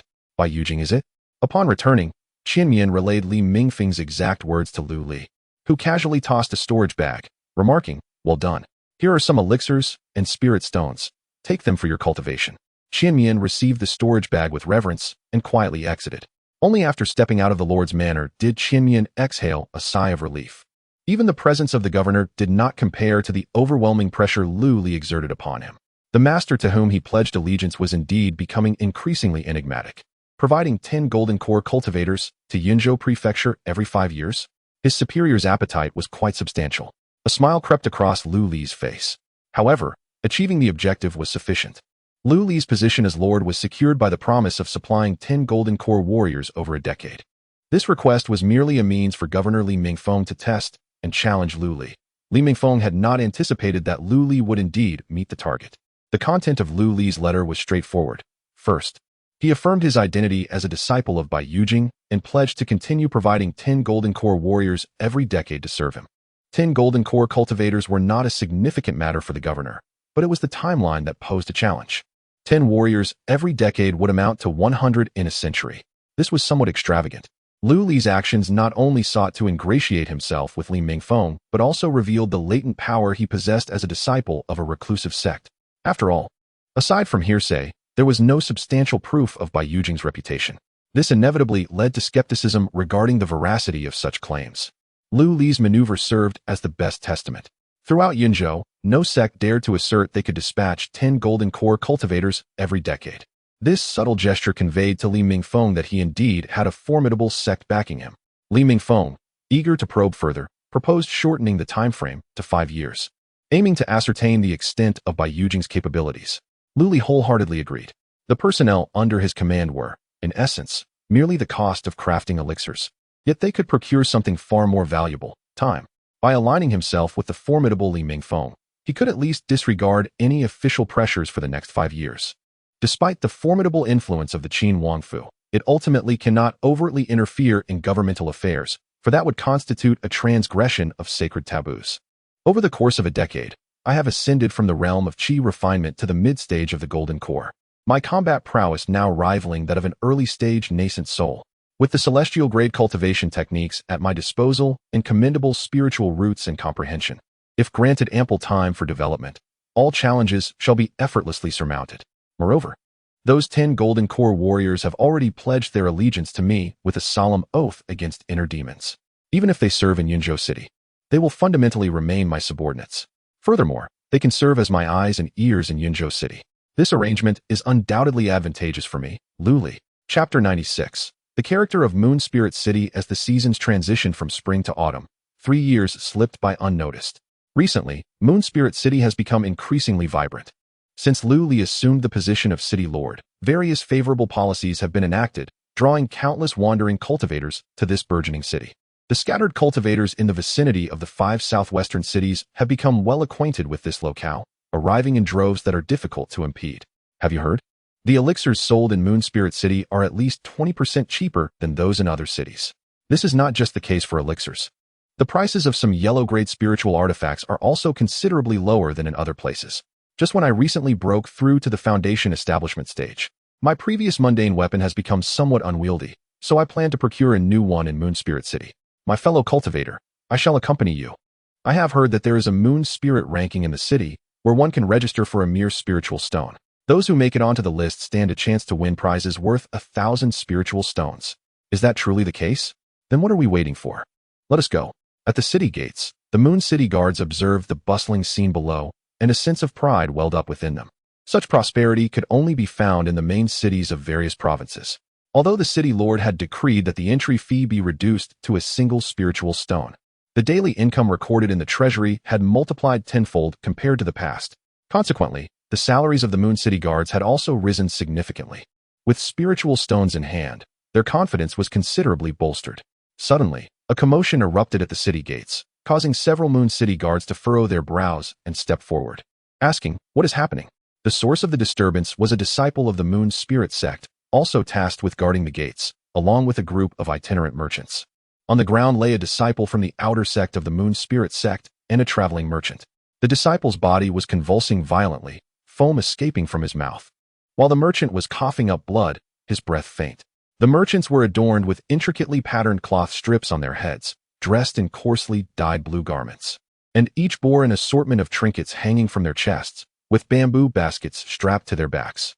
This was a typical attire of the Miao people. Upon seeing the armored Moon City guards approach, the leader of the merchants quickly grabbed one of them, exclaiming, "Sir, we seek your judgment. We are merchants who have traveled from Gu Province, having heard that Moon Spirit City is a favorable place for trade. We have journeyed a great distance, only to be met with disdain from this cultivator who claimed that our goods were worthless and mocked us as bumpkins from the countryside. Unable to endure the insult, we had a dispute with him." The disciple of the Moon Spirit sect retorted vehemently, "You lie? It is clear that you could not produce the required entry fee of a spiritual stone and attempted to use these nonsensical insects as payment. When Brother Hao refused to let you in, you used your cursed insects to harm him." The Miao merchant's face flushed with anger. "You were the ones who bullied us first. Why is it that others can enter with just 1 spiritual stone, while we are charged 10 each?" Both parties held firmly to their respective claims, and the argument grew increasingly heated, gradually attracting a crowd of onlookers. A significant portion of them were wandering cultivators who had just arrived in Moon Spirit City. After hearing the Miao merchant's words, many in the crowd began to shake their heads. They have discerned that the fault indeed lies with the Moon Spirit City. This group of disciples from the Moon Spirit sect has clearly shown a biased treatment towards the Miao people. However, the Miao people are rather naive to believe that the city guards would come to their aid. It is well known that the city guards and the local sect disciples are inextricably linked. One side represents the imperial authority of the Great Xia, while the other comprises local elites, both jointly governing the city. In the eyes of the onlookers, it seems that the Miao people are destined to face hardship. Unexpectedly, a few members of the city guards turned to the disciples and inquired, "Is what he said true?" The previously boisterous disciples of the Moon Spirit sect fell silent, clearly deterred from lying in front of so many witnesses. After confirming the truth, the leader among the city guards declared, "The city lord has issued an edict. No unjustified harassment of those seeking entry into the city. Any who violate this decree shall receive 50 strokes and be barred from serving as guards in Moon Spirit City for the next decade. You few shall collect your punishment and then pack your belongings and leave." At this proclamation, the crowd erupted in astonishment. What was unfolding here? Angered, several disciples retorted, "We are from the Moon Spirit sect, not your city lord's subordinates. By what right do you presume to discipline us?" In recent years, the duties of the Moon Spirit City Guards had become a lucrative position within the sect. Simply overseeing the city gates and engaging in casual conversation could yield 10 spirit stones as remuneration. Consequently, the days when only low-ranking outer disciples were assigned to Moon Spirit City were long past. They had invested considerable effort to secure this advantageous post, and it was unfathomable that they could be dismissed over a trivial matter. The gazes of the disciples quickly converged on one among them, a figure exuding an air of authority, named Ho Tianming. He spoke with an air of nonchalance. "Do you know who my father is? He is the newly appointed inner elder of the Moon Spirit sect, a great cultivator at the late Golden Core stage. Do not think that you city guards, let alone your city lord, can treat my father with anything but respect. Punish us? You are not worthy." Upon hearing this, several nearby city guards burst into laughter, as did some familiar faces who frequented Moon Spirit City. This reaction left Ho Tianming perplexed. What were they laughing at?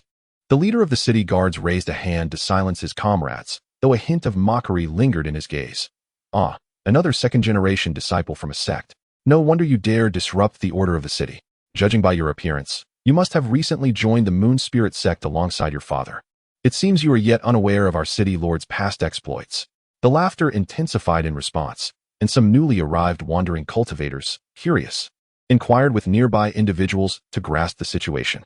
The previous disciple, who relied heavily on his father's influence, was thoroughly reprimanded by the current lord of Moon Spirit City, leaving him in a state of submission. Not only that, but his father also met his demise at the hands of the lord, making this a quintessential example of paternal disappointment. This unfortunate disciple is named Wu Gui, while the elder who suffered was Wu Er, the former punishment elder of the Moon Spirit sect. The conversations of those around were devoid of any pretense, and naturally, Ho Tianming and his companions grasped the entire situation, their faces turning as crimson as liver. Ironically, Ho Tianming's father, Ho Feng, held the same position of punishment elder. Consequently, several disciples faced punishment and departed in dejection. Meanwhile, a group of Miao merchants was exempted from entry fees due to this incident, and the Moon City Guard specifically cautioned that should Ho Tianming and his peers contemplate retaliation, they could inform the guards at any time. This action astonished the newly arrived itinerant cultivators, each contemplating their own strategies. Soon after, the reputation of the Moon City Guards for their integrity spread swiftly.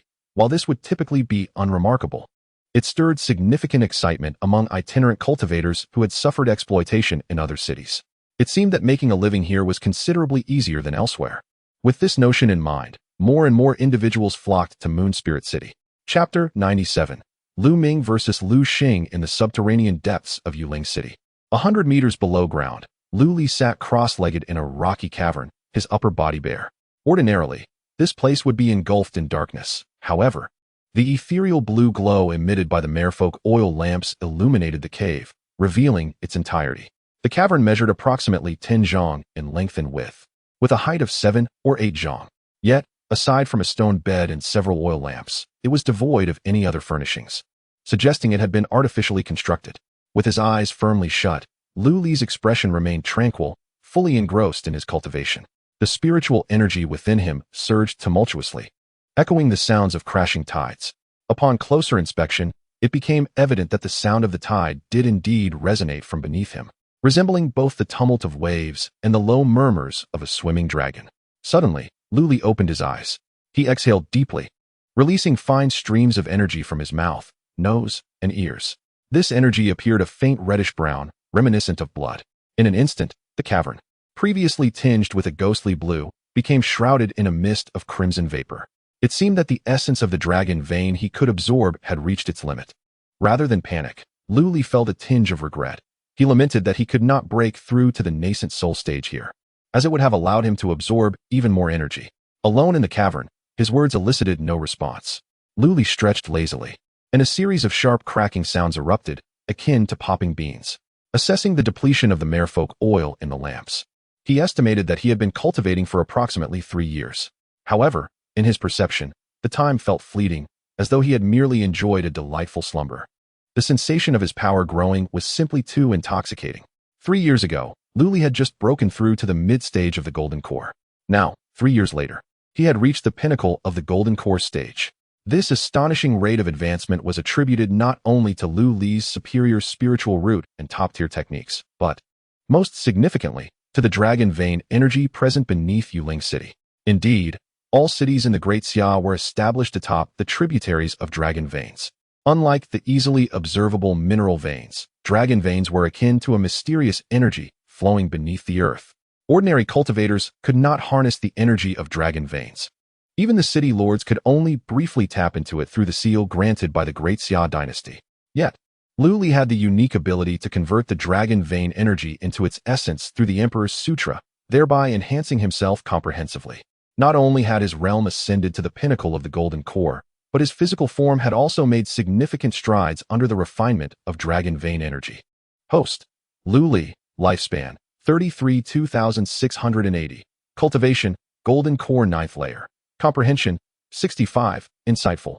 Spiritual root, Earth grade upper class, 5 elements spiritual root, excluding the additional 500 years of lifespan gained from marrying Qin Mingyao. Lu Li has also spontaneously increased his lifespan by over 500 years upon breaking through to the pinnacle of the Golden Core. Such an extensive lifespan is more than sufficient to span from the era of Emperor Qin Shi Huang to the modern day of Lu Li's transmigration in Huaxia. A lifetime unspent, truly interminable. Lu Li closed the system panel, conjured the earth manipulation technique, and melded his form into the surrounding rocks before departing from the location. When he emerged again, he found himself in the secret chamber of the city lord's mansion. Indeed, Lu Li had publicly claimed to be secluding himself within the city lord's residence, while in reality, he had stealthily created a cavern underground, closest to the dragon vein. One cannot blame Lu Li for his caution. The cultivation method he is currently practicing is a treacherous art of usurpation. Once he possesses sufficient strength, Lu Li may consider revealing this matter to his wife and children. As for now, he remains focused on discreetly reaping the benefits from the Great Xia dynasty. Scanning the mansion with his divine sense, he found no one present, then expanded his perception throughout the city, quickly locating Mingyue and the others. Lu Li raised an eyebrow, seemingly discovering something intriguing, and in the next moment, his figure vanished from sight. In the VIP section of the arena, Mingyue and her numerous wives were anxiously observing the battle below. Even Lu Li's sudden appearance behind them went unnoticed. Cough, cough. Lu Li cleared his throat to announce his presence. Master husband Lu Lang, father, you have emerged from seclusion? The women and a group of children greeted Lu Li in unison upon hearing the commotion, then turned their attention back to the duel below. Lu Li, feeling somewhat exasperated, squeezed to the front to witness the contest as well. The reason for this was that the duel's protagonists were none other than the eldest son of the Lu family, Lu Ming, and the fifth son, Lu Xing. One was the son of Mingyue, and the other was the son of Yuping. In Lu Li's eyes, the strengths of both combatants were distinctly apparent. Lu Ming was at the 7th layer of qi refinement, while Lu Xing was at the 8th layer. At nearly 15 years of age, Lu Ming's cultivation was actually a tier lower than that of 12-year-old Lu Xing. Nevertheless, their duel proved to be quite exhilarating. Lu Xing wielded an iron sword, each attack executed with an elusive finesse akin to a gazelle's horns, employing the shattered star sword technique. However, Lu Ming, tall and robust, demonstrated remarkable steadiness in his movements, employing the 5-animal fist, which balanced offense and defense. Observers could easily discern that both were practicing the same footwork technique. After watching for a while, Lu Li concluded that in terms of physical prowess, Lu Ming held the advantage. After all, being a few years older, even without practicing body cultivation techniques, his strength was significantly greater than that of Lu Xing. However, in terms of agility, Lu Xing clearly surpassed Lu Ming. Although both individuals employed the same martial technique, the 100 Shadows step, Lu Xing's execution was undeniably more graceful than that of his elder brother, Lu Ming. Consequently, Lu Xing found himself overpowering his older sibling in the bout.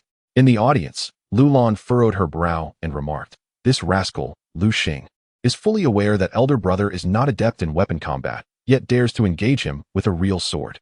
Weapons do not discern their targets. What if he were to injure elder brother?" Beside her, Lu Qingnong chuckled, "Do not fret, second sister. I am here to ensure everything is fine," as he patted the pouch of medicinal herbs at his waist. Meanwhile, Lu Hanyu glared at the arena, visibly irritated. Being of the same lineage as her elder brother, she naturally felt a closer bond to him than to Lu Xing, who had spent years honing his swordsmanship at the ancestral home. To the side, Lu Yu yawned, appearing utterly disinterested. With Lu Ming and Lu Xing both having surpassed the age of 10, they were certainly in the same developmental phase. In contrast, Lu Feiying and others had yet to reach 10 and remained at home, engrossed in their studies. Observing the varied reactions of his children, Lu Li felt a wave of nostalgia. Time truly flies. Just as Lu Li pondered this, the fierce competition below reached its climax. After a prolonged defense, Lu Ming suddenly stumbled. Lu Xing's eyes gleamed with opportunity as he seized the moment, sweeping his sword toward Lu Ming's unguarded chest. "The foolish lad has fallen into a trap," Lu Li sighed. Lu Ming had consistently maintained a cautious approach, reserving strength in both offense and defense. This sudden lapse was undoubtedly a ruse to entice Lu Xing. Having struggled to secure a decisive advantage, Lu Xing's impatience led him directly into Lu Ming's snare. Just as Lu Xing's blade was about to make contact with Lu Ming's chest, an unexpected contraction caused Lu Ming's torso to recede, allowing the sword tip to narrowly miss its mark. A sly smile crept onto Lu Ming's lips as he seemingly extended his arm by several inches, seizing Lu Xing's wrist with a firm grip. What followed was a devastating throw. The impact was reminiscent of a bear's pounce. A flash of white light enveloped Lu Xing, and in the blink of an eye, he vanished from the arena, reappearing in the VIP lounge. At that moment, Lu Xing's face was pale, tinged with disbelief. He was acutely aware that the technique employed in that throw was the bear style. Had it not been for the protective measures of the arena ticket, he feared his spine would have been shattered. "I have lost." Lu Xing lowered his head in dejection, compelled to acknowledge this reality. Victory had seemed within his grasp, yet he had been overturned by his elder brother. Chapter 98. The Ascendance of Lu Yun. As the match concluded, the voice of the host resonated, declaring, "The victor is Lu Ming." A chorus of cheers erupted from the audience. It was only then that Lu Li realized that the duel between his two children had long captivated the attention of numerous wandering cultivators in Moon Spirit City. The reputation of the city lord is renowned. The saying goes, "A tiger father begets no dog son." And thus the contest among the lord's offspring naturally piqued the interest of many. Both Lu Xing and Lu Ming had ascended the Qi refinement rankings of Moon Spirit City. Although Lu Ming's spiritual root grade was insufficient, he adeptly focused on his strengths, dedicating his primary efforts to body cultivation techniques. Among all the offspring, he mastered the 5 animals body refinement technique to the fullest. Even so, with the abundant supply of spiritual stones and various resources from the Lu estate, Lu Ming managed to elevate his spiritual power to the 8th layer of Qi refinement within a mere 5 to 6 years. Combined with his formidable physical prowess, he was indeed a daunting opponent in the Qi refinement realm. However, in the long run, Lu Xing's performance was not inferior to that of Lu Ming. It was merely a moment of impatience that led to his temporary disadvantage. Had Lu Xing comprehended the sword intent, Lu Ming would have found it exceedingly difficult to maintain his advantage until his triumph. It can only be said that both children exhibited their unique merits. Upon returning victorious, Lu Ming was momentarily taken aback upon seeing his father, then clasped his fists and said, "I pay my respects to father. Congratulations on your emergence from seclusion." He then turned to Lu Xing and remarked, "Brother Xing, your swordsmanship is exceptional. I willingly bow to your prowess. If given more time, I fear I may find it challenging to keep pace with you." With Lu Ming's words, Lu Xing, who had harbored a hint of dissatisfaction, instantly became bashful, scratching his head and stammering, "What are you saying, brother?" Observing Lu Ming's demeanor, Lu Li inwardly nodded in approval. His comportment was measured and commendable. With this thought, Lu Li's mind stirred, and he gently patted Lu Ming on the shoulder, silently infusing a trace of dragon vein power into his body. Witnessing Lu Ming's astonished expression, Lu Li mysteriously winked and said, "You performed admirably, Minger. However, your strengths do not lie in cultivation. There is no need to compete with your brothers. It is time to begin engaging with the affairs of the city." No alteration in expression was evident among those present. The fact that Lu Ming could achieve this was indeed remarkable. Nonetheless, discerning eyes could easily recognize that Lu Ming's cultivation progress was the slowest among the offspring. Even Lu Hanyu, who shared the same parents, had only been practicing qi refinement techniques for 2 years and had already reached the 6th layer. For a large family to endure, it must progress in various directions. Although the Lu family does not emphasize primogeniture, Lu Ming's temperament is evidently the most suited for inheriting the family business and managing secular matters. The following day, Lu Ming vanished from the arena, frequently accompanying Lu Yun to various meetings, learning the intricacies of management and negotiation. Once the opportunity arose, Lu Ming could harness the dragon vein power within him to wield the city lord seal. With Lu Ming's assistance, Lu Yun found her workload significantly alleviated, prompting her to attempt a breakthrough to the golden core stage. Given Lu Yun's aptitude, she could have achieved this breakthrough several years prior. However, the incessant demands of city affairs had delayed her cultivation progress. However, Lu Yun was neither threatened by the limitations of lifespan nor severely injured, allowing her to remain at the pinnacle of the foundation establishment realm for several years, which could be seen as a period of accumulating strength before a breakthrough. As Lu Li had anticipated, upon Lu Yun's advancement to the golden core stage, a notification from the system was received, detected that the host's spouse, Lu Yun, has upgraded her aptitude to the purple tier, receiving a reward. Lifespan increased by 400 years, the secret scroll heavenly array diagram upgraded to heavenly grade, and 9,000 medium grade spirit stones. Consequently, Lu Li's total lifespan surpassed the significant milestone of 3,000 years. Originally, Lu Yun's overall aptitude was already commendable, a blend of blue with hints of purple. Over the years, managing the affairs of the city had greatly honed Lu Yun's wisdom. It was reminiscent of the strategist Zhao Kuo, had he not encountered the cunning Wang Jian from the onset, but instead had the opportunity to implement the military tactics he had diligently studied. He might have risen to the same acclaim as the renowned General Lian Pe. Moreover, Lu Yun was far from being the boastful character of Zhao Kuo. Long before Lu Li ascended to the position of city lord, she had united various forces to create momentum, orchestrating a series of intricate plots that ultimately cornered the former city lord, Hai Dafu. Had Hai Dafu met his demise directly at Lu Li's hands, it is unlikely that the position of city lord would have ever fallen into the hands of the Lu family. Upon Lu Yun's return from the flowing stream valley, she was accompanied by the long-absent Bai Ling. It turned out that during Lu Yun's tribulation in the flowing stream valley, she sensed the presence of Bai Ling, who had been lingering in her aura, and Bai Ling insisted on following her back to the city. Lu Yun playfully teased Lu Li about his apparent infidelity, suggesting that it was indeed true that a home flower is not as fragrant as a wild flower, which caused Lu Li to feel a wave of embarrassment. Despite Lu Li's repeated assurances of the purity of his relationship with Bai Ling, Lu Yun maintained her teasing demeanor, even summoning Ming Yue and the other sisters to witness the scene. With no alternative, Lu Li decided to demonstrate his loyalty through action, lifting Lu Yun into his arms and retreating into a private chamber, resulting in her absence from public view for several days. Upon learning that the white-scaled attire she wore was crafted from the shed skin of the golden core serpent demon before her, and that her very flesh had benefited from the fruit of Bai Ling, Ming Yue and the others expressed intense curiosity about Bai Ling. After all, it is rare to encounter a beast that can transform into human form and engage amicably with people. It remains unclear what conversation transpired between Bai Ling and Lu Yun, but Lu Yun ultimately advocated for Bai Ling to remain in their residence. This decision was met with agreement from Ming Yue and the others. Ming Yue remarked, "I have heard that prominent families and major sects often possess guardian spirit beasts to stabilize their family fortunes and protect their members. Bai Ling, lacking any malice, surely does not belong to the category of bloodthirsty beasts. Moreover, with her lively and sincere personality, there is no harm in your husband keeping her around." Lu Li scrutinized Ming Yue's expression keenly, confirming that she was not speaking in jest, and subsequently acquiesced to Bai Ling's request to remain at the Lu residence. In the days that followed, Lu Li found time to visit the Moon Spirit sect. Several years prior, Lu Linglong had mentioned her intention to participate in the 100 Sects Grand Competition in Yunzhou, prompting Lu Li to bestow upon her the Taiyin transformation technique to aid her cultivation.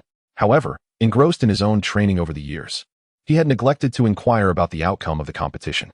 Without the need for formal announcement, a mere invocation of the Qinghan sword was sufficient for Lu Linglong to sense Lu Li's arrival. She soared from Moon Spirit Peak like a little swallow and leapt into his embrace. Nearly 5 years had passed, yet Lu Linglong's appearance had changed little. However, the chilling aura surrounding her had grown more pronounced, warning others to keep their distance. Yet, upon seeing Lu Li, that bone-chilling coldness melted away like snow beneath the fierce sun. Upon their reunion, Lu Linglong pouted and began to voice her grievances. It turned out that she had claimed victory in the 100 Sects Grand Competition, wielding the two spiritual artifacts, the Cold Moon Jade Belt and the Qinghan Sword, to secure the championship. After her triumph, she hastened back to Moon Spirit City, eager to share the joyous news with her elder brother, only to find that Lu Li was in seclusion at that time. Thus, she had waited for 5 long years. During this period, Lu Linglong's cultivation had also ascended to the pinnacle of the Golden Core stage. Remarkably, she had only been cultivating for a mere 15 years. Such prodigious talent was astonishing. Even Lu Li, who practiced a top-tier cultivation method, could only hope to keep pace. As the two exchanged their thoughts, a celestial figure clad in feathered garments descended from Moon Spirit Peak, none other than Jiang Ningyue, the sect leader of the Moon Spirit sect. Although she concealed her emotions well, Lu Li discerned a flicker of astonishment in her eyes, evidently sensing the depth of his current cultivation. Jiang Ningyue spoke, her voice ethereal as if borne on the wind. I kindly request that City Lord Lu step onto Moon Spirit Peak. I have matters of great importance to discuss with you. Chapter 99. The Sun and Moon Sect on the ethereal Mount Yuling. Enveloped in mist and imbued with celestial energy, Lu Li followed the sect leader of Yuling to a magnificent palace atop the peak. The palace, elegantly adorned, appeared as enchanting as the Moon Palace itself when set against the surrounding clouds. Once seated, Lu Li inquired directly, "Might I ask why you have summoned me, sect leader?" Over the years, under Lu Li's series of policies, Yuling's sect had flourished, bolstering its strength significantly. Their fates intertwined, they were bound together by mutual interests. Lu Li had also acquired the nominal title of a guest elder within the sect. Jiang Ningyue gracefully waved her sleeve, channeling her spiritual energy to conjure a puppet child who served tea to Lu Li. In truth, there are 2 matters of significance for which I seek your counsel. City Lord Lu. Oh, Lu Li raised an eyebrow, intrigued. What matters could possibly warrant my input? Have I gained such prominence? Jiang Ningyue turned towards Lu Linglong, letting out a sigh. The first matter concerns Linglong. During the grand competition of the 100 Sects, she emerged victorious, not only enhancing her own reputation, but also elevating our Yuling sect's standing among the major sects of Yunzhou. As Lu Li savored the fragrant tea, he nodded. Isn't this a good thing? A wry smile crossed Jiang Ningyue's face. Precisely because of this, certain factions have taken notice of Linglong. Lu Li chuckled. Are they attempting to poach her? Yet, with your capabilities and those of the Grand Elder, even the Yunlan sect would not dare to act so brazenly, would they? Jiang Ningyue shook her head. The faction in question is known as the Mingjiao. Lu Li's smile faltered. The Mingjiao was one of the 5 sacred lands, with its headquarters situated in the western regions of the Great Xia, maintaining connections with the vassal states of the west. Unlike the other 4 sacred lands, the Mingjiao never claimed to be an upright sect. Its disciples were a blend of righteous and nefarious, and its internal structure was a complex tapestry of various influences. From Lu Li's knowledge, it was comprised of the Sun and Moon sect, the Holy Fire sect, and the Illuminating sect, each standing as a formidable force. He pondered which faction within the Mingjiao had taken an interest in Linglong. After a brief hesitation, Jiang Ningyue replied, "It is indeed the Sun and Moon sect. Its leader, the Dongfang sect master, is a renowned top-tier powerhouse, having reached the great ascension realm. It is said that this individual is androgynous, with a blurred line between good and evil, and the actions of the Sun and Moon sect are notably more extreme than those of the other 2 sections." After the grand competition, a branch leader of the Sun and Moon sect recognized Lu Linglong's potential and attempted to forcibly abduct her. Fortunately, the leaders of the Yunzhou sects were present, preventing this from succeeding, but they could only repel him. Lu Li inhaled sharply upon hearing this. The sects capable of participating in the grand competition had leaders who were at least at the nascent soul stage. The combined strength of nearly 100 sect leaders in Yunzhou had merely managed to drive back a branch leader, illustrating the latter's formidable power. He then turned to Lu Linglong, astonished. Such a significant matter, and you chose to conceal it from me? A hint of indignation lingered in her tone. Lu Linglong lowered her head slightly, feeling somewhat wronged. But I am perfectly fine, aren't I? She was, after all, an eyewitness to the incident. The host of the gathering behaved erratically, displaying a blatant disregard for those present, clearly a perilous individual. If she were to inform her elder brother, it would only serve to unnecessarily endanger him. Jiang Ningyue raised her hand to halt the siblings' quarrel. This matter is not Linglong's fault. If there is blame to be assigned, it should rest on my greed, which has exposed Linglong's unique constitution. At this moment, Lu Li had already discerned that Lu Linglong possessed an extraordinary physique, the tine body, which surpassed even the celestial grade's spiritual roots, and her potential had yet to be fully realized. This was the reason she could establish her foundation within a year and reach the pinnacle of the golden core stage in just about a decade. As Jiang Mingyue continued, a bitter smile escaped her lips. However, one can escape the monk, but not the temple.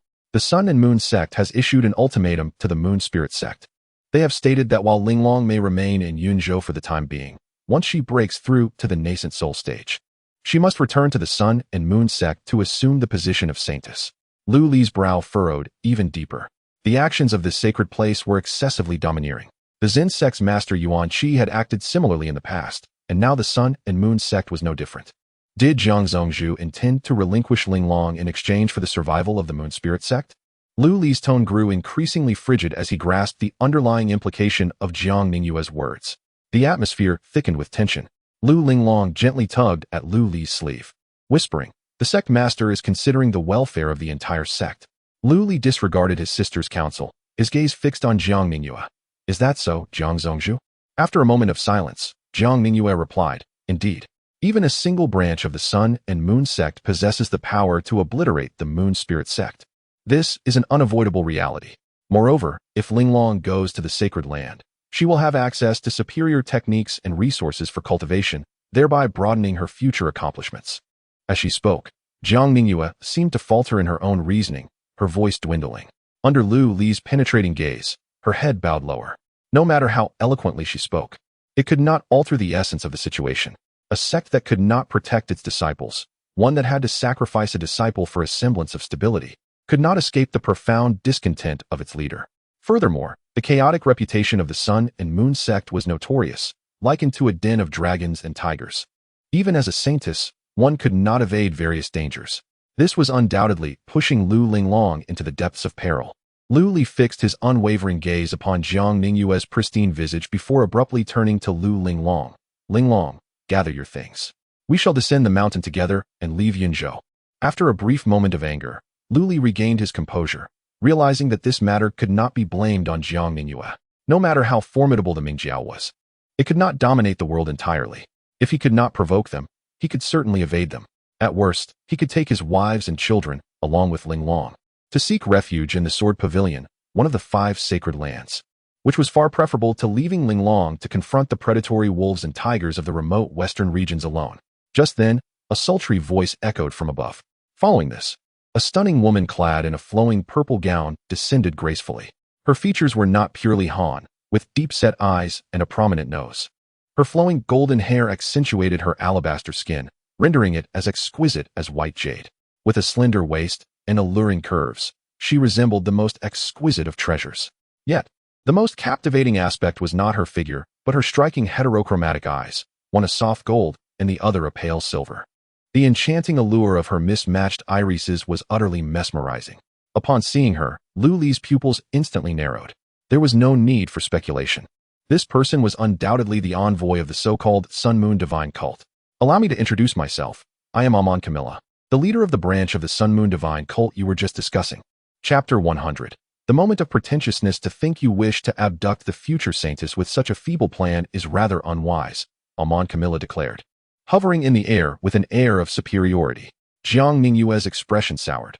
Amon Camilla had infiltrated the Moon Spirit sect without her notice, delivering a resounding slap to her face. Such audacity. Yet, this also attested to Amon Camilla's formidable prowess and elevated status. Lu Li cast his gaze upward at the enchanting woman, noting the deep crimson halo shimmering above her head. Is it possible that the Sun and Moon Sacred Cult, a prominent force among the sacred lands, is incapable of selecting a saintess without resorting to thievery from other sects? He mused. As the elder brother of Linglong, I shall never acquiesce to this. Upon hearing this, a glimmer of mockery flickered in Amon's eyes, though her smile remained unfaltering. "And what if you disagree? Do you truly believe that your mere peak golden core cultivation grants you the audacity to raise your voice before me?" With that, Amon lightly flicked her finger, unleashing an exquisitely condensed beam of spiritual light that hurtled toward Lu Li's brow. Instantly, a soil-colored glow erupted from Lu Li's garments, as if merging with the moon's spirit peak beneath his feet. He had immediately activated one of the 8 trigrams from his bagua robe. harnessing the ley line's power to deflect Amon's strike. Amon let out a faint sound of surprise. Her interest piqued as she regarded Lu Li. You possess a commendable defensive spirit artifact. Who might you be?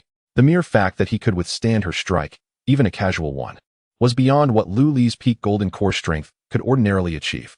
The only plausible explanation lay in the presence of a formidable Earth-grade defensive spirit artifact upon him. Whoever possessed such an item must surely have a significant background. This gentleman is none other than the City Lord of Moon Spirit City, an esteemed elder of the Moon Spirit sect, and most importantly, a disciple of a reclusive sect. An aged voice resonated from the depths of the Grand Hall. Moments later, a stooped old man materialized, standing between the three and Amon. Master, Supreme Elder, Zhang Ningyue and Lu Linglong exclaimed in delight. The figure was none other than the founding patriarch of the Moon Spirit sect, now the Supreme Elder, Master Moon Spirit. Though he appeared frail and hunched, the aura emanating from him was anything but weak. I wondered who it was. So it is you, old wretch, Amon remarked, her pupils narrowing as if she recognized Master Moon's spirit from their past encounters. Lu Li's expression shifted to one of peculiarity upon hearing this. A millennium prior, Master Moon's spirit had established the Moon Spirit sect in this very place, indicating that he was at least 1,000 years old.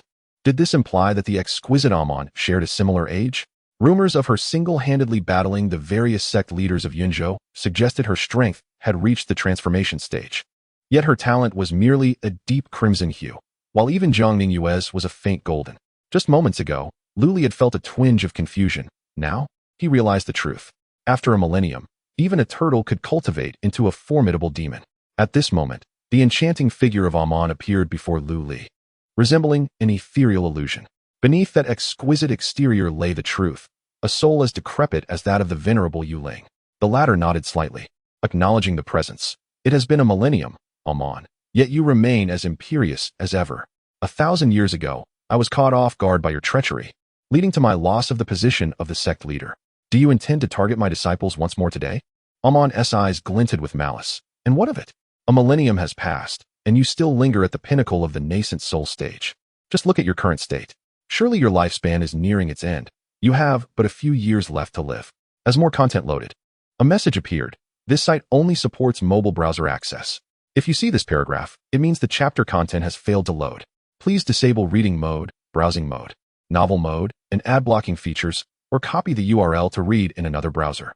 Are you not seeking a secluded cave to enjoy your twilight years? Do you intend to thwart my endeavors? Are you not afraid that the divine sect will act against you, obliterating your 1,000-year legacy? Hearing this, Lu Li communicated with Zhang Ningyue beside him. Is a nascent soul cultivator's lifespan truly so short? A flicker of sorrow crossed Zhang Ningyue's eyes. Under normal circumstances, a nascent soul cultivator can live for 2,000 years. However, my master suffered a grievous curse upon arriving in Yunzhou, drastically reducing his lifespan. If he could break through to the transformation stage, he might escape the impending doom, but alas. Lu Li nodded in understanding. The venerable Yu Ling coughed lightly. Amon, do you think I am unaware of your intentions? You have merely discovered the Yin body within Lu Linglong, wishing to take her back as a candidate for the Saintess. If she were to pass the trials and officially become the Saintess, your status within the sect would surely ascend. Am I correct? Amon sneered, indeed. But do not forget, even if you can abduct Lu Linglong today, with her golden core peak strength, the likelihood of her claiming the Saintess position is minuscule. Moreover, should you act against us today, will Lu Linglong not harbor resentment in the future? Think carefully. Upon hearing this, Lu Li furrowed his brow. It seemed these words were deliberately spoken for his benefit. The notion of merely being a candidate for the Saintess, rather than the Saintess herself, sounded perilous, and there appeared to be some trial involved before one could officially assume the role. Thus, he could not allow Linglong to fall into danger. You have not forgotten the process of selecting a Saintess, old man, but such words alone will not sway me. After a moment of silence, Amon retracted her aggressive stance, evidently harboring some reservations. The elder then gestured toward Lu Li. What if we include this individual? Lu Li was taken aback, uncertain why the venerable Yu Ling had suddenly shifted the conversation to himself. Amon glanced at Lu Li and then spoke. You mentioned earlier that he is a disciple of a hidden sect? The elder nodded. Hidden sects are elusive to ordinary mortals. Yet we, hailing from sacred grounds, possess a deeper understanding of such matters. The secret realm of the Kunlun in the western regions, the 3 immortal islands overseas, the icy plains of the north, and so forth. These forces, let alone you as a mere sub-leader, Even the leader must tread carefully. Am I mistaken? Amon fell silent for a moment, then gravely inquired, to which lineage does he belong? The elder smiled faintly, Bai Yu Jing. Upon hearing this, the solemn expression on Amon's face vanished, and he scoffed. I have never heard of it. Not every Tom, Dick, and Harry can emerge from seclusion to become a hidden sect. At this, Lu Li felt a surge of inspiration and stepped forward, stating, In the heavens lies Bai Yu Jing, with 12 towers and 5 cities. The immortal touches my crown, granting me longevity. I received the teachings of the sect in my dreams, and in merely over a decade, I ascended from a mortal to the pinnacle of the Golden Core. I command over 100 Golden Core warriors. Furthermore, I possess the essence of sword intent and have cultivated profound body refinement techniques, my combat prowess rivaling that of the nascent soul. Though I am unaware of the sect's affiliation, it is certainly not something you can wantonly deride. With that, Lu Li unleashed his full aura, a formidable sword intent erupting forth, while the 5 animal forms intent will spun ceaselessly behind him. Not only that, he also summoned a trace of imperial aura from within, enveloping him. An immense majesty instantly enveloped the entire scene. The moment to test one's mettle had arrived. Chapter 101. The mighty power of Amon Camilla. Although Lu Li exuded an astonishing presence, it remained insufficient in the eyes of those who had transcended to the divine transformation realm. Nonetheless, Amon reigned in her contempt, indicating that Lu Li's words had made a discernible impact. It was primarily the faint aura of imperial majesty surrounding Lu Li that left Amon somewhat perplexed. The authority emanating from him instilled a measure of reverence within her, reminiscent of her initial encounter with the sect leader. This was the distinct essence of a superior being. Disciples from hidden sects seldom reveal themselves to the outside world, yet they are not entirely absent. Lu Li's demeanor seemed to align remarkably with the identity he claimed. At this moment, Amon had begun to entertain a degree of belief, though her words remained stubborn. The matter concerning the holy maiden of our sect is of great significance. Even if you belong to a hidden sect, what of it? Would your sect truly break ancient traditions for a mere golden core cultivator like you? Lu Li's brow knitted in concern, his heart sinking. He had not anticipated that this tactic would fail to intimidate her. However, out of respect for the hidden sect, he was willing to concede. As long as you refrain from attempting to take away the person I value, I can permit her to remain in Yunzhou for 10 years. After a decade, it would coincide perfectly with the selection of our sect's holy maiden, at which point I shall personally come to retrieve Lu Linglong. A flicker of hope ignited within Lu Li, his expression softening. 10 years could bring about myriad changes. As long as he could repel this individual today, he would take Lu Linglong to the Sword Pavilion for assistance. He could not believe that a mere branch leader would dare challenge the Sword Pavilion.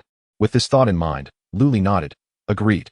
Upon uttering this, Amon executed a spell, sending a stream of spiritual light directly towards Lu Linglong.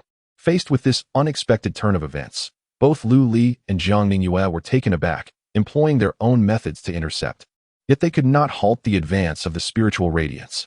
The light vanished into Lu Linglong's brow, transforming into a lunar seal upon her forehead. This action appeared to demand considerable energy, causing Amon's complexion to drain of color. Meanwhile, Lu Linglong fell silent and fainted. A surge of fury erupted within Lu Li, compelling him to fight back with all his might. Jiang Ningyue, too, remained silent as she launched her own assault. Only the esteemed Master Yuling stood rooted in place, wishing to intervene, yet it was already too late. A colossal sword shadow materialized in the air, crashing down towards Amon's head. Amon gracefully raised her delicate hand, grasping the sword shadow capable of cleaving mountains and rivers, her eyes flickering with surprise. It seems you are indeed not lying. This attack rivals that of a mid-stage nascent soul cultivator. However, you are still too inexperienced to confront me. With that, Amon gently crushed the sword shadow, reducing it to mere fragments. At this moment, Lu Li's eyes blazed crimson, disregarding the vast disparity in their realms, and he unleashed a relentless torrent of assaults upon Amon. After deflecting several of Lu Li's sword chi strikes, Amon began to sense something amiss. What an unusual young man. As a late-stage divine transformation cultivator, even attacks from mid-stage nascent soul practitioners felt like mere tickles to her. Before him, the youth's assault, though entirely neutralized by his own efforts, had inexplicably infused a strange energy that coursed through his arm, leaving it with a vague, throbbing pain. Contemplating this, Amon let out a sharp admonition, and his overwhelming aura immediately forced Lu Li and Jiang Ningyue to retreat. They fell heavily to the ground, simultaneously spitting out blood, sustaining significant injuries. Amon then spoke. There is no need for you to exert yourselves in vain. Out of respect for the future saintess, I have shown you mercy. Should you persist in your entanglement, do not blame me for my lack of compassion." At that moment, the moon spirit master stepped in front of the two. Amon, why must you be so serious with the younger generation? Some matters can simply be clarified. Amon snorted coldly, retracting his imposing presence. This moon shadow seal is a secret technique of my sect, impervious to any but those in the transformation realm. The elder beside you is well aware of this fact. This seal is not only harmless to the future saintess, but will also further catalyze the lunar energies within her, aiding her cultivation. It is no small sacrifice of my spirit energy to invoke it. Upon hearing this, Lu Li turned to Lu Linglong, observing her steady breathing. Aside from a crescent mark on her forehead, there appeared to be no other abnormalities. The moon spirit master corroborated Amon's assertion. "City Lord Lu, please remain calm. She speaks the truth." To Lu Li's astonishment, Amon had evidently reached the late stage of the transformation realm after a millennium apart. Previously, he had assumed Amon was merely newly initiated into this realm, but now it was clear that he was a formidable practitioner. Just a branch leader of the Sun and Moon Divine sect possessed such power. One could only imagine the immense scale of the entire Ming sect. Humph. Amon raised his head with pride. "At least you have an eye for value." He then turned his gaze to Lu Li. "Once this seal is placed upon her, do not harbor illusions of escaping with her. No matter where you flee, I shall track you down using this seal. The moment you leave Yinzhou, I shall consider it a breach of your promise, and at that point, do not blame me for resorting to force to retrieve her." With that, Amon drifted backward, seemingly vanishing into thin air without a trace, as if he had never existed. After Amon's departure, a collective sigh of relief escaped the gathered crowd. Lu Linglong was taken indoors to recuperate, and despite Lu Li's best efforts, he could not discern any abnormalities within her, ultimately conceding defeat. Although Lu Linglong had been effectively placed under a form of house arrest, restricted to activities near Yunzhou, he had managed to secure a decade's worth of time. Yet, Amon's cunning was undeniable, having anticipated Lu Li's intentions and preemptively inscribing the moon shadow seal upon Lu Linglong. Thus, Lu Li's plan to escape with her from Yunzhou was thwarted. Ultimately, seeking assistance from the Sword Pavilion remained Lu Li's last resort. Though he possessed the connection with Mu Feibai and had mastered the essence of swordsmanship, any trials he faced would only qualify him as an outer disciple of the Sword Pavilion, a position that held little prestige. If given the choice, Lu Li preferred to resolve these matters through his own strength. There was no need for Lord Lu to worry, since Amon's intention was to appoint Linglong as the saintess. It was unlikely he would take any other actions. Observing Lu Li's silence, the real Master Yuling assumed he harbored concerns and thus offered words of consolation. Lu Li shook his head and then turned to Yuling, saying, "From what you just mentioned, Amon poisoned you to seize the position of the altar master, resulting in your current predicament. Do you not wish for revenge?" Yuling shook his head, his tone unyielding. "The competition within the divine sect is fierce. The rise and fall of power is a common occurrence. Had I not made a slight miscalculation at that time, it would have been her in my position now." Lu Li nodded indifferently, realizing that Yuling was not a paragon of virtue either. Rather, the passage of a millennium had merely refined him into his current state. This realization further solidified Lu Li's resolve. He could not allow Lu Linglong to follow in Yuling's footsteps. Yuling returned to the hall to meditate. Knowing his lifespan was limited, if he could make a crucial breakthrough, he might transcend death itself. Had Amon not appeared today, Yuling would not have revealed himself. Outside the hall, only Jiang Ningyue and Lu Li remained seated across from one another. The events unfolded so abruptly that neither had yet recovered from the upheaval. For a moment, the moon spirit peak lay shrouded in silence. Chapter 102. Jiang Ningyue's resolve. After a prolonged silence, Jiang Ningyue finally spoke, expressing her sincere apologies for the day's events. The root of the issue lay in her decision to have Lu Linglong participate in the great competition of the 100 sects. Lu Li neither denied nor condoned her actions. He bore a slight grudge against Jiang Ningyue, yet he understood that the fundamental error was not hers. Whether pertaining to the previous incident with Yuan Shi or today's affair with Amon, the domineering behavior of those from the sacred lands stemmed from their overwhelming power. Ultimately, the crux of the matter was his own inadequate strength. After a moment of contemplation, Lu Li inquired, "Did you not mention there were two important matters? I am aware of the first, yet I am curious about the second." In response, Jiang Ningyue produced a jade talisman, which caused a flicker of surprise in Lu Li's eyes. He possessed an identical talisman, given to him by Xie Yu, the leader of the Misty Rain Tower, which granted access to the secret realm of the Wind and Thunder Pavilion. This artifact, known as the Wind and Thunder Talisman, served as one of the keys to entering a certain hidden domain. Jiang Ningyue stated, "This is indeed a significant item." Lu Li remained silent, revealing his own wind and thunder talisman in the palm of his hand. The two talismans emitted identical waves of energy, though their patterns differed slightly. Jiang Ningyue smiled, remarking, "Indeed, Xiaoyu did not deceive me. You possess one as well. Are these talismans abundant?" Lu Li frowned at her question. Jiang Ningyue nodded. "In total, there are more than 20 across the two states of Songyun, with less than 2 years until the Wind and Thunder's secret realm opens. It is a remnant from the turbulent era of the Eight Kings. Although this realm opens once every 62 years, it still harbors countless treasures. Moreover, there are numerous trials within. Those who successfully navigate them may inherit the legacy of the Wind and Thunder Pavilion. It is rumored that heavenly-grade cultivation techniques reside within." At the mention of heavenly-grade techniques, even the composed Jiang Ningyue's eyes sparkled with fervor. The technique she currently practiced, the Moon Soul Formula, was a medium-grade method brought from the Sun and Moon sect by the revered Moon Spirit. However, it was incomplete, likely due to Moon Spirit's failure to attain the position of sect leader at the time. In contrast, a complete heavenly-grade technique could elevate a practitioner to the great ascension and even to the realm of immortality. Such a prospect was immensely tempting for Jiang Ningyue. Lu Li, however, stifled a yawn. To be frank, if the benefits were limited to this, he had no intention of venturing into the Wind and Thunder secret realm. He already possessed heavenly-grade techniques. Why take such risks? Jiang Ningyue, observing Lu Li's reaction, found herself momentarily speechless. "Are you not interested?" she asked. Lu Li candidly replied, "Indeed, I am not." Jiang Ningyue bit her lip, her usually serene expression revealing a hint of inner conflict. "I heard that Qin Mingyao broke through to the nascent soul stage with your assistance from behind the scenes." Lu Li cast a peculiar glance at Jiang Ningyue, inquiring, "What troubles you?" Jiang Ningyue's cheeks flushed slightly as she replied, "If we were to unite in matrimony, would you be willing to assist me in the Fenglei Pavilion?" Lu Li's heart raced at her words. Jiang Ningyue, renowned as the most exquisite beauty of Yunzhou, was a vision of unparalleled grace. Even the formidable Yun Lanzizi, the strongest in Yunzhou, had failed to win her affection.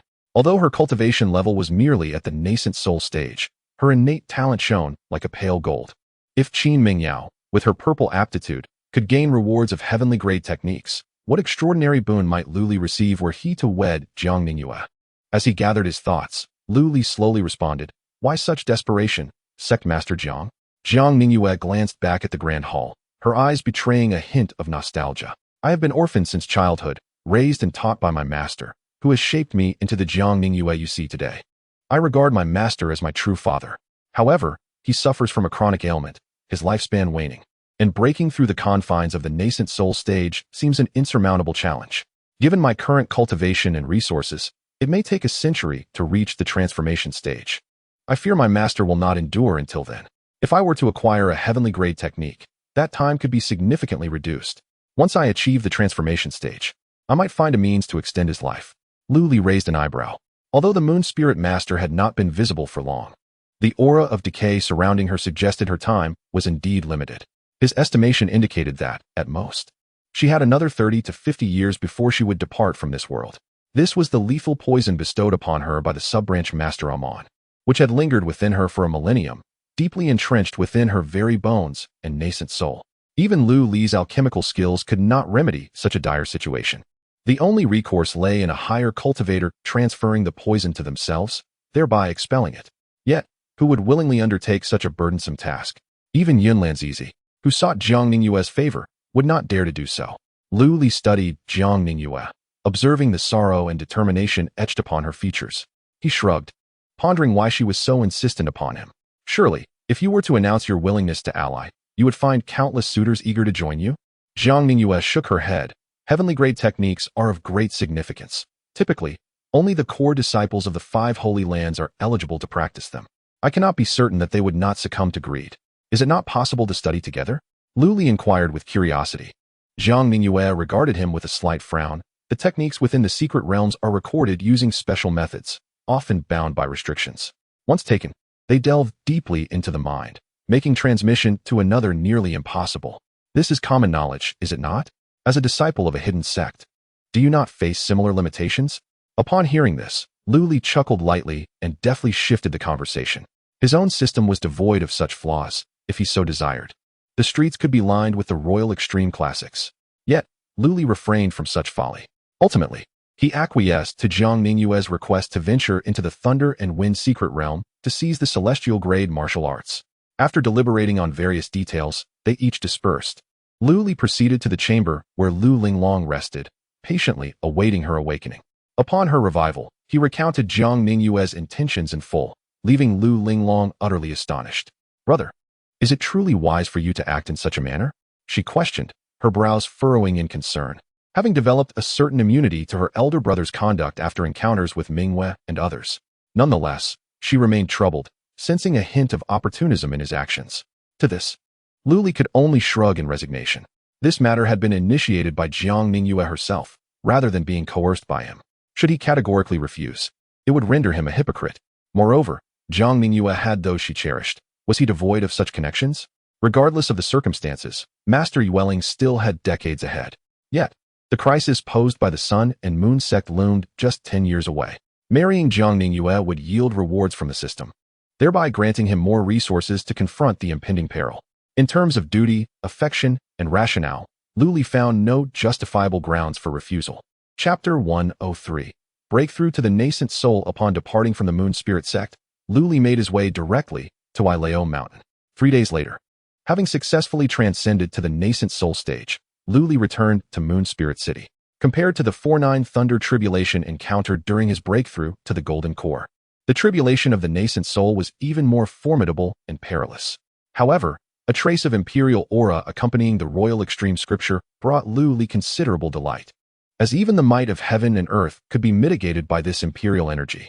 Thus, the process of overcoming the nascent soul tribulation was, in fact, more effortless than his previous Golden Core breakthrough. Within his dantian, the originally 5-colored Golden Core transformed into a diminutive figure, seated upon a lotus platform, resembling Lu Li himself. This was Lu Li's true nascent soul. At this moment, the nascent soul held 5-colored spiritual energy in its left hand, while its right hand bore the ethereal shadow of the 5 beasts body refinement technique. The two energies encircled the palms like rings. The imperial aura lingered above the nascent soul's head, subtly rendering it sacred and inviolable. Entering the nascent soul stage signified that Lu Li had officially become one of the foremost powerhouses in Yun Prefecture, capable of establishing his own sect. It was hard to fathom that a little over a decade ago, Lu Li was merely a mortal who could not even step into the first layer of Qi refinement. The news of Lu Li's return did not go unnoticed, and the Moon City guards atop the city walls stood at attention, greeting him respectfully.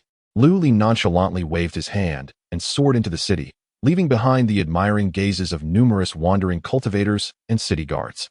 He first conducted his customary inspection of the arena and various shops, then proceeded to the Golden Jade Chamber of Commerce. Upon learning that Qin Mingyao had set off for the neighboring Yanyan city, Lu Li could only shrug in resignation. After marrying Qin Mingyao, the Qin royal household had made several attempts to obstruct their union. Fortunately, he had promised substantial benefits and secured the support of the provincial governor, Li Mingfeng, which prevented the Qin royal household from causing further disturbances. In the intervening years, Qin Mingyao had been exceedingly busy. Managing the commerce of the 5 southwestern cities was no simple task, given that the presidents of those chambers were no easy adversaries. Nevertheless, after Lu Li refined a batch of illusory realm pills for Qin Mingyao to operate, the number of Golden Core warriors within the Lu family had already surpassed 100. Coupled with the rapid progress of promising attendants benefiting from the resources provided by the Lu family, Lu Li now had nearly 200 Golden Core cultivators at his disposal. Among the earliest followers, Chen Mian, perhaps due to the trials and tribulations endured, had unleashed even greater potential. In a mere few years, he had solidified his position after entering the Golden Core realm and had successively broken through, steadily advancing towards the mid-Golden Core stage. Today, Qian Mian could be regarded as Lu Li's foremost general. Meanwhile, Qin Mingyao, leveraging both the overt and covert influence of the Lu family, had completely secured control over the commercial power of the 5 southwestern cities. Even those obstinate individuals were discreetly eliminated by Lu Li's forces. Of course, on the surface, a substantial bounty was still issued under the Yinyu Tower, shifting the blame onto them. After witnessing the capabilities of the Lu family, the Qin royal household had fully accepted Lu Li's identity as a disciple of a hidden sect, leading to multiple correspondences imbued with a sense of camaraderie. As for the deceased bloodlines of the royal household, they were merely collateral branches, and new candidates could always be found within the royal family, not merely the Qin Huangfu. Similar circumstances prevail in royal residences across the land. This brings us to the historical legacy at play. The Daxia dynasty has presided over this territory for nearly 10 millennia, and following the tumult of the Eight Kings Rebellion, the imperial court's scrutiny of the various royal houses reached its zenith. For an extended period, the princes within these estates were even prohibited from stepping beyond their thresholds. The confined princes found their ways to pass the time rather simply, indulging in the art of procreation. Over time, the bloodlines of each royal household flourished abundantly, though inevitably, some branches bore no fruit. Rather than nourish those unproductive branches, it would be more judicious to concentrate resources on the offshoots that could yield greater rewards for the royal houses. Only the truly valuable remain after the sands of time have settled. Although this method may seem harsh, it assured the longevity and vitality of each royal lineage. Following Lu Li's demonstration of formidable strength and the likely existence of a profound background, the Qin Huangfu grew notably more amiable towards the Lu family, thus affirming the truth that only those with power possess a voice. After some contemplation, Lu Li instructed someone to make a journey to Yanyan City to summon Qin Mingyao back. The newly appointed steward immediately set aside a substantial transaction to personally travel to Yanyan City, treating Lu Li as the true master of the merchant association. A day later, Qin Mingyao returned home, a captivating smile gracing her face, her figure swaying gracefully. I thought Lu Lang had forgotten me entirely. She did not shy away from the presence of others, leaning against Lu Li, enveloping him in a fragrant embrace that assailed his senses. Although Lu Li had attained the status of a yuaning cultivator, he could not help but feel a stirring within, a flame igniting from the depths of his being. The attentive servants discreetly vacated the courtyard, allowing Lu Li to gently disentangle himself from the clingy Qin Mingyao, who resembled an octopus, placing her beside him. With a hint of apology, he remarked, "How could that be?" Qin Mingyao playfully bit his arm, exclaiming, "Once in hand, you no longer cherish it. This is a common flaw among men. How can one expect a newlywed to endure 3 years of solitary confinement?" However, Lu Li's physical form was not something Qin Mingyao could easily bite into. Her teeth merely ached, leaving her to gaze at him with a touch of grievance. In response, Lu Li could only scratch his head, unable to muster any justification. After obtaining the Huangji scripture, he had promptly secluded himself underground to absorb the power of the dragon veins, which indeed left him feeling somewhat remorseful. Yet, upon reflection, it was not too late. With just over a year remaining before the opening of the Fenglei secret realm, it was unlikely that significant progress could be made within such a brief period of arduous cultivation. Weighing the options, he concluded that fathering a child to enhance their spiritual roots would be far more advantageous. With this thought in mind, Lu Li lifted the soft form of Qin Mingyao in a gentle embrace and returned to their chamber. Both individuals were accomplished practitioners of the Yuan Ying level, and this encounter felt akin to a long-awaited rainfall after a prolonged drought, casting the world in shadows, the sun and moon dimmed. Fortunately, the arrangement of soundproof formations prevented the tumult of battle from reaching the outside world. After a tumultuous exchange, silence finally enveloped the room. Qin Mingyao's complexion was radiant. Leaning languidly against Lu Li, her voice dripping with sweetness. "No wonder my sisters find their cultivation so effortless. This experience rivals several days of arduous practice." This was not her first encounter with the exquisite art of harmonious union, yet each session unveiled new insights. The White Jade Capital, under Lu Li's influence, indeed possessed remarkable teachings, even encompassing such profound techniques. Lu Li chuckled softly. For him, the art of harmonious union was of utmost importance, and he would not easily relinquish it, even for a superior celestial technique. After a moment of tender intimacy, Qin Mingyao broached the subject of the merchant association. Through 3 years of diligent effort, the association she led in the 5 southwestern cities had formed a synergistic force, effectively controlling the overall pricing in the region. This strategy allowed for the flexible allocation of resources, yielding greater profits. However, this approach inevitably constrained the survival space of some independent cultivators and smaller businesses, leading to various challenges directed at the association. Thankfully, the ample manpower provided by Lu Li stabilized the situation. Just as Qin Mingyao was about to elaborate further, Lu Li interrupted her. "Let us pause on the matters of the merchant association. Our primary focus for now should be on having a child. Do you not desire a little one? While Mingwei and others have offspring, we remain without, which is one of the reasons for your previous grievances towards me." Seeing Lu Li broach the topic, Qin Mingyao naturally did not decline. Chapter 104. The power of the Fulong sword. The continuation of life, takes many forms. Seeking the Tao for longevity is one such method, while marrying and bearing children to carry on one's lineage is another. As the span of one's own life is extended, the desire for offspring diminishes. It is often deemed more prudent to invest one's essence in the pursuit of immortality rather than in nurturing descendants, a notion widely shared among many cultivators. Thus, those of higher cultivation tend to have fewer progeny. In this world, there is no method that satisfies both the enlightened and the beloved. If this inquiry were directed at Lu Li, it would indeed be a question well posed. 2 fleeting years have passed, and Lu Li's cultivation has solidified, particularly through diligent practice of the harmony technique alongside Qin Mengyao, culminating in a breakthrough to the second layer of the nascent soul stage. With the sound of an infant's cry echoing from the delivery room, Qin Mengyao emerged, cradling the child in her arms. Though childbirth can deplete a female cultivator's vitality, as a nascent soul practitioner, Qin Mengyao need not suffer the same anxieties as others like Mingyue did in the past. Beep. Congratulations to the host on the birth of a child.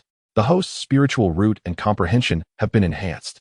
Current comprehension, 70, clear as day. Current spiritual root, low-grade celestial, 5 elements spiritual root. Detected that the host's offspring has an initial aptitude of purple tier. Receiving additional rewards, 10,000 medium-grade spirit stones. Superior grade earth tier spiritual artifact, Fulong sword. Celestial grade secret technique, Fulong sword technique.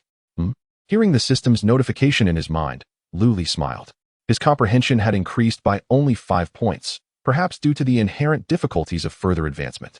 Nonetheless, his spiritual root had officially ascended to the celestial grade, albeit with certain special physiques remaining superior. Moreover, Lu Li had acquired precisely what he currently lacked, a superior earth tier spiritual artifact. As his cultivation advanced, although the shattered star sword was barely sufficient, it paled in comparison to his defensive artifacts like the Bagua robe. Fortunately, with his own sword intent augmenting his abilities, he did not suffer from a disparity between high defense and low offense. Speaking of sword intent, Lu Li suddenly realized that he had failed to glean any sword intent from the Fulong sword. On previous occasions, he had received corresponding sword intent with each sword technique he acquired. He had even fused the Shattered Star sword intent with the Void-breaking sword intent to form the Firmament sword intent. Why was this different? Beep. The essence remains unchanged. The host has comprehended a powerful sword intent. Please, host, cultivate the Fulong sword intent independently. Damn. Lu Li raised a middle finger at the system. No wonder the generous reward of a celestial grade sword technique was bestowed. It was awaiting him here. Nonetheless, this was fortuitous, as his high comprehension, combined with the system directly implanting the technique into his mind, meant that grasping the Fulong sword intent was merely a matter of time. In retrospect, had he been rewarded with a superior earth tier sword technique alongside the sword intent, that would have truly been a loss. My dear, shall we name our child? At that moment, Qin Mengyao gently called out, her gaze upon the infant filled with tenderness. Regaining his composure, Lu Li spoke without hesitation. Let us name him Lu Fulong Fulong. Fulong. Fulong subdues the tiger. My husband holds high hopes for our child. Qin Mengyao chuckled, causing Lu Li to feel somewhat embarrassed. After speaking, her gaze shifted to the infant swaddled in her arms, her eyes radiating profound tenderness. That night, Lu Li entered the secret chamber and retrieved the Fulong sword. In an instant, it seemed as if the sound of a dragon's roar echoed through the air, as if the sword contained a true dragon within it. The blade was heavy, yet its edge was strikingly sharp. Even with Lu Li's current cultivation and physical prowess, he could feel a subtle chill emanating from it. Typically, a high-grade spiritual weapon is sufficient for those in the late stage of the nascent soul realm. The mid-grade spiritual weapon would even entice those at the nascent soul or transformation god stages. Moreover, at this level, spiritual weapons possess a degree of sentience, making them not easily wielded by just anyone. It is akin to a 100-pound hammer in the hands of a formidable warrior like Zhang Fei, which would naturally instill fear and be nearly unstoppable. However, asking an 8-year-old child to wield such a hammer would likely result in injury before they could even lift it. As for Golden Core practitioners, even if equipped with mid-grade spiritual weapons, they would likely be drained of their energy before they could launch an attack. Of course, it is not entirely impossible to use. Some disciples from sacred grounds, even with lower cultivation, can wield high-grade spiritual weapons for protection. However, they would be in a sealed state, unable to unleash their full potential. One's abilities dictate the extent of their power. Yet, for Lu Li, who possesses extraordinary capabilities, There is no need to consider the burdens imposed by high-grade spiritual weapons. Whether they are of yellow grade or heavenly grade, they bear no difference for him, as they do not impose any strain whatsoever. Thus, in battle, he can unleash their full power, greatly aiding him in combat beyond his level. It is akin to a game where everyone begins in a novice village, while ordinary individuals wield novice attire and wooden swords. Lu Li dons a set of level 9 divine gear, wielding a dragon-slaying sword unrestricted by rank, not to mention facing opponents of the same level. Even those who have left the novice village may not match his prowess. The only recourse would be to report and have him banned. Alas, this world is not a game, and there are no game masters to penalize such imbalances. The Fulong sword, as a mid-grade spiritual weapon, possesses astonishing effects. When spiritual energy is infused into the Fulong sword, accompanied by a dragon's roar, a beam of light transforms into a dragon's shadow, instantly shattering the barrier array within the secret chamber. The entire estate trembled violently. Lu Li stared in astonishment at the gaping hole before him, hastily extending his consciousness to check for any casualties. Fortunately, as the sword's tip was angled upward when he wielded it, only panic ensued within the estate, and no unfortunate souls were harmed. Moreover, the dragon-shaped sword aura ascended into the sky, visible to all within the confines of Moon Spirit City.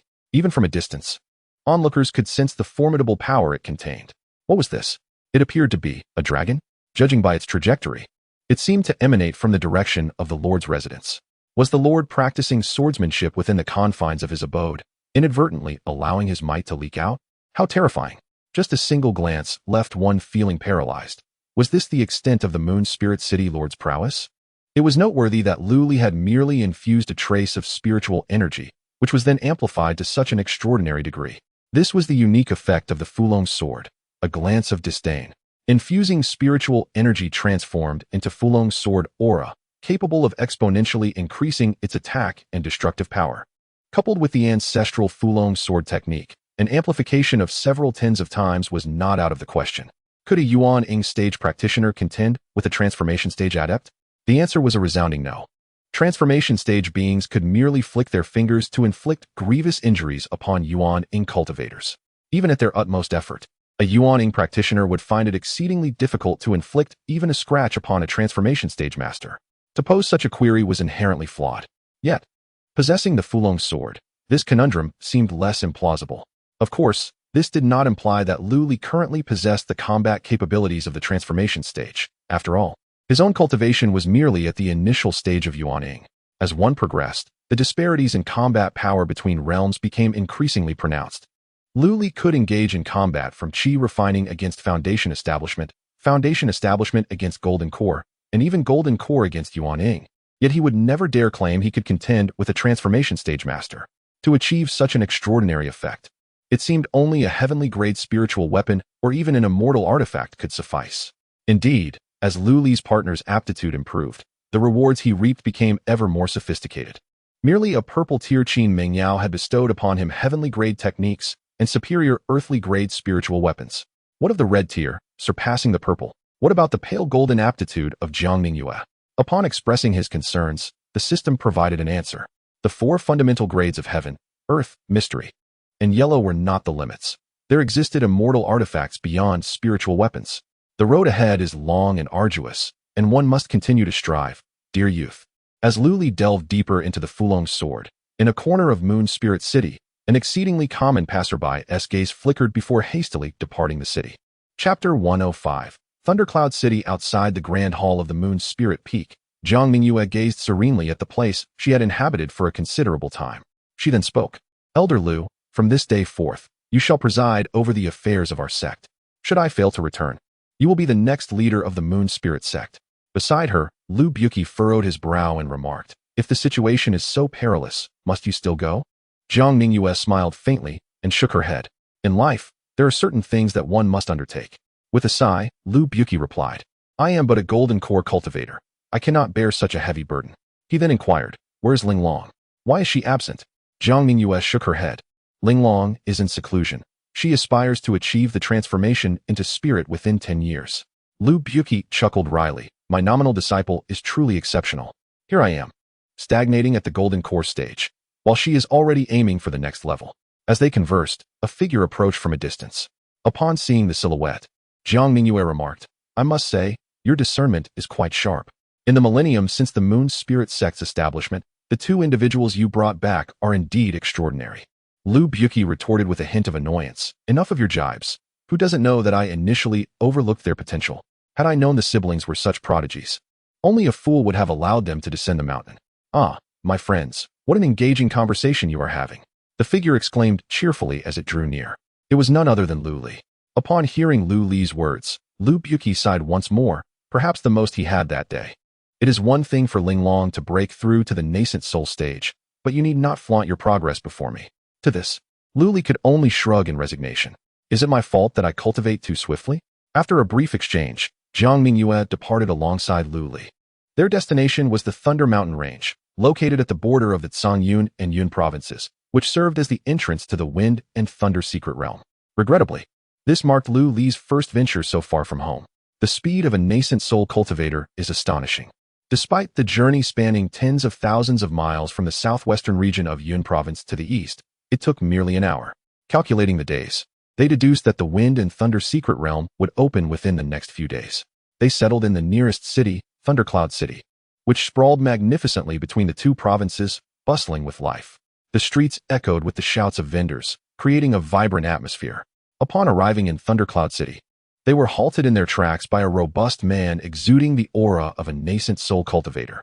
Leader Jiang, it has been a long time. And who might this be? Jiang Mingyue, her face partially veiled, smiled gently. I am honored to meet City Lord Lei Luo. This is City Lord Lu Li of Moon Spirit City, who has come to explore the Wind and Thunder secret realm alongside me. Oh, Lei Luo, towering over 2 meters like a mountain, scrutinized Lu Li. I have long heard of the hidden disciple from Moon Spirit City. Today, I am fortunate to meet him. And indeed, he does not disappoint. Seeing that you are not here to provoke, Lu Li let out a sigh of relief and, with a courteous gesture, smiled. Lord Lei Luo, you jest. The vibrant prosperity surrounding us must surely be a testament to your adept governance. Should an opportunity arise, I would be eager to seek your counsel. Lord Lei Luo laughed heartily. This is no merit of mine. The city of Lei Yun is situated at the confluence of 2 provinces, and with the grand event of the Wind and Thunder secret realm opening every few decades, even a pig could achieve such accomplishments as a city lord. Lu Li could only chuckle awkwardly. Who would demean themselves as a pig? Nevertheless, through their brief exchange, he found himself harboring a measure of fondness for Lei Luo's candid demeanor. Gentlemen, do not linger here unnecessarily. If you have no objections, I invite you both to my residence, where several fellow comrades are currently gathered, Lei Luo proposed. Although Lu Li possessed a high cultivation level, his experience in the martial world was rather limited, so he refrained from speaking freely. He awaited Jiang Mingyue's nod before following along. Lord Lei Luo of Lei Yun City, a mid-stage nascent soul cultivator, was known for his magnanimity. Among the city lords of the Zhangyun provinces, his strength was considered top tier. As they made their way to the Lord's residence, Jiang Mingyue discreetly communicated some background information to Lu Li. It was said that in his youth, Lei Luo had ventured into the Wind and Thunder secret realm and received the legacy of the Wind and Thunder Pavilion, mastering the Wind and Thunder technique, a profound body-refining method, thus forging the Wind and Thunder body.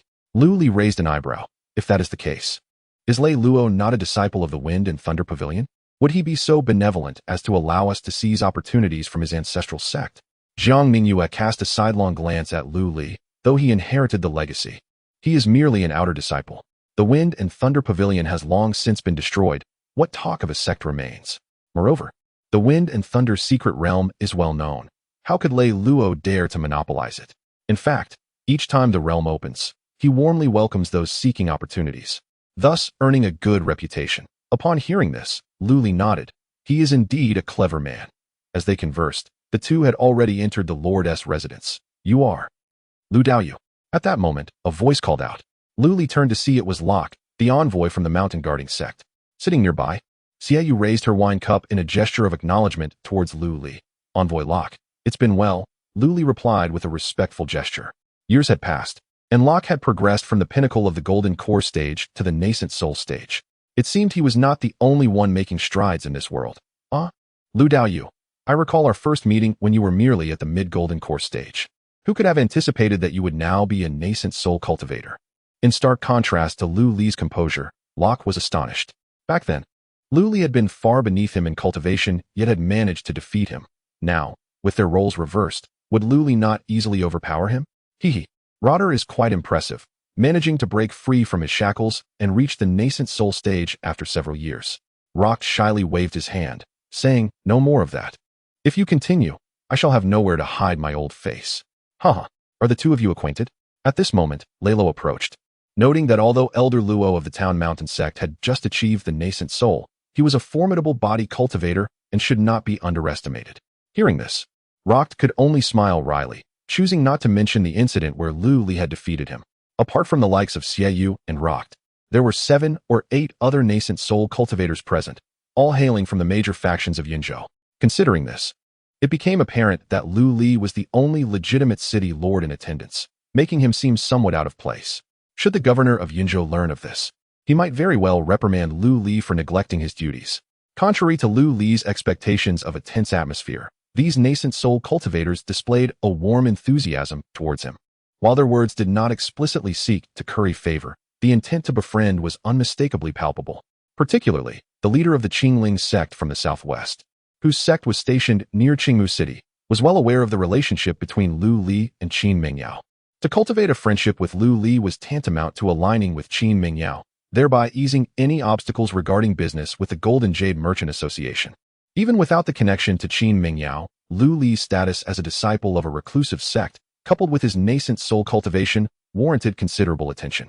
Meanwhile, Jiang Ningyue found herself somewhat sidelined, which puzzled Lu Li. Wasn't Jiang Ningyue the most beautiful woman in Yinzhou? Logically, there should have been a few admirers who would feel discontent upon seeing her arrive with him and subsequently provoke him with their words. This scenario did not align with expectations. Chapter 106.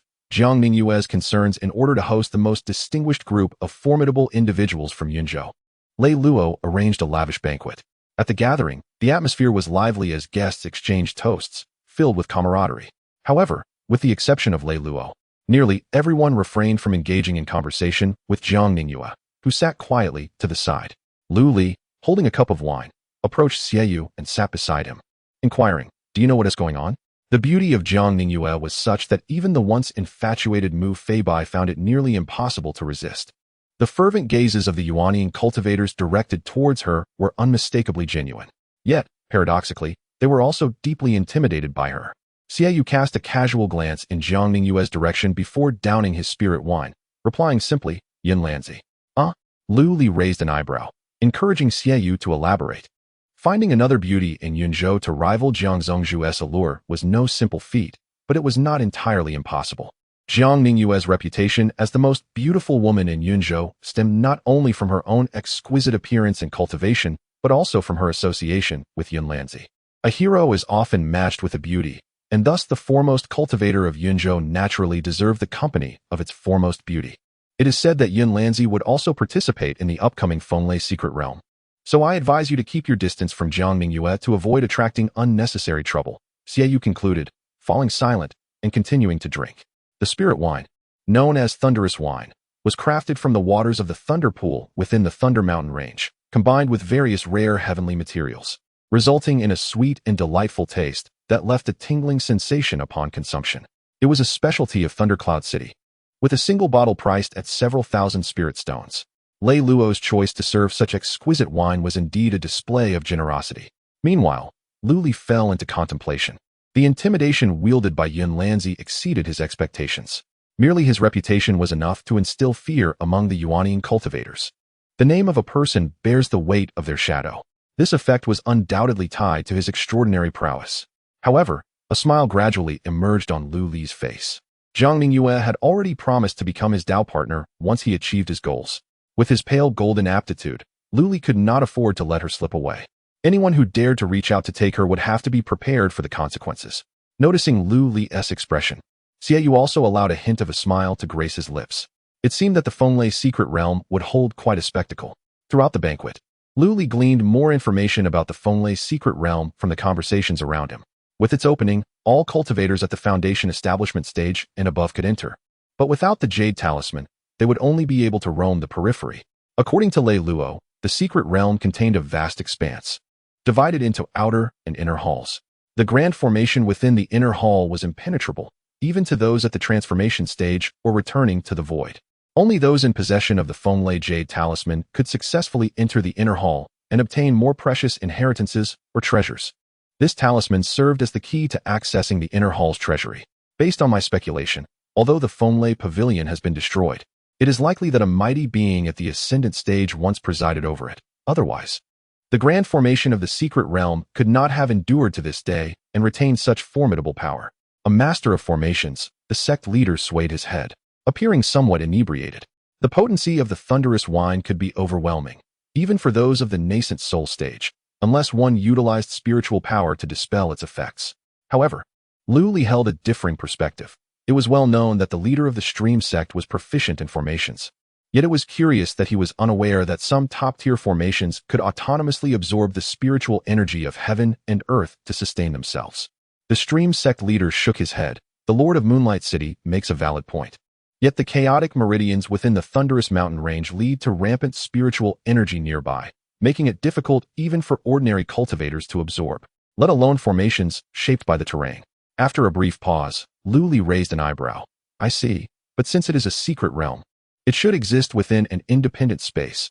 Thus the internal meridians ought to be stable. The Stream sect leader pondered for a moment and replied, You are correct. My words were indeed reckless, and I stand corrected. The others listened in confusion. Although some among them were capable of arranging formations, their understanding was merely superficial and not profound. Lord Lei Luo raised his cup, exclaiming, I did not expect the youthful Lord of Moonlight City to be so erudite, even possessing knowledge of formations. It is said that he also excels in alchemy, truly a worthy disciple of a hidden sect. Lu Li waved his hand dismissively. Such trivial matters are of little significance. Following this brief interlude, the others regarded Lu Li with even greater esteem. One must never underestimate those adept in the path of formations, although they may not possess the raw strength of sword cultivators or body cultivators. Given ample preparation time to set up formations, their combat prowess can surpass imagination. After the banquet concluded, Lu Li declined Lord Lei Luo's invitation to stay and instead received a message from Jiang Ningyue, suggesting a leisurely stroll through the city together. You seem to enjoy this kind of gathering, Jiang Ningyue remarked. Lu Li nodded. Since my debut in the cultivation world, I have rarely had the opportunity to engage in such exchanges with peers of my level, hence the experience has been quite enriching. A smile crept upon Jiang Ningyue's lips beneath her veil. This world is quite pragmatic. Had you not demonstrated extraordinary strength, such treatment would not have been afforded to you. Lu Li shrugged. I do not refute your assertion. It was evident that only those of the nascent soul stage were welcomed by Lord Lei Luo. In Yunzhou, such individuals were considered significant figures, some having gained renown for hundreds or even thousands of years. The title of nascent soul ancestor was not earned lightly.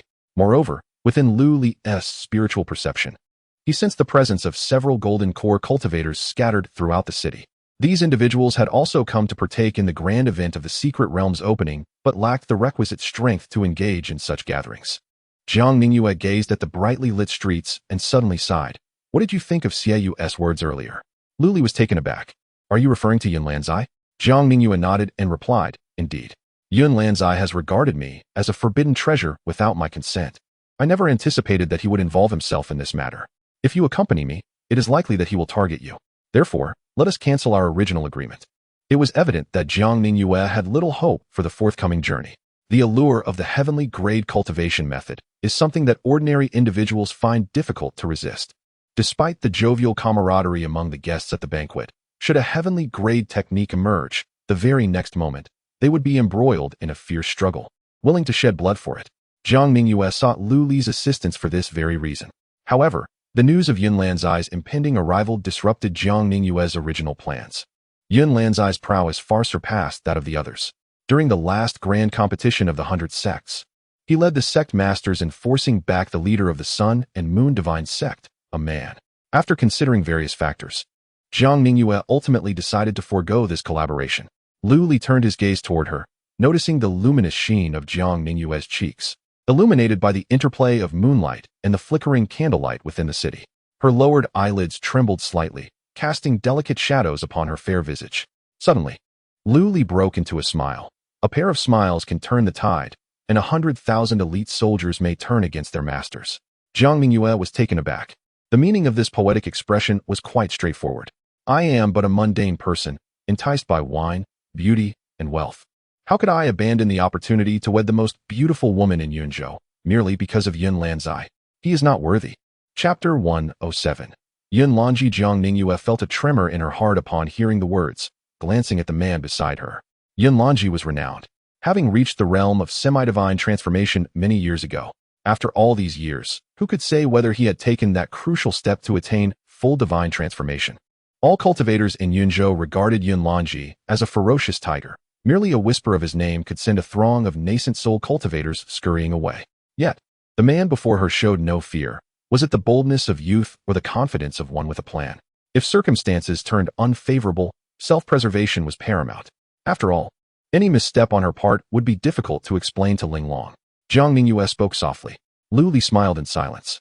Yet a surge of combat spirit inexplicably welled up within him.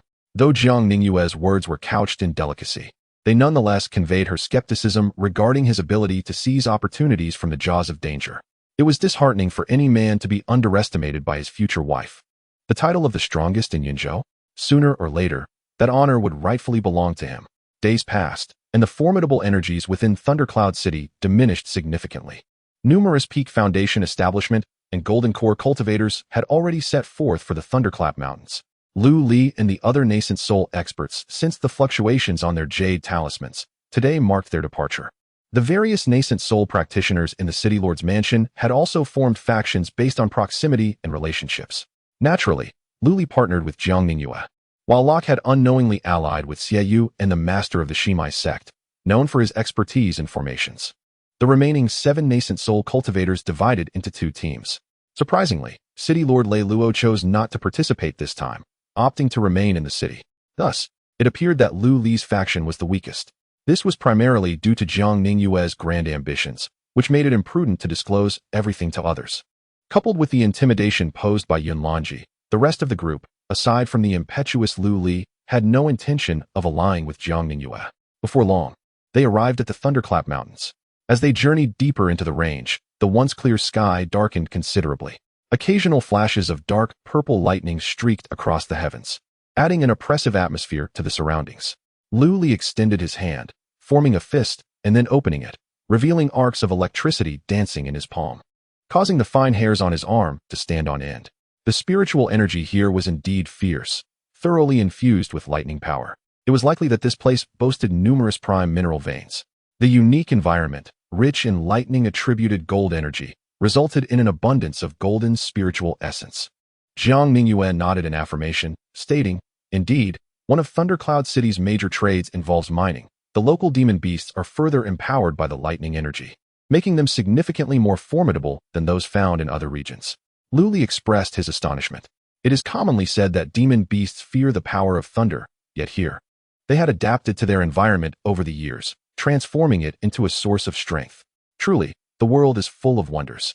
At the heart of the Thunderclap Mountains, a mountaintop featuring deep purple lakes was already teeming with people, those Foundation establishment and Golden Core cultivators who had arrived early.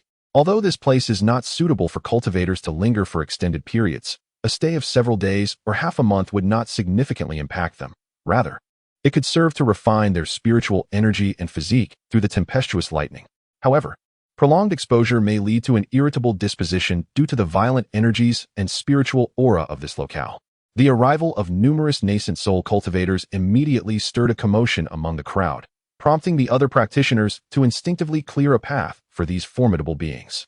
Is that the esteemed sect master Jiang Ningyue of the Moon Spirit sect? Truly, her beauty surpasses all rumors. And who accompanies her? Surely, another prominent nascent soul master? That must be the leader of the Misty Rain Tower, known for having taken countless Golden Core lives. The sect master of the Stream Valley sect has also graced us with his presence.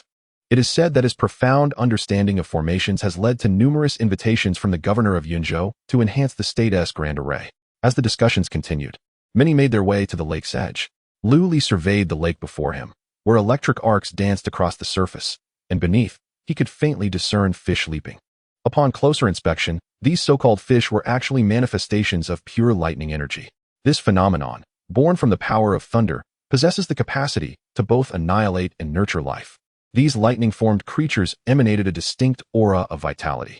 This location is the core thunder pool of the thunderous mountain range. At that moment, Lu Li felt a subtle shift in his thoughts and cast his gaze into the distance. Not only Lu Li, but the other nascent souls mirrored his action. Huh. You folks from Yunzhou arrived quite early, but alas, it seems your journey will be in vain. As the words fell, over a dozen cultivators exuding formidable auras approached, hovering above and surveying the crowd from a lofty vantage point. The leader among them was a robust man, bare-chested, wielding a sword that resembled a door plank upon his back. He was the one who had spoken earlier. Lu Li, however, noticed a hunched figure cloaked in black among the group, emanating an aura reminiscent of Ningguan. One of the Yunzhou nascent souls interjected, "What do you mean? Sect master of the Canglong sect?" The Canglong sect master scoffed. That was in the past. As his words echoed, the collective might of the more than 10 nascent souls erupted, instantly altering the atmosphere. Hand over your jade talismans and scram. This place is beyond your reach. With that declaration, the Tsangtian Alliance has claimed the Fenglei secret realm from this day forth. The faces of the Yunzhou nascent souls shifted slightly upon hearing this. Everyone, this situation seems rather dire. It appears we can no longer act independently. The Stream Valley sect master swiftly communicated with the others. The Zhangzhou sects have formed an alliance. Such a monumental development, and they had received no prior indication of it. Should they choose not to unite, it is likely they would be unable to even enter the gates of the Thunderstorm secret realm today. At that moment, a figure silently appeared above the center of the lake. This individual, adorned with a crown and possessing a long beard, donned a robe of white clouds and gentle breezes. Bearing a Dao sword on his back, his expression was tranquil and his gaze profound. "You old wolf, how outrageous you are. Do you truly believe there is no one in Yunzhou?" Upon uttering these words, the man made no visible movement. Instead, a phantom of a Dao sword materialized in the void, devoid of any earthly presence, and surged directly toward the leader of the Canglong sect. "Hey!" The leader of the Canglong sect bellowed, instinctively grasping the broad sword behind him and swinging it forward, a torrent of spiritual energy pouring forth. In an instant, a tempest erupted upon the mountaintop, its might far surpassing that of the spectral figure. However, at the moment of their collision, the countenance of the Canglong sect leader changed drastically, while the man in the white robe remained as unperturbed as a placid well.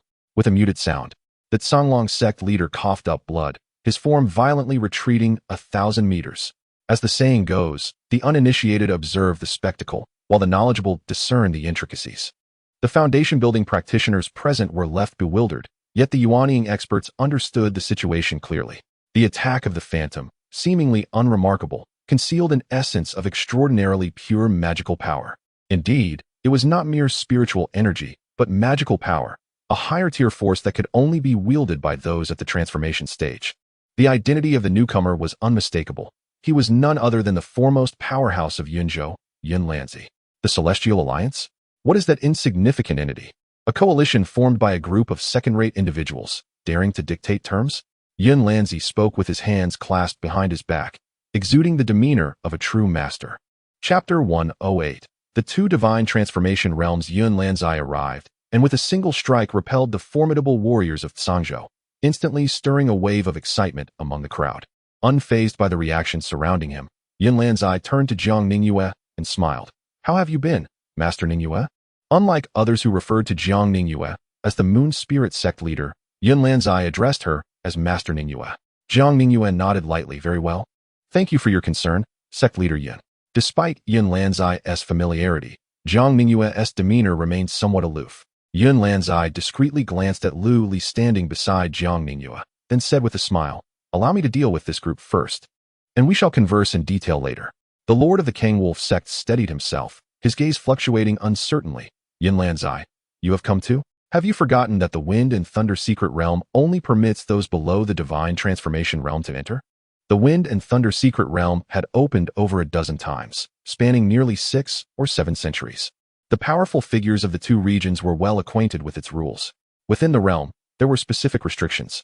Those above the divine transformation realm would be unable to enter, lest they trigger the suppression of the secret realm's grand formation.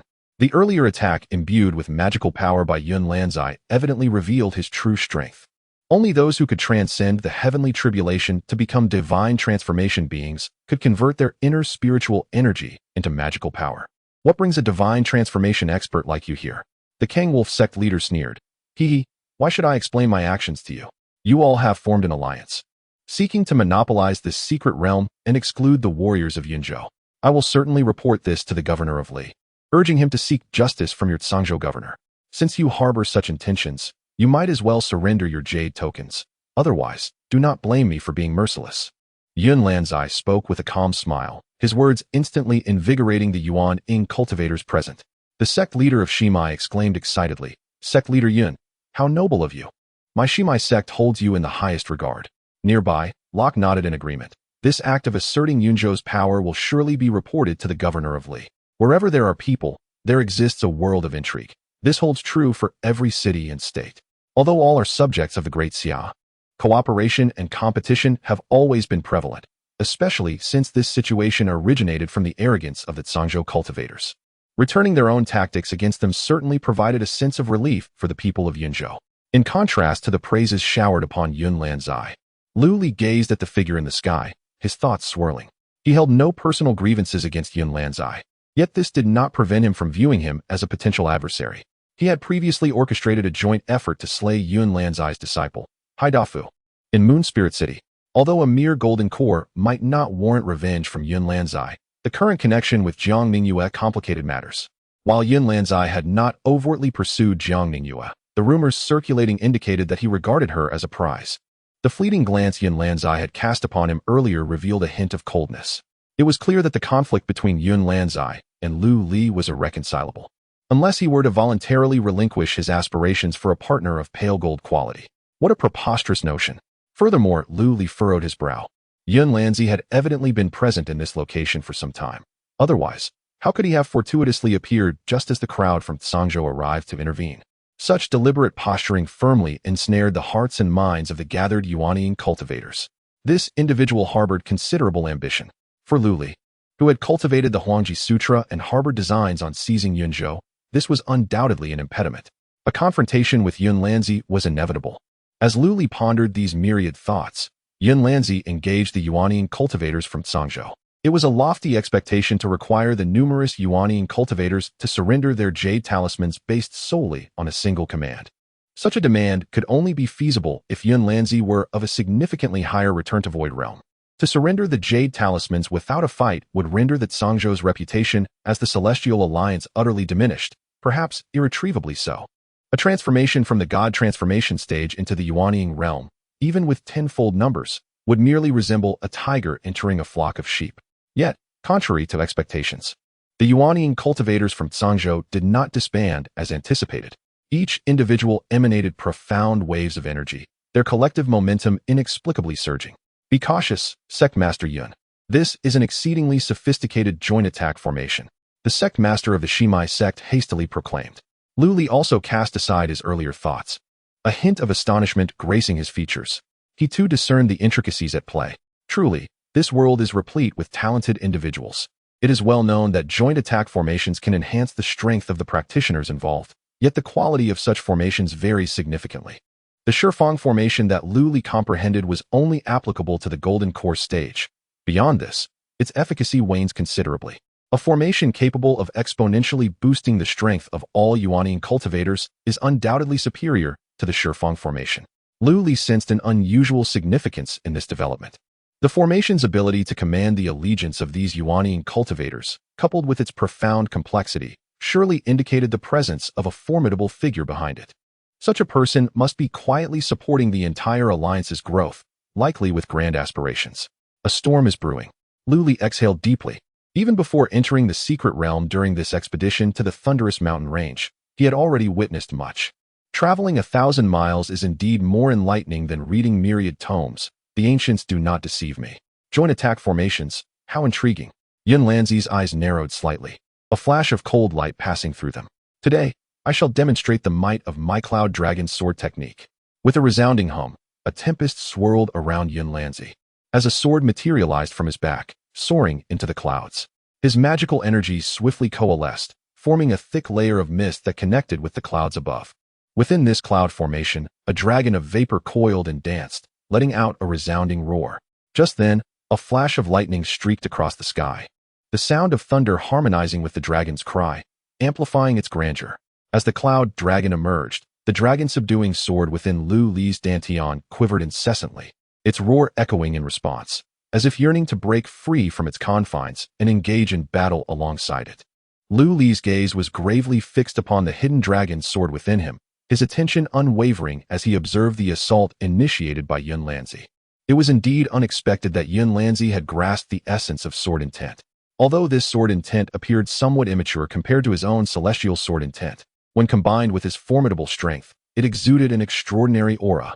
Yun Lanzi's eyes sparkled with brilliance as he extended his index finger and gently gestured towards the void. Break. With a thunderous roar, the cloud dragon surged forth, its eyes glimmering with a hint of sentience, as it opened its maw wide to engulf the onlookers, altering the very fabric of the atmosphere. Evade! Someone screamed in terror. The gathered nascent soul practitioners hastily employed their escape techniques, scattering in disarray. Yet, as a powerful transformation stage cultivator, Yun Lanzi's attack was not so easily evaded.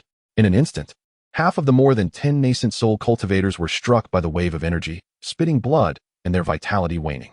Had it not been for the enhancement of their combined formation, it is likely that several among them would have perished from this single strike. Yun Lanzi, do you intend to incite a war between the two states? The lord of the Tsang Wolf sect finally revealed a flicker of fear in his eyes, hastily speaking up. With his sword successfully sheathed, Yun Lanzi maintained his nonchalant demeanor. I have already stated, surrender the Jade Talisman and depart from this place. I hope not to repeat this for a third time. Haha, the strongest in Yunzhou truly lives up to their reputation. Allow me, Li Tsangtian, to challenge you. A figure materialized out of thin air, his magical energies surging. The crowd gasped in astonishment. What kind of day is this? Another transformation stage cultivator has appeared. Chapter 109. The Two Swords Annihilate the Nascent Soul, a gentle reminder. After reading, please consider bookmarking for easier access. If one can ascend to the position of a sect leader and establish a school at the nascent soul stage, then a cultivator at the transformation stage is undeniably a sovereign of their domain. Take, for instance, Li Mingfeng, the governor of Yinzhou, who stands at the pinnacle of the nascent soul realm. In contrast, Yun Lanzi, who is on the verge of the transformation stage, has earned a reputation as the mightiest in Yunzhou, capable of intimidating numerous nascent soul cultivators merely by the weight of his name. However, this does not imply that Yunzhou is devoid of other transformation stage practitioners. Recently, Amon, a sub-leader of the Sun and Moon Divine sect, emerged as a formidable transformation stage force. Additionally, Whiting, the inspector of the Great Xia, whom I encountered years ago, also teeters on the brink of the transformation stage. Moreover, Qin Mingyao has mentioned that the Qin Wangfu harbors its own transformation stage ancestors. These individuals hail from sacred sects, hold significant positions within the court, or choose to shroud their brilliance, showing little regard for the hollow prestige of being the strongest. This, however, underscores the rarity and value of transformation stage cultivators. To my astonishment, even before the secret realm has opened, the atmosphere has reached a fever pitch, truly broadening Lu Li's horizons. Li Tsangtian's name exudes an aura of dominance, and his appearance reflects the same. With violet beard and azure eyes, his imposing stature radiates a fierce and brutal essence, as if he has emerged from a mountain of corpses and a sea of blood. Yun Lanzi furrows his brow, bewildered that a figure of such strength has not previously been mentioned. Esteemed sir, your profound cultivation is evident. Might I inquire about your origins? It is understandable that the uninformed Yunlan boy does not recognize me, a member of the Heavenly Dragon sect. However, from this day forth, you shall come to know the renown of my sect. Li Tsangtian chuckles ominously. Below, the leader of the Tsonglong sect proclaims with authority, Yun Lanzi. Li, the leader of our Tsangtian alliance, is from the Heavenly Dragon sect and has single-handedly established our alliance. If you possess any sense, you would do well to withdraw and refrain from meddling in the affairs of the Storm and Thunder secret realm, for perhaps you may yet preserve your life. Yun Lanzi disregards the Tsonglong leader's bluster and fixes his gaze intently on Li Tsangtian. To have claimed dominion over a state, what are your intentions with the Heavenly Dragon sect? The vast world cannot belong solely to the Great Xia. A few years ago, our sect leader observed the celestial signs and discerned the shifting of the purple star. Heralding a time for action, Li Tsangtian laughs heartily and unveils his artifact, a colossal crimson hammer, the size of a grinding stone, engulfed in flames and radiating intense heat. As the artifact materializes, Li Tsangtian brandishes the hammer and charges at Yun Lanzi, instantly altering the very fabric of the skies and shaking the earth.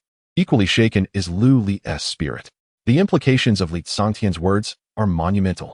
Could this turmoil be a chain reaction triggered by my cultivation of the Huangji Sutra? Surely not. Lu Li hastily consults the system. Is a mere celestial-grade technique capable of causing such dire consequences? Ding. Rest assured, host. This is not a result of your cultivation of the Huangji Sutra. Upon hearing this, Lu Li breathes a sigh of relief. In order to conceal the aura of the dragon vein triggered by the host's initial cultivation of the Imperial Sutra, the system deliberately muddled the heavenly secrets. Lu Li's expression darkened in an instant, realizing that he was still entangled in this matter. While the Imperial Sutra alone might not have instigated such events, the system's direct involvement indicated a cosmic upheaval. Good heavens! In a world vast and profound, the system reigns supreme. What troubles you? Jiang Mingyue inquired, her gaze catching the shifts in Lu Li's demeanor. Lu Li feebly waved his hand, stating, I seek solitude. Do not inquire about who solitude is. Although Lu Li yearned for peace, others harbored different intentions. With a resounding shout, Li Tsangtian declared, all members of the Tsangtian Alliance, eradicate the Yuan Ing cultivators present. The Heavenly Dragon sect had risen from the south, and Yunzhu was already included in their plans for domination. Taking advantage of the Thunder and Lightning secret realm, at least 1/3 of the local power holders had gathered here. If they could annihilate them, it would significantly diminish the obstacles to the Heavenly Dragon sect's future ascendancy in Yunzhu. Upon hearing this, the faces of the Yuan Ing cultivators from Yunzhu changed drastically, prompting them to scatter in an attempt to escape. They had originally come to the Thunder and Lightning secret realm in search of fortune, only to find themselves ensnared in such dire circumstances. Just then, a luminous barrier enveloped the entire Thunder Mountain range, trapping everyone within. The leader of the Shimai sect paled, exclaiming, this place is fortified with a formation. A communication talisman appeared in the hands of Rock Enemy, who also turned pale, declaring, the spiritual signals are blocked. We cannot call for aid. We must break the formation swiftly. The leaders of the Zhonglong sect and other powers of Zhangzhou would not allow the Shimai sect's members to act freely and approach them one by one. The Yuaning cultivators of the Tsangtian Alliance outnumbered those of Yunzhu almost 2-1, and several mid to late-stage Yuan-Ing cultivators from Yunzhu were immediately besieged by 2 members of the Tsangtian Alliance. Lord of the Two Instruments, leader of the Spirit Spring sect. We are old friends. How did it come to this? The leader of the Shimai sect questioned upon recognizing a few familiar faces among the assailants. In response to the Shimai sect leader's inquiry, the 2 Yuan-Ing cultivators exchanged glances of guilt and helplessness, replying, the situation is beyond our control. Shimai sect leader, do not hold it against us. Jiang Mingyue found herself entangled with 2 Yuan-Ing cultivators, while Lu Li, by fortune, faced only the Zhonglong sect leader. After all, Lu Li had recently broken through to Yuan-Ing, and aside from Rock Enemy, he appeared the weakest in terms of outward strength. Haha. A mere fledgling in the early Yuan-Ing stage. Do not blame Old Wolf for his ruthlessness. It is simply unfortunate that you encountered today's predicament. The Zhonglong sect leader cackled as he soared toward Lu Li, his broad sword infused with tremendous spiritual energy, descending upon Lu Li's head. Initially, the Zhonglong sect's objective was merely to monopolize the Jade Talismans in order to seize the Thunder and Lightning secret realm, thereby bolstering the strength of the Tsangtian Alliance. However, with Li Tsangtian's intervention, the dynamics of the situation shifted dramatically. The Zhonglong sect leader and his allies were well aware of Li Tsangtian's methods, and despite their familiarity with some of the Shimai sect members, they had no choice but to strike with lethal intent. Moreover, the lord of the Zhonglong sect and Lu Li were strangers, thus he bore no burden in his actions. It seems I have been regarded as a soft target. Lu Li's thoughts raced. He summoned the Fulong sword, parrying the formidable strike from the Zhonglong sect leader, and swiftly scanned the surrounding battlefield. Although the leader of the Shimai sect was a mid-stage nascent soul cultivator, his skills were primarily in formation crafting, rendering him significantly less effective in direct combat. However, it appeared that his 2 old friends felt a sense of obligation and did not press the attack. The imminent crisis necessitated a collaboration with the Shimai sect leader to break the formation and shatter the blockade, allowing the enemy, Rock, to seek assistance from the governor of Yunzhou. Thus, it was imperative to strike down the Zhonglong sect leader with overwhelming force, and then, while others remained oblivious, to resolve the predicament involving Jiang Mingyue and the Shimai sect leader. Young man, your spiritual weapon appears to be quite exceptional. Upon witnessing Lu Li withstand his strike, a glimmer of surprise flickered in Zhonglong's eyes, soon replaced by a covetous gaze. As a late-stage nascent soul cultivator and a dual cultivator of both spirit and body, he would not have been able to endure the earlier attack from Yun Lanzi otherwise. In accordance with his expectations, He believed he could slay this early nascent soul youth in a single blow. To his astonishment, his strike was thwarted. Observing the glimmering sword in Lu Li's hand and the luminous aura surrounding his garments, it was evident that his power stemmed from a spiritual weapon. Your spiritual weapon shall be claimed by Songlong. With that, Songlong summoned the spiritual energy and vital essence within him, and a phantom of a wolf materialized behind him. Letting out a resonant howl, Songlong howled Moonsword. To expedite the conclusion of the battle and prevent others from discovering the youth's treasures, the Songlong sect leader did not hesitate to unleash his ultimate technique. A thunderous dragon's roar reverberated throughout the mountains, its astonishing might causing all combatants in the fray to turn their attention. Even the two combatants engaged in aerial battle could not resist casting their gaze upon the tumultuous battlefield below. The Songlong sect leader maintained the stance of his raised great sword, yet half of his body below the abdomen had already turned to ash. Lu Li struck again, the sword light shimmering like a resplendent galaxy, engulfing the Songlong sect leader, a pink nascent soul hastily escaping, only to be swiftly captured and crushed by Lu Li. 2 strikes, and the nascent soul was obliterated. Chapter 110. The rescue. A solemn atmosphere enveloped the gathering. The striking down of a Yuan Ing cultivator by 2 swords exemplified extraordinary combat prowess. It seems there are indeed a few remarkable figures in Yunzhou. I had thought them all to be mere pretenders like you. High above, Li Tsongtian wielded his colossal hammer with the grace of the wind, simultaneously suppressing Yun Lanzi while taunting him. The sword shadows in Yun Lanzi's hands danced continuously, his mana surging forth to counteract Li Tsongtian's ferocious onslaught. Yet his expression remained as bleak as water. The appearance of Li Tsongtian had genuinely taken him by surprise. He had merely come to Thunder Mountain Range upon hearing of Jiang Ningyue's arrival. His intentions were twofold: to showcase his prowess in the presence of the enchanting beauty and win her favor, and to demonstrate his strength in order to rally support from the sect leaders of Yunzhou to aid his bid for the position of governor. The arrival of the Tsongtian alliance filled Yun Lanzi with elation. It was as if a pillow had been delivered just as he was about to doze off. He had been fretting over the lack of an opportunity to display his might and win the hearts of others. Little did he expect that the Tsongtian alliance had formidable figures backing them. The man before him, Li Tsongtian, was an enigma, having reached the god transformation realm and possessing formidable physical cultivation. Yun Lanzi was acutely aware of the difficulties in contending with a physical cultivator. And even with the protection of his Cloud Dragon sword intent, it would be challenging to discern a victor in a short span of time. This scenario inadvertently allowed the man accompanying Jiang Ningyue to steal the limelight. Enough of mere words. Let us see our true capabilities. With this thought, Yun Lanzi bellowed, enveloped in swirling clouds, transforming into a fearsome cloud dragon as he lunged toward Li Tsongtian. A flicker of ferocity flashed in Li Tsongtian's eyes. Come forth. With that, dark energy surged around him, his aura coalescing into a towering black tiger, meeting Yun Lanzi's cloud dragon in an evenly matched confrontation. Meanwhile, another Yuan Ing cultivator summoned a spiked disc, which, upon incantation, transformed into countless projectiles aimed at Jiang Ningyue. Her countenance darkened as she wielded her silken fabric, gathering moonlight to repel the oncoming assaults. The deflected discs scattered, claiming the lives of several cultivators below with a single strike. Behind her, the figure from the Yinling sect, who had caught Lu Li's attention, brandished a 1,000 souls banner, releasing a torrent of malevolent spirits that surged toward Jiang Ningyue. Despite her efforts to harness moonlight to obstruct them, the spirits laughed maniacally, disregarding her defenses as they surged into her being. As the ghostly energy invaded her body, Jiang Ningyue's complexion turned ashen. Below, the gathered cultivators scattered in panic, yet the area had been sealed. Where could they flee? A group of over 10 Golden Dan cultivators banded together to withstand the chaotic barrage from above, but the disparity in strength was overwhelming, leaving them grievously wounded and spitting blood. Among the 1,000 or so cultivators present, in an instant, 800 or 900 had perished, leaving scarcely 100 Golden Dan cultivators still alive. For them, this calamity felt like an unforeseen disaster. Such is the cruel and ever-changing nature of this world. In the previous moment, the crowd was eagerly anticipating the imminent opening of the secret realm, hoping to seize a chance for fortune. Yet, in the next instant, they found themselves entangled in a clash of powers, their lives hanging by a thread.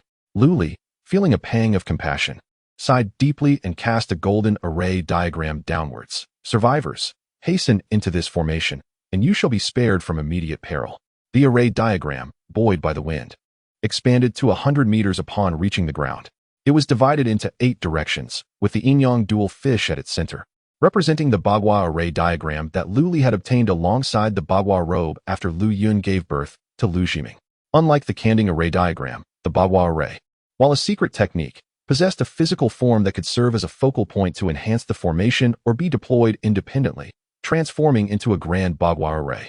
Originally, Lu Li intended to bury this object in the heart of Moon Spirit City to serve as a focal point, thereby strengthening the city's protective formation. Unexpectedly, he found himself utilizing it in this dire situation. Although it was merely a standalone array diagram, it was more than sufficient to withstand the residual shockwaves from the attacks of Yuanian cultivators. A group of Jindan cultivators, desperate for survival, rushed into the array. As they did, the yin-yang dual eyes at the center of the diagram radiated a blinding light, repelling the frenzied spiritual energy from all directions. "Thank you for your rescue. Should we survive this calamity, we will surely repay you," exclaimed the elated Jindan cultivators, expressing their gratitude to Lu Li. He waved his hand dismissively and charged towards the battlefield where Jiang Ningyue was under siege. Though it felt like an eternity, barely a minute had passed.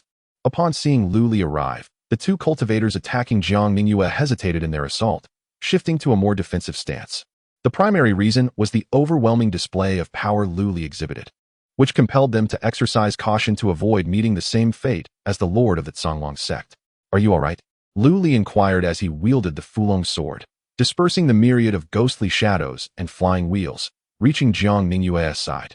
Her expression was grave as she nodded, her body radiating moonlight in an attempt to expel the ghostly aura within her, but with little success. Noticing this, Lu Li placed his hand on Jiang Ningyue's shoulder, his eyes suddenly turning crimson. Out. In the next moment, tendrils of black mist erupted from Jiang Ningyue, fleeing in panic. The true method to exorcise the spirits was indeed the most effective means against this ghostly energy. Witnessing Lu Li's capabilities, the hunchbacked figure in the black robe of the Yinling sect smirked chillingly. "Impressive, young man, to possess such means that can counter my sect. However, you shall not be spared." Lu Li retorted with a smile. "What is your identity within the Yinling sect? Do you know Ningwen?" The black-robed figure paused. "I am Wan Gue Daoren, the chief elder of the Yinling sect.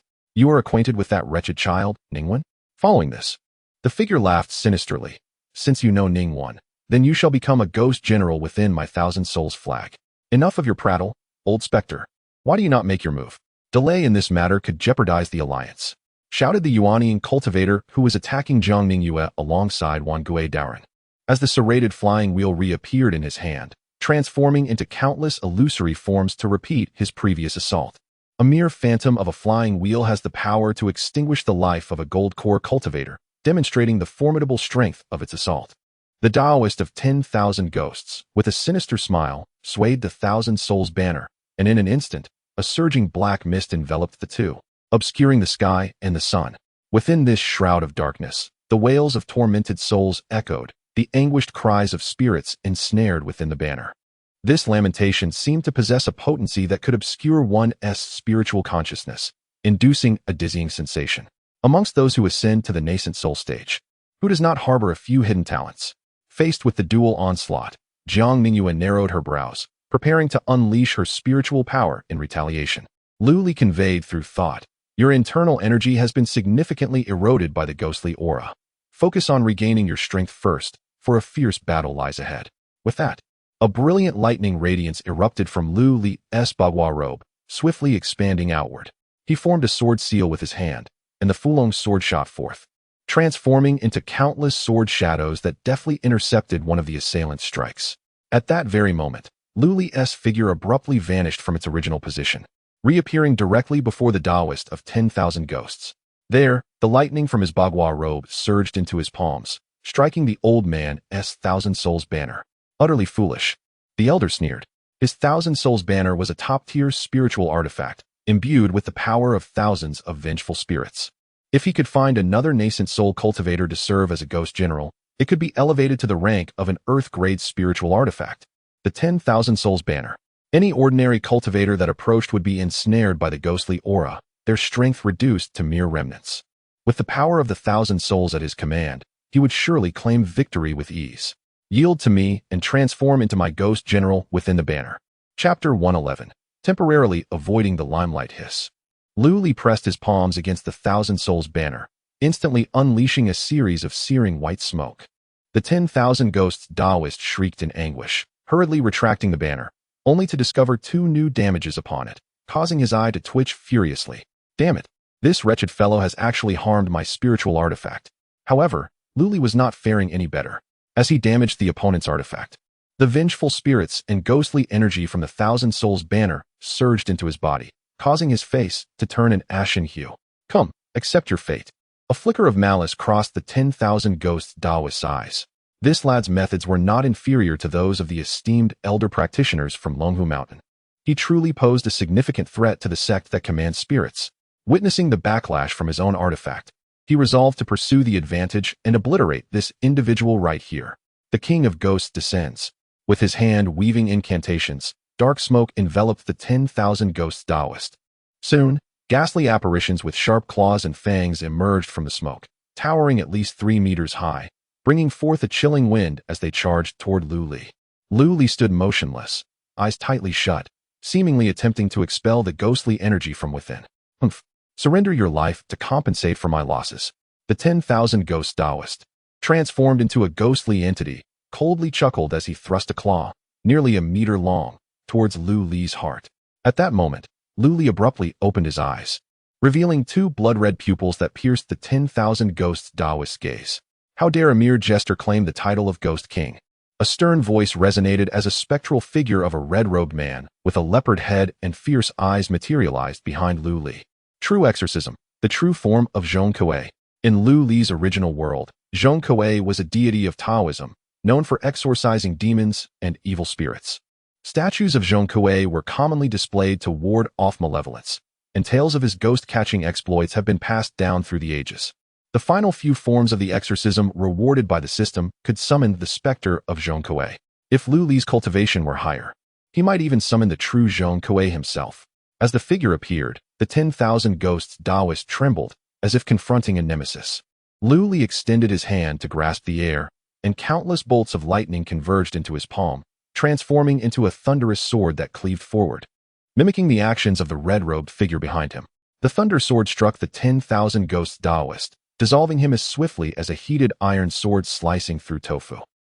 A chilling scream erupted from the 10,000 Ghosts Taoist, a sound far removed from what could be produced by a human.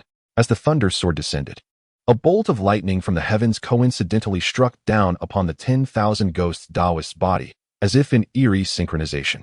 A ghostly, dark green nascent soul darted out, frantically fleeing towards the practitioner wielding a flying wheel. Huan, save me. Dream on. The other hand of the figure behind Lu Li conjured a rope from thin air, traversing the space before appearing behind the 10,000 Ghosts Taoist, binding him and dragging him back.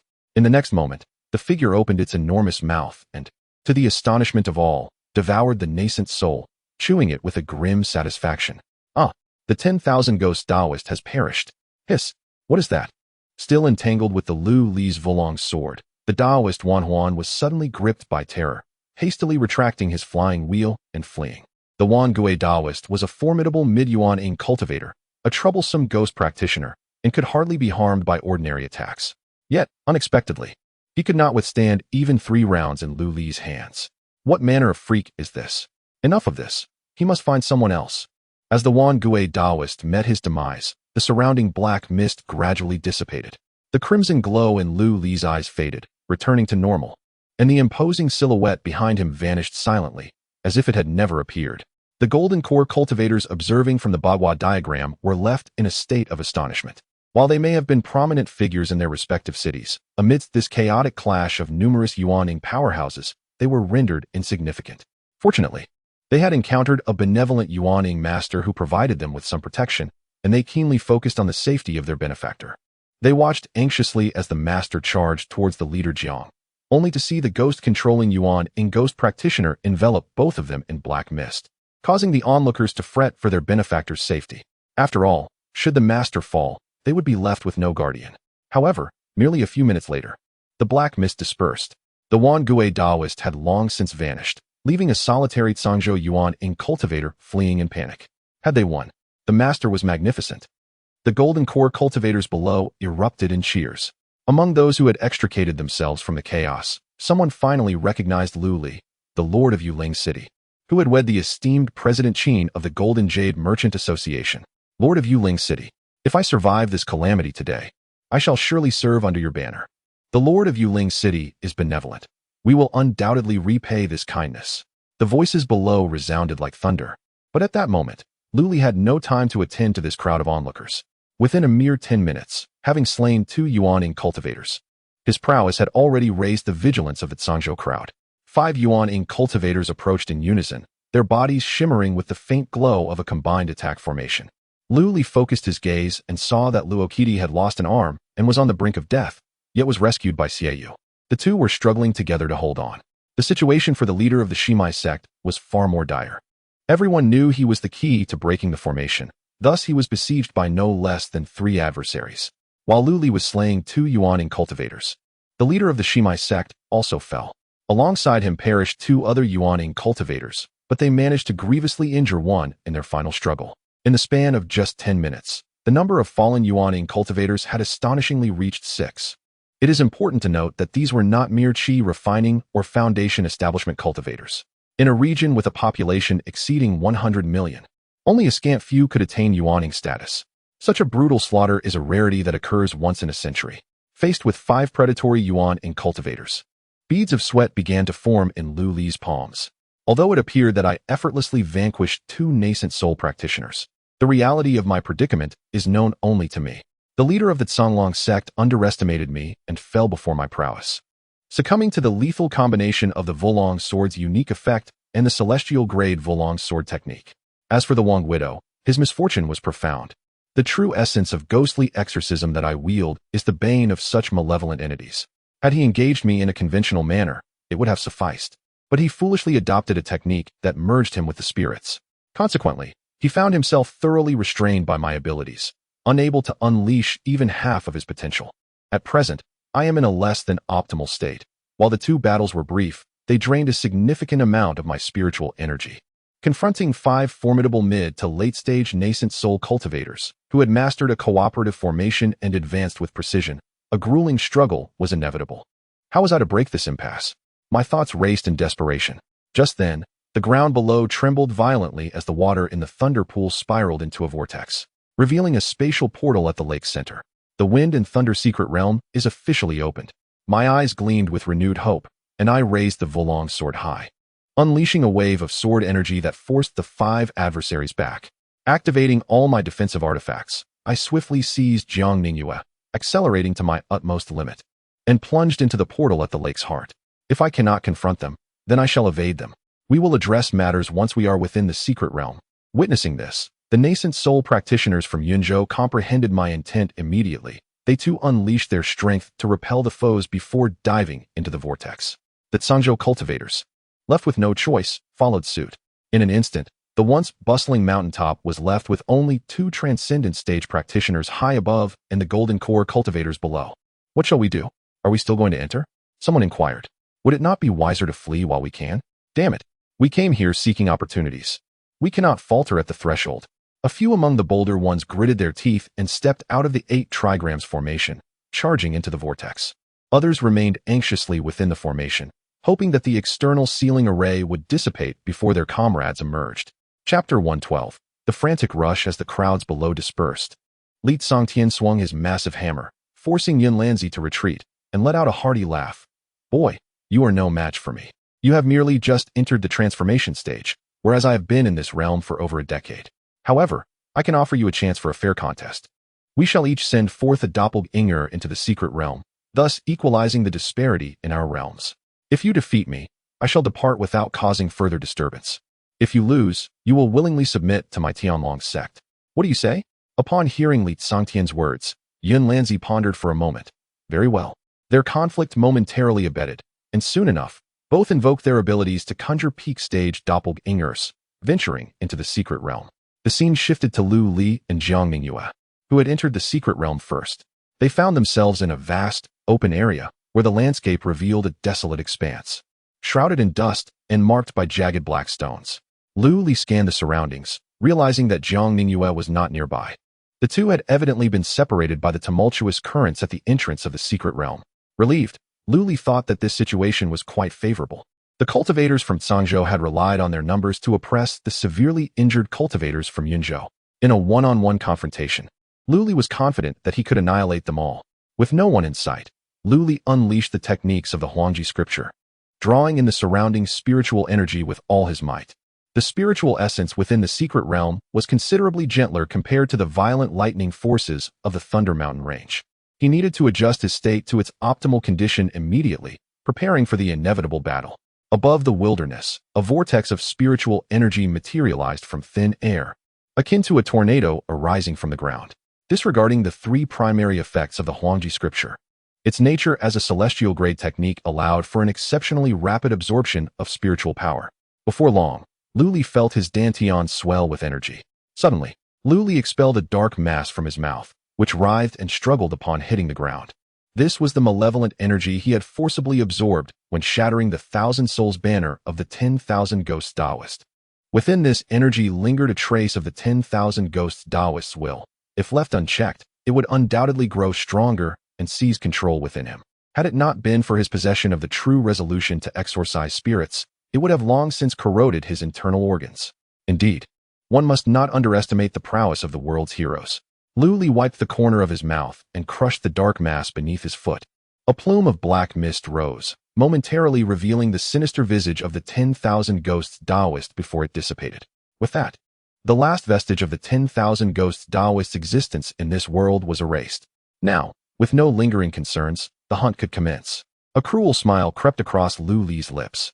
For him, the spiritual artifacts and legacies within the Wind and Thunder secret realm were not what he truly sought. He had come here solely to please his wife, yet never anticipated such tumultuous events in his life. If he did not eliminate the cultivators of Zhangzhou within this secret realm, he feared that upon his exit, he would find himself ensnared once again.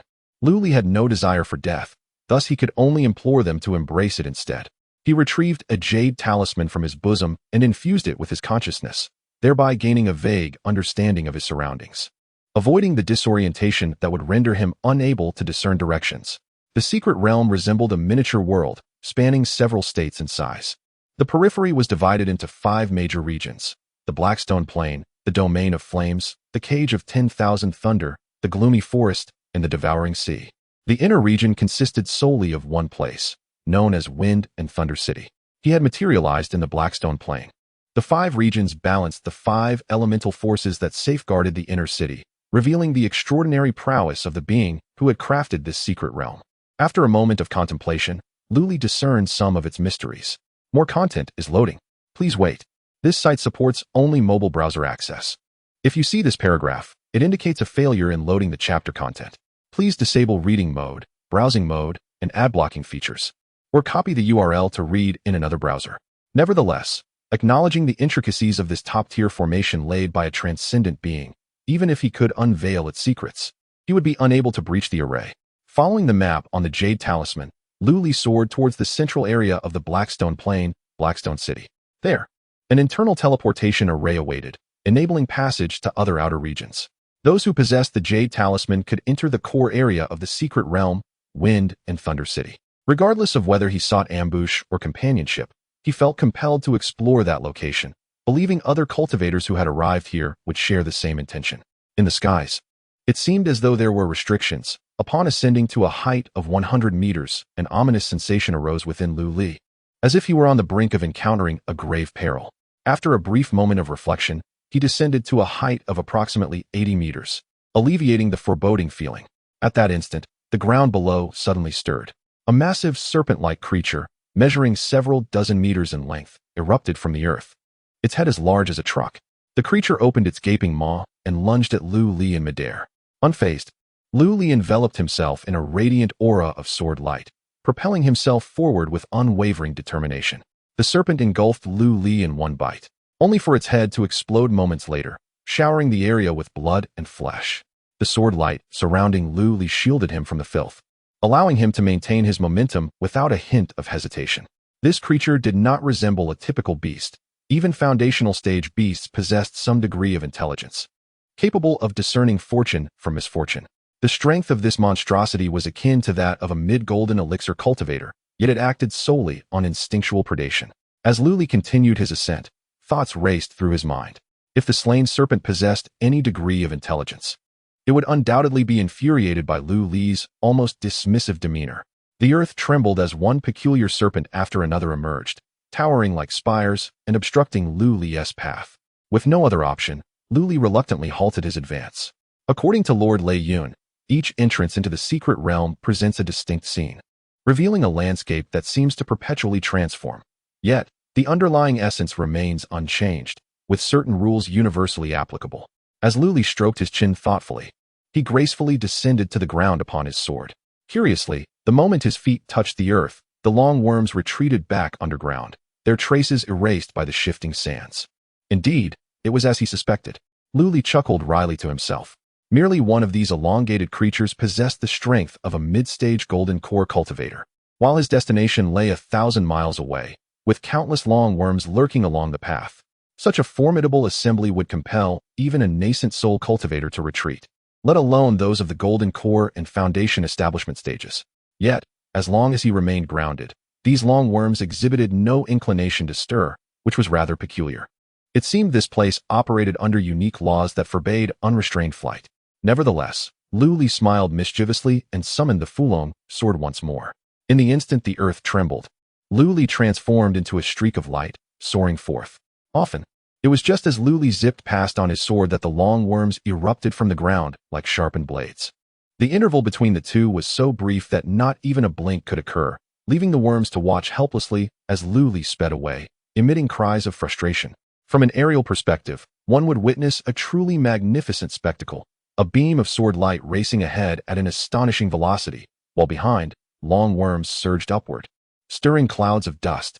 Indeed, more long worms emerged ahead, but with Lu Li's agile maneuvers, he deftly wove through the gaps. Such a thrilling rush amidst this perilous landscape ignited a surge of exhilaration within Lu Li, prompting him to cheer aloud with unrestrained joy. Chapter 113. The bloodied steel. Before long, Lu Li beheld his destination ahead, Haishi City. This solitary fortress loomed in the wilderness, devoid of any movement, exuding an eerie stillness. Once, it had thrived under the dominion of a premier sect, with its ranks comprising over 1 million mortal cultivators.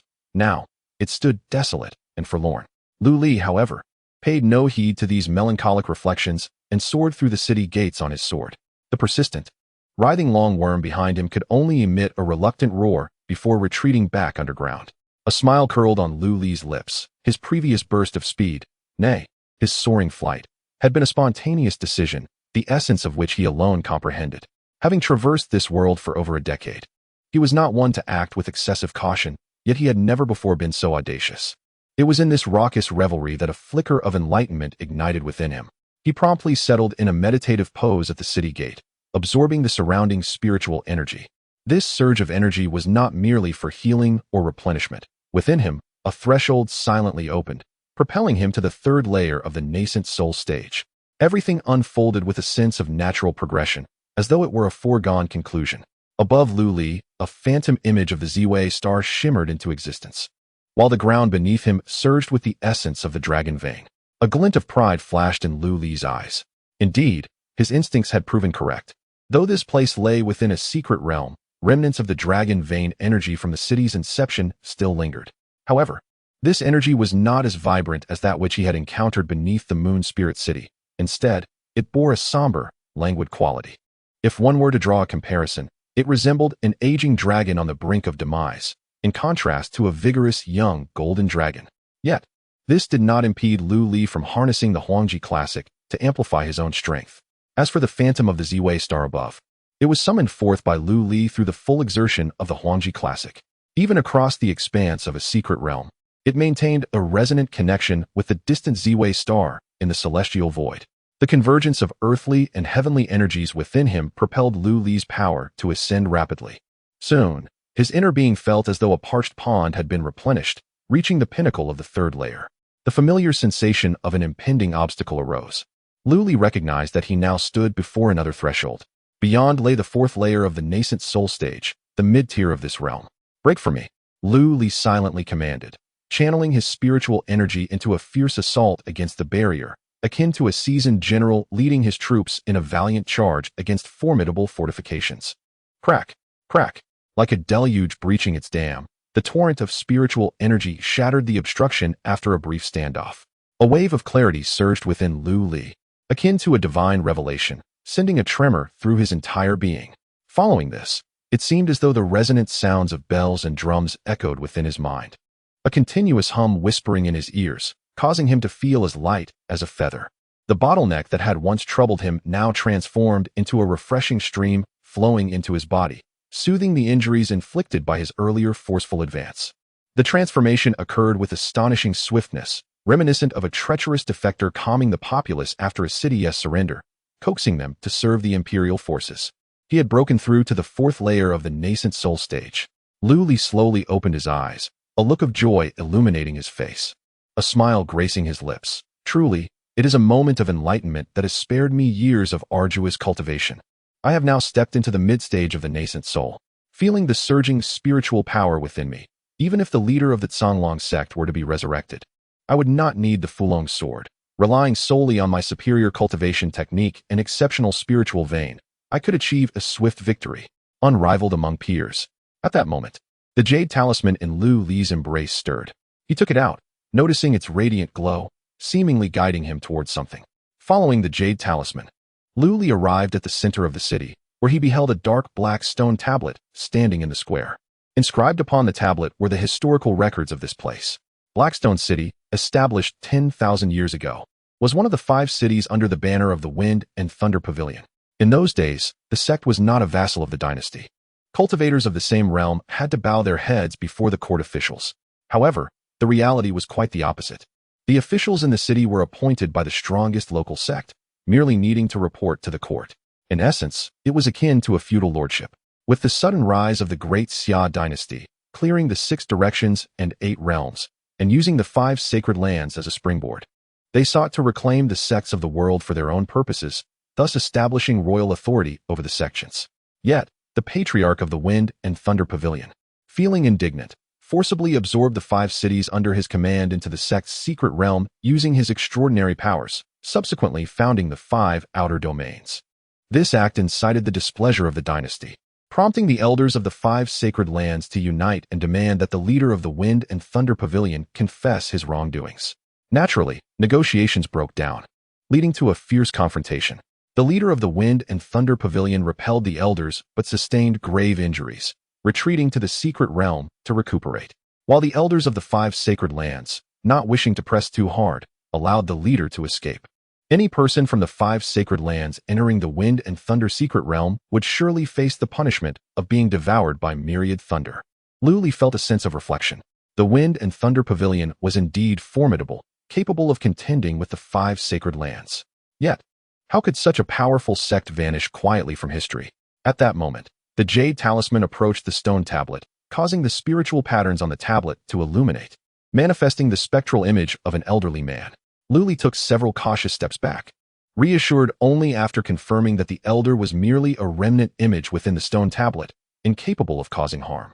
During the tumultuous reign of the 8 kings, the patriarch believed that this was an opportune moment for the Wind and Thunder Pavilion to re-emerge, leading his disciples to join the ranks of the Jin King and wage war across the lands.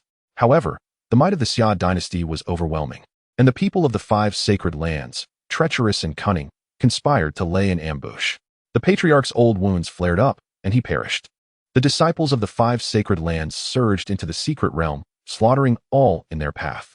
To those who come later, should they bring the heads of the disciples from the 5 sacred lands to this place, they may unlock the stone tablet and receive the teachings of our pavilion.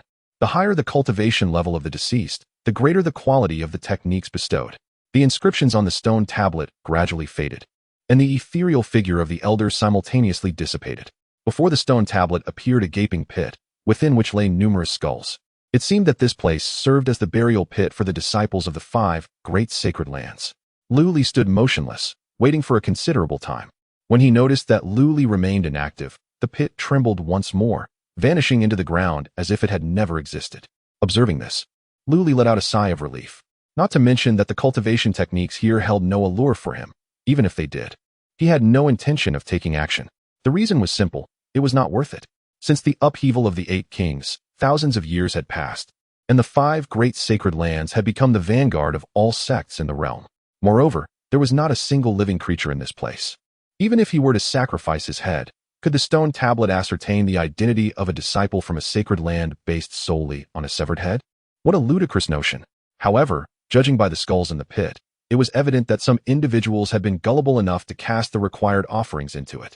This was hardly surprising, as most who ventured here were drawn by the allure of the hidden realm's benefits, with the conditions laid bare before them. Why not take a chance? What? You wonder where the heads came from? Simply slay a fellow wandering cultivator who entered alongside you, and use their skull as a substitute. In this light, it seemed that the Fonlay Pavilion was not as virtuous as it appeared. It was likely that the enmity with the sacred lands was a ruse, while the true intent was to incite mutual slaughter among those lured into the hidden realm. The more Lu Li pondered this, the more plausible it seemed. Yet, why was this the case? Lu Li found himself at a loss for answers. Chapter 114. The Trials of the Hidden Realm. In the midst of Lu Li's contemplation, the inscription on the stone tablet shifted once more. A radiant beam of light emanated from it, enveloping Lu Li. Subsequently, several lines of large characters appeared on the surface of the tablet. Fourth level of the nascent soul. Successful completion of the trial grants one a high-grade Earth-level cultivation technique or an Earth-grade spiritual weapon. The inscription further indicated that the trial taker's qualifications were exceptional, resulting in a reduction of the trial's difficulty to simple. Will you participate in the trial? Below these lines, the trial difficulty was categorized into 4 terms: simple, ordinary, difficult, and hellish, with simple glowing prominently. Accompanying these words were 2 raised palm-like protrusions. Pressing the left one signified agreement, while the right one indicated refusal. This mechanism held a certain intrigue, Lu Li mused, allowing a faint smile to grace his lips as he stepped back, distancing himself from the luminous scan. With the light dissipating, the stone tablet reverted to its historical inscriptions. Lu Li surveyed his surroundings, settling into a high tower. Although his spiritual sense seemed somewhat suppressed within the hidden realm, his chosen vantage point encompassed the stone tablet square perfectly. For an average cultivator, the allure of the simple difficulty might have clouded their judgment, compelling them to hastily choose to partake in the trial. However, for Lu Li, the temptation was not as compelling. Was it merely about producing another offspring? Moreover, the situation remained uncertain. It was prudent to await the arrival of others to gauge the waters first. Embracing this thought, Lu Li closed his eyes in deep meditation, his aura retracting to its utmost limit, resembling a stone. Time passed, and eventually, Lu Li's demeanor shifted as he opened his eyes. At the stone tablet square, 2 cultivators approached in tandem. Their auras revealed them to be merely at the golden core stage, evidently drawn into the fray from outside. Yet, they appeared quite disheveled. One of them visibly exhaled in relief, stating, "Finally, we should be safe now that we are in the city." The other sighed, lamenting, "This wretched place is indeed uninhabitable. Poor Taoist Fong, by now, has likely become the excrement of that soul-devouring sandworm."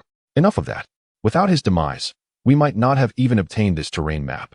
The leader waved dismissively.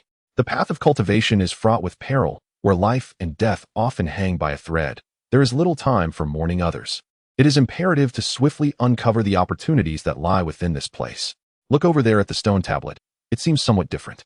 As they approached the stone tablet, unexpectedly, the elder's phantom did not materialize. Instead, a beam of spiritual light scanned one of the individuals. Observing this, Lu Li's mind began to formulate further conjectures. It appeared that the elder's phantom only revealed itself before those of the nascent soul stage. A powerful nascent soul cultivator would be considered a mainstay within the outer sect. Even in a sacred land, Mu Feibai had been brought back to the Sword Pavilion by a cultivator of similar stature. As for the Golden Core stage, they were simply not deemed worthy. The 2 Golden Core cultivators remained unaware of Lu Li's scrutiny, fixated intently on the changes occurring at the stone tablet. As Lu Li's consciousness probed deeper, he beheld several lines of large characters displayed before him. Golden Core Level 6. Successful completion of the trial grants either a superior grade Xian artifact or a high-quality Xian technique. The trial taker's aptitude is commendable, with a difficulty rated as ordinary. Will you participate in the trial? The Golden Core cultivator who had been scanned felt a surge of joy upon hearing this, and he clasped his fists towards his companion, saying, "Brother Yang, I happen to be in need of a Xian artifact for self-defense, so I shall proceed ahead of you." With that, he placed his hand upon the agreement. As the Golden Core cultivator made his move, the ethereal light enveloping him grew ever more intense, and in the next moment, he vanished from sight. TSK, what is there to be proud of? Once his companion departed, the Yang cultivator remained behind, disdain evident in his tone. If it were me, I would undoubtedly possess superior aptitude. However, as he stood before the stone tablet, it remained unresponsive, likely awaiting the conclusion of the other's trial before allowing him to proceed. Approximately an hour later, a flash of light illuminated the square, and the golden core cultivator reappeared in the same spot. At this moment, his aura was chaotic, and he bore several injuries, yet the elation on his face was unmistakable. How did it go, Brother Gon? Upon the return of his companion, the young cultivator adopted a concerned expression and inquired. This was also a question that Lu Li, hidden in the shadows, eagerly wished to know. Haha, I passed the trial and obtained the crimson flame lamp. The Gon cultivator exclaimed proudly. This lamp can unleash raging flames to scorch my foes, and can even summon fire spirits for protection. Truly, it is a remarkable treasure that combines offense and defense. Though it is classified as a Xian artifact, it can be upgraded to a superior grade Xian, or even a terrestrial artifact upon meeting certain conditions. The young cultivator's eyes gleamed with envy as he hastily asked, "What are the conditions?" Yet, in response to his companion's question, the Gon cultivator hesitated, stammering, It requires the blood essence of disciples from the 5 sacred lands to nourish it." As expected, Lu Li raised an eyebrow in the shadows. The enmity between the Wind Thunder Pavilion and the 5 sacred lands was indeed relentless. No, it seemed it would continue even after their annihilation. Lu Li had little faith that only the blood of the 5 sacred lands' disciples could elevate the artifact. This was merely a bait set by the Wind Thunder Pavilion for cultivators entering the secret realm. If just 1 in 100 believed it, it could spell considerable trouble for the 5 sacred lands. So that is how it is. However, the disciples of the 5 sacred lands possess formidable strength, making it difficult to fulfill this condition. The young cultivator pondered for a moment, then a spark of excitement flickered in his eyes. Enough talk. It is now my turn. Brother Gon, watch closely, and do not be startled by my astonishing aptitude. With that, the young cultivator stepped forward to the stone tablet. Golden Core Level 7. Successful completion of the trial grants either a superior grade Xian technique or a high-quality Xian artifact. The trial taker's aptitude is mediocre, with a difficulty rated as difficult. Will you participate in the trial? The same ethereal light illuminated the words displayed before him. As I gazed upon the written words, the expressions of the 2 golden core cultivators, including the covert Lu Li, shifted into something peculiar. This individual had exuded confidence from the very beginning, yet his abilities turned out to be so lackluster. Was my expression wasted on this? Fear not, Brother Yang Yu. Do your best. Master Gon encouraged dryly before retreating to the sidelines. Yang's eyes twitched, inwardly cursing the insipid monument for its lack of discernment, before consenting to be teleported away. Within less than half an hour, a burst of spiritual light illuminated the square, and a corpse plummeted to the ground. It was none other than the recently departed young cultivator. Clearly, he had failed the trial. Lu Li, observing from the sidelines, experienced a surge of clarity. It was no wonder that not everyone had the opportunity to gain from the secret realm. For those at the Foundation establishment, or even Golden Core stages, this secret domain indeed represented a perilous, yet opportunistic landscape. First and foremost, there were obstacles at the periphery. One must devise a means to obtain a topographical map to reach the core area. Lu Li recalled the tumultuous journey he had embarked upon, where, aside from the rampaging spirit-devouring sandworms, numerous Foundation establishment and Golden Core monsters lurked nearby. While he could single-handedly overcome 10 foes with brute force, it did not imply that others could do the same. Upon finally entering the city, one must undergo trials to gain any rewards. Moreover, once an individual accepted the trial, no one else could seize that opportunity. The secret realm was not perpetually accessible. At best, it lasted for about a week. After that time, everyone would be automatically expelled from the realm. Thus, conflicts among cultivators were inevitable. This time, the situation was unique, as the number of entrants had drastically diminished by 90% due to the chaos among the nascent soul practitioners, resulting in this unusually harmonious scene.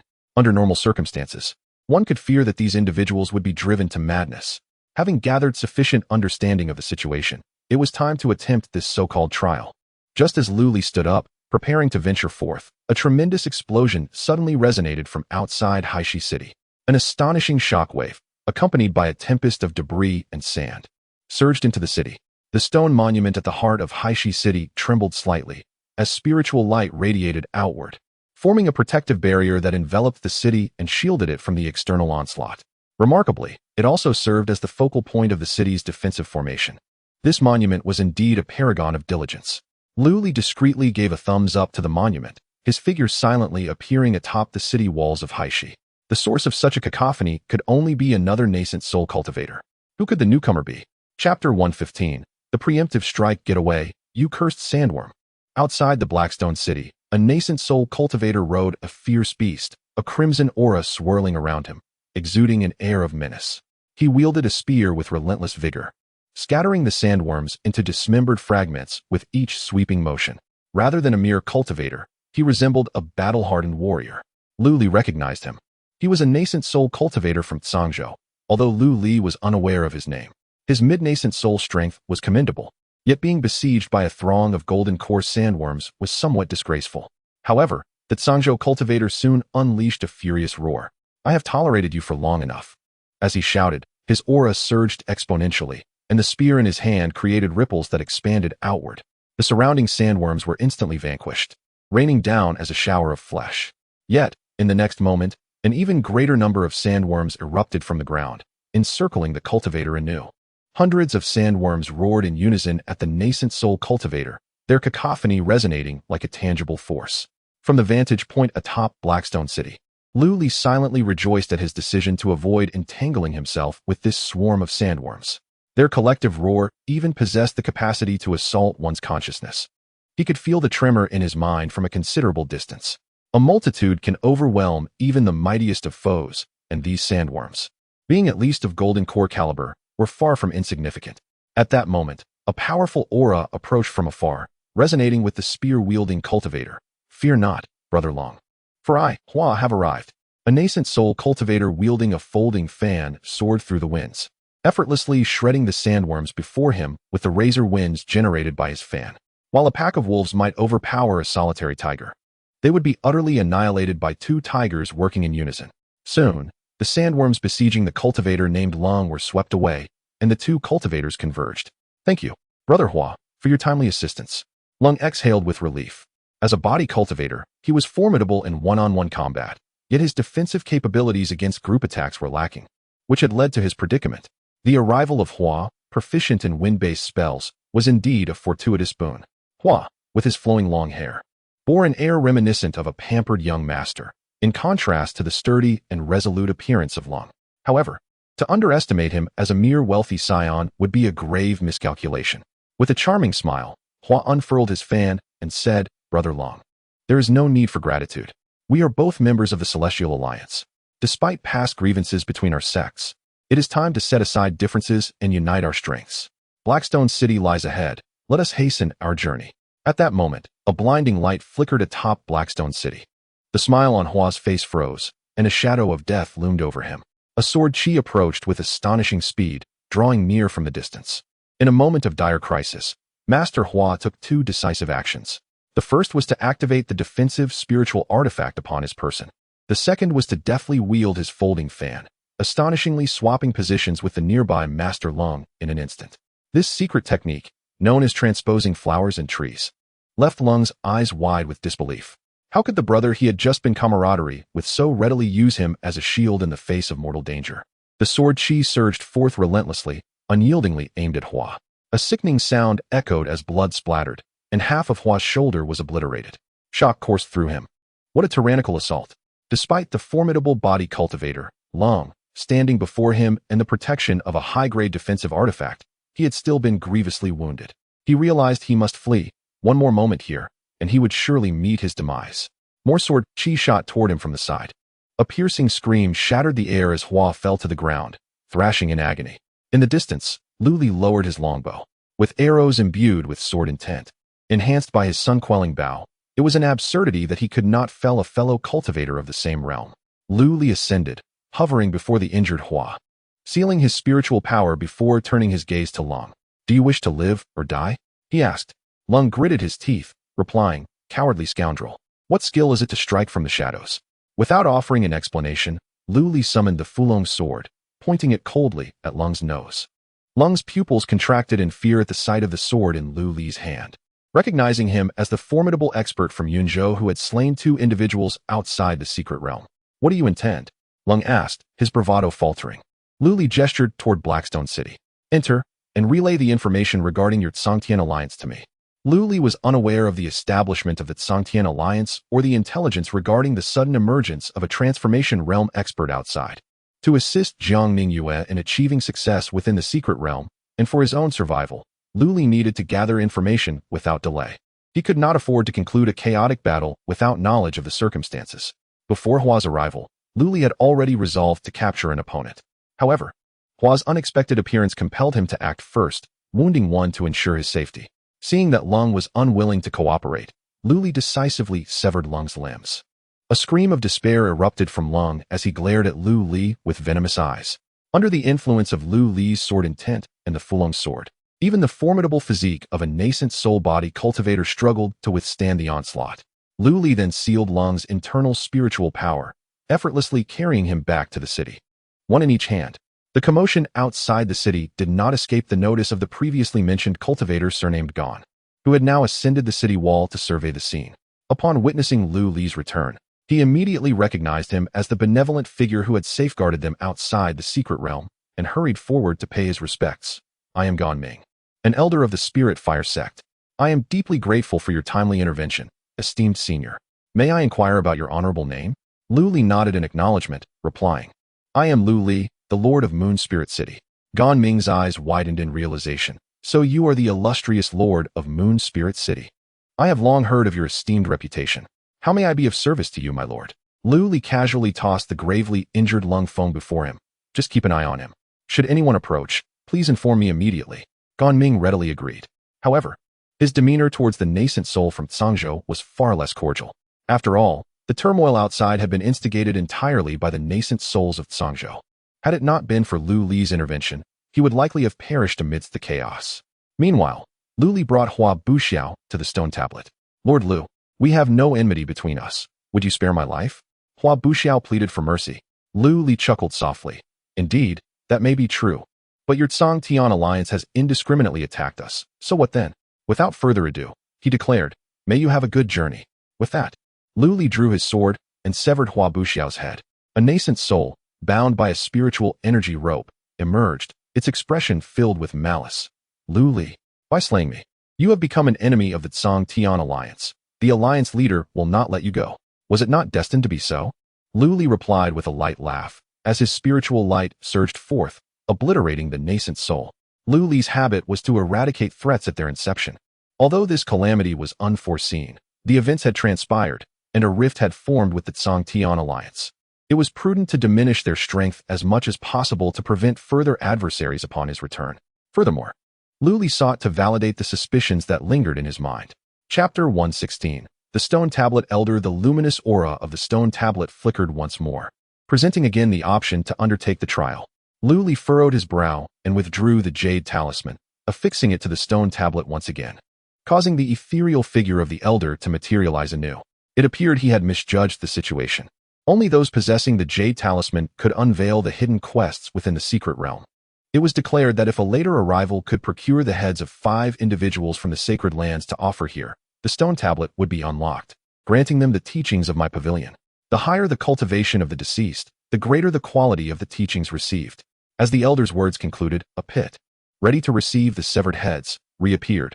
Not far off, Gon Ming and Lung Feng's eyes widened in shock, clearly astonished by this bizarre occurrence. Lu Li discarded the head of Hua Buxiao, and the pit was engulfed in a surge of bloodlight. Under the illumination of the sanguine glow, a flicker of sentience gradually emerged within the elder's hollow gaze. If he had previously been a mere shadow devoid of consciousness, at this moment, the elder had begun to exhibit a hint of awareness. The elder surveyed his surroundings before fixing his gaze upon Lu Li. Young one, is this the head of the practitioner you have sacrificed? Lu Li maintained a composed demeanor. Indeed, it is I. The elder closed his eyes in contemplation for a brief moment, then opened them with a sharp glare directed at Lu Li. This individual is not from the sacred lands. How dare you deceive me? As the elder's words fell, the entire Blackstone city trembled, as if a dragon were stirring beneath. Dark clouds rolled ominously above, heralding an impending doom. Gon Ming quivered with trepidation, evidently fearful of the enraged elder. Yet Lu Li remained unfazed, stepping forward defiantly. Forgive my candor, but how does the esteemed elder ascertain that this person is unrelated to the sacred lands? The elder retorted with fury, a mere nascent soul practitioner. Had I still drawn breath, You would not even qualify to stand before me, yet you dare to question me? However, the elder had been deceased for millennia, and Lu Li felt no fear. Even if he had once possessed unparalleled power, he was now merely a wisp of a lingering soul, capable of little more than stirring the city. Ha! Such audacity. The elder's rage twisted into a mocking laughter, a frog at the bottom of a well. Who dares to boast so shamelessly? Though I am but a remnant soul, I can obliterate you here with ease. Gan Ming internally lamented. What do you mean by you all? I have done nothing. The elder, evidently incensed by Lu Li's demeanor, declared, had you shown me some respect, I might have bestowed upon you some opportunities. Yet your attitude is truly one of self-destruction. Do you not know that beneath Blackstone City lies an ancient dragon vein, intercepted by the ancestors of my Wind Thunder Pavilion? With the power of the dragon vein, slaying you would be as effortless as a flick of my wrist. With that, the elder waved his hand vigorously. Yet, nothing transpired. The atmosphere grew awkwardly tense. The elder paused in surprise and attempted again to harness the dragon vein's energy through secret arts, seeking to subdue this arrogant youth before him. The result was the same. How could this be? Could it be that time has rendered the dragon vein lifeless? The elder's expression took on a comical aspect, while Gan Ming visibly exhaled in relief. All of this had been well within Lu Li's expectations. Upon entering the city, Lu Li absorbed the subterranean dragon vein's power entirely. This was not due to any prophetic insight, but rather a necessity dictated by the Imperial Extreme Canon. However, after a brief interaction with the stone tablet, Lu Li sensed its remarkable nature. From the perspective of geomancy, the stone tablet resembled a nail, firmly embedded at the nexus of the dragon vein. Prior to this, at the very moment when Gan Ming and another golden core cultivator were transported away, there was a stir within Lu Li, indicating the dragon vein's power was also in motion. Clearly, the stone tablet utilized the subterranean dragon vein's energy to manifest a force of teleportation, sending individuals off to trials. Yet, the majority of this dragon vein power had already been claimed by Lu Li, leaving only a trace within the tablet. Every force requires a medium. The stone tablet served as the vessel for the dragon vein's power, while the cultivator's physical body acted as the vessel for spiritual energy. With the dragon vein's power residing within himself and the elder before him lacking a corporeal form, Lu Li was uncertain what means the elder possessed to punish him. Thus he dared to act boldly. However, Lu Li's intentions were not solely to provoke the elder. Senior, I implore you to hear my words, he began. The elder remained silent for a moment, clearing his throat before retracting his arm. It has been long since I emerged into the world, and I find myself somewhat out of practice in mobilizing the dragon vein's power. Consider yourselves fortunate. Speak, then. Lu Li refrained from exposing the elder's awkwardness. If I may venture a guess, it seems that you do not necessarily require the heads of disciples from the 5 great sacred lands, do you? The elder furrowed his brow. What nonsense is this? Our Wind and Thunder Pavilion harbors a deep-seated enmity with the 5 great sacred lands. This secret realm was altered by our ancestor using divine means before his passing, specifically to create trouble for the 5 great sacred lands. The elder noted that this individual bore no ties to the 5 great sacred lands, thus he could not be one of their own. Understanding dawned upon Lu Li. So that is the case. Considering my acquaintance with Mu Fei Bai, from whom I have received numerous favors, one could argue I have some connection to one of the sacred lands, the Sword Pavilion. Yet, the elder was unable to discern this. The matter of causality is indeed elusive, and for the elder to detect, it is truly remarkable. Lu Li praised. The elder's expression softened slightly. That is indeed the case. However, what you may not know is that the 5 great sacred lands now dominate the realm, with the majority of cultivators taking pride in being under their banner. Should the sacred lands summon them, I believe most cultivators would not refuse the opportunity to serve. Lu Li continued to weave his words. The elder nodded in agreement. Indeed, even before my pavilion's downfall, the 5 great sacred lands had begun to take root with the support of the Great Xia dynasty. My ancestor, proud and disdainful, refused to associate with them, leading us to our current dire straits. Thus, even if he bears no relation to the sacred lands now, one cannot guarantee the same will hold true in the future. Therefore, might we discuss the matter of rewards? Lu Li ventured. The elder cast a knowing glance at Lu Li, a sly smile playing on his lips. Cunning young one, did you foresee this matter and act accordingly? Indeed. Although the ancestral decree stipulates that the disciples of the 5 great sacred lands must sacrifice their heads to obtain the sect's treasures, we, the 5 venerable guardians, believe that the true culprit lies within this world. I shall speak candidly. We intend to open the secret realm, enticing cultivators with treasures and techniques. and the conditions we present are a strategy for a future resurgence. Those who inherit our sect's techniques and cultivate them will become disciples of the Wind and Thunder Pavilion, forever bound by the great oath of causality, barred from entering the sacred lands for life. When our ancestor returns, raising his arm to call upon us, our Wind and Thunder Pavilion shall surely reclaim its former glory. As these words were uttered, the heavens darkened. Thunder roared, seemingly attempting to drown out the elder's speech, concealing it from prying ears. Luli remained noncommittal. And what of the individual who acquires the treasure? The elder smiled mysteriously. Isn't that young one over there reaping rewards? As long as he refines this object, he too shall be subject to the constraints. Upon hearing this, Gan Ming's expression shifted dramatically. He attempted to sever the blood bond with the crimson flame lamp he had just acquired, only to be rebuffed by the spiritual treasure, causing him to spit blood. A sect that had disappeared for an unknown duration, and the 5 great sacred lands at their zenith. Only a fool would not know where to stand. Alas, Gan Ming realized this too late. Luli nodded in understanding. Through his conversation with the elder, most of his doubts had been resolved. Indeed, there is no such thing as a free lunch in this world. Senior, your frankness in revealing this to me. Do you not fear I shall disclose this matter to the 5 great sacred lands? I believe they would certainly send someone to eliminate the secret realm upon learning of it. The elder laughed heartily. That would be most welcome. I have stated that this secret realm was modified by our ancestor before his ascension. Even cultivators of the same realm cannot breach its laws. Thus, the cultivators who can enter here shall not exceed the nascent soul stage. Should individuals from the 5 sacred lands enter, we can easily ensnare them through various means, even placing spies among them. Luli nodded. Indeed, that is a foolproof strategy.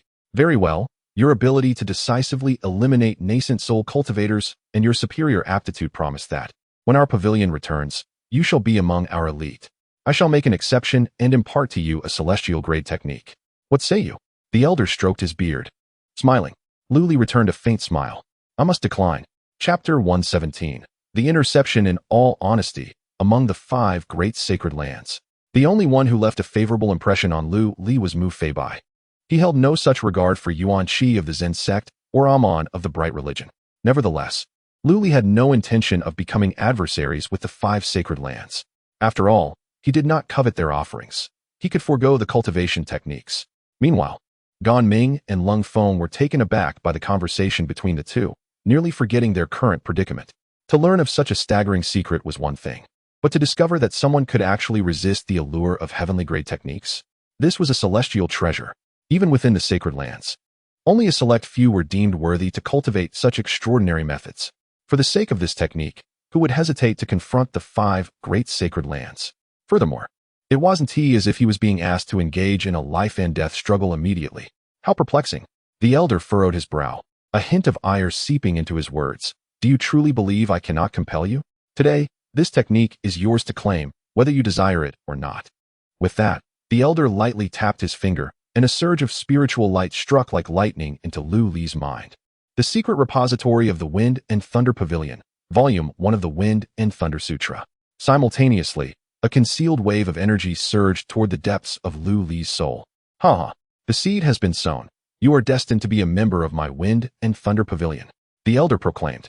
Lu Li's expression shifted dramatically, ultimately settling into a wry smile. The plans of man cannot rival those of heaven. It seems I have underestimated the situation. Seeing Lu Li finally relent, the elder laughed heartily. You are indeed impressive. When the day comes that the ancestors revive us, you may serve under my command. I shall cultivate you as the chief of my lineage. Lu Li, non-committal, offered a respectful nod. Once he regained his composure, his expression was neither joyful nor sorrowful. The jade talisman in your hand is one of the keys to the inner domain, but its full potential has yet to be activated. Give it to me, and I shall activate it for you. Upon hearing this, Lu Li handed over the jade talisman. The elder took it, using his finger as a brush to inscribe something upon it, and then the talisman floated back to Lu Li.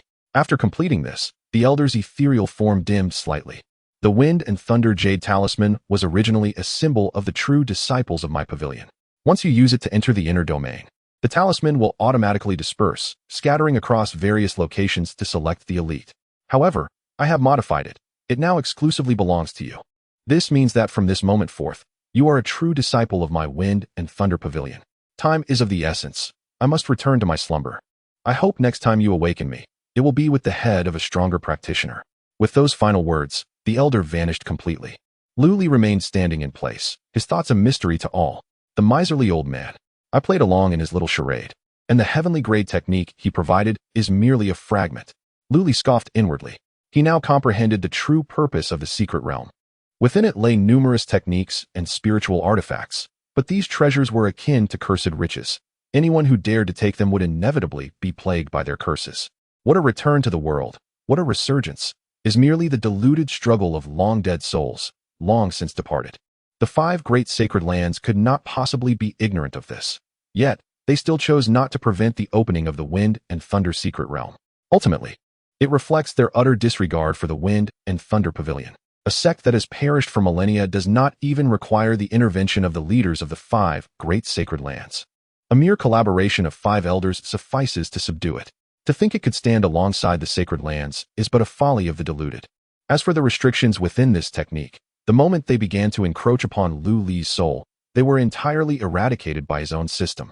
If his system can obscure even the profoundest secrets of the Tao, what fear does he have of a curse that has endured for millennia?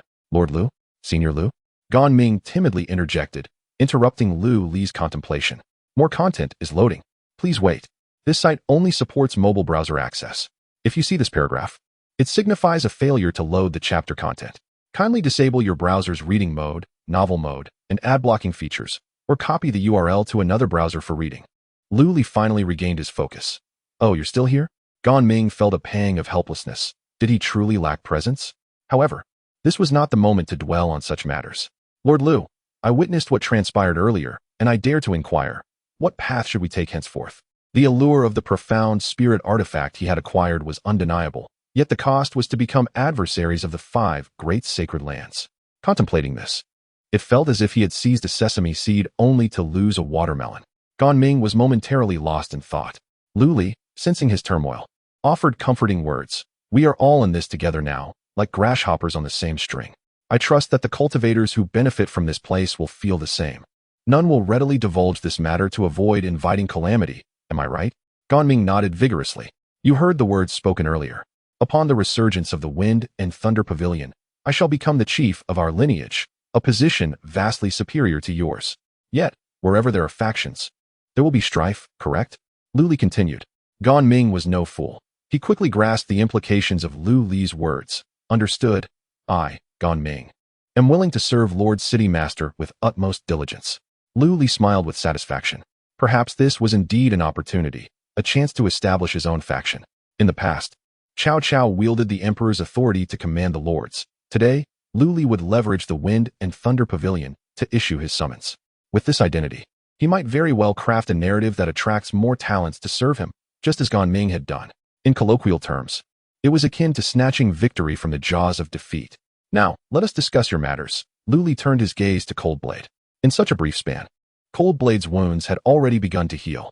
Had his spiritual power and vitality not been sealed, his limbs would likely have regenerated by now. The vitality of a cultivator at the nascent soul stage is indeed formidable. Is it that once I reveal what you wish to know, you will spare my life? After a brief silence, Coldblade suddenly spoke. Lu Li shook his head and remarked, Do you truly believe that upon uncovering the secrets of this place, I would allow you to depart unscathed? Coldblade's expression shifted dramatically, and he retorted with a cold laugh. If that is the case, grant me a swift end. After all, death is inevitable. Why should I divulge any information regarding the Tsang-Tian alliance? Lu Li shrugged nonchalantly. I never stated that I intended to kill you. At this point, not only Coldblade but even Gan Ming was perplexed. What do you propose instead? Lu Li replied with a slight smile. You are familiar with the concept of a token of allegiance, are you not? Half a day passed, and on the walls of Blackstone City, Lu Li and Coldblade stood side by side, while Gan Ming lingered a few steps behind, adopting the demeanor of a servant. Just half a day prior, Lu Li had released the restraints on Coldblade, engaging him in a genuine duel. As expected, Coldblade was decisively defeated by Lu Li. Realizing he was no match for Lu Li, Coldblade attempted to escape using his speed, only to be effortlessly pursued and recaptured by Lu Li. Unable to win in combat or flee, Coldblade found himself devoid of words, resigned to Lu Li's control. Here they come, Lu Li suddenly announced atop the city wall. On the map displayed by the Jade Talisman, a red that was rapidly approaching their location. Thanks to the Elder's modifications, The terrain map revealed the positions of other Jade Talisman bearers who had entered the secret realm, proving to be quite advantageous for Lu Li. Soon, a figure emerged in the distance, kicking up clouds of dust. A nascent soul cultivator was making his way toward them. Lu Li glanced at Coldblade.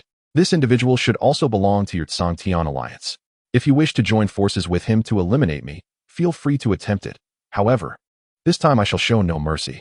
Coldblade smiled wryly and shook his head. The newcomer is Guang Yangzi, the leader of Guangyang sect from Zhangzhou, whose power is on par with Hua Buxiao. You previously injured both of us with a single arrow. Even if Guan Yangzi and I were to join forces, we would not be your match. Recognizing Coldblade's discernment, Lu Li's lips curled into a smile as he leisurely stood upon the city wall, anticipating the arrival of their adversary as he walked willingly into the snare. Sometimes, waiting patiently for the hare can be a wise strategy. Chapter 118. The hidden lines. The Yang Yu Jade Talisman representing Jiangming Yue has yet to come into contact with others, which suggests it remains secure. As Lu Li maneuvered the Jade Talisman map to observe the conditions of the other 4 domains, he awaited the arrival of Guanjiangzi. The Jade Talismans of the Wind and Thunder Pavilion are distributed across the 2 states of Tsangyun according to the 12 earthly branches: Zi, Chou, Yin, Mao, Chun, Si, Wu, Wei, Shun, Yu, Su, and Hai, totaling 24 pieces divided into Yin and Yang. Prior to setting out, Jiang Mingyue and Lu Li exchanged messages regarding their statuses. She possessed the Yang Yu Talisman, while he held the Yin Mao Talisman. After defeating 3 Yuanian cultivators, their storage spirit tools remained unopened. Yet the Jade Talisman map indicated that 5 pieces had converged in Haishi City: Yin Mao, Yang Chou, Yang Chun, Yin Shun, and Yin Su. Lu Li's ability to detect incoming individuals stemmed from the Yin Wu Talisman on the map moving closer to this location.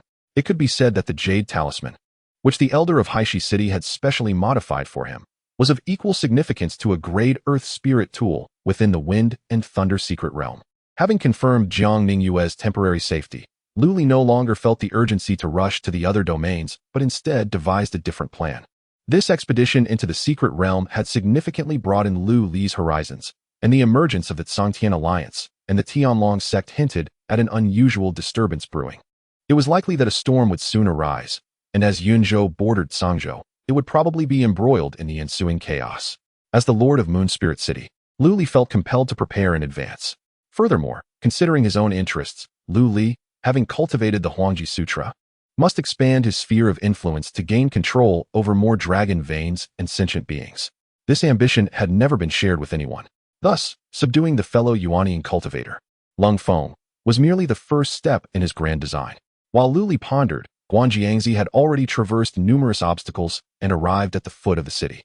Upon seeing Lung Feng standing side by side with a formidable Yunzhou cultivator, Guanjiangzi was momentarily taken aback and then questioned, "General Lung Feng, why do you stand with the enemy? Are you not afraid of the Lord's wrath?"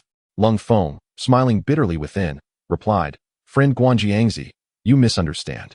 This man is indeed a Yunzhou cultivator. However, after witnessing the Lord's powers, he has resolved to abandon darkness for light and align himself with our Tsangtian alliance." Oh, such a turn of events? Guanjiangzi's skepticism was palpable, although he did not know the man's name. The decisive manner in which he operated outside the secret realm suggested he was not one to easily betray his allies. Lu Li, uninterested in engaging in debate, summoned his longbow, condensing sword energy upon it, and released several arrows towards the ground. Guanjiangzi's eyes widened as his spiritual light surged. He launched an octagonal exquisite umbrella to shield himself.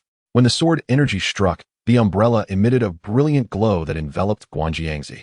With a muffled sound, even with precautions in place, Guanjiangzi groaned, blood oozing from his mouth and nose. "General Lung Feng, what is the meaning of this?" he shouted through gritted teeth, seething with anger. At this moment, Lu Li withdrew his longbow, revealing the Fulong's sword in his grasp, its tip glinting with a faint, chilling radiance. "Lung Feng, if you do not strike now, when will you?" Lung Feng's expression darkened as he leaped downward, brandishing a spear that appeared in his hand, swinging it fiercely. "Taoist Guangyang, do not take offense." Whoosh, whoosh, whoosh. Several formidable spear shadows tore through the air, striking towards Guanjiangzi. Guanjiangzi retracted his treasured umbrella, and in its place appeared a floating dust, its tip transforming into a myriad of sharp projectiles, engaging with Lung Feng in combat. On the city walls, Lu Li's countenance was grim, the light of the Fulong sword flickering ominously, poised for action. Lung Feng found himself in a predicament. He realized that despite his efforts, he stood no chance against Lu Li, even with Guan Jiangxi's arrival. The harsh reality was evident. It was better to perish alongside a friend than to die alone. A truth he comprehended all too well. Boom. The spear's shadows descended upon Guan Jiangxi, exploding directly overhead. With a pained scream, he was sent flying, crashing heavily against the city wall. Uffed. He coughed up a mouthful of blood, his complexion as pale as parchment. Loading more content. Please wait. This site only supports mobile browser access. If you see this paragraph, it indicates a failure to load chapter content. Please disable reading mode, browsing mode, and ad blocking features, or copy the URL to another browser for reading. Guan Jiangxi and his companions, confident in their nascent soul cultivation, did not wish to descend to the ground like the golden elixir cultivators, and after navigating through the relentless onslaught of sandworms, were left with considerable energy depletion. Moreover, Lu Li's initial strike had already wounded Guan Jiangxi, diverting much of his attention, allowing Lung Feng to swiftly subdue him and seal his internal energy for transport back to the city. Lung Feng, how dare you betray the alliance leader? Guan Jiangxi gritted his teeth. Lung Feng sighed, disregarding Guan Jiangxi, and approached Lu Li. Lord Lu, I have successfully captured this individual, fulfilling my duty. Lu Li smiled. General Long, your efforts are appreciated, but I must trouble you with one more task. You must personally execute this man and offer his sacrifice at the stone tablet. Only then can it be considered a true token of allegiance. Lung Feng's expression shifted dramatically as he raised his gaze to Lu Li, who maintained his confident smile. An internal struggle ensued within him, yet ultimately, Lung Feng acquiesced. The master of Guangyang, a mid-stage nascent soul cultivator, met his untimely demise at Lung Feng's hands. Who could have anticipated that merely a day prior, the two had stood together as comrades in the same camp? Lu Li observed as Lung Feng activated the stone tablet with a jade talisman and cast Guan Jiangxi's severed head into it. The elder's phantom reappeared, without excessive explanation. The elder merely closed his eyes and, after a few breaths, gleaned the sequence of events from Guan Jiangxi's resentment.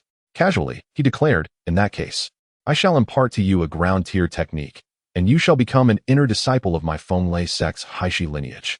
You must remember, the wind and thunder cannon practiced by true disciples also has a balancing effect on the prohibitions within your techniques. One must not waver or be fickle, otherwise, you too shall suffer a backlash. At the elder's considerate warning, Lu Li's heart swelled with joy. Had it not been for the unrealistic aspirations of the Wind and Thunder Pavilion, perhaps Lu Li would have willingly joined their ranks. Cold Blade's expression was extraordinarily complex. While a first-rate cultivation technique would undoubtedly benefit him, the price was the relinquishment of his freedom, a most unfavorable transaction. What compounded his distress was that this deal was one of coercion. Thus, the frustration that simmered within Cold Blade was entirely understandable. Once the elder's spectral form dissipated, Lu Li approached Cold Blade, presenting him with a spirit-conserving pill inscribed with 5 runes, saying, Rest assured, follow my lead, and your future will be secure. Cold Blade sighed in resignation, replying, Lord Lu, are you aware of the sheer terror that lies behind the Tsang Tian alliance and its connection to the Dragon Sect? Even our leader cannot be considered among the elite of the Dragon Sect. Lu Li patted Cold Blade on the shoulder, asserting, regardless of the circumstances, we are now intertwined in this endeavor. Share with me all that you know. With a deep sigh, Cold Blade relented, recounting in detail the intelligence he possessed regarding the Tsang Tian alliance, the complete distribution of power in Tsangzhou, and some insights into the Dragon Sect. The rise of the Tsang Tian alliance had occurred within mere years, ostensibly forming an alliance of Taoists. In truth, the Great Xia dynasty's Taoist alliances were numerous, yet few had managed to unify the major sects of an entire state. However, the leader of the Tsang Tian alliance, Li Tsang Tian, was merely a cultivator at the transformation stage, still insignificant in the eyes of the 5 great holy lands, where even a common branch leader could possess such cultivation. Thus, this trivial matter did not warrant the attention of the lofty 5 holy lands. Little did they realize that Li Tsang Tian was merely an ordinary member of the Dragon Sect. The Dragon Sect's headquarters was not situated within the Great Xia territory, but rather in the southwestern Guishuang dynasty. According to the leader's words, its strength was on par with that of any of the 5 holy lands. Beyond Tsangzhou, the Dragon Sect also held dominion over the majority of the southern 3 states. Yet it had remained low-key, likely wary of the Sword Pavilion in Shuzhou and the Ming sect in the western regions. Upon hearing this, Lu Li furrowed his brow. This was indeed not favorable news. Yunzhou, located in the southwest of the Great Xia, bordered Songzhou to the east, aligned with Shuzhou to the west, and was adjacent to the southern two of the three southern states, namely Chaozhou and Guzhou. Thus, it appeared that apart from the neighboring Jiangzhou and Shuzhou, Yunzhou was nearly encirced by the dragon sect. No wonder that Song-Tian alliance had targeted the cultivators of Yunzhou. Their intentions were evidently clear. After a moment of contemplation, Lu Li devised a plan. From here on, we shall act separately. Once we exit, you may return to Songzhou and secretly gather intelligence for me. Should there be any stirrings from the Song-Tian alliance or the dragon sect, you must inform me immediately. Chapter 119. Encountering the Holy Mother? A gentle reminder. After reading, please consider bookmarking for more convenient access. On the map, the markers scattered across the Blackstone Plains had vanished, indicating that the nascent soul cultivators who had descended here were completely eradicated. Including Lu Li himself, there were merely 4 nascent souls in total. 2 had been slain, 1 subdued, leaving behind only a handful of golden core cultivators in this place. Such a tier of cultivators did not warrant Lu Li's prolonged attention. Lu Li turned to Elder Gon. Elder Gon, for the sake of our sect's foundation, I require your presence here to accommodate those golden core comrades who arrive. Although this may result in a loss of opportunities in other domains, I assure you that I will make amends in the future. Gan Ming nodded vigorously. I understand. My lord, you need not worry. Upon reflecting, Lu Li still felt some unease regarding Gan Ming's strength. He casually patted Gan Ming's shoulder, a strand of his imperial aura flowing into Gan Ming's being. Gan Ming was immediately taken aback.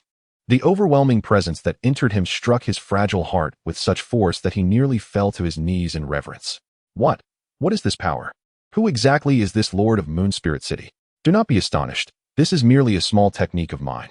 Should you find yourself in need, you may harness this aura to aid you in subduing your foes. Lu Li chuckled, then presented a jade talisman obtained from Hua Buxiao's storage artifact, ensuring he could monitor developments at any time. The imperial aura within Lu Li was drawn from the ancient dragon vein beneath Moon Spirit City over several years, combined with the life force of the city's populace and the essence of the Ziwei star. While not strictly a form of spiritual or magical energy, it could nonetheless enhance Gan Ming, bestowing immense power upon him. Much like a vast army without a commanding leader would merely be a disorganized rabble, this strand of imperial aura could elevate Gan Ming's capabilities significantly, much akin to how an emperor's presence inspires soldiers to extraordinary valor. You have been fortified. Now, quickly proceed. Lu Li thought inwardly. Not only Gan Ming, but even the separated Cold Fong received a similar enhancement from the imperial aura. Like Gan Ming, Cold Fong too was nearly brought to his knees.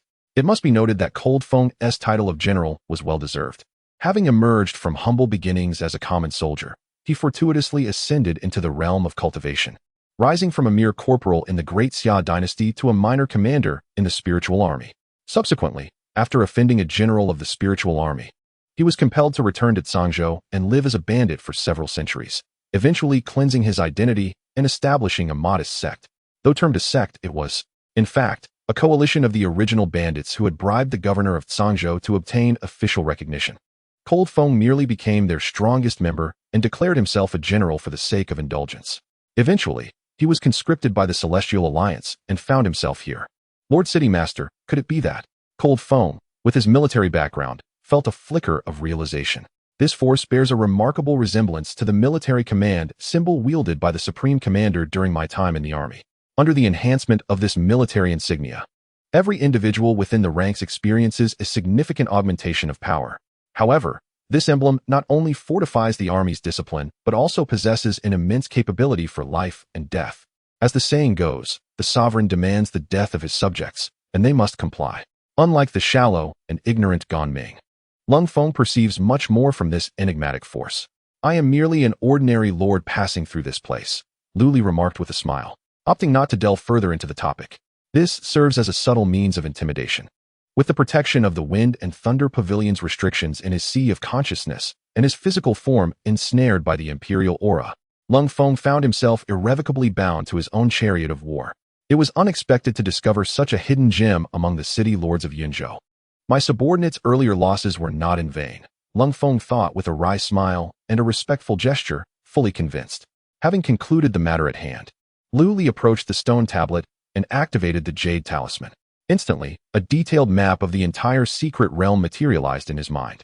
At this moment, he could utilize the talisman to teleport to various transfer points within the secret realm, though this required a personal expenditure of spirit stones to activate.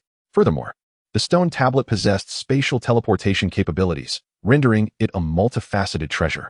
Luli could teleport to the central cities of the 4 great domains. But the locations accessible within the inner domain were limited to the outskirts of the cities, hinting at some discrepancies. Loading more content. Please hold on. This site only supports mobile browsers. If you encounter this paragraph, it signifies a failure in loading the chapter content. Please disable the reading mode, the novel mode, and any ad blocking features, or copy the URL to read in another browser. Luli, not dwelling on such thoughts, activated the Jade Talisman, paying nearly 100 medium-grade spirit stones. In an instant, a luminous aura enveloped him, and the next moment, he vanished from his original location. Gan Ming and Lung Feng exchanged glances, and then Gan Ming cleared his throat and said, Senior Lung, I apologize for any previous offenses. Lung Feng waved his hand dismissively and sighed. Let bygones be bygones. We are both serving as city lords now. After saying this, Lung Feng followed Lu Li's example and teleported away, leaving Gan Ming alone. The teleportation array is indeed a remarkable invention. Why does the great Xia dynasty not promote this? Lu Li pondered as darkness enveloped his vision, only to be illuminated again as he found himself in an entirely unfamiliar environment. A wave of heat washed over him, and the air carried a sense of searing intensity. This was the flame domain where Jiang Ningyue resided. Upon his arrival, Lu Li swiftly sensed several gazes and consciousnesses locking onto him. Prepared for such scrutiny, he disregarded the few weaker presences. With a sudden thrust of his foot, he dashed toward a modest building within the city. Come out. A quarter of an hour later, an elderly man with fiery red hair found himself securely bound by spiritual energy ropes, unceremoniously thrown to the ground. Lu Li clapped his hands and casually conjured a miniature formation disc, creating a barrier. From his elevated position, he declared, I will ask, and you shall answer. Should you harbor any deceitful intentions, do not blame me for my ruthlessness. The elderly man nodded vigorously. Your name? Wang Fugue. Your Dao name? The red-browed recluse. Male, is the leader of the Zhangzhou Fire Cloud sect and an elder of the Zhangtian Alliance. Following this, Lu Li inquired about several pieces of information obtained from Coldblade, confirming that the individual before him was indeed truthful. He then asked, have you seen a veiled woman skilled in the moon spirit technique? Wang Fugue, or the red-browed recluse, nodded in affirmation. This person is a practitioner from Yunzhou, who arrived here with us. However, after being pursued by the master of the Joyful Heart sect and the master of the 100 Poisons sect, she vanished in this perilous locale. Lu Li furrowed his brow. He could only ascertain Jiang Ningyue's general whereabouts through a refined jade talisman. Seeing no one in her vicinity led him to believe she was relatively safe, an oversight on his part. It seemed imperative that he hasten his actions. He could not afford to let his wife of the light gold grade perish. According to the red-browed recluse, both the master of the Joyful Heart sect and the master of the 100 Poisons sect were currently absent, expected to return within half a day. Their purpose for leaving was, of course, to capture individuals for sacrifice at the local stone tablet, in order to obtain the inheritance of the Wind and Thunder Pavilion. Not only was Jiang Ningyue, a Yuanying practitioner, at risk, but also those Golden Core practitioners who had inadvertently wandered into this place. Due to the involvement of 2 Yuanying practitioners, the number of Golden Core practitioners in Flamefire City had increased significantly compared to the solitary figure, Gan Ming. From Blackstone City, there were now more than 10. At that moment, an attack struck the temporary barrier array set up by Lu Li. Frowning, he dispelled the barrier and turned to face a Golden Core female practitioner who had targeted his formation. What brings you here? The Golden Core female practitioner took a deep breath, her chest rising and falling dramatically. As if such an action bolstered her courage, the red-browed senior saved us from the sea of fire. Please, let him go. 3 dark lines instantly appeared on Lu Li's forehead. Had he encountered a sanctimonious individual? Chapter 120. The crisis of Jiang Ningyue. The intentions of the red-brow wanderer and Wang Fugue were rather straightforward. They aimed to gather this group of Golden Core cultivators, subject them to trials, then proceed to kill and seize their treasures, ultimately offering their heads as sacrifices. Such a scheme reveals their malevolent intentions to maximize benefits without wasting a single resource. Yet, some misguided souls interpreted their actions as benevolent, believing they were being rescued and thus brought to the City of Flames.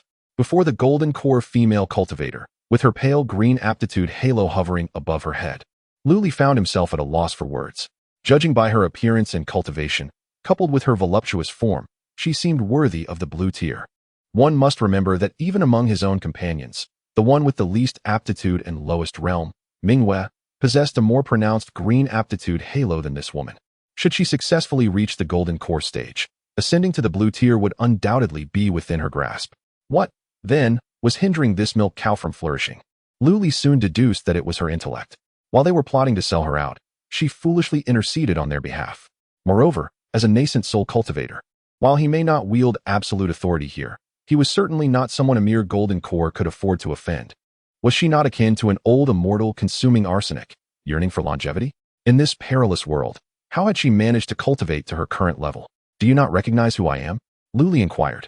The female cultivator nodded, acknowledging, I am aware, Senior protected us with a great formation outside the secret realm. If you know this, why meddle in affairs that do not concern you? Lu Li's expression turned cold as he reprimanded her sternly. Not only that, but a formidable pressure emanated from Lu Li, directed towards the female cultivator. The aura, augmented by the Emperor's might, instantly drained her of color, rendering her unconscious. Upon learning that Jiang Ningyue was in danger, Lu Li lacked the patience to engage in further banter with her. The other golden core cultivators also turned pale, their hearts trembling. In their eyes, Lu Li's figure suddenly appeared towering and majestic, exuding an aura that was unassailable. This was not merely a suppression of realms. It resembled the pure dominance of a superior over an inferior. It was akin to a farmer unexpectedly encountering a high-ranking emperor, the chasm in their statuses compelling the farmer to bow in reverence. Generally, cultivators exist beyond the realm of royal authority, and thus should not be so easily subdued. However, this is merely the theoretical perspective. Much like certain internet critics in a past life who prided themselves on not bowing to wealth or power when faced with significant authority, even they would instinctively lower their proud heads. In the midst of this, a golden core cultivator, acquainted with the female, hurriedly apologized. My friend is large-breasted yet foolish. She has offended the senior. Please, senior, temper your anger. Lu Li waved his hand, motioning for the individual to take the female cultivator away. He had no intention of killing her, although lacking in intellect. She was not deserving of death. However, the multitude of eyes in this place renders it unwise to act carelessly. Lu Li grasped Hong Mei and soared towards the outskirts of the city. Although guided by the Jade Talisman map, he still required the assistance of Hong Mei, who had arrived before him, to clear the way. Rushing recklessly into this perilous domain was not Lu Li's style. Moments later, the figures of the two vanished from sight, leaving a group of golden core cultivators exchanging puzzled glances. The layout of the flame domain bore similarities to the Blackstone Plains. The difference lay in the presence of numerous flame spirits wandering outside the city. As Lu Li ascended into the air, several flame spirits coalesced into a towering fire creature that charged at him. Unfazed, Lu Li unleashed his sword aura, severing the massive flame spirits, and proceeded towards the location indicated by the Jade Talisman where Jiang Ningyue awaited. Hong Mei, bound by a spiritual rope tied to the sword's tail, lamented inwardly. Initially, he had intended to lurk in the shadows and, upon the arrival of his allies from the Celestial Alliance, strike to eliminate this individual. Little did he expect to be captured and taken out of the city first. With his spiritual power sealed and his nascent soul restrained, escape was nearly impossible, leaving him entirely at the mercy of Lu Li. As Lu Li flew ahead, wielding his sword and slaying the relentless giant flame spirits, he suddenly inquired, Do you wish to live or die? With a bitter smile, Hong Mei replied, In this moment, you are the predator and I am the prey. I seek but a thread of hope. Lu Li nodded, thereafter falling silent, which only served to heighten Hong Mei's anxiety, leaving him uncertain of Lu Li's thoughts. Soon, they arrived at the edge of the perilous domain. Gazing at the mountains shrouded in flames ahead, Lu Li furrowed his brow, sensing an undercurrent of danger. Seizing the opportunity, Hong Mei spoke, Friend, this place is known as the Flame Lin Mountains. The fire here is called True Flame of the Flame Lin. It is said that within these mountains resides a fire unicorn beast, possessing a trace of bloodline from the ancient divine beast Qilin, and has reached the pinnacle of the nascent soul realm. It is likely that Jiang Daoist has been ensnared by this beast after entering here, originally resigned to his fate. Hong Mei, noticing Lu Li's softened demeanor, divulged more information. Upon hearing this, Lu Li began to ponder. The strength of demon beasts was formidable, and the presence of ancient divine beast bloodline indicated extraordinary power. Not to mention, the flames of this place instilled in him a sense of peril, expanding his consciousness. He even felt as though he was being scorched. This was no benign territory. If he were to drag along this burden, it would be perilous to contend with the fire unicorn beast. With this in mind, Luli struck Hong Mei unconscious and busied himself in the area. Before long, he completed the deployment of a small formation designed to conceal and entrap foes. Subsequently, he inspected the various restrictions he had placed on Hong Mei, discreetly pilfered his storage spirit tool, ensuring all was secure before casting him into the formation. After completing all that, Luli clapped his hands, carefully evading the flames that could erupt at any moment, and ventured into the depths of the Fire Lin Mountain. Meanwhile, within the mountain range, Jiang Ningyue was concealed in a narrow cave, meditating with her eyes closed. At this moment, her hair cascaded around her, her breath was erratic, and her body bore multiple scorch marks. Just as she endeavored to heal her wounds, a sudden rumble resonated from beneath the ground, followed by the collapse of the mountain wall. Jiang Ningyue looked up to see flames bursting forth. The entrance of the cave was now blocked, and firelight surged from the depths of the mountain, growing ever more intense. Even through the thick rock, she could feel an oppressive heat bearing down upon her. Hey, where does the little lady think she is running off to? Why not submit to me and return to the mountain as my consort? A robust figure emerged from the flames, yet its head retained a beastly form. It was the lord of this mountain range, the Fire Lin beast. Jiang Ningyue gritted her teeth, wielding her satin with a flourish, launching an attack towards the beast. However, as the satin approached, it was devoured by the flames, nearly igniting Jiang Ningyue herself. The cultivation she practiced was already constrained in this place, and in her current weakened state, she was utterly unable to withstand this lecherous beast. Unaware of the situation, the Fire Lin beast's expression darkened upon witnessing Jiang Ningyue's defiance. The flames surged violently, nearly engulfing the entire Fire Lin mountain. Jiang Ningyue's complexion changed drastically as she sensed the surrounding temperature rising sharply. The terrifying heat felt as if it would incinerate her entirely. At this moment, she had no choice but to grit her teeth and muster her last ounce of strength to break free. With another deafening roar, Jiang Ningyue's head spun dizzily. Accompanied by a cry of pain, her form halted, her knees buckled, and she collapsed to the ground, blood seeping from the corner of her mouth. Her eyes filled with bitterness. In the end, would she still be unable to escape this calamity? Chapter 121. Fierce Battle with the Fire Beast. Ultimately, I find myself lacking in fortune. Not only am I unable to acquire what I desire within this secret realm, but today I also risk losing my life here. My internal spiritual energy is nearly depleted, and the medicinal pills within my storage artifact are nearly exhausted. The moon spirit technique I cultivated is also suppressed in this place. In this desperate situation, fortunately, there remains one matter under my control. Jiang Ningyue's eyes shifted from helpless bitterness to unwavering determination as she slowly rose. Even if I perish, I shall never allow this vile beast to achieve its desires. With that declaration, a tremendous wave of energy surged around Jiang Ningyue, her resolution palpable. The fire beast's expression shifted slightly, then disdainfully remarked, "You female cultivators only know how to resort to these tricks, crying, causing a ruckus, and self-detonating. Can't you bring something fresh to the table?" As it spoke, the fire beast transformed into a humanoid form and gestured with outstretched hands. Endless flames within the cave coalesced into ropes, binding Jiang Ningyue's limbs. Furthermore, the antlers atop the beast's head radiated a brilliant light, sending forth a peculiar wave of energy. With the fire beast's movements, the chaotic aura surrounding Jiang Ningyue gradually stabilized. The fire beast spat disdainfully, "You forced me to use my bloodline divine ability once again. I shall reclaim this loss from you." Just as despair settled within Jiang Ningyue's heart, a dragon's roar accompanied by the sound of a sword echoed through the air. The fire beast's pupils constricted sharply, and it vanished in a flash of flames. In the next instant, a torrent of sword energy surged forth, engulfing the area. From an external perspective, a massive sword, 100 meters in length, descended from the heavens, its formidable sword aura piercing into a mountaintop, causing rocks to shatter and the entire mountain range to tremble. Jiang Ningyue felt a sudden darkness envelop her, only to find herself cradled in a warm, sturdy embrace. Apologies for arriving late. Upon hearing this, Jiang Ningyue lifted her gaze to see a man clad in white, his demeanor stern. Though not possessing the striking beauty of a Panin, he left an indelible impression on Jiang Ningyue's heart, causing her pulse to quicken. Another fool seeking death. An enraged roar echoed through the mountains, and a figure shrouded in flames soared into the air, igniting the surrounding inferno. Luli released Jiang Ningyue from his embrace and handed her 2 vials of healing elixirs and spirit recovery pills. Jiang Ningyue accepted the pills and swallowed a few, suppressing her unusual emotions before expressing her gratitude. "Thank you. How dare a mere mid-stage nascent soul challenge me? The fire beast, unwilling to grant Jiang Ningyue the opportunity to recover, charged towards the two of them, flames raging. This beast is ferocious. We must unite to repel it. Jiang Ningyue urged swiftly. Lu Li stepped forward, his voice resonating. You may rest for now.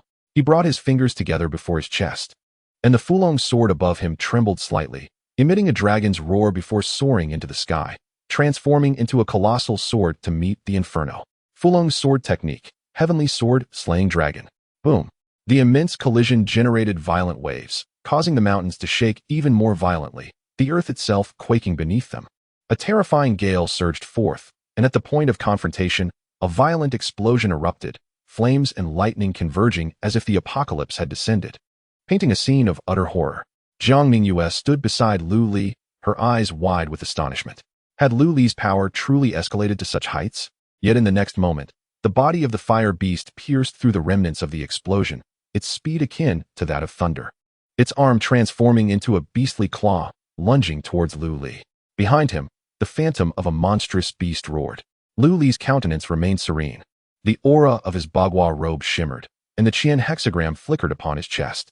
A colossal tiger phantom manifested behind him. The five animals' body refinement technique, tiger form.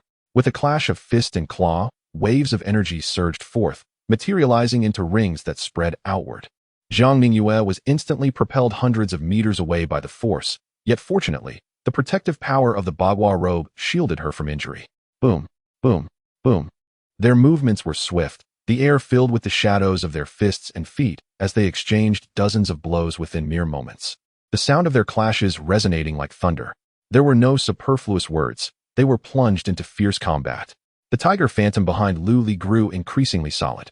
With a mighty roar, Lu Li leapt into the air, attacking the fire beast with a diving strike. Lu Li's right leg bent into an arch, and with a sweeping kick, he aimed at the fire beast.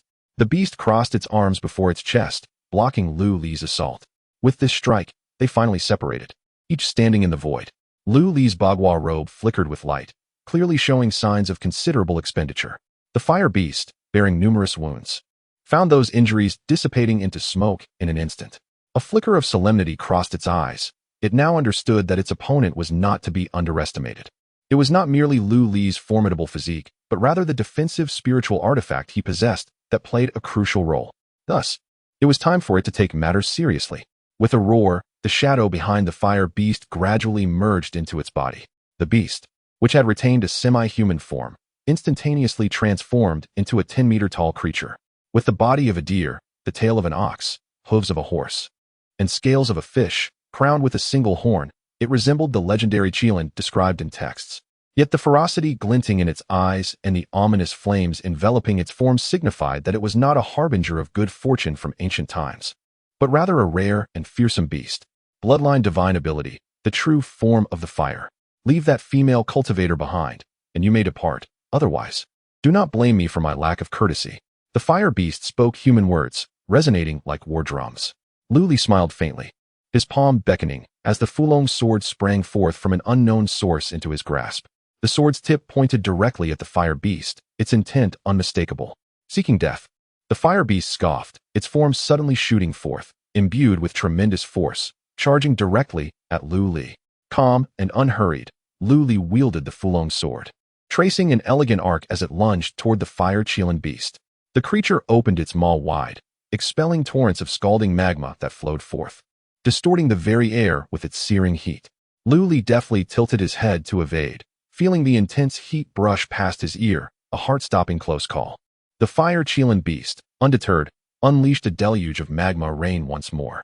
Lu Li retreated swiftly, skillfully avoiding the molten assault's reach, before charging boldly towards the beast, his wrist flicking as the sword's tip angled toward the creature's abdomen. Observing this, the fire Qilin beast abruptly pivoted, its claw crashing down upon the sword's blade. With a thunderous clash, Lu Li felt a slight numbness in his wrist, yet he quickly regained his composure, executing a series of intricate steps that brought him soaring above the fire Qilin beast. With the Fulong sword infused with sword energy, he struck downward upon the beast's spine.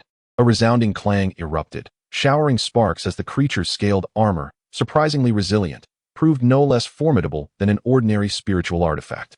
However, as an essence of the Emperor's might enveloped the blade, it swiftly shattered the previously unyielding defenses, plunging 3 inches deep into flesh. A howl of agony erupted from the fire-chilling beast, echoing through the air as its tail lashed out, creating phantoms that sent Lu Li flying. Regaining his footing, he noticed the ethereal glow of his bagua robe flickering, absorbing a significant portion of the residual energy, leaving only a surge of vitality coursing through him. Armed with the Fulong sword and adorned in the bagua robe, Lu Li resolved to vanquish this pinnacle Yuan Ing beast today. Chapter 122. Taming the exotic beast. Half an hour later, with a mournful cry, the Fire Lin beast collapsed heavily onto the ground. Its body was riddled with penetrating sword wounds, and blood pooled beneath it, forming a crimson lake. The flames that once engulfed its form had extinguished, save for a flickering ember atop its solitary horn.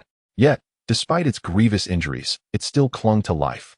Around it, Lu Li leisurely scattered several precious materials, crafting a temporary formation to firmly anchor the beast in place. The surrounding Fire Lin mountain range had undergone a dramatic transformation. Numerous peaks appeared unnaturally smooth, as if meticulously leveled. In the distance, Jiang Mingyue covered her mouth in astonishment, her eyes wide with shock. After meticulously probing with his divine sense and confirming that the Fire Lin beast was too injured to employ any tricks, Lu Li retrieved a medicinal pill and swallowed it. He activated the 5 animals refinement technique alongside the Emperor's scriptures to restore his own condition. This endeavor consumed nearly 10 minutes before his breath stabilized and gradually approached equilibrium. Had he not recently advanced to the mid-stage of the nascent soul realm, he might not have subdued this formidable beast today. With a long exhale of turbid air, Lu Li approached the Fire Lin beast. At that moment, the creature's wounds were beginning to mend, and blood ceased to flow. However, due to the formation, it struggled to absorb spiritual energy for recovery, leaving its aura still feeble. As Lu Li drew near, the Fire Lin beast forced a grimace of a smile, pleading, "Hero, spare my life." Despite unleashing all its abilities in this battle, it could not contend with the human cultivator before it. Both its bloodline powers and innate fire were largely negated by the defensive spiritual artifact on Lu Li's person, failing to inflict any significant harm. Its prideful Fire Lin form was powerless against the sharp weapon wielded by this cultivator. Moreover, although he was merely at the mid-stage of the nascent soul realm, the spiritual energy within him was notably more profound. The occasional surge of an imposing aura could directly threaten its very soul. What an anomaly! Have the human cultivators of today become so formidable? Jiang Mingyue floated forward, sensing that the spiritual energy of the Fire Lin beast had been entirely depleted and that it was gravely injured. This beast had nearly driven her to the brink of despair, yet now it was being thoroughly dominated by Lu Li. Just a few years prior, Lu Li had exhausted all his means and barely managed to contend with a golden core elder under her command. Now, without her realizing, he had completely eclipsed her strength. When did cultivation become so effortless? Jiang Mingyue's expression was somewhat dazed. Meanwhile, Lu Li, oblivious to the thoughts of both the beast and the girl, smiled as he addressed her. "How would you like to deal with this beast?" At his words, the Fire Lin beast turned its gaze toward Jiang Mingyue, its eyes rife with a desperate plea for mercy. Regaining her composure, Jiang Mingyue shook her head. "This beast was subdued entirely by your strength. Thus, its fate lies in your hands." Although she longed to see the beast subjected to 1,000 tortures, she understood the rules of the cultivation world. Lu Li nodded and, upon hearing this, unsheathed the Fulong sword once more. His intention was clear. He aimed to slay this beast, for its flesh, skin, and blood were all valuable materials for alchemy and artifact forging. His inquiry had merely been a formality. "Wait, do not act hastily," the fire unicorn beast exclaimed anxiously. Lu Li regarded it with a knowing glint in his eyes. "Present me with a compelling reason not to end your life." Loading more content. Please hold on. This site only supports mobile browsers. If you see this paragraph, it indicates that the chapter content failed to load. Kindly disable reading mode, browsing mode, and ad blocking features, or copy the link into another browser to continue reading. I possess many rare treasures within my cave, a culmination of thousands of years of accumulation. I offer them in exchange for my life. Lu Li raised an eyebrow, lifting the Fulong's sword in his hand. "Should I slay you, the treasures in your cave will still belong to me." "Wait," the fire unicorn beast pleaded, nearly on the verge of tears. It sensed that Lu Li was wavering, just a step away from making a decisive move. "I possess the beast mastery technique. I can also establish a blood pact. Unless you perish, it will bind me to you for life. What say you?" The blood pact is a type of master-servant contract formed with one's own blood as a sacrifice. Should the servant harbor thoughts of rebellion, the master need only exert their will to eliminate them. Its function is akin to the great oath among humans, often employed by superior beasts to dominate weaker ones. Very well, Luli contemplated briefly before nodding in acquiescence. He had personally experienced the fire unicorn's capabilities and recognized its formidable combat strength. Even his own heavily invested warrior prowess barely sufficed to subdue it. If he could harness its abilities for his own, it would indeed serve as a significant boon. Seeing Lu Li's agreement, the fire unicorn breathed a sigh of relief. Though still harboring some resentment, it understood that survival was preferable to a noble demise. As for the dignity of being a descendant of an ancient auspicious beast, what was that worth compared to a few spirit stones? Under the vigilant gazes of Lu Li and Jiang Ningyue, the fire unicorn slowly opened its mouth, allowing its vital blood to surge forth, manifesting a complex array of runes before them. After a brief moment, Lu Li and Jiang Ningyue mounted the fire unicorn and ventured deeper into the mountains towards the cave. Before the cave entrance stood intricate barriers. The fire unicorn lowered its head, touching its horn to the barriers, which then dissolved, revealing the cave's true form. Inside the cave lay another world, with several stone chambers clustered together. A few female cultivators were seated in meditation within. Upon the fire unicorn's return, they approached. But upon seeing the two figures on its back, they hesitated, inquiring, "Great King, who are these?" On their way, the fire beast had already conveyed the circumstances within the cave to the two individuals, hence they were not taken by surprise. Lu Li gently patted the beast's back, prompting it to lower its head reluctantly, its single horn radiating a splendid glow. As the luminescence faded, the expressions of several female cultivators shifted abruptly. Their initial concern transformed into confusion and ultimately morphed into ire as they fixated on the fire beast. Perched atop its back, Lu Li clasped his hands together and addressed them. "Ladies, this beast has dispelled the enchantment, granting you your freedom. You may depart at your leisure." The female cultivators were momentarily perplexed. Among them were not only those who had ventured into this realm, but also individuals captured during the previous opening of the Wind and Thunder secret realm. This was precisely the bloodline divine ability of the fire beast, capable of forcefully ensnaring the minds of those whose realms were inferior to its own, rendering them its subservient puppets, a more advanced form of puppet mastery. Lu Li himself had nearly fallen victim to this technique, but fortunately, the human emperor Qi within him had surged forth in time. Thus, Lu Li uncovered yet another remarkable application of the human emperor Qi. The female cultivators, however, did not intend to leave just yet. A sense of confusion enveloped them. Jiang Ningyue sighed, soaring to a corner of the stone chamber, gesturing for the group of female cultivators to gather and deliberate. Lu Li cast a cold, scrutinizing gaze upon the fire beast, which, feeling somewhat apprehensive, lowered its head. What would its future as a beast hold? Chapter 123. Return to the City of Flames. In this world, there exists no absolute notion of right or wrong. When cultivators hunt magical beasts, seeking to convert their blood, skin, and flesh into elixirs or components of spiritual artifacts, they must bear the corresponding risks. It is, after all, a matter of survival of the fittest. As for past transgressions, should I encounter you again, the consequences will be clear. In the palm of Lu Li's hand, a blood-red sigil flickered erratically. This was the principal symbol of the blood contract, should Lu Li shatter it. The auxiliary seal upon the fire beast's divine soul would likewise be obliterated. The fire beast lowered its head, drenched in cold sweat. "Yes, master." Lu Li nodded and followed the fire beast into the secluded cavern. There lay countless treasures accumulated over millennia. A cursory glance revealed the majority to be fire-attributed celestial materials and earthly treasures. With a sweeping gesture, he stored them within his spatial artifact. Meanwhile, Jiang Ningyue soothed the distressed female cultivators. Some chose to depart, while others resolved to accompany her and join the Moon Spirit sect.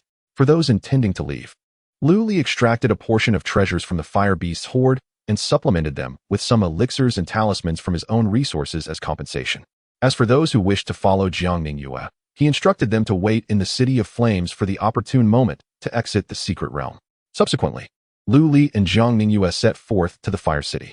Of course, Lu Li did not forget the awakened Red Brow Jinren, who had been ensnared in the array. He secured him to the tail of the fire beast for the journey. Upon witnessing Lu Li's conquest of a formidable beast at the peak of the nascent soul realm, Red Brow Jinren was left utterly astounded, his jaw nearly dropping in disbelief. His understanding of Lu Li's prowess became even clearer. Along the way, Lu Li informed Jiang Ningyue about the matters concerning the Wind and Thunder Pavilion, to which she nodded thoughtfully. Her initial purpose had been to acquire the heavenly grade cultivation techniques. aiming for an early breakthrough to the transformation stage, which would allow her to expel the toxins within the body of the moon spirit Jinren. Thus, she held little concern for the plans of the Wind and Thunder Pavilion. Yet, Luli harbored a differing perspective. As far as I know, the blood of a Qilin possesses the power to dispel myriad toxins. Although this creature is merely a distant relative of the auspicious beast, its true blood should similarly hold such properties. Moreover, given that the toxin within the moon spirit Jinren is of a chilling nature, and this beast is of the fire attribute, I can concoct some elixirs to suppress the poison upon our return. Luli spoke with a smile as he sat atop the fire beast. At this declaration, the fire beast shuddered once more. However, due to the blood contract, it dared not voice a single objection. Jiang Mingyue pondered for a moment, finding merit in Lu Li's words, especially given his esteemed skills in alchemy. Yet, the immediate priority was not how to acquire the heavenly grade techniques, but rather how to ensure a safe return once they exited the secret realm. Casting a glance at Red Brow, who was being dragged behind, Lu Li's eyes glinted with coldness. The dispersal of their group within the secret realm had proven advantageous for us. Now, we merely needed to take them down one by one. Red Brow trembled slightly and hastily exclaimed, Lu, City Lord, I am willing to serve you in exchange for my life. Lu Li paid little attention and took out a jade talisman to inspect. There are still 2 nascent soul cultivators in Flamefire City. Once I subdue them, I shall venture to the other 3 regions. Now is the time to dismantle the power of Tsangzhou and rescue as many cultivators from Yunzhou as possible, for only then will there be a greater chance of survival. Lu Li had not forgotten that outside lurked Li Tsangtian, a formidable god transformation expert, with a watchful eye. At this moment, within Flamefire City, the 2 nascent soul cultivators sat on either side of the stone tablet. Suddenly, a beam of spiritual light illuminated the area, and a golden core cultivator emerged from within. He evidently had just endured a fierce battle, his aura somewhat unstable. Yet his eyes sparkled with joy. The golden core cultivator clasped his fists towards the 2 and said, Thank you, esteemed seniors, for granting me this trial. The nascent soul cultivator on the left opened his eyes and smiled. This is your opportunity. There is no need for thanks. What have you obtained? The golden core cultivator hesitated momentarily, then replied, reporting to Senior Ma, A, which is rather insignificant. The Ma cultivator nodded and closed his eyes once more. At that moment, he heard the transmission from the nascent soul cultivator on the right. Elder Ma, Hong Mei has been gone for over half a day. When shall we act? Elder Ma responded through thought, Do not rush, Gao. There are still 5 golden core cultivators yet to undergo their trials. We shall act once they have all completed theirs. However, according to what they have said, the ruthless individual who had slain the Songlong sect master has also arrived here. Should we not prepare in advance? Ma scoffed. That fellow has ventured into perilous territory. He is bound to encounter the peak of a nascent soul ferocious beast. Even if he miraculously escapes, he will surely be gravely wounded. I have set up a grand formation here. Should he fortuitously return, it would simply mean an additional head for us. I find these lesser golden cores insufficient. It is arduous to extract substantial rewards from the spirit of the stone tablet. I hope that fellow survives long enough to avoid being devoured by the beast, lest the treasures be wasted. Gao Lang nodded in agreement, refraining from further comment. What a pity for Hong Mei. Even in death, it would have been better to perish before them, providing them with yet another nascent soul head to present. Unbeknownst to them, there were such secrets within the Wind Thunder secret realm. Upon returning, they could seek out the sect elders who had previously visited this place to test the waters, striving to win them over for greater ambitions. Contemplating this, Gao Lang declared, Next, among the golden core cultivators, the female cultivator known as Turbulent Wave stepped forward from the crowd, respectfully bowing to the 2 before activating the stone tablet. Her aptitude was commendable, but the trial would be arduous. A beam of spiritual light enveloped her, and she vanished from sight. The Wind Thunder Pavilion truly lives up to its reputation as one of the ancient great sections. It is hard to imagine the splendor it once possessed, Elder Ma lamented. Gao Lang nodded slightly, choosing not to elaborate further, and once again, a profound silence enveloped the area. Only the golden core cultivators were quietly refining the newly acquired spiritual devices, while those without such treasures waited enviously. Outside the city, Lu Li and his companions stealthily approached. Thanks to the presence of the fire-lind beast, the fiery spirits refrained from attacking this group, allowing them to draw near to the city of flame. Lu Li surveyed the fortress, his brow furrowing slightly. The area was ensconced in formations. Possessing the heavenly reconnaissance array, he had, with the enhancement of his profound understanding, grasped hundreds of distinct formations, enabling him to discern the peculiarities of this place at a glance. It appeared that the two nascent soul cultivators within the city had taken precautions. Contemplating this, Lu Li instructed Jiang Ningyue to keep an eye on Hong Mei while he made his way alone to the base of the city wall. After a brief moment, Lu Li discovered a formation base hidden in a corner and, after a moment's reflection, began his meticulous work. At that very moment, Ma Yuan opened his eyes and surveyed his surroundings, sensing that the formations he had laid out were functioning normally before closing his eyes once more. Yet, what was the source of this inexplicable unease? Chapter 124, Departing from the Secret Realm. Half a day later, at the stone monument in Flame City, the fire-limbed beast lay languidly on the ground, its tail idly swishing as it stifled a yawn. Before its 5-meter-long form, Lu Li sat cross-legged with his eyes closed. The extraordinary presence of the fire-limbed beast accentuated his aura, rendering him both divine and demonic. The power of the dragon vein in this place was also meticulously extracted by him, further amplifying the imperial aura within him. Not far away, a group of golden core cultivators gathered, their expressions a mixture of complexity and unease. Hong Mei and Jiang Ningyue approached Lu Li, with Hong Mei displaying a countenance of trepidation and obsequiousness, while Jiang Ningyue retained her icy, exquisite demeanor. Lu Li opened his eyes and directed his gaze toward Hong Mei, inquiring, "Have you provided a clear explanation?" Hong Mei nodded vigorously, casting a discreet glance at the two corpses beside Lu Li, those of Ma Yuan and Gao Lang. Time rewinds to half a day earlier. As Lu Li stepped into the city, he effortlessly dismantled the various formations throughout. Not only that, he transformed these formations into his own advantage, effortlessly subduing Ma Yuan and his companion with the assistance of Jiang Ningyue and the fire-limbed beast. With a swift motion, Lu Li executed both men without haste to present their heads to the stone monument. Instead, he first absorbed the dragon vein's energy using the imperial technique. Having learned from the fate of the elder from Blackstone City, Lu Li was determined not to give the spirit of the monument any chance to exploit him. The golden core cultivators, having received the benefits from Ma Yuan and Gao Lang, were understandably incensed. Lu Li prompted Hong Mei to divulge their scheme, allowing them to realize they had fallen victim to Ma Yuan and his associates' treachery. Naturally, there were some who believed Lu Li had coerced Hong Mei into deceiving them with falsehoods, such as the well-endowed female cultivator. Such fools were beyond remedy, and Lu Li had neither the time nor interest to alter their perceptions, allowing them to remain in their ignorance. However, the unfolding events could not be revealed to the group of golden core cultivators. With a wave of his hand, Lu Li activated the surrounding formations once more, enveloping the entire square in dense fog, severing any attempts at spiritual probing. Within the mist, Lu Li summoned the spirit of the stone monument, presenting the jade talisman of the elder from Blackstone City. Upon confirming his status as the chief disciple of the Wind and Thunder Pavilion, he successfully acquired the second fragment of the celestial grade technique by offering the head of a nascent soul cultivator. He also instructed Hong Mei to submit a head in exchange for a terrestrial grade technique. The spirit of the stone monument urged Lu Li to ally with the Flame Hall, which Lu Li nonchalantly accepted. After all, he had no intention of genuinely siding with the Wind and Thunder Pavilion. He was open to joining anyone's ranks. Empty promises were easy to make. With 5 days remaining until the Secret Realm's closure, Lu Li had already devised his subsequent plans. He aimed to obtain the scriptures, absorb the dragon vein's power, and eliminate any remaining foes. The most significant gain from entering the Secret Realm was not merely the celestial grade scriptures, but rather the potent energy of the 5 domains dragon veins. Estimating his current progress, Lu Li calculated that if he could completely absorb the dragon vein's power from this place, he might even be able to condense a nascent form of the Imperial Seal. This would equate to a century's worth of effort he had invested in Moon Spirit City. However, he needed to hasten his pace, as he had already squandered considerable time. According to Lu Li's calculations, in 3 days, this secret realm will close, and the laws of power will automatically expel those within. Do you truly not require my company? I could at least be of some assistance, Jiang Ningyue remarked. Lu Li pondered for a moment before shaking his head. It is unnecessary. You should remain here to assist the female cultivators arriving from the Huolin mountain range.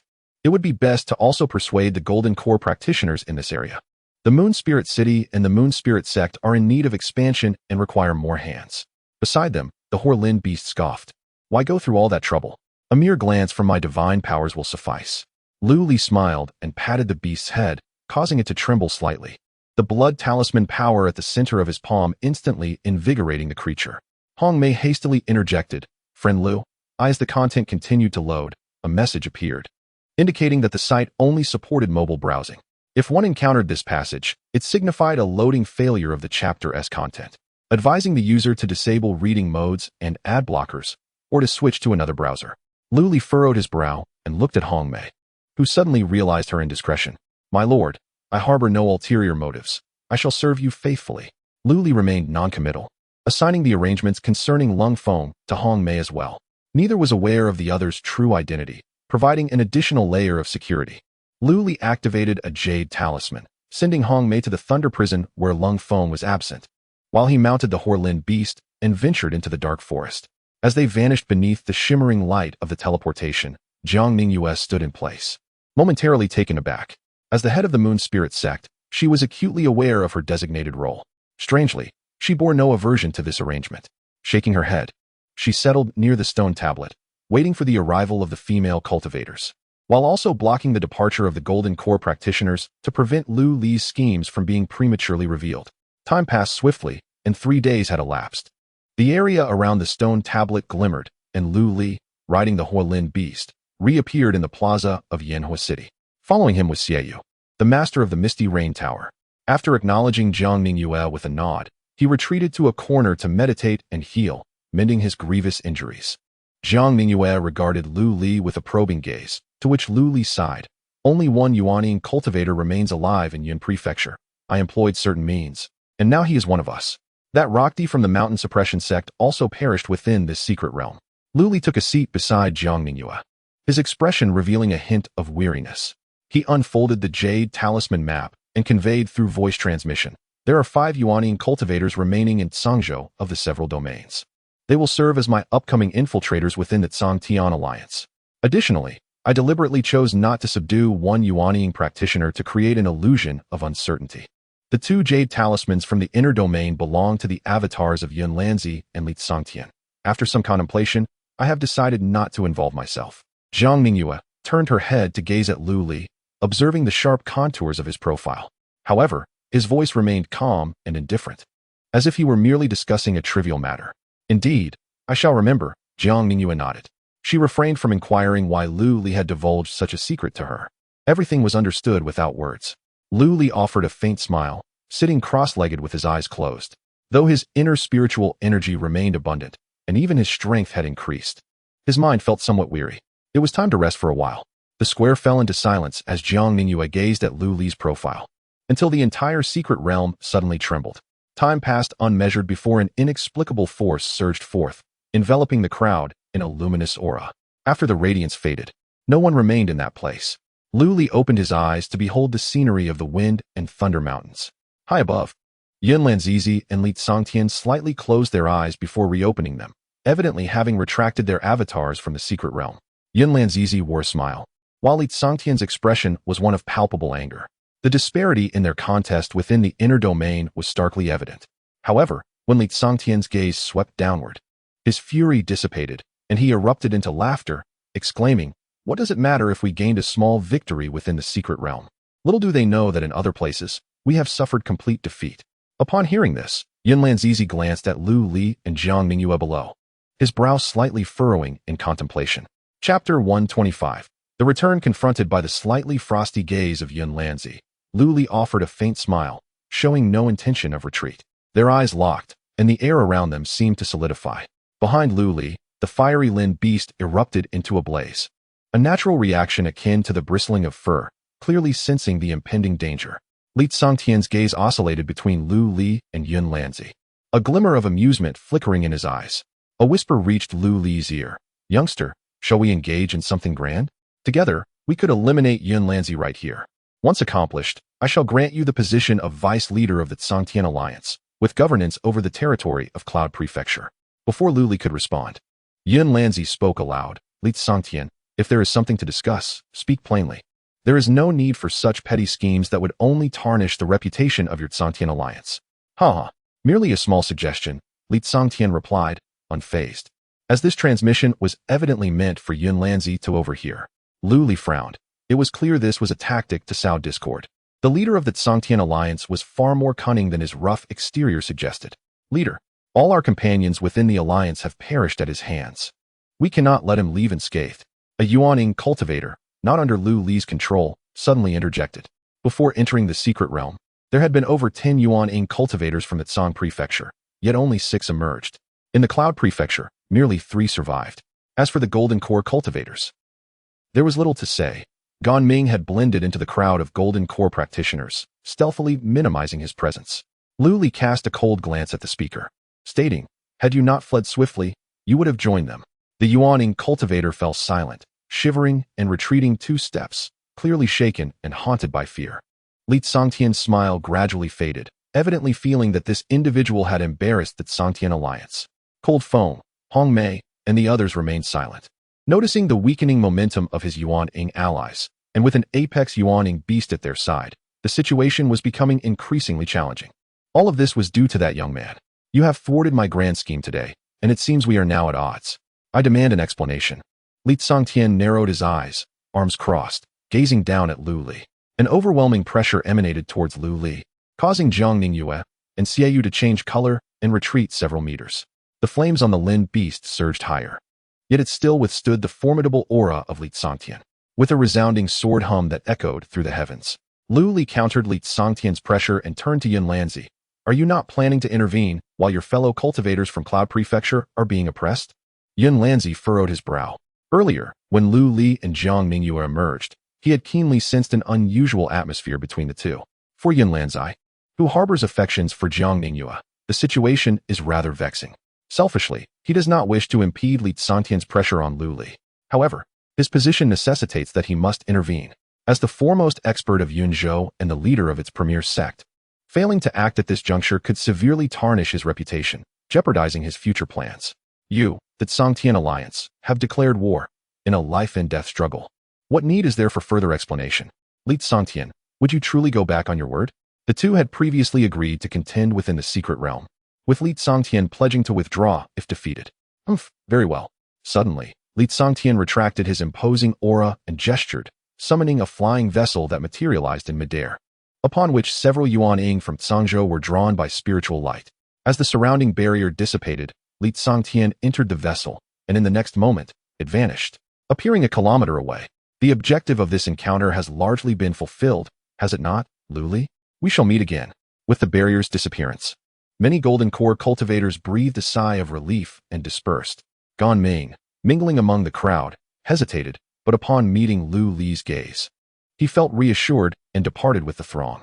At this moment, only Lu Li, Zhang Ningyue, and Xie remained in the vicinity. Yun Lanzi cast another glance at Lu Li, his expression devoid of sorrow or joy, before vanishing from sight. To strike down Lu Li on the spot would be a most foolish course of action, though today he successfully repelled Li Tsangtian of the Tsangtian Alliance. The news of this victory would undoubtedly elevate his standing further. The words Li Tsangtian had uttered upon his arrival were clearly laden with intentions to sow chaos across the realm. The information gleaned from their discourse within the secret realm further substantiated the foreboding signs of impending turmoil. As the leader of Yunlanzong, he has more pressing matters to attend to. In such turbulent times, it is evidently not a moment for sentimentality. As the two great transformation gods departed in succession, the flames upon the fire Qilin gradually extinguished, collapsing onto the ground with a lamentation. Why do I feel that my master is not long for this world? How unfortunate I am. After finally seeing the light of day again, I encounter a short-lived master. Upon witnessing Lu Li raise his hand marked with a blood seal, the fire Qilin could only swallow its words. Lu Li gently patted the Qilin's head. Fear not. Before I meet my end, I shall ensure you go first. If you wish to survive, serve me dutifully, and so it shall be. The fire Qilin lifted its head, eyes filled with hope. So, is that truly the case? Has my master found his conscience? I will consider allowing you to die with dignity. Lu Li replied with a smile. The fire Qilin immediately lowered its head, continuing to lament its plight. What a predicament this is. What plans lie ahead? Xie inquired, his expression impassive as he looked toward Lu Li. Lu Li spoke. Li Tsangtian mentioned that chaos is impending in the world. I cannot ascertain the truth of his words. Nevertheless, I have resolved to return to Moon Spirit City for seclusion, hoping their retaliation will be delayed. Xie nodded. I will consider gradually relocating the headquarters of the Misty Rain building closer to Moon Spirit City. Due to the unique restrictions within the Wind and Thunder secret realm, Xie had become an ally of Lu Li. Though it was not his desire, circumstances had unfolded as they did. Frustration would not manifest upon his countenance. Lu Li nodded. The The core strength of the Misty Rain building lay in its elite assassins. Although their power paled in comparison to the ever-expanding Moon Spirit Death Squad under his command, their intelligence-gathering capabilities were formidable. With the assistance of the Misty Rain building, Lu Li could effortlessly extend his influence across much of Yunzhou, which was indeed a considerable advantage. High above, Lu Li traversed the clouds on the back of the fire beast, with Jiang Ningyue soaring beside him on her sword. The two headed southwest, and within half a day, they returned to the vicinity of Moon Spirit City. As they parted ways, Jiang Ningyue suddenly sighed. This time, I have burdened you. Had it not been for my urging you to the Wind and Thunder Secret Realm, you would not have attracted the attention of those two formidable transformation realm experts, creating such entanglements. Lu Li reassured her, it is of no concern. As for the matter with the Moon Spirit Master, I shall devise a plan upon my return. With the Fire Beast's assistance, extending my lifespan for a century should pose no issue. The Fire Beast beneath him trembled at his words. As for other matters, I have my own resolutions. Lu Li smiled. It is merely a matter of facing challenges as they arise. Chapter 126. The Sealed Beasts in the City of Moonlight.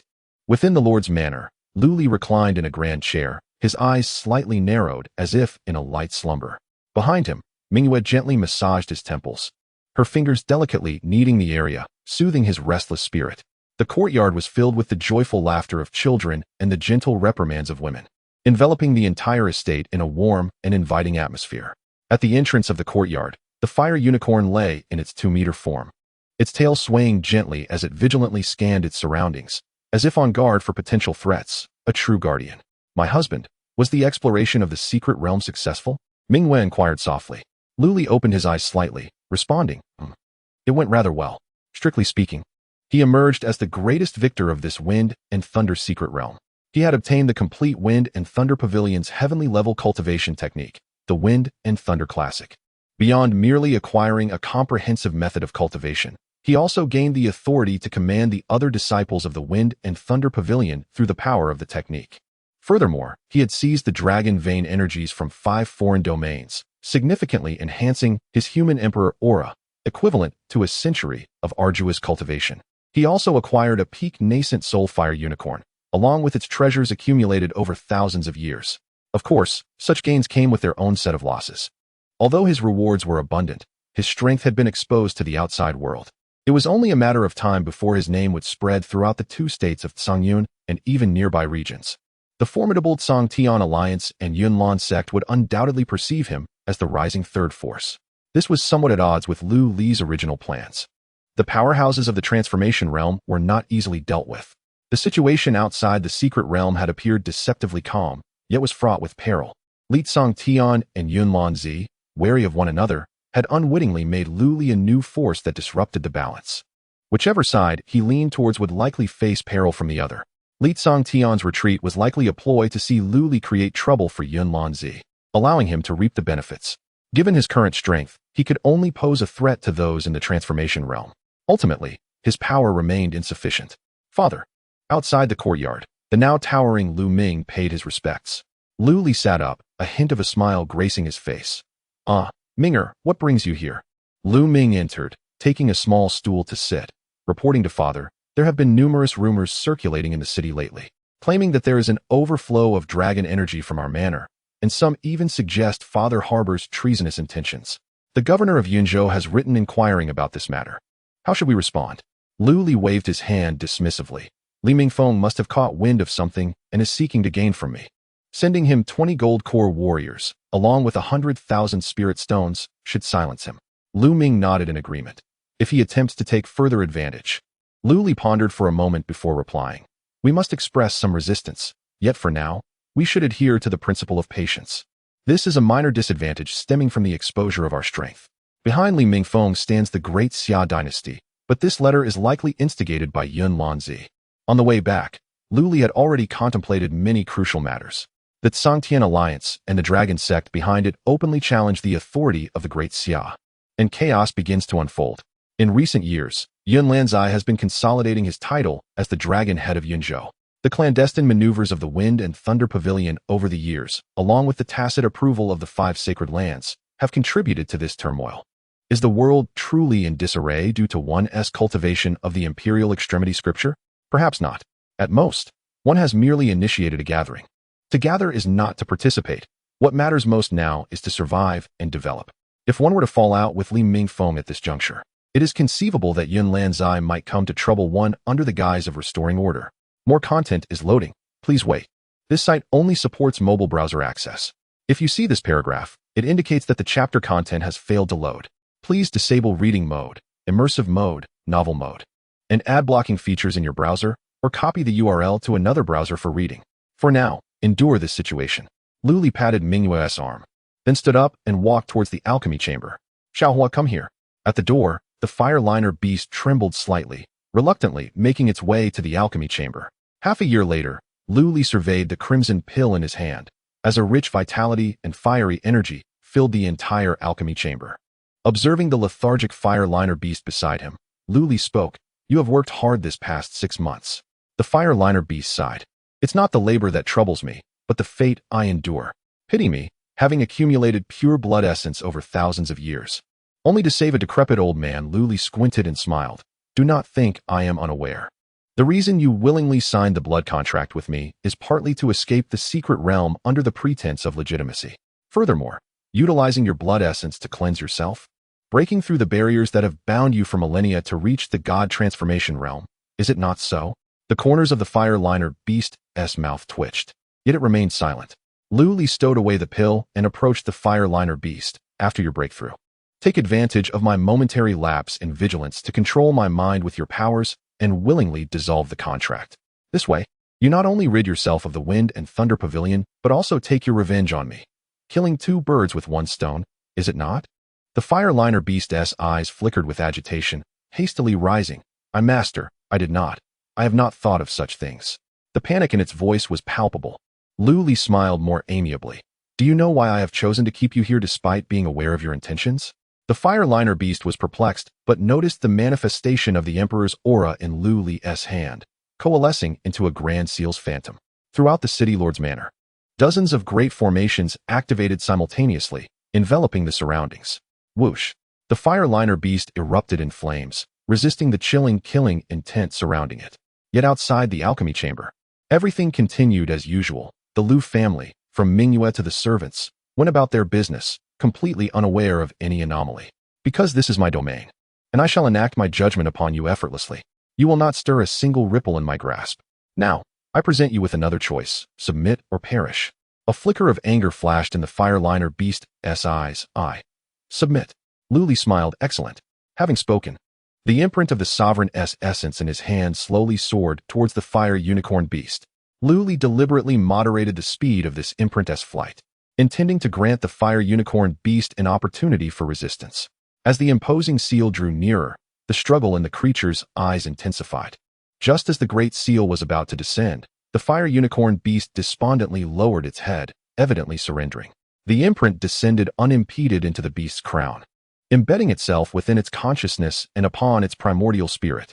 "By the decree of the sovereign, I bestow upon you the title of Beast Master."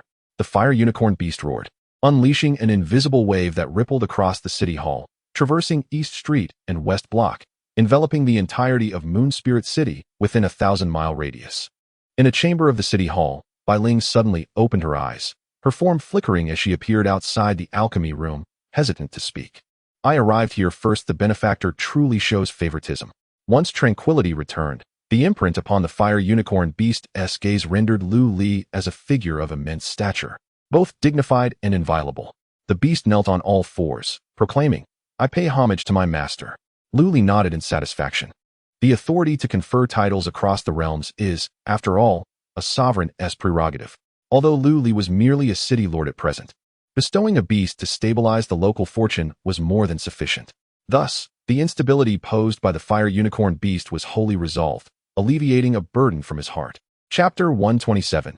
A New Dawn in Moon Spirit City. It has been 3 years since returning from the Wind and Thunder Secret Realm to Moon Spirit City. Have you heard?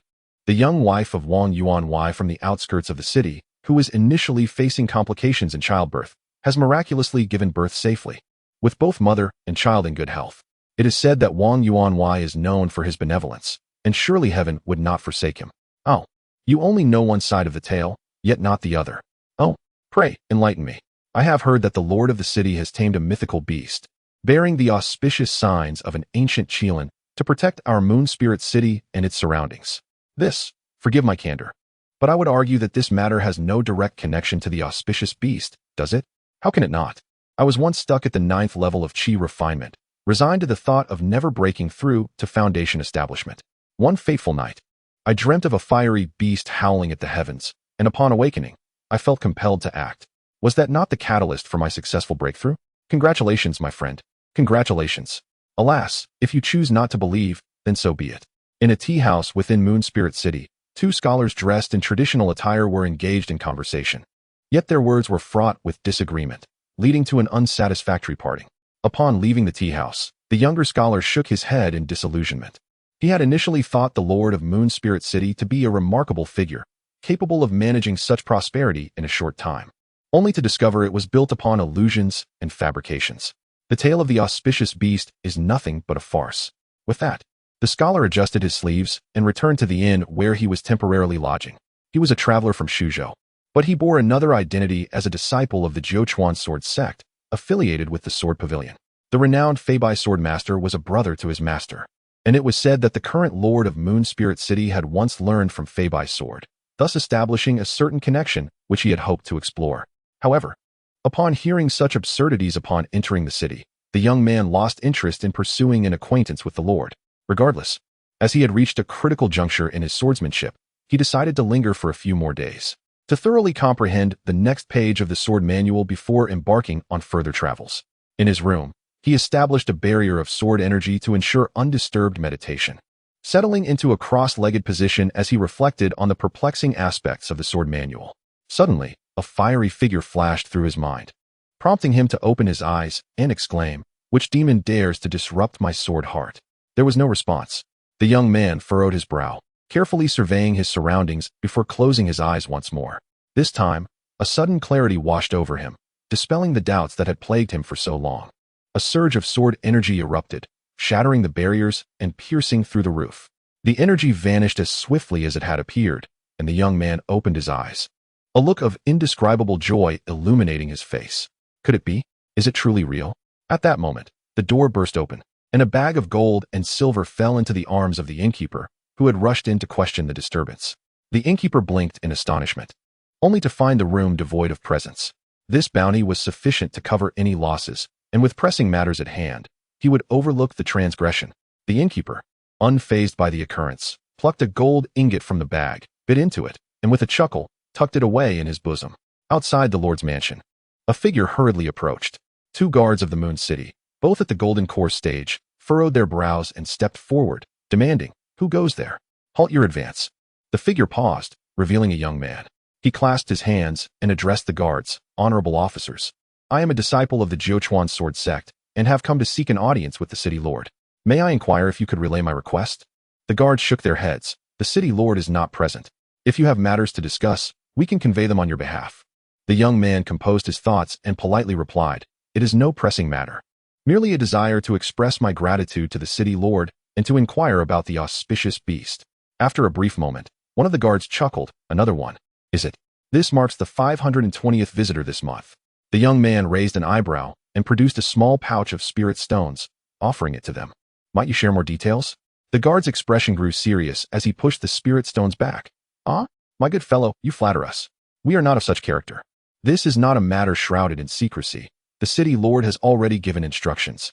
Since you have received the auspices of the auspicious beast, it implies your standing is commendable. Should you wish to reside here long-term, you may find greater fortunes. If you intend to settle, please register at the property office in the northern part of the city to obtain a token, which is necessary for purchasing a residence. However, you must act swiftly. Delay will result in waiting months for new properties to become available." The young man's eyes brightened as he bowed in gratitude and departed. After encountering several obstacles, he successfully obtained a jade token inscribed with Peach Orchard District Property Purchase Token.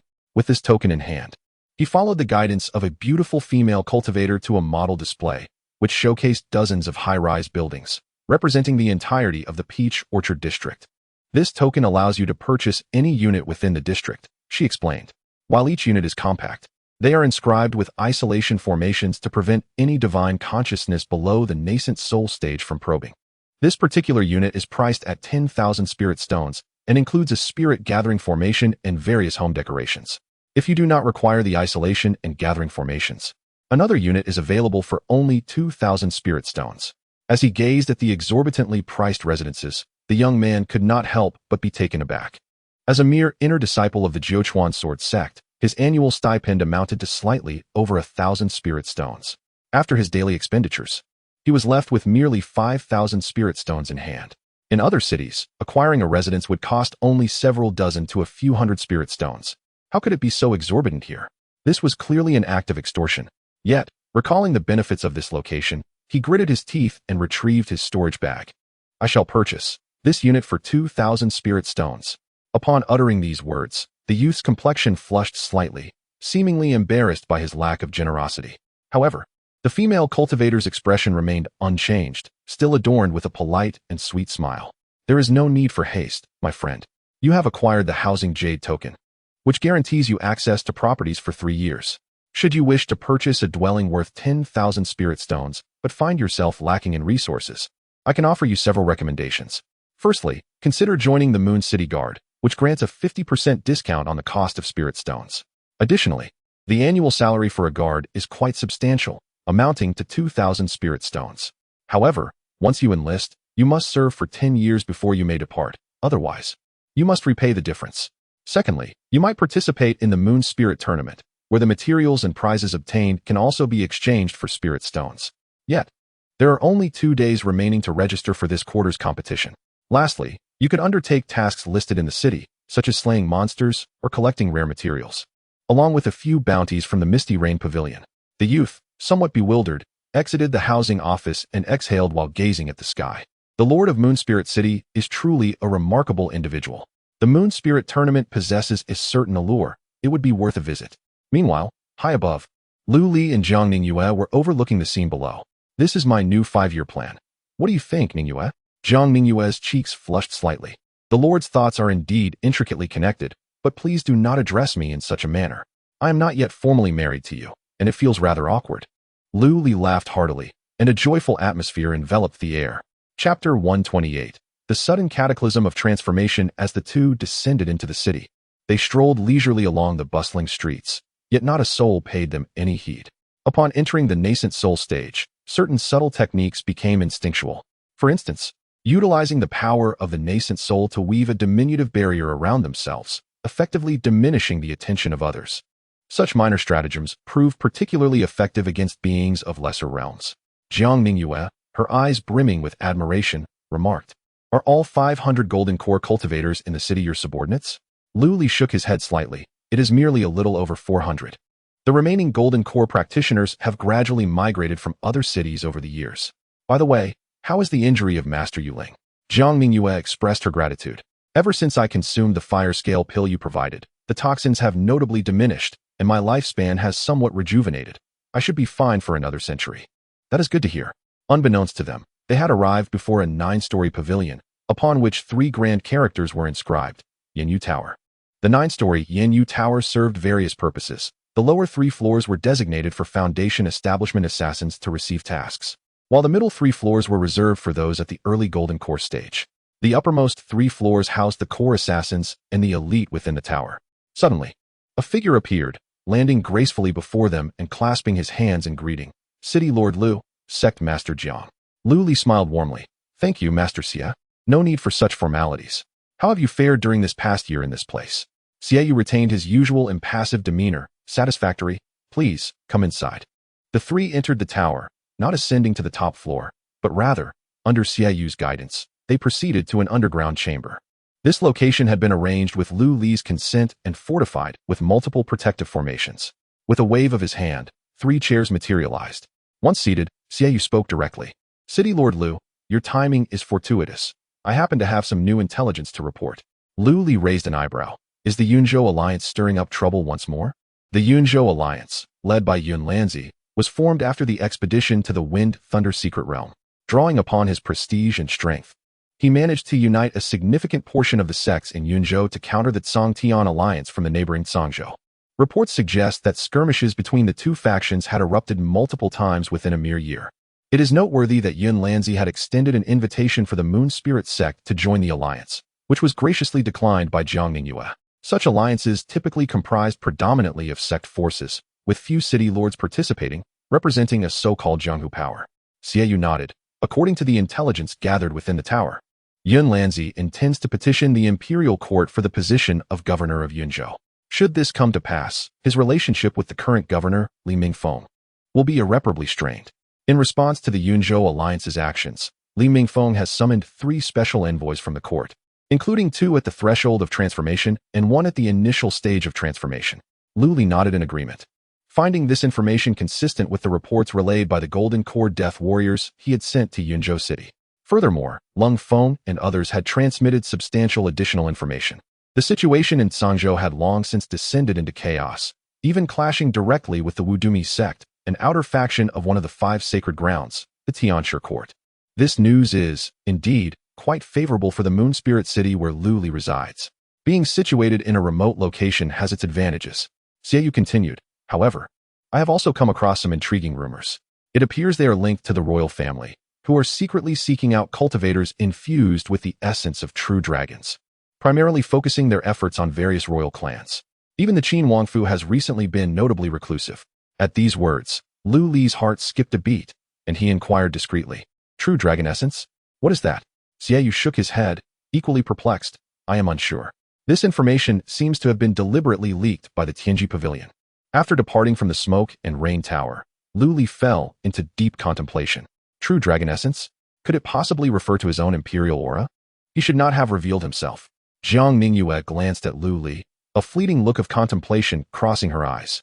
Just then, a roar erupted from within the city lord's mansion. A fiery red figure shot forth, standing tall in the sky. It was the fire unicorn beast. In an instant, the winds and clouds shifted, and the sky became overcast, creating an oppressive atmosphere. Lu Li suppressed his thoughts and soared into the sky. "Little fire, what is happening?" The fire unicorn beast replied, somewhat aggrieved. "I do not know.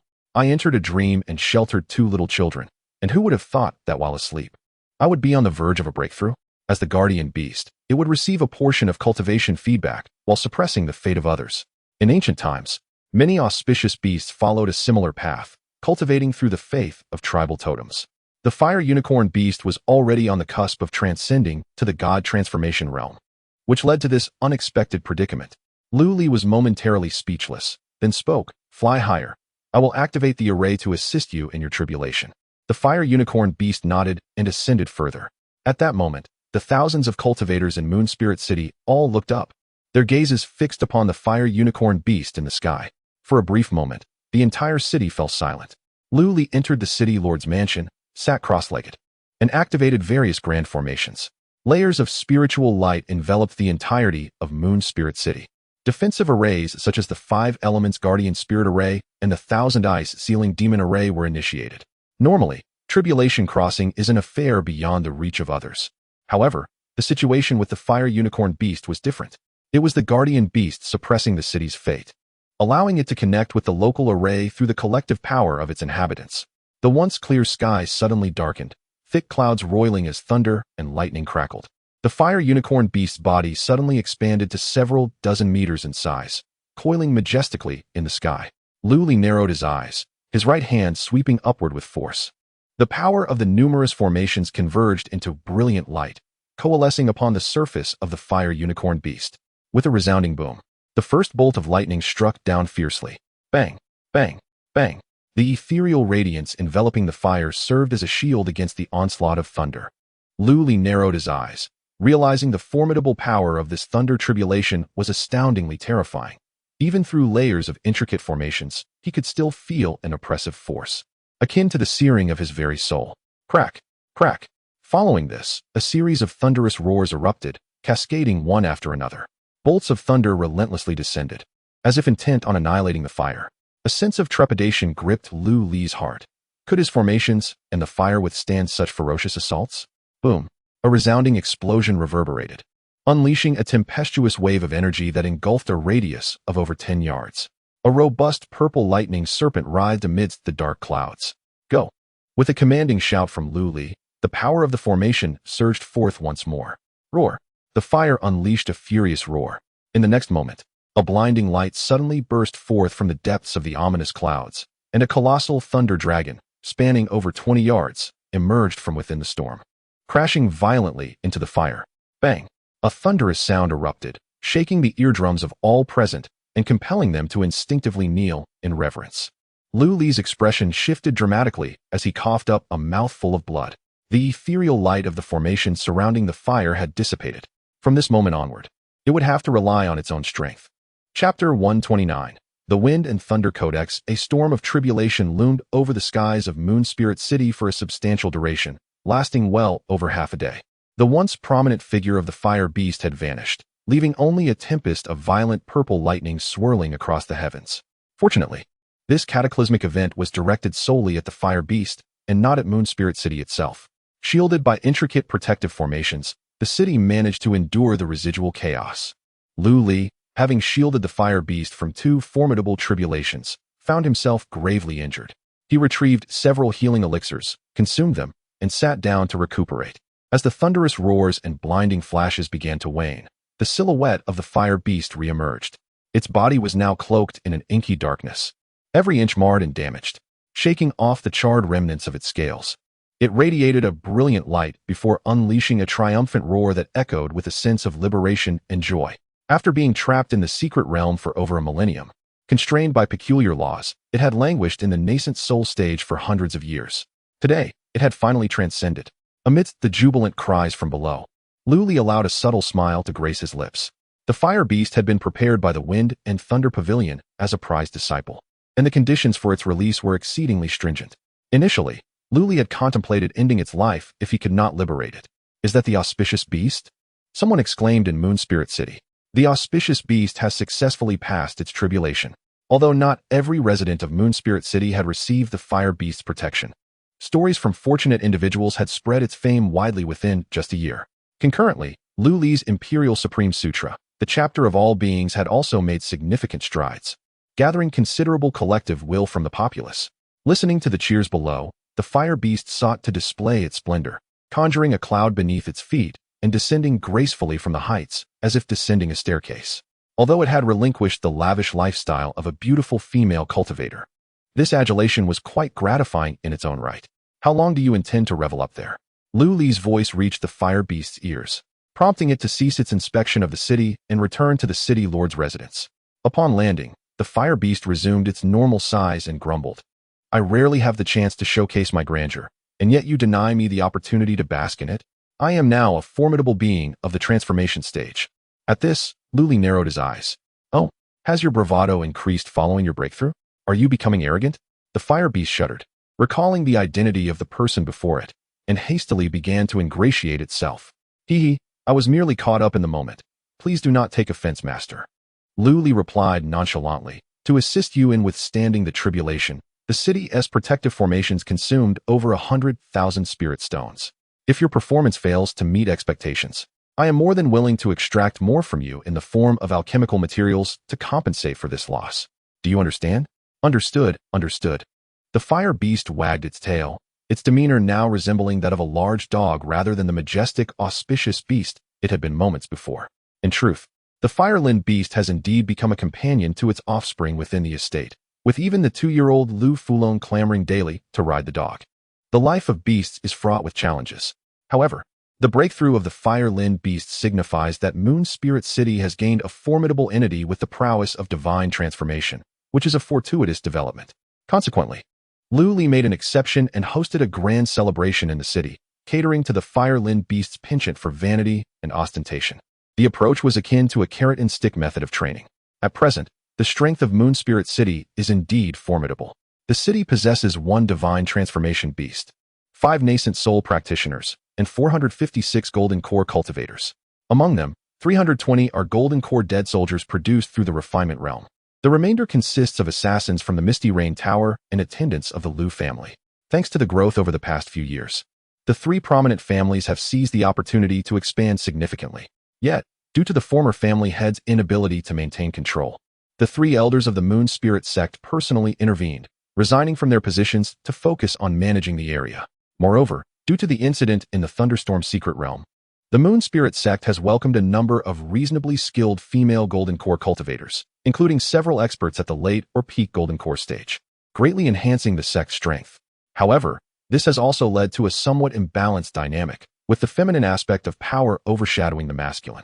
Excluding combatants above the Golden Core level, the number of Foundation establishment practitioners drawn to Moon Spirit City and the Moon Spirit sect in recent years has exceeded 10,000, with an overwhelming number of Qi refinement cultivators.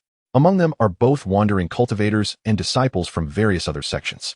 Compared to the time when Lu Li first arrived in Moon Spirit City, where Foundation establishment cultivators could dominate the city, the current atmosphere is even more vibrant than that of Yunzhou Prefecture's capital, Yunzhou City. With talent comes consumption. Currently, the annual revenue of Moon Spirit City reaches tens of millions of spirit stones.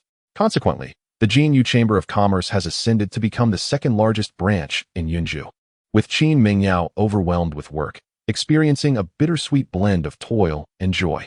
Notably, the Qin Wangfu has dispatched 2 nascent soul experts to assist Qin Mingyao in maintaining the situation.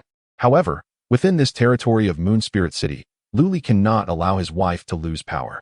Following a round of friendly exchanges with the 2 nascent soul practitioners, who felt their personal safety was at stake, the 2 from the Qin Wangfu abandoned any thoughts of usurpation and obediently aided Qin Mingyao. A week passed swiftly, and in the subterranean chamber of Moon Spirit City, Lu Li sat cross-legged, gradually absorbing the power of the dragon vein in this locale. After an indeterminate period, Lu Li opened his eyes, an expression of resignation in his gaze. Wealth does not come to those who do not seek it. Horses do not thrive without night grass. After indulging in the unrestrained absorption of the dragon vein power from the Thunderstorm secret realm, Lu Li found himself somewhat dissatisfied with his current progress. However, Xiaoyu also informed him that the royal family of the Great Xia was secretly investigating the so-called true dragon Qi. Lu Li truly dared not act recklessly and draw too much attention. Fortunately, the recent surge in population in Moon Spirit City allowed the progress of the multitude of beings to compensate for this shortcoming. Even if Lu Li did not actively cultivate, the Emperor Qi within him was gradually increasing. However, to expect any noticeable improvement in a short span of time was merely wishful thinking. Thus, Lu Li shifted his focus to another celestial grade technique, the Book of Wind and Thunder. Since acquiring the Book of Wind and Thunder from the secret realm, Lu Li had yet to formally engage in its cultivation. After all, it was a celestial grade technique, and profound comprehension could certainly enhance his capabilities. However, as it was not a product of the system, it entirely depended on Lu Li's innate understanding. Despite Lu Li's comprehension level reaching 70, earning him the appraisal of perceptive to subtlety, fully grasping the entirety of the Book of Wind and Thunder was no simple feat. Lu Li resolved to primarily focus on the Emperor's extreme canon, using the Book of Wind and Thunder as a supplementary resource to cultivate some practical techniques, thereby enriching his arsenal. After retrieving a rough overview of the Book of Wind and Thunder in his mind, a spark of inspiration lit up Lu Li's eyes. Among its contents was the 4th technique, the Phantom Body of Wind and Thunder. Chapter 130. Lu Ming's Troubles. The Wind and Thunder illusion is a transformative technique that can only be successfully executed upon reaching the nascent soul stage. It involves fracturing a strand of the primordial spirit's power within the nascent soul to condense an external avatar, subsequently harnessing the elemental forces of wind and thunder through precious materials as its core, thereby transmuting an ordinary avatar into the wind and thunder illusion. The wind attribute is a variant of the wood element, while the thunder attribute is a variant of the metal element. Although Lu Li possesses the 5 elemental roots, they pale in comparison to those with corresponding extraordinary roots. The wind and thunder canon is not particularly suited for Lu Li. However, Lu Li's profound comprehension is not to be underestimated. After several months of contemplation and research, Lu Li successfully adapted the wind and thunder illusion into a form more suitable for himself, the 5 elements illusion. In contrast to a standard avatar, the 5 elements illusion can coalesce into a form akin to the golden core or nascent soul found within an ordinary cultivator by utilizing the 5 elemental precious materials as its core, significantly enhancing the avatar's endurance. Moreover, the 5 elements illusion possesses the ability to autonomously cultivate and feedback to the main body, thereby improving the main body's cultivation efficiency. To facilitate this, Lu Li invested a substantial sum to procure 5 varieties of earth-grade elemental materials and commenced the crafting of the avatar. Half a month later, in the depths of night, 4 figures silently appeared atop the city walls, evading the patrols of the Moon City Guard, and vanished into the night in each direction. Their objective lay in the cities surrounding Moon Spirit City. Lu Li's main body sat below ground, visions of 4 distinct scenes flashing through his mind. images seen through the four avatars. This sensation was rather novel. It bore some resemblance to the multi-window setup of a game from his past life. If he chose not to observe, they would not intrude upon his existence. A sort of background processing. 3 days later, the four avatars had infiltrated the surrounding 4 cities, each acquiring a residence and setting up formations. Once this was accomplished, Luli retracted a fragment of his consciousness left within them, allowing them to cultivate independently. Stretching lazily, Luli patted the last avatar remaining in this location. You shall cultivate diligently here, and remember not to cause too much commotion. Giving instructions to oneself is, in essence, a form of self-discipline, is it not? After Lu Li's departure, the avatar settled into the position Lu Li had just vacated, closing its eyes to begin its cultivation. Returning from the underground to the secret chamber above ground, Lu Li felt the continuous growth of spiritual power and the aura of the human emperor within him. A smile curling at the corners of his mouth. Truly, a cultivation cheat. In the days that followed, Lu Li relaxed once more, accompanying several female companions on outings. Over the years, his focus on cultivation had caused him to neglect them to a degree, and it was time to make amends. Simultaneously, his network of spies remained vigilant, monitoring the current affairs of the 4 regions of Yunzhou. The first layer of intelligence was the false golden core sent to Yunzhou Prefecture.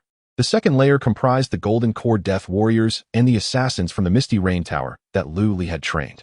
The third layer of eyeliner consists of the formidable masters, Gan Ming and Lung Feng, whom I have subdued within the Thunder and Lightning secret realm. Even without venturing beyond my threshold, I can periodically grasp the prevailing circumstances in Yunzhou, facilitating appropriate responses. This monotonous and uneventful existence persisted for several months until Lu Yun returned to the estate. The governance of internal affairs in the city had long been under Lu Yun's purview, until Lu Ming displayed an interest in this domain, prompting her to gradually transfer responsibilities to him. 2 years prior, Lu Yun found the leisure to embark on her own travels, only returning recently. The two had not seen each other for an extended period, inevitably igniting a spark of passion as they exchanged updates on their lives. Lu Yun's delicate fingers glided across Lu Li's chest. After listening to his recounting, she could not suppress a soft reprimand. You have even charmed the sect master now. Are you truly satisfied? How shall I face this? Despite not being a disciple of Jiang Ningyue, Lu Yun, as a member of the Moon Spirit sect, felt a tinge of awkwardness upon their reunion. Lu Li seized Lu Yun's petite hand and chuckled. But it hasn't been established yet, has it? It's merely a matter of preparing oneself mentally. The next day, Lu Yun departed the estate to assess Lu Ming's current situation.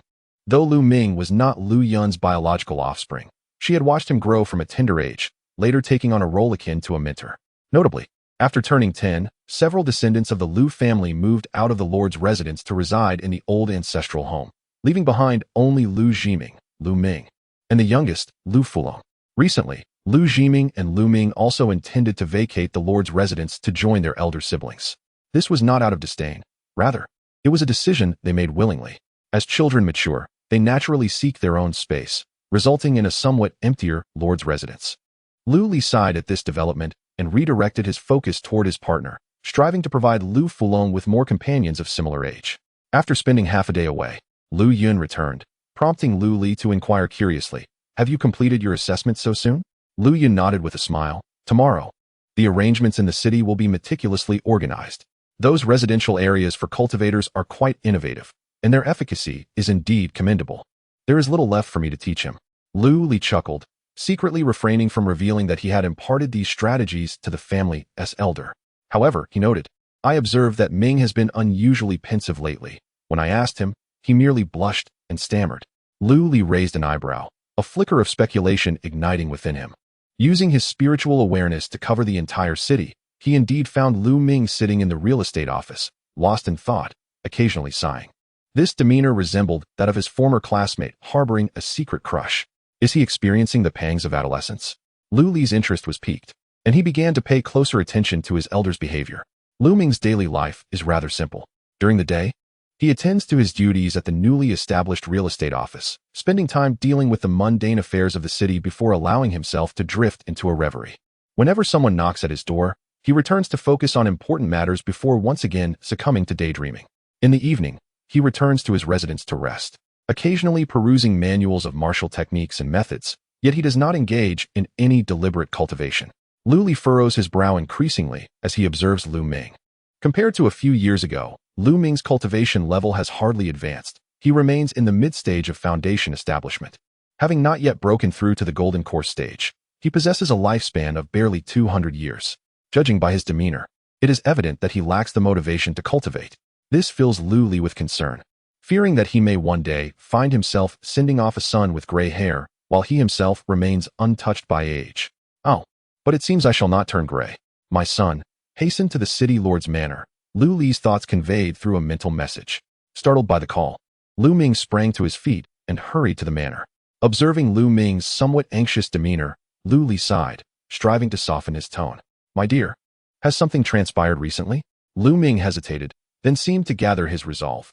Father, there is nothing of great significance to report, except that I seem to have developed feelings for a young woman, and I find myself at a loss as to how to proceed. With your numerous concubines, I hope you can impart wisdom to me. Please, teach me. Lu Li raised an eyebrow. Ah, this rascal. Chapter 131. The Sacred Insect Sect and Lawn Kaler Lu Ming. His cheeks flushed, recounted his experiences.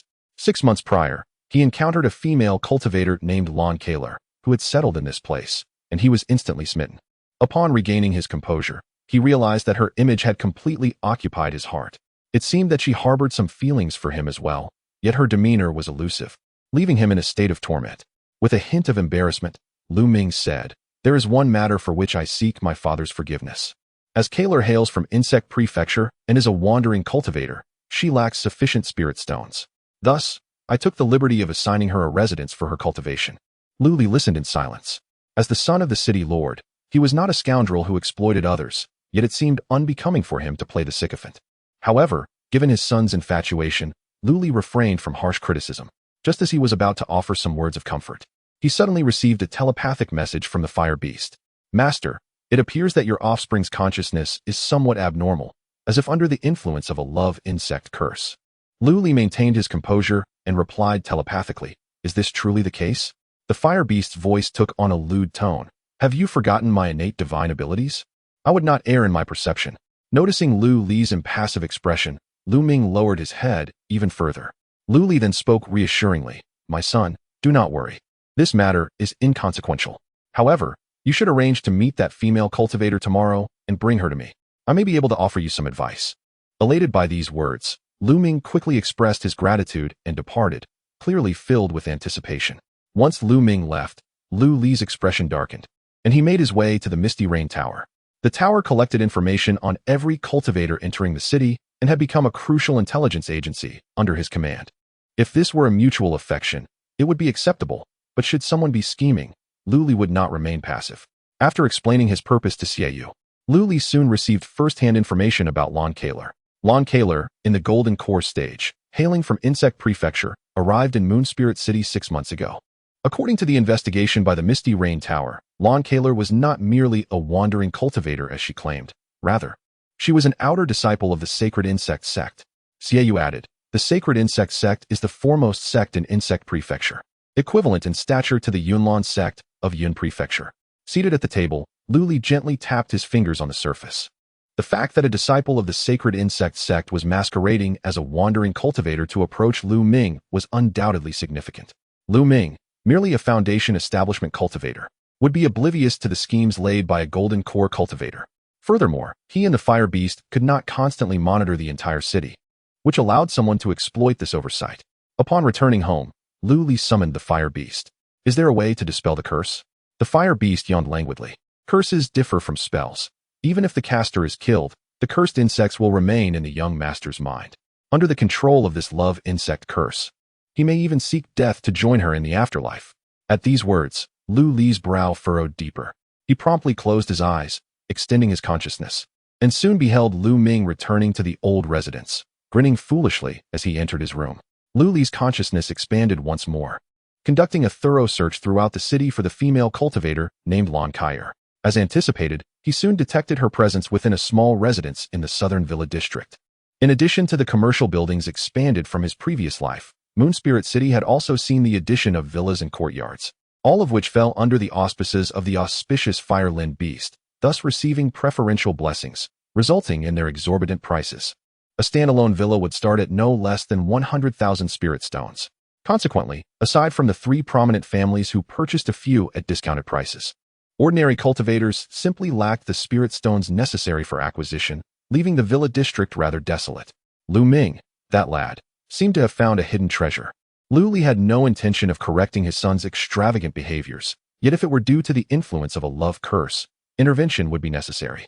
Unexpectedly, as Lu Li's consciousness probed, Lon Kyer, who had been meditating with her eyes closed, suddenly opened them, standing and scanning her surroundings. "May I ask which esteemed elder is prying into my affairs at this late hour?" Lu Li raised an eyebrow and, in the next instant, appeared before Lon Kyer. Upon seeing him, her pupils contracted slightly, but she quickly regained her composure and bowed, saying, "Ah, it is the city lord in person. What brings you here at such an hour?" Lu Li inquired, "Do you recognize me?" Having returned to Moon Spirit City, he had rarely made public appearances, and Lon Kyer had only been here for half a year, yet she immediately identified him. This was quite suspicious. With a respectful tone, Lon Kyer replied, "The esteemed city lord's reputation has long echoed throughout Moon Spirit City. How could I not recognize you? Since you are aware of my identity, let us dispense with the pleasantries. Explain clearly why you intend to harm my son tonight," Lu Li commanded coldly. At his words, Lon Kyer's expression shifted slightly, and she quickly clarified, "Esteemed elder, after becoming acquainted with your son, we have become friends. How could I possibly harbor malicious intentions?" "Humph, you continue to feign innocence," Lu Li sneered, unleashing an overwhelming pressure that forced Lon Kyer to the ground. Lon Kyer gasped, "Esteemed elder, what are you doing?" With an indifferent demeanor, Lu Li stated, "Remove the love curse you have placed upon my son." Lon Kyer shook her head, "Esteemed elder, I do not comprehend your words." Lu Li chuckled coldly. "Even at this juncture, you wish to conceal the truth? Do you believe you can escape?" Despite her predicament, Lon Kyer steadfastly denied the existence of any curse, her resolve unwavering. Observing her defiance, Lu Li declared icily, "It seems I have no choice but to resort to force today." As his words fell, Lu Li waved his right hand, causing a flying sword to hover above Lon Kyer's head, poised to strike her neck at the slightest movement of his consciousness. Faced with such dire circumstances, Lon Kyer finally revealed her true colors, coldly laughing. "If you kill me, Lu Ming will immediately learn of this through the curse within his mind. If you are willing to let your son accompany me to death, then by all means, try. There is no need for such complications." At that moment, the figure of the fire beast materialized within the confines of the dwelling, its single horn shimmering with a radiant glow. "What my master entrusts to me shall be done." Upon hearing this, Lu Li withdrew the flying sword from atop his head, his mind momentarily clouded with concern, nearly forgetting that the fire beast possessed the innate ability to manipulate the thoughts of others. The fire beast lowered its head, and the radiant light swiftly enveloped Lon Kyer. When she reopened her eyes, her expression had transformed into one of fervent zeal as she knelt on one knee, exclaiming, "I pay my respects to Lord Fire." The fire beast squinted its eyes in satisfaction, but upon noticing Lu Li's grim demeanor, it hastily cleared its throat and said, "First, you must unravel the parasitic emotions within the young master, and then thoroughly elucidate the purpose of your presence here." Lon Kyer acquiesced, and with a wave of Lu Li's sleeve, the three vanished from their location, only to reappear moments later in Lu Ming's chamber. Upon seeing Lon Kyer and his father together, Lu Ming expressed his confusion. "Kyer? Father? What is this?" Lon Kyer produced a ceramic jar, her hands weaving intricate gestures. Soon, a small insect emerged from the back of Lu Ming's head, landing within the jar. Lu Ming let out a muffled groan and fell into unconsciousness. After confirming that Lu Ming was unharmed, Lu Li escorted Lon Kyer back to the Lord's manor, lamenting the untimely end of his son's first love. Chapter 132. The Saint Insect Sect Leader, Colorful Spirit Butterfly in the Interrogation Room. Lon Kyer candidly articulated her purpose for being there, including how she had discovered the means of her spiritual probing. With utmost respect, she produced a jade box containing a spider the size of an infant's fist. This creature was the specialized creation of our Saint Insect Sect, known as the Heavy Pupil Spider. Should a stranger's consciousness envelop it, it would react by changing the color of its pupils. Moreover, my subordinates could utilize the Heavy Pupil Spider to communicate with the sect, relaying intelligence back to our headquarters. It was no wonder that a mere golden core cultivator could detect her probing so swiftly. Indeed, the world is full of wonders. Lu Li pondered and inquired, "Are you implying that the leader of the Saint Insect Sect has dispatched you here to form an alliance with me?" Lon Kyer lowered her head and affirmed, "Yes." A smirk of derision played upon Lu Li's lips as he retorted, "How peculiar. If it is an alliance, why then resort to schemes against my son? Lon Kyer hastily knelt and explained, I was momentarily blinded by greed, believing there were benefits to be gained from your esteemed son. Luli glanced at the fire-limbed beast, which nodded in affirmation, indicating that the woman spoke the truth. However, this did not imply that Luli intended to spare her. Regardless of the reasoning, any attack on his family had already crossed a line. Just as Luli prepared to deliver a fatal blow to Lon Kyer, the spider in her hand suddenly emitted a red glow, and a somewhat ethereal figure emerged from the luminous veil. Lord of Moonspirit City, please hold your hand. Luli raised an eyebrow, pausing his motion as he regarded the apparition. It was a woman clad in blue, adorned with a silver crown. Her beauty was striking, and her attire enhanced her allure. Who are you? Luli inquired, his expression impassive. The apparition smiled and replied, Lord Lu, it is a pleasure to meet you for the first time. I am the leader of the Saint Insect sect, Colorful Spirit Butterfly. I apologize for communicating in such a manner. I have come to discuss the possibility of an alliance with you. An alliance? Luli scoffed coldly.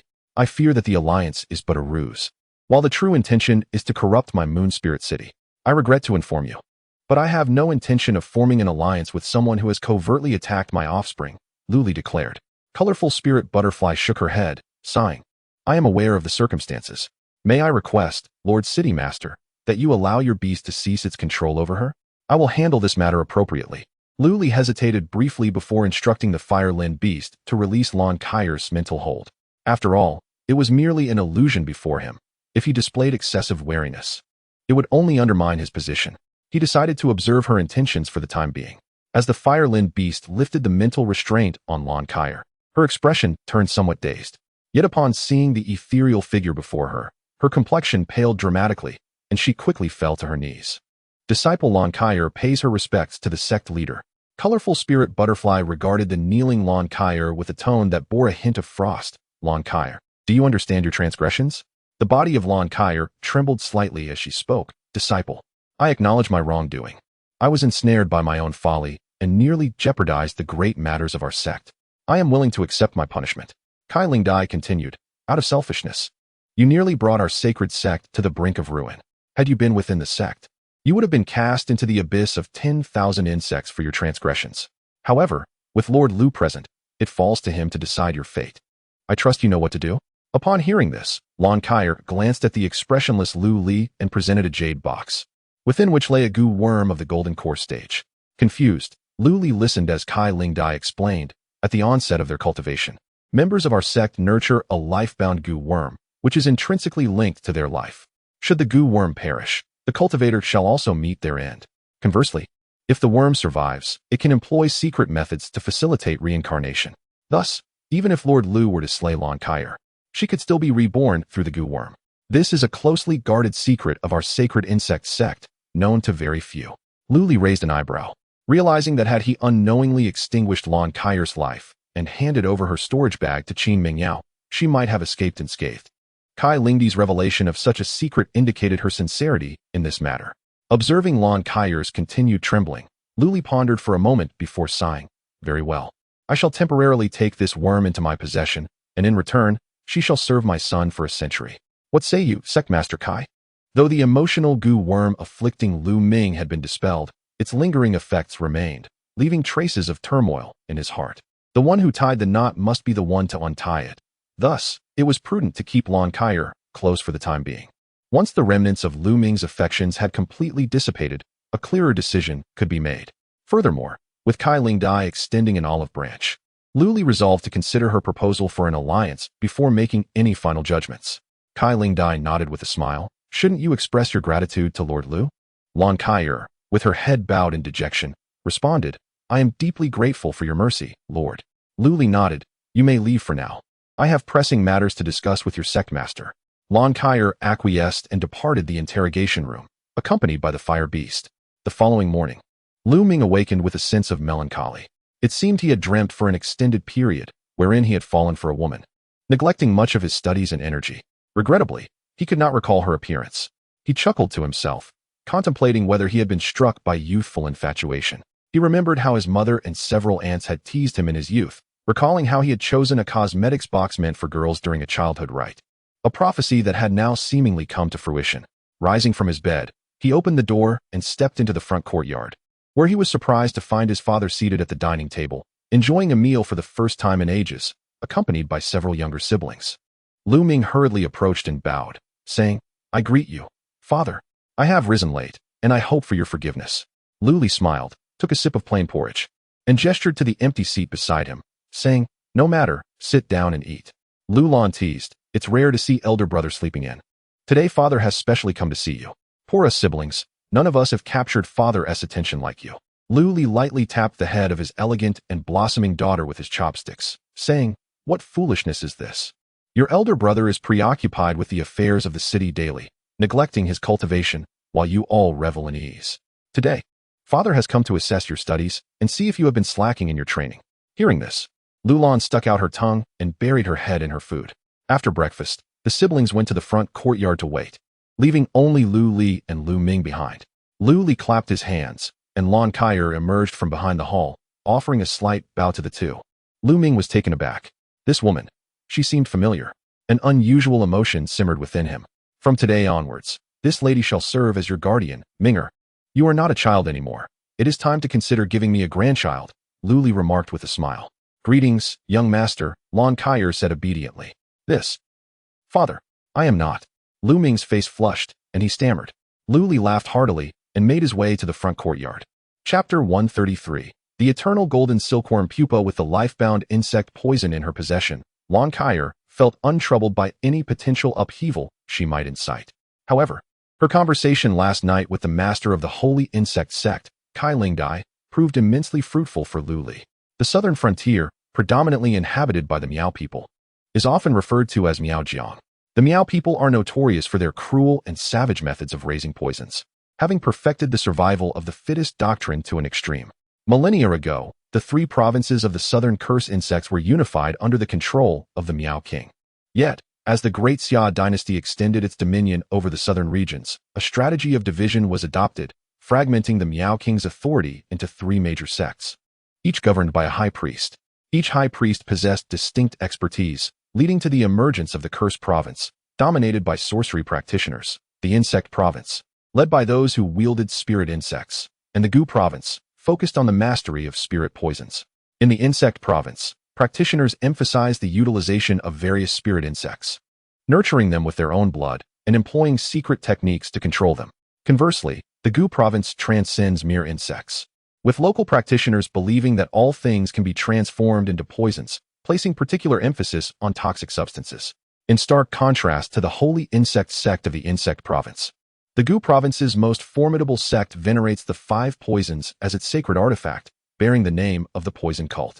As for the Curse province, which lies perilously close to the borders of the Great Xia and the Kushan Empire, it is notoriously insular, with few who venture into its territory returning unscathed. Thus, Kai Lingdi's knowledge is limited, gleaned only from the annals of sect history. Returning to the events of half a day ago, I sent Lan Kaier across vast distances to Moon Spirit City to establish contact with Lord Lu due to the matters concerning the Heavenly Dragon sect. It was reported that during the incident in the Wind and Thunder Secret Realm, Lord Lu had already embroiled himself in conflict with the Tsantian Alliance, a faction under the Heavenly Dragon sect, while our Insect province faces a similar peril.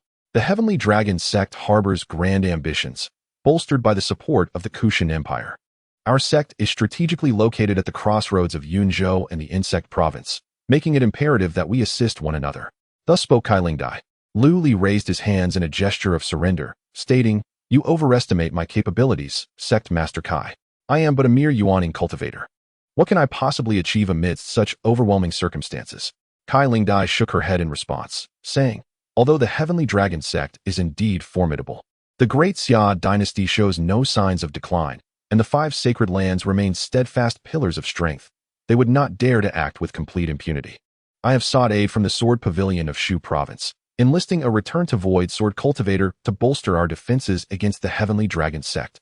Yet, the sect has dispatched 3 Return to Void powerhouses to counter this, and after deliberation, it was decided that we would resort to a wager." "A wager?" Lu Li inquired. Kai Lingdi's eyes reflected a hint of resignation. Although the Sword Pavilion is one of the 5 sacred lands, it does not place much regard on the cultivators of other sections. This Return to Void sword cultivator is only coming to our aid due to a prior connection with my sect's former leader. The terms of the wager are straightforward. Each side will select one representative, ranging from chi refinement to divine transformation, to engage in combat. The faction that secures the majority of victories will compel the other to withdraw and cease its interference in local affairs. Recently, we have engaged in 3 duels, achieving 1 victory and 2 defeats. Should our Yuaning cultivator lose another match, our defeat will be irrevocable. The reputation of Lord Lu is renowned far and wide. Some even proclaim him to be the foremost Yuaning cultivator in Yunzhou. Thus, I find myself resorting to such a desperate measure to beseech Lord Lu for assistance. After pondering for a moment, Lu Li shook his head. I am unfamiliar with your holy insect sect. This matter bears significant consequences. Should we fail, you will surely blame me, and if we succeed, the heavenly dragon sect will regard me as a thorn in their side.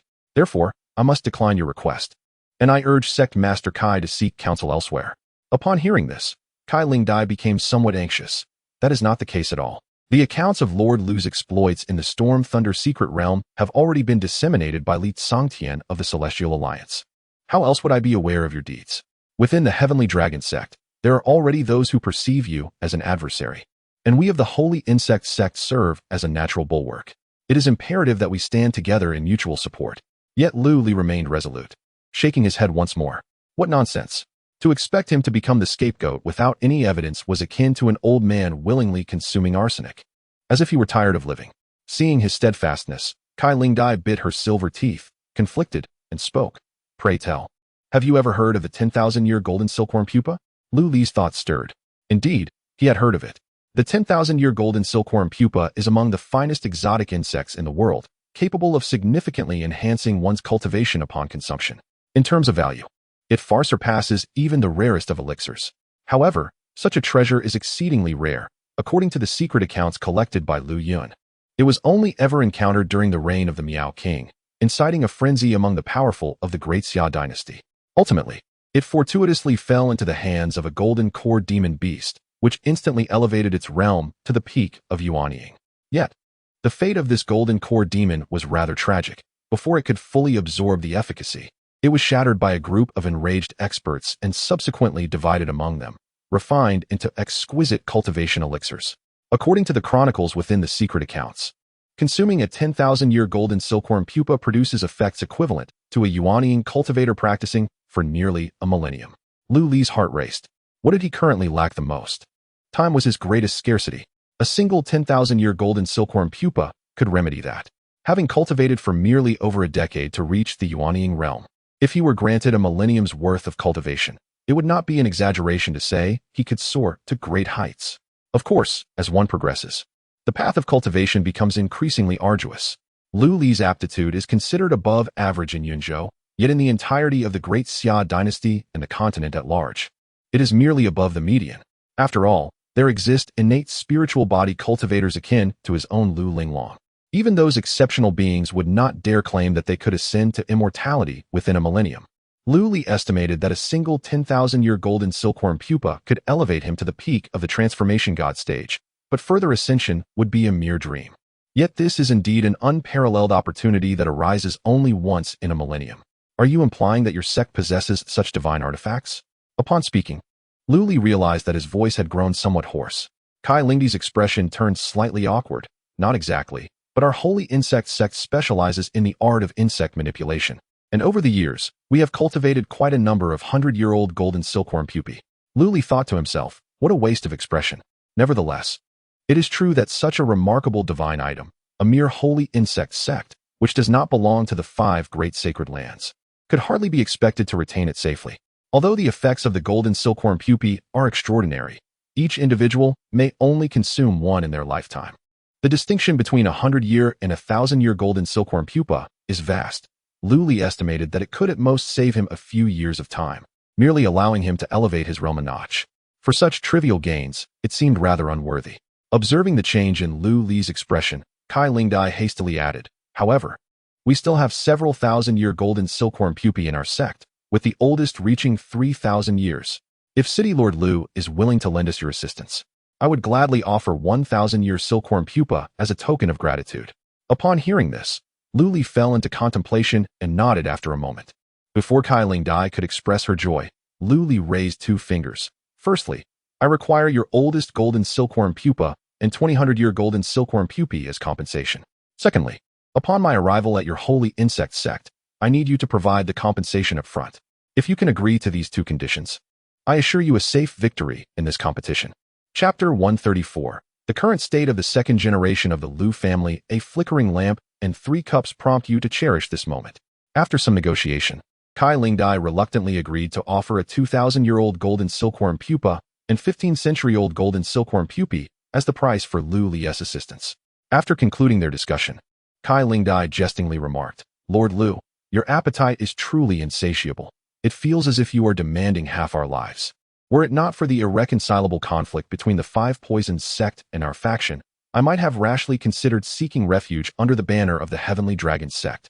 Listening to Kai Lingdi's lightly veiled threat, Lu Li narrowed his eyes before responding with a smile. "Director Kai, you jest. A 2,000-year-old golden silkworm pupa should not compel your esteemed sect to such extremes. The Daxia dynasty is at its zenith, and the Heavenly Dragon sect is but a troop of clowns. If the 5 great holy lands were to intervene, their annihilation would be swift." Kai Lingdai stifled a giggle, and after further deliberation about the timing of their contest and the arrangements for Lu Li's rendezvous in Chongzhou, they concluded their conversation. "Father? Father?" Lu Lan's voice interrupted Lu Li's reverie. Returning to the present, he gazed at his now graceful daughter and smiled. "Are you all prepared?" With a proud demeanor, Lu Lan skipped back to the ranks, playfully bowing as she declared, "Children of the Lu family, please present yourselves for inspection, Father." Lu Li chuckled, shaking his head. These were the words the commander of the Moon City Guards used during Lu Li's inspections, and he had not expected his daughter to adopt them. Scanning the group from left to right, he noted his second daughter Lu Lan, third son Lu Yu, fourth son Lu Qingnong, fifth son Lu Xing, sixth daughter Lu Hanyue, seventh son Lu Feiying, eighth son Lu Yin, ninth son Lu Jiming, and 10th son Lu Ming. Apart from the eldest, Lu Ming, and the youngest, Lu Fulong. All were present. However, the offspring present were divided into 2 age groups. From Lu Lan to Lu Hanyue, all were over 15, their physiques gradually maturing. The 4 younger siblings, Lu Feiying to Lu Ming, were all around the age of 10, straddling the line between childhood and adolescence. The elder siblings were all in the foundation establishment stage, while Lu Feiying and Lu Yin had entered the qi refinement realm, and Lu Jiming and Lu Ming had yet to formally begin their cultivation. Nevertheless, Lu Li was aware that his younger children possessed superior aptitude. Their current lagging realms were merely a result of their recent exposure to the qi refinement methods. Lu Li insisted on employing the 5 animals exercise as the foundation for their training until they reached the age of 10, ensuring they developed robust physiques from a young age before officially imparting the teachings of cultivation techniques. With the system's offspring training function assisting him, the methods he taught also incorporated his insights, thus saving them the time required for comprehension. However, should they wish to self-study other techniques, their innate understanding would dictate their success. Among them, Lu Lan, Lu Yu, and Lu Qingnong primarily practiced the everlasting spring technique, their levels currently resting in the mid-foundation establishment stage. However, the 3 siblings inherited their mother's talents. Lu Lan pursued the art of the 10 melodies and has now gained a modest reputation as a musician in both Moon Spirit City and the southwestern region of Yunzhou. Lu Yu, whenever he finds leisure, ventures into the deep mountains and forests. According to reports from the dead warriors, Lu Yu once startled a late-stage foundation establishment bear in the woods, managing to kite and ultimately slay the beast using the 100 Shadows step and the sun-shooting arrow technique.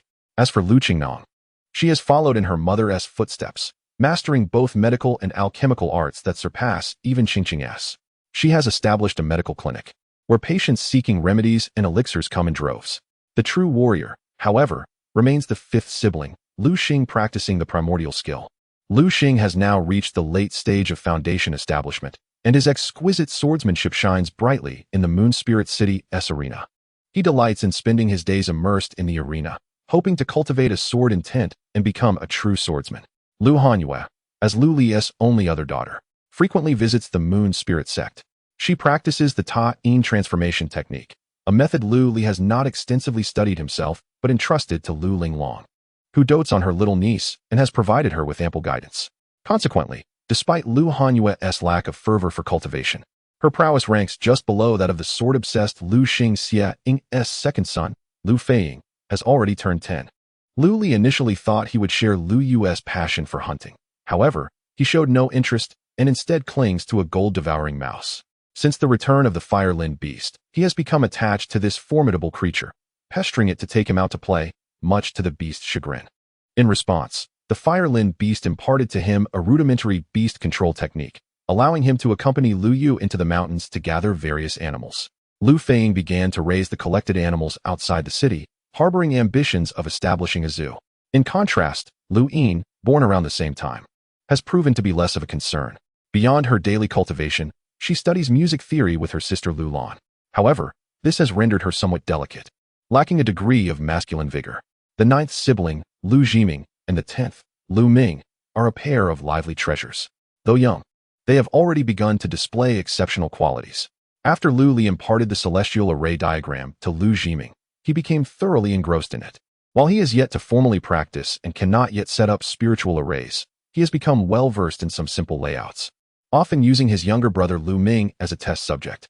On several occasions, Lu Lan has had to rescue the crying Lu Ming from the chaotic stone formations. However, Lu Ming is no pushover. He possesses a pair of innate yin-yang eyes, allowing him to perceive certain spiritual entities and even exert some control over weaker souls. After being subjected to Lu Jiming's array antics once again, Lu Ming secretly brought back a feeble spirit and released it in Lu Jiming's sleeping quarters, causing Lu Jiming to suffer from a cold for half a month. Certainly, Lu Ming consequently faced a disciplinary punishment from his mother, Ning Miao Miao, a rather harsh one at that. The saying that a dragon begets 9 offspring, each distinct in their own right, may seem somewhat boastful. Yet Lu Li genuinely feels this way at present. Although his progeny share a similar environment and education, their personalities diverge greatly. What Lu Li can do is guide them in the right direction, ensuring that none stray into the path of becoming spoiled ruffians who bully others. With a mere flick of his finger, Lu Li summoned 5 elemental puppets, each tasked with taking one of the older children to different locations to test their abilities. Meanwhile, his corporeal form remained in place, gathering the remaining 4 little ones together. After they practiced the 5 animal exercise for body refinement, he introduced additional scholarly knowledge as examination material. The children were overjoyed, for it had been quite some time since their father had devoted such time to their company. Simultaneously, deep beneath the moon's spirit city, the golden avatar, dedicated to cultivation, stood up as a fire unicorn materialized before him, clutching a storage bag. The golden manifestation leisurely retrieved a bagua robe and the Fulong sword from the storage bag. After donning these 2 significant spiritual artifacts, one for offense and the other for defense, he confirmed that the array materials and medicinal pills within the bag were amply sufficient before vanishing from sight. Chapter 135. Journey to Insect State. 2 days later, Lu Li arrived in the northern part of Insect State, heading towards Sacred Insect City, which is situated deep within the toxic marshes. Due to the marsh's nature, the sun's evaporation resulted in a pervasive purple miasma. The various ferocious beasts and venomous insects that inhabit this region are notably more vigorous than those found elsewhere, providing Lu Li with a glimpse into the primordial ecosystem of this world. However, such an environment is hardly suitable for human habitation. Despite this, there are traces of human activity in areas where the miasma is less dense. Most of these villages share a common characteristic, a statue of a unicorn beetle atop the largest house. When villagers venture out to hunt, they carry a similarly shaped beetle upon their shoulders. After observing for a moment, Lu Li descended into one of the villages and engaged in a brief conversation with the village priest, exchanging some elixirs for several foundational realm mother insects. Imitating the villagers, Lu Li placed a beetle on his shoulder and soon discovered its secret.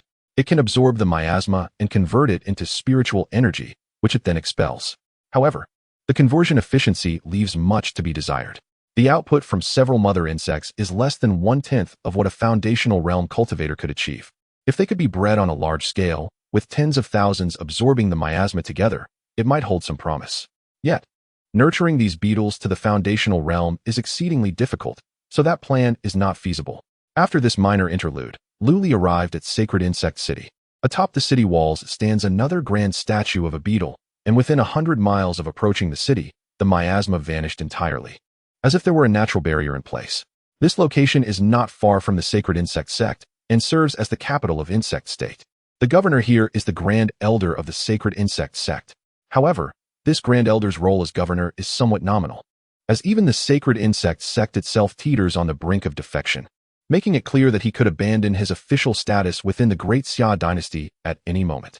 After much deliberation, Lu Li decided against personally risking himself and instead dispatched his avatar, The avatar, forged from a heavenly-grade technique and equipped with earthly-grade spiritual materials as its core, is not easily discernible. At the very least, the elder who received him could not see through it. Just as Luli stepped into Sacred Insect City, an elderly man adorned in a purple garb typical of the Miao region, with a headscarf, appeared before him. "You are Luli, the Lord of Moonspirit City?" The elder crossed his arms over his chest, with different insect patterns tattooed on each of his forearms. Luli furrowed his brow slightly, and replied with a cupped fist salute. "Indeed, may I ask your esteemed name?"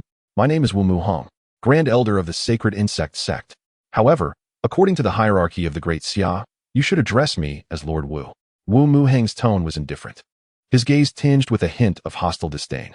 Upon witnessing the demeanor of Wu Muheng, Luli merely nodded slightly, choosing not to engage in further discourse. Instead, before Wu Muheng, he produced the double-eyed spider and inquired, "Is the esteemed Master Kai present?" "Lord Lu, I am here," came a prompt response from the other end.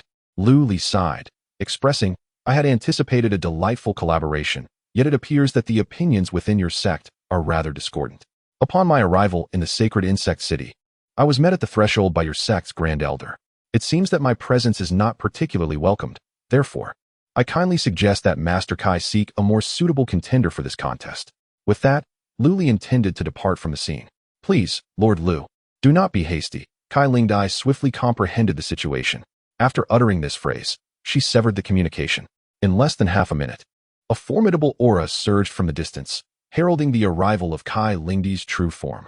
From the sensation of her spiritual presence, it was evident that her strength surpassed even that of Yun Lanzi, having already ascended to the transformation realm. As Luli beheld her from afar, he noticed her halo of talent shining with a pale golden hue, reminiscent of Jiang Ningyue. When Kai Lingdai approached, Luli could not help but let out a soft sigh. What a captivating woman from the southern wilderness, clad in a blue gown and adorned with a silver crown. Her image paled in comparison to the stunning reality before him.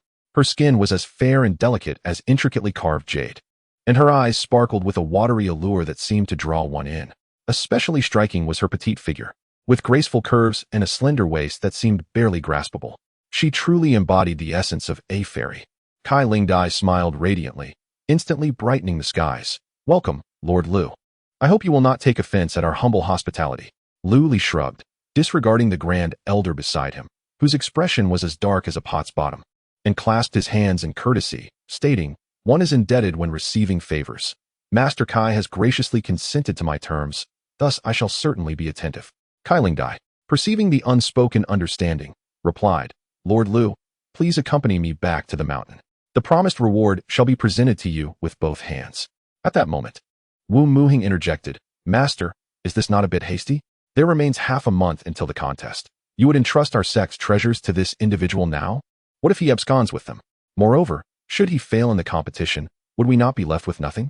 The gravity of the matter weighed heavily, as Wu Muheng's words contained a semblance of truth. However, Luli, having proposed the condition for early remuneration, possessed a measure of confidence. "Indeed, the Grand Elder raises a valid point," Luli remarked, recognizing the dynamic of their discourse, one portraying the antagonist while the other assumed the role of the protagonist. Wu Muheng spoke with a tone that was neither overly enthusiastic nor dismissive. "In this world, there are many who boast without substance. How will you prove that you can remain invincible? Do not blame me for not warning you. The opponent intends to dispatch a master from the Five Poisons sect, a challenge beyond the capacity of ordinary individuals." Luli smiled confidently. Since Elder Wu harbors doubts, why not engage in a wager? Wu Muheng's brow furrowed slightly. "A wager? On what terms?" Luli raised 3 fingers. 3 moves. "I wager that within 3 strikes, you shall not inflict a single scratch upon me. Should you succeed, I shall refrain from mentioning any reward. What do you say?" Wu Muheng's expression darkened. "How dare you be so audacious? I am a formidable cultivator at the late stage of the nascent soul realm, one of the most esteemed within the holy insect sect. And yet, this young man dares to claim that I cannot breach his defenses? This is nothing short of arrogance." Beside them, Kai Lingdai's eyes glimmered with contemplation, filled with curiosity. She realized that she could indeed achieve this feat, being of the transformation stage. However, Luli, merely at the mid-nascent soul stage. What confidence could he possibly possess to utter such bold claims? Hearing that Luli had only risen to prominence in the past decade, it seemed he had enjoyed a smooth journey, leading to an inflated sense of self-worth. Such a brash youth would be easy to handle. Since Lord Lu has expressed such refined interest, allow me to serve as a witness for this duel, Kaling Dai declared, waving her hand to conjure a pale blue canopy that enveloped the area within 100 miles, delineating the battleground. Chapter 136. Confrontation with Wu Muhing. The actions of the colorful spirit butterfly appeared to be motivated by a desire to shield the citizens of Holy Insect City from the repercussions of the duel between the two. Yet it subtly obstructed Lu Li's escape route. Should there be an intention to strike at Lu Li, a siege could be swiftly orchestrated. However, Lu Li remained unperturbed. He had merely arrived in this place as an avatar, guided by the consciousness of his true self. The most vital possessions, the Fulong sword and the Bagua robe, could be summoned back to the system's space at any moment through his awareness. Thus, the worst-case scenario would merely entail the loss of this avatar and a few medicinal pills and materials stored within his pouch. I had anticipated that the recently renowned Lord of Moon Spirit would be formidable, yet he turned out to be nothing more than a braggart, a mere youth. Wu Muhing's voice dripped with disdain. Lu Li extended his hand outward, adopting the classic defensive stance of Huang Feihong, curling his palms slightly. Elder Wu, please proceed. Humph. Wu Muhing scoffed coldly, as the insect-like patterns on his arms shimmered faintly, and two massive insects materialized in the air. One was an aberrant creature resembling a colossal scorpion magnified countless times, its tail exuding a chilling, ghostly glow. The other was a worm-like creature, yet 10 zhong in size. Its seemingly soft body twisted and undulated, distorting the air around it. These two aberrant insects were cultivated by Wu Muhing using a wealth of spiritual materials and his own blood, their cultivation levels only second to his true form. This is the terrifying nature of a spirit insect master. With sufficient energy and resources, one could even cultivate an army of spirit insects. I shall not take advantage of you. These two mid-stage nascent soul insects, the ghost scorpion and the power king worm, are more than sufficient. I hope your abilities match your boastful words. With that, the Tenjong worm emitted a silent roar, its body moving like a giant python, crashing towards Lu Li's side in an instant. The ferocious force it wielded was not much weaker than that of a body cultivator of the same realm. Lu Li's eyes narrowed, his right foot slightly bending, and with a resounding whoosh, he unleashed a powerful kick. Bang, bang, bang. A series of sonic booms erupted. In that fleeting moment, from the perspective of the colorful spirit butterfly and Wu Muhing, a 5-zhong-tall phantom of a fierce tiger appeared behind Lu Li, and his right leg whipped out like the tail of a ferocious beast, colliding violently with the power king worm. The violent aftermath surged forth, creating ripples in the air. Under the reaction force, the upper body of the power king worm was lifted high, exposing its tender underbelly. Simultaneously, a flash of light illuminated the Bagua robe worn by Lu Li, activating the effect of the Qian hexagram, which absorbed the residual force from his leg and assimilated it into the surrounding sky. What an impressive defensive spiritual artifact. Wu Muhing noted the dissipating Qian hexagram phantom above Lu Li's head, his brow furrowing slightly. Based on the feedback from the Power King worm, it appeared that although Lu Li's physical body had indeed reached the standard of a body cultivator of the same realm, he could not possibly emerge unscathed from such an assault. However, combined with this formidable defensive artifact, it created an effect akin to being crushed. Yet, the encounter was far from over. Lu Li's left hand formed a claw shape, transforming into a colossal tiger's paw that struck fiercely at the worm's underbelly. Amidst the anguished cries of the Power King worm, torrents of blood rained down, yet all were intercepted by a layer of luminous membrane encasing Lu Li's body. A sudden shock coursed through Wu Mu's heart as he hastily withdrew the Power King bug. You impudent child! You dare to break your word and injure my cherished creature. Do you truly believe you have me at your mercy? Lu Li shrugged nonchalantly. I believe I never claimed I wouldn't retaliate, did I? Kaling Dai furrowed her brow slightly, her tone tinged with disapproval. Elder Wu, I implore you to maintain your dignity. Do not tarnish the elder's esteemed demeanor. In her eyes, Lu Li had already gained a slight advantage in this contest, and Wu Mu's loss of composure brought her a measure of embarrassment as the sect leader. Wu Mu clenched his teeth, begrudgingly suppressing his words. Indeed, the truth lay in Lu Li's assertion that he would not be harmed within 3 moves. Yet he had never promised not to strike back. What Wu Mu had not anticipated was Lu Li's remarkably cunning angle of attack, which swiftly revealed the vulnerable underbelly of the Power King bug. Had he not retracted it in time, his precious creature might have met a dire fate. Such a ruthless young man. Wu Mu dismissed his earlier arrogance and summoned another creature, the ghost scorpion bug, to gather power. With its tail raised high, the ghostly light at its tip coalesced ominously. In the next moment, a barrage of ghostly light rays erupted forth, resembling a shower of meteors, cascading toward Lu Li. The shrill sounds of piercing air filled the atmosphere as the ghostly rays enveloped Lu Li. If the Power King bug relied on brute strength, the ghost scorpion bug's prowess predominantly resided in its venomous tail stinger. The needles unleashed by this tail possessed penetrating power, capable of ensnaring even the most formidable cultivators at the peak of the nascent soul stage if they were careless, let alone the potent toxins that accompanied them. A cold smile crept onto Wu Mu's lips as he envisioned Lu Li, overwhelmed by poison, desperately begging for mercy. One must pay the price for daring to harm my cherished bug. However, before Wu Mu's smile could fully unfurl, an unexpected turn of events transpired amidst the engulfing ghostly light. A resounding dragon's roar echoed through the skies as a piercing sword aura broke through the layers of ghostly light, soaring into the heavens. The astonishing momentum of the sword startled Kai Ling Dai, compelling her to instinctively channel more of her magical energy to prevent the barrier she had hastily erected from shattering. Hundreds of miles away, atop the Holy Bug Mountain, an elder suddenly opened his eyes, gazing toward the direction of the Holy Bug City, a flicker of astonishment crossing his features. Someone has actually nurtured the embryonic form of sword intent. Behind the elder, a long sword hovered in midair, engraved with the characters Yu Quan. At that moment, it seemed to possess a consciousness of its own, restlessly pulsating as if eager for action. The elder closed his eyes to sense the atmosphere for a moment before chuckling softly. Do not be hasty. There will soon be an opportunity to meet this individual. Is this the little fellow that Kai Ling Dai invited for assistance? Quite intriguing indeed. At this moment, within the lofty barrier of Saint Insect City, Wu Mu Hung gazed ahead with an expression of disbelief. There stood Lu Li, surrounded by a small, serpentine dragon that coiled around him, exuding an aura so fierce that it instilled dread in all who beheld it. Within the confines of Saint Insect City, every swordsman could feel their own blade tremble ominously. What is this? Wu Mu Hung stammered, his voice barely audible due to its hoarseness. Although Lu Li remained motionless, Wu Mu Hung felt as if he were enveloped by countless sharp swords, each poised to pierce his heart at the slightest movement. Such terrifying sword intent was a sight he had never encountered before. Drip! A bead of cold sweat silently trickled down Wu Mu Hang's forehead, quickly evaporating in the air, yet it fell heavily upon his heart. Lu Li chuckled. It's merely a trivial technique of sword cultivation, hardly worth mentioning. However, Lu Li's words were somewhat misleading. What he had invoked was a technique known as sword momentum, an advancement derived from sword intent. To truly embark upon the path of swordsmanship, one must comprehend sword intent. Nevertheless, the path of the sword is boundless, and the depth of understanding sword intent is marked by several distinct realms: sword intent, sword momentum, sword soul, and the sword path. Lu Li had already ascended to the second major realm of sword intent, the realm of sword momentum. Old Elder Wu, you still have one more chance to strike. Shall we give it another go?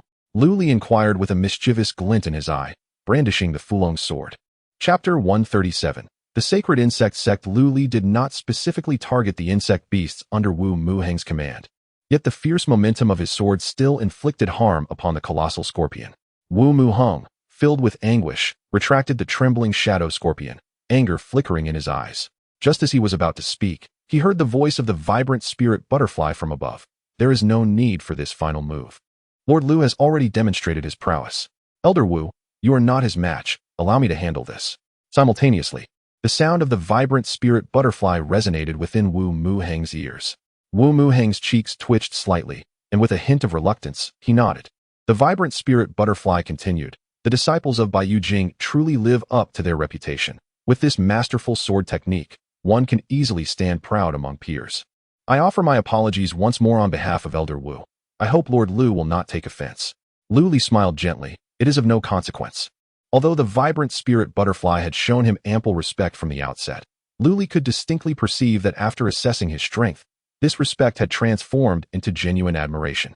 Ultimately, strength serves as the most direct key to one's entrance. At the invitation of the vibrant spirit butterfly, Lu Li accompanied her as they ascended towards the Sacred Insect Mountain. Wu Mu Heng lingered in the air above Sacred Insect City for a moment before he turned and flew back into the city. The Sacred Insect Sect is perched upon a majestic peak, its overall hue a deep shade of black and green. Following the vibrant spirit butterfly, Lu Li arrived at the plaza in front of the Sacred Insect Hall, where his gaze was drawn to 9 towering, pitch-black stone pillars, each reaching a height of 10 zhang. Atop each pillar stood a massive insect-shaped statue, all with their eyes tightly shut, displaying a variety of forms. How terrifying! Lu Li sensed a dangerous aura emanating from these insect sculptures. Lord Lu, this way please. The vibrant spirit butterfly gestured invitingly. Lu Li nodded slightly and stepped toward the grand hall. As he took 2 steps forward, the insect sculptures atop the 9 dark pillars suddenly seemed to come alive, simultaneously opening their eyes and emitting 9 beams of luminous energy that enveloped Lu Li. Lu Li furrowed his brow. At that instant, a piercing shriek resonated within his mind, followed by an unusual wave that swept over him. In a fleeting moment, Lu Li's vision was overwhelmed by a myriad of colors, as if countless images were racing before his eyes, intoxicating him. With a cold snort in his heart, Lu Li unleashed a surge of sword intent that expelled this wave from his body, restoring clarity to his vision. Immediately thereafter, an intensely chilling aura rushed toward him. The red light ignited in the eyes of the 9 insect sculptures, the dangerous atmosphere thickening. Lu Li frowned. Channeling the human sovereign scripture, he maximized his spiritual energy, forming a thin protective shield. The red light in the eyes of the 9 insect sculptures intensified, yet was halted by the vibrant spirit butterfly who raised her hand to unleash a beam of spiritual light to intervene. The colorful spirit butterfly began. These 9 sacred insect pillars are the cornerstone of our sect, each guarded by a spirit of a sacred insect. I regret forgetting to remind you of this, so I hope Lord Lu will not take offense. Lu Li replied with a smile. No harm done. I find it hard to believe you. It is clear you wish to showcase your sect's strength after losing face earlier. However, Lu Li chose not to expose her intentions, instead feeling a heightened sense of vigilance as he followed the colorful spirit butterfly into the grand hall.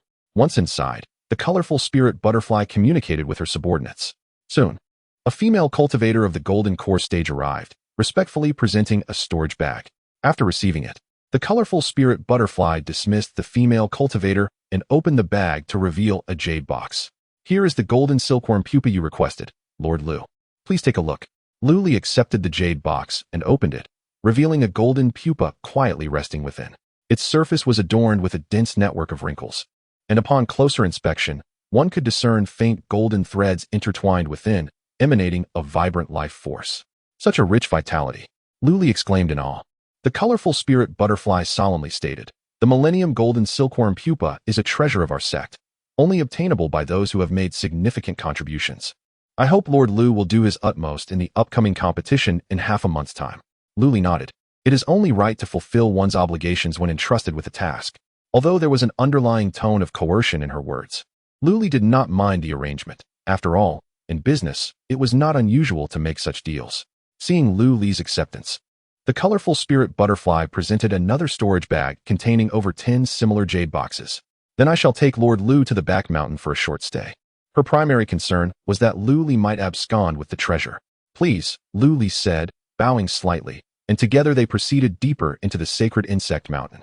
The sacred insect mountain sprawled extensively, with numerous buildings and caves constructed along its slopes, many of which were fortified with formations and restrictions.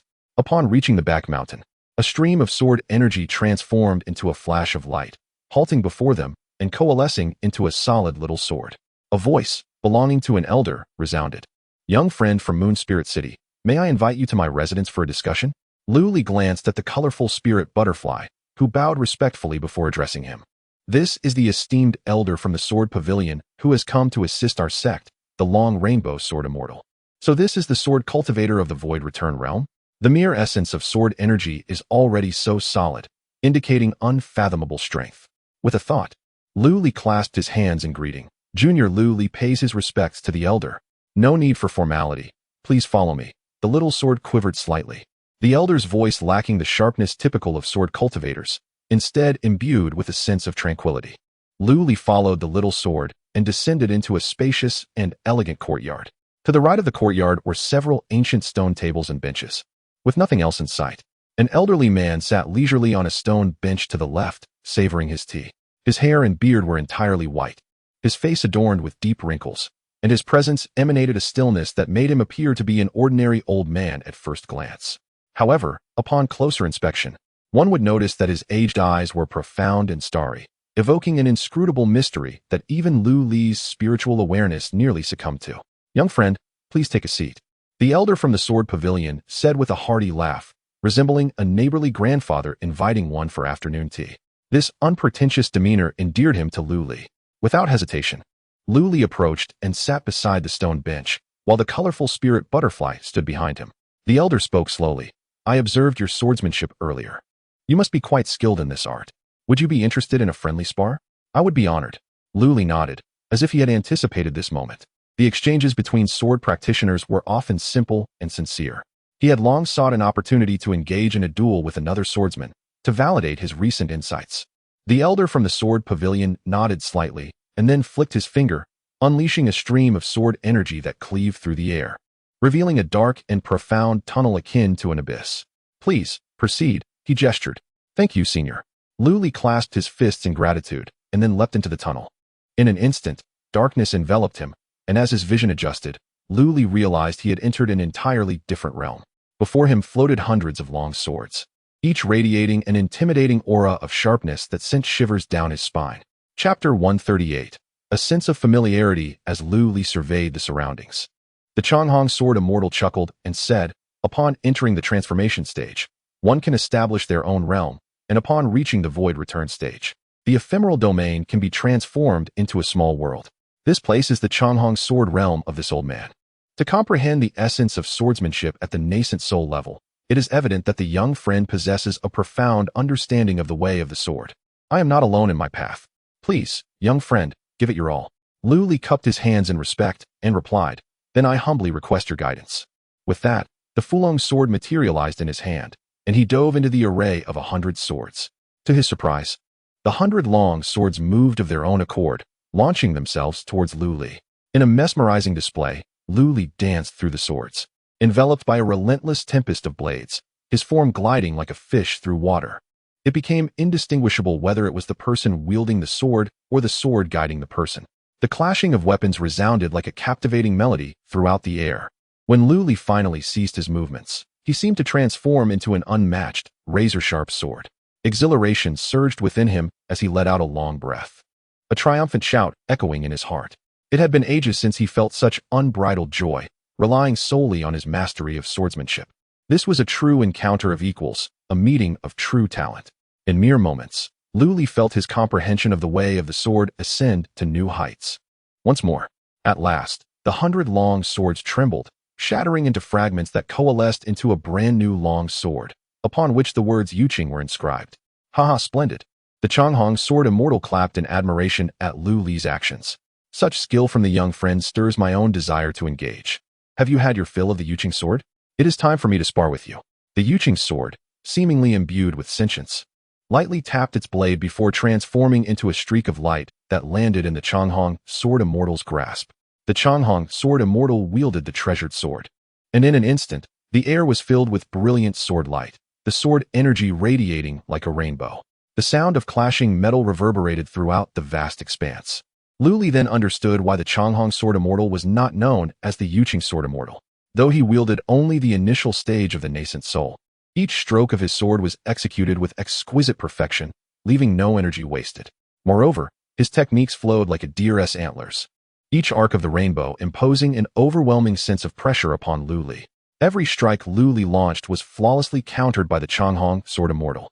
In comparison to their previous battle, the Changhong Sword Immortal, wielding the treasured sword, produced a synergistic effect that exceeded the sum of its parts. This style of combat left Lu Li feeling quite vexed, as he found no opportunity to retaliate. Finally, Lu Li seized upon a moment when the Changhong Sword Immortal employed an older technique while withholding a new one. Channeling his spiritual energy into the Fulong sword, it erupted in a blinding radiance, a dragon's roar echoing through the heavens. However, what Lu Li never anticipated occurred was, just as the Fulong sword technique coalesced into a colossal dragon, the Changhong Sword Immortal's body radiated a dazzling golden light, swiftly converging at the blade's edge, forming a blinding sword aura. The sword's radiance was exceptionally domineering and fierce, as if it could rend the heavens and shatter the stars. It struck the abdomen of the dragon formed by Lu Li's sword energy, forcefully severing his sword chi. What? A surge of astonishment welled up within Lu Li. Whoosh. The sword energy continued its relentless advance, heading straight for Lu Li's face, only to suddenly halt just before contact, gently severing a strand of Lu Li's long hair before dissipating. Young friend, you have lost. At this moment, the Changhong Sword Immortal relaxed his stance and smiled at Lu Li, Luli clasped his hands in gratitude, saying, "Thank you, esteemed elder, for your mercy. Your swordsmanship is divine. I am indeed inferior." The Changhong sword immortal had intentionally feigned a weakness to tempt him into a reckless attack. In his moment of impatience, Luli had found himself at a disadvantage. Had it been a life-and-death struggle, his head would have been severed. Indeed, the sword cultivators of the sword pavilion possess remarkable skill. The elder gently shook his head, saying, "I have practiced swordsmanship for nearly a millennium. This victory was merely due to experience. With your talent in swordsmanship, young friend, your future accomplishments may well surpass mine. You seem to possess quite a remarkable background." The Changhong sword immortal observed keenly, immediately recognizing Lu Li's extraordinary sword skills. Lu Li did not conceal the truth. "I cultivate the Fulong sword technique, a martial art bestowed by my master, yet I have not yet fully comprehended its essence." The sword intent Lu Li grasped was derived from the previous star-shattering sword technique and the void-breaking sword technique, which he had fused into the celestial sword technique. Utilizing it to stimulate the Fulong sword technique lacked a certain finesse. The Changhong sword immortal nodded, remarking, "No wonder I observed that while your sword intent and techniques harmonize, there remains a certain elusive quality. You have come to assist the Holy Insect sect, have you not? During this period, we can spar and refine our sword techniques together, which would greatly benefit you. What do you think?" Lu Li smiled and replied, "I could not wish for anything more." Before Lu Li's breakthrough to the Golden Core stage, he had engaged in exchanges with Mu Fei Bai, during which his swordsmanship had improved significantly. However, since Mu Fei Bai's departure, he had lacked a worthy sparring partner, making his journey in the sword path rather solitary, and progress had slowed. Though their encounter was brief, Lu Li felt that his understanding of the Fulong sword technique had ascended to a new level. Seizing this opportunity, he hoped to truly grasp the sword intent of the heavenly grade sword techniques, marking a considerable enhancement for himself. Despite having met the returning virtual realm sword immortal for only a short while, Lu Li had developed a substantial fondness for him. From his intuition, he sensed that this individual was akin to Mu Fei Bai, a person with whom he could forge a heartfelt connection. Sometimes, the bond of trust between individuals is remarkably simple. The elder laughed heartily, waving his sleeve, and in the blink of an eye, the two found themselves back in the courtyard of the Holy Insect Sect's rear mountain. The esteemed leader of the Sacred Insect Sect, Kai Lingdai, awaited at this location. Upon the emergence of the two individuals, she smiled and said, "Senior Changhong, fellow Taoist Lu, I have arranged a banquet, which will be served shortly." The Changhong sword immortal stroked his beard and chuckled. "The sect leader is most considerate." Lu Li also clasped his hands in gratitude. "Thank you, sect leader Kai, for your hospitality." However, in the presence of Kai Lingdai, Lu Li did not exhibit the same openness, harboring a touch of wariness. Recognizing the subtlety of the moment, Kai Lingdai, after the arrival of the food and drink, found an excuse to take her leave, leaving only the elder and the youth seated together to enjoy their wine. Lu Li conversed with the Changhong sword immortal about Mu Fei Bai, to which the elder expressed surprise at this connection. Nevertheless, given the vastness of the sword pavilion, filled with countless sword cultivators of great prowess, Mu Fei Bai was merely an outer sect member, while the elder before him had already ascended to the status of an inner sect elder, and thus would hardly concern himself with a golden core sword cultivator. Yet, with this revelation, it is likely that upon returning, the Changhong sword immortal would instruct his wandering disciples to pay attention to news regarding Mu Fei Bai and offer him some care. "It is truly a pity that a young talent like you could not join the sword pavilion." The Changhong sword immortal lamented upon hearing that Mu Fei Bai had once extended an invitation for Lu Li to join, only to be declined. Lu Li smiled in response. The lad already has a master, making it quite difficult for him to comply. The Changhong sword immortal laughed heartily. "That is quite all right. Not every sword cultivator must find their place within my sword pavilion. After all sword cultivators are, in essence, one family." Hearing these words, Lu Li couldn't help but chuckle as well. Although they had only just met, there was an immediate sense of familiarity between them. It seemed that the days ahead would not lack in enjoyment. Chapter 139. The State of the World, a Gentle Reminder. After reading, please consider bookmarking for future convenience. Senior Shui, I raise my glass to you. At the stone table, Lu Li lifted his wine cup towards the long rainbow sword immortal. Through their recent exchanges, Lu Li had grown quite familiar with this esteemed figure, learning that his true name was Shui Changhong. His life story was indeed remarkable. Originally a mere blacksmith in a humble village, Shui had not embarked on the path of cultivation even in his advanced years. However, one fateful day while searching for ore, he stumbled upon a piece of celestial iron in a mine, inscribed with profound cultivation techniques. Seizing this opportunity, he commenced his journey into the realm of cultivation. He soon discovered an extraordinary talent for swordsmanship, grasping the rudiments of sword intent from the very beginning, and quickly gained renown as a swordsman. In pursuit of the sword path, he traveled great distances to the sword pavilion to seek wisdom, where he was promptly welcomed into their ranks. It was during this time that he learned of his rare constitution, the transparent sword heart, a phenomenon that occurs but once in a century. After joining the sword pavilion, Xue Changhong did not disappoint. He established his foundation within a year, achieved the golden core stage in 10 years, and within less than a millennium, he broke through to the void return realm. Listening to this tale deeply moved Lu Li. Indeed, one cannot compare individuals so easily. Reflecting on his own journey, despite entering the sect, he struggled to break through the first layer of qi refinement due to limitations in his spiritual roots, ultimately being expelled from the Moon Spirit sect. Conversely, his sister, Lu Linglong, possessed a similar constitution and achieved her foundation establishment in just a year, mirroring Xue Changhong's experience. It is undeniable that special constitutions confer significant advantages in cultivation. However, having awakened a system, Lu Li now benefited from its assistance, defying fate to attain a low-grade spiritual root. Should he be blessed with a few offspring of purple-tier quality, he might further enhance his own spiritual roots. In that case, he too would possess a special constitution, rendering him less envious of others. Xue Changhong, with a warm smile, downed his drink. Young friend Lu, your progress is truly astonishing. You have ventured into cultivation for merely a little over a decade, and yet you stand in the mid-stage of the nascent soul realm. Your combat prowess is solid enough to engage foes beyond your level. Moreover, your mastery of diverse skills is indeed humbling for an old man like me. Even I, upon entering the nascent soul stage, had to slow my pace. Spending over a century comprehending manuals and venturing out to hone my skills before daring to continue my secluded cultivation, lest I become merely a hollow shell of a high realm. Lu Li chuckled softly.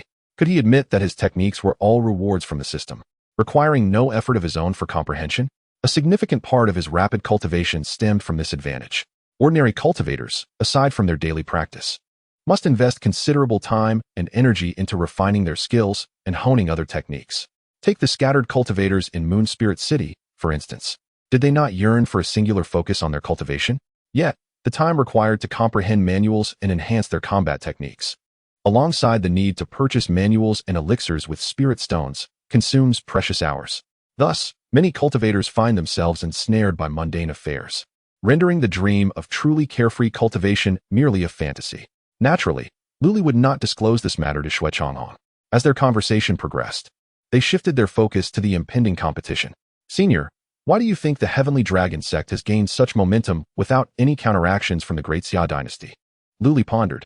This perplexity had lingered in his mind. 2 years prior, the establishment of the Tsangtian alliance in Tsangzhou had stirred considerable trouble within the Wind and Thunder secret realm and openly announced the support behind the Heavenly Dragon sect, as well as its opposition to the Great Xia dynasty. The cultivation practitioners present had witnessed these events, making it implausible for the Great Xia dynasty to remain oblivious. Yet, as time passed without a response from the dynasty, the situation grew increasingly peculiar. Ordinarily, upon learning of rebellion in a territory, should not the rulers mobilize their armies to suppress it at the earliest opportunity? Xue Changhong, hearing this, furrowed his brow slightly. After a moment of contemplation, he replied, For countless years, I have devoted myself to cultivation, seldom diverting my attention to such matters aside from honing my swordsmanship. However, I have heard other elders in the pavilion speak of this issue. In truth, the Heavenly Dragon sect remains quite active, supported by the Kushan Empire, compounded by issues within the imperial family. Oh, please elaborate, Senior, Lu Li urged, intrigued. Xue Changhong nodded and continued. Do you know how many generations of rulers the Great Xia dynasty has had? Lu Li reflected for a moment. There have been 10 generations, right? Aside from the first emperor, Qin Yu, who suppressed the 8 desolations for 3,000 years, from Qin Shi onwards, the throne has been passed down every millennium. Now, we are in the era of the 10th Holy Emperor, Qin Zheng. It is curious that the names of these emperors bear significant resemblance to those from my previous life in Huaxia. Had Lu Li not already ascertained that this place was not the ancient Huaxia, he might have believed himself to have traversed to a summer dynasty that lacked any definitive historical documentation. Since its establishment, the Great Xia dynasty has endured for over 10,000 years. Indeed, after the ascension of Holy Emperor Yu, chaos ensued with the 8 Kings Rebellion. Following that, She allied with the 5 sacred lands to suppress the kings and stabilize the imperial authority before issuing this decree, Xue Changhong added, taking another sip of wine. The 1,000-year succession of the throne allows other heirs to remain hopeful and grants the previous Holy Emperor peace of mind for cultivation. However, the current Summer Emperor, Qin Zheng, has altered this decree once more. He has reigned for nearly 2,000 years and shows no inclination to relinquish power. Thus, it is understandable that certain princes within the royal family have developed ulterior motives. Lu Li nodded in agreement. Such occurrences are not unprecedented. In his previous life, Li Chengqian, the eldest son of Emperor Taizong of Tang, grew restless as the crown prince and ultimately rebelled against his father. It remains a mystery which audacious prince would dare to conspire with a foreign force such as the Heavenly Dragon sect in pursuit of the coveted imperial throne. Is he not fearful that his father might strike him down with a mere flick of his hand? However, after Su Changhong's remarks, Lu Li found himself gaining some understanding. The Heavenly Dragon sect, despite its formidable reputation, only wreaks havoc in the southwestern regions of the Great Xia. While the southern parts of Cangzhou are safeguarded by the sacred Tianshi Mansion, and the 3 southern states remain under the vigilant watch of the revered Sword Pavilion. With these 2 sanctuaries securing the southern front, the seemingly overwhelming advance of the Heavenly Dragon sect could easily be quelled by cutting off its source of power. If one could lure out the prince who is secretly colluding, it would be a matter of righteousness. Lu Li could already envision, deep within the shadowy confines of the palace, a towering figure seated upon the dragon throne, observing the tides of fate with a cold gaze. The thought sent a chill down his spine. Fortunately, he had refrained from any reckless actions, content to guard his small domain in Moon Spirit City. It was all too clear that once Qin Zheng identified the prince entangled in this conspiracy, he would swiftly act against the southwestern territories of the Great Xia. At that juncture, anyone who harbored ambitions would face dire consequences. Yun Lanzi, seeking to swim in murky waters and establish an alliance to dominate Yunzhou, remained oblivious to the blade of retribution hanging ominously above him. Had it not been for his conversation with Su Changhong today, Lu Li might have hastily embarked on a misguided venture, leading to a dismal fate. Thus, the adage holds true, nurturing one's own growth is the true path to success. Chapter 140. The gamble. Several days swiftly passed, and before long, the day of the contest at the Sacred Insect Sect had arrived. As the resonant chimes echoed, numerous figures soared from various corners of the Sacred Insect Mountains, converging upon the main peak. These individuals, all elders or esteemed members of the sect, possessed cultivation levels no less than that of the pinnacle of the Golden Core stage. 9 radiant beams ascended from the main peak, coalescing into a semicircular luminescent dome that enveloped the entire sect, emanating from the 9 sacred insect sculptures that Lu Li had previously witnessed. Meanwhile, outside the gates of the Sacred Insect Sect, a colossal flying vessel glided into view, bearing many formidable cultivators, with the foremost among them having attained the divine transformation stage. Where is the sect master of the Sacred Insect Sect? We have come as per our appointment. Should he not make his appearance? Within the Sacred Insect Hall, Lu Li and Xue Changhong, who had already received word to gather here, were assessing the imposing flying vessel overhead. The voice that spoke was that of the leader of the 5 Poisons sect. Noticing Lu Li's confusion regarding the situation, Xue Changhong, as a void-returned cultivator, took it upon himself to elucidate matters. This special treatment drew the attention of Kai Lingdai. However, this was not the moment for trivialities. Kai Lingdai approached Xue Changhong and bowed respectfully. Senior Changhong, I appreciate your efforts in safeguarding us. Xue Changhong nodded in acknowledgement. You may proceed. Those at the divine transformation stage on the vessel pose no threat to you. Kai Lingdai smiled, her figure appearing outside the grand hall, then gracefully ascending into the air. I am Kai Lingdai of the Sacred Insect Sect. I wonder if Lord Chu Yun is in good health? The man at the forefront of the vessel scoffed. Chu Yun was incapable of adapting and is now merely a former leader of our sect. There is no need for you to feign ignorance, Sect Master Kai. Kai Lingdai covered her mouth with a soft laugh. Ah, indeed, I nearly forgot. The current leader of the 5 Poisons sect is a position obtained by your brother, Chu Kong, through disgraceful means. Chu Kong frowned slightly, replying, spare the pleasantries. You have already lost 2 rounds in the recent contests. This delay in the infant transformation battle must reach a conclusion. Sect Master Kai, I advise you to abandon your futile struggle and lead your followers to join our Heavenly Dragon sect, lest you suffer a fate as dire as Chu Yun's. Kai Lingdai shook her head. How can I trust that the Sacred Insect Sect would not be consumed by your 5 Poisons sect, given that you would so readily betray your own sister? Thus, this notion is utterly unfathomable. Fear not, Sect Master Kai, for should you choose to submit to our sect, I can assure you such occurrences will not transpire. In the future, as the Heavenly Dragon sect ascends to dominance in the Great Xia, the Sacred Insect sect will flourish alongside us. Another voice interjected as the space rippled, and a gaunt man clad in peculiar attire stepped forth from the void. I am immortal, one of the 8 leaders of the Heavenly Dragon sect. Lu Li's expression flickered. The Heavenly Dragon sect was divided into 8 divisions, famously known as the 8 divisions of the Heavenly Dragon. The names of these divisions were the first, Chakra, the second, Naga, the third, Yaksha, the fourth, Gandharv, the fifth, Azura, the sixth, Garuda, the seventh, Kanaras, and the eighth, immortal. This information had been relayed to him by Xue Changhong during their recent conversations. As the figure of Moholyuo emerged, an overwhelming aura radiated from it, instantly suppressing the 9 sacred insect sculptures arrayed at the main peak. All the practitioners of the Sacred Insect sect, including the colorful spirit butterfly, were left in awe, rendered motionless by this immense pressure. Within the grand hall, Xue Changhong stepped forward, causing the space before him to ripple, enveloping his silhouette, and in the next moment, he appeared high above in the sky. How dare these insignificant beings speak so audaciously? At this moment, Xue Changhong no longer exuded the warmth he had displayed in the company of Lu Li. Instead, he emanated a chilling sword intent that instilled fear. As he materialized, he shattered the aura of the opponent before him, a practitioner of the return to Void Realm. Upon seeing Xue Changhong, Moholyuo's expression shifted slightly. Changhong Sword Immortal, this matter does not concern you. Will you persist in meddling? Xue Changhong drew his sword from its sheath. Years ago, I received kindness from the previous sect master of the Sacred Insect sect. How can this be dismissed as meddling? He continued, bring forth the other 2 leaders of the Heavenly Dragon sect to assist you. Otherwise, your words alone will not suffice to withstand my Yushuan sword. Haha. Changhong Sword Immortal, please do not be so agitated. A seductive voice resonated, and once again, the space rippled. A beguiling woman with bare feet and draped in sheer fabric appeared in the air. Did we not agree on a duel? Why must it escalate to a fight to the death? I am Qian Depo, honored to meet you, Changhong Sword Immortal. Alongside her stood a tall, robust man. His arms crossed, a crack running across his forehead, remaining silent. This man was one of the 3 returned to Void strongmen who had previously battled against the Changhong Sword Immortal, known as Jin Naoyuo. With all 3 leaders of the Heavenly Dragon sect gathered, the already tense atmosphere grew increasingly heavy. United, they could indeed suppress Xue Changhong. However, as a member of the Sword Pavilion, his prowess should not be underestimated. In a true life-and-death struggle, the outcome remained uncertain. Furthermore, this was still within the territory of the Great Xia.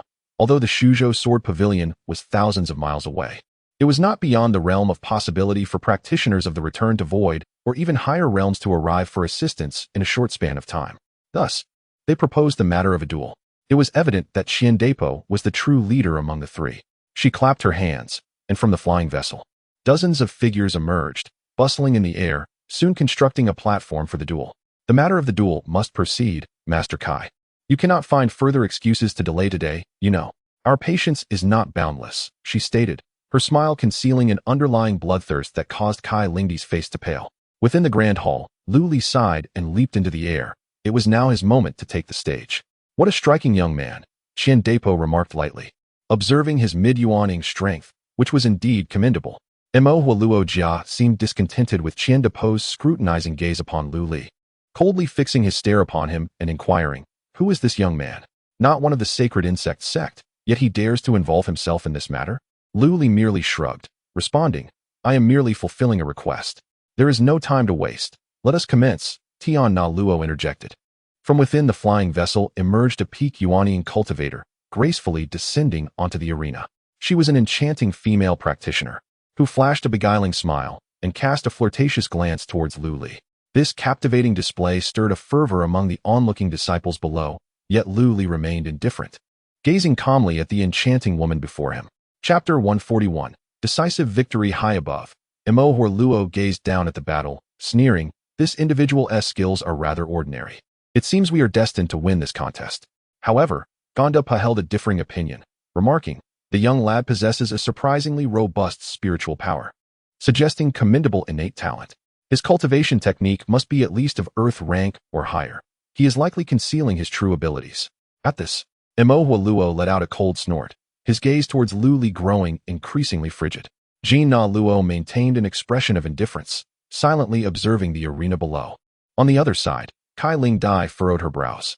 Lu Li's current display of prowess was evidently not as astonishing as it had been during his confrontation with Elder Wu Muhong. Had he unleashed that sword strike from before, he would have undoubtedly forced his opponent into a precarious situation. Yet, he hesitated to act. What could he be contemplating? Little brother, I find you quite admirable. Why not join our Heavenly Dragon sect? I could teach you the path of ultimate bliss, Hua Yin Luo suggested, sidestepping a fiery spell and licking her crimson lips. Lu Li smiled faintly, choosing not to engage with her proposition. Instead, he deftly evaded a barrage of sharp projectiles, remarking, "If I am not mistaken, the concept of the eightfold dragon originates from Buddhist scriptures, does it not? Does the Heavenly Dragon sect have ties to Zen Buddhism as well?" "Oh, little brother, you possess some knowledge indeed, but you are mistaken. Our divine sect has little connection with the Zen Buddhism of your great Xia dynasty. The term eightfold symbolizes the myriad beings of the world, not the guardian deities depicted in the scriptures." Their conversation flowed as if they were old friends. Yet their forms danced across the stage, their attacks clashing and sending ripples through the air. However, it was not long before both sides had sufficiently tested each other, and Hua Yin Luo's assaults grew increasingly fierce. A series of silver needles appeared in her hand, which she then launched forth, transforming into several emerald serpents that opened their jaws, revealing wicked fangs, effectively sealing off Lu Li's escape routes. In response, Lu Li summoned the Fulong sword, unleashing a sweeping arc of sword energy that cleaved the serpents in two. "Oh, little brother, you are indeed a master swordsman. I must admit, I had not perceived that." Hua Yin Luo giggled, covering her mouth as she channeled her spell. The severed serpent bodies erupted violently, dispersing into a cloud of green toxic mist that enveloped Lu Li. This was the 100 fragrance serpent miasma, a venomous substance capable of eroding spiritual power and corroding the soul. Hua Yin Luo had claimed the lives of countless strong individuals with this miasma. "This shall be the end," she declared, a confident smile gracing her lips. Yet, before her smile could fully blossom, the toxic mist began to shift. From its center emanated a force akin to a whirlpool at sea, reminiscent of a tornado's eye, that absorbed the poisonous fog, revealing Lu Li once more. To her astonishment, he bore not a single injury. Even his white robe remained unscathed. Above him, a ghostly green Dua character floated, representing one of the effects of the Bagua robe, the Dui hexagram, symbolizing the reservoir of vitality concealed within filth. When one thinks of a swamp, the immediate association is with muck and poisonous air, a perilous realm that has claimed countless lives. Yet, the vitality hidden within the swamp is unimaginable to the outside world. Simply put, the ecological system within the swamp far surpasses what the external realm can fathom. Upon the activation of the Dui hexagram, toxins could be temporarily absorbed, serving a defensive purpose. The eyes of Hua Yinlu shimmered with an unusual light, quickly discerning a crucial detail. The young lad's spiritual weapon appeared to be quite formidable, stirring her heart with an irresistible allure. With a flick of his hand, Lu Li cast the Dui character onto the ground, and with a resounding hiss, the earth instantaneously dissolved into a Tinjong-sized toxic pit. "If you possess the capability, then come and retrieve it yourself." Hua Yinlu giggled, her form becoming ethereal, and in the next moment, she materialized before Lu Li, her fingers curling into claws, with her nails extending sharply as she lunged toward Lu Li's chest. Lu Li, executing the 100 shadow steps, swiftly retreated while wielding the Fulong sword, aiming a strike at Hua Yinlu's palm. She retracted her hand, shifting her form to appear behind Lu Li for another assault. Lu Li split into two, narrowly evading a fatal blow. To the spectators, the two figures flickered between the arena's ground and its edges as the battle entered a new phase. Gandapa nodded. "This is becoming quite intriguing." Mo Hua scoffed.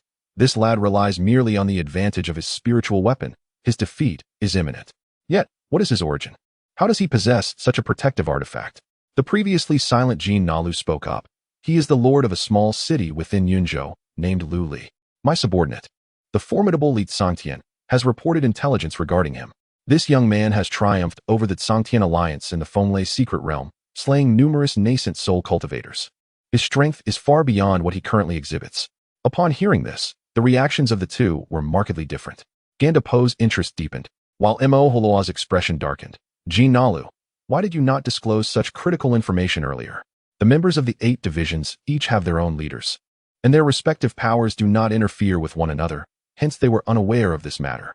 Jin Nalu cast a glance at Mo Holo. "You did not inquire. And besides, what difference would it have made to reveal it sooner? Immortal, who gave you the audacity to raise your voice at me? Do not forget that among the leaders of the 8 divisions, you are the least esteemed. Immortal's heart simmered with indignation, ready to retort, but Gandalf interjected. Silence. I care not for your discord, but do not provide outsiders with amusement. At her words, the two exchanged glances before redirecting their attention back to the battlefield.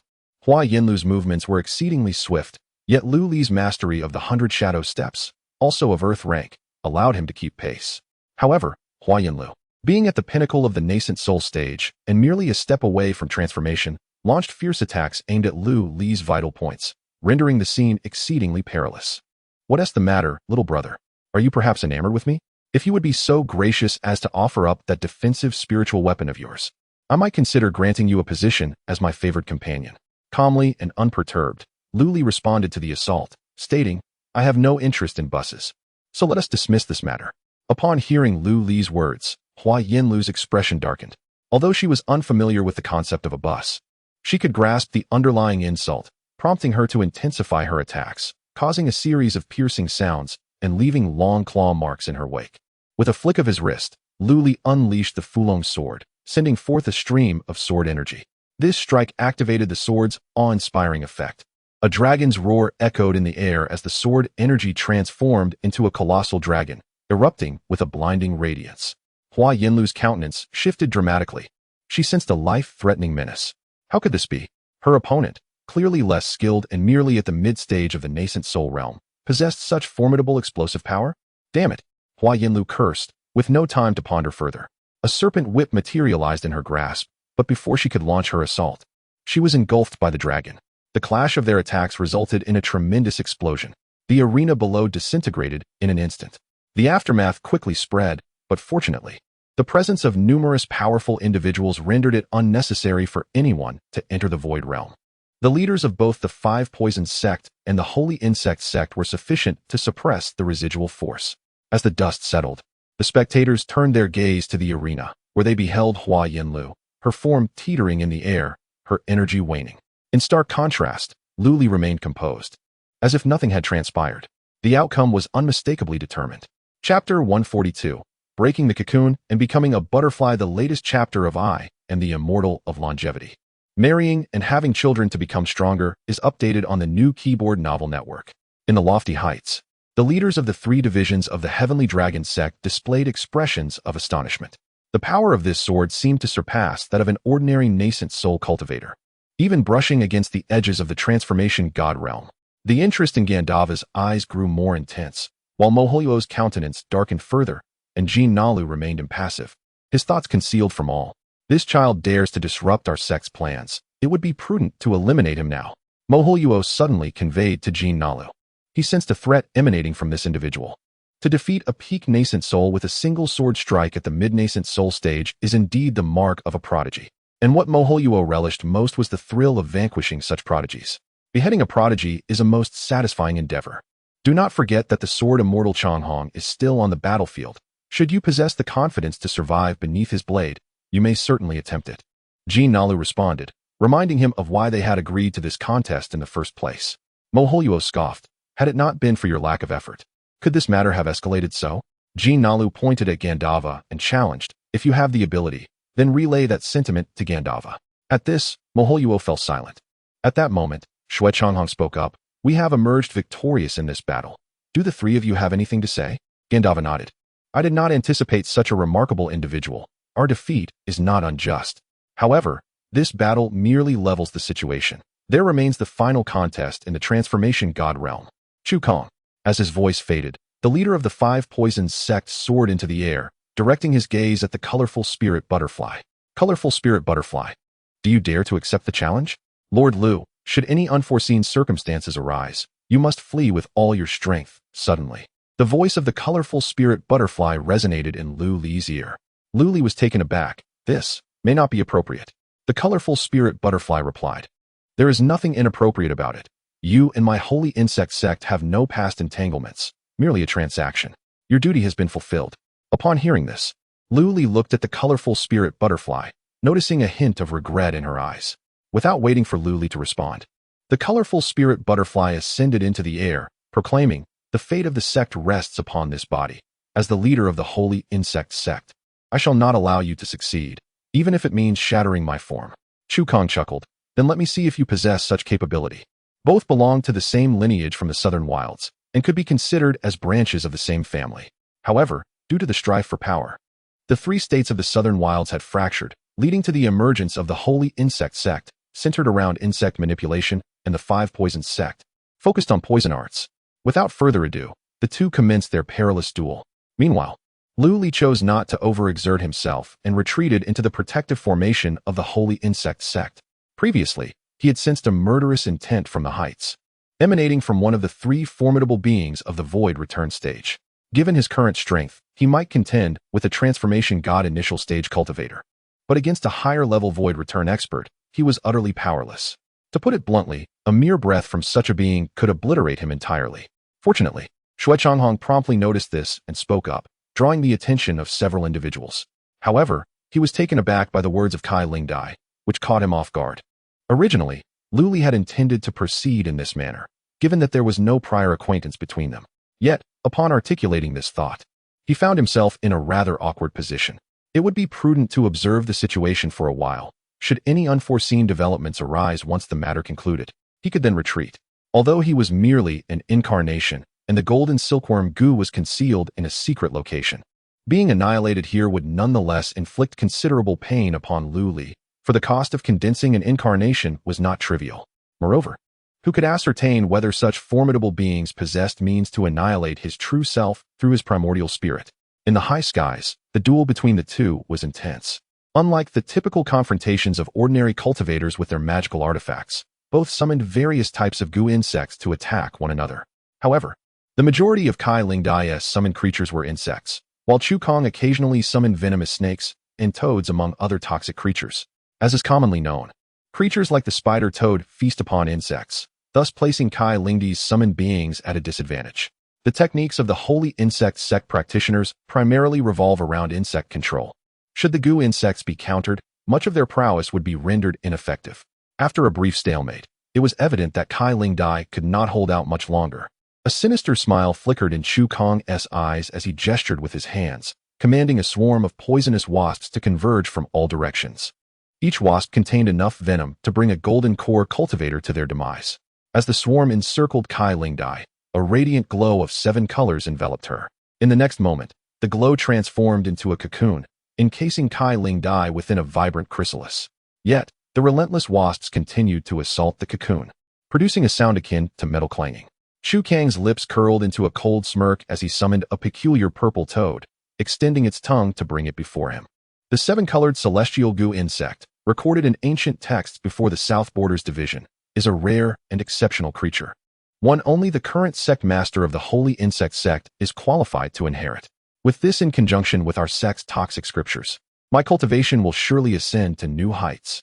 Kai Lingdai, did you truly believe I ventured here for the sake of a so-called sect separated by a mere state? My purpose is to compel your sect's 7-colored celestial goo insect into the open. You have been deceived. Chu Kong laughed triumphantly, commanding the toad to swallow it whole. Kai Lingdai proved to be surprisingly easy to handle. He had yet to exert himself earnestly and had already forced her trump card into the open. Little did he know that this was also the opportune moment to seize the goo insect. The devouring toad he meticulously nurtured was intended for this very instant. With a peculiar 7-colored halo radiating outward, the poisonous wasps began to drop lifelessly to the ground, devoid of vitality. Moreover, the movements of the sky-swallowing toad came to an abrupt halt, its form becoming infused with a resplendent array of colors. How could this be possible? Chu Kang's expression shifted dramatically. Did she truly still possess the capacity for resistance? Was it not said that the 7-colored heavenly goo insect, once it had undergone its metamorphosis, would be rendered utterly vulnerable? Chu Kang raised his right hand, from which a viscous liquid erupted, transforming into a thick black line that shot towards the 7-colored silkworm cocoon formed by the color spirit butterfly. Just as the black line was on the verge of making contact with the cocoon, the color spirit butterfly suddenly emitted a melodious and crystalline cry, resulting in the cocoon exploding into a myriad of colorful radiances. Bang! The black line collided with the luminous display, disintegrating instantaneously. The form of the color spirit butterfly reappeared, her visage now adorned with vibrant patterns, and a pair of colorful butterfly wings unfurled behind her, swiftly delivering a grievous blow to Chu Kong. You actually resorted to trickery, Chu Kong exclaimed, his face a mask of disbelief. How could this be? The previous attack had utilized 80% of his strength. Even employing his life's poison goo, logically, it should have severely injured the color spirit butterfly, yet it had failed to inflict even the slightest harm. The color spirit butterfly's countenance was as pale as parchment, yet her eyes radiated a steadfast resolve. To perish and then be reborn, this time. She had placed her bet wisely. Chapter 143. The anticipated turn of events in the duel between the colorful spirit butterfly and Chu Kong. Despite being somewhat restrained by the path of the goo insects, she was not entirely devoid of means to retaliate. The appearance of weaving herself into a cocoon was a calculated ploy to lure Chu Kong into her trap. However, this tactic came with its own set of risks. While the cocooning ability of the seven-colored heavenly goo insect boasted impressive defensive capabilities, it rendered her immobile. Moreover, a moment's carelessness could result in her being assimilated as food by the heavenly goo insect during the cocooning process, no matter how sentient the goo insect. There remained a peril of backlash. Nevertheless, the rewards were astonishing. Upon breaking free from the cocoon, the aura of the colorful spirit butterfly surged dramatically, catapulting her from the early stages of divine transformation to the late stages in an instant. Even without resorting to ambush tactics, Chu Kong was no match for her in that moment. Regrettably, the seven-colored heavenly goo insect fell into a deep slumber as a consequence, likely requiring millennia to restore its vitality. This was indeed the colorful spirit butterfly's final gambit. After delivering a devastating blow that left Chu Kong gravely injured, she unfurled her butterfly wings and gazed upwards at the three leaders of the heavenly dragon sect. In this battle, my sacred insect sect has emerged victorious. Will you, esteemed seniors, honor our agreement? The three figures exchanged glances for a brief moment, before Kandebo stepped forward with a soft smile. I did not expect to encounter so many remarkable individuals today. As for our prior agreement, the heavenly dragon sect shall certainly abide by it. The colorful spirit butterfly sighed with relief upon hearing this. However, our agreement stipulates that the heavenly dragon sect will no longer coerce your sacred insect sect into joining. As for other matters, just as Kandebo's words trailed off, a colossal apparatus resembling a cannon was aimed at the sacred insect sect's grand formation from the front of the flying vessel. Two powerful beings at the divine transformation stage emerged from the vessel, followed by a multitude of dozens of nascent soul cultivators. This group appeared to be forming some sort of formation, channeling their energy into the apparatus. As they moved, a chilling wave gathered atop the cannon, exuding a formidable aura that stirred the winds and clouds around them, creating an awe-inspiring spectacle. Upon witnessing this, Xue Changhong, positioned nearby as a deterrent, immediately changed countenance, drawing his sword and unleashing a 100-foot sword light that surged toward the flying vessel like a mountain cleaving the sea. Simultaneously, the trio of Kandebo sprang into action, intercepting Xue Changhong's assault. At this moment, the disparity among them became evident. After taking Xue Changhong's strike head-on, Kandebo remained unfazed, while Jin Na Luo's expression turned serious, and Mo Hulua appeared somewhat pale, as if struggling to keep pace. Changhong Sword Immortal, our heavenly dragon sect has ceased to insist on the sacred insect sect's incorporation. This is a matter of enmity between the Five Poisons sect and the sacred insect sect. Do you intend to breach our agreement? Kandebo remarked with a smile. Their original pact stated that, regardless of the duel's outcome, experts at the Void Return stage were not permitted to interfere in the affairs of either sect. This was not merely a constraint on the heavenly dragon sect. You are resorting to deception, Xue Changhong exclaimed, his eyes widening slightly as he swung his Yuhua sword once more, unleashing a beam of sword light. When did the Five Poisons sect acquire such a multitude of powerful beings? These are clearly members of your heavenly dragon sect. If they succeed in fully charging the cannon, the sacred insect sect's grand formation will surely falter. Once the formation is breached, these ruffians will advance unimpeded. The number of nascent soul cultivators in the holy insect sect is merely a handful. How can they possibly withstand an assault that vastly outnumbers them? What a clever calculation. Kandebo feigned surprise, exclaiming, why does the sword immortal of Long Rainbow speak thus? These formidable individuals are precisely the coalition of forces from Gu State, with the Lord of the Five Poisons, Chu Kong, as their leader. It is only natural that the alliance would be incensed at their leader being grievously injured. Below, as he observed the evolving battle situation, Lu Li found himself at a loss for words. Such a turn of events was indeed within his expectations. The Heavenly Dragon sect, with its grand display, would undoubtedly not retreat so easily. Yet, this excuse felt rather insincere. The two beings emanating from the god transformation stage exuded a might far surpassing that of Chu Kong, who was merely at the initial stage of god transformation. What qualifications did he possess to lead those far stronger than himself? This was evidently the handiwork of the Heavenly Dragon sect. Do you dare to doubt my sword's prowess? Shui Changhong's blood surged, as he was inherently not one for eloquence. Instantly, a fierce sword intent radiated from him, soaring into the heavens.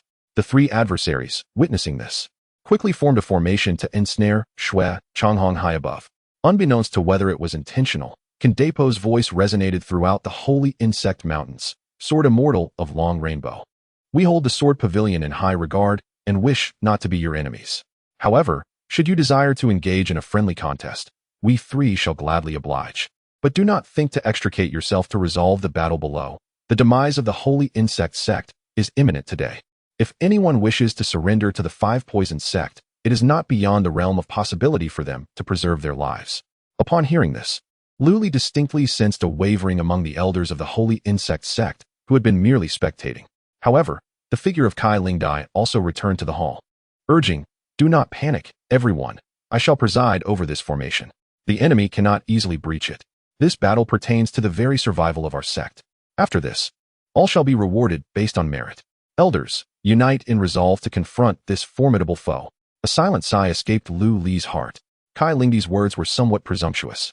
Since the enemy dared to set up such artillery, they undoubtedly possessed the capability to breach the formation. Otherwise, how could the three from the void returning stage confidently restrain Shui Changhong? It seemed preparations for a bloody battle would soon be necessary. Luli could sense the threat posed by the artillery beyond the formation. The surrounding energy was locked in place, the space solidified. Should anyone dare to break free from the formation, they would likely meet a devastating shot. The identity of this massive apparatus remained unknown, yet its form and aura were undeniably intimidating. Kai Zhongzhu, if the situation proves untenable, we must relinquish the formation and the mountain gate. Do not force the issue. Preserving our current strength must take precedence, Luli conveyed through thought. The opposing forces boasted 2 god transformation cultivators and dozens of nascent soul experts in a combined assault formation, suggesting that the apparatus could amplify its destructive power further. Should Kai Lingdai stubbornly insist on resisting this onslaught with her solitary strength, it was likely that the formation would falter and she would suffer grievous injuries. Luli required the assistance of the color spirit butterfly to fend off the 2 entities at the transformation realm, allowing him to unleash the formidable effect of the Fulong sword without hindrance. Such invaluable combat power must not be squandered. The color spirit butterfly cast a cold glance at Lu Li, her eyes devoid of warmth. "Lord Lu, I sincerely apologize for entangling you in this matter. Once the formation is breached and the adversary makes their entrance, you should take advantage of the chaos to withdraw. As the leader of the sacred insect sect, it is my duty to repay the grace of my master. The survival of the sect is intertwined with the fate of its members. I shall not retreat even an inch." The color sect master presumed that Lu Li was urging her to abandon the sacred insect sect for her own safety. This assumption was not entirely unfounded, as Lu Li had little affiliation with the sect. "You are mistaken," Lu Li interjected. "What I intend is to allow them entry into the mountain gates. Once they disrupt the combined formation, I shall be able to vanquish them one by one. If you were familiar with my exploits in the Wind and Thunder secret realm, you would know that I do not speak idly. Therefore, I beseech you, Sect Master, to refrain from reckless actions. The mountain gates and formations can be rebuilt, but once lives are lost, everything is irrevocably gone." This individual indeed intended to rely on his cultivation to forcibly withstand the impending assault, despite the existence of more prudent alternatives. Why must he pursue such a course? Chapter 144. The consequences of retreating in the face of adversity with a gentle nudge from Lu Li. Kai Lingdai hesitated for a moment before acquiescing to the need to conserve her strength. She herself could not fathom why she entrusted the fate of her sect to someone who had been a stranger merely a fortnight prior. Perhaps it was due to the profound admiration of the Longhong sword immortal for him, or perhaps it was the astounding prowess she had witnessed in this individual. Regardless, there was no turning back now. "I am deeply grateful, Lord Lu, for your willingness to assist us at such perilous cost. Should the holy insect sect survive this ordeal, I shall repay your kindness." Kai Lingdai expressed her gratitude, though a twinge of guilt lingered in her heart. She had previously stated that Lu Li was only responsible for one duel, free from any burdens. Even if he chose to escape, none could fault him for it. Yet, Lu Li's decision was to stand and confront the formidable enemy alongside them. At that moment, several Yuanying elders exchanged glances and simultaneously approached the Grand Hall's entrance. Kai Lingdai noticed their movement and inquired, "Elder Lu, where do you intend to go?" After a brief pause, Elder Lu halted and clasped his hands in salute. "Sect Master. Given the current circumstances, to persist in resistance would be to court death. The enemy's assault has yet to commence, indicating they may be offering us a chance to retreat." Kai Lingdi's expression shifted. In the face of such dire threats, how can you, as elders of the sect who have enjoyed its benefits for so long, contemplate betrayal at this crucial juncture? Elder Kai, each has their own aspirations. We have toiled for hundreds of years in pursuit of enlightenment and longevity, and we do not wish to perish here, another elder interjected. We would never ally with the Five Poisons sect, nor would we turn against our own sect. We merely seek a path to survival. We hope for your understanding, Sect Master, a third elder assured. As these three declared their intentions, the remaining silent elders within the sect began to stir, some vocally condemning their peers as traitors, others brandishing weapons in preparation for confrontation, while some merely sighed in silence. Outside the Grand Hall, aboard a flying vessel, two beings in the transformation realm observed a water mirror that displayed the scene within the Holy Insect Sect's hall. Their divine senses were incapable of penetrating such formidable arrays, but those in the void-returning realm could. At some point, the enigmatic Kandepo had left behind this water mirror technique on the vessel. One of them chuckled. "It appears the Holy Insect Sect is doomed today." The other echoed the sentiment with a grin. "The Breaking Sky Fire Divine crossbow has been fully charged. When shall we strike?" "Patience. Let them engage in their own treachery for a while longer."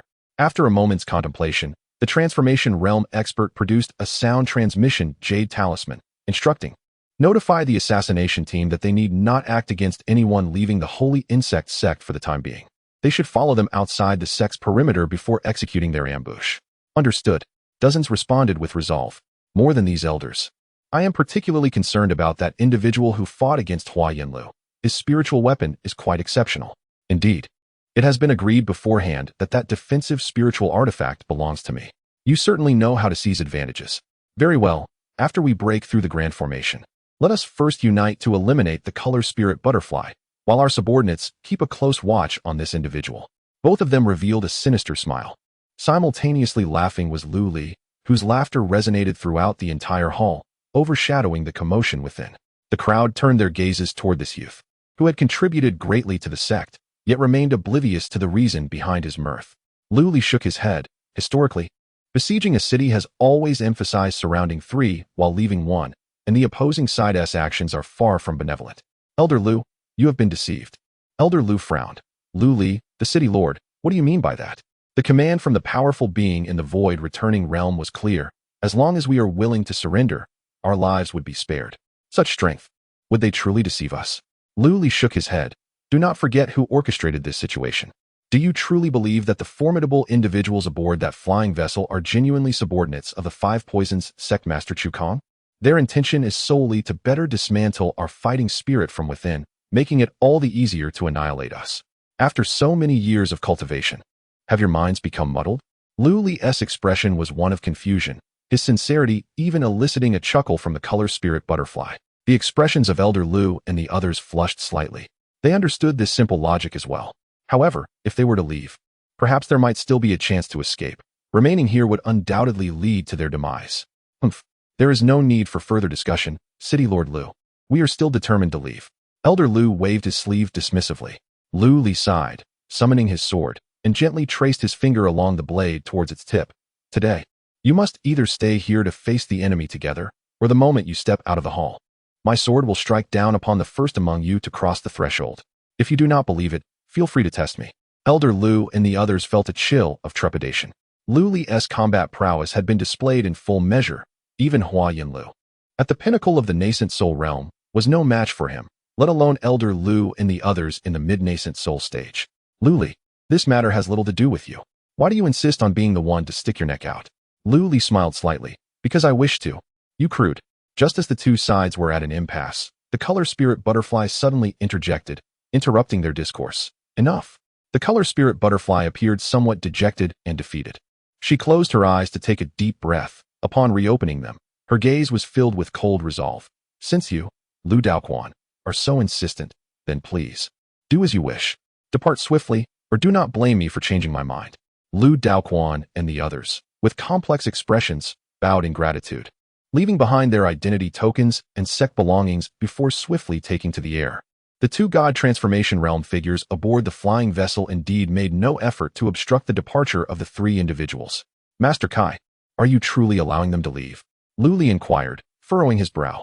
This is an act of cowardice, punishable by death on the battlefield.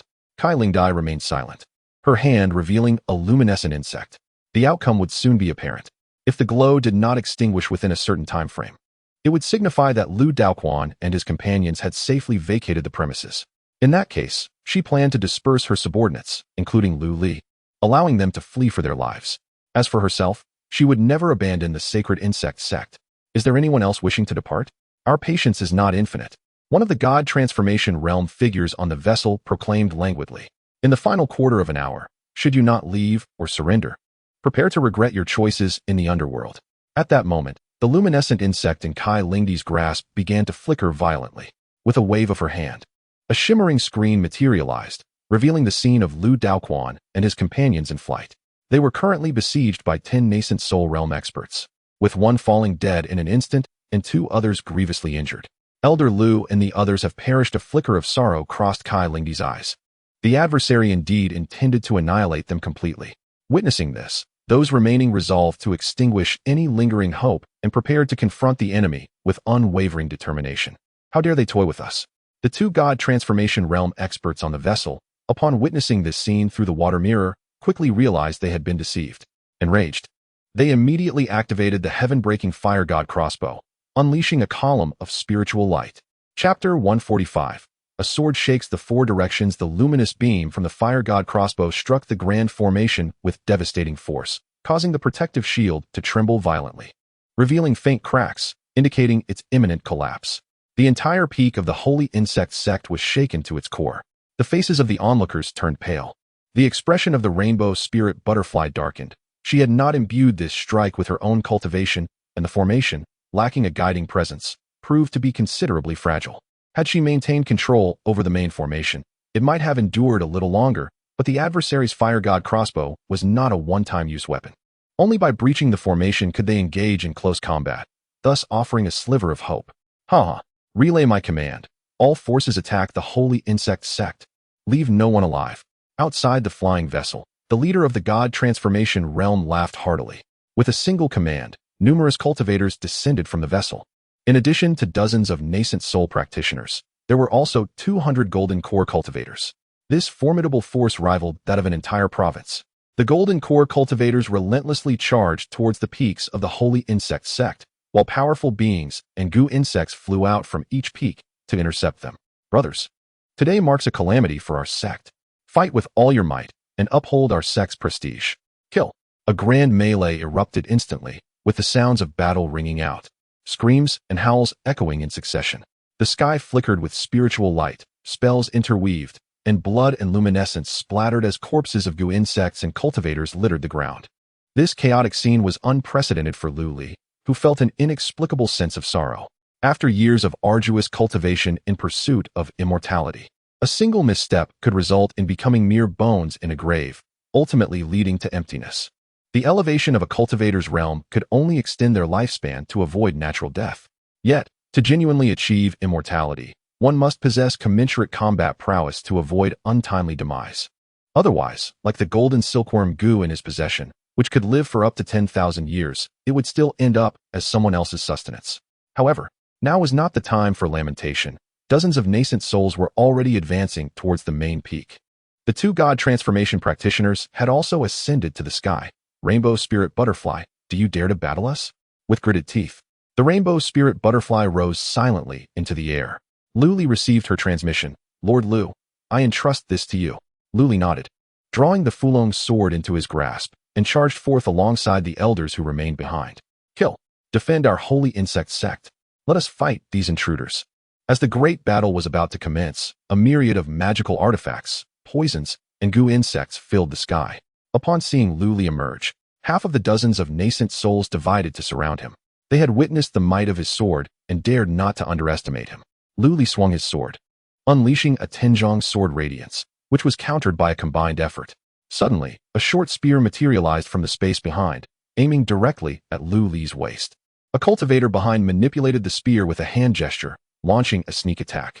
Lu Li turned, drawing his sword to cleave the spear, causing the attacker to grunt, hurriedly retracting his spiritual weapon in pain. In nearly the same instant, a colossal spider scuttled from a distance, its 8 legs armed with razor-sharp claws, moving with astonishing speed. Arriving before him in the blink of an eye, Lu Li narrowly evaded its advance, only to witness a Tinjiang centipede leap forth from the side, aiming to bite his head. With a swift motion, Lu Li retaliated with a sword strike aimed at the creature. The sound of metal scraping echoed as his sword met the centipede's hard shell, sparks flying in the air. So resilient? Lu Li raised an eyebrow and activated the prying dragon sword's special effect. Hiss! The centipede emitted a mournful cry, crashing to the ground. Its massive body was cleaved in two, exposing vibrant red flesh, with blood dripping onto the ground, corroding it into gaping holes. Young fool, surrender your life. An unnamed Miao cultivator brandished a clay pot, a force emanating from it, attempting to draw Lu Li within. Meanwhile, the spider behind him unleashed a web, sealing off Lu Li's escape route. From all directions, various attacks converged, intent on overwhelming him. Humph! Lu Li let out a cold snort, his bagua robe glowing with ethereal light, the character Qin manifesting above his head, and the sword's momentum erupted with a dragon's roar that resonated through the heavens. Prying effect activated. Celestial sword momentum unleashed. The secret technique of the prying dragon was in play. A golden dragon circled around Lu Li, radiating from his very being, as a wave-like arc spread outward.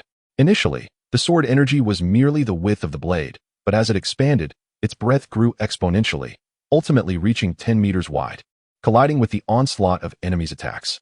Boom, boom, boom, boom, boom. A series of thunderous explosions erupted, the light and shock waves engulfing the battlefield. When the brilliance subsided, over a dozen nascent soul cultivators who had besieged Lu Li, along with their summoned insect beasts, hovered in the air, as if time itself had been frozen. Crack, crack, crack. The sound of the Qin character fracturing echoed above Lu Li's head. Alongside its shattering, the bodies of the more than a dozen nascent soul cultivators disintegrated as well. At the moment of their demise, streams of light burst forth from each shattered body, transforming into diminutive figures of various colors, each no larger than a palm. These were the nascent souls of the cultivators. This scene left all present in utter shock. The nascent soul cultivators engaged in battle with the elders of the holy insect sect in the distance noticed that the two figures closest to Lu Li had not even managed to escape their own nascent souls. He possesses means surpassing even the defeat of Hua Yinlu. How can this be? He is a monster, an absolute monster. Defeated, we are defeated. Flee. We cannot allow him to annihilate our souls. These nascent soul cultivators lost not only their physical forms, but also their fighting spirit. Though their souls remained intact, and their nascent souls retained most of their strength, they now lacked any desire to attack. Instead, they scrambled to retreat towards their distant vessel, fearing that a single misstep would lead to their immediate slaughter. One sword to shatter over a dozen foes of equal standing. The formidable power exhibited transcended their wildest imaginations. Only the illustrious figures, such as the holy sons within the sect, could contend with such extraordinary individuals. Faced with the fleeing Yuan in cultivators, Lu Li opted not to pursue them, not out of desire, but due to necessity. This singular strike had drained nearly all of his spiritual energy. Had it not been for the core of this incarnation still remaining intact, it is likely that this very form would have perished. He had overestimated his own combat prowess, as even with merely half their number, they had managed to corner him into such a dire predicament. How foolish he had been to boast to the Kai Ling butterfly that he could annihilate the enemy entirely. A bitter smile crept onto Lu Li's face. Yet, he had not completely failed to fulfill his promise. At the very least, he had restored the balance of strength at the Yuan Ying level through his solitary efforts. After witnessing Lu Li's remarkable capabilities, even those within the other faction of Yuan Ying cultivators who had not engaged in a concerted attack against him felt a twinge of trepidation, their movements becoming increasingly cautious. What was initially presumed to be a straightforward scenario of overwhelming numbers had unexpectedly revealed such a peerless fiend. This was an absurd level of strength.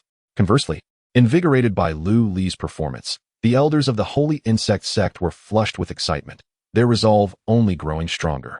If an outsider like Lu Li could achieve such feats for their sect, how could they not fight with all their might? To arms.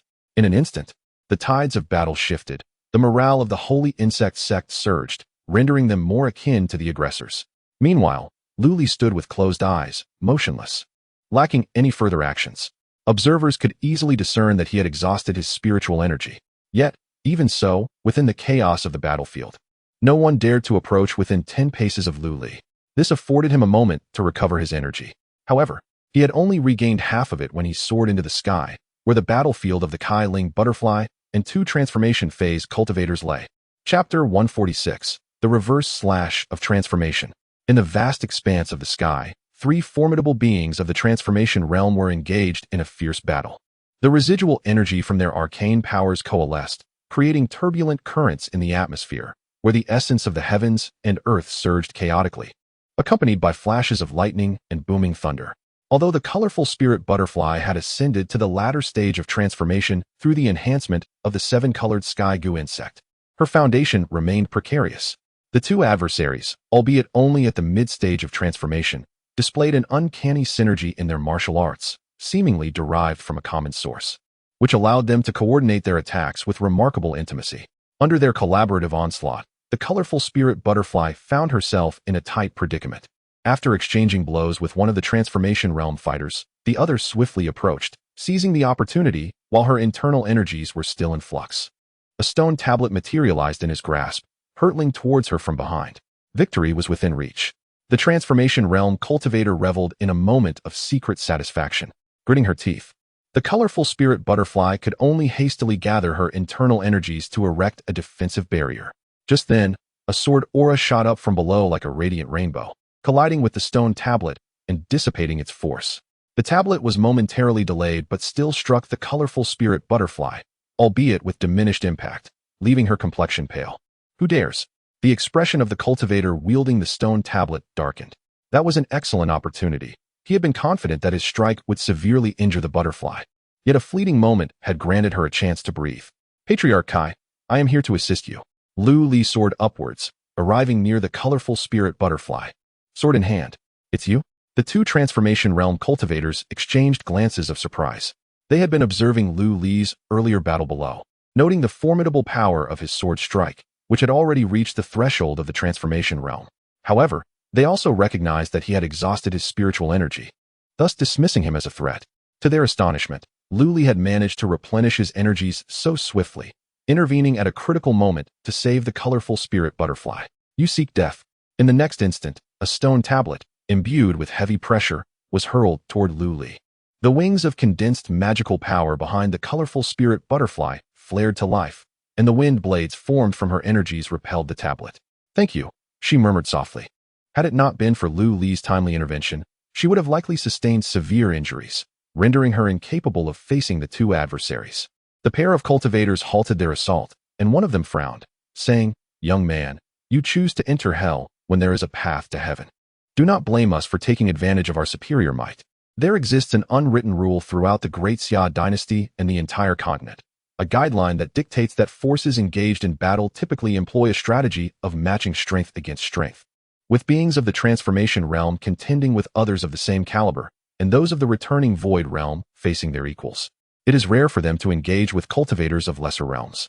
This principle was established by the most powerful beings of the continent and has been recognized by all practitioners. After all, if rules were disregarded, and everyone sought to dominate those weaker than themselves, it would not be long before only the mightiest practitioners remained in existence. Once, a sovereign of a certain faction, relying on their profound cultivation, brazenly attacked the faction of a slain enemy, annihilating the entire lineage in a single sweep. This flagrant violation of the order established by the powerful is an affront to the heavens and a manifestation of demonic conduct. The fate of this domineering figure is straightforward. He shall meet his end at the hands of an ascendant immortal, destined to remain on this continent. Thus, it becomes evident that this rule serves merely as a general constraint, not an immutable decree. Actions born of provocation, or those driven by necessity, are exempt from such restrictions. Lu Li's actions, however, were unequivocally provocative. It seems that the results of the prior battle have imbued you with considerable confidence. Alas, it appears your confidence may be overly inflated, one of the transcendent beings sneered. Indeed, Lu Li's prowess is formidable, but it is confined to the nascent soul stage. Even if he can momentarily unleash strength comparable to that of a half-step transcendent, in their eyes, he remains insignificant. The full extent of Lu Li's unleashed power could be effortlessly dismissed with a mere wave of their hands. It is akin to an infant, no matter how strong, unable to contend with an adult's might. The disparity in their realms is glaringly apparent. Therefore, Lu Li's actions are viewed as a path to self-destruction. Ling Dai, regaining her composure, swiftly addressed Lu Li. Lord Lu, I appreciate your goodwill, but this battle is beyond your reach. You must depart. Similar to the transcendent beings opposite them, Ling Dai did not believe Lu Li could wield significant influence at this moment. Though she was grateful for his earlier intervention, it was merely a result of the adversary's lack of vigilance. Should Lu Li truly engage in battle, she would be forced to divide her attention to protect him, ultimately becoming a hindrance. Rest assured, Sect Master Kai, I have my own plans. I shall do my utmost to delay one of them, and during this time, I implore you to exert your full strength to eliminate the other, Lu Li replied with a calm demeanor. This is the sole method to break the deadlock. Otherwise, even if he were to eliminate all the nascent soul practitioners below, it would not alter the impending defeat of the Holy Insect Sect. Just you? Scoffed the Transcendent, wielding the stone tablet, as if he had heard a ludicrous jest. Heh, Mo Ling, it seems we have been underestimated. The other Transcendent merely shook his head in agreement. Mo Ling, the one grasping the stone tablet, was poised to claim the spirit artifact from this individual. With a swift motion, Mo Ling hurled the stone tablet once more. Ling Dai's expression shifted, and she launched an attack to intercept, only to see it nullified by the strike of another Transcendent.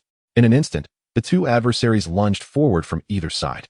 Sect Master Kai, let us engage in battle once more. This audacious youth shall learn what it means to face a Transcendent. Both activated their mana, directing their formidable offensive towards Lu Li and his companion. A hint of helplessness flickered in Ling Dai's eyes. She simply could not spare the effort.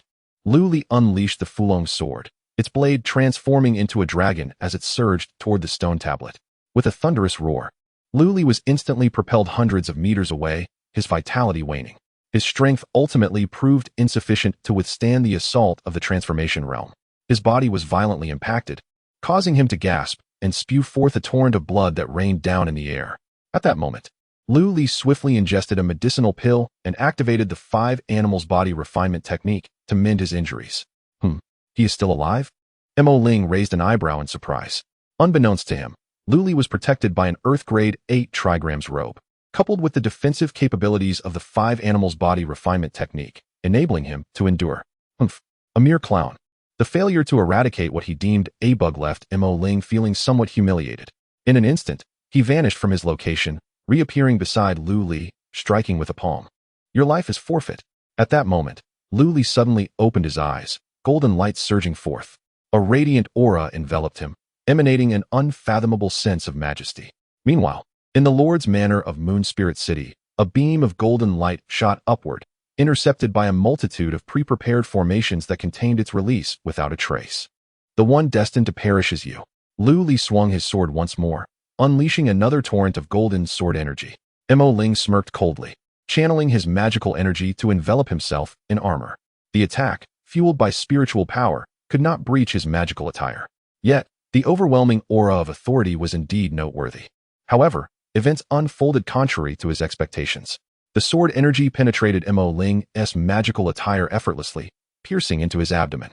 The violent force instantly shattered half of his body, revealing a soil-colored nascent soul. This is impossible. A glimmer of disbelief flickered in Mo Ling's eyes. He barely managed to utter those 4 words before being engulfed by the surging golden light, vanishing into oblivion. Today, I shall defy the transformation. Chapter 147. Repelling the enemy. The sudden turn of events left everyone present in a state of bewilderment. Ling Dai's astonished lips formed an A shape, while the other god transformation realm expert opposite her trembled in disbelief, his attack veering wildly off course. This can't be real. The same 3 words arose simultaneously in both their minds. The shock this incident brought was akin to Lin Daiyu striking down Tyson with a single punch. What manner of monster is this? The god transformation expert spoke hoarsely, his voice tinged with apprehension. At this moment, he had begun to entertain thoughts of retreat. The situation had reversed in an instant. Without the balance of the other party, the late-stage Ling Dai could easily overpower him. Moreover, a creature capable of slaying opponents of his own realm was lurking nearby, watching him intently. If he lingered any longer, he feared he might meet a fate akin to Mo Lingjian. With this thought in mind, the god transformation expert suddenly unleashed a formidable aura, charging fiercely towards Kai Lingdai. Startled, Kai Lingdai instinctively adopted a defensive posture. To her surprise, however, the opponent merely feigned an attack, not genuinely engaging, but instead accelerating at full speed to flee into the distance. In the lofty heights of the Gale's lair, Kanda Pa and the others were besieging Shui Changhong. Although it was termed a siege, most of their tactics focused on containment, with genuine confrontations being few and far between. Kanda Pa threw out a compass that morphed into a maze, disorienting Shui Changhong. After all, the destructive power of a sword cultivator is well known, particularly that of Shui Changhong, who had earned the title of Sword Immortal in the Void Return realm. Just moments ago, Immortal had inadvertently allowed Shui Changhong to injure his essence with a single sword strike, and it was only through the support of his companions that he avoided a grave fate. Shui Changhong felt a twinge of anxiety. His lifetime of cultivation had been devoted to swordsmanship, and he found himself at a loss against such underhanded tactics that allowed for easy retreat. Ultimately, it all boiled down to a lack of diverse strategies. While specialization has its virtues, so too does a broad education. Mastery of one skill and knowledge of many serve distinct purposes in varying circumstances. This was precisely the predicament Shui Changhong found himself in. He resolved to study the formation texts in his sect upon his return, lest he fall into a similar quandary again. At that moment, the scene before Shui Changhong suddenly cleared. Kanda Pa waved, retracting the compass into his possession. What was happening? Mo Hulua shared the same confusion. Kanda Pa sighed. The battle below has concluded. We no longer have any need to entangle ourselves here. Ning Taro gazed downward, seemingly piercing through the layers of mist, and soon a hint of surprise flickered in his eyes. We lost. How could this be? Mo Hulua exclaimed, hastily probing with his consciousness below. Among the three, he was the weakest, unable to divide his attention when facing the sword immortal Changhong. Upon witnessing the one-sided nature of the battle, Mo Hulua's fury erupted. They can't even handle the holy insect sect. What on earth are these fools doing? In the next moment, a streak of sword light surged forth, sending a chill of dread racing down Mo Hulua's spine. As the ethereal figure of Kanda approached, her hands emanated dual streams of red and blue light, dissipating the sword energy.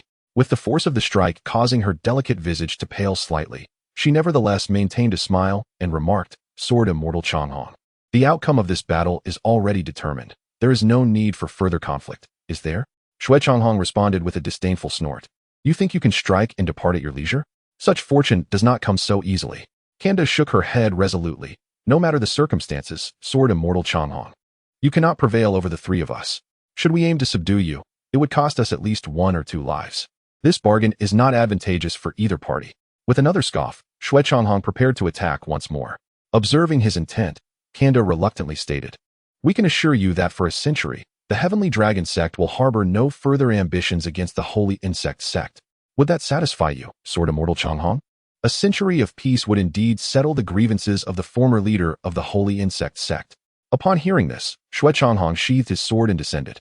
After his departure, Kanda sighed, Let us return. I shall report this failure to the sect master. The Holy Insect sect has emerged as an unforeseen variable, yet they have not met their demise. However, given the considerable depletion of their energy, they will likely lack the capacity to resist our ascension in Chouzhou. Meanwhile, Mo Huluo felt a sense of dissatisfaction. Are we truly to leave like this? The 3 leaders of the Heavenly Dragon sect could not even subdue a mere Holy Insect sect.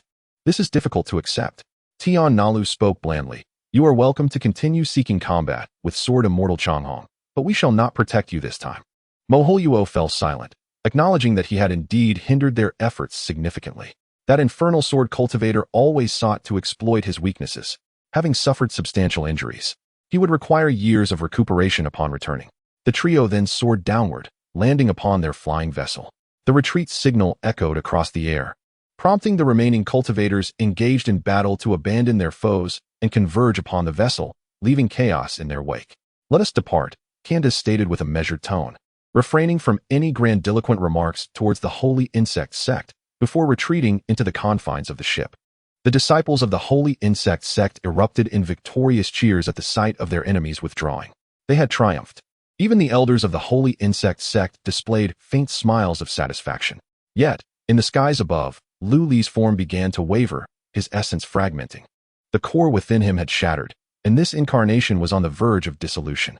The expenditure of the dragon vein's power, transformed into the aura of the Emperor, had proven to be a costly venture. Lu Li grimaced, feeling a pang of regret. That last strike had been the most formidable attack he could muster thus far. The exquisite effect of the Earth-grade spiritual weapon, the Fulong sword, combined with the enhancement of the Human Emperor Chi from the Celestial-grade Human Emperor Sutra, alongside the Earth-grade Sanqiong sword intent and the Celestial-grade Fulong sword technique. These are not trifles that ordinary individuals can acquire. The amalgamation of these elements enabled Lu Li to achieve the remarkable feat of overcoming a practitioner of a significantly higher realm. However, part of this outcome can be attributed to the opponent's negligence. In a confrontation between the transformation stage and the nascent soul stage, a mere thread of spiritual energy can counteract the vast majority of the opponent's spiritual power. The nascent soul is akin to a child standing before an adult. Yet, the child possesses a loaded handgun, aims squarely at the adult's head, and pulls the trigger. Lord Lu, what is this? Kai Ling Dai's eyes brimmed with uncertainty. Rest assured, sect leader Kai, this is merely an avatar of mine, Lu Li replied with a smile. It is unfortunate, however, that I cannot take back the items you bestowed upon me. He was referring, of course, to the golden silkworm goo. Do not worry, Lord Lu. You have saved my holy insect sect from peril. I shall prepare the finest aged golden silkworm goo as a personal token of gratitude, Kai Ling Dai stated solemnly. For successfully repelling a formidable foe, Lu Li certainly deserved the highest expressions of appreciation. Lu Li nodded with a smile, finding it refreshing to engage with astute individuals. At that moment, Xue Changhong's figure suddenly appeared before the two. With a single glance, Xue Changhong grasped the situation. Is your true self unharmed? Lu Li chuckled. There should be no harm done. It is merely an avatar, not a wound to the essence. Xue Changhong nodded, a glimmer of relief in his eyes. That is good to hear. Despite their acquaintance spanning merely half a month, Xue Changhong had already come to regard Lu Li as a junior. However, he was somewhat astonished, having only discovered today that Lu Li was an avatar. Had it not been for the shattered core within Lu Li at this moment, he would have remained oblivious. An avatar that even the void returning stage could not discern must have practiced exceedingly profound techniques. Truly, the younger generation is formidable. Reflecting inwardly, Xue Changhong acknowledged that his combat prowess during the nascent soul stage did not match Lu Li's. Lu Li clasped his hands in respect. Senior, please do not take offense. Should you find the time, do visit me in Moon Spirit City. I would be eager to seek your guidance in the sword arts. As his words faded, Lu Li's form became increasingly ethereal, eventually transforming into a small cauldron that quietly disintegrated. Chapter 148. Minor troubles in Moon Spirit City. Within the subterranean chamber of Moon Spirit City, Lu Li gradually opened his eyes, a hint of regret glimmering within. This endeavor had not unfolded as flawlessly as he had hoped.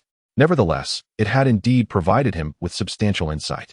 The wind-thunder transformation was undeniably a remarkable technique, worthy of its celestial classification.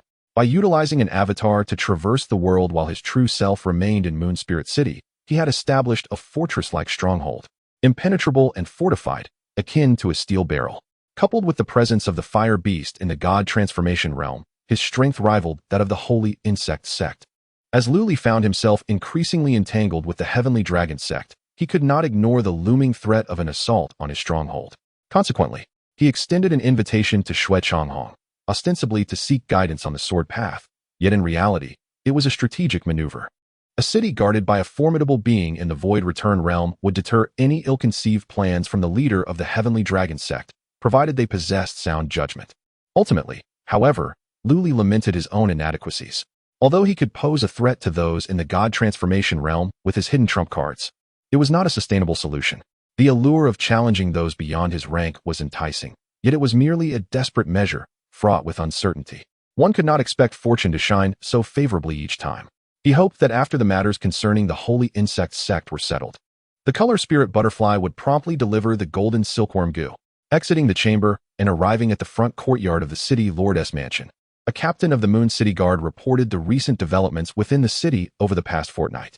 The presence of practitioners from the southern regions had surged near Moon Spirit City, likely a consequence of the Heavenly Dragon sect's dominance over the 3 states of the south, which had stirred considerable unrest.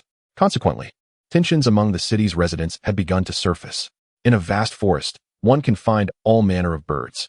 The lifestyle of the southerners diverged from that of the locals, leading to grievances regarding the goo insects and beasts raised by the southern practitioners, which many claimed disrupted their daily lives. Conflicts between local cultivators and their southern counterparts had erupted on multiple occasions. Such disturbances severely impacted the tranquility of Moon Spirit City. prompting the guards to be perpetually on the move. It was fortunate that the Moon City Guard possessed ample manpower. Otherwise, the situation could have escalated into chaos. After a moment of contemplation, Lu Li summoned his eldest son, Lu Ming, through a transmission. Recently, Lu Ming had been ensnared by a love goo from Lan Kaier, rendering him restless until the enchantment was lifted. However, although the love goo had been dispelled, there had indeed been some progress in his relationship with Lan Kaier. Initially, she had been sent by the color spirit butterfly to seek an alliance with Lu Li, yet rather than delivering a straightforward invitation, she had resorted to the convoluted method of using a love goo, nearly jeopardizing the significant affairs of the Holy Insect Sect, a perplexing choice for Lu Li. Later, after her capture and through the fire beast, he learned that Lan Kaier had developed sentiments for Lu Ming, influenced by the customs of her homeland. To plant a love goo on one's beloved to prevent them from straying was a tradition in her region. It was not merely a means to exploit his son. However, Lu Li was not particularly in favor of such methods. Consequently, he spared her life, allowing her to serve as Lu Ming's attendant. As for whether they would achieve a harmonious union, Lu Li intended to refrain from meddling. Yet, when Lu Ming arrived accompanied by Lan Kaier, Lu Li sensed that the matter had progressed significantly. Upon encountering Lu Li, Lan Kaier immediately knelt in reverence, expressing her profound gratitude. "I thank you, Lord City Master, for rescuing my sect. I have previously committed numerous offenses, and I humbly beseech your forgiveness." She had received news from her sect through a communication insect, thus grasping the essence of the situation. It remains uncertain when Lu Li ventured to the worm state, yet had it not been for his intervention, the sacred insect sect might have already become but a memory in the annals of the Great Xia dynasty. It was also through the sect's communication that she came to understand the formidable prowess of the man before her, who had even brought down formidable beings in the transformation stage. The recollection of her recent attempts at subterfuge under the watchful eyes of such a powerful figure, only to be caught and then foolishly attempt to leverage the sacred insect sect's influence to instill fear in Lu Li, filled her with a burning shame. Simultaneously, a sense of relief blossomed within her, accompanied by an increasing respect for Lu Ming. "Rise," Lu Li said with a gentle smile, offering her a vial of medicinal pills for cultivation to ease her mind before inviting them to take a seat. However, Lan Kaier merely accepted the pills and stood demurely behind Lu Ming, embodying the role of a servant. Lu Li felt no need to press her and turned to Lu Ming, inquiring, "Recently, there has been an influx of individuals from the southern wilderness into our city, bringing with them customs vastly different from ours in Yunzhou, which has caused considerable disturbance. How do you propose we address this matter?" Though Lu Li already had a plan in mind, he sought to gauge his eldest son's capabilities in this regard.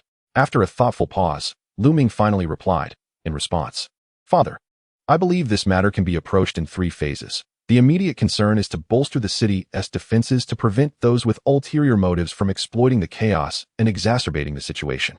A secondary focus should be on refining regulations to standardize the behaviors of the southern wilderness cultivators.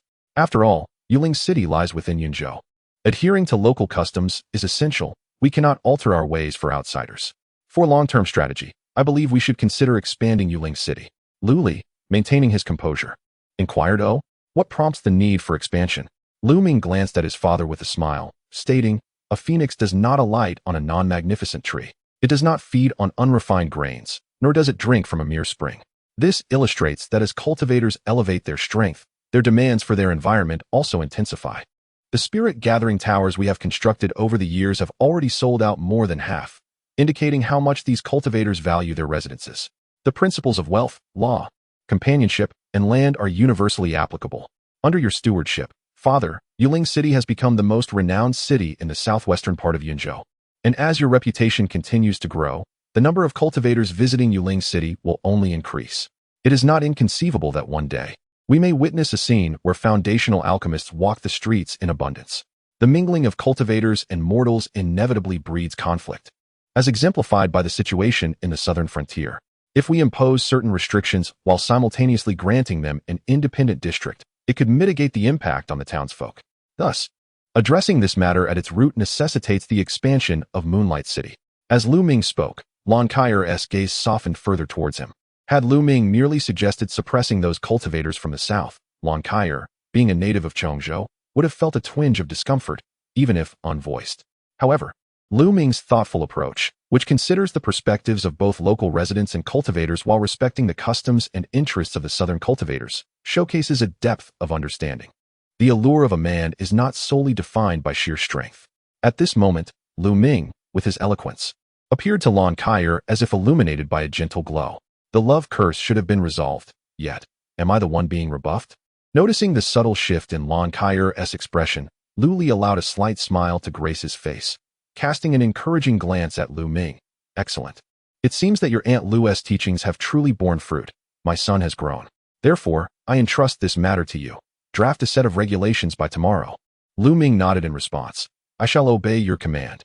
Chapter 149. The Concealed Talents of Lu Qinggang. The following day, Lu Ming submitted a meticulously devised renovation plan for the Moon Spirit City.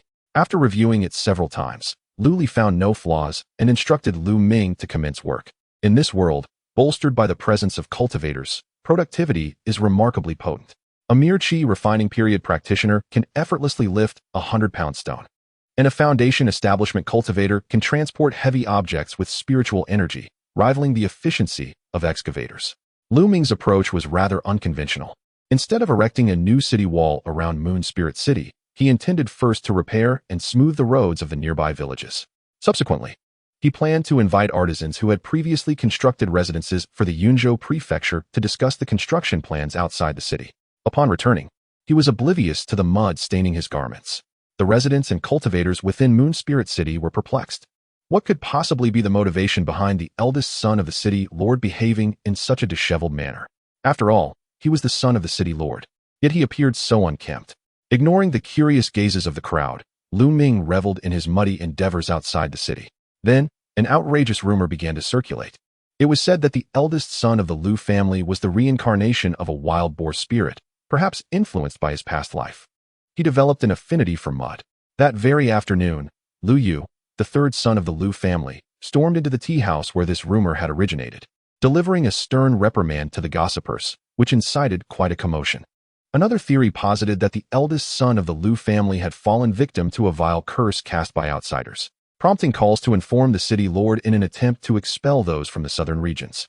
Amused by such claims, Lu Li ordered the Moon City guards to post a notice assuring that the eldest son of the Lu family was in perfect health and hinted that significant construction would soon take place in Moon Spirit City, suggesting that the current activities were merely preliminary site preparations. Once the commander of the Moon City guards departed, Lu Li leisurely returned to the rear courtyard. In the pavilion of the courtyard, two tall youths were struggling under the weight of items atop their heads. These were Lu Yu and Lu Xing, the very troublemakers from the tea house incident. They bore the sun-shooting bow and star-shattering sword, spiritual weapons bestowed upon them by Lu Li. Under his spiritual energy, these once manageable weapons now felt like they weighed 1,000 pounds, reddening their faces and gritting their teeth as they endured the immense pressure. Father. Upon seeing Lu Li approach, his eldest daughter, Lu Lan, quickly stepped forward and spoke gently. Third brother and fifth brother acted out of necessity. Please spare them this time. Lu Hanyu also quietly admitted his fault. Father, it is all my mistake. I urged my third brother to step in for me. If punishment is due, let it fall upon me and spare them. Lu Qinggang, standing nearby, respectfully bowed, though third brother and fifth brother caused a ruckus at the tea house. They were mindful of their actions. I have provided pills and spirit stones as compensation for the injuries caused, and I humbly request that Father be lenient in his judgment. As Lu Feiying and Lu Yinin, who had just embarked on their cultivation journey, gazed in bewilderment at the scene before them, unsure of how to respond, Lu Ming displayed an air of indifference. Was it merely the destruction of a tea house? His father was indeed making a mountain out of a molehill. Only Lu Jiming, displaying a cunning demeanor, discreetly slipped away to fetch the 2-year-old Lu Fulong. After whispering a few words in his ear, he observed Lu Fulong staggering towards Lu Li, exclaiming, Daddy, do not be angry. Lu Li maintained a serene expression, his gaze sweeping across the faces of his offspring, gaining a preliminary understanding of their current dispositions. With a sigh, he gestured, and the pressure enveloping Lu Yu and Lu Xing was instantly alleviated, causing their legs to weaken as they nearly collapsed to the ground. Thank you, Father, Lu Yu and Lu Xing said, supporting each other. Lu Li then spoke. You too. Do you comprehend why I have chosen to discipline you today? Lu Yu nodded. There is a strict prohibition against private duels within the city. Any grievances should be resolved at the Moon Spirit Arena. As the son of the city lord, leading the violation of regulations will surely invite public scrutiny. Lu Li shook his head. That is not the case. There are many who gossip about me in Moon Spirit City. If I were to concern myself with such matters, it would be endless. On the contrary, I am quite pleased with your actions, as you acted out of indignation for your elder brother's humiliation. The others appeared astonished and perplexed. If that were the case, why then did their father impose punishment on Lu Yu and Lu Xing? The punishment is for your reckless behavior this time. That tea house is a frequented place for itinerant cultivators in Moon Spirit City, and its true overseer is a master of the Golden Core realm. Upon hearing this, everyone exhibited expressions of confusion. Is it truly worth such trepidation from father over merely a Golden Core cultivator? Not to mention, one of the captains of the Moon City Guards, Uncle Qianyan, is nearing the mid-stage of Golden Core himself. There are surely over 100 Golden Core experts within the Moon City Guards. Even if it were not just a single tea house, but 10 or 100, they would not stand a chance against the Lu family. Lu Li discerned the bewilderment in his children's eyes and further inquired, "Have you considered why they allowed you to wreak havoc in the tea house without intervening?" Lu Xing responded, "We are naturally aware. We are the offspring of father, who is a formidable figure in the entire Yunzhou. They dare not offend the Lu family." Lu Li nodded, "Indeed. But have you contemplated what would transpire if you did not possess such an identity? Or if you encountered a formidable opponent who did not heed your status?" At this moment, Lu Yu and the others seemed to grasp the deeper meaning in Lu Li's words, with Lu Yu expressing contrition. "Father, your admonition is just. Our behavior today was somewhat intolerable." Lu Li acknowledged, "That is one aspect.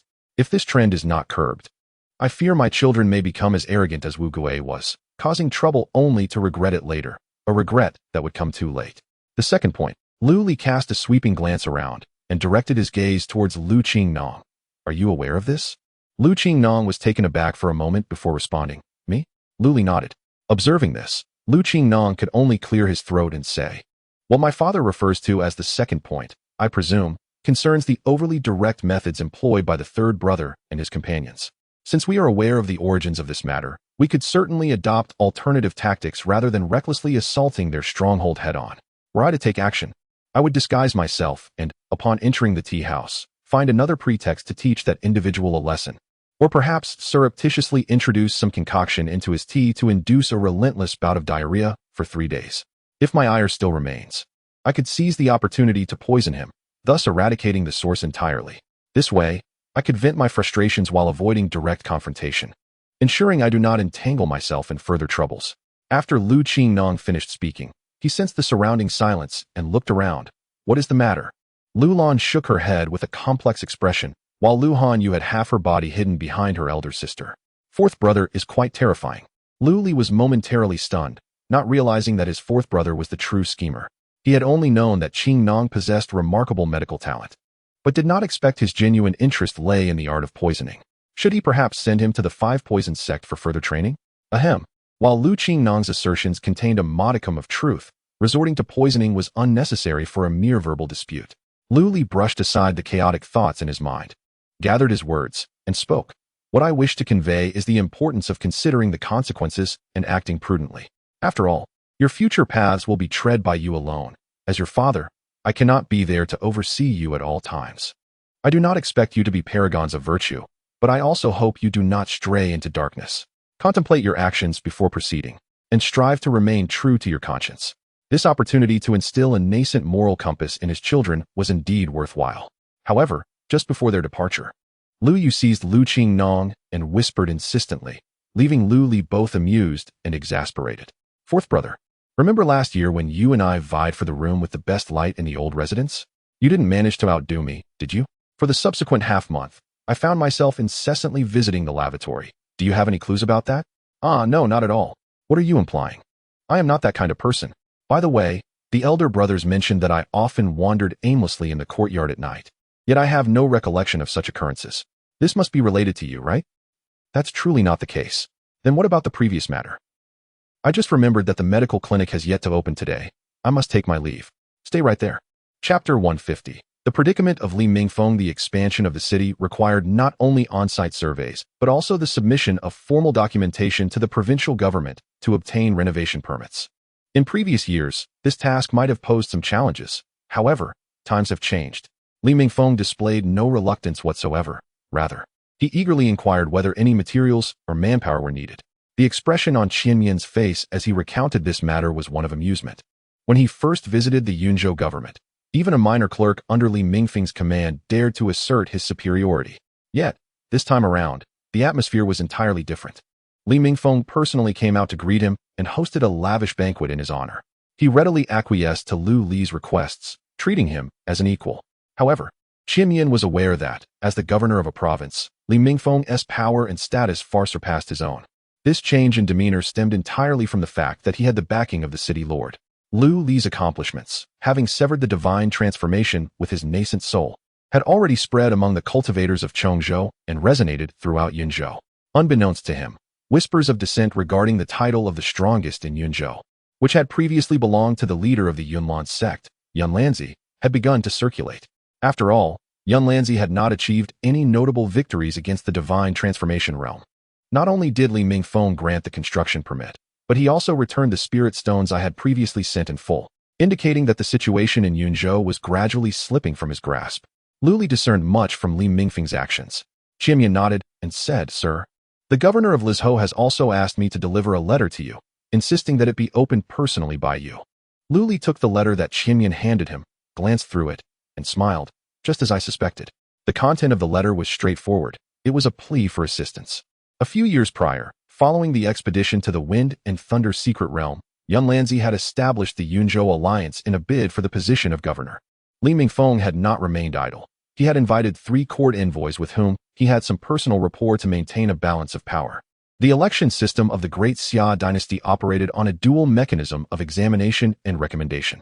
The examination resembled the ancient imperial examinations. It evaluated not only cultivation levels, but also governance and administrative capabilities.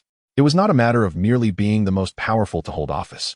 The recommendation process could involve nominations from higher officials or endorsements from more than half of the sects and forces within the jurisdiction. Lu Li's position as city lord had been attained through the recommendation of Qin Mingyao to the court envoy Wei Ting. Conversely, Yunlanzi had pursued a different path, seeking to garner support from various sects and cities across Yunzhou to jointly petition for his recommendation. Such scenarios typically met with the court's approval. As the vast expanse of the Great Xia dynasty, teeming with numerous sects and cultivators, demanded significant administrative effort. If a provincial governor were to be collectively petitioned, it would indicate that he was indeed remiss in his duties. Correspondingly, the individual being recommended must possess the people's goodwill to achieve such a consensus. As long as one does not rebel and pays the required share of spirit stones punctually each year, the court remains indifferent to which family wields power. After all, they are merely acting as stewards for the king, and there is little distinction. The ability of Yunlanzi to achieve this is also closely tied to Li Mingfeng's prior actions. The former lord of Moon Spirit City, Haidafu, was a disciple of Yunlanzong, who obtained his position through the offering of treasures. It is likely that Yunlanzi had already begun his machinations at that time.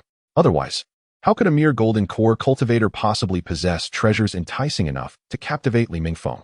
According to intelligence from the Misty Rain Tower, a significant portion of the city lords in Yunzhou are akin to Haidafu. This has led to Li Mingfeng's current predicament. However, this matter bears little relevance to Lu Li. With a smile, Lu Li casually crushed the letter to ashes. The current situation is not so pressing.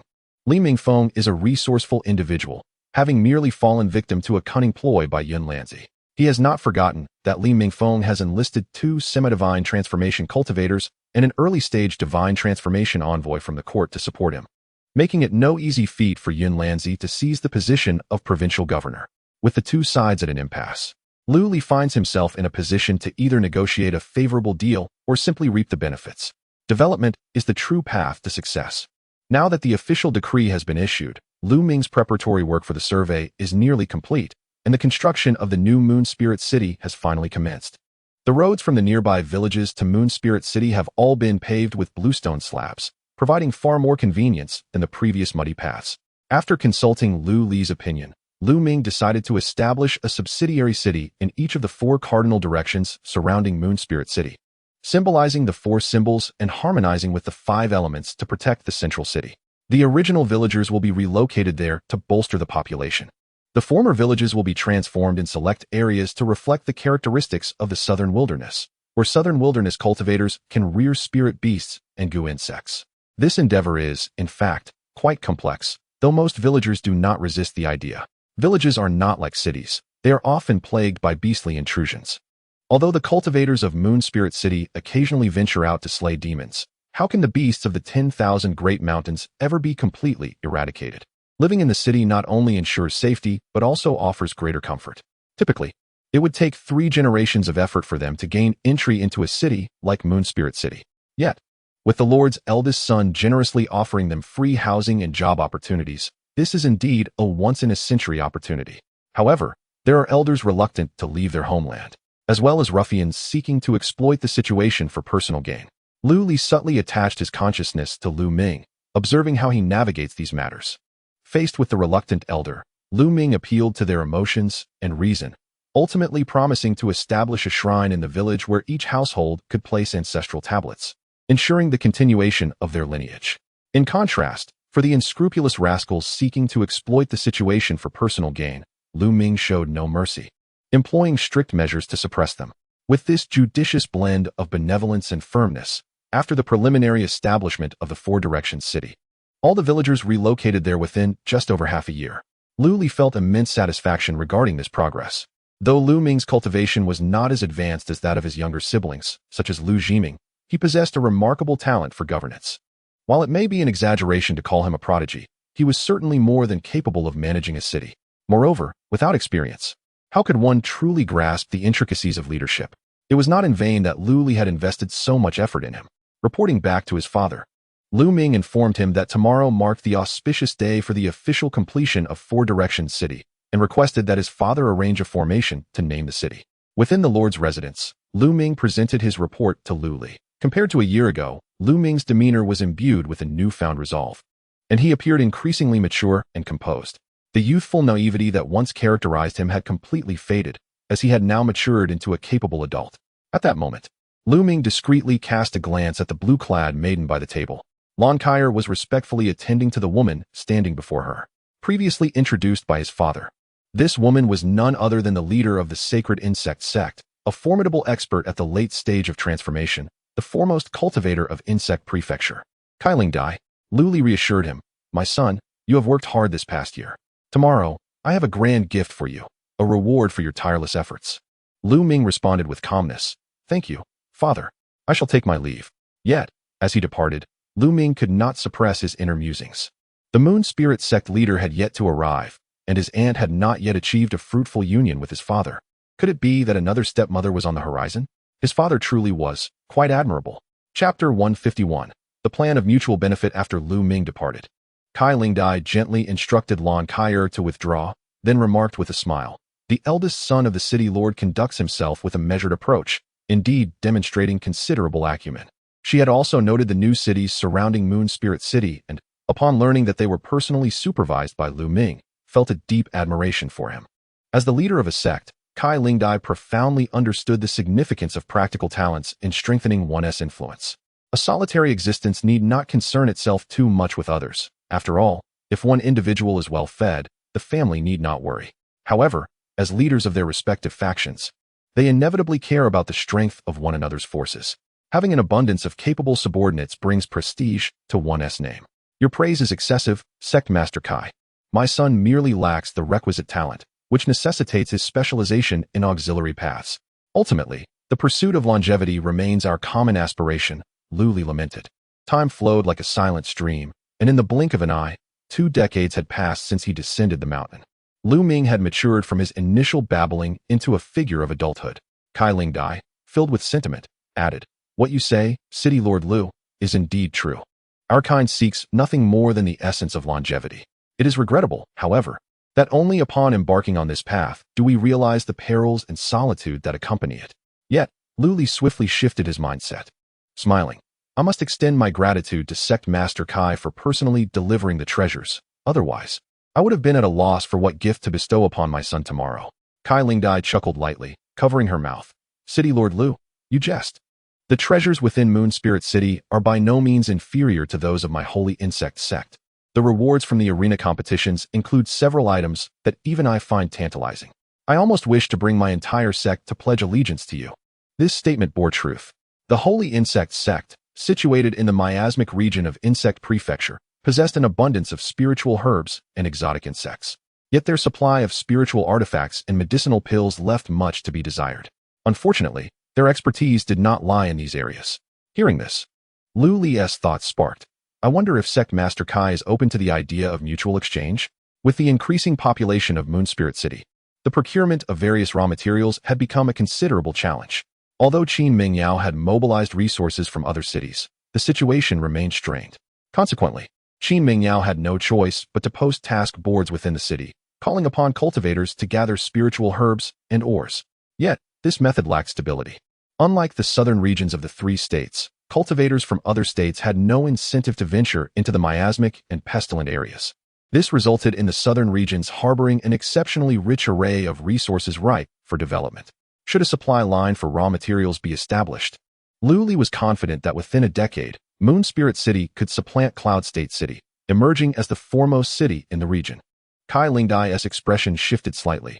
What insights do you possess, City Lord Lu? After Lu Li articulated his thoughts, Kai Lingdai furrowed her brow. Your reasoning is sound. Yet it seems that Insect Prefecture may suffer some disadvantage. It feels somewhat akin to plundering. I speak candidly, so I hope you do not take offense. Lu Li maintained his composure, smiling.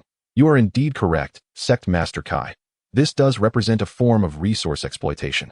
While a single cart of raw materials could yield 5 carts of finished medicinal pills, I intend to exchange them on a one-to-one basis. The colorful spirit butterfly widened her eyes slightly, about to speak, when Lu Li interrupted her with a raised hand, saying, Please, Sect Master Kai, remain calm and allow me to finish. Over the years, Moon Spirit City has seen its fair share of merchants from the southern wilderness coming here to conduct trade. They are mostly low-level cultivators, engaging in risk-laden journeys over mountains and valleys to exchange local specialties for elixirs. Perhaps a single superior spirit herb fruit could only be traded for a vial of ordinary gathering elixirs. In Lu Li's hands appeared a vial of elixirs and a spirit herb.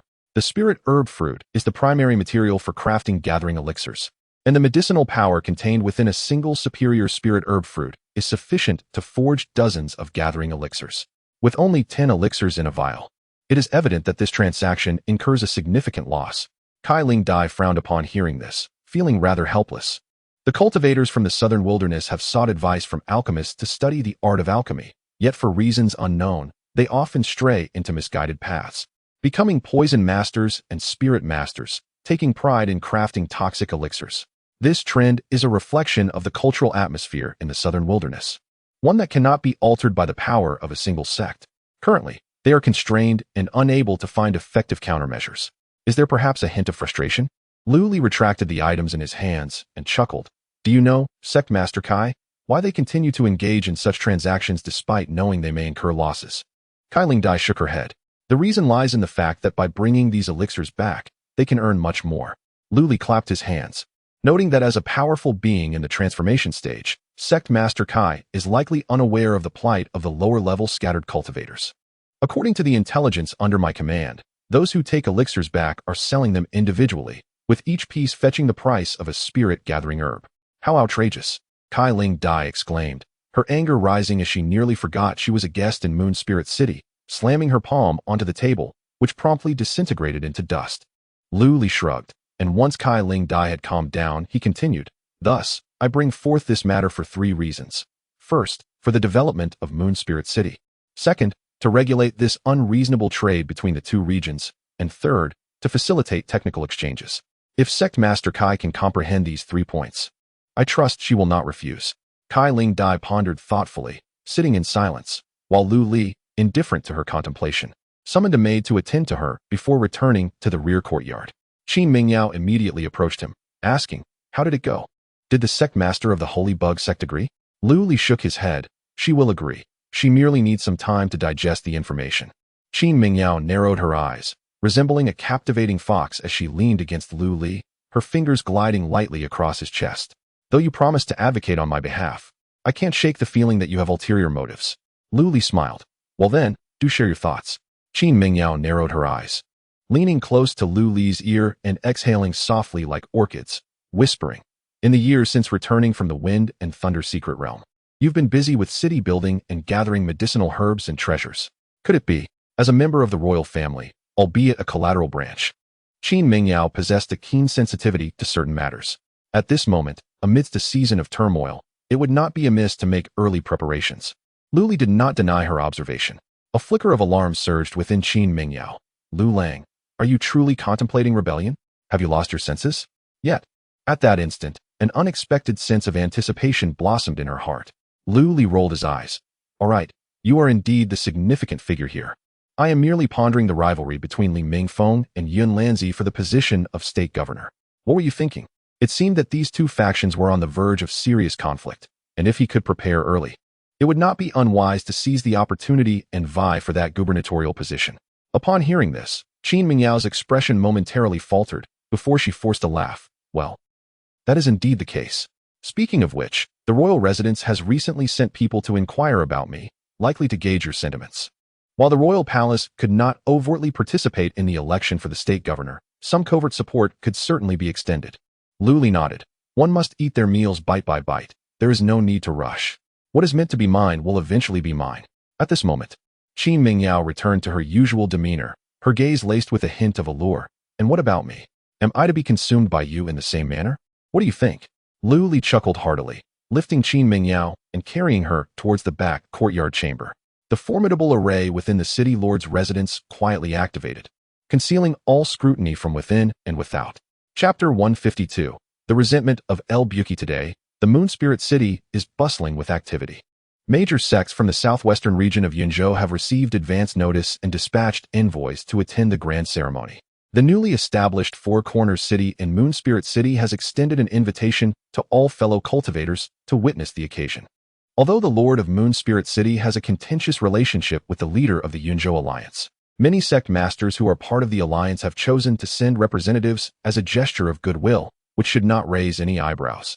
Even if Yun Lanzai were to inquire, have you heard? All attendees at today's ceremony will receive a vial of elixir personally concocted by the Lord of Moon Spirit City based on their rank. Not only is the Lord of Moon Spirit City renowned for his formidable combat prowess, but he is also an adept alchemist. And every elixir produced by him is imbued with intricate alchemical patterns, making them of superior quality. Such a generous offer. It must have cost him a fortune, perhaps over 100,000 spirit stones. A sum like that would take a lifetime to spend. My friend, you may not know this, but the Lord of Moon Spirit City has a talent for generating wealth. Such an expense is trivial for him. The competitive arena in Moon Spirit City alone generates hundreds of thousands of spirit stones annually. Other city lords, envious of his success, have attempted to replicate his rewards but have only managed to offer paltry incentives, resulting in significant losses and tarnished reputations.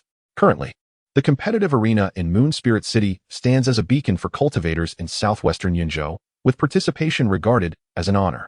Those who possess the skill to make it onto the leaderboard, even at the bottom, can reap substantial benefits.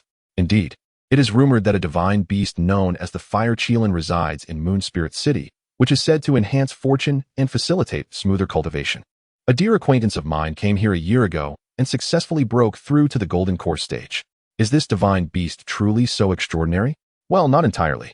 It is said that the buildings in Moon Spirit City are inscribed with profound spirit-gathering formations, which likely contribute to the favorable conditions. Even within sects, such spirit-gathering formations are not accessible to everyone, let alone us wandering cultivators. If this is indeed the case, I too must seek to establish myself here. However, the prices of residences in the city are daunting. Even a room in A2 building costs several thousand spirit stones, not to mention the independent villas. What is A2 building? I have never heard of such a structure. That is the tube building, a long corridor connecting numerous single rooms. Named for its tubular shape created by the ventilation at both ends of the corridor. The accommodations seem excessively cramped. And how can one ensure safety when others are snoring nearby while one is in meditation? The Lord of Moon Spirit City has certainly considered this within the rooms. There are isolation formations in place. Under dual layers of protective arrays, cultivators can practice in peace without the need for a secluded retreat.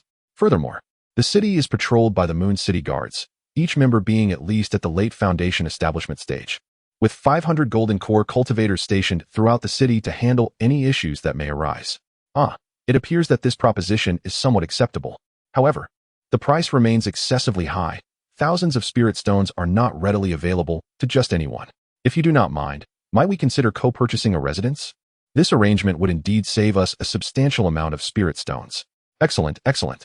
Such scenes unfold across various locales in Moon Spirit City, where the female cultivators at the property sales office are utterly inundated. necessitating the urgent deployment of numerous disciples from the Golden Jade Commerce and attendants from the Liu family to assist. The sales of properties today alone equate to a month's worth of earnings. Meanwhile, the Moon City guards remain vigilant, clad in their standardized armor as they patrol the streets to prevent any disorder. Assassins from the Smoke and Rain Tower and the Liu family's covert operatives lie in wait, offering mutual support to the guards.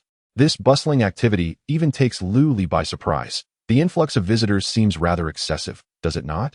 City Lord, we have come to assist, announced Liu Buki, accompanied by a significant number of disciples and elders from the Moon Spirit sect, alleviating some of the personnel shortages within the city.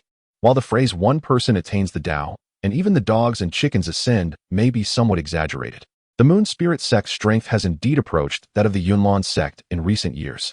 Many formidable cultivators have joined the Moon Spirit sect, infusing it with renewed vigor. Furthermore, Jiang Mingyue's absence over the past few years has been devoted to managing the succession within the sect, ensuring that the dangers of overexpansion do not manifest. Master Wanbao has truly been considerate, Liu Li remarked with a smile after organizing the personnel. Liu Buki rolled her eyes. Do not be so naive. Our Moon Spirit sect has effectively become a vassal of Moon Spirit City, and naturally, tasks such as menial labor fall to us. There was a hint of resentment in Liu Buki's words, which is understandable. Over the years, she has been tirelessly engaged in forging weapons, leaving her with little respite. The armor of the Moon City Guards and the yellow-grade spiritual tools used in the arena for foundational and chi-refining cultivators all originate from her craftsmanship. The rapid development of Moon Spirit City owes much to Liu Buki's expertise in refining. Consequently, Liu Buki has emerged as the wealthiest cultivator within the Moon Spirit sect, and her peak has been rechristened Wanbao Peak. Her name has spread among the townsfolk, who now refer to her as Master Wanbao. While Liu Li might have refrained from mentioning this matter, the mere mention of the title irks Liu Buki. What a dreadful name, Master Wanbao. I have diligently worked for your Liu family all these years without a moment's rest. Even a donkey pulling a millstone deserves a moment's pause, does it not? Surely, you are not harboring any resentment for not bringing you into the inner sect back then? Liu Buki cast a sidelong glance at Liu Li. To this, Liu Li felt quite wronged. He harbored no such thoughts. However, his lack of understanding in the art of refining left him at a loss. Unless he were to marry Liu Buki, perhaps gaining pertinent skills through the system rewards. However, having already wed Liu Yun, the matter of the master-apprentice relationship must be set aside. It is time to recruit a cadre of skilled individuals. El Buki's words served as a timely reminder for Liu Li. Both he and El Buki, as the Moon Spirit City expands, will inevitably encounter moments of inadequacy. It is hardly feasible to seclude oneself in the alchemical chamber, doing nothing all day long. The mere thought sends shivers down his spine. Very well.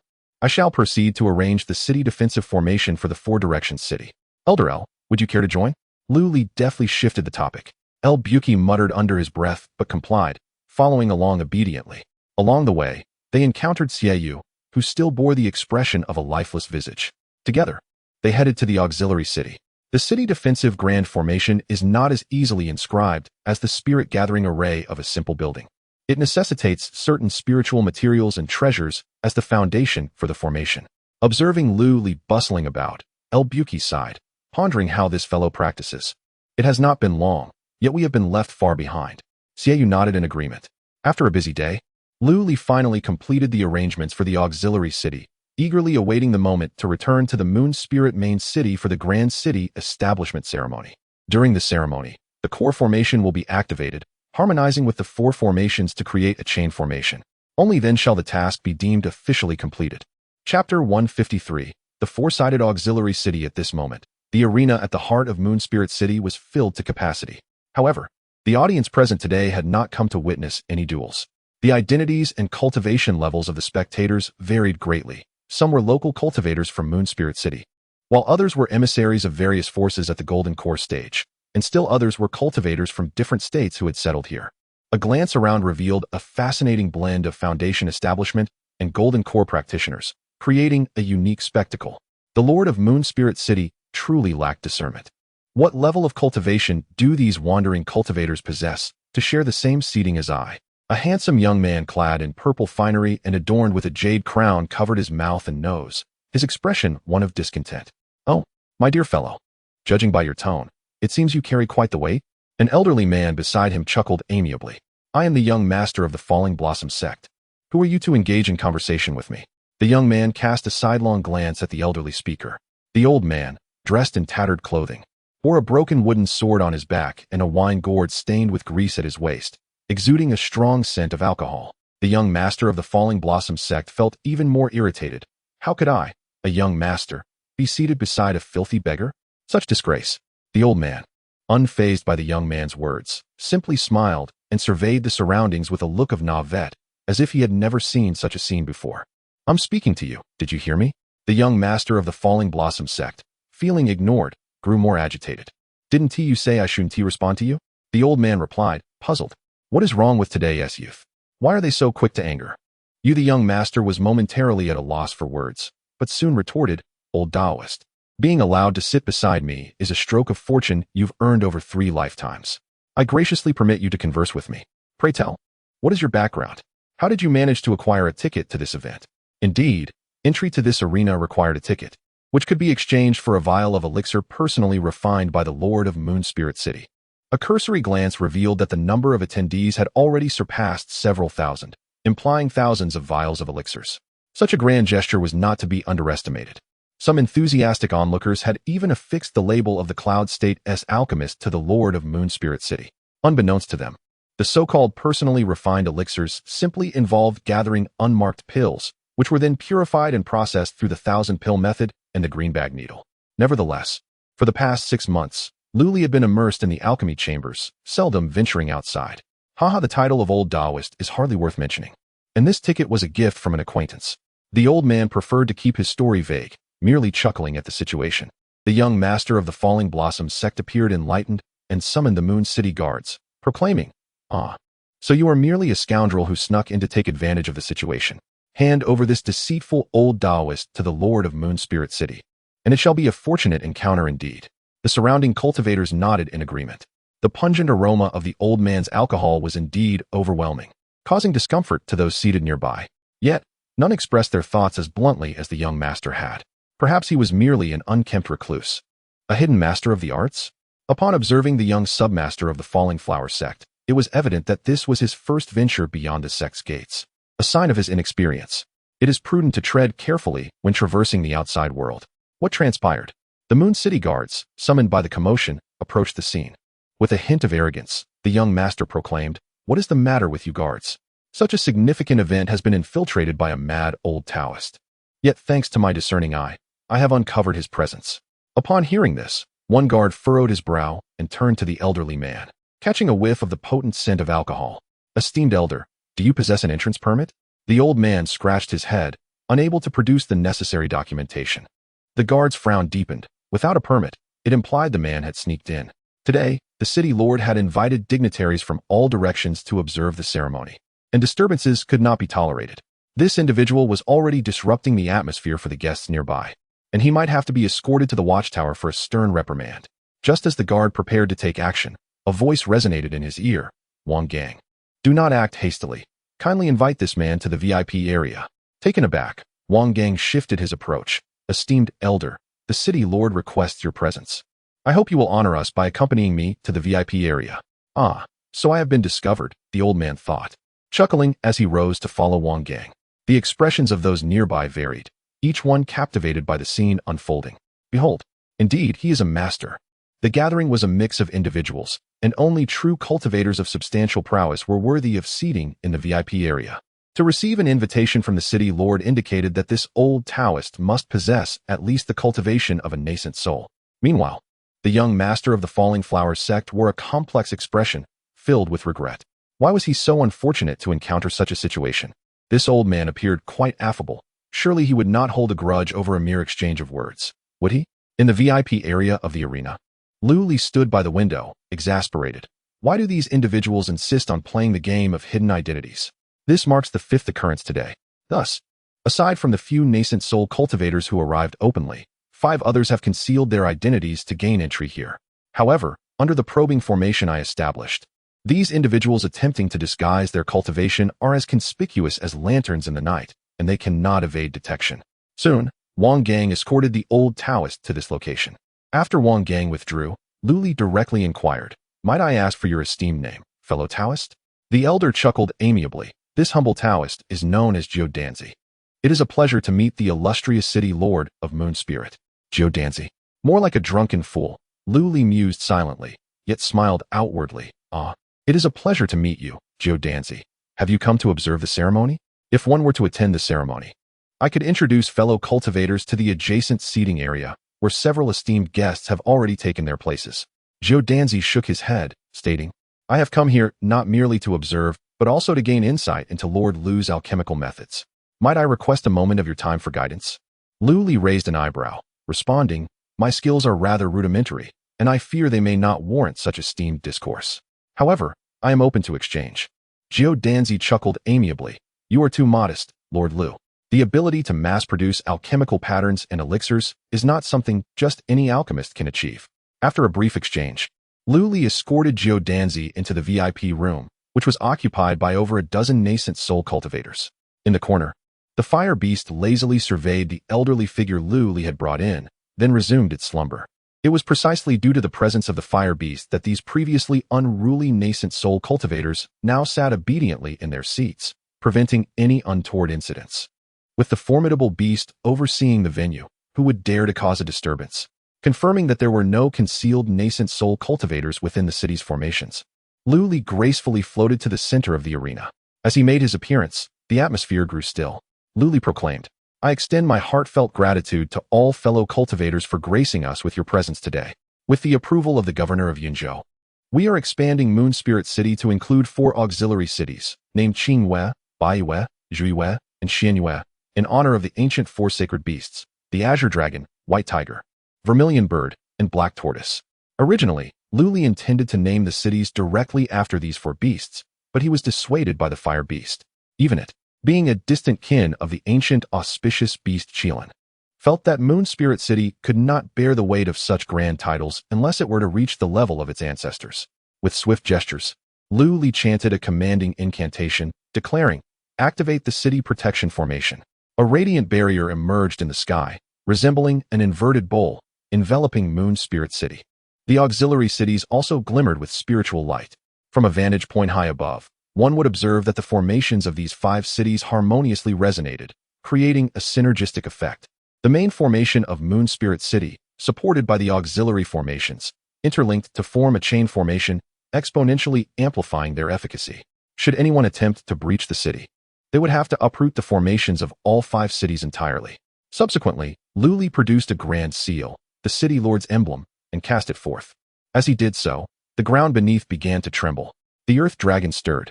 Fortunately, Lu Li had activated the grand formation in advance and had informed the residents of the city, thus averting any significant chaos. From Lu Li's perspective, he caught a glimpse of the changes in the subterranean dragon vein through the crowd. At the end of the dragon vein beneath Moon Spirit City, a new channel had been opened, leading directly to the underground of the 4 auxiliary cities. Although the power of the dragon vein was currently faint, in due time, as the auxiliary cities flourished, the dragon vein would stabilize, and its energy would become abundant. This could be seen as a boon to the Great Xia dynasty. Where could one find a city lord as diligent and responsible as himself?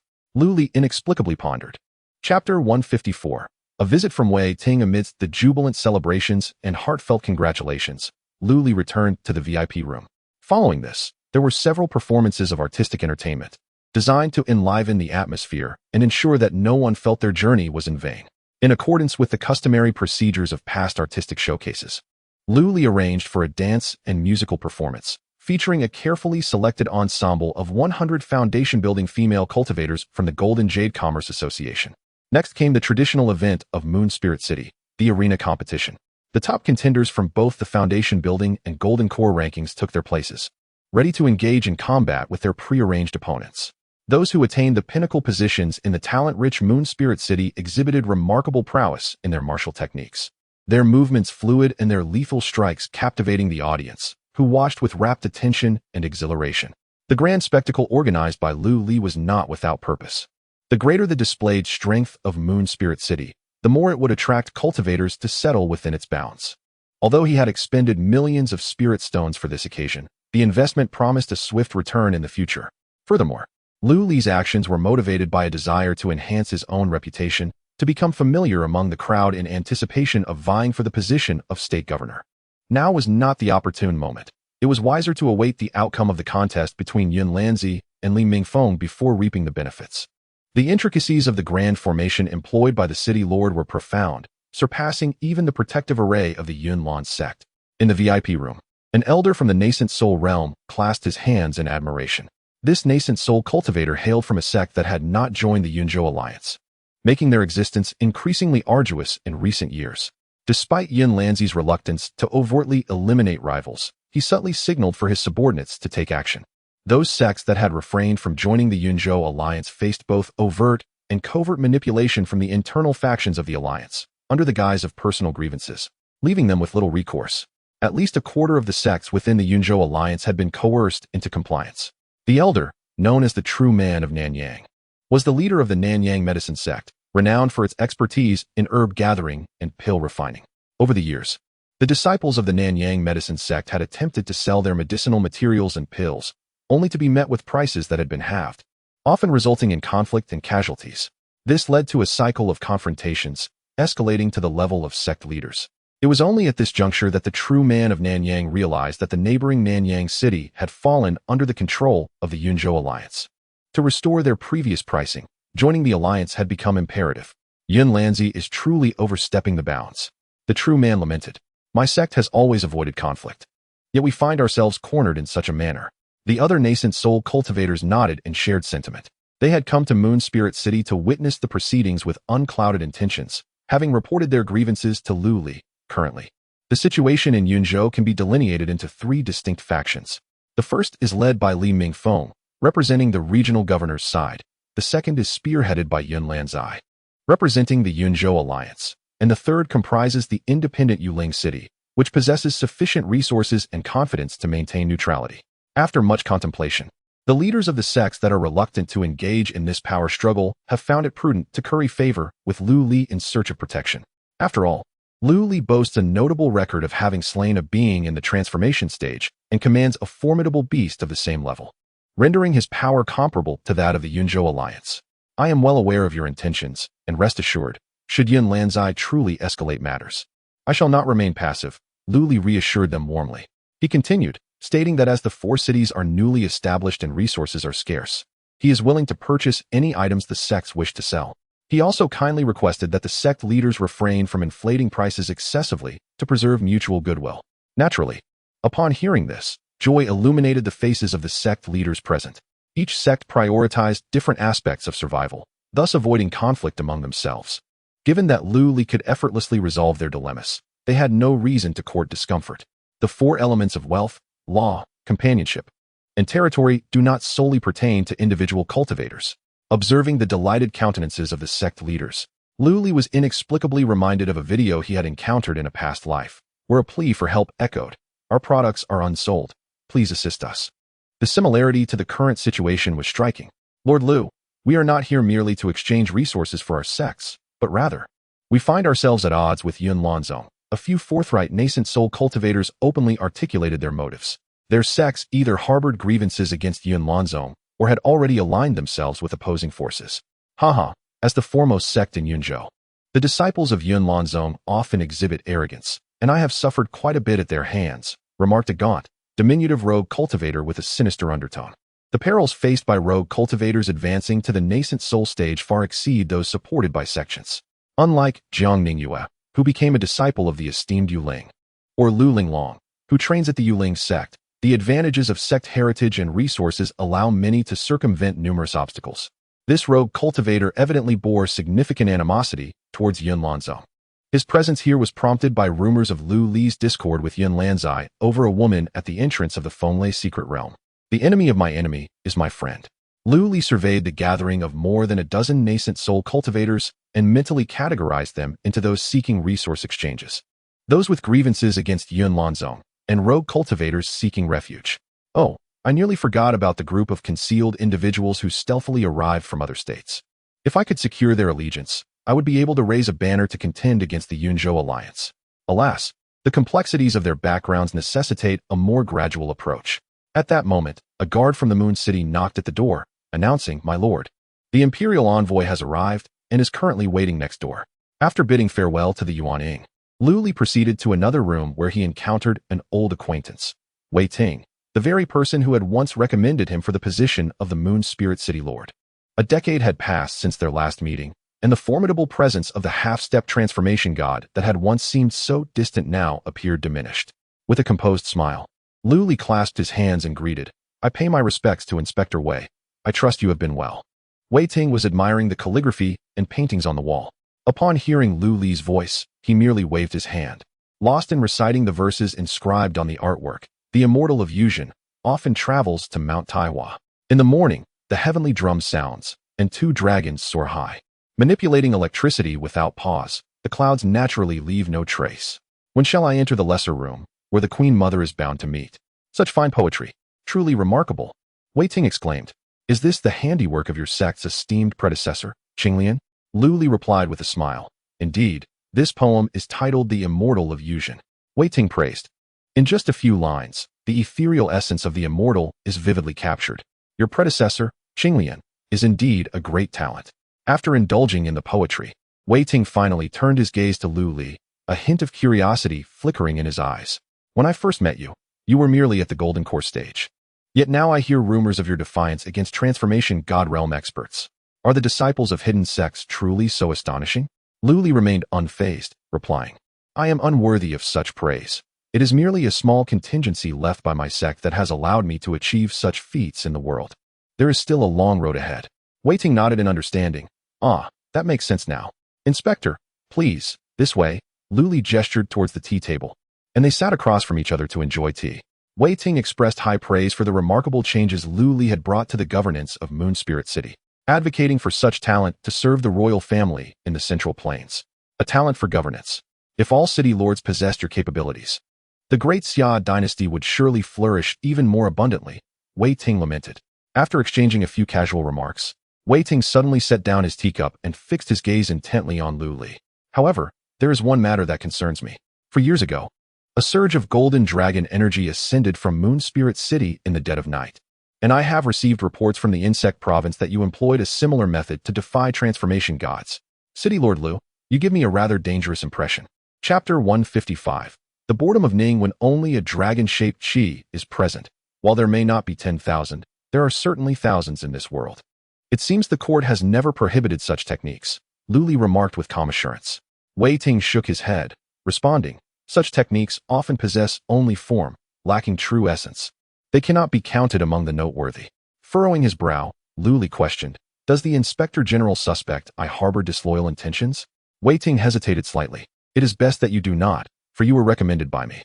He then continued, I have heard that you and Qin Mingyao have become engaged. Lu Li's brow relaxed, indeed. Wei Ting sighed. As an outsider, I cannot intrude on matters of intimacy. However, as the Inspector General, I must caution you. Lord Lu, as a minister of Xia, do not grow too close to the local princely houses. The lessons of the 8th Prince's rebellion are still vivid. His Majesty the Emperor shall never allow the lords to divide the realm again. Wei Ting genuinely admired Lu Li, or rather, the hidden sect behind him. To him, anyone capable of composing celestial poetry, such as dreaming of the celestial maiden, belonged to a realm beyond the mundane. Nevertheless, as the Inspector General, Wei Ting's responsibilities necessitated a degree of vigilance towards Lu Li and his sect. The atmosphere thickened, and both men locked gazes, seeking revelations within each other's eyes. Wei Ting's arrival sounded a subtle alarm in Lu Li's heart. The dragon-shaped sword chi from years ago had been unleashed by his manipulation of the Fulong sword, creating quite a stir. Time had passed, and he had thought the matter forgotten, yet it had evidently not escaped the notice of those with intent. However, Lu Li remained confident. Under the system's concealment, he had revealed no further weaknesses aside from that chi. Thus, Wei Ting could not accurately gauge his depths unless Lu Li himself disclosed the existence of the human emperor's scripture. Inspector Wei, your visit today is not solely to interrogate me, is it? Lu Li broke the stalemate, raising his teacup in salute to redirect the conversation. Wei Ting, wishing to avoid lingering on the matter, nodded. Indeed, I have other pressing matters to discuss. The governor of Yunzhou, Li Mingfeng, and I share a good rapport. Given the current tumult in Yunzhou, he has sent me to seek your assistance. Lu Li shook his head. The situation in Yunzhou is precarious. I am but a humble city lord, unworthy of a governor's request for aid. Wei Ting had anticipated Lu Li's response and replied with a hint of profundity. That may not be the case. Your reputation in Yunzhou has soared, placing you in a position alongside Li Mingfeng and Yun Lanzi.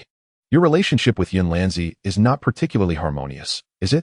Yet you remain silent, which inevitably raises suspicions. Seeing Wei Ting's relentless pursuit, Lu Li sighed internally and chose to reveal a portion of his ambition. Li Mingfeng is somewhat greedy, but otherwise unremarkable. However, should Yun Lanzi rise to power, my position as city lord would certainly become unstable. If Yun Lanzi were to decisively conclude matters, it would be one thing. However, he lacks such capability, instead providing me with an intriguing perspective. I indeed harbor intentions of reaping benefits from their rivalry. Thus, I shall not offer assistance to either Li Mingfeng or Yun Lanzi. For reasons unknown, Wei Ting appeared relieved upon hearing this. It is advantageous that Lu Li has openly revealed his ambitions regarding the position of the provincial governor.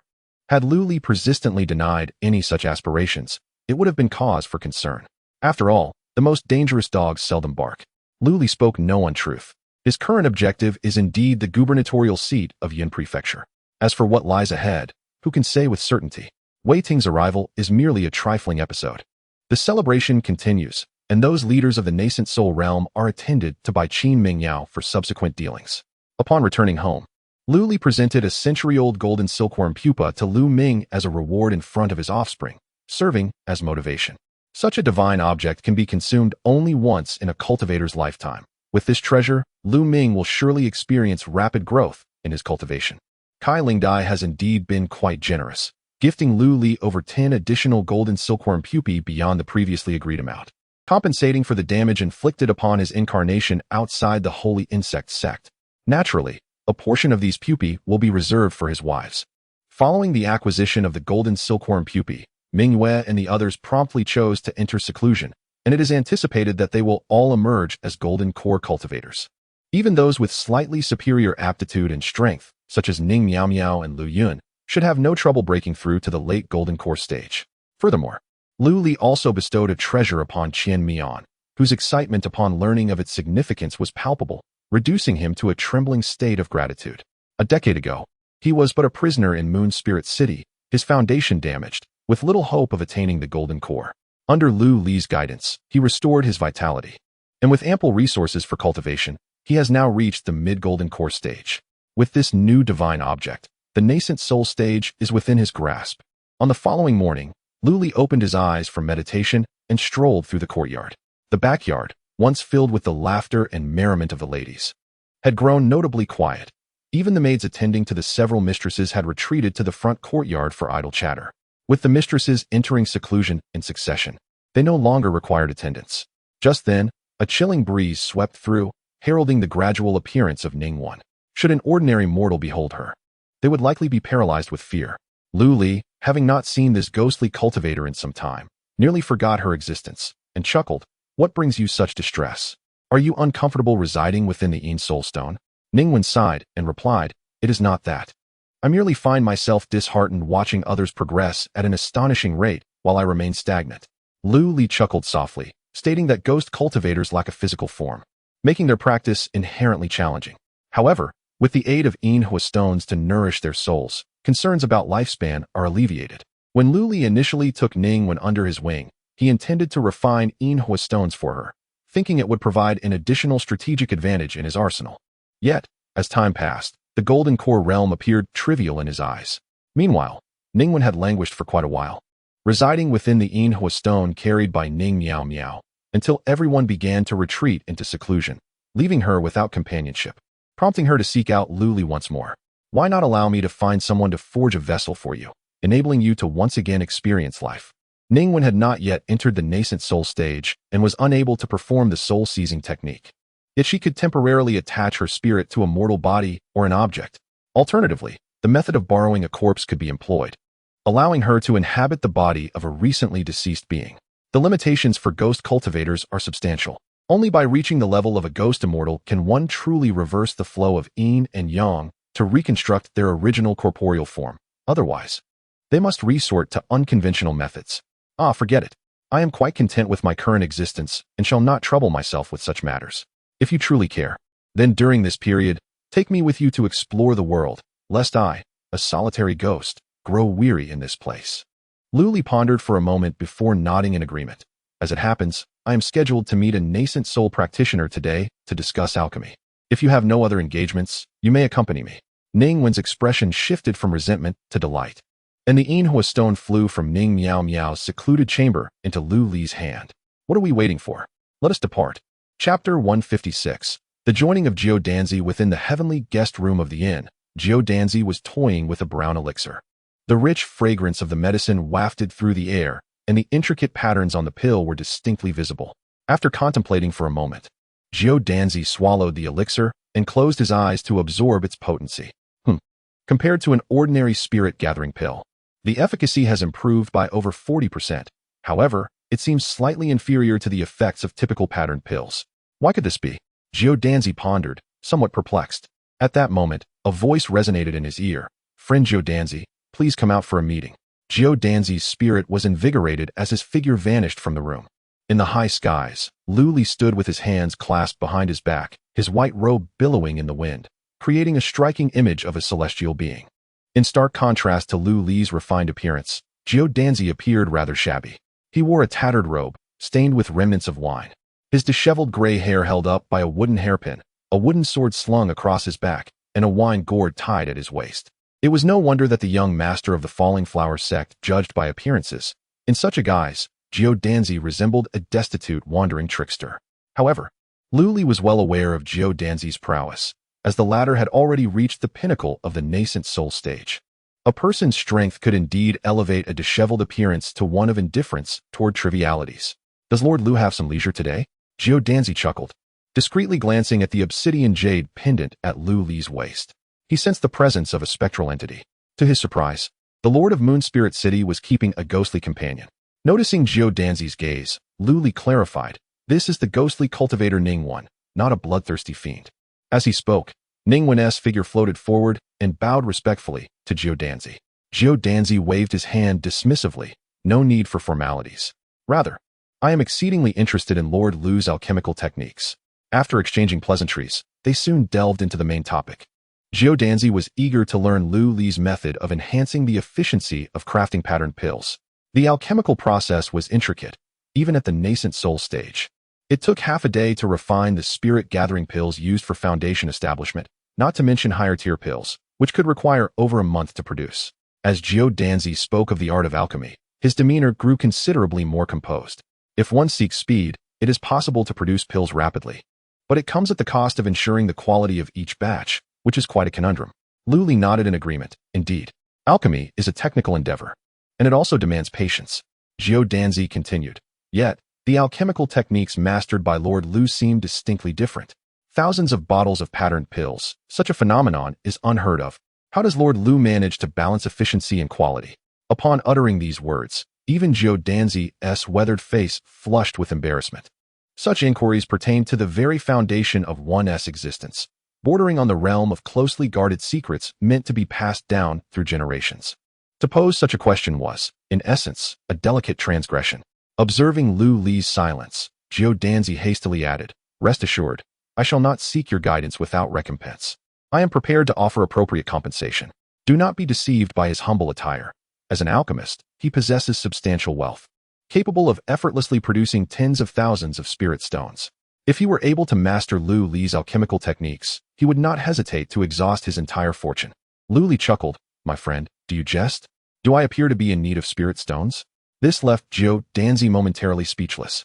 Indeed, the individual before him was the lord of a city, a lavish spender who could casually distribute thousands of vials of elixirs. What relevance did spirit stones have in his presence? Lu Li shook his head with a smile, saying, "One does not sell gold for the Tao. At the intersection of the crossroads, I bestow gifts upon old friends. Your words have placed me in a bit of a quandary." Jiu Danzi scratched his head. Since Lu Li only expressed difficulty rather than outright refusal, it seemed there was room for negotiation. "How might Lord Lu teach me?" he inquired. Lu Li raised a finger. "A century. My friend only needs to serve in my city for 100 years, focusing solely on the crafting of elixirs, and I shall impart my secret techniques to you."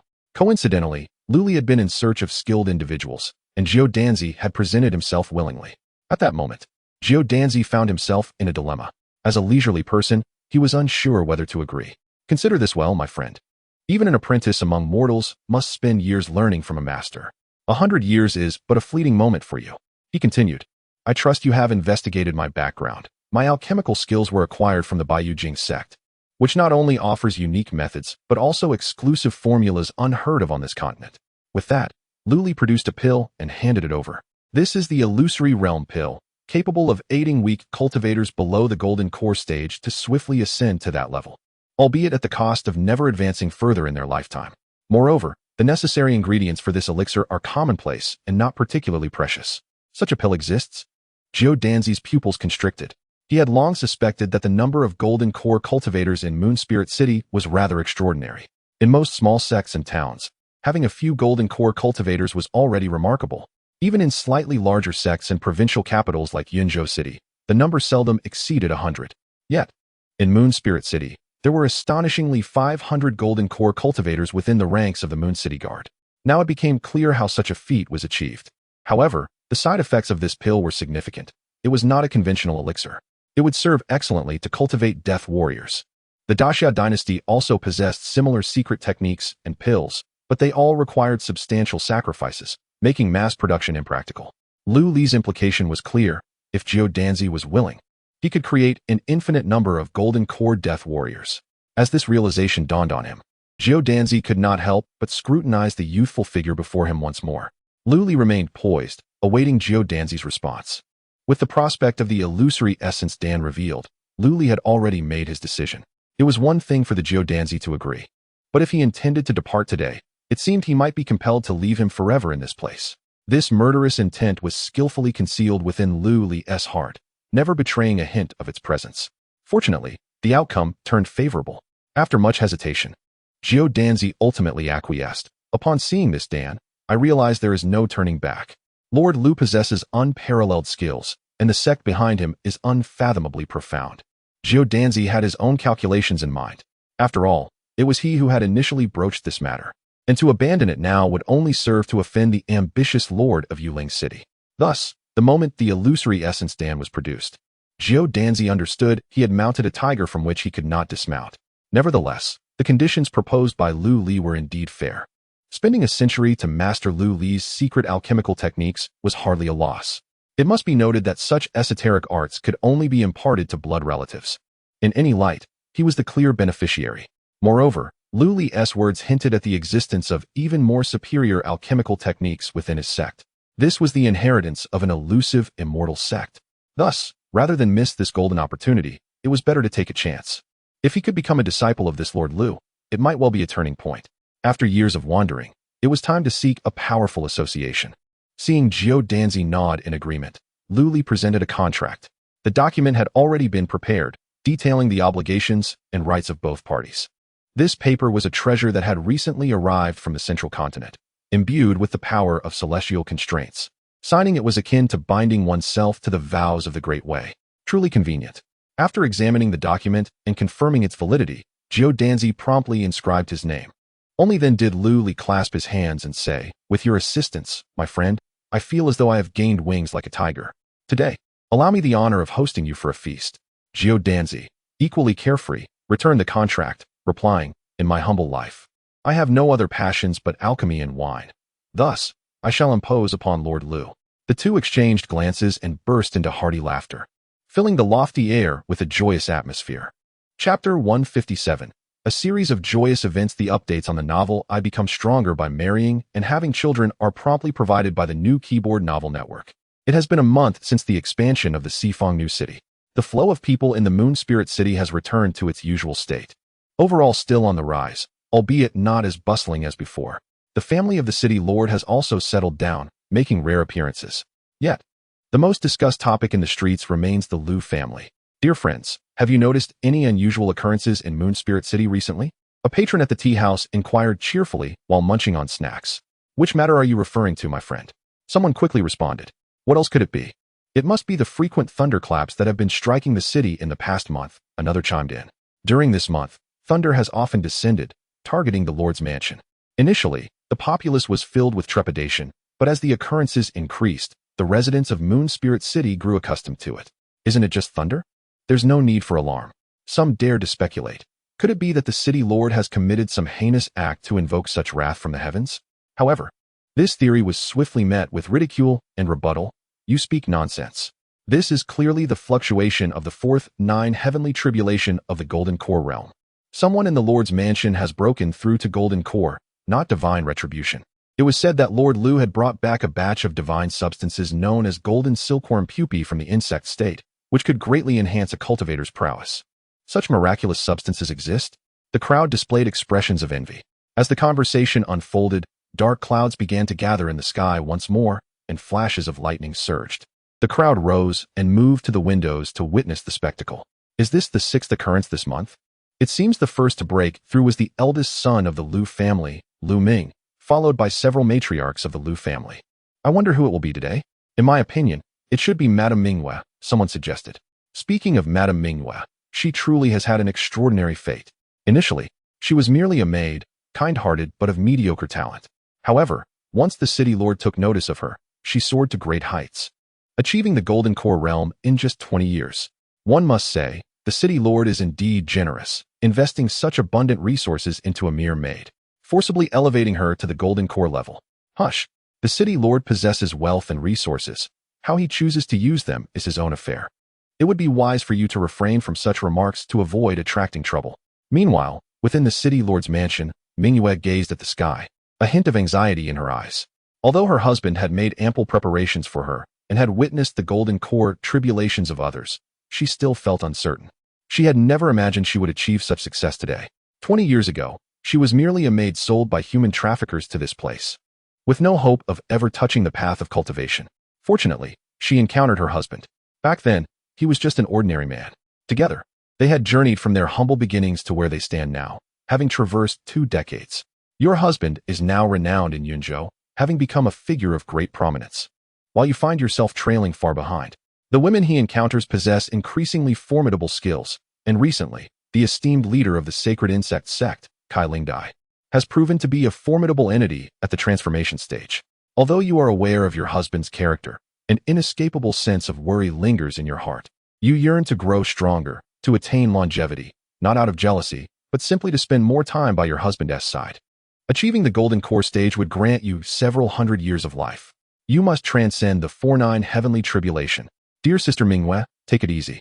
The power of the 4-9 heavenly tribulation is not as fearsome as it seems. As long as you follow the master's arrangements and become the erased master, you shall face no peril, encouraged Chinon and the others in unison. Surrounded by the women, Lu Li bore a gentle smile, offering his encouragement to Mingyue. When it comes to transcending tribulations, no assistance from others is permitted, otherwise, divine retribution may ensue. However, Lu Li discovered an ingenious loophole. He devised an array to counter the lightning tribulation and handed it over to the women undergoing the tribulation, allowing them to assume the role of the main array master, thus enabling them to pass through the lightning storm safely. Some may claim that this relies on external assistance. What a jest! When one considers it, R&T spirit artifacts, medicinal pills, and talismans also forms of external aid? Although it is often said that only by facing life and death situations can one achieve greater progress, this truly benefits cultivators. Mingyue's modest strength in the Lu family is but a drop in the ocean, rendering such distress unnecessary. Taking a deep breath to calm her emotions, Mingyue softly declared, "Let it begin." As if responding to her words, the thunder in the heavens erupted with a deafening roar, and a bolt of lightning traced a serpentine path, descending towards her. The brilliance of Moon Spirit City surged forth, manifesting the effects of Lu Li's grand array. Mingyue formed seals with her hands, manipulating the array to dissipate a substantial portion of the thunder's might. The residual lightning struck her body but was mitigated by the white-scaled attire she wore, resulting in negligible harm. Sometimes, transcending tribulations can be surprisingly straightforward. Half a day later, the thunder clouds dispersed, and the heavens and earth returned to clarity. The citizens of Moon Spirit City, accustomed to such events, emerged from their homes to resume their previous activities. "Husband, I have also attained the Golden Core." Mingyue sighed with relief, gracefully leaping toward Lu Li like a fledgling returning to its nest. Lu Li caught her delicate form, satisfaction radiating from him as he gently stroked her silky hair, the softness evoking a fond attachment. "Congratulations, my lady. You are now a cultivator of considerable strength." After transcending the tribulation, her skin appeared even more radiant and delicate, exuding a subtle luminescence that compelled anyone who beheld her to praise her as the fairy Mingyue. Yet, 20 years prior, she was merely a slight and unassuming maid with but a hint of beauty. A sense of accomplishment swelled within Lu Li.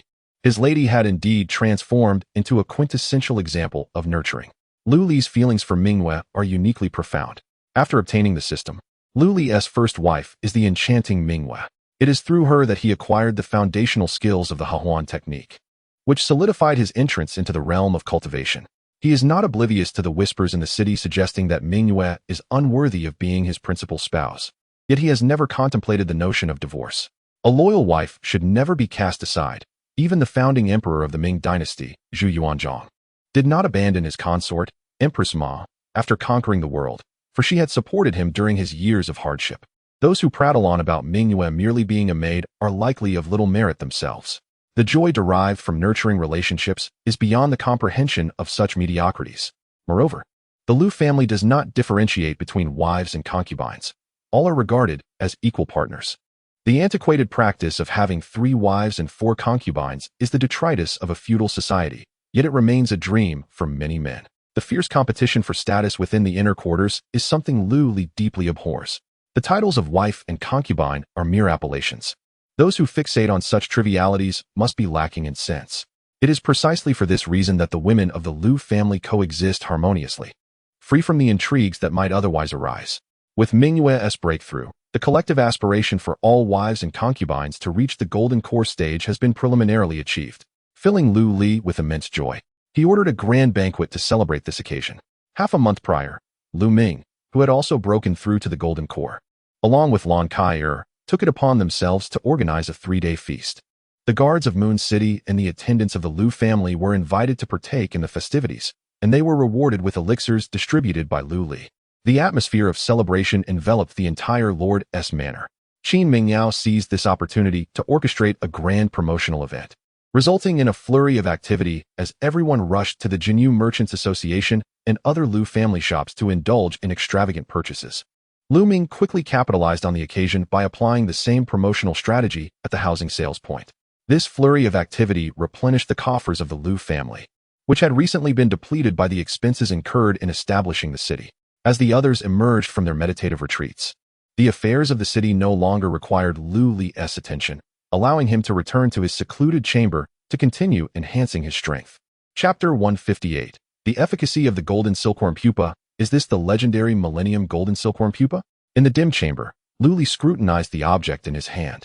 Within the jade box lay a peculiar silkworm pupa encased in ice. The pupa radiated a pale, golden hue, resembling amber in its crystalline clarity. Despite its frozen state, one could already sense the vibrant life force and spiritual energy contained within. A century-old golden silkworm pupa had allowed Mingyue and others to ascend from the mid-stage of foundation establishment to the golden core stage. Yet, the one in Lu Li's possession, a rare 3,000-year golden silkworm pupa gifted by the colorful spirit butterfly, promised effects 100-fold greater. He pondered whether it could propel him from the pinnacle of the nascent soul stage to the transformation stage. Upon witnessing the colorful spirit butterfly utilize the 7-colored heavenly goo insect to enhance her cultivation, Lu Li understood why such a divine artifact remained untouched by her. The esteemed leader of the sacred insect sect, she possessed a superior alternative. The method of consumption had also been imparted to Lu Li by the colorful spirit butterfly. Channeling his spiritual energy, he dissolved the ice encasing the pupa, and an exuberant vitality along with a dense aura of spiritual energy instantly filled the chamber. To his astonishment, he noticed verdant tendrils emerging from the smooth stone walls, a resilient vine breaking through the stone, swiftly spreading to envelop the entire surface. It was akin to a withered tree springing back to life. This object was indeed wondrous. It had survived for millennia without awakening its own intelligence, instead using its lifetime's accumulation to benefit others, akin to a living embodiment of altruism in the realm of cultivation. Holding the silkworm pupa, Lu Li was inexplicably reminded of the journey to the west he had encountered in his past life, where consuming a piece of Tang Seng's flesh granted eternal life. Legend had it that Tang Seng was the reincarnation of Jin Shanzi, a disciple of the Tathagata, and his essence was also insect-like. However, this golden silkworm was not the same as Jin Shanzi. Their kinds were entirely different. Shaking off the chaotic thoughts swirling in his mind, Lu Li enveloped the silkworm pupa with his spiritual energy and slowly brought it to his mouth. Although consuming a bug seemed somewhat repulsive, the promise of enhanced cultivation would likely entice most people. The taste was unremarkable as soon as the golden silkworm pupa entered his stomach. It was broken down by Lu Li's spiritual energy.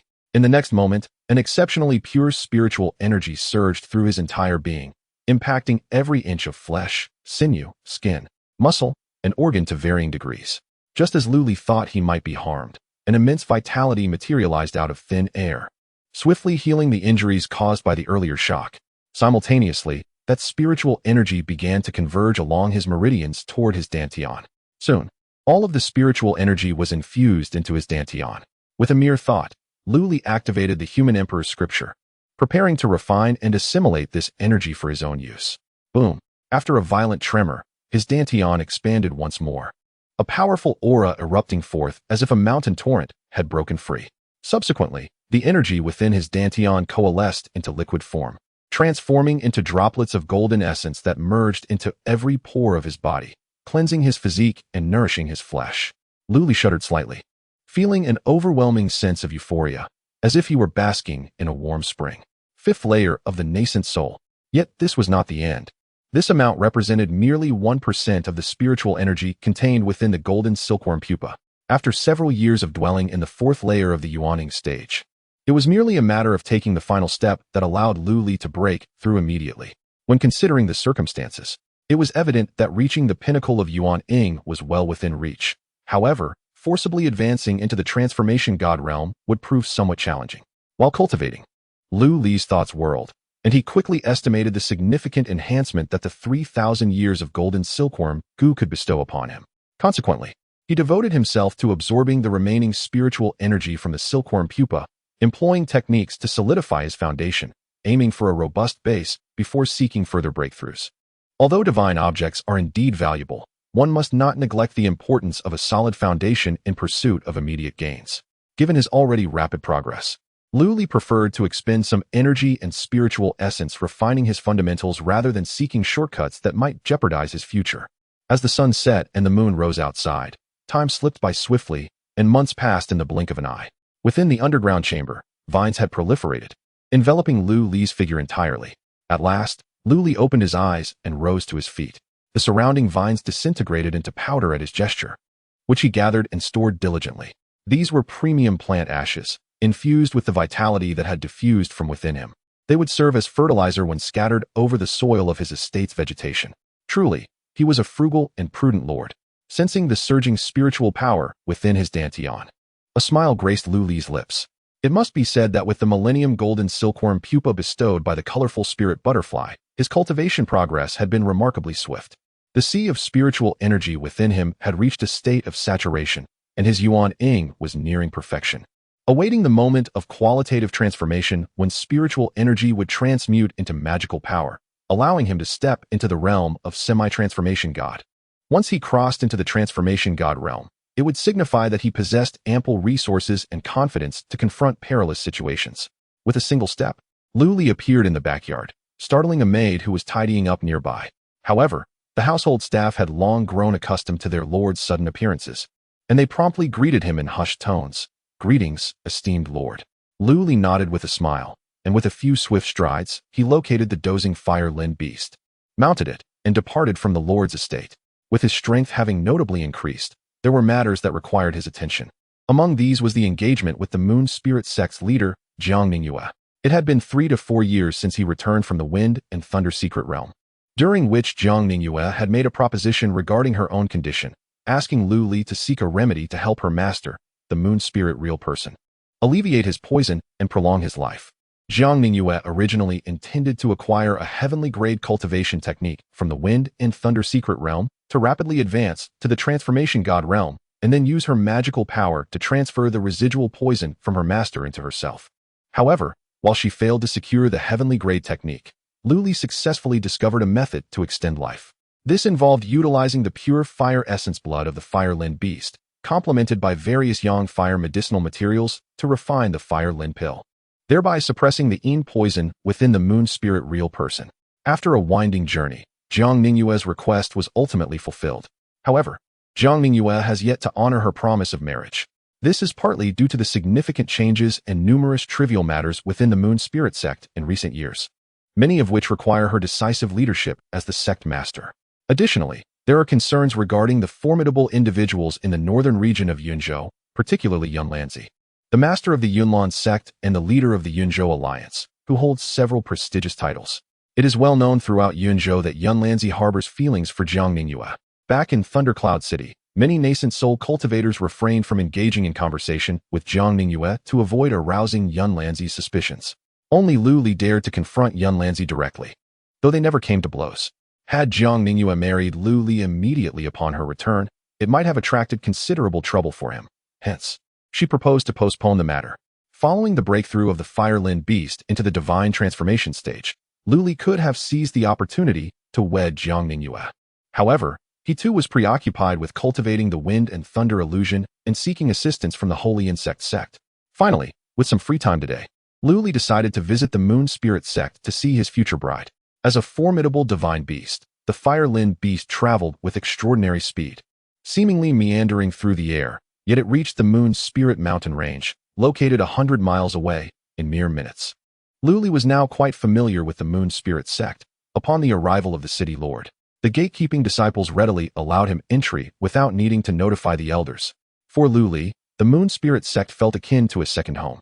Upon stepping through the sect's gates, a graceful figure approached, revealing Jiang Ningyue, whom he had not seen for quite some time. She was adorned in a moon-white palace gown, her features resembling a painting, her skin as fair as snow, exuding an air of dignified elegance with a hint of cool nobility. "How fortunate to have the city lord visit our Moon Spirit sect," Jiang Ningyue exclaimed, her surprise evident. Lu Li replied with a gentle smile. "I've been quite busy lately and have not had the chance to visit the Moon Spirit Fairy. Today, I made time specifically to pay my respects. I hope you won't hold it against me." "Why would I hold it against you?" Jiang Ningyue's cheeks flushed slightly. Why is he so straightforward in his words? As Lu Li gazed upon her beauty, a sense of guilt suddenly washed over him. Despite having many wives and concubines, he still found himself drawn to other women. Was this not somewhat unseemly? No, he thought, viewing it from another perspective. He was not being unfaithful. He merely wished to provide a warm home for the female cultivators. With this thought, he felt more at ease. The two flew towards the Moon Spirit's main peak, encountering numerous disciples along the way, all of whom paused to pay their respects, exclaiming, "Greetings, Sect Master. Greetings, City Lord." At that moment, Master Moon Spirit received the news and emerged from the main hall, coincidentally meeting the two.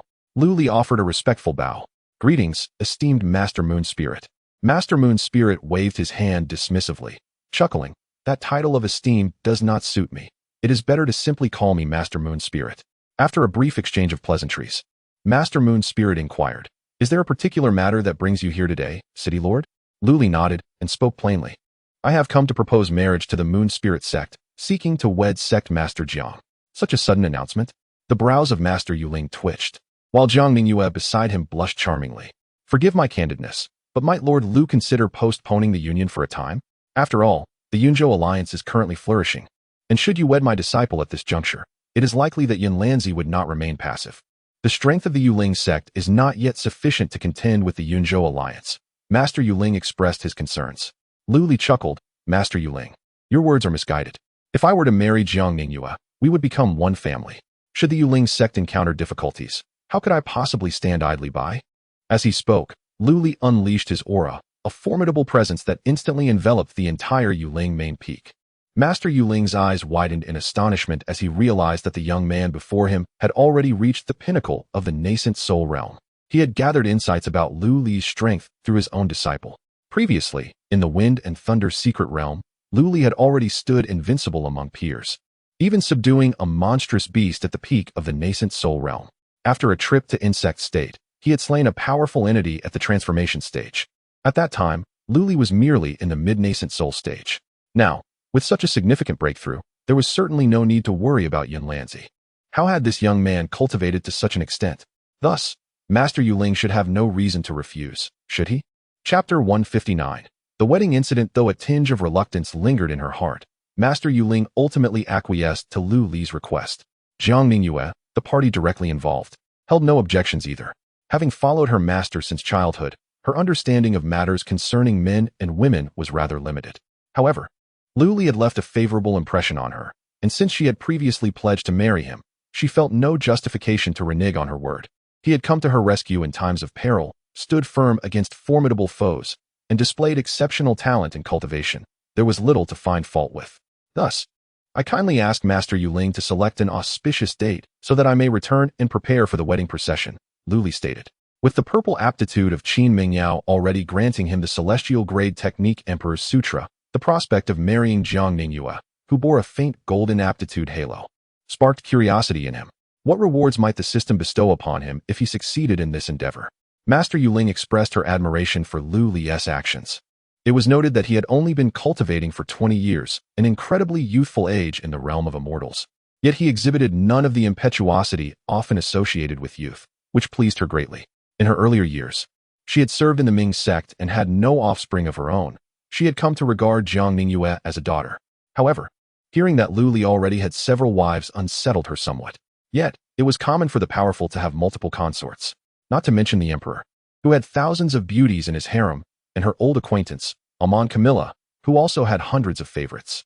Let your wedding with Ningyue be set for 3 months hence. Master Yuling calculated for a moment before speaking. There is no need for extravagant betrothal gifts, but you must ensure that Ningyue will not suffer any grievances, so the wedding procession must indeed be grand. Rest assured, Master. Lu Li chuckled, bemused. Even cultivators are but human. Even a venerable figure like Master Yuling could, at times, echo the sentiments of an ordinary hunter, much like Xie Ying's father, who had advised her to invest effort in pleasing the city lord to avoid being cast aside when her beauty faded. Xie Ying's father, an unremarkable mortal hunter, had relocated to Yuling City due to Xie Ying's influence, and his previously injured leg had healed. Rumor had it he had even taken a stepmother for Xie Ying, which had angered her to the point of ignoring him for months. Ahem, I digress. Before departing from the Yuling sect, Lu Li made a point to inquire about Lu Linglong's situation. Prior to venturing into the storm and thunder secret realm, Lu Linglong had reached the peak of the Golden Core stage and had caught the eye of Amon, the head of a branch of the Ming sect, who sought to abduct her to serve as a saintess. This had led to a decade-long agreement due to various circumstances. Lu Li had initially intended to bide his time, hoping to delay the situation for 10 years. If all else failed, he would escape with his family and Lu Linglong. Consequently, Lu Linglong felt immense pressure and had since entered seclusion to cultivate, striving to break through to the nascent soul stage. Unbeknownst to Lu Linglong, in merely 4 or 5 years, Lu Li's cultivation level had approached the transformative stage of divine transformation, with combat prowess rivaling that of a true divine transformation expert.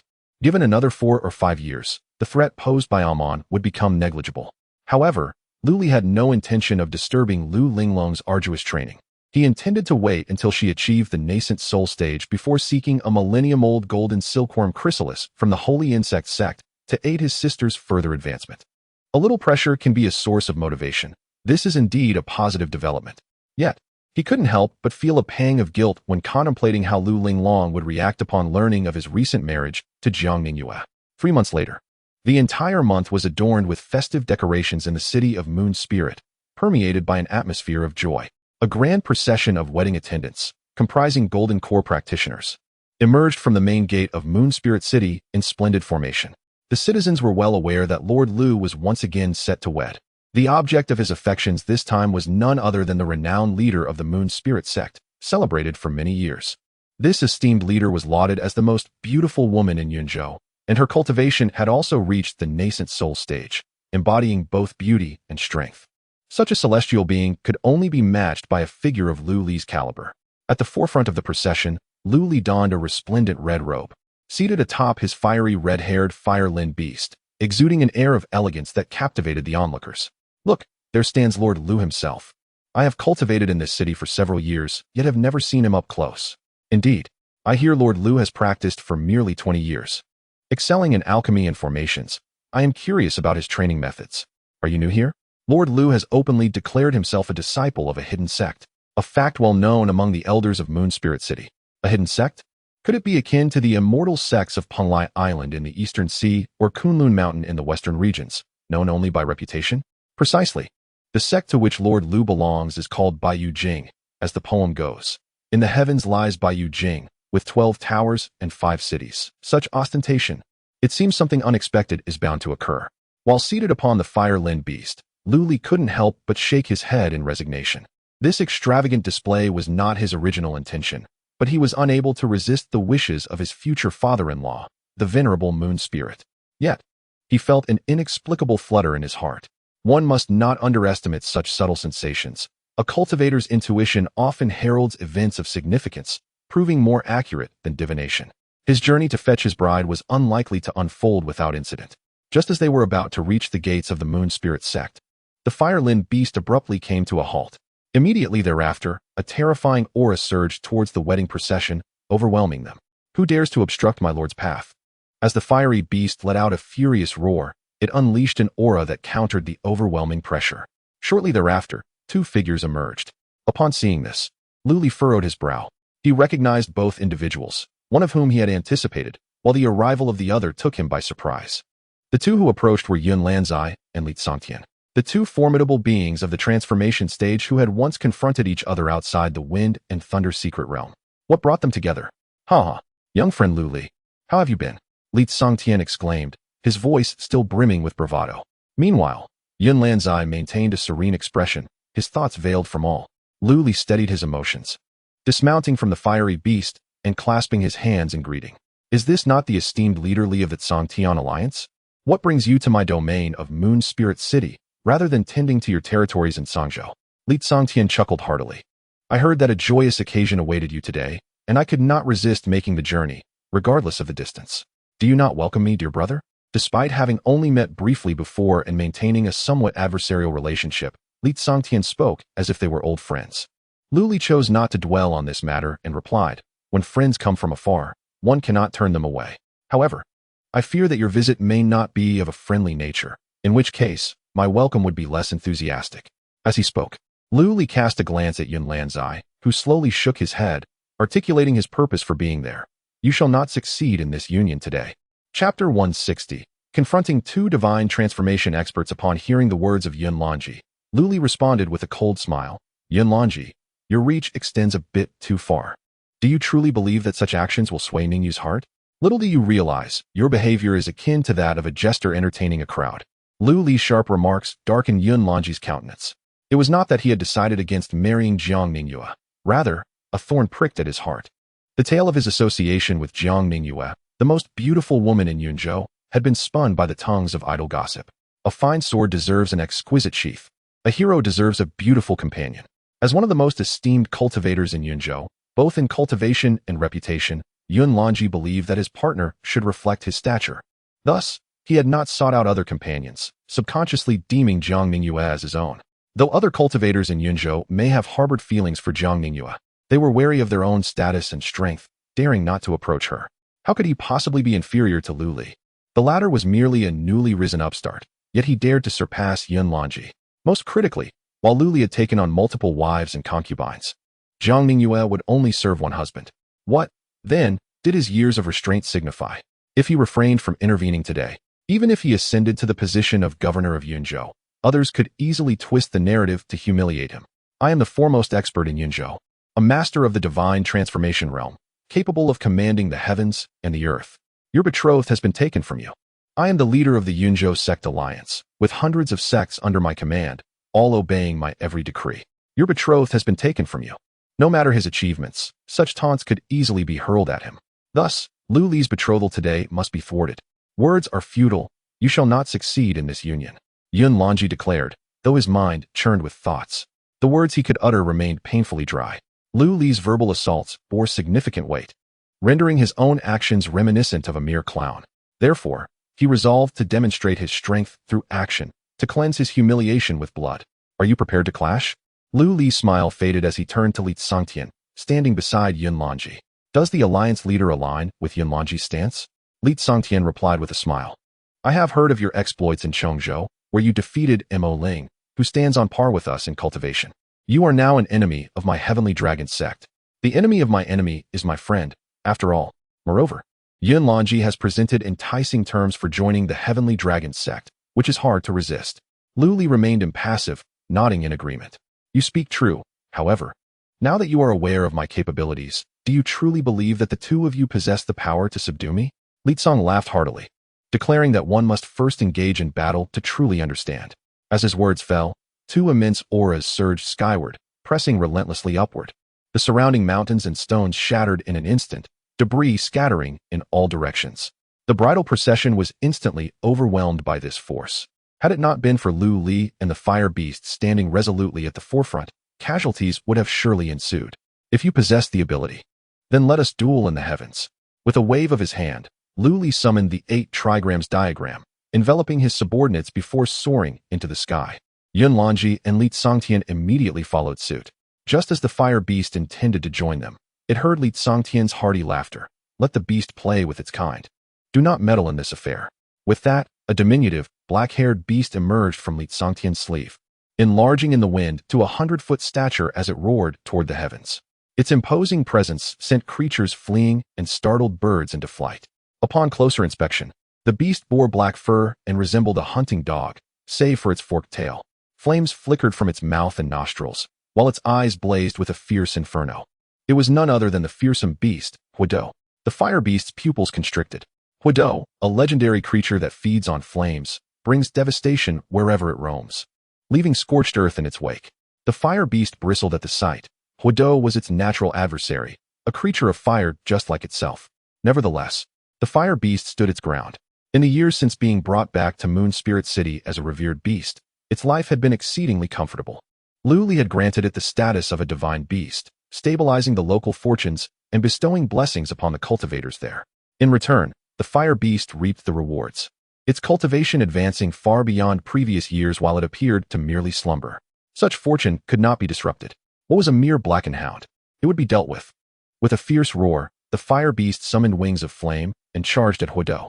Unyielding, Huidou met its challenge, flames surging as they collided. In an instant, the sky transformed into a deep crimson, the searing heat withering trees to charred remains, while the ground cracked open, barren and lifeless. Without a moment's hesitation, the 2 colossal beasts unleashed their deadly assaults, the battle fierce and unrelenting. Meanwhile, high above, Lu Li observed the fray with a calm demeanor, recognizing that the 2 had clearly plotted this confrontation. Considering the fire beast's prowess, it was evident that Li Tsangtian had not acted on a whim. Li Tsangtian chuckled. I have heard that you, young friend Lu, hail from a hidden sect. Thus, it is only prudent to be well prepared. As his words faded, a massive crimson hammer materialized in Li Tsangtian's grasp, while the sword at Yun Lanji's back sang in anticipation. Lu Li's gaze narrowed, and the Fulong's sword appeared in his hand. Like a flash of lightning, he advanced toward the 2 assailants, refusing to retreat. The 3 combatants erupted into a fierce clash, terrifying waves of energy sweeping across the mountaintop. Boom, boom, boom. The deafening roar erupted continuously, reminiscent of a serene lake disturbed by the plummet of a colossal stone, sending forth towering waves. Yun Lanzai and Li Tsangtian, both formidable beings at the transformation stage, exerted immense pressure on Lu Li through their combined might. It is essential to recognize that Lu Li's predicament mirrored that of the previous Kai Lingdai. While Kai Lingdai had reached the late stages of transformation, Lu Li was merely at the pinnacle of the nascent soul stage. His internal spiritual energy had yet to fully transmute into magical power, often requiring him to expend tenfold or even 100-fold of his spiritual energy to counter the attacks launched by his adversaries. Were it not for the divine-grade cultivation technique he practiced, he would have been incapable of withstanding such intense consumption. Lu Xiaoyu, you seem to have disappointed me. How could such combat prowess possibly vanquish General Mo Ling? Li Tsangtian swung his massive hammer, his magical energy morphing into a blazing mountain, crashing down towards Lu Li. The Fulong sword in Lu Li's grasp trembled, emitting a dragon's roar as the special effect activated, unleashing a golden dragon-shaped sword energy that shattered the mountain illusion, hurtling towards Li Tsangtian, only to be effortlessly neutralized. Meanwhile, Yun Lanzai's expression remained as calm as a tranquil pond, his long sword shrouded in mist obscuring his sight. A white cloud dragon, forged from concentrated magical energy, surged towards Lu Li's back. As Lu Li's crimson robe burst apart, it revealed the Bagua robe beneath. At that moment, the Bagua robe radiated with spiritual light, the Qian hexagram flickering above his head, dissipating the treacherous strike.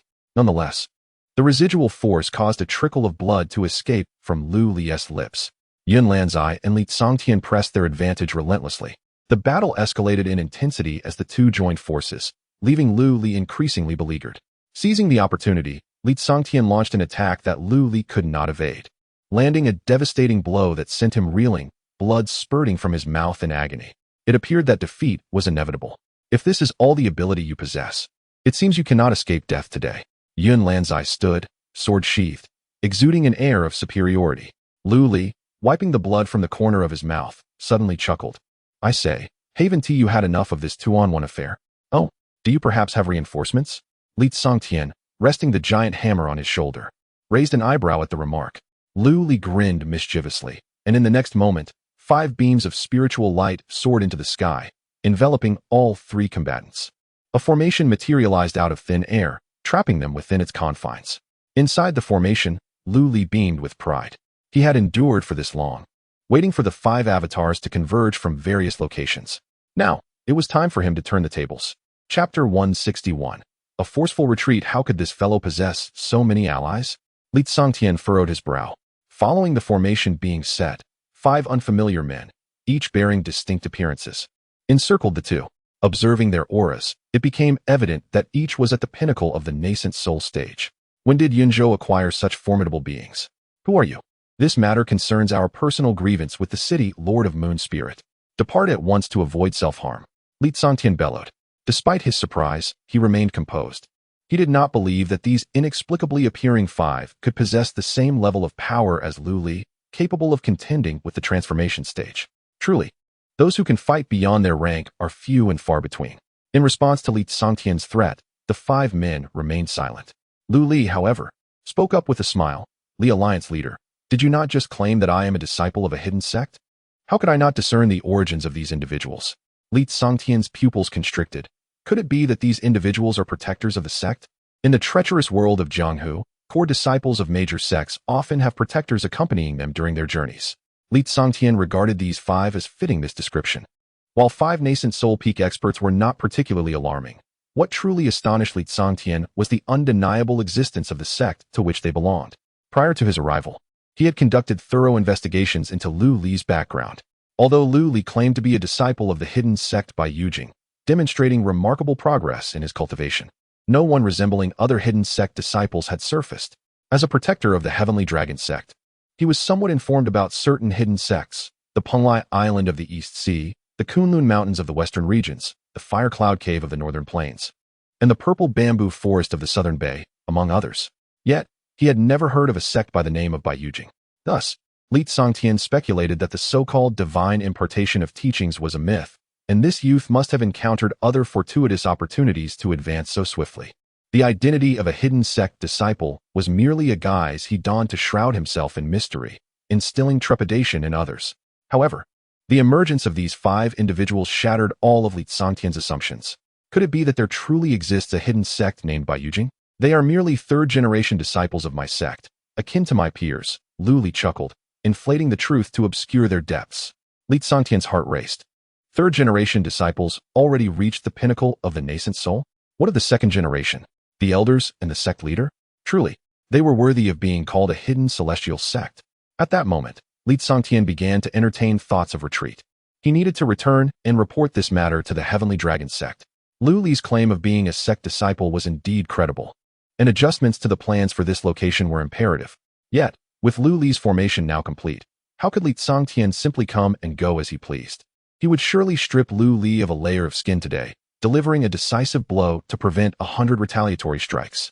The 5 avatars remained silent, each producing a profound quality long sword. Though their grade did not match the Fulong sword in Lu Li's possession, they were still remarkable treasures. With the 5 avatars and Lu Li's true form simultaneously executing the heavenly grade Fulong sword technique, the pressure upon Li Tsongtian and Yun Lanzi escalated immensely. Yun Lanzi, Li Tsongtian, what has transpired with you? Just moments ago, you struck me with such fervor, did you not?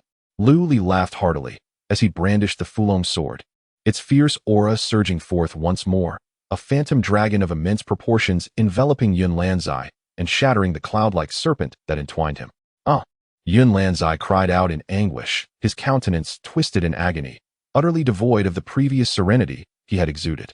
With an impassive demeanor, Lu Li withdrew the Fulong sword and unleashed another strike of its formidable technique. Observing this, Yun Lanzi swiftly retreated. Yun, this place is ill-suited for our prolonged presence. It is prudent for us to depart. Li Tsongtian bellowed, his inner power surging violently, distorting the very fabric of space around him. This was the universal trump card of the God transformation realm. Upon reaching this stage, one could manipulate the heavens and earth with their power, influencing the spatial forces over a small area. With a swift motion, Li Tsongtian crossed his arms after retracting his crimson hammer, and with a fierce slash through the void, an unending brilliance erupted, sweeping towards Lu Li and his companions. The unmatched sharpness of the aura grazed Yunlan's eye, instantly rending his garments and leaving crimson trails upon his skin. Li Tsongtian's expression darkened, for he had not anticipated that what was meant to be a decisive action would drain him of such considerable energy. Yet, even at this cost, he had not managed to subdue his adversary. Boom. Meanwhile, the 5 avatars unleashed their mightiest techniques. 5 sword energies soared into the sky, each imbued with the intent to rend the heavens asunder. Celestial sword formation. Fulong sword technique deployed. Though they manifested the same attack, the attributes of each avatar varied, resulting in a slight divergence in visual effect. The metal attribute avatar crackled with thunder, summoning a lightning dragon. The wood attribute avatar was enveloped in twisting vines, radiating verdant light, coalescing into a wooden dragon. The water avatar wielded the power of ice, causing a colossal ice dragon to descend. The earth avatar stirred up clouds of dust, gathering into a stone dragon. The fire avatar was surrounded by roiling heat, erupting forth with a roaring fire dragon. Witnessing this spectacle, Li Tsongtian's conviction in Lu Li's assertions intensified. Were it not for their shared lineage, how could they possibly master the same techniques? Surely, they could not be Lu Li's avatars. If each avatar possessed such prowess, what hope would others have? The convergence of 5 dragons was a monumental sight, shaking the heavens and earth. Flash. 5 resonant voices united, and the 5 sword energies amalgamated into one. In an instant, a terrifying force, capable of obliterating worlds, surged forth. Li Tsongtian and Yunlan's eye combined their efforts to withstand the onslaught of the 5 dragons, yet they still suffered grievous injuries. Blood spewed forth from Li Tsongtian's mouth, while Yunlan's eye's face paled, gritting his teeth to endure. Yun, we must flee, Li Tsongtian exclaimed, a look of horror in his eyes, as he grasped Yunlan's eye's shoulder and vanished into the void. When they reappeared, it was several hundred feet away. In the next instant, a colossal explosion cloud, spanning nearly several kilometers in diameter, erupted at the very spot where they had just stood. Lu Li remained rooted in place, gazing with a mocking glint in his eyes towards the direction in which Li Tsongtian and the others had fled. They certainly ran quite swiftly. However, Lu Li had no intention of pursuing them. On one hand, pushing the adversaries to their limits could lead to the potential loss of all 5 of his avatars, thereby undermining his earlier claims. On the other hand, he was reluctant to slay Yunlan's eye here, as it would jeopardize his original plan to reap the benefits as an opportunist. After Li Tsongtian and the others departed, Lu Li reigned in his aura, and the 5 avatars clasped their fists in salute before soaring into the distance. They intended to return to their original territory for quiet meditation to recuperate from the losses incurred in this battle. Meanwhile, the clash between the 2 beasts below was nearing its conclusion. The fire unicorn beast had now fully unleashed its ferocity, its single horn thrusting fiercely against the Huidou, and subsequently, it closed in, sinking its massive jaws into the elongated neck of Huidou, its eyes ablaze with a deep crimson hue, brimming with murderous intent. Huidou, feeling the pain, clawed frantically at the fire unicorn beast's abdomen, causing blood to rain down in torrents. Unlike the methods of spellcasting employed by cultivators, the fire unicorn beast, upon realizing its fiery techniques were countered by Huidou, abandoned them altogether, opting instead for the primal art of beastly combat. The bloodline of the fire unicorn beast carried the ancestral techniques that allowed it to maintain a preeminent position among all creatures. The Qilin was certainly no weakling. In the close quarters of physical combat, the fire unicorn beast turned the tide, firmly suppressing the massive Huidou. As Huidou found itself ensnared by the relentless grip of the fire unicorn beast, signs of defeat began to manifest. After absorbing another claw strike, the fire unicorn let out a roar from its throat. With a sudden jerk of its head, it propelled Huidou's enormous body into the air, tracing a graceful arc. With a resounding thud, the light at the tip of the fire unicorn's horn coalesced, transforming into a beam of concentrated energy, which it then hurled forth. Shatter, perish. In the next moment, Huidou's body trembled, and slowly, it was cleaved in two. Its massive carcass transformed mid-air into the size of an ordinary dog, plummeting towards the ground. With a sigh of relief, the fire unicorn beast exhaled, its form softening as it nearly succumbed to gravity. In this battle, both the individual and the beast achieved resounding victory. Chapter 162. Marrying Zhang Ningyue. After expelling the 2 uninvited guests, Lu Li retrieved the divination diagram from the ground and, under the awed gazes of the onlookers, declared, "Let us depart." At the command of the city lord, the response was resounding. They were indeed fortunate to witness a battle that perhaps they would never see again in their lifetimes. The City Lord's realm was beyond their comprehension. With a mere flick, he could summon 100-foot sword energy that transformed into a colossal dragon. And even a casual wisp of his energy could send tremors through the hearts of those within the divination diagram. To serve such a formidable being was a privilege beyond measure.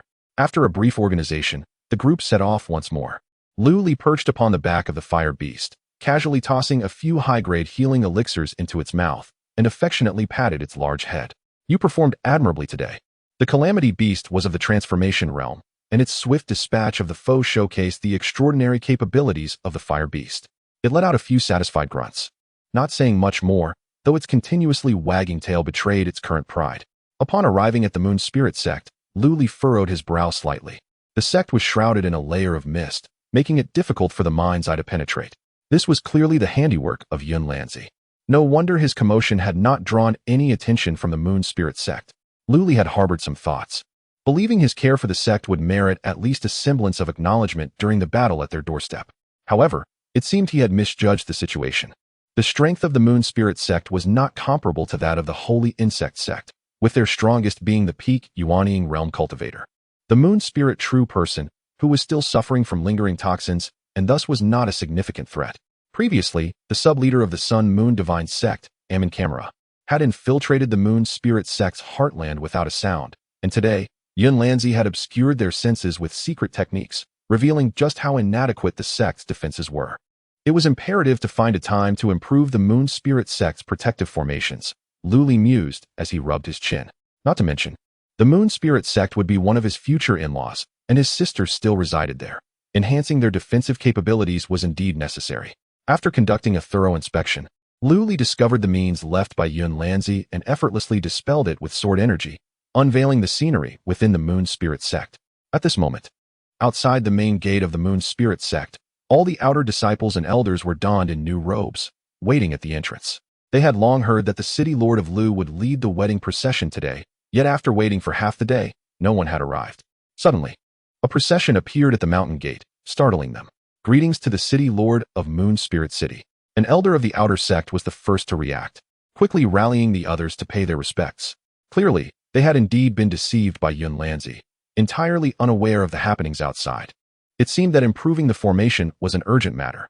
Lu Li nodded slightly, leading the procession towards the back mountain of the Moon Spirit sect. Along the way, outer disciples scattered flower petals, while the golden core cultivators in the bridal party continuously tossed out pills, spirit stones, and talismans from their prepared storage bags, treating it as a form of celebration. This action sparked a jovial scramble among the crowd. While these items held little value for Lu Li, they were considered treasures by those still in the Qi refinement and foundation establishment stages. The golden core cultivators in the bridal party wore proud expressions, as this was precisely their purpose. The entire Moon Spirit sect was enveloped in a festive atmosphere of congratulations. Even the peers of Lu Li from years past seemed to have forgotten their previous disdain and mockery, respectfully clasping their hands and greeting along the roadside. No one mentioned Lu Li's reliance on his mentor's favor anymore. Instead, discussions within the sect focused on how fortunate his mentor was to have such a talented elder brother looking after him. When Lu Li married the inner sect's goddess, Lu Yun, there may have been some discordant voices, but now, as he weds the sect's leader, not a single person voiced dissatisfaction. The disparity between the two situations had grown so vast that jealousy had dissipated, leaving only pure envy. Fortunately, Lu Li had never held their past insults against them. Instead, he had cared for the Moon Spirit sect, elevating it to new heights. As he walked, he took in the surrounding scenery. It appeared that Master Moon Spirit placed considerable importance on today's event, as the sect had been meticulously arranged, with lush trees and fragrant flowers creating an elegant and serene environment, reminiscent of an otherworldly paradise. Congratulations, Lord Lu, echoed from the mountain gate, followed by over a dozen figures approaching, exuding the formidable presence of golden core cultivators. They clasped their hands in unison, exclaiming, "Congratulations to Lord Lu and the sect leader on your union." Their booming voices reverberated through the air, drawing the attention of all present. These were the elders of the Moon Spirit sect, many of whom had joined in the past 2 decades. Recognizing this as an opportune moment to befriend Lu Li, the elders decided to set aside their dignities for this occasion. The disciples regarded their actions as entirely appropriate, marveling at how the elders were adept at orchestrating such grand displays. Lu Li couldn't help but chuckle. After a moment's thought, he retrieved several jade vials from his sleeve and offered them, saying, "Thank you, esteemed elders, for your kind words. Here is a modest gift. Please do not refuse." The vials contained pills suitable for golden core cultivators.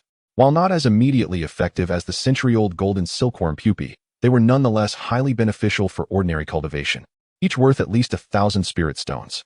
The elders' smiles widened at the prospect of receiving such gifts for merely uttering a few kind words, and they expressed their gratitude profusely. "Now that Lord Lu has arrived, please proceed to the main hall. The Grand Elder has been awaiting your presence for some time." A man clad in a blue robe approached, extending his hand in a gesture of utmost reverence. Lu Li nodded in acknowledgement, then turned to relay a few instructions to the cultivators within the procession before soaring deeper into the Moon Spirit sect, making his way towards the main hall with familiar ease. Along the path, he encountered numerous disciples of the Moon Spirit sect who greeted him with respect, to which Lu Li returned their salutations with a warm smile. Before long, he arrived at Moon Spirit Peak, where he encountered the venerable Moon Spirit Master outside the Grand Hall. On this occasion, the Moon Spirit Master had donned a new attire, exuding an ethereal aura. Upon seeing Lu Li, he nodded slightly, remarking, "Lord Lu, your thoughtfulness is commendable, given the grandeur of today's gathering. It seems my dear Ningyue has not been subjected to any indignities." Lu Li mused silently, reflecting on the lengths he had gone to in order to win a bride, including a confrontation with two formidable beings of the transformation god realm. Yet, the anticipation of soon marrying the exquisite Jiang Ningyue brought a smile to his face as he clasped his hands in gratitude, replying, "I must express my heartfelt thanks to the Moon Spirit Master for your assistance." The Moon Spirit Master sighed softly, gesturing for Lu Li to enter the main hall. Suppressing the tumult of emotions within, Lu Li stepped forward. Shortly thereafter, he beheld Jiang Ningyue awaiting him within the hall, and his heart brightened instantly. Clad in a gown of moonlit white, her figure stood gracefully, her raven tresses elegantly gathered at the back, revealing a flawless, porcelain forehead. Her beauty was stunning, with eyes like clear, radiant phoenixes and lips plump and crimson. Her delicate features combined with an air of cool serenity evoked the enchanting image of a celestial maiden from a painting. The rosy blush gracing her cheeks added an exquisite allure, reminiscent of a lotus in a tranquil pond or the luminous moon hanging in the sky. To possess such a beauty, what more could one desire? Chapter 163, The Grand Immortal Technique, Ding. The host has married a wife and concubines, gaining a lifespan of 2,000 years. Detected that the host's spouse possesses golden tier qualifications, receiving additional rewards, immortal grade technique, grand immortal technique, and 1,000 medium grade spirit crystals. After bringing Jiang Ningyue back to Moon Spirit City for their wedding, Lu Li heard the system notification resonating in his mind. Although a lifespan of 2,000 years is considerable, it no longer stirred any remarkable excitement within Lu Li. Typically, the lifespan of a nascent soul cultivator exceeds a millennium, while his current lifespan surpasses theirs by 5-fold. What truly captivated Lu Li was the system's additional rewards. Though he had anticipated this, he could not suppress his exhilaration upon receiving the immortal grade technique. In the chamber, Jiang Ningyue curiously surveyed the surroundings, though veiled by a red hood. It could not obscure her keen perception. "Is this what a bridal chamber looks like?" she mused. Lu Li's expression of excitement also caught her attention. A hint of a smile blossomed within Jiang Ningyue's heart. The notion that a woman adorns herself for the one she cherishes is mirrored in her pride, witnessing her future husband's slight disarray upon marrying her. "Lu City, husband, what are you doing?" Jiang Ningyue inquired. Since learning of her destined union with Lu Li, she had perused numerous texts regarding partners in cultivation, understanding that such companions engage in mutual cultivation. Initially, those obscure texts had left her blushing, but a thorough exploration revealed that the union of yin and yang encapsulates profound truths of the universe. However, as the moment approached, an inexplicable anxiety gripped her. Upon suddenly seeing Lu Li seated in meditation, she instinctively exhaled, yet remained puzzled. Lu Li, with his eyes closed and brow slightly furrowed, remained in contemplation for a while before opening his eyes, a flicker of apology in his gaze. One encounters joy and inadvertently gains insight. "I apologize for keeping you waiting, my dear." Upon hearing this, Jiang Ningyue blinked, her voice soft and tentative. "That is indeed a good thing. Your comprehension of the Tao is astonishing. No wonder your realm advances so swiftly." Lu Li waved his hand as he approached the bed, gently taking hold of Jiang Ningyue's hand, and teasingly remarked, "This is merely a jest. Enlightenment does not come so easily. I merely recalled some trivial matters." Changing the subject, He continued, "My moon. Do you know what we are to do next?" A flutter of nervousness seized Jiang Mingyue's heart as she lowered her gaze, speaking in a barely audible whisper. This noticing his shy wife, Luli could not help but smile knowingly. With a graceful flick of his sleeve, the candlelight in the room extinguished, and a barrier was erected, shielding them from all prying eyes, revealing a moment of romance. Half a month later, Luli, still savoring the lingering moments, finally lifted the room's restrictions and strolled out leisurely. Following him was the now-restored Jiang Mingyue, her appearance reflecting a newfound maturity that made her even more captivating than she had been 2 weeks prior. Greetings to the city lord and lady. A passing maidservant quickly bowed, admiration evident in her eyes. What kind of bridal chamber requires half a month? She thought. Her understanding broadened. Upon noticing the maidservant's gaze, Jiang Mingyue's cheeks flushed a rosy hue, and she playfully pinched Lu Li's waist. "Ouch!" he exclaimed, suddenly faced with an unexpected turn of events. Lu Li drew in a sharp breath. Sometimes, the transformation of a person occurs with startling abruptness. Just half a month ago, Jiang Mingyue appeared as an ethereal fairy, untouched by the mortal realm. Yet now she has effortlessly grasped this extraordinary skill, leaving one utterly defenseless. The content is still loading. Please wait. This site only supports mobile browser access. If you see this paragraph, it indicates a failure to load the chapter content. Please disable reading mode, browsing mode, and ad blocking features, or copy the URL to read in another browser. Madam, spare me. Lu Li hurriedly transmitted a message, instructing the oblivious maid to take Jiang Mingyue to converse with Mingyue and others. Naturally, Mingyue had no objections to Jiang Mingyue's inclusion, yet Lu Yun felt somewhat awkward. One was a disciple of the Moon Spirit sect, and the other its leader. Now they were gathered together, unsure of how to address each other. Lu Yun quietly approached Lu Li to discuss the matter, to which Lu Li laughed heartily. "What difficulty is there? You may each address the other as you see fit." Lu Yun rolled her eyes in exasperation at his nonchalance. At that moment, Jiang Mingyue emerged from her pleasantries with Mingyue and smiled. "What my husband says is indeed correct. Lu Yun, although you are my sect's disciple, you arrived at the Lu residence before me, so we should address each other as sisters." Lu Yun hurriedly waved her hand. "Do not say such things, sect leader, lest you humble me." However, Jiang Mingyue resolutely shook her head. "In this past half-month, my husband has informed me of the circumstances in the Lu residence. As his wife, all are treated equally, regardless of cultivation level or status." Mingyue chimed in. "Indeed. I was merely a maidservant before my husband, yet he never looked down upon me. What does the Zen Buddhist saying assert?" Qinlong giggled. "Sister Lu Yun, you are being too serious." The women erupted into warm laughter, delighted to witness Lu Yun, the astute advisor of the Lu family, in a state of fluster, which brought them joy. The following day, Jiang Mingyue and Lu Li walked side by side out of the city lord's residence. Lu Li sighed. "Will you not stay longer?" Jiang Mingyue shook her head lightly. "The affairs of the sect are pressing, and I cannot remain. Besides, the distance for us is but a moment's respite." She added, "When I find the time, I shall return. You must remember to visit me on the mountain often." Lu Li nodded, then, upon reflection, produced a century-old golden silkworm pupa and handed it to her. "This will aid your cultivation. Take it." He then imparted a secret method to her, hoping she would soon break through to the transformation stage. "What is this?" Jiang Mingyue's eyes widened in surprise as she recognized the technique Lu Li had previously bestowed upon Lu Linglong. "You are now a part of the Lu family. This technique surpasses your original cultivation and can be considered a supplement to your bride price." Lu Li jested. Jiang Mingyue's cheeks flushed with a subtle hue as she nodded in silence, suddenly feeling a pang of reluctance to return to the Moon Spirit Mountain. After bidding farewell to Jiang Mingyue, Lu Li found himself entangled once more by his other wives. There was no recourse, after all. Lu Li had broken new ground by lingering in Jiang Mingyue's boudoir for an astonishing half-month. Though the women spoke not a word of it, an undercurrent of rivalry simmered within their hearts. Consequently, Lu Li experienced firsthand the vexations akin to those faced by emperors of antiquity when issuing edicts. Thus, 2 more months of this haze passed, and upon returning to the secret chamber, Lu Li finally found solace. On the night of the wedding, the slight furrow of his brow was due to the realization that only now did he have the opportunity to delve into the profound mysteries of the grand immortal technique acquired through marrying Jiang Mingyue. The essence of the sutras, which promised enlightenment, was bound to one's life force, urging diligence in safeguarding it from leakage. Such leakage was to be avoided, as the energy was to be concealed within, enabling the recipient to flourish through the teachings imparted. The incantation, once memorized, proved immensely beneficial, purging malevolent desires to achieve tranquility. This tranquility illuminated one's being, allowing for serene contemplation beneath the moon's resplendent glow. The moon harbored the jade rabbit, while the sun concealed the crow. The intertwining of the tortoise and serpent was inherent.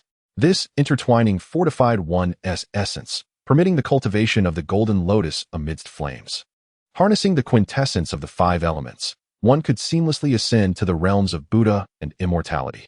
Was not this incantation the very method bestowed upon the Monkey King by Patriarch Bodhi in Journey to the West? Initially presuming it to be merely a shared nomenclature, Lu Li was astounded to discover its authenticity. Chapter 164. Bai Ling's visit. Lu Li suppressed the excitement within him and focused on digesting the techniques swirling in his mind.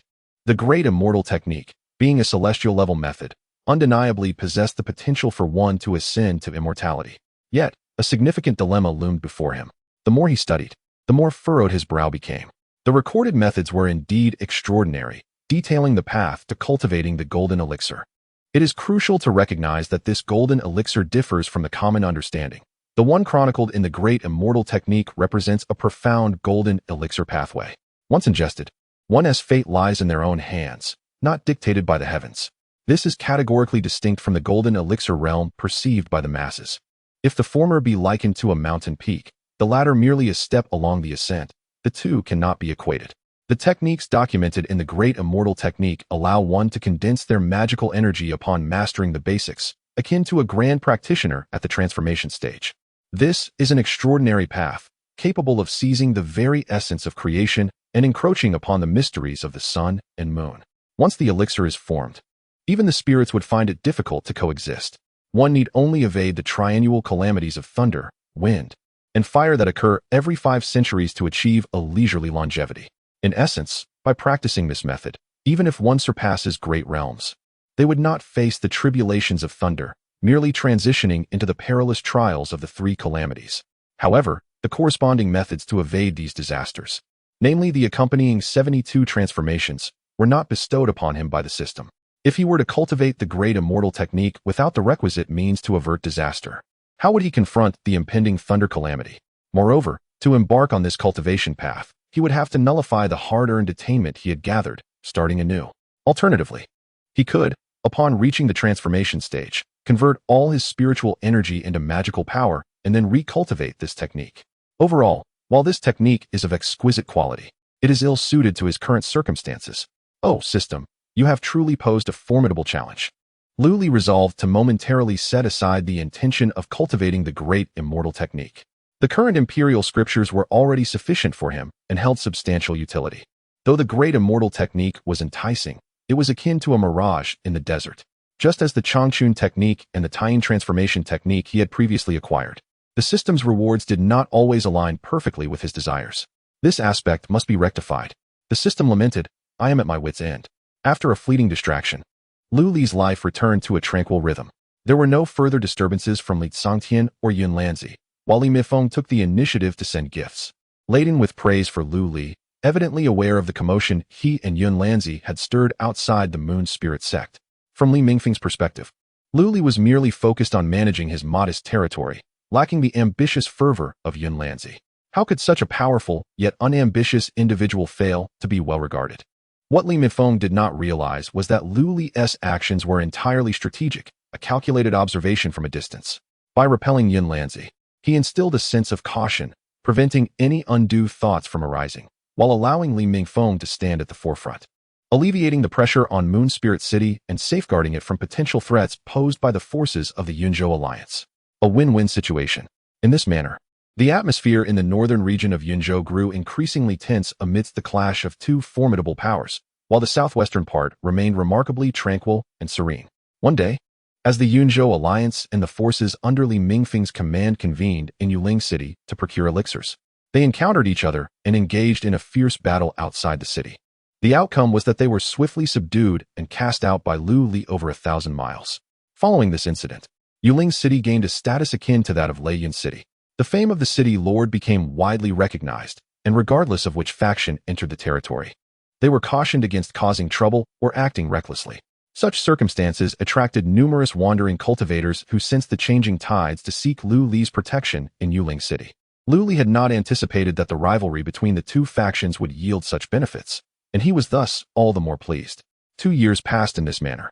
During this time, several elder members of the Lu family, including Lu Lan, received the coveted 100-year golden silkworm goo as a reward from Lu Li for various accomplishments, enabling them to consecutively break through to the golden core realm. There were tales of Lu Lan composing new melodies, Lu Yu slaying a foundational beast, and Lu Qingnong developing a new elixir, among others. Although Lu Li had initially stipulated that they must earn their rewards through merit, it was only natural for a parent to dote on their children, and thus he acquiesced to their desires. One day, while Lu Li was enjoying the cool breeze in a rocking chair in the courtyard, a graceful figure approached. Upon lifting his gaze, he was greeted by the long-absent Bai Ling. Bai Ling was a foundational white serpent demon from the nearby Binlu Valley, who, through a fortuitous series of events and the formation she had left behind, had broken through to the golden core realm. In gratitude, she insisted on marrying Lu Li. As one might find in a play, after being rejected, she did not relent, persistently following him back to Yuling City. Observing her harmonious interactions with Ming Yue and acknowledging the bond they shared, Lu Li allowed her presence to remain. With Lu Li's assurance, even if some cultivators recognized Bai Ling, they would not trouble her. Rather, many wandering cultivators in the city were aware of this peculiar serpent demon who was neither a wife nor a maid. "What brings you here? Have you exhausted this month's quota of spirit stones while shopping again?" Lu Li inquired, sitting up to regard Bai Ling with a smile. Bai Ling, now in her human form, was petite, adorned in garments embellished with shimmering scales, which glimmered captivatingly in the sunlight. Lu Li believed such exotic attire was beyond his own capacity to wear, yet Bai Ling was utterly enamored by it. At his words, her cheeks flushed slightly. Initially, she had come to repay a debt of gratitude, yet she found herself residing in Lu Li's household for several years. She enjoyed his provisions and was even granted a monthly stipend of spirit stones for her personal use. Having spent so much time in the city, Bai Ling had gleaned much knowledge about matters she once did not comprehend, though her thoughts remained simpler than those of most cultivators. Lu Li regarded this white serpent as a cherished pet. "Indeed not. What kind of creature does my benefactor take me for?" Bai Ling let out a soft huff, her charming demeanor eliciting a chuckle. Lu Li gazed at her with a smile, inquiring, "What is the matter?"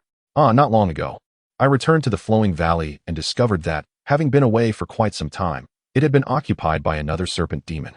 After a confrontation, I realized he is actually my kin and even knows my mother. Therefore, I have decided to accompany him to the Tsangmang Mountain to seek my mother. And I came specifically to inform my benefactor. Bai Ling danced with delight, clearly overjoyed. Since she was merely an egg, her mother had departed, leaving only her mother's visage etched in her memories. To reunite with her mother was a momentous occasion for Bai Ling. However, being a creature of her word, she promptly added, "There is no need for concern, my benefactor. After visiting my family, I shall return to continue repaying my debt of gratitude." Lu Li could not help but chuckle. "There is truly no need for that, but should you wish to return, the Lu residents will always welcome you." "Indeed," Bai Ling responded, her eyes sparkling as she nodded vigorously. This was the assurance she had longed for. Elated, she retreated to her room to gather her belongings. Eager to share many stories with her mother, including her encounter with her benefactor and the arrangements made. Yes, the human cultivators at the tea house say that if a woman resides in a man's home, enjoying his hospitality without contributing, yet holds no formal status, it is considered to be a form of keeping. I believe my understanding is correct. As she observed Bai Ling soaring out of Moon Spirit City, Lu Li pondered and decided to awaken his hidden golden avatar to discreetly follow. The arrival of this relative demon was rather peculiar. It was wise to remain cautious. Coincidentally, having spent several serene years in the city, he thought it prudent to accompany her and see for himself. Chapter 165. An anticipated development unbeknownst to Bai Ling. Lu Li's avatar stealthily followed her. At that moment, she was humming a little tune she had heard from a local theater while sorting through the various ornaments and garments she had purchased for her mother in the city. "Hee, my mother will never get the chance to visit a human city. When I bring these back, she will surely be delighted," Bai Ling thought to herself with a smile. Before long, Bai Ling flew back to the heart of the lake on the island in the flowing stream valley. Lu Li's avatar trailed closely behind, and indeed witnessed a white python demon coiling on the island. Upon seeing Bai Ling's arrival, the python transformed into a slender, triangular-eyed man. A flicker of veiled greed flashed in the man's eyes, but it was quickly masked by a feigned expression of concern. "Cousin Bai Ling, why have you returned so late?" Lu Li observed the subtle changes in the python demon's demeanor. This mysterious individual undoubtedly harbored ulterior motives. However, Lu Li chose to remain a passive observer. curious to see what this golden core demon was scheming.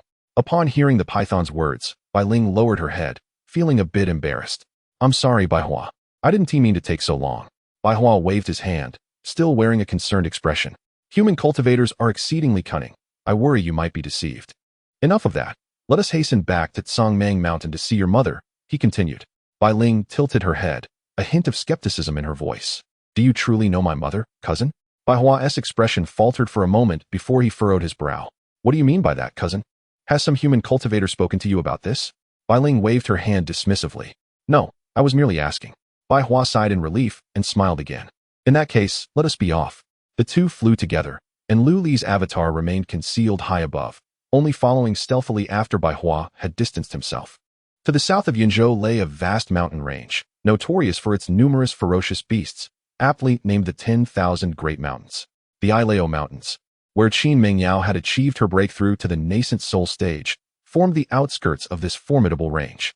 Lu Li trailed Bai Hua and Bai Ling until they finally arrived near a massive canyon.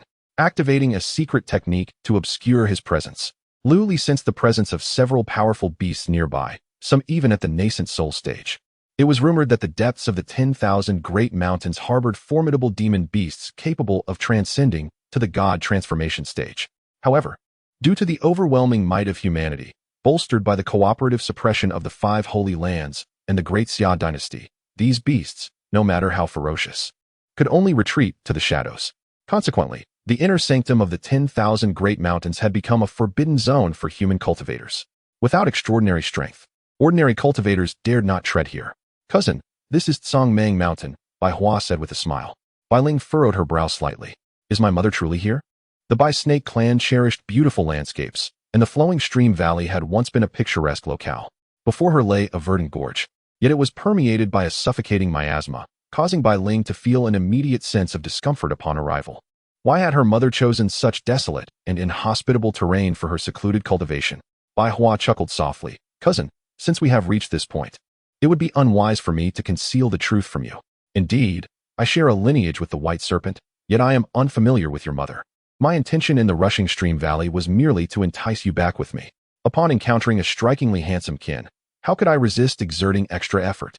Bai Ling's expression shifted dramatically, her anger flaring as she glared at Bai Hua, exclaiming, You are a deceiver. I had considered you my cousin. You are utterly despicable. Do not be hasty. Allow me to finish, Bai Hua replied with a smile.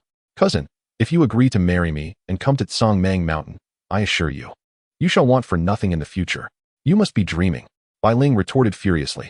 You vile scoundrel, do not dare call me cousin. I wish to return. I advise you to comply and return with me. Bai Hua's demeanor darkened as he coldly threatened. Otherwise, should you refuse my proposal, your fate will be sealed. With that, an overwhelming aura erupted from Bai Hua, restraining Bai Ling in place. To her astonishment, his true cultivation level was also at the nascent soul stage.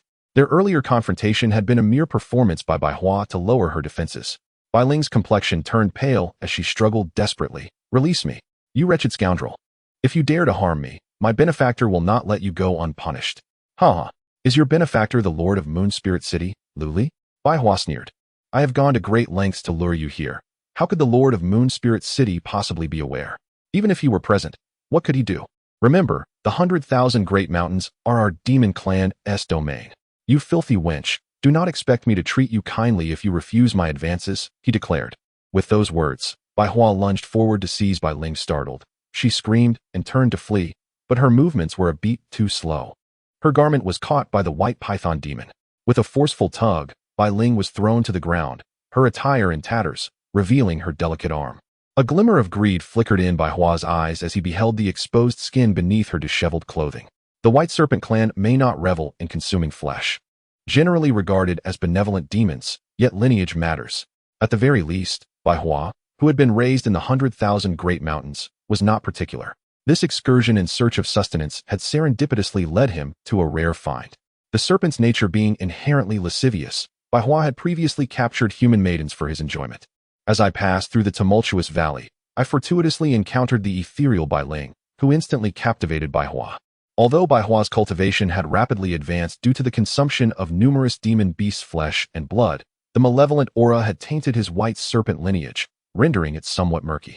In contrast, Bai Ling remained untainted by bloodshed. If she were to engage with him, the bloodline within him could be significantly purified.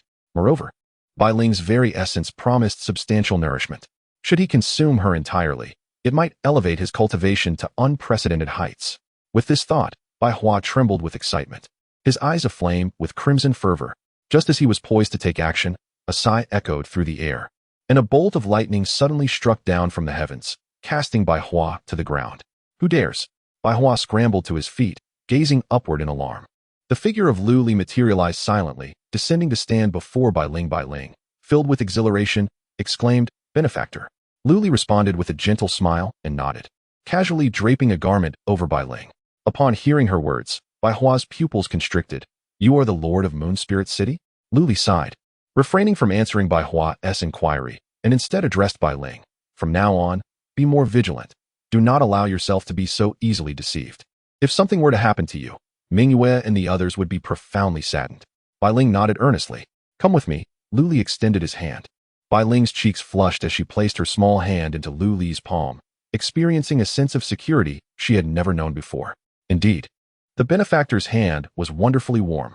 Chapter 166. The mysterious great demon lord of Moon Spirit City. Bai Ling, you shall not take him away. Suddenly, Bai Hua, who had been overlooked by Lu Li for quite some time, erupted in fury, revealing his true form as a colossal python. The creature stretched an impressive 100 feet in length, its girth as thick as a pillar, and with every undulation, the trees in the surrounding forest fell as if bowing to its might. Its white body was shrouded in swirling black mist, exuding a malevolent aura. The serpent's enormous head, the size of a house, was horrifying, with a gaping maw that exhaled a thick, foul stench. Being of the same white serpent lineage, "You are far more grotesque than your true form," Lu Li remarked, his brows furrowed, showing no regard for the massive python before him, as if it were merely a struggling loach rather than a beast capable of dominating mountains. With rage clouding his judgment at the thought of losing his prey, Bai Hua let out a deafening roar, lifting his massive head to strike at the two. Lu Li merely raised an eyebrow, not even bothering to summon a spiritual weapon. He simply clenched his right fist and struck forward. Instantly, a torrent of violent spiritual energy surged forth, landing a powerful blow upon Bai Hua's head. The sound of a thunderous collision reverberated through the air as a visible shockwave erupted, sending gusts of wind swirling around. Lu Li took a slight step back, while Bai Hua's immense body was unexpectedly hurled into the air, crashing heavily to the ground. After rolling several times, it finally came to a halt, blood gushing from its mouth, staining its scales a deeper crimson. With a roar that shook the very earth, Bai Hua lifted its head. But the incessant calls of distress continued. Lu Li soared into the air, landing atop the giant python's head. The peak of his nascent soul cultivation transformed his spiritual energy into fists the size of 10 meters, raining down blow after blow upon Bai Hua's colossal cranium. Thud, thud, thud. A series of muffled sounds echoed from the python's head, resonating throughout the forest. Silence fell upon the beasts, and the world became still. With Lu Li's final strike, Bai Hua's enormous head drooped to the side, utterly exhausted and devoid of any will to resist. Tears of despair welled in Bai Hua's eyes. The White Serpent clan was endowed with remarkable talents. The techniques and powers of equals would be largely deflected and rebounded by their serpent scales. This was the very reason Bai Hua had managed to carve out a territory within the vast mountains. He had envisioned Lu Li countering his assaults with various techniques, but had never anticipated such a brutal exchange of blows. Which side truly embodies the beastly nature? Please. No more. I concede. I concede. Bai Hua's thoughts resonated with a plea for mercy. Upon hearing this, Lu Li ceased his assault, casting a mischievous glance at Bai Hua's massive form. Then, turning to Bai Ling, he asked, "If I were to slay it, and bring back its flesh and scales to craft elixirs and armor, would that disturb you?" Bai Ling shook her head in bewilderment. Among demon beasts, such matters were of little concern, unless there existed a familial bond. Bai Hua's claim of being a cousin was merely fabricated, at best. They were simply of the same lineage. Moreover, not long ago, Bai Hua harbored thoughts of devouring Belan alive. Lu Li's actions merely served to reciprocate in kind. "Spare me." Upon hearing these words, Bai Hua was instantly overwhelmed with terror. This human cultivator was indeed merciless. Lu Li, however, paid no heed to Bai Hua's pleas for mercy. At that moment, he was contemplating how best to preserve the serpent's flesh and scales. Suddenly, a formidable aura surged forth from the depths of the vast mountains. A colossal owl emerged from the forest, stirring a tempest as it hovered above. The commotion at this location finally roused the other beasts lurking within the 10,000 mountains. Seeing this, Baihua's heart soared with hope, and he called out, "Captain Owl, save me." Unlike the other Yuanying-level demons that roamed the periphery of the 10,000 mountains, Captain Owl was the leader of the Myriad Demon Stronghold, possessing the formidable strength of the Transformation Realm. The Myriad Demon's Nest was an alliance of powerful demon kings established within the 10,000 mountains, holding a status akin to that of the 5 sacred grounds among human cultivators. With Captain Owl's intervention, his life was assured. "Human, release him. This territory does not belong to your kind." The owl's voice resonated through the forest, laden with authority. "Huh." Lu Li chuckled lightly, casting a glance at the avian creature in the sky, revealing no trace of fear upon his countenance. Lu Li's actions provided a clear response. With a flick of his finger, a sharp sword aura shot forth, piercing through the massive serpent's head beside him. With a piercing cry, the giant owl retaliated, unfurling its wings and unleashing a fierce gust towards Lu Li. Instantly, an unrelenting storm swept through the forest, uprooting trees and sending debris flying in all directions. Lu Li harnessed his spiritual energy to retrieve Balan and subsequently stowed Baihua's body within his system space. Utilizing the wind's force, he soared into the distance. This was, after all, the domain of the 10,000 mountains. Lingering further with this creature, known as Captain Owl, could lead to more complications. The best course of action was to retreat. Trying to escape? The giant owl opened its sharp beak, glinting with cold light, its menacing teeth sending shivers down one's spine. An astonishing pull emanated from its beak, forming a vortex that held an ominous sense of devouring everything in its path. With a flash, a beam of sword light appeared, shattering the vortex and relentlessly slicing toward the owl's beak, halting its movement abruptly. Following this, Lu Li unleashed several more beams of sword light aimed at the giant owl. Sensing the threat posed by these strikes, Captain Owl had no choice but to retreat from the onslaught. Before long, Lu Li vanished from its sight. "Damn human cultivator!" Captain Owl cursed under its breath, preparing to pursue, but was interrupted by a voice. "I will handle the situation from here. You may withdraw." The countenance of the giant falcon changed dramatically as he respectfully declared, "I shall obey your command, my lord." Meanwhile, Lu Li, having fled the battlefield, swiftly exited the confines of the 10,000 great mountains, releasing the delicate Bai Ling from his embrace. At that moment, Bai Ling's eyes sparkled like stars, exclaiming, "Benefactor, you have saved me once again." Lu Li, with 2 fingers gently curved, tapped Bai Ling's forehead, reproaching her, "How can you still speak so?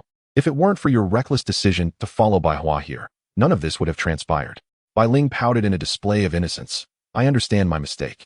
With a sigh, Lu Li articulated, "The sudden appearance of a member of your kin, claiming to know your mother, is a common ruse employed by humans to deceive. Many a naive young lady has fallen prey to such tricks, lured away for profit. You are still inexperienced. I shall not hold this against you, but let it serve as a lesson for the future." Bai Ling nodded, poised to respond, when her expression abruptly stiffened. "Benefactor, someone, no. A demon lurks behind you." Lu Li's pupils constricted as he swiftly turned around. There stood a man with a serpent's tail, 10 paces behind him, wearing a smile that seemed to harbor unfathomable intentions. "Might I request a moment of your time, dear friend?" Chapter 167. The Demon Clan's Yao Luo. The novel I Become Stronger by Marrying and Having Children is promptly updated on the Xinjianpan website. The being before him, capable of silently appearing behind him without a trace of detection, possessed formidable strength.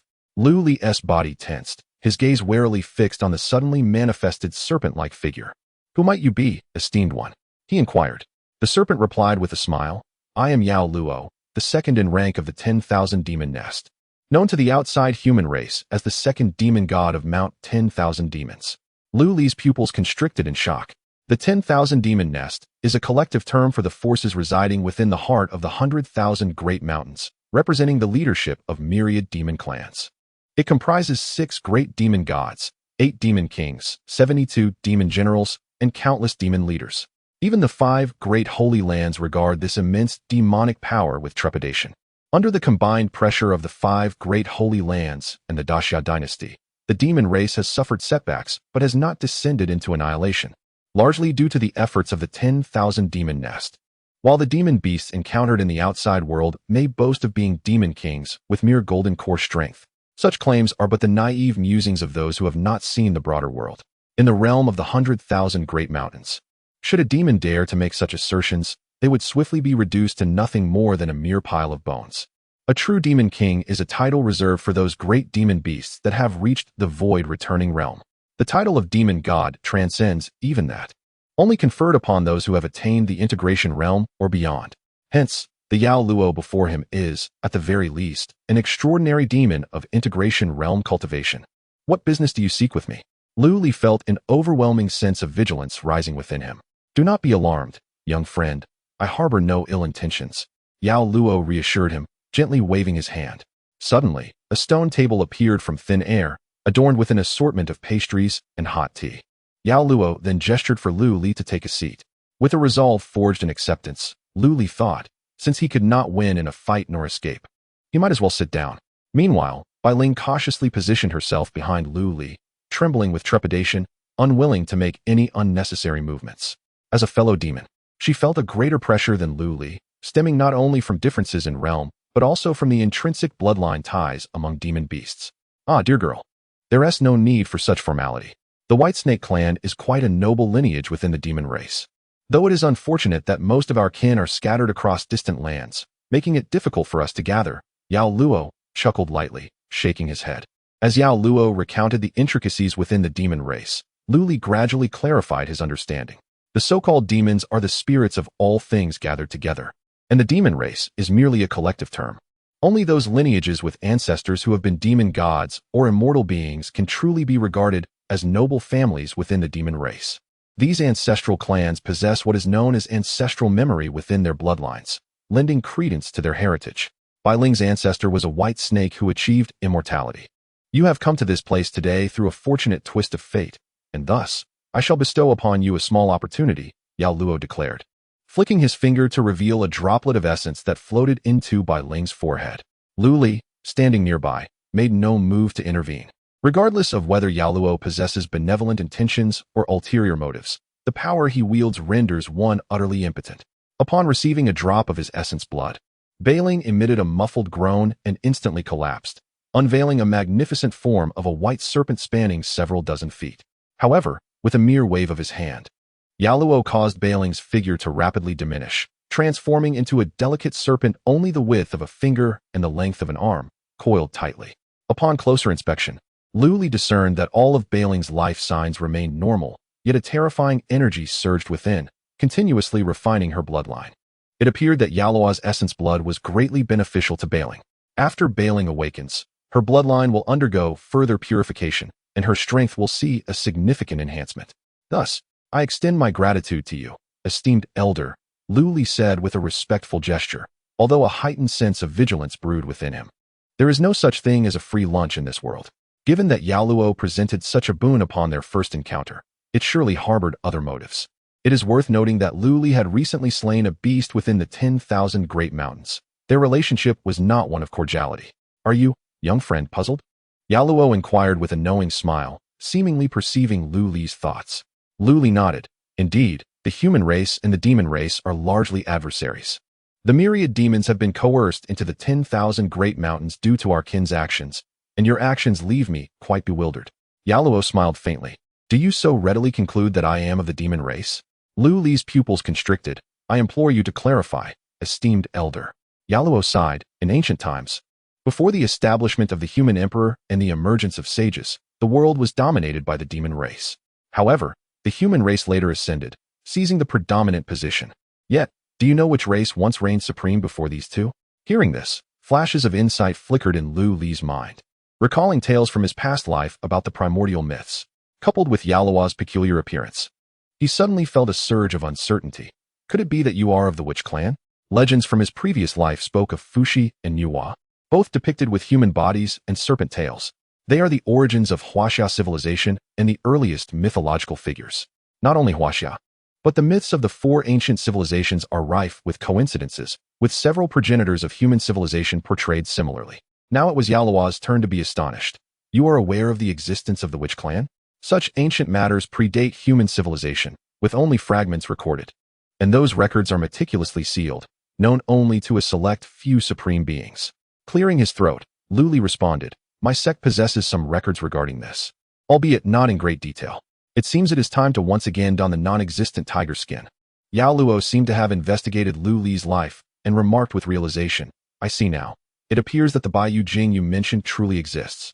It must have been established by some formidable being of ancient times. I have indeed underestimated the situation. Lu Li, wishing to steer clear of this topic, pondered the age of his interlocutor. Some truths might deceive the young ones like Li Tsangtian, who had lived for countless years. Yet they might not escape the scrutiny of this venerable ancient being before him. Since you belong to the Wu clan, why have you become a deity of the demon race? Lu Li hastily redirected the conversation.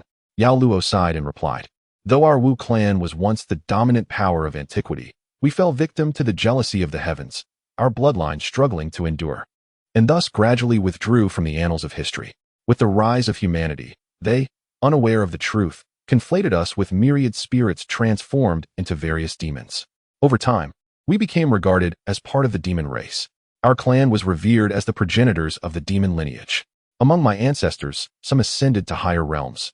Others wandered overseas, and some perished in conflict.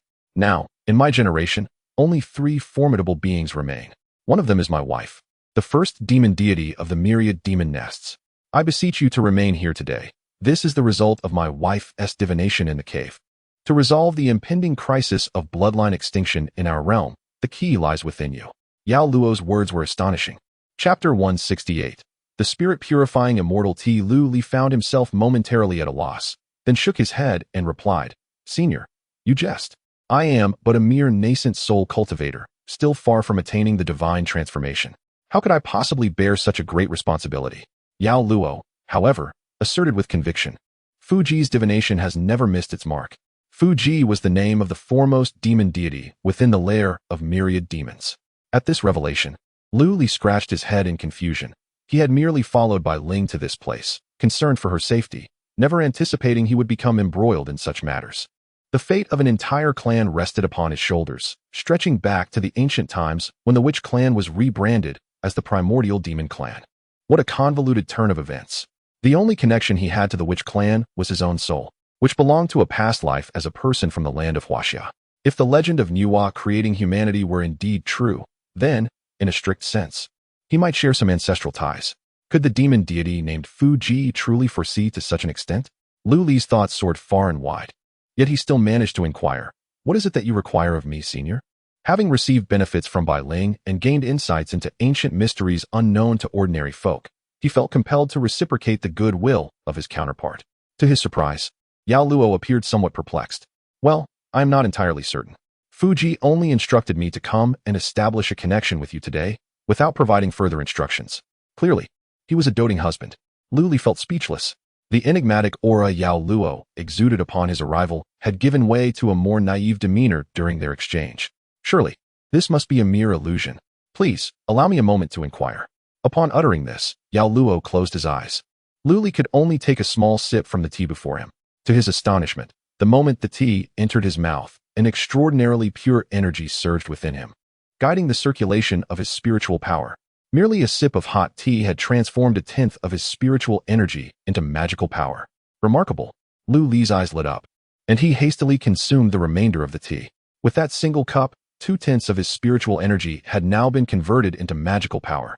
It was noteworthy that Lu Li had diligently cultivated for 2 years, achieving less than 1/10 conversion of his spiritual energy. Even with the benefit of a top-tier cultivation technique, realistically, it would take him a decade or 2 to complete this transformation, a painstaking endeavor. Yet, this seemingly unremarkable tea had spared him decades of effort. Only when his spiritual energy was fully transformed into magical power could he be considered half a step into divine transformation. With a preliminary grasp of spatial principles, he would be poised to formally enter the divine transformation realm. Lu Li gazed at the teapot on the table with fervent admiration. At that moment, Yao Luo reopened his eyes. Fuji has stated that establishing a favorable bond with you today suffices. Should you have other needs, feel free to express them. We shall do our utmost to assist you. You need not worry about the human race's stance. Although we, the primordial demon clan, are members of the demon race, we have never sought to harm humans without cause. Even individuals from the 5 sacred lands treat my spouse and me with respect. Upon hearing this, Lu Li smiled and said, Senior, you are indeed considerate. I have a humble request. Yao Luo nodded and replied, Speak freely. Lu Li gestured towards the teapot before him. At this moment, I am on the verge of breaking through to the transformation realm. This tea can assist me in swiftly converting my spiritual energy. Hence I wish to request a few flasks of this brew from you. Yao Luo chuckled. You possess a discerning eye. This tea is crafted from the finest leaves of a tea tree atop the second dragon mountain in the nest of 10,000 demons, combined with some millennia-old red fruits, and is known as the spirit-melting immortal tea. I still have quite a few of these red fruits in my mountain, yet the tea leaves are scarce. The second dragon mountain is the territory of 2 other demon deities from the nest of 10,000 demons.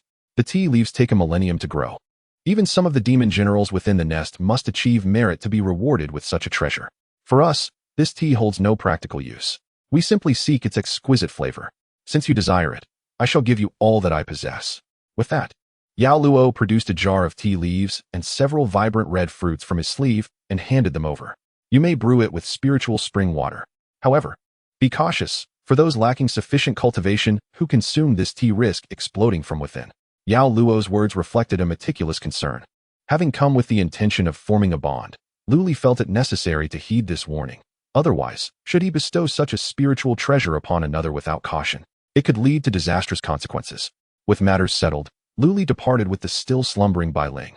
As he touched the token used for communication with Yao Luo, Lu Li remained lost in thought. He was unaware of Yao Luo's true cultivation level, but it certainly surpassed the integration realm. The fact that such a formidable being would deign to befriend someone as insignificant as himself, who had yet to reach the transformation stage, left Lu Li with a sense of unreality. His journey to the 10,000 Great Mountains had been a spontaneous decision. Initially, he could have sent several assassins from the Misty Rain Tower to accompany and protect Bai Ling, but he had changed his mind at the last moment. Was this perhaps a manifestation of fate? Regardless, this encounter had proven to be a fortuitous opportunity for him. He had unwittingly tied himself to the fate of the demon clan. What the future held was uncertain, yet from the current circumstances, establishing a cordial relationship with the demon deities within the 10,000 Great Mountains could only bring him benefits without detriment. Being in the southwest of Yun Prefecture, he now had an additional layer of support. Even if the forces of the Heavenly Dragon sect, led by the formidable Moholyuo, threatened Moon Spirit City in the future, he could summon Yao Luo for assistance. His safety factors soared dramatically. Thus, upon returning to Moon Spirit City, Lu Li placed Bai Ling back in her room and set up a barrier to isolate her before he began crafting this extraordinary tea. Months later, the Lu family estate was adorned with lights and decorations, radiating joy. Today marked the wedding day of Lu Ming, the eldest son of the Lu family. His bride, of course, was Lan Kaier, a disciple of the Holy Insect Sect. The esteemed leader of the Sacred Insect Sect, Kai Lingdai, has arrived from Insect State as the representative of the fairer sex. Lord Lu, it has been several years since we last met, and your cultivation has evidently made significant strides. Her voice resonated beside Lu Li in the heights. Lu Li withdrew his gaze from the bustling crowd below and turned to smile. Sect leader Kai, you remain as radiant and enchanting as ever. Upon hearing this, Kai Lingdai stifled a laugh, for regardless of age or cultivation, women invariably relish compliments on their beauty. I have heard that Lord Lu possesses numerous wives and has even wed the most beautiful woman in Yun State, the leader of the Moon Spirit Sect. How can you utter such words to please me without fearing jealousy from your esteemed wives? Lu Li shrugged. Here, it is just the two of us. Should your esteemed wives come to know, it would undoubtedly be you who spreads the word, and I shall never claim it. After exchanging pleasantries, Kai Lingdai revealed another purpose for her visit. Since agreeing to trade with Lu Li, the practitioners of Insect State have noticeably increased their supply of elixirs, with prices gradually becoming more equitable. However, this improvement is confined solely to the influence of the Sacred Insect Sect. Other territories within Insect State have fallen under the dominion of the Heavenly Dragon Sect, and Kai Lingdai has no interest in bolstering the enemy. Consequently, conflicts persist at the border between the two great powers of Insect State, where practitioners of the same realm engage in fierce battles, driven to bloodshed by differing allegiances. Meanwhile, the Heavenly Dragon Sect remains hidden in the shadows, suffering no significant losses, while the Sacred Insect Sect endures heavy casualties. Upon learning that Lord Lu commands 500 Golden Core warriors, Kai Lingdai expressed her astonishment at such a formidable force. Might you consider deploying a portion of your troops to assist my sect? She inquired, her face flushing slightly. It seemed that her visits to Lu Li were always driven by her needs. To her surprise, Lu Li promptly declined the request. The forces under my command are tasked with guarding Moon Spirit City. It is their duty, and I cannot send them to the battlefield merely because of our friendship. However, I can assist you by training a batch of warriors in a short span, thus alleviating your immediate concerns. Chapter 169. The Lunar Thunder Tribulation. The power of the Golden Core is indeed formidable, regarded as the backbone of strength. Kai Lingdai swiftly selected a trusted group of individuals and transported them to Moon Spirit City, while Lu Li assigned Zhou Danzi to supply the illusory realm pills. After half a month, a batch of Golden Core warriors had completed their training.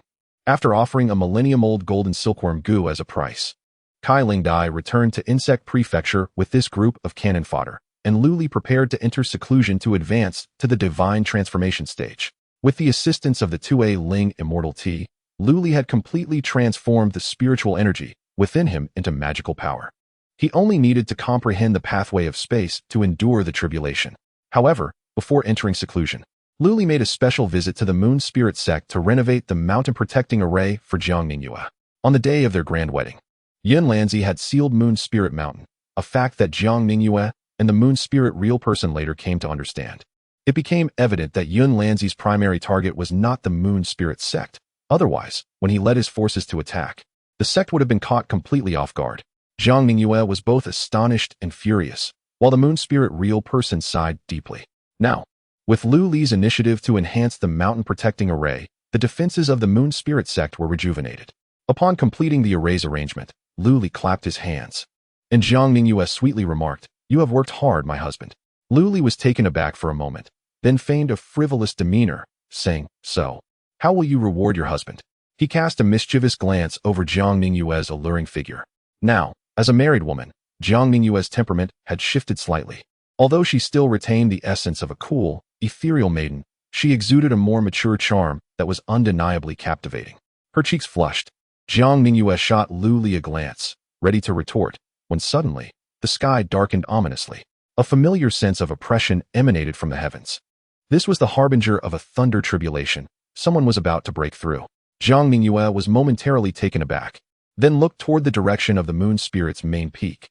This tribulation is not the Golden Core's 4/9 thunder tribulation. It must be that Linglong has made progress in her cultivation. Upon hearing this, Lu Li lost his playful demeanor and flew alongside Jiang Ningyue to the main peak. After such a prolonged period of seclusion, Lu Linglong had finally achieved a breakthrough. Above her secluded area, the clouds churned violently, lightning crackled, and thunder roared. However, the color of the thunder was ominously dark, instilling fear in onlookers. Rumbling, crack, a deafening sound echoed above Lu Linglong's head, and in the next moment, torrents of thunder poured down, enveloping the entire Moon Spirit main peak, an overwhelming force pressing down upon the land. This is a thunder tribulation? Good heavens! A thunder tribulation has descended. Who has provoked such a calamity? Could it be that someone is advancing to the nascent soul stage? Yet, why does the thunder appear so dark? The disciples of the Moon Spirit sect looked up at the sky, their expressions filled with astonishment. Witnessing such a formidable thunder tribulation, Lu Li's brows furrowed, an unsettling feeling rising within him. His sister's tribulation was not only different in color, its intensity surpassed all the thunder tribulations he had encountered before. Could it be that those endowed with extraordinary constitutions must endure trials more formidable than those faced by ordinary individuals? Linglong, possessing the innate physique of the Taiyin, experiences a thunder tribulation distinct from that of common folk, known as the Taiyin thunder tribulation. Jiang Ningyue softly elucidated nearby. Lu Li furrowed his brow in thoughtful acknowledgement. At that moment, a graceful figure soared from the mountaintop, brandishing a long sword as she hovered in midair. It was none other than Lu Linglong, who had been absent for quite some time. Her lustrous black hair was elegantly gathered atop her head, and her skin gleamed with a translucent radiance. Her exquisitely delicate features and enchanting eyes, reminiscent of the stars, exuded an air of icy aloofness. She stood there like a celestial fairy descended from the heavens, breathtakingly beautiful. Lu Linglong's piercing gaze swept across the crowd before settling on Lu Li, her expression softening. "Brother, wait for me a moment," a voice resonated in Lu Li's ears. Subsequently, Lu Linglong directed her sword skyward and gently proclaimed, "Come forth." In the lofty expanse, a thunder dragon emerged from the clouds, unleashing a barrage of dark thunder pearls below, each brimming with devastating energy. As the thunder pearls approached Lu Linglong, they detonated explosively, instantly enveloping her in a tempest of thunderous chaos. Witnessing this spectacle, the onlooking disciples instinctively retreated. "Linglong," Lu Li exclaimed with concern, This thunder tribulation was entirely unlike the one he had previously encountered. Does fate truly dictate such disparity? As the tempest of thunder gradually subsided, Lu Linglong's form was revealed, unscathed yet slightly charred in her garments. Her voice rang out once more, "Brother, rest assured, I shall be fine." No sooner had she spoken than the thunder dragon opened its gaping maw, unleashing a torrent of black lightning chains that cascaded downward. Lu Linglong wielded her sword, fiercely slashing through the air to meet the oncoming lightning chains. With a thunderous crash, the lightning collided with her sword's aura, resulting in a violent explosion as they annihilated each other in the void. In the next moment, Lu Linglong brought her palms together and raised them skyward, causing a black snow lotus to emerge from her chest. The black lotus unfurled gracefully, its petals stretching wide as a chilling aura permeated the air. Suddenly, the sky darkened ominously, as if thick clouds had obscured the sun, transforming the heavens into an inky abyss. As the clouds thickened, serpentine bolts of lightning began to weave through them, preparing for a more ferocious assault. A subtle smile graced Lu Linglong's lips as she formed a seal with her hands and shouted, "Go." In an instant, the black lotus hovering at her chest transformed into a brilliant streak of light, soaring skyward and piercing through the clouds, ascending into the beyond. With a flurry of crackling sounds, countless bolts of black lightning converged upon the heart of the storm, striking down with wild ferocity. Bang, bang, bang. Lightning struck amidst the dark clouds, and the resounding thunder reverberated, shaking the very souls of the Moon Spirit sect. Such a magnitude of assault was beyond the endurance of even the most formidable Golden Core cultivators. The disciples of the Moon Spirit sect had long since retreated to a safe distance, daring not to even glance at the heart of the tribulation. With a tremendous roar, the ominous clouds suddenly erupted, revealing a visage that coldly gazed down below. This bizarre spectacle caused Lu Li's brow to furrow even deeper. Yet, Lu Linglong showed no fear. With a deft push off her toes, she soared into the heavens, vanishing in an instant, leaving only a chilling aura that resonated through the realm. She had boldly plunged into the midst of the thunderous tribulation. Lu Li was taken aback, nearly launching himself to rescue Lu Linglong from her reckless endeavor. How could this girl act so rashly? However, Jiang Ningyue held Lu Li back, urging him to remain calm. "My dear husband, do not interfere with the tribulation. Linglong is our most gifted disciple of the Moon Spirit sect, with limitless potential for the future. She must have her reasons for this. Do not act impulsively and jeopardize her prospects." At last, Lu Li halted his movements, though the worry in his eyes could not be dispelled. The thick clouds roared with thunder, and occasionally, flashes of sword light and spiritual energy pierced through, suggesting a fierce battle between Lu Linglong and some formidable adversary hidden within the clouds. Lu Li felt as if time had slowed to a crawl. He had never anticipated that the tribulation would endure for so long. Finally, the thunder began to diminish, and the dark clouds high above gradually dispersed. The tribulation was nearing its conclusion. Chapter 170. The Path of Space. After the tribulation concluded, Lu Li soared into the sky. Upon seeing that Lu Linglong, though bearing multiple injuries, maintained a steady aura, he finally exhaled in relief. As his elder brother arrived, Lu Linglong sheathed her long sword and, rushing towards Lu Li, exclaimed joyfully, "Brother, I have broken through to the nascent soul stage." Lu Li caught her soft form, playfully tousling her hair with a mock sternness, saying, "Do you comprehend how perilous such actions are? Do you wish to frighten me to death, leaving your sisters-in-law to grieve?" Lu Linglong nestled against Lu Li's chest, seemingly yearning for the warmth she had long been deprived of. Though his tone was harsh, the underlying concern was unmistakable, a sentiment that enchanted Lu Linglong and lessened the chill enveloping her. Witnessing her demeanor, Lu Li's irritation dissipated, and he gently patted her head, signaling her to descend from his embrace, for many in the Moon Spirit sect were watching. At that moment, Jiang Ningyue approached, smiling, "Congratulations, Linglong. Achieving the nascent soul stage in just over 20 years is unprecedented in the Moon Spirit sect." Lu Linglong replied with a smile, "Thank you for your kind words, Sect Master." Lu Li then hesitated momentarily before speaking. "Linglong, there is something you need to be informed about." He proceeded to reveal his marriage to Jiang Ningyue. Lu Linglong's expression faltered for an instant before returning to normal. "Then I shall have to call you Sect Master Sister from now on." Jiang Ningyue blushed slightly, aware that the two shared no blood relation. Yet Lu Linglong's feelings for her elder brother transcended ordinary sibling affection. In any case, it seemed a bit unfair for her. As the sect leader, "Let us not dwell on that," Lu Linglong suggested. "Now that I have broken through to the nascent soul stage, I have further comprehended the uniqueness of my constitution during the tribulation. Ordinary nascent soul cultivators are certainly no match for me. Should that Amon strike again, we might find a glimmer of hope if we join forces. At this, Lu Li chuckled. Indeed, I know my dear Ling Long is quite capable. However, you need not worry about Amon. I will handle it myself. Lu Linglong expressed her concern, but Amon is a god transformation expert. Even if you have broken through to the nascent soul stage, you may not be her match. Jiang Mingyue took Lu Linglong's hand and whispered into her ear, revealing the remarkable feats Lu Li accomplished during her seclusion. He had single-handedly defeated a formidable opponent at a higher realm and had even forced back the god transformation experts Yun Lanji and Li Tsangtian. Lu Li had rightfully earned the title of the strongest in Yunzhou. After absorbing this information, Lu Linglong could not help but gasp, "Brother, you are truly amazing." Lu Li grinned. "As an elder brother, I must be formidable to shield my sister from the storms of the outside world." After sharing a few light-hearted moments, Lu Li and his companions descended upon the main peak. The esteemed Master Yuling stepped forward, his tone tinged with a hint of nostalgia. "In 20 years, you have traversed a path that would take an ordinary cultivator several centuries to navigate. Truly, the talent of you two siblings humbles this old man." Ling Long performed a respectful bow. "We owe much to the protection of the esteemed elder over the years, which has allowed us to cultivate in peace, free from disturbances." Master Yuling waved his hand dismissively, for it was indeed his duty as the elder to provide such guardianship. The breakthrough of Lu Linglong into the nascent soul stage was a joyous occasion for the Yuling sect. Jiang Mingyue gestured with her petite hand, prompting the sect to commence preparations for a promotion banquet, extending invitations to neighboring sects with whom they shared amicable relations. This move would not only showcase the strength of the Yuling sect, but also enhance its reputation, which was crucial for the sect's future development. After all, even the finest wine fears a deep alley. If others were to learn that the disciples of Yuling's sect could attain the nascent soul realm, surely more cultivators would be inclined to join, such as the cascading benefit brought forth by the strong. Thus, the Yuling sect celebrated with a grand feast for 3 consecutive days, welcoming a steady stream of visiting cultivators.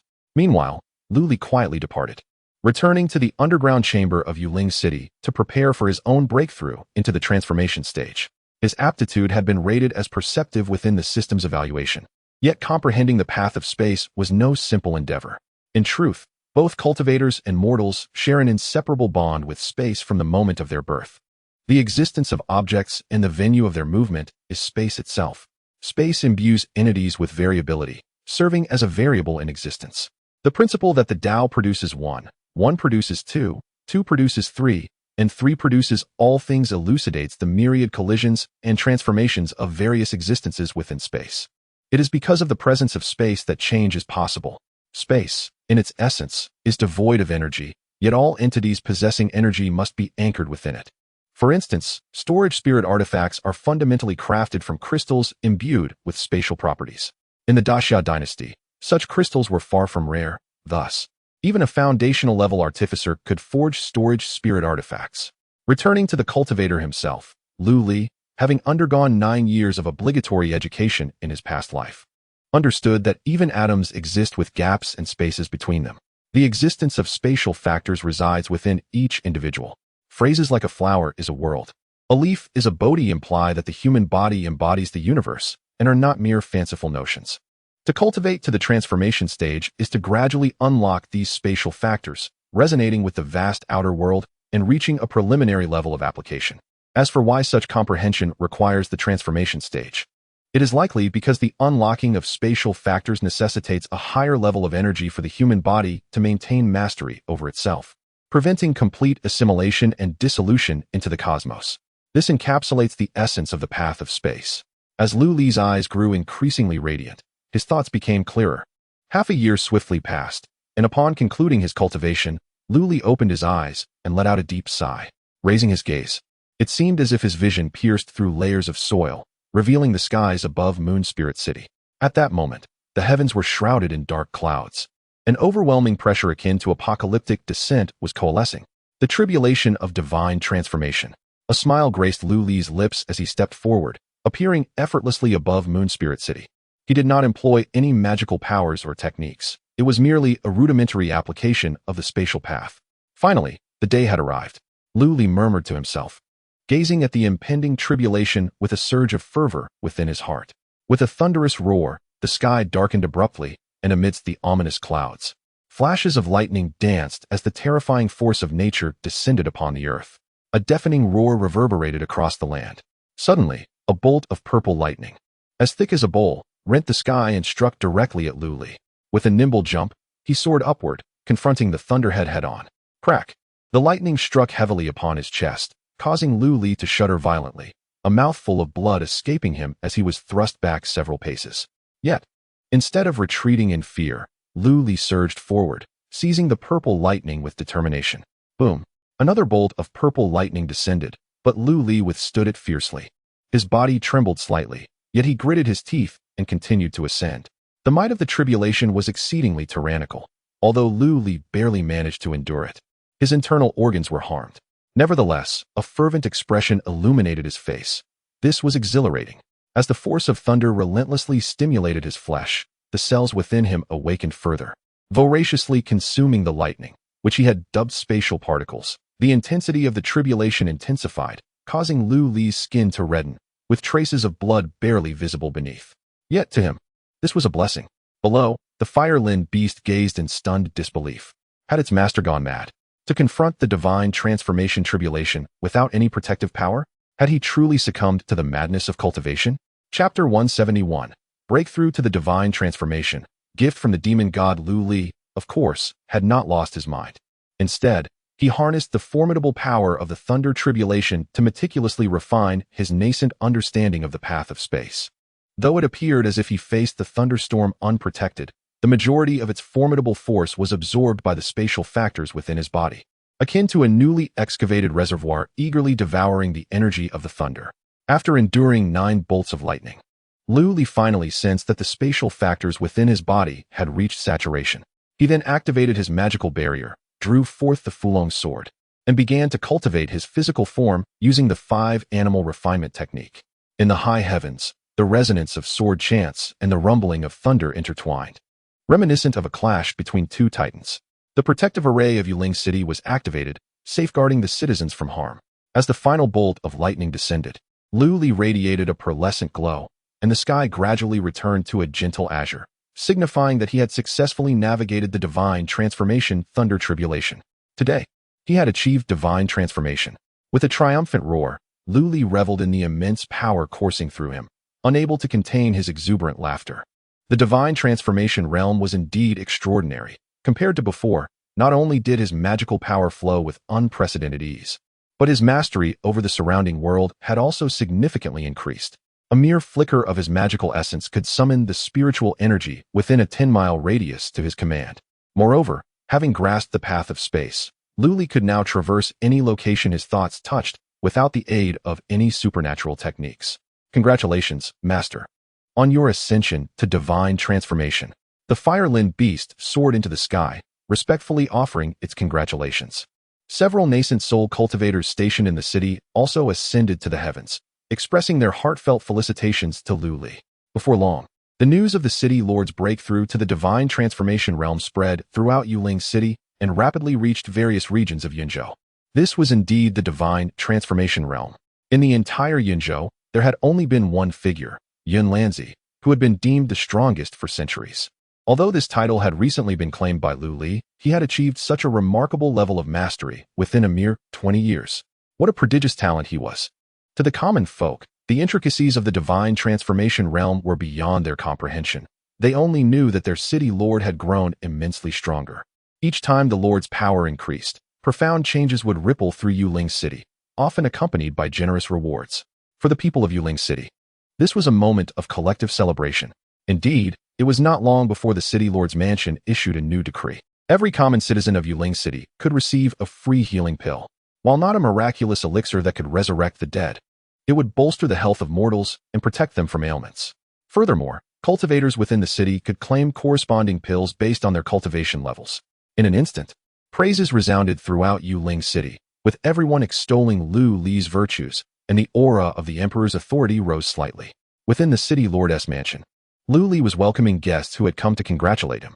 Among them were prominent nascent soul cultivators who had joined in recent years, as well as the heads of various families and some golden core rogue cultivators. Congratulations, City Lord. Best wishes to you, City Lord. The crowd gathered to extend their congratulations. There is no need for excessive courtesy, The lord of the city replied.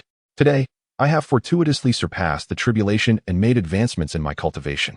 All thanks to your efforts in maintaining the stability of Moonlight City, which has allowed me to devote myself to my practice. Moonlight City is the foundation of my existence, and I hope you will continue to work together to build it further. The attendees humbly waved their hands, expressing that they did not deserve such praise. Yet in their hearts, they felt a deep sense of honor. Have you ever encountered such a gracious being at the transformation stage? In the future, they would have much to discuss, for they had conversed amiably with a master of the transformation realm. Luli sat gracefully at the head of the table, exchanging pleasantries before inviting everyone to take their seats. Breaking through to the transformation stage marked his official entry into the ranks of the powerful within the Great Xia dynasty. While transformation stage masters may not be the most elite, they wield considerable influence, capable of shaping the dynamics of an entire province. The banquet proceeded with great enjoyment for both host and guests. After the feast, Luli bid farewell to his guests and retreated to the courtyard to meditate alone. The night breeze rustled the leaves softly. After a moment, the tranquil melody was interrupted by the call of a bird. Luli furrowed his brow and looked up. Narrowing his eyes, his divine sense revealed a small, pitch-black bird fluttering outside the city. This dark sparrow was not large, with wings no wider than a hand. Its feathers a deep black. Its beak was grayish-black, its claws sharp, and 3 short wings sprouted from its back. Despite its unassuming appearance, it was a pinnacle golden core sparrow demon. The sparrow attempted to enter Moonlight City but was thwarted by a thin membrane of air, the city's protective array. With a thought, Luli summoned the sparrow demon to him. It transformed into a delicate young boy upon landing, respectfully greeting. I have come to meet the lord of Moonlight City. Luli smiled and inquired, From where do you hail, little sparrow? As a demon beast. Why do you trespass into our human city? The sparrow demon replied, I am K. Linger, an envoy from Shiryao Mountain, sent by my master to present a modest gift to the lord of Moonlight City. Shiryao Mountain is the territory of the 2 great demon gods, Yaoluo and Fuji. As it spoke, the sparrow demon produced a fist-sized piece of red jade. What is this? Luli asked, puzzled. This is a treasure entrusted to me by the esteemed Yaoluo, the sparrow demon explained. This red jade is known as blood witch crystal. Its specific effects were not disclosed by my master, only that I should deliver it to the lord of Moonlight City. Luli felt somewhat bewildered but still smiled, saying, The esteemed Yaoluo is too courteous. With the gift delivered, the little demon did not linger. It performed a slight bow, transformed back into a bird, and soared into the sky, departing. As Luli toyed with the red jade in his hand, he suddenly felt a warmth emanating from the communication token belonging to Yaoluo in his storage bag. He retrieved it and activated the connection, and Yaoluo's illusion promptly appeared. Haha, congratulations, my young friend, on your breakthrough to the transformation stage. The commotion caused by Luli's breakthrough into the transformation realm was not concealed, and for Yaoluo, a demon deity of the composite realm, sensing it from thousands of miles away was hardly a challenge. I am grateful for your generous gift, esteemed elder. Luli responded with a smile and a respectful bow. However, I am curious about the nature of this witch blood crystal. Yaoluo chuckled. During our last encounter, I was but a manifestation. Today, as you ascend to a new realm, opting to withstand the thunder tribulation with your physical form, it is evident that you have cultivated the path of the corporeal, akin to what your human kin refer to as physical cultivation. Thus, I have sent this item through one of my subordinate demons as a token of goodwill. Luli marveled internally. The prowess of such a formidable being in the composite realm was indeed extraordinary. Despite the vast distance, it felt as though he had witnessed the event firsthand. Since you are aware of my witch clan's history, you surely comprehend that in ancient times, our greatest strength lay not in sorcery, but in hand-to-hand combat. Upon refining this item, you shall acquire a trace of the witch bloodline, fortifying your physique, which will be immensely beneficial to you. Luli raised an eyebrow. With his cultivation advancing, the 5 animals' body refinement technique had indeed begun to lag behind the progression of his spiritual power. Though he gained significantly by enduring the thunder tribulation, his physical body had sustained some injuries. After all, his primary focus remained on the path of spiritual energy, with less attention devoted to physical training. This gift resonated deeply with him. However, Yaoluo's actions seemed somewhat excessive. Could this be the intention of the elusive great demon deity, Fuji?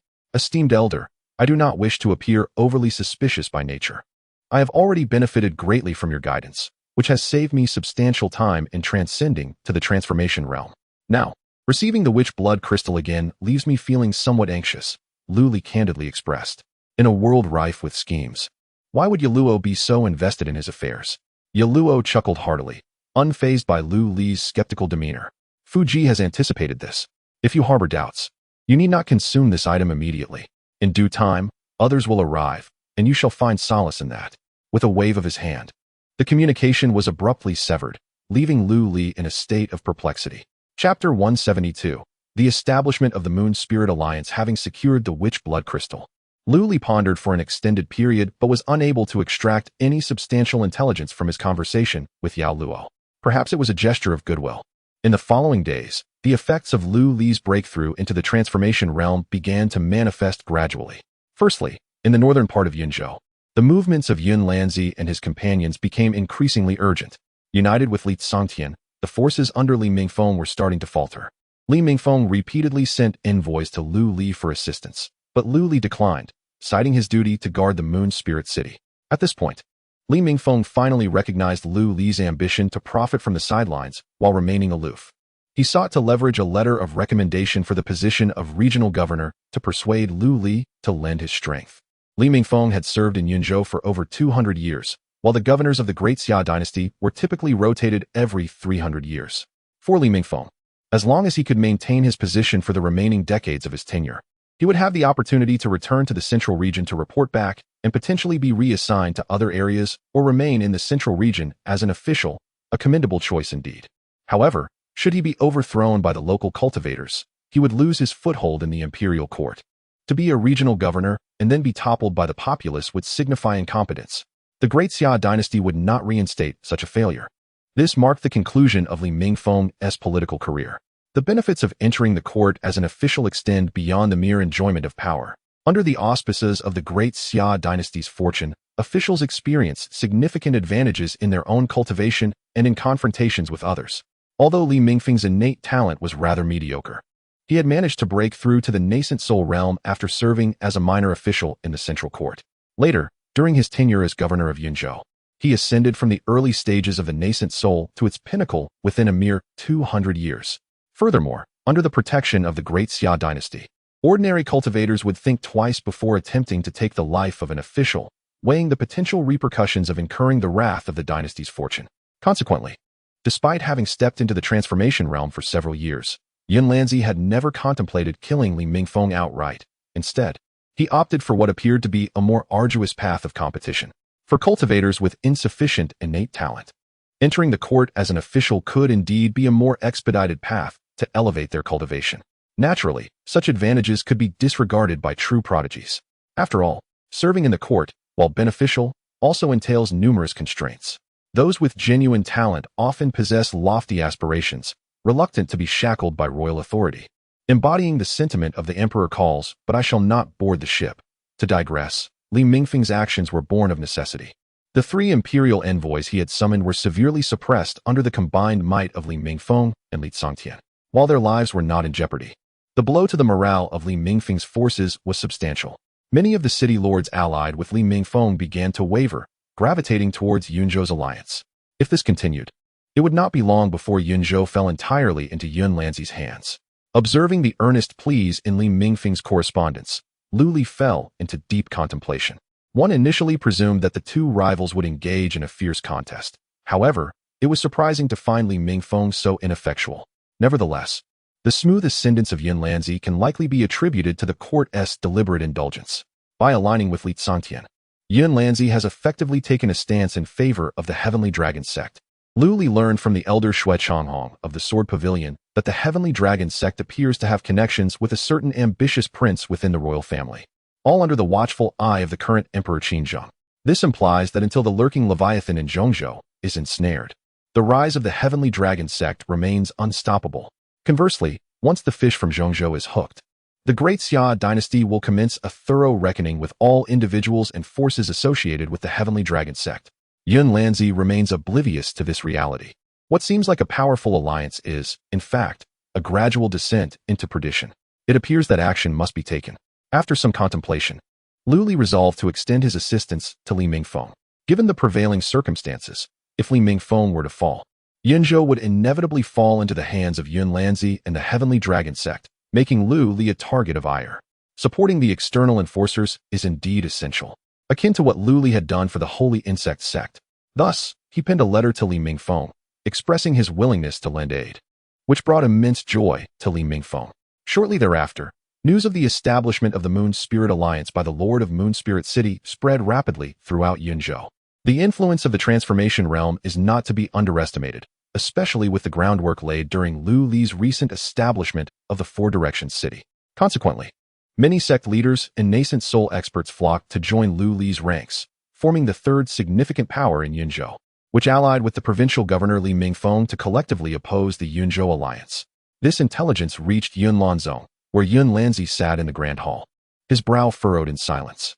Below him, Li Tsangtian scoffed. "What shall we do now, Sectmaster Yun? On that day, when I urged you to eliminate Li Mingfeng, you hesitated out of fear of some fanciful luck backlash. Now that he is allied with that peculiar Lu Li, if we were to strike down Li Mingfeng, would we not be inadvertently benefiting that young man? It is evident to all that Li Mingfeng and Lu Li have forged some form of cooperation, most likely with the promise of the next provincial governorship. At this juncture, should Li Mingfeng be slain, Lu Li could seize the opportunity to retaliate under the guise of avenging the provincial governor, thereby dismantling the Yunzhou alliance and seamlessly assuming the role of provincial governor himself. Yet, if Li Mingfeng remains alive, with the backing of the former provincial governor and numerous sect leaders under Lu Li, the likelihood of Lu Li obtaining the governorship surpasses that of Yun Lanzi. It is indeed a predicament. Yun Lanzi sat in the main seat, frowning in contemplation. No one anticipated the meteoric rise of Lu Li would transpire so swiftly. When Lu Li first encountered the secret realm of wind and thunder, he was merely at the nascent soul stage. Despite his considerable prowess, he seemed no more significant than an ant in his eyes. Yet, merely a few years have passed, and Lu Li has managed to make both Li Tsangtian and himself, now at the divine transformation stage, retreat in disarray. Having now broken through to the divine transformation realm, Li Tsangtian and he are even less capable of standing against Lu Li. Li Tsangtian was indeed correct. This young man is an anomaly. I implore you, Master Yun, Grand Alliance Leader Yun, provide us with a definitive answer. Li Tsangtian boldly declared, if you remain indecisive, I shall return to Tsangzhou. After all, my Tsangtian alliance is as steadfast as a mountain, and I have fulfilled the tasks required of me within the sect. In my view, let Yunzhou be surrendered to Lu Li. Li Tsangtian was remarkably forthright. At that moment, a sinister voice echoed, as a member of the sect, to not devote oneself to the divine teaching and instead to retreat.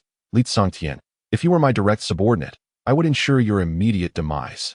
Following these words, two figures materialized within the grand hall of Yunlanzong. Li Tsangtian's expression shifted dramatically as he promptly rose to pay his respects. I greet the two esteemed lords. The newcomers were none other than two of the three leaders of the Tianlong division, Jin Naoyuo and Mo Huo. Mo Huo's gaze scrutinized Li Tsangtian from head to toe, causing a chill of sweat to cascade down his back. Meanwhile, Jin Naoyuo, with an impassive demeanor, remarked, enough, Mo Huo. My subordinate does not require your reproach. Mo Huo snorted derisively. Humph. With such laxity among your ranks, do you not feel any shame as one of the leaders of the 8 divisions? Jin Naoyuo shook his head. This is my concern. It is not for you to meddle in. Having been rebuffed, Mo Huo's countenance darkened slightly, yet he refrained from lashing out. Instead, turning to Yun Lanzi with an air of arrogance. You are the leader of Yunlanzong, Yun Lanzi? Yun Lanzi furrowed his brows slightly, indeed. Mo Huo scoffed, and with a mere wave of his hand, Yun Lanzi felt the world around him shift, and in an instant, he found himself at the foot of the hall. Meanwhile, Mo Huo and Jin Naoyuo had seated themselves at the main position within the grand hall. Do not be alarmed. We have come to offer you assistance. You now have 2 choices. Submit to the Tianlong divine teaching and acquire all that you desire, or perish within your own sect's grand hall. Chapter 173. The daughter of the demon god, Fu Xian Yun Lanzi began dispatching individuals to investigate Li Mingfeng's whereabouts. Lu Li scrutinized the intelligence in his hands. This information had been relayed by his covert connections within the Yunzhou alliance. Was Yun Lanzi truly intending to take action against Li Mingfeng? Did he not fear the backlash of fortune? Lu Li's fingers lightly tapped the table as he fell into deep contemplation. It appeared that the establishment of the Moon Spirit Alliance had exerted significant pressure on his adversary, prompting a swift resolution to the power struggle in northern Yunzhou. It was also conceivable that the Heavenly Dragon sect was subtly instigating matters from behind the scenes. As Lu Li pondered his strategy, Qian Mian entered from the front courtyard and knelt before him in the hall. My lord, there is a situation in the southern part of the city. What has transpired? Lu Li inquired. A little girl has appeared outside the city, claiming to be. Qian Mian stammered, seemingly hesitant to articulate the matter. Lu Li furrowed his brow and sipped his spiritual tea. Speak plainly. The girl claimed to be what? Qian Mian lowered his head. The girl claims to be your fiancé, my lord, and requests an audience with you. Lu Li promptly spat out his tea, drenching Qian Mian in the process. With a look of indignation reminiscent of Ouyang Feng from east is east, west is west, Qian Mian raised his head in dismay. What are you staring at? Lu Li erupted in fury. This lord has no such proclivities. Even my own system only manifested after I came of age. Someone must be deliberately tarnishing my reputation. Grasping Qian Mian, Lu Li vanished from his location, reappearing at the southern city gate. The entrance was already teeming with onlookers, all gazing at a small girl in the center. The child, with her hair styled in a bun and a cherubic visage, possessed a pair of inquisitive, sparkling eyes that surveyed the crowd. I am truly your lord's fiancée, may I enter? Her declaration sent shockwaves through Moon Spirit City. The girl appeared to be no more than 7 or 8 years old, younger than even the youngest son of the Lu family, Lu Fulong. While cultivators were not bound by age, this was simply monstrous. As the crowd murmured in disbelief, Lu Li and Qian Mian materialized at the southern gate. Upon seeing the girl, Lu Li's brow furrowed. She still bore traces of demonic energy, a residue from a formidable demon whose power was not far inferior to his own. Lu Li extended his consciousness outward and swiftly pinpointed the source of the energy. A transformation stage tiger demon lounged in the forest 100 miles away, yawning languidly. Upon sensing Lu Li's presence, the tiger demon rose, shaking off the leaves that clung to its fur. Lord of Moon Spirit City, I have been commanded by my master to escort the young lady to you. Please respond to my master at your convenience. Lu Li's furrowed brow gradually relaxed as he responded telepathically, understood.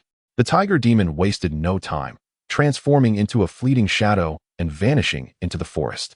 The tiger demon's words clarified the young girl's identity. She was one of the daughters of the 2 great demon gods of the 10,000 demon nest, a remaining member of the ancient demon clan. Not long ago, the demon Luo had mentioned that someone of significance would visit Moon Spirit City, but he had not anticipated such a high-profile individual. It remains a mystery why the little girl does not resemble the serpentine form of a demon.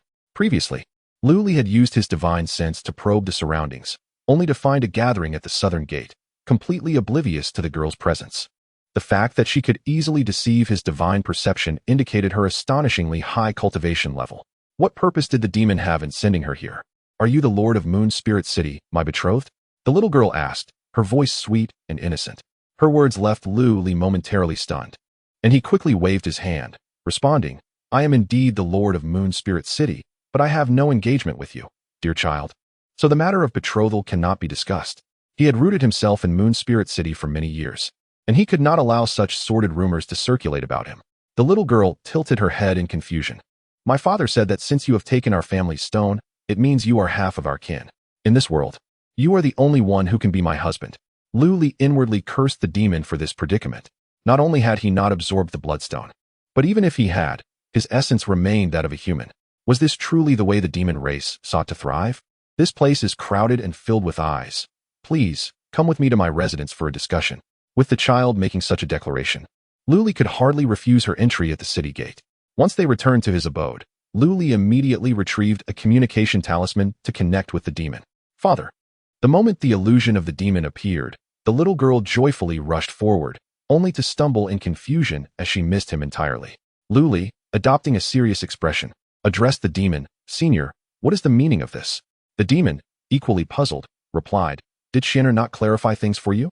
Lu Li sighed. It is precisely the clarity of her words that leaves me perplexed. This young lady, Shinner, is your only bloodline, correct? She appears quite young, and her behavior resembles that of a child. Is this not somewhat inappropriate? Hearing this, the demon burst into laughter. Ah, my young friend. You are unaware that the physique of the witch clan can change according to one's disposition. Shinner has yet to awaken her romantic feelings, and thus retains a childlike heart. In truth, she has lived for thousands of years. Lu Li frowned. Even so, that makes the situation all the more inappropriate, regardless of her actual age. Since she possesses the heart of a child, how could I deceive her into an engagement? The demon faltered, scratching his head, unsure how to refute Lu Li's perspective. He had not anticipated that Lu Li would embody such integrity. In truth, Lu Li's stance was born out of necessity. Although this world did not prohibit child betrothals, indeed, Many girls married as early as 13 or 14. He had his own considerations to bear in mind. Beyond the heavens and above the skies, there existed a divine beast known as the river crab, whose power could surpass his own system. Given this, Lu Li felt compelled to contemplate his decisions carefully. As the enchanting figure of Yao Luo found herself at a loss for words, a voice emerged from beside her. "My dear husband, permit me to speak with our young friend for a moment." "Ah, of course, my beloved." Yao Luo hastily nodded, gesturing to withdraw and dissipate her form. In her place, the ethereal apparition of a woman materialized within the courtyard. Though merely a specter, her beauty was striking, radiating an aura of grace and serenity that enveloped all in its presence, allowing even the distance of the illusion to convey a sense of her magnificence. This was the great demoness of the 10,000 demons lair, Fuji. Lu Li offered a slight bow, acknowledging, "I am Lu Li, paying my respects to you, esteemed Fuji." The woman responded with a gentle smile, "Dear friend, there is no need for such formality." However, as Lu Li broached the matter once more, he still perceived it as unwise. Fuji interjected, "I implore you to lend me your ear. The times are tumultuous, and chaos looms on the horizon. In similar circumstances before, our kind suffered grievously, leaving only a handful of our kin remaining. Over the years, those few have either ascended to higher realms or ventured into distant seas, never to return, and the auguries have yielded no insight into their fates. In her youth, Fu Xian encountered misfortune and relocated with my husband and me to these vast mountains, where she was encased in ice for millennia before finally awakening. Throughout these years, my husband and I have been without offspring, and Shinner has become the sole lineage of our primordial demon clan.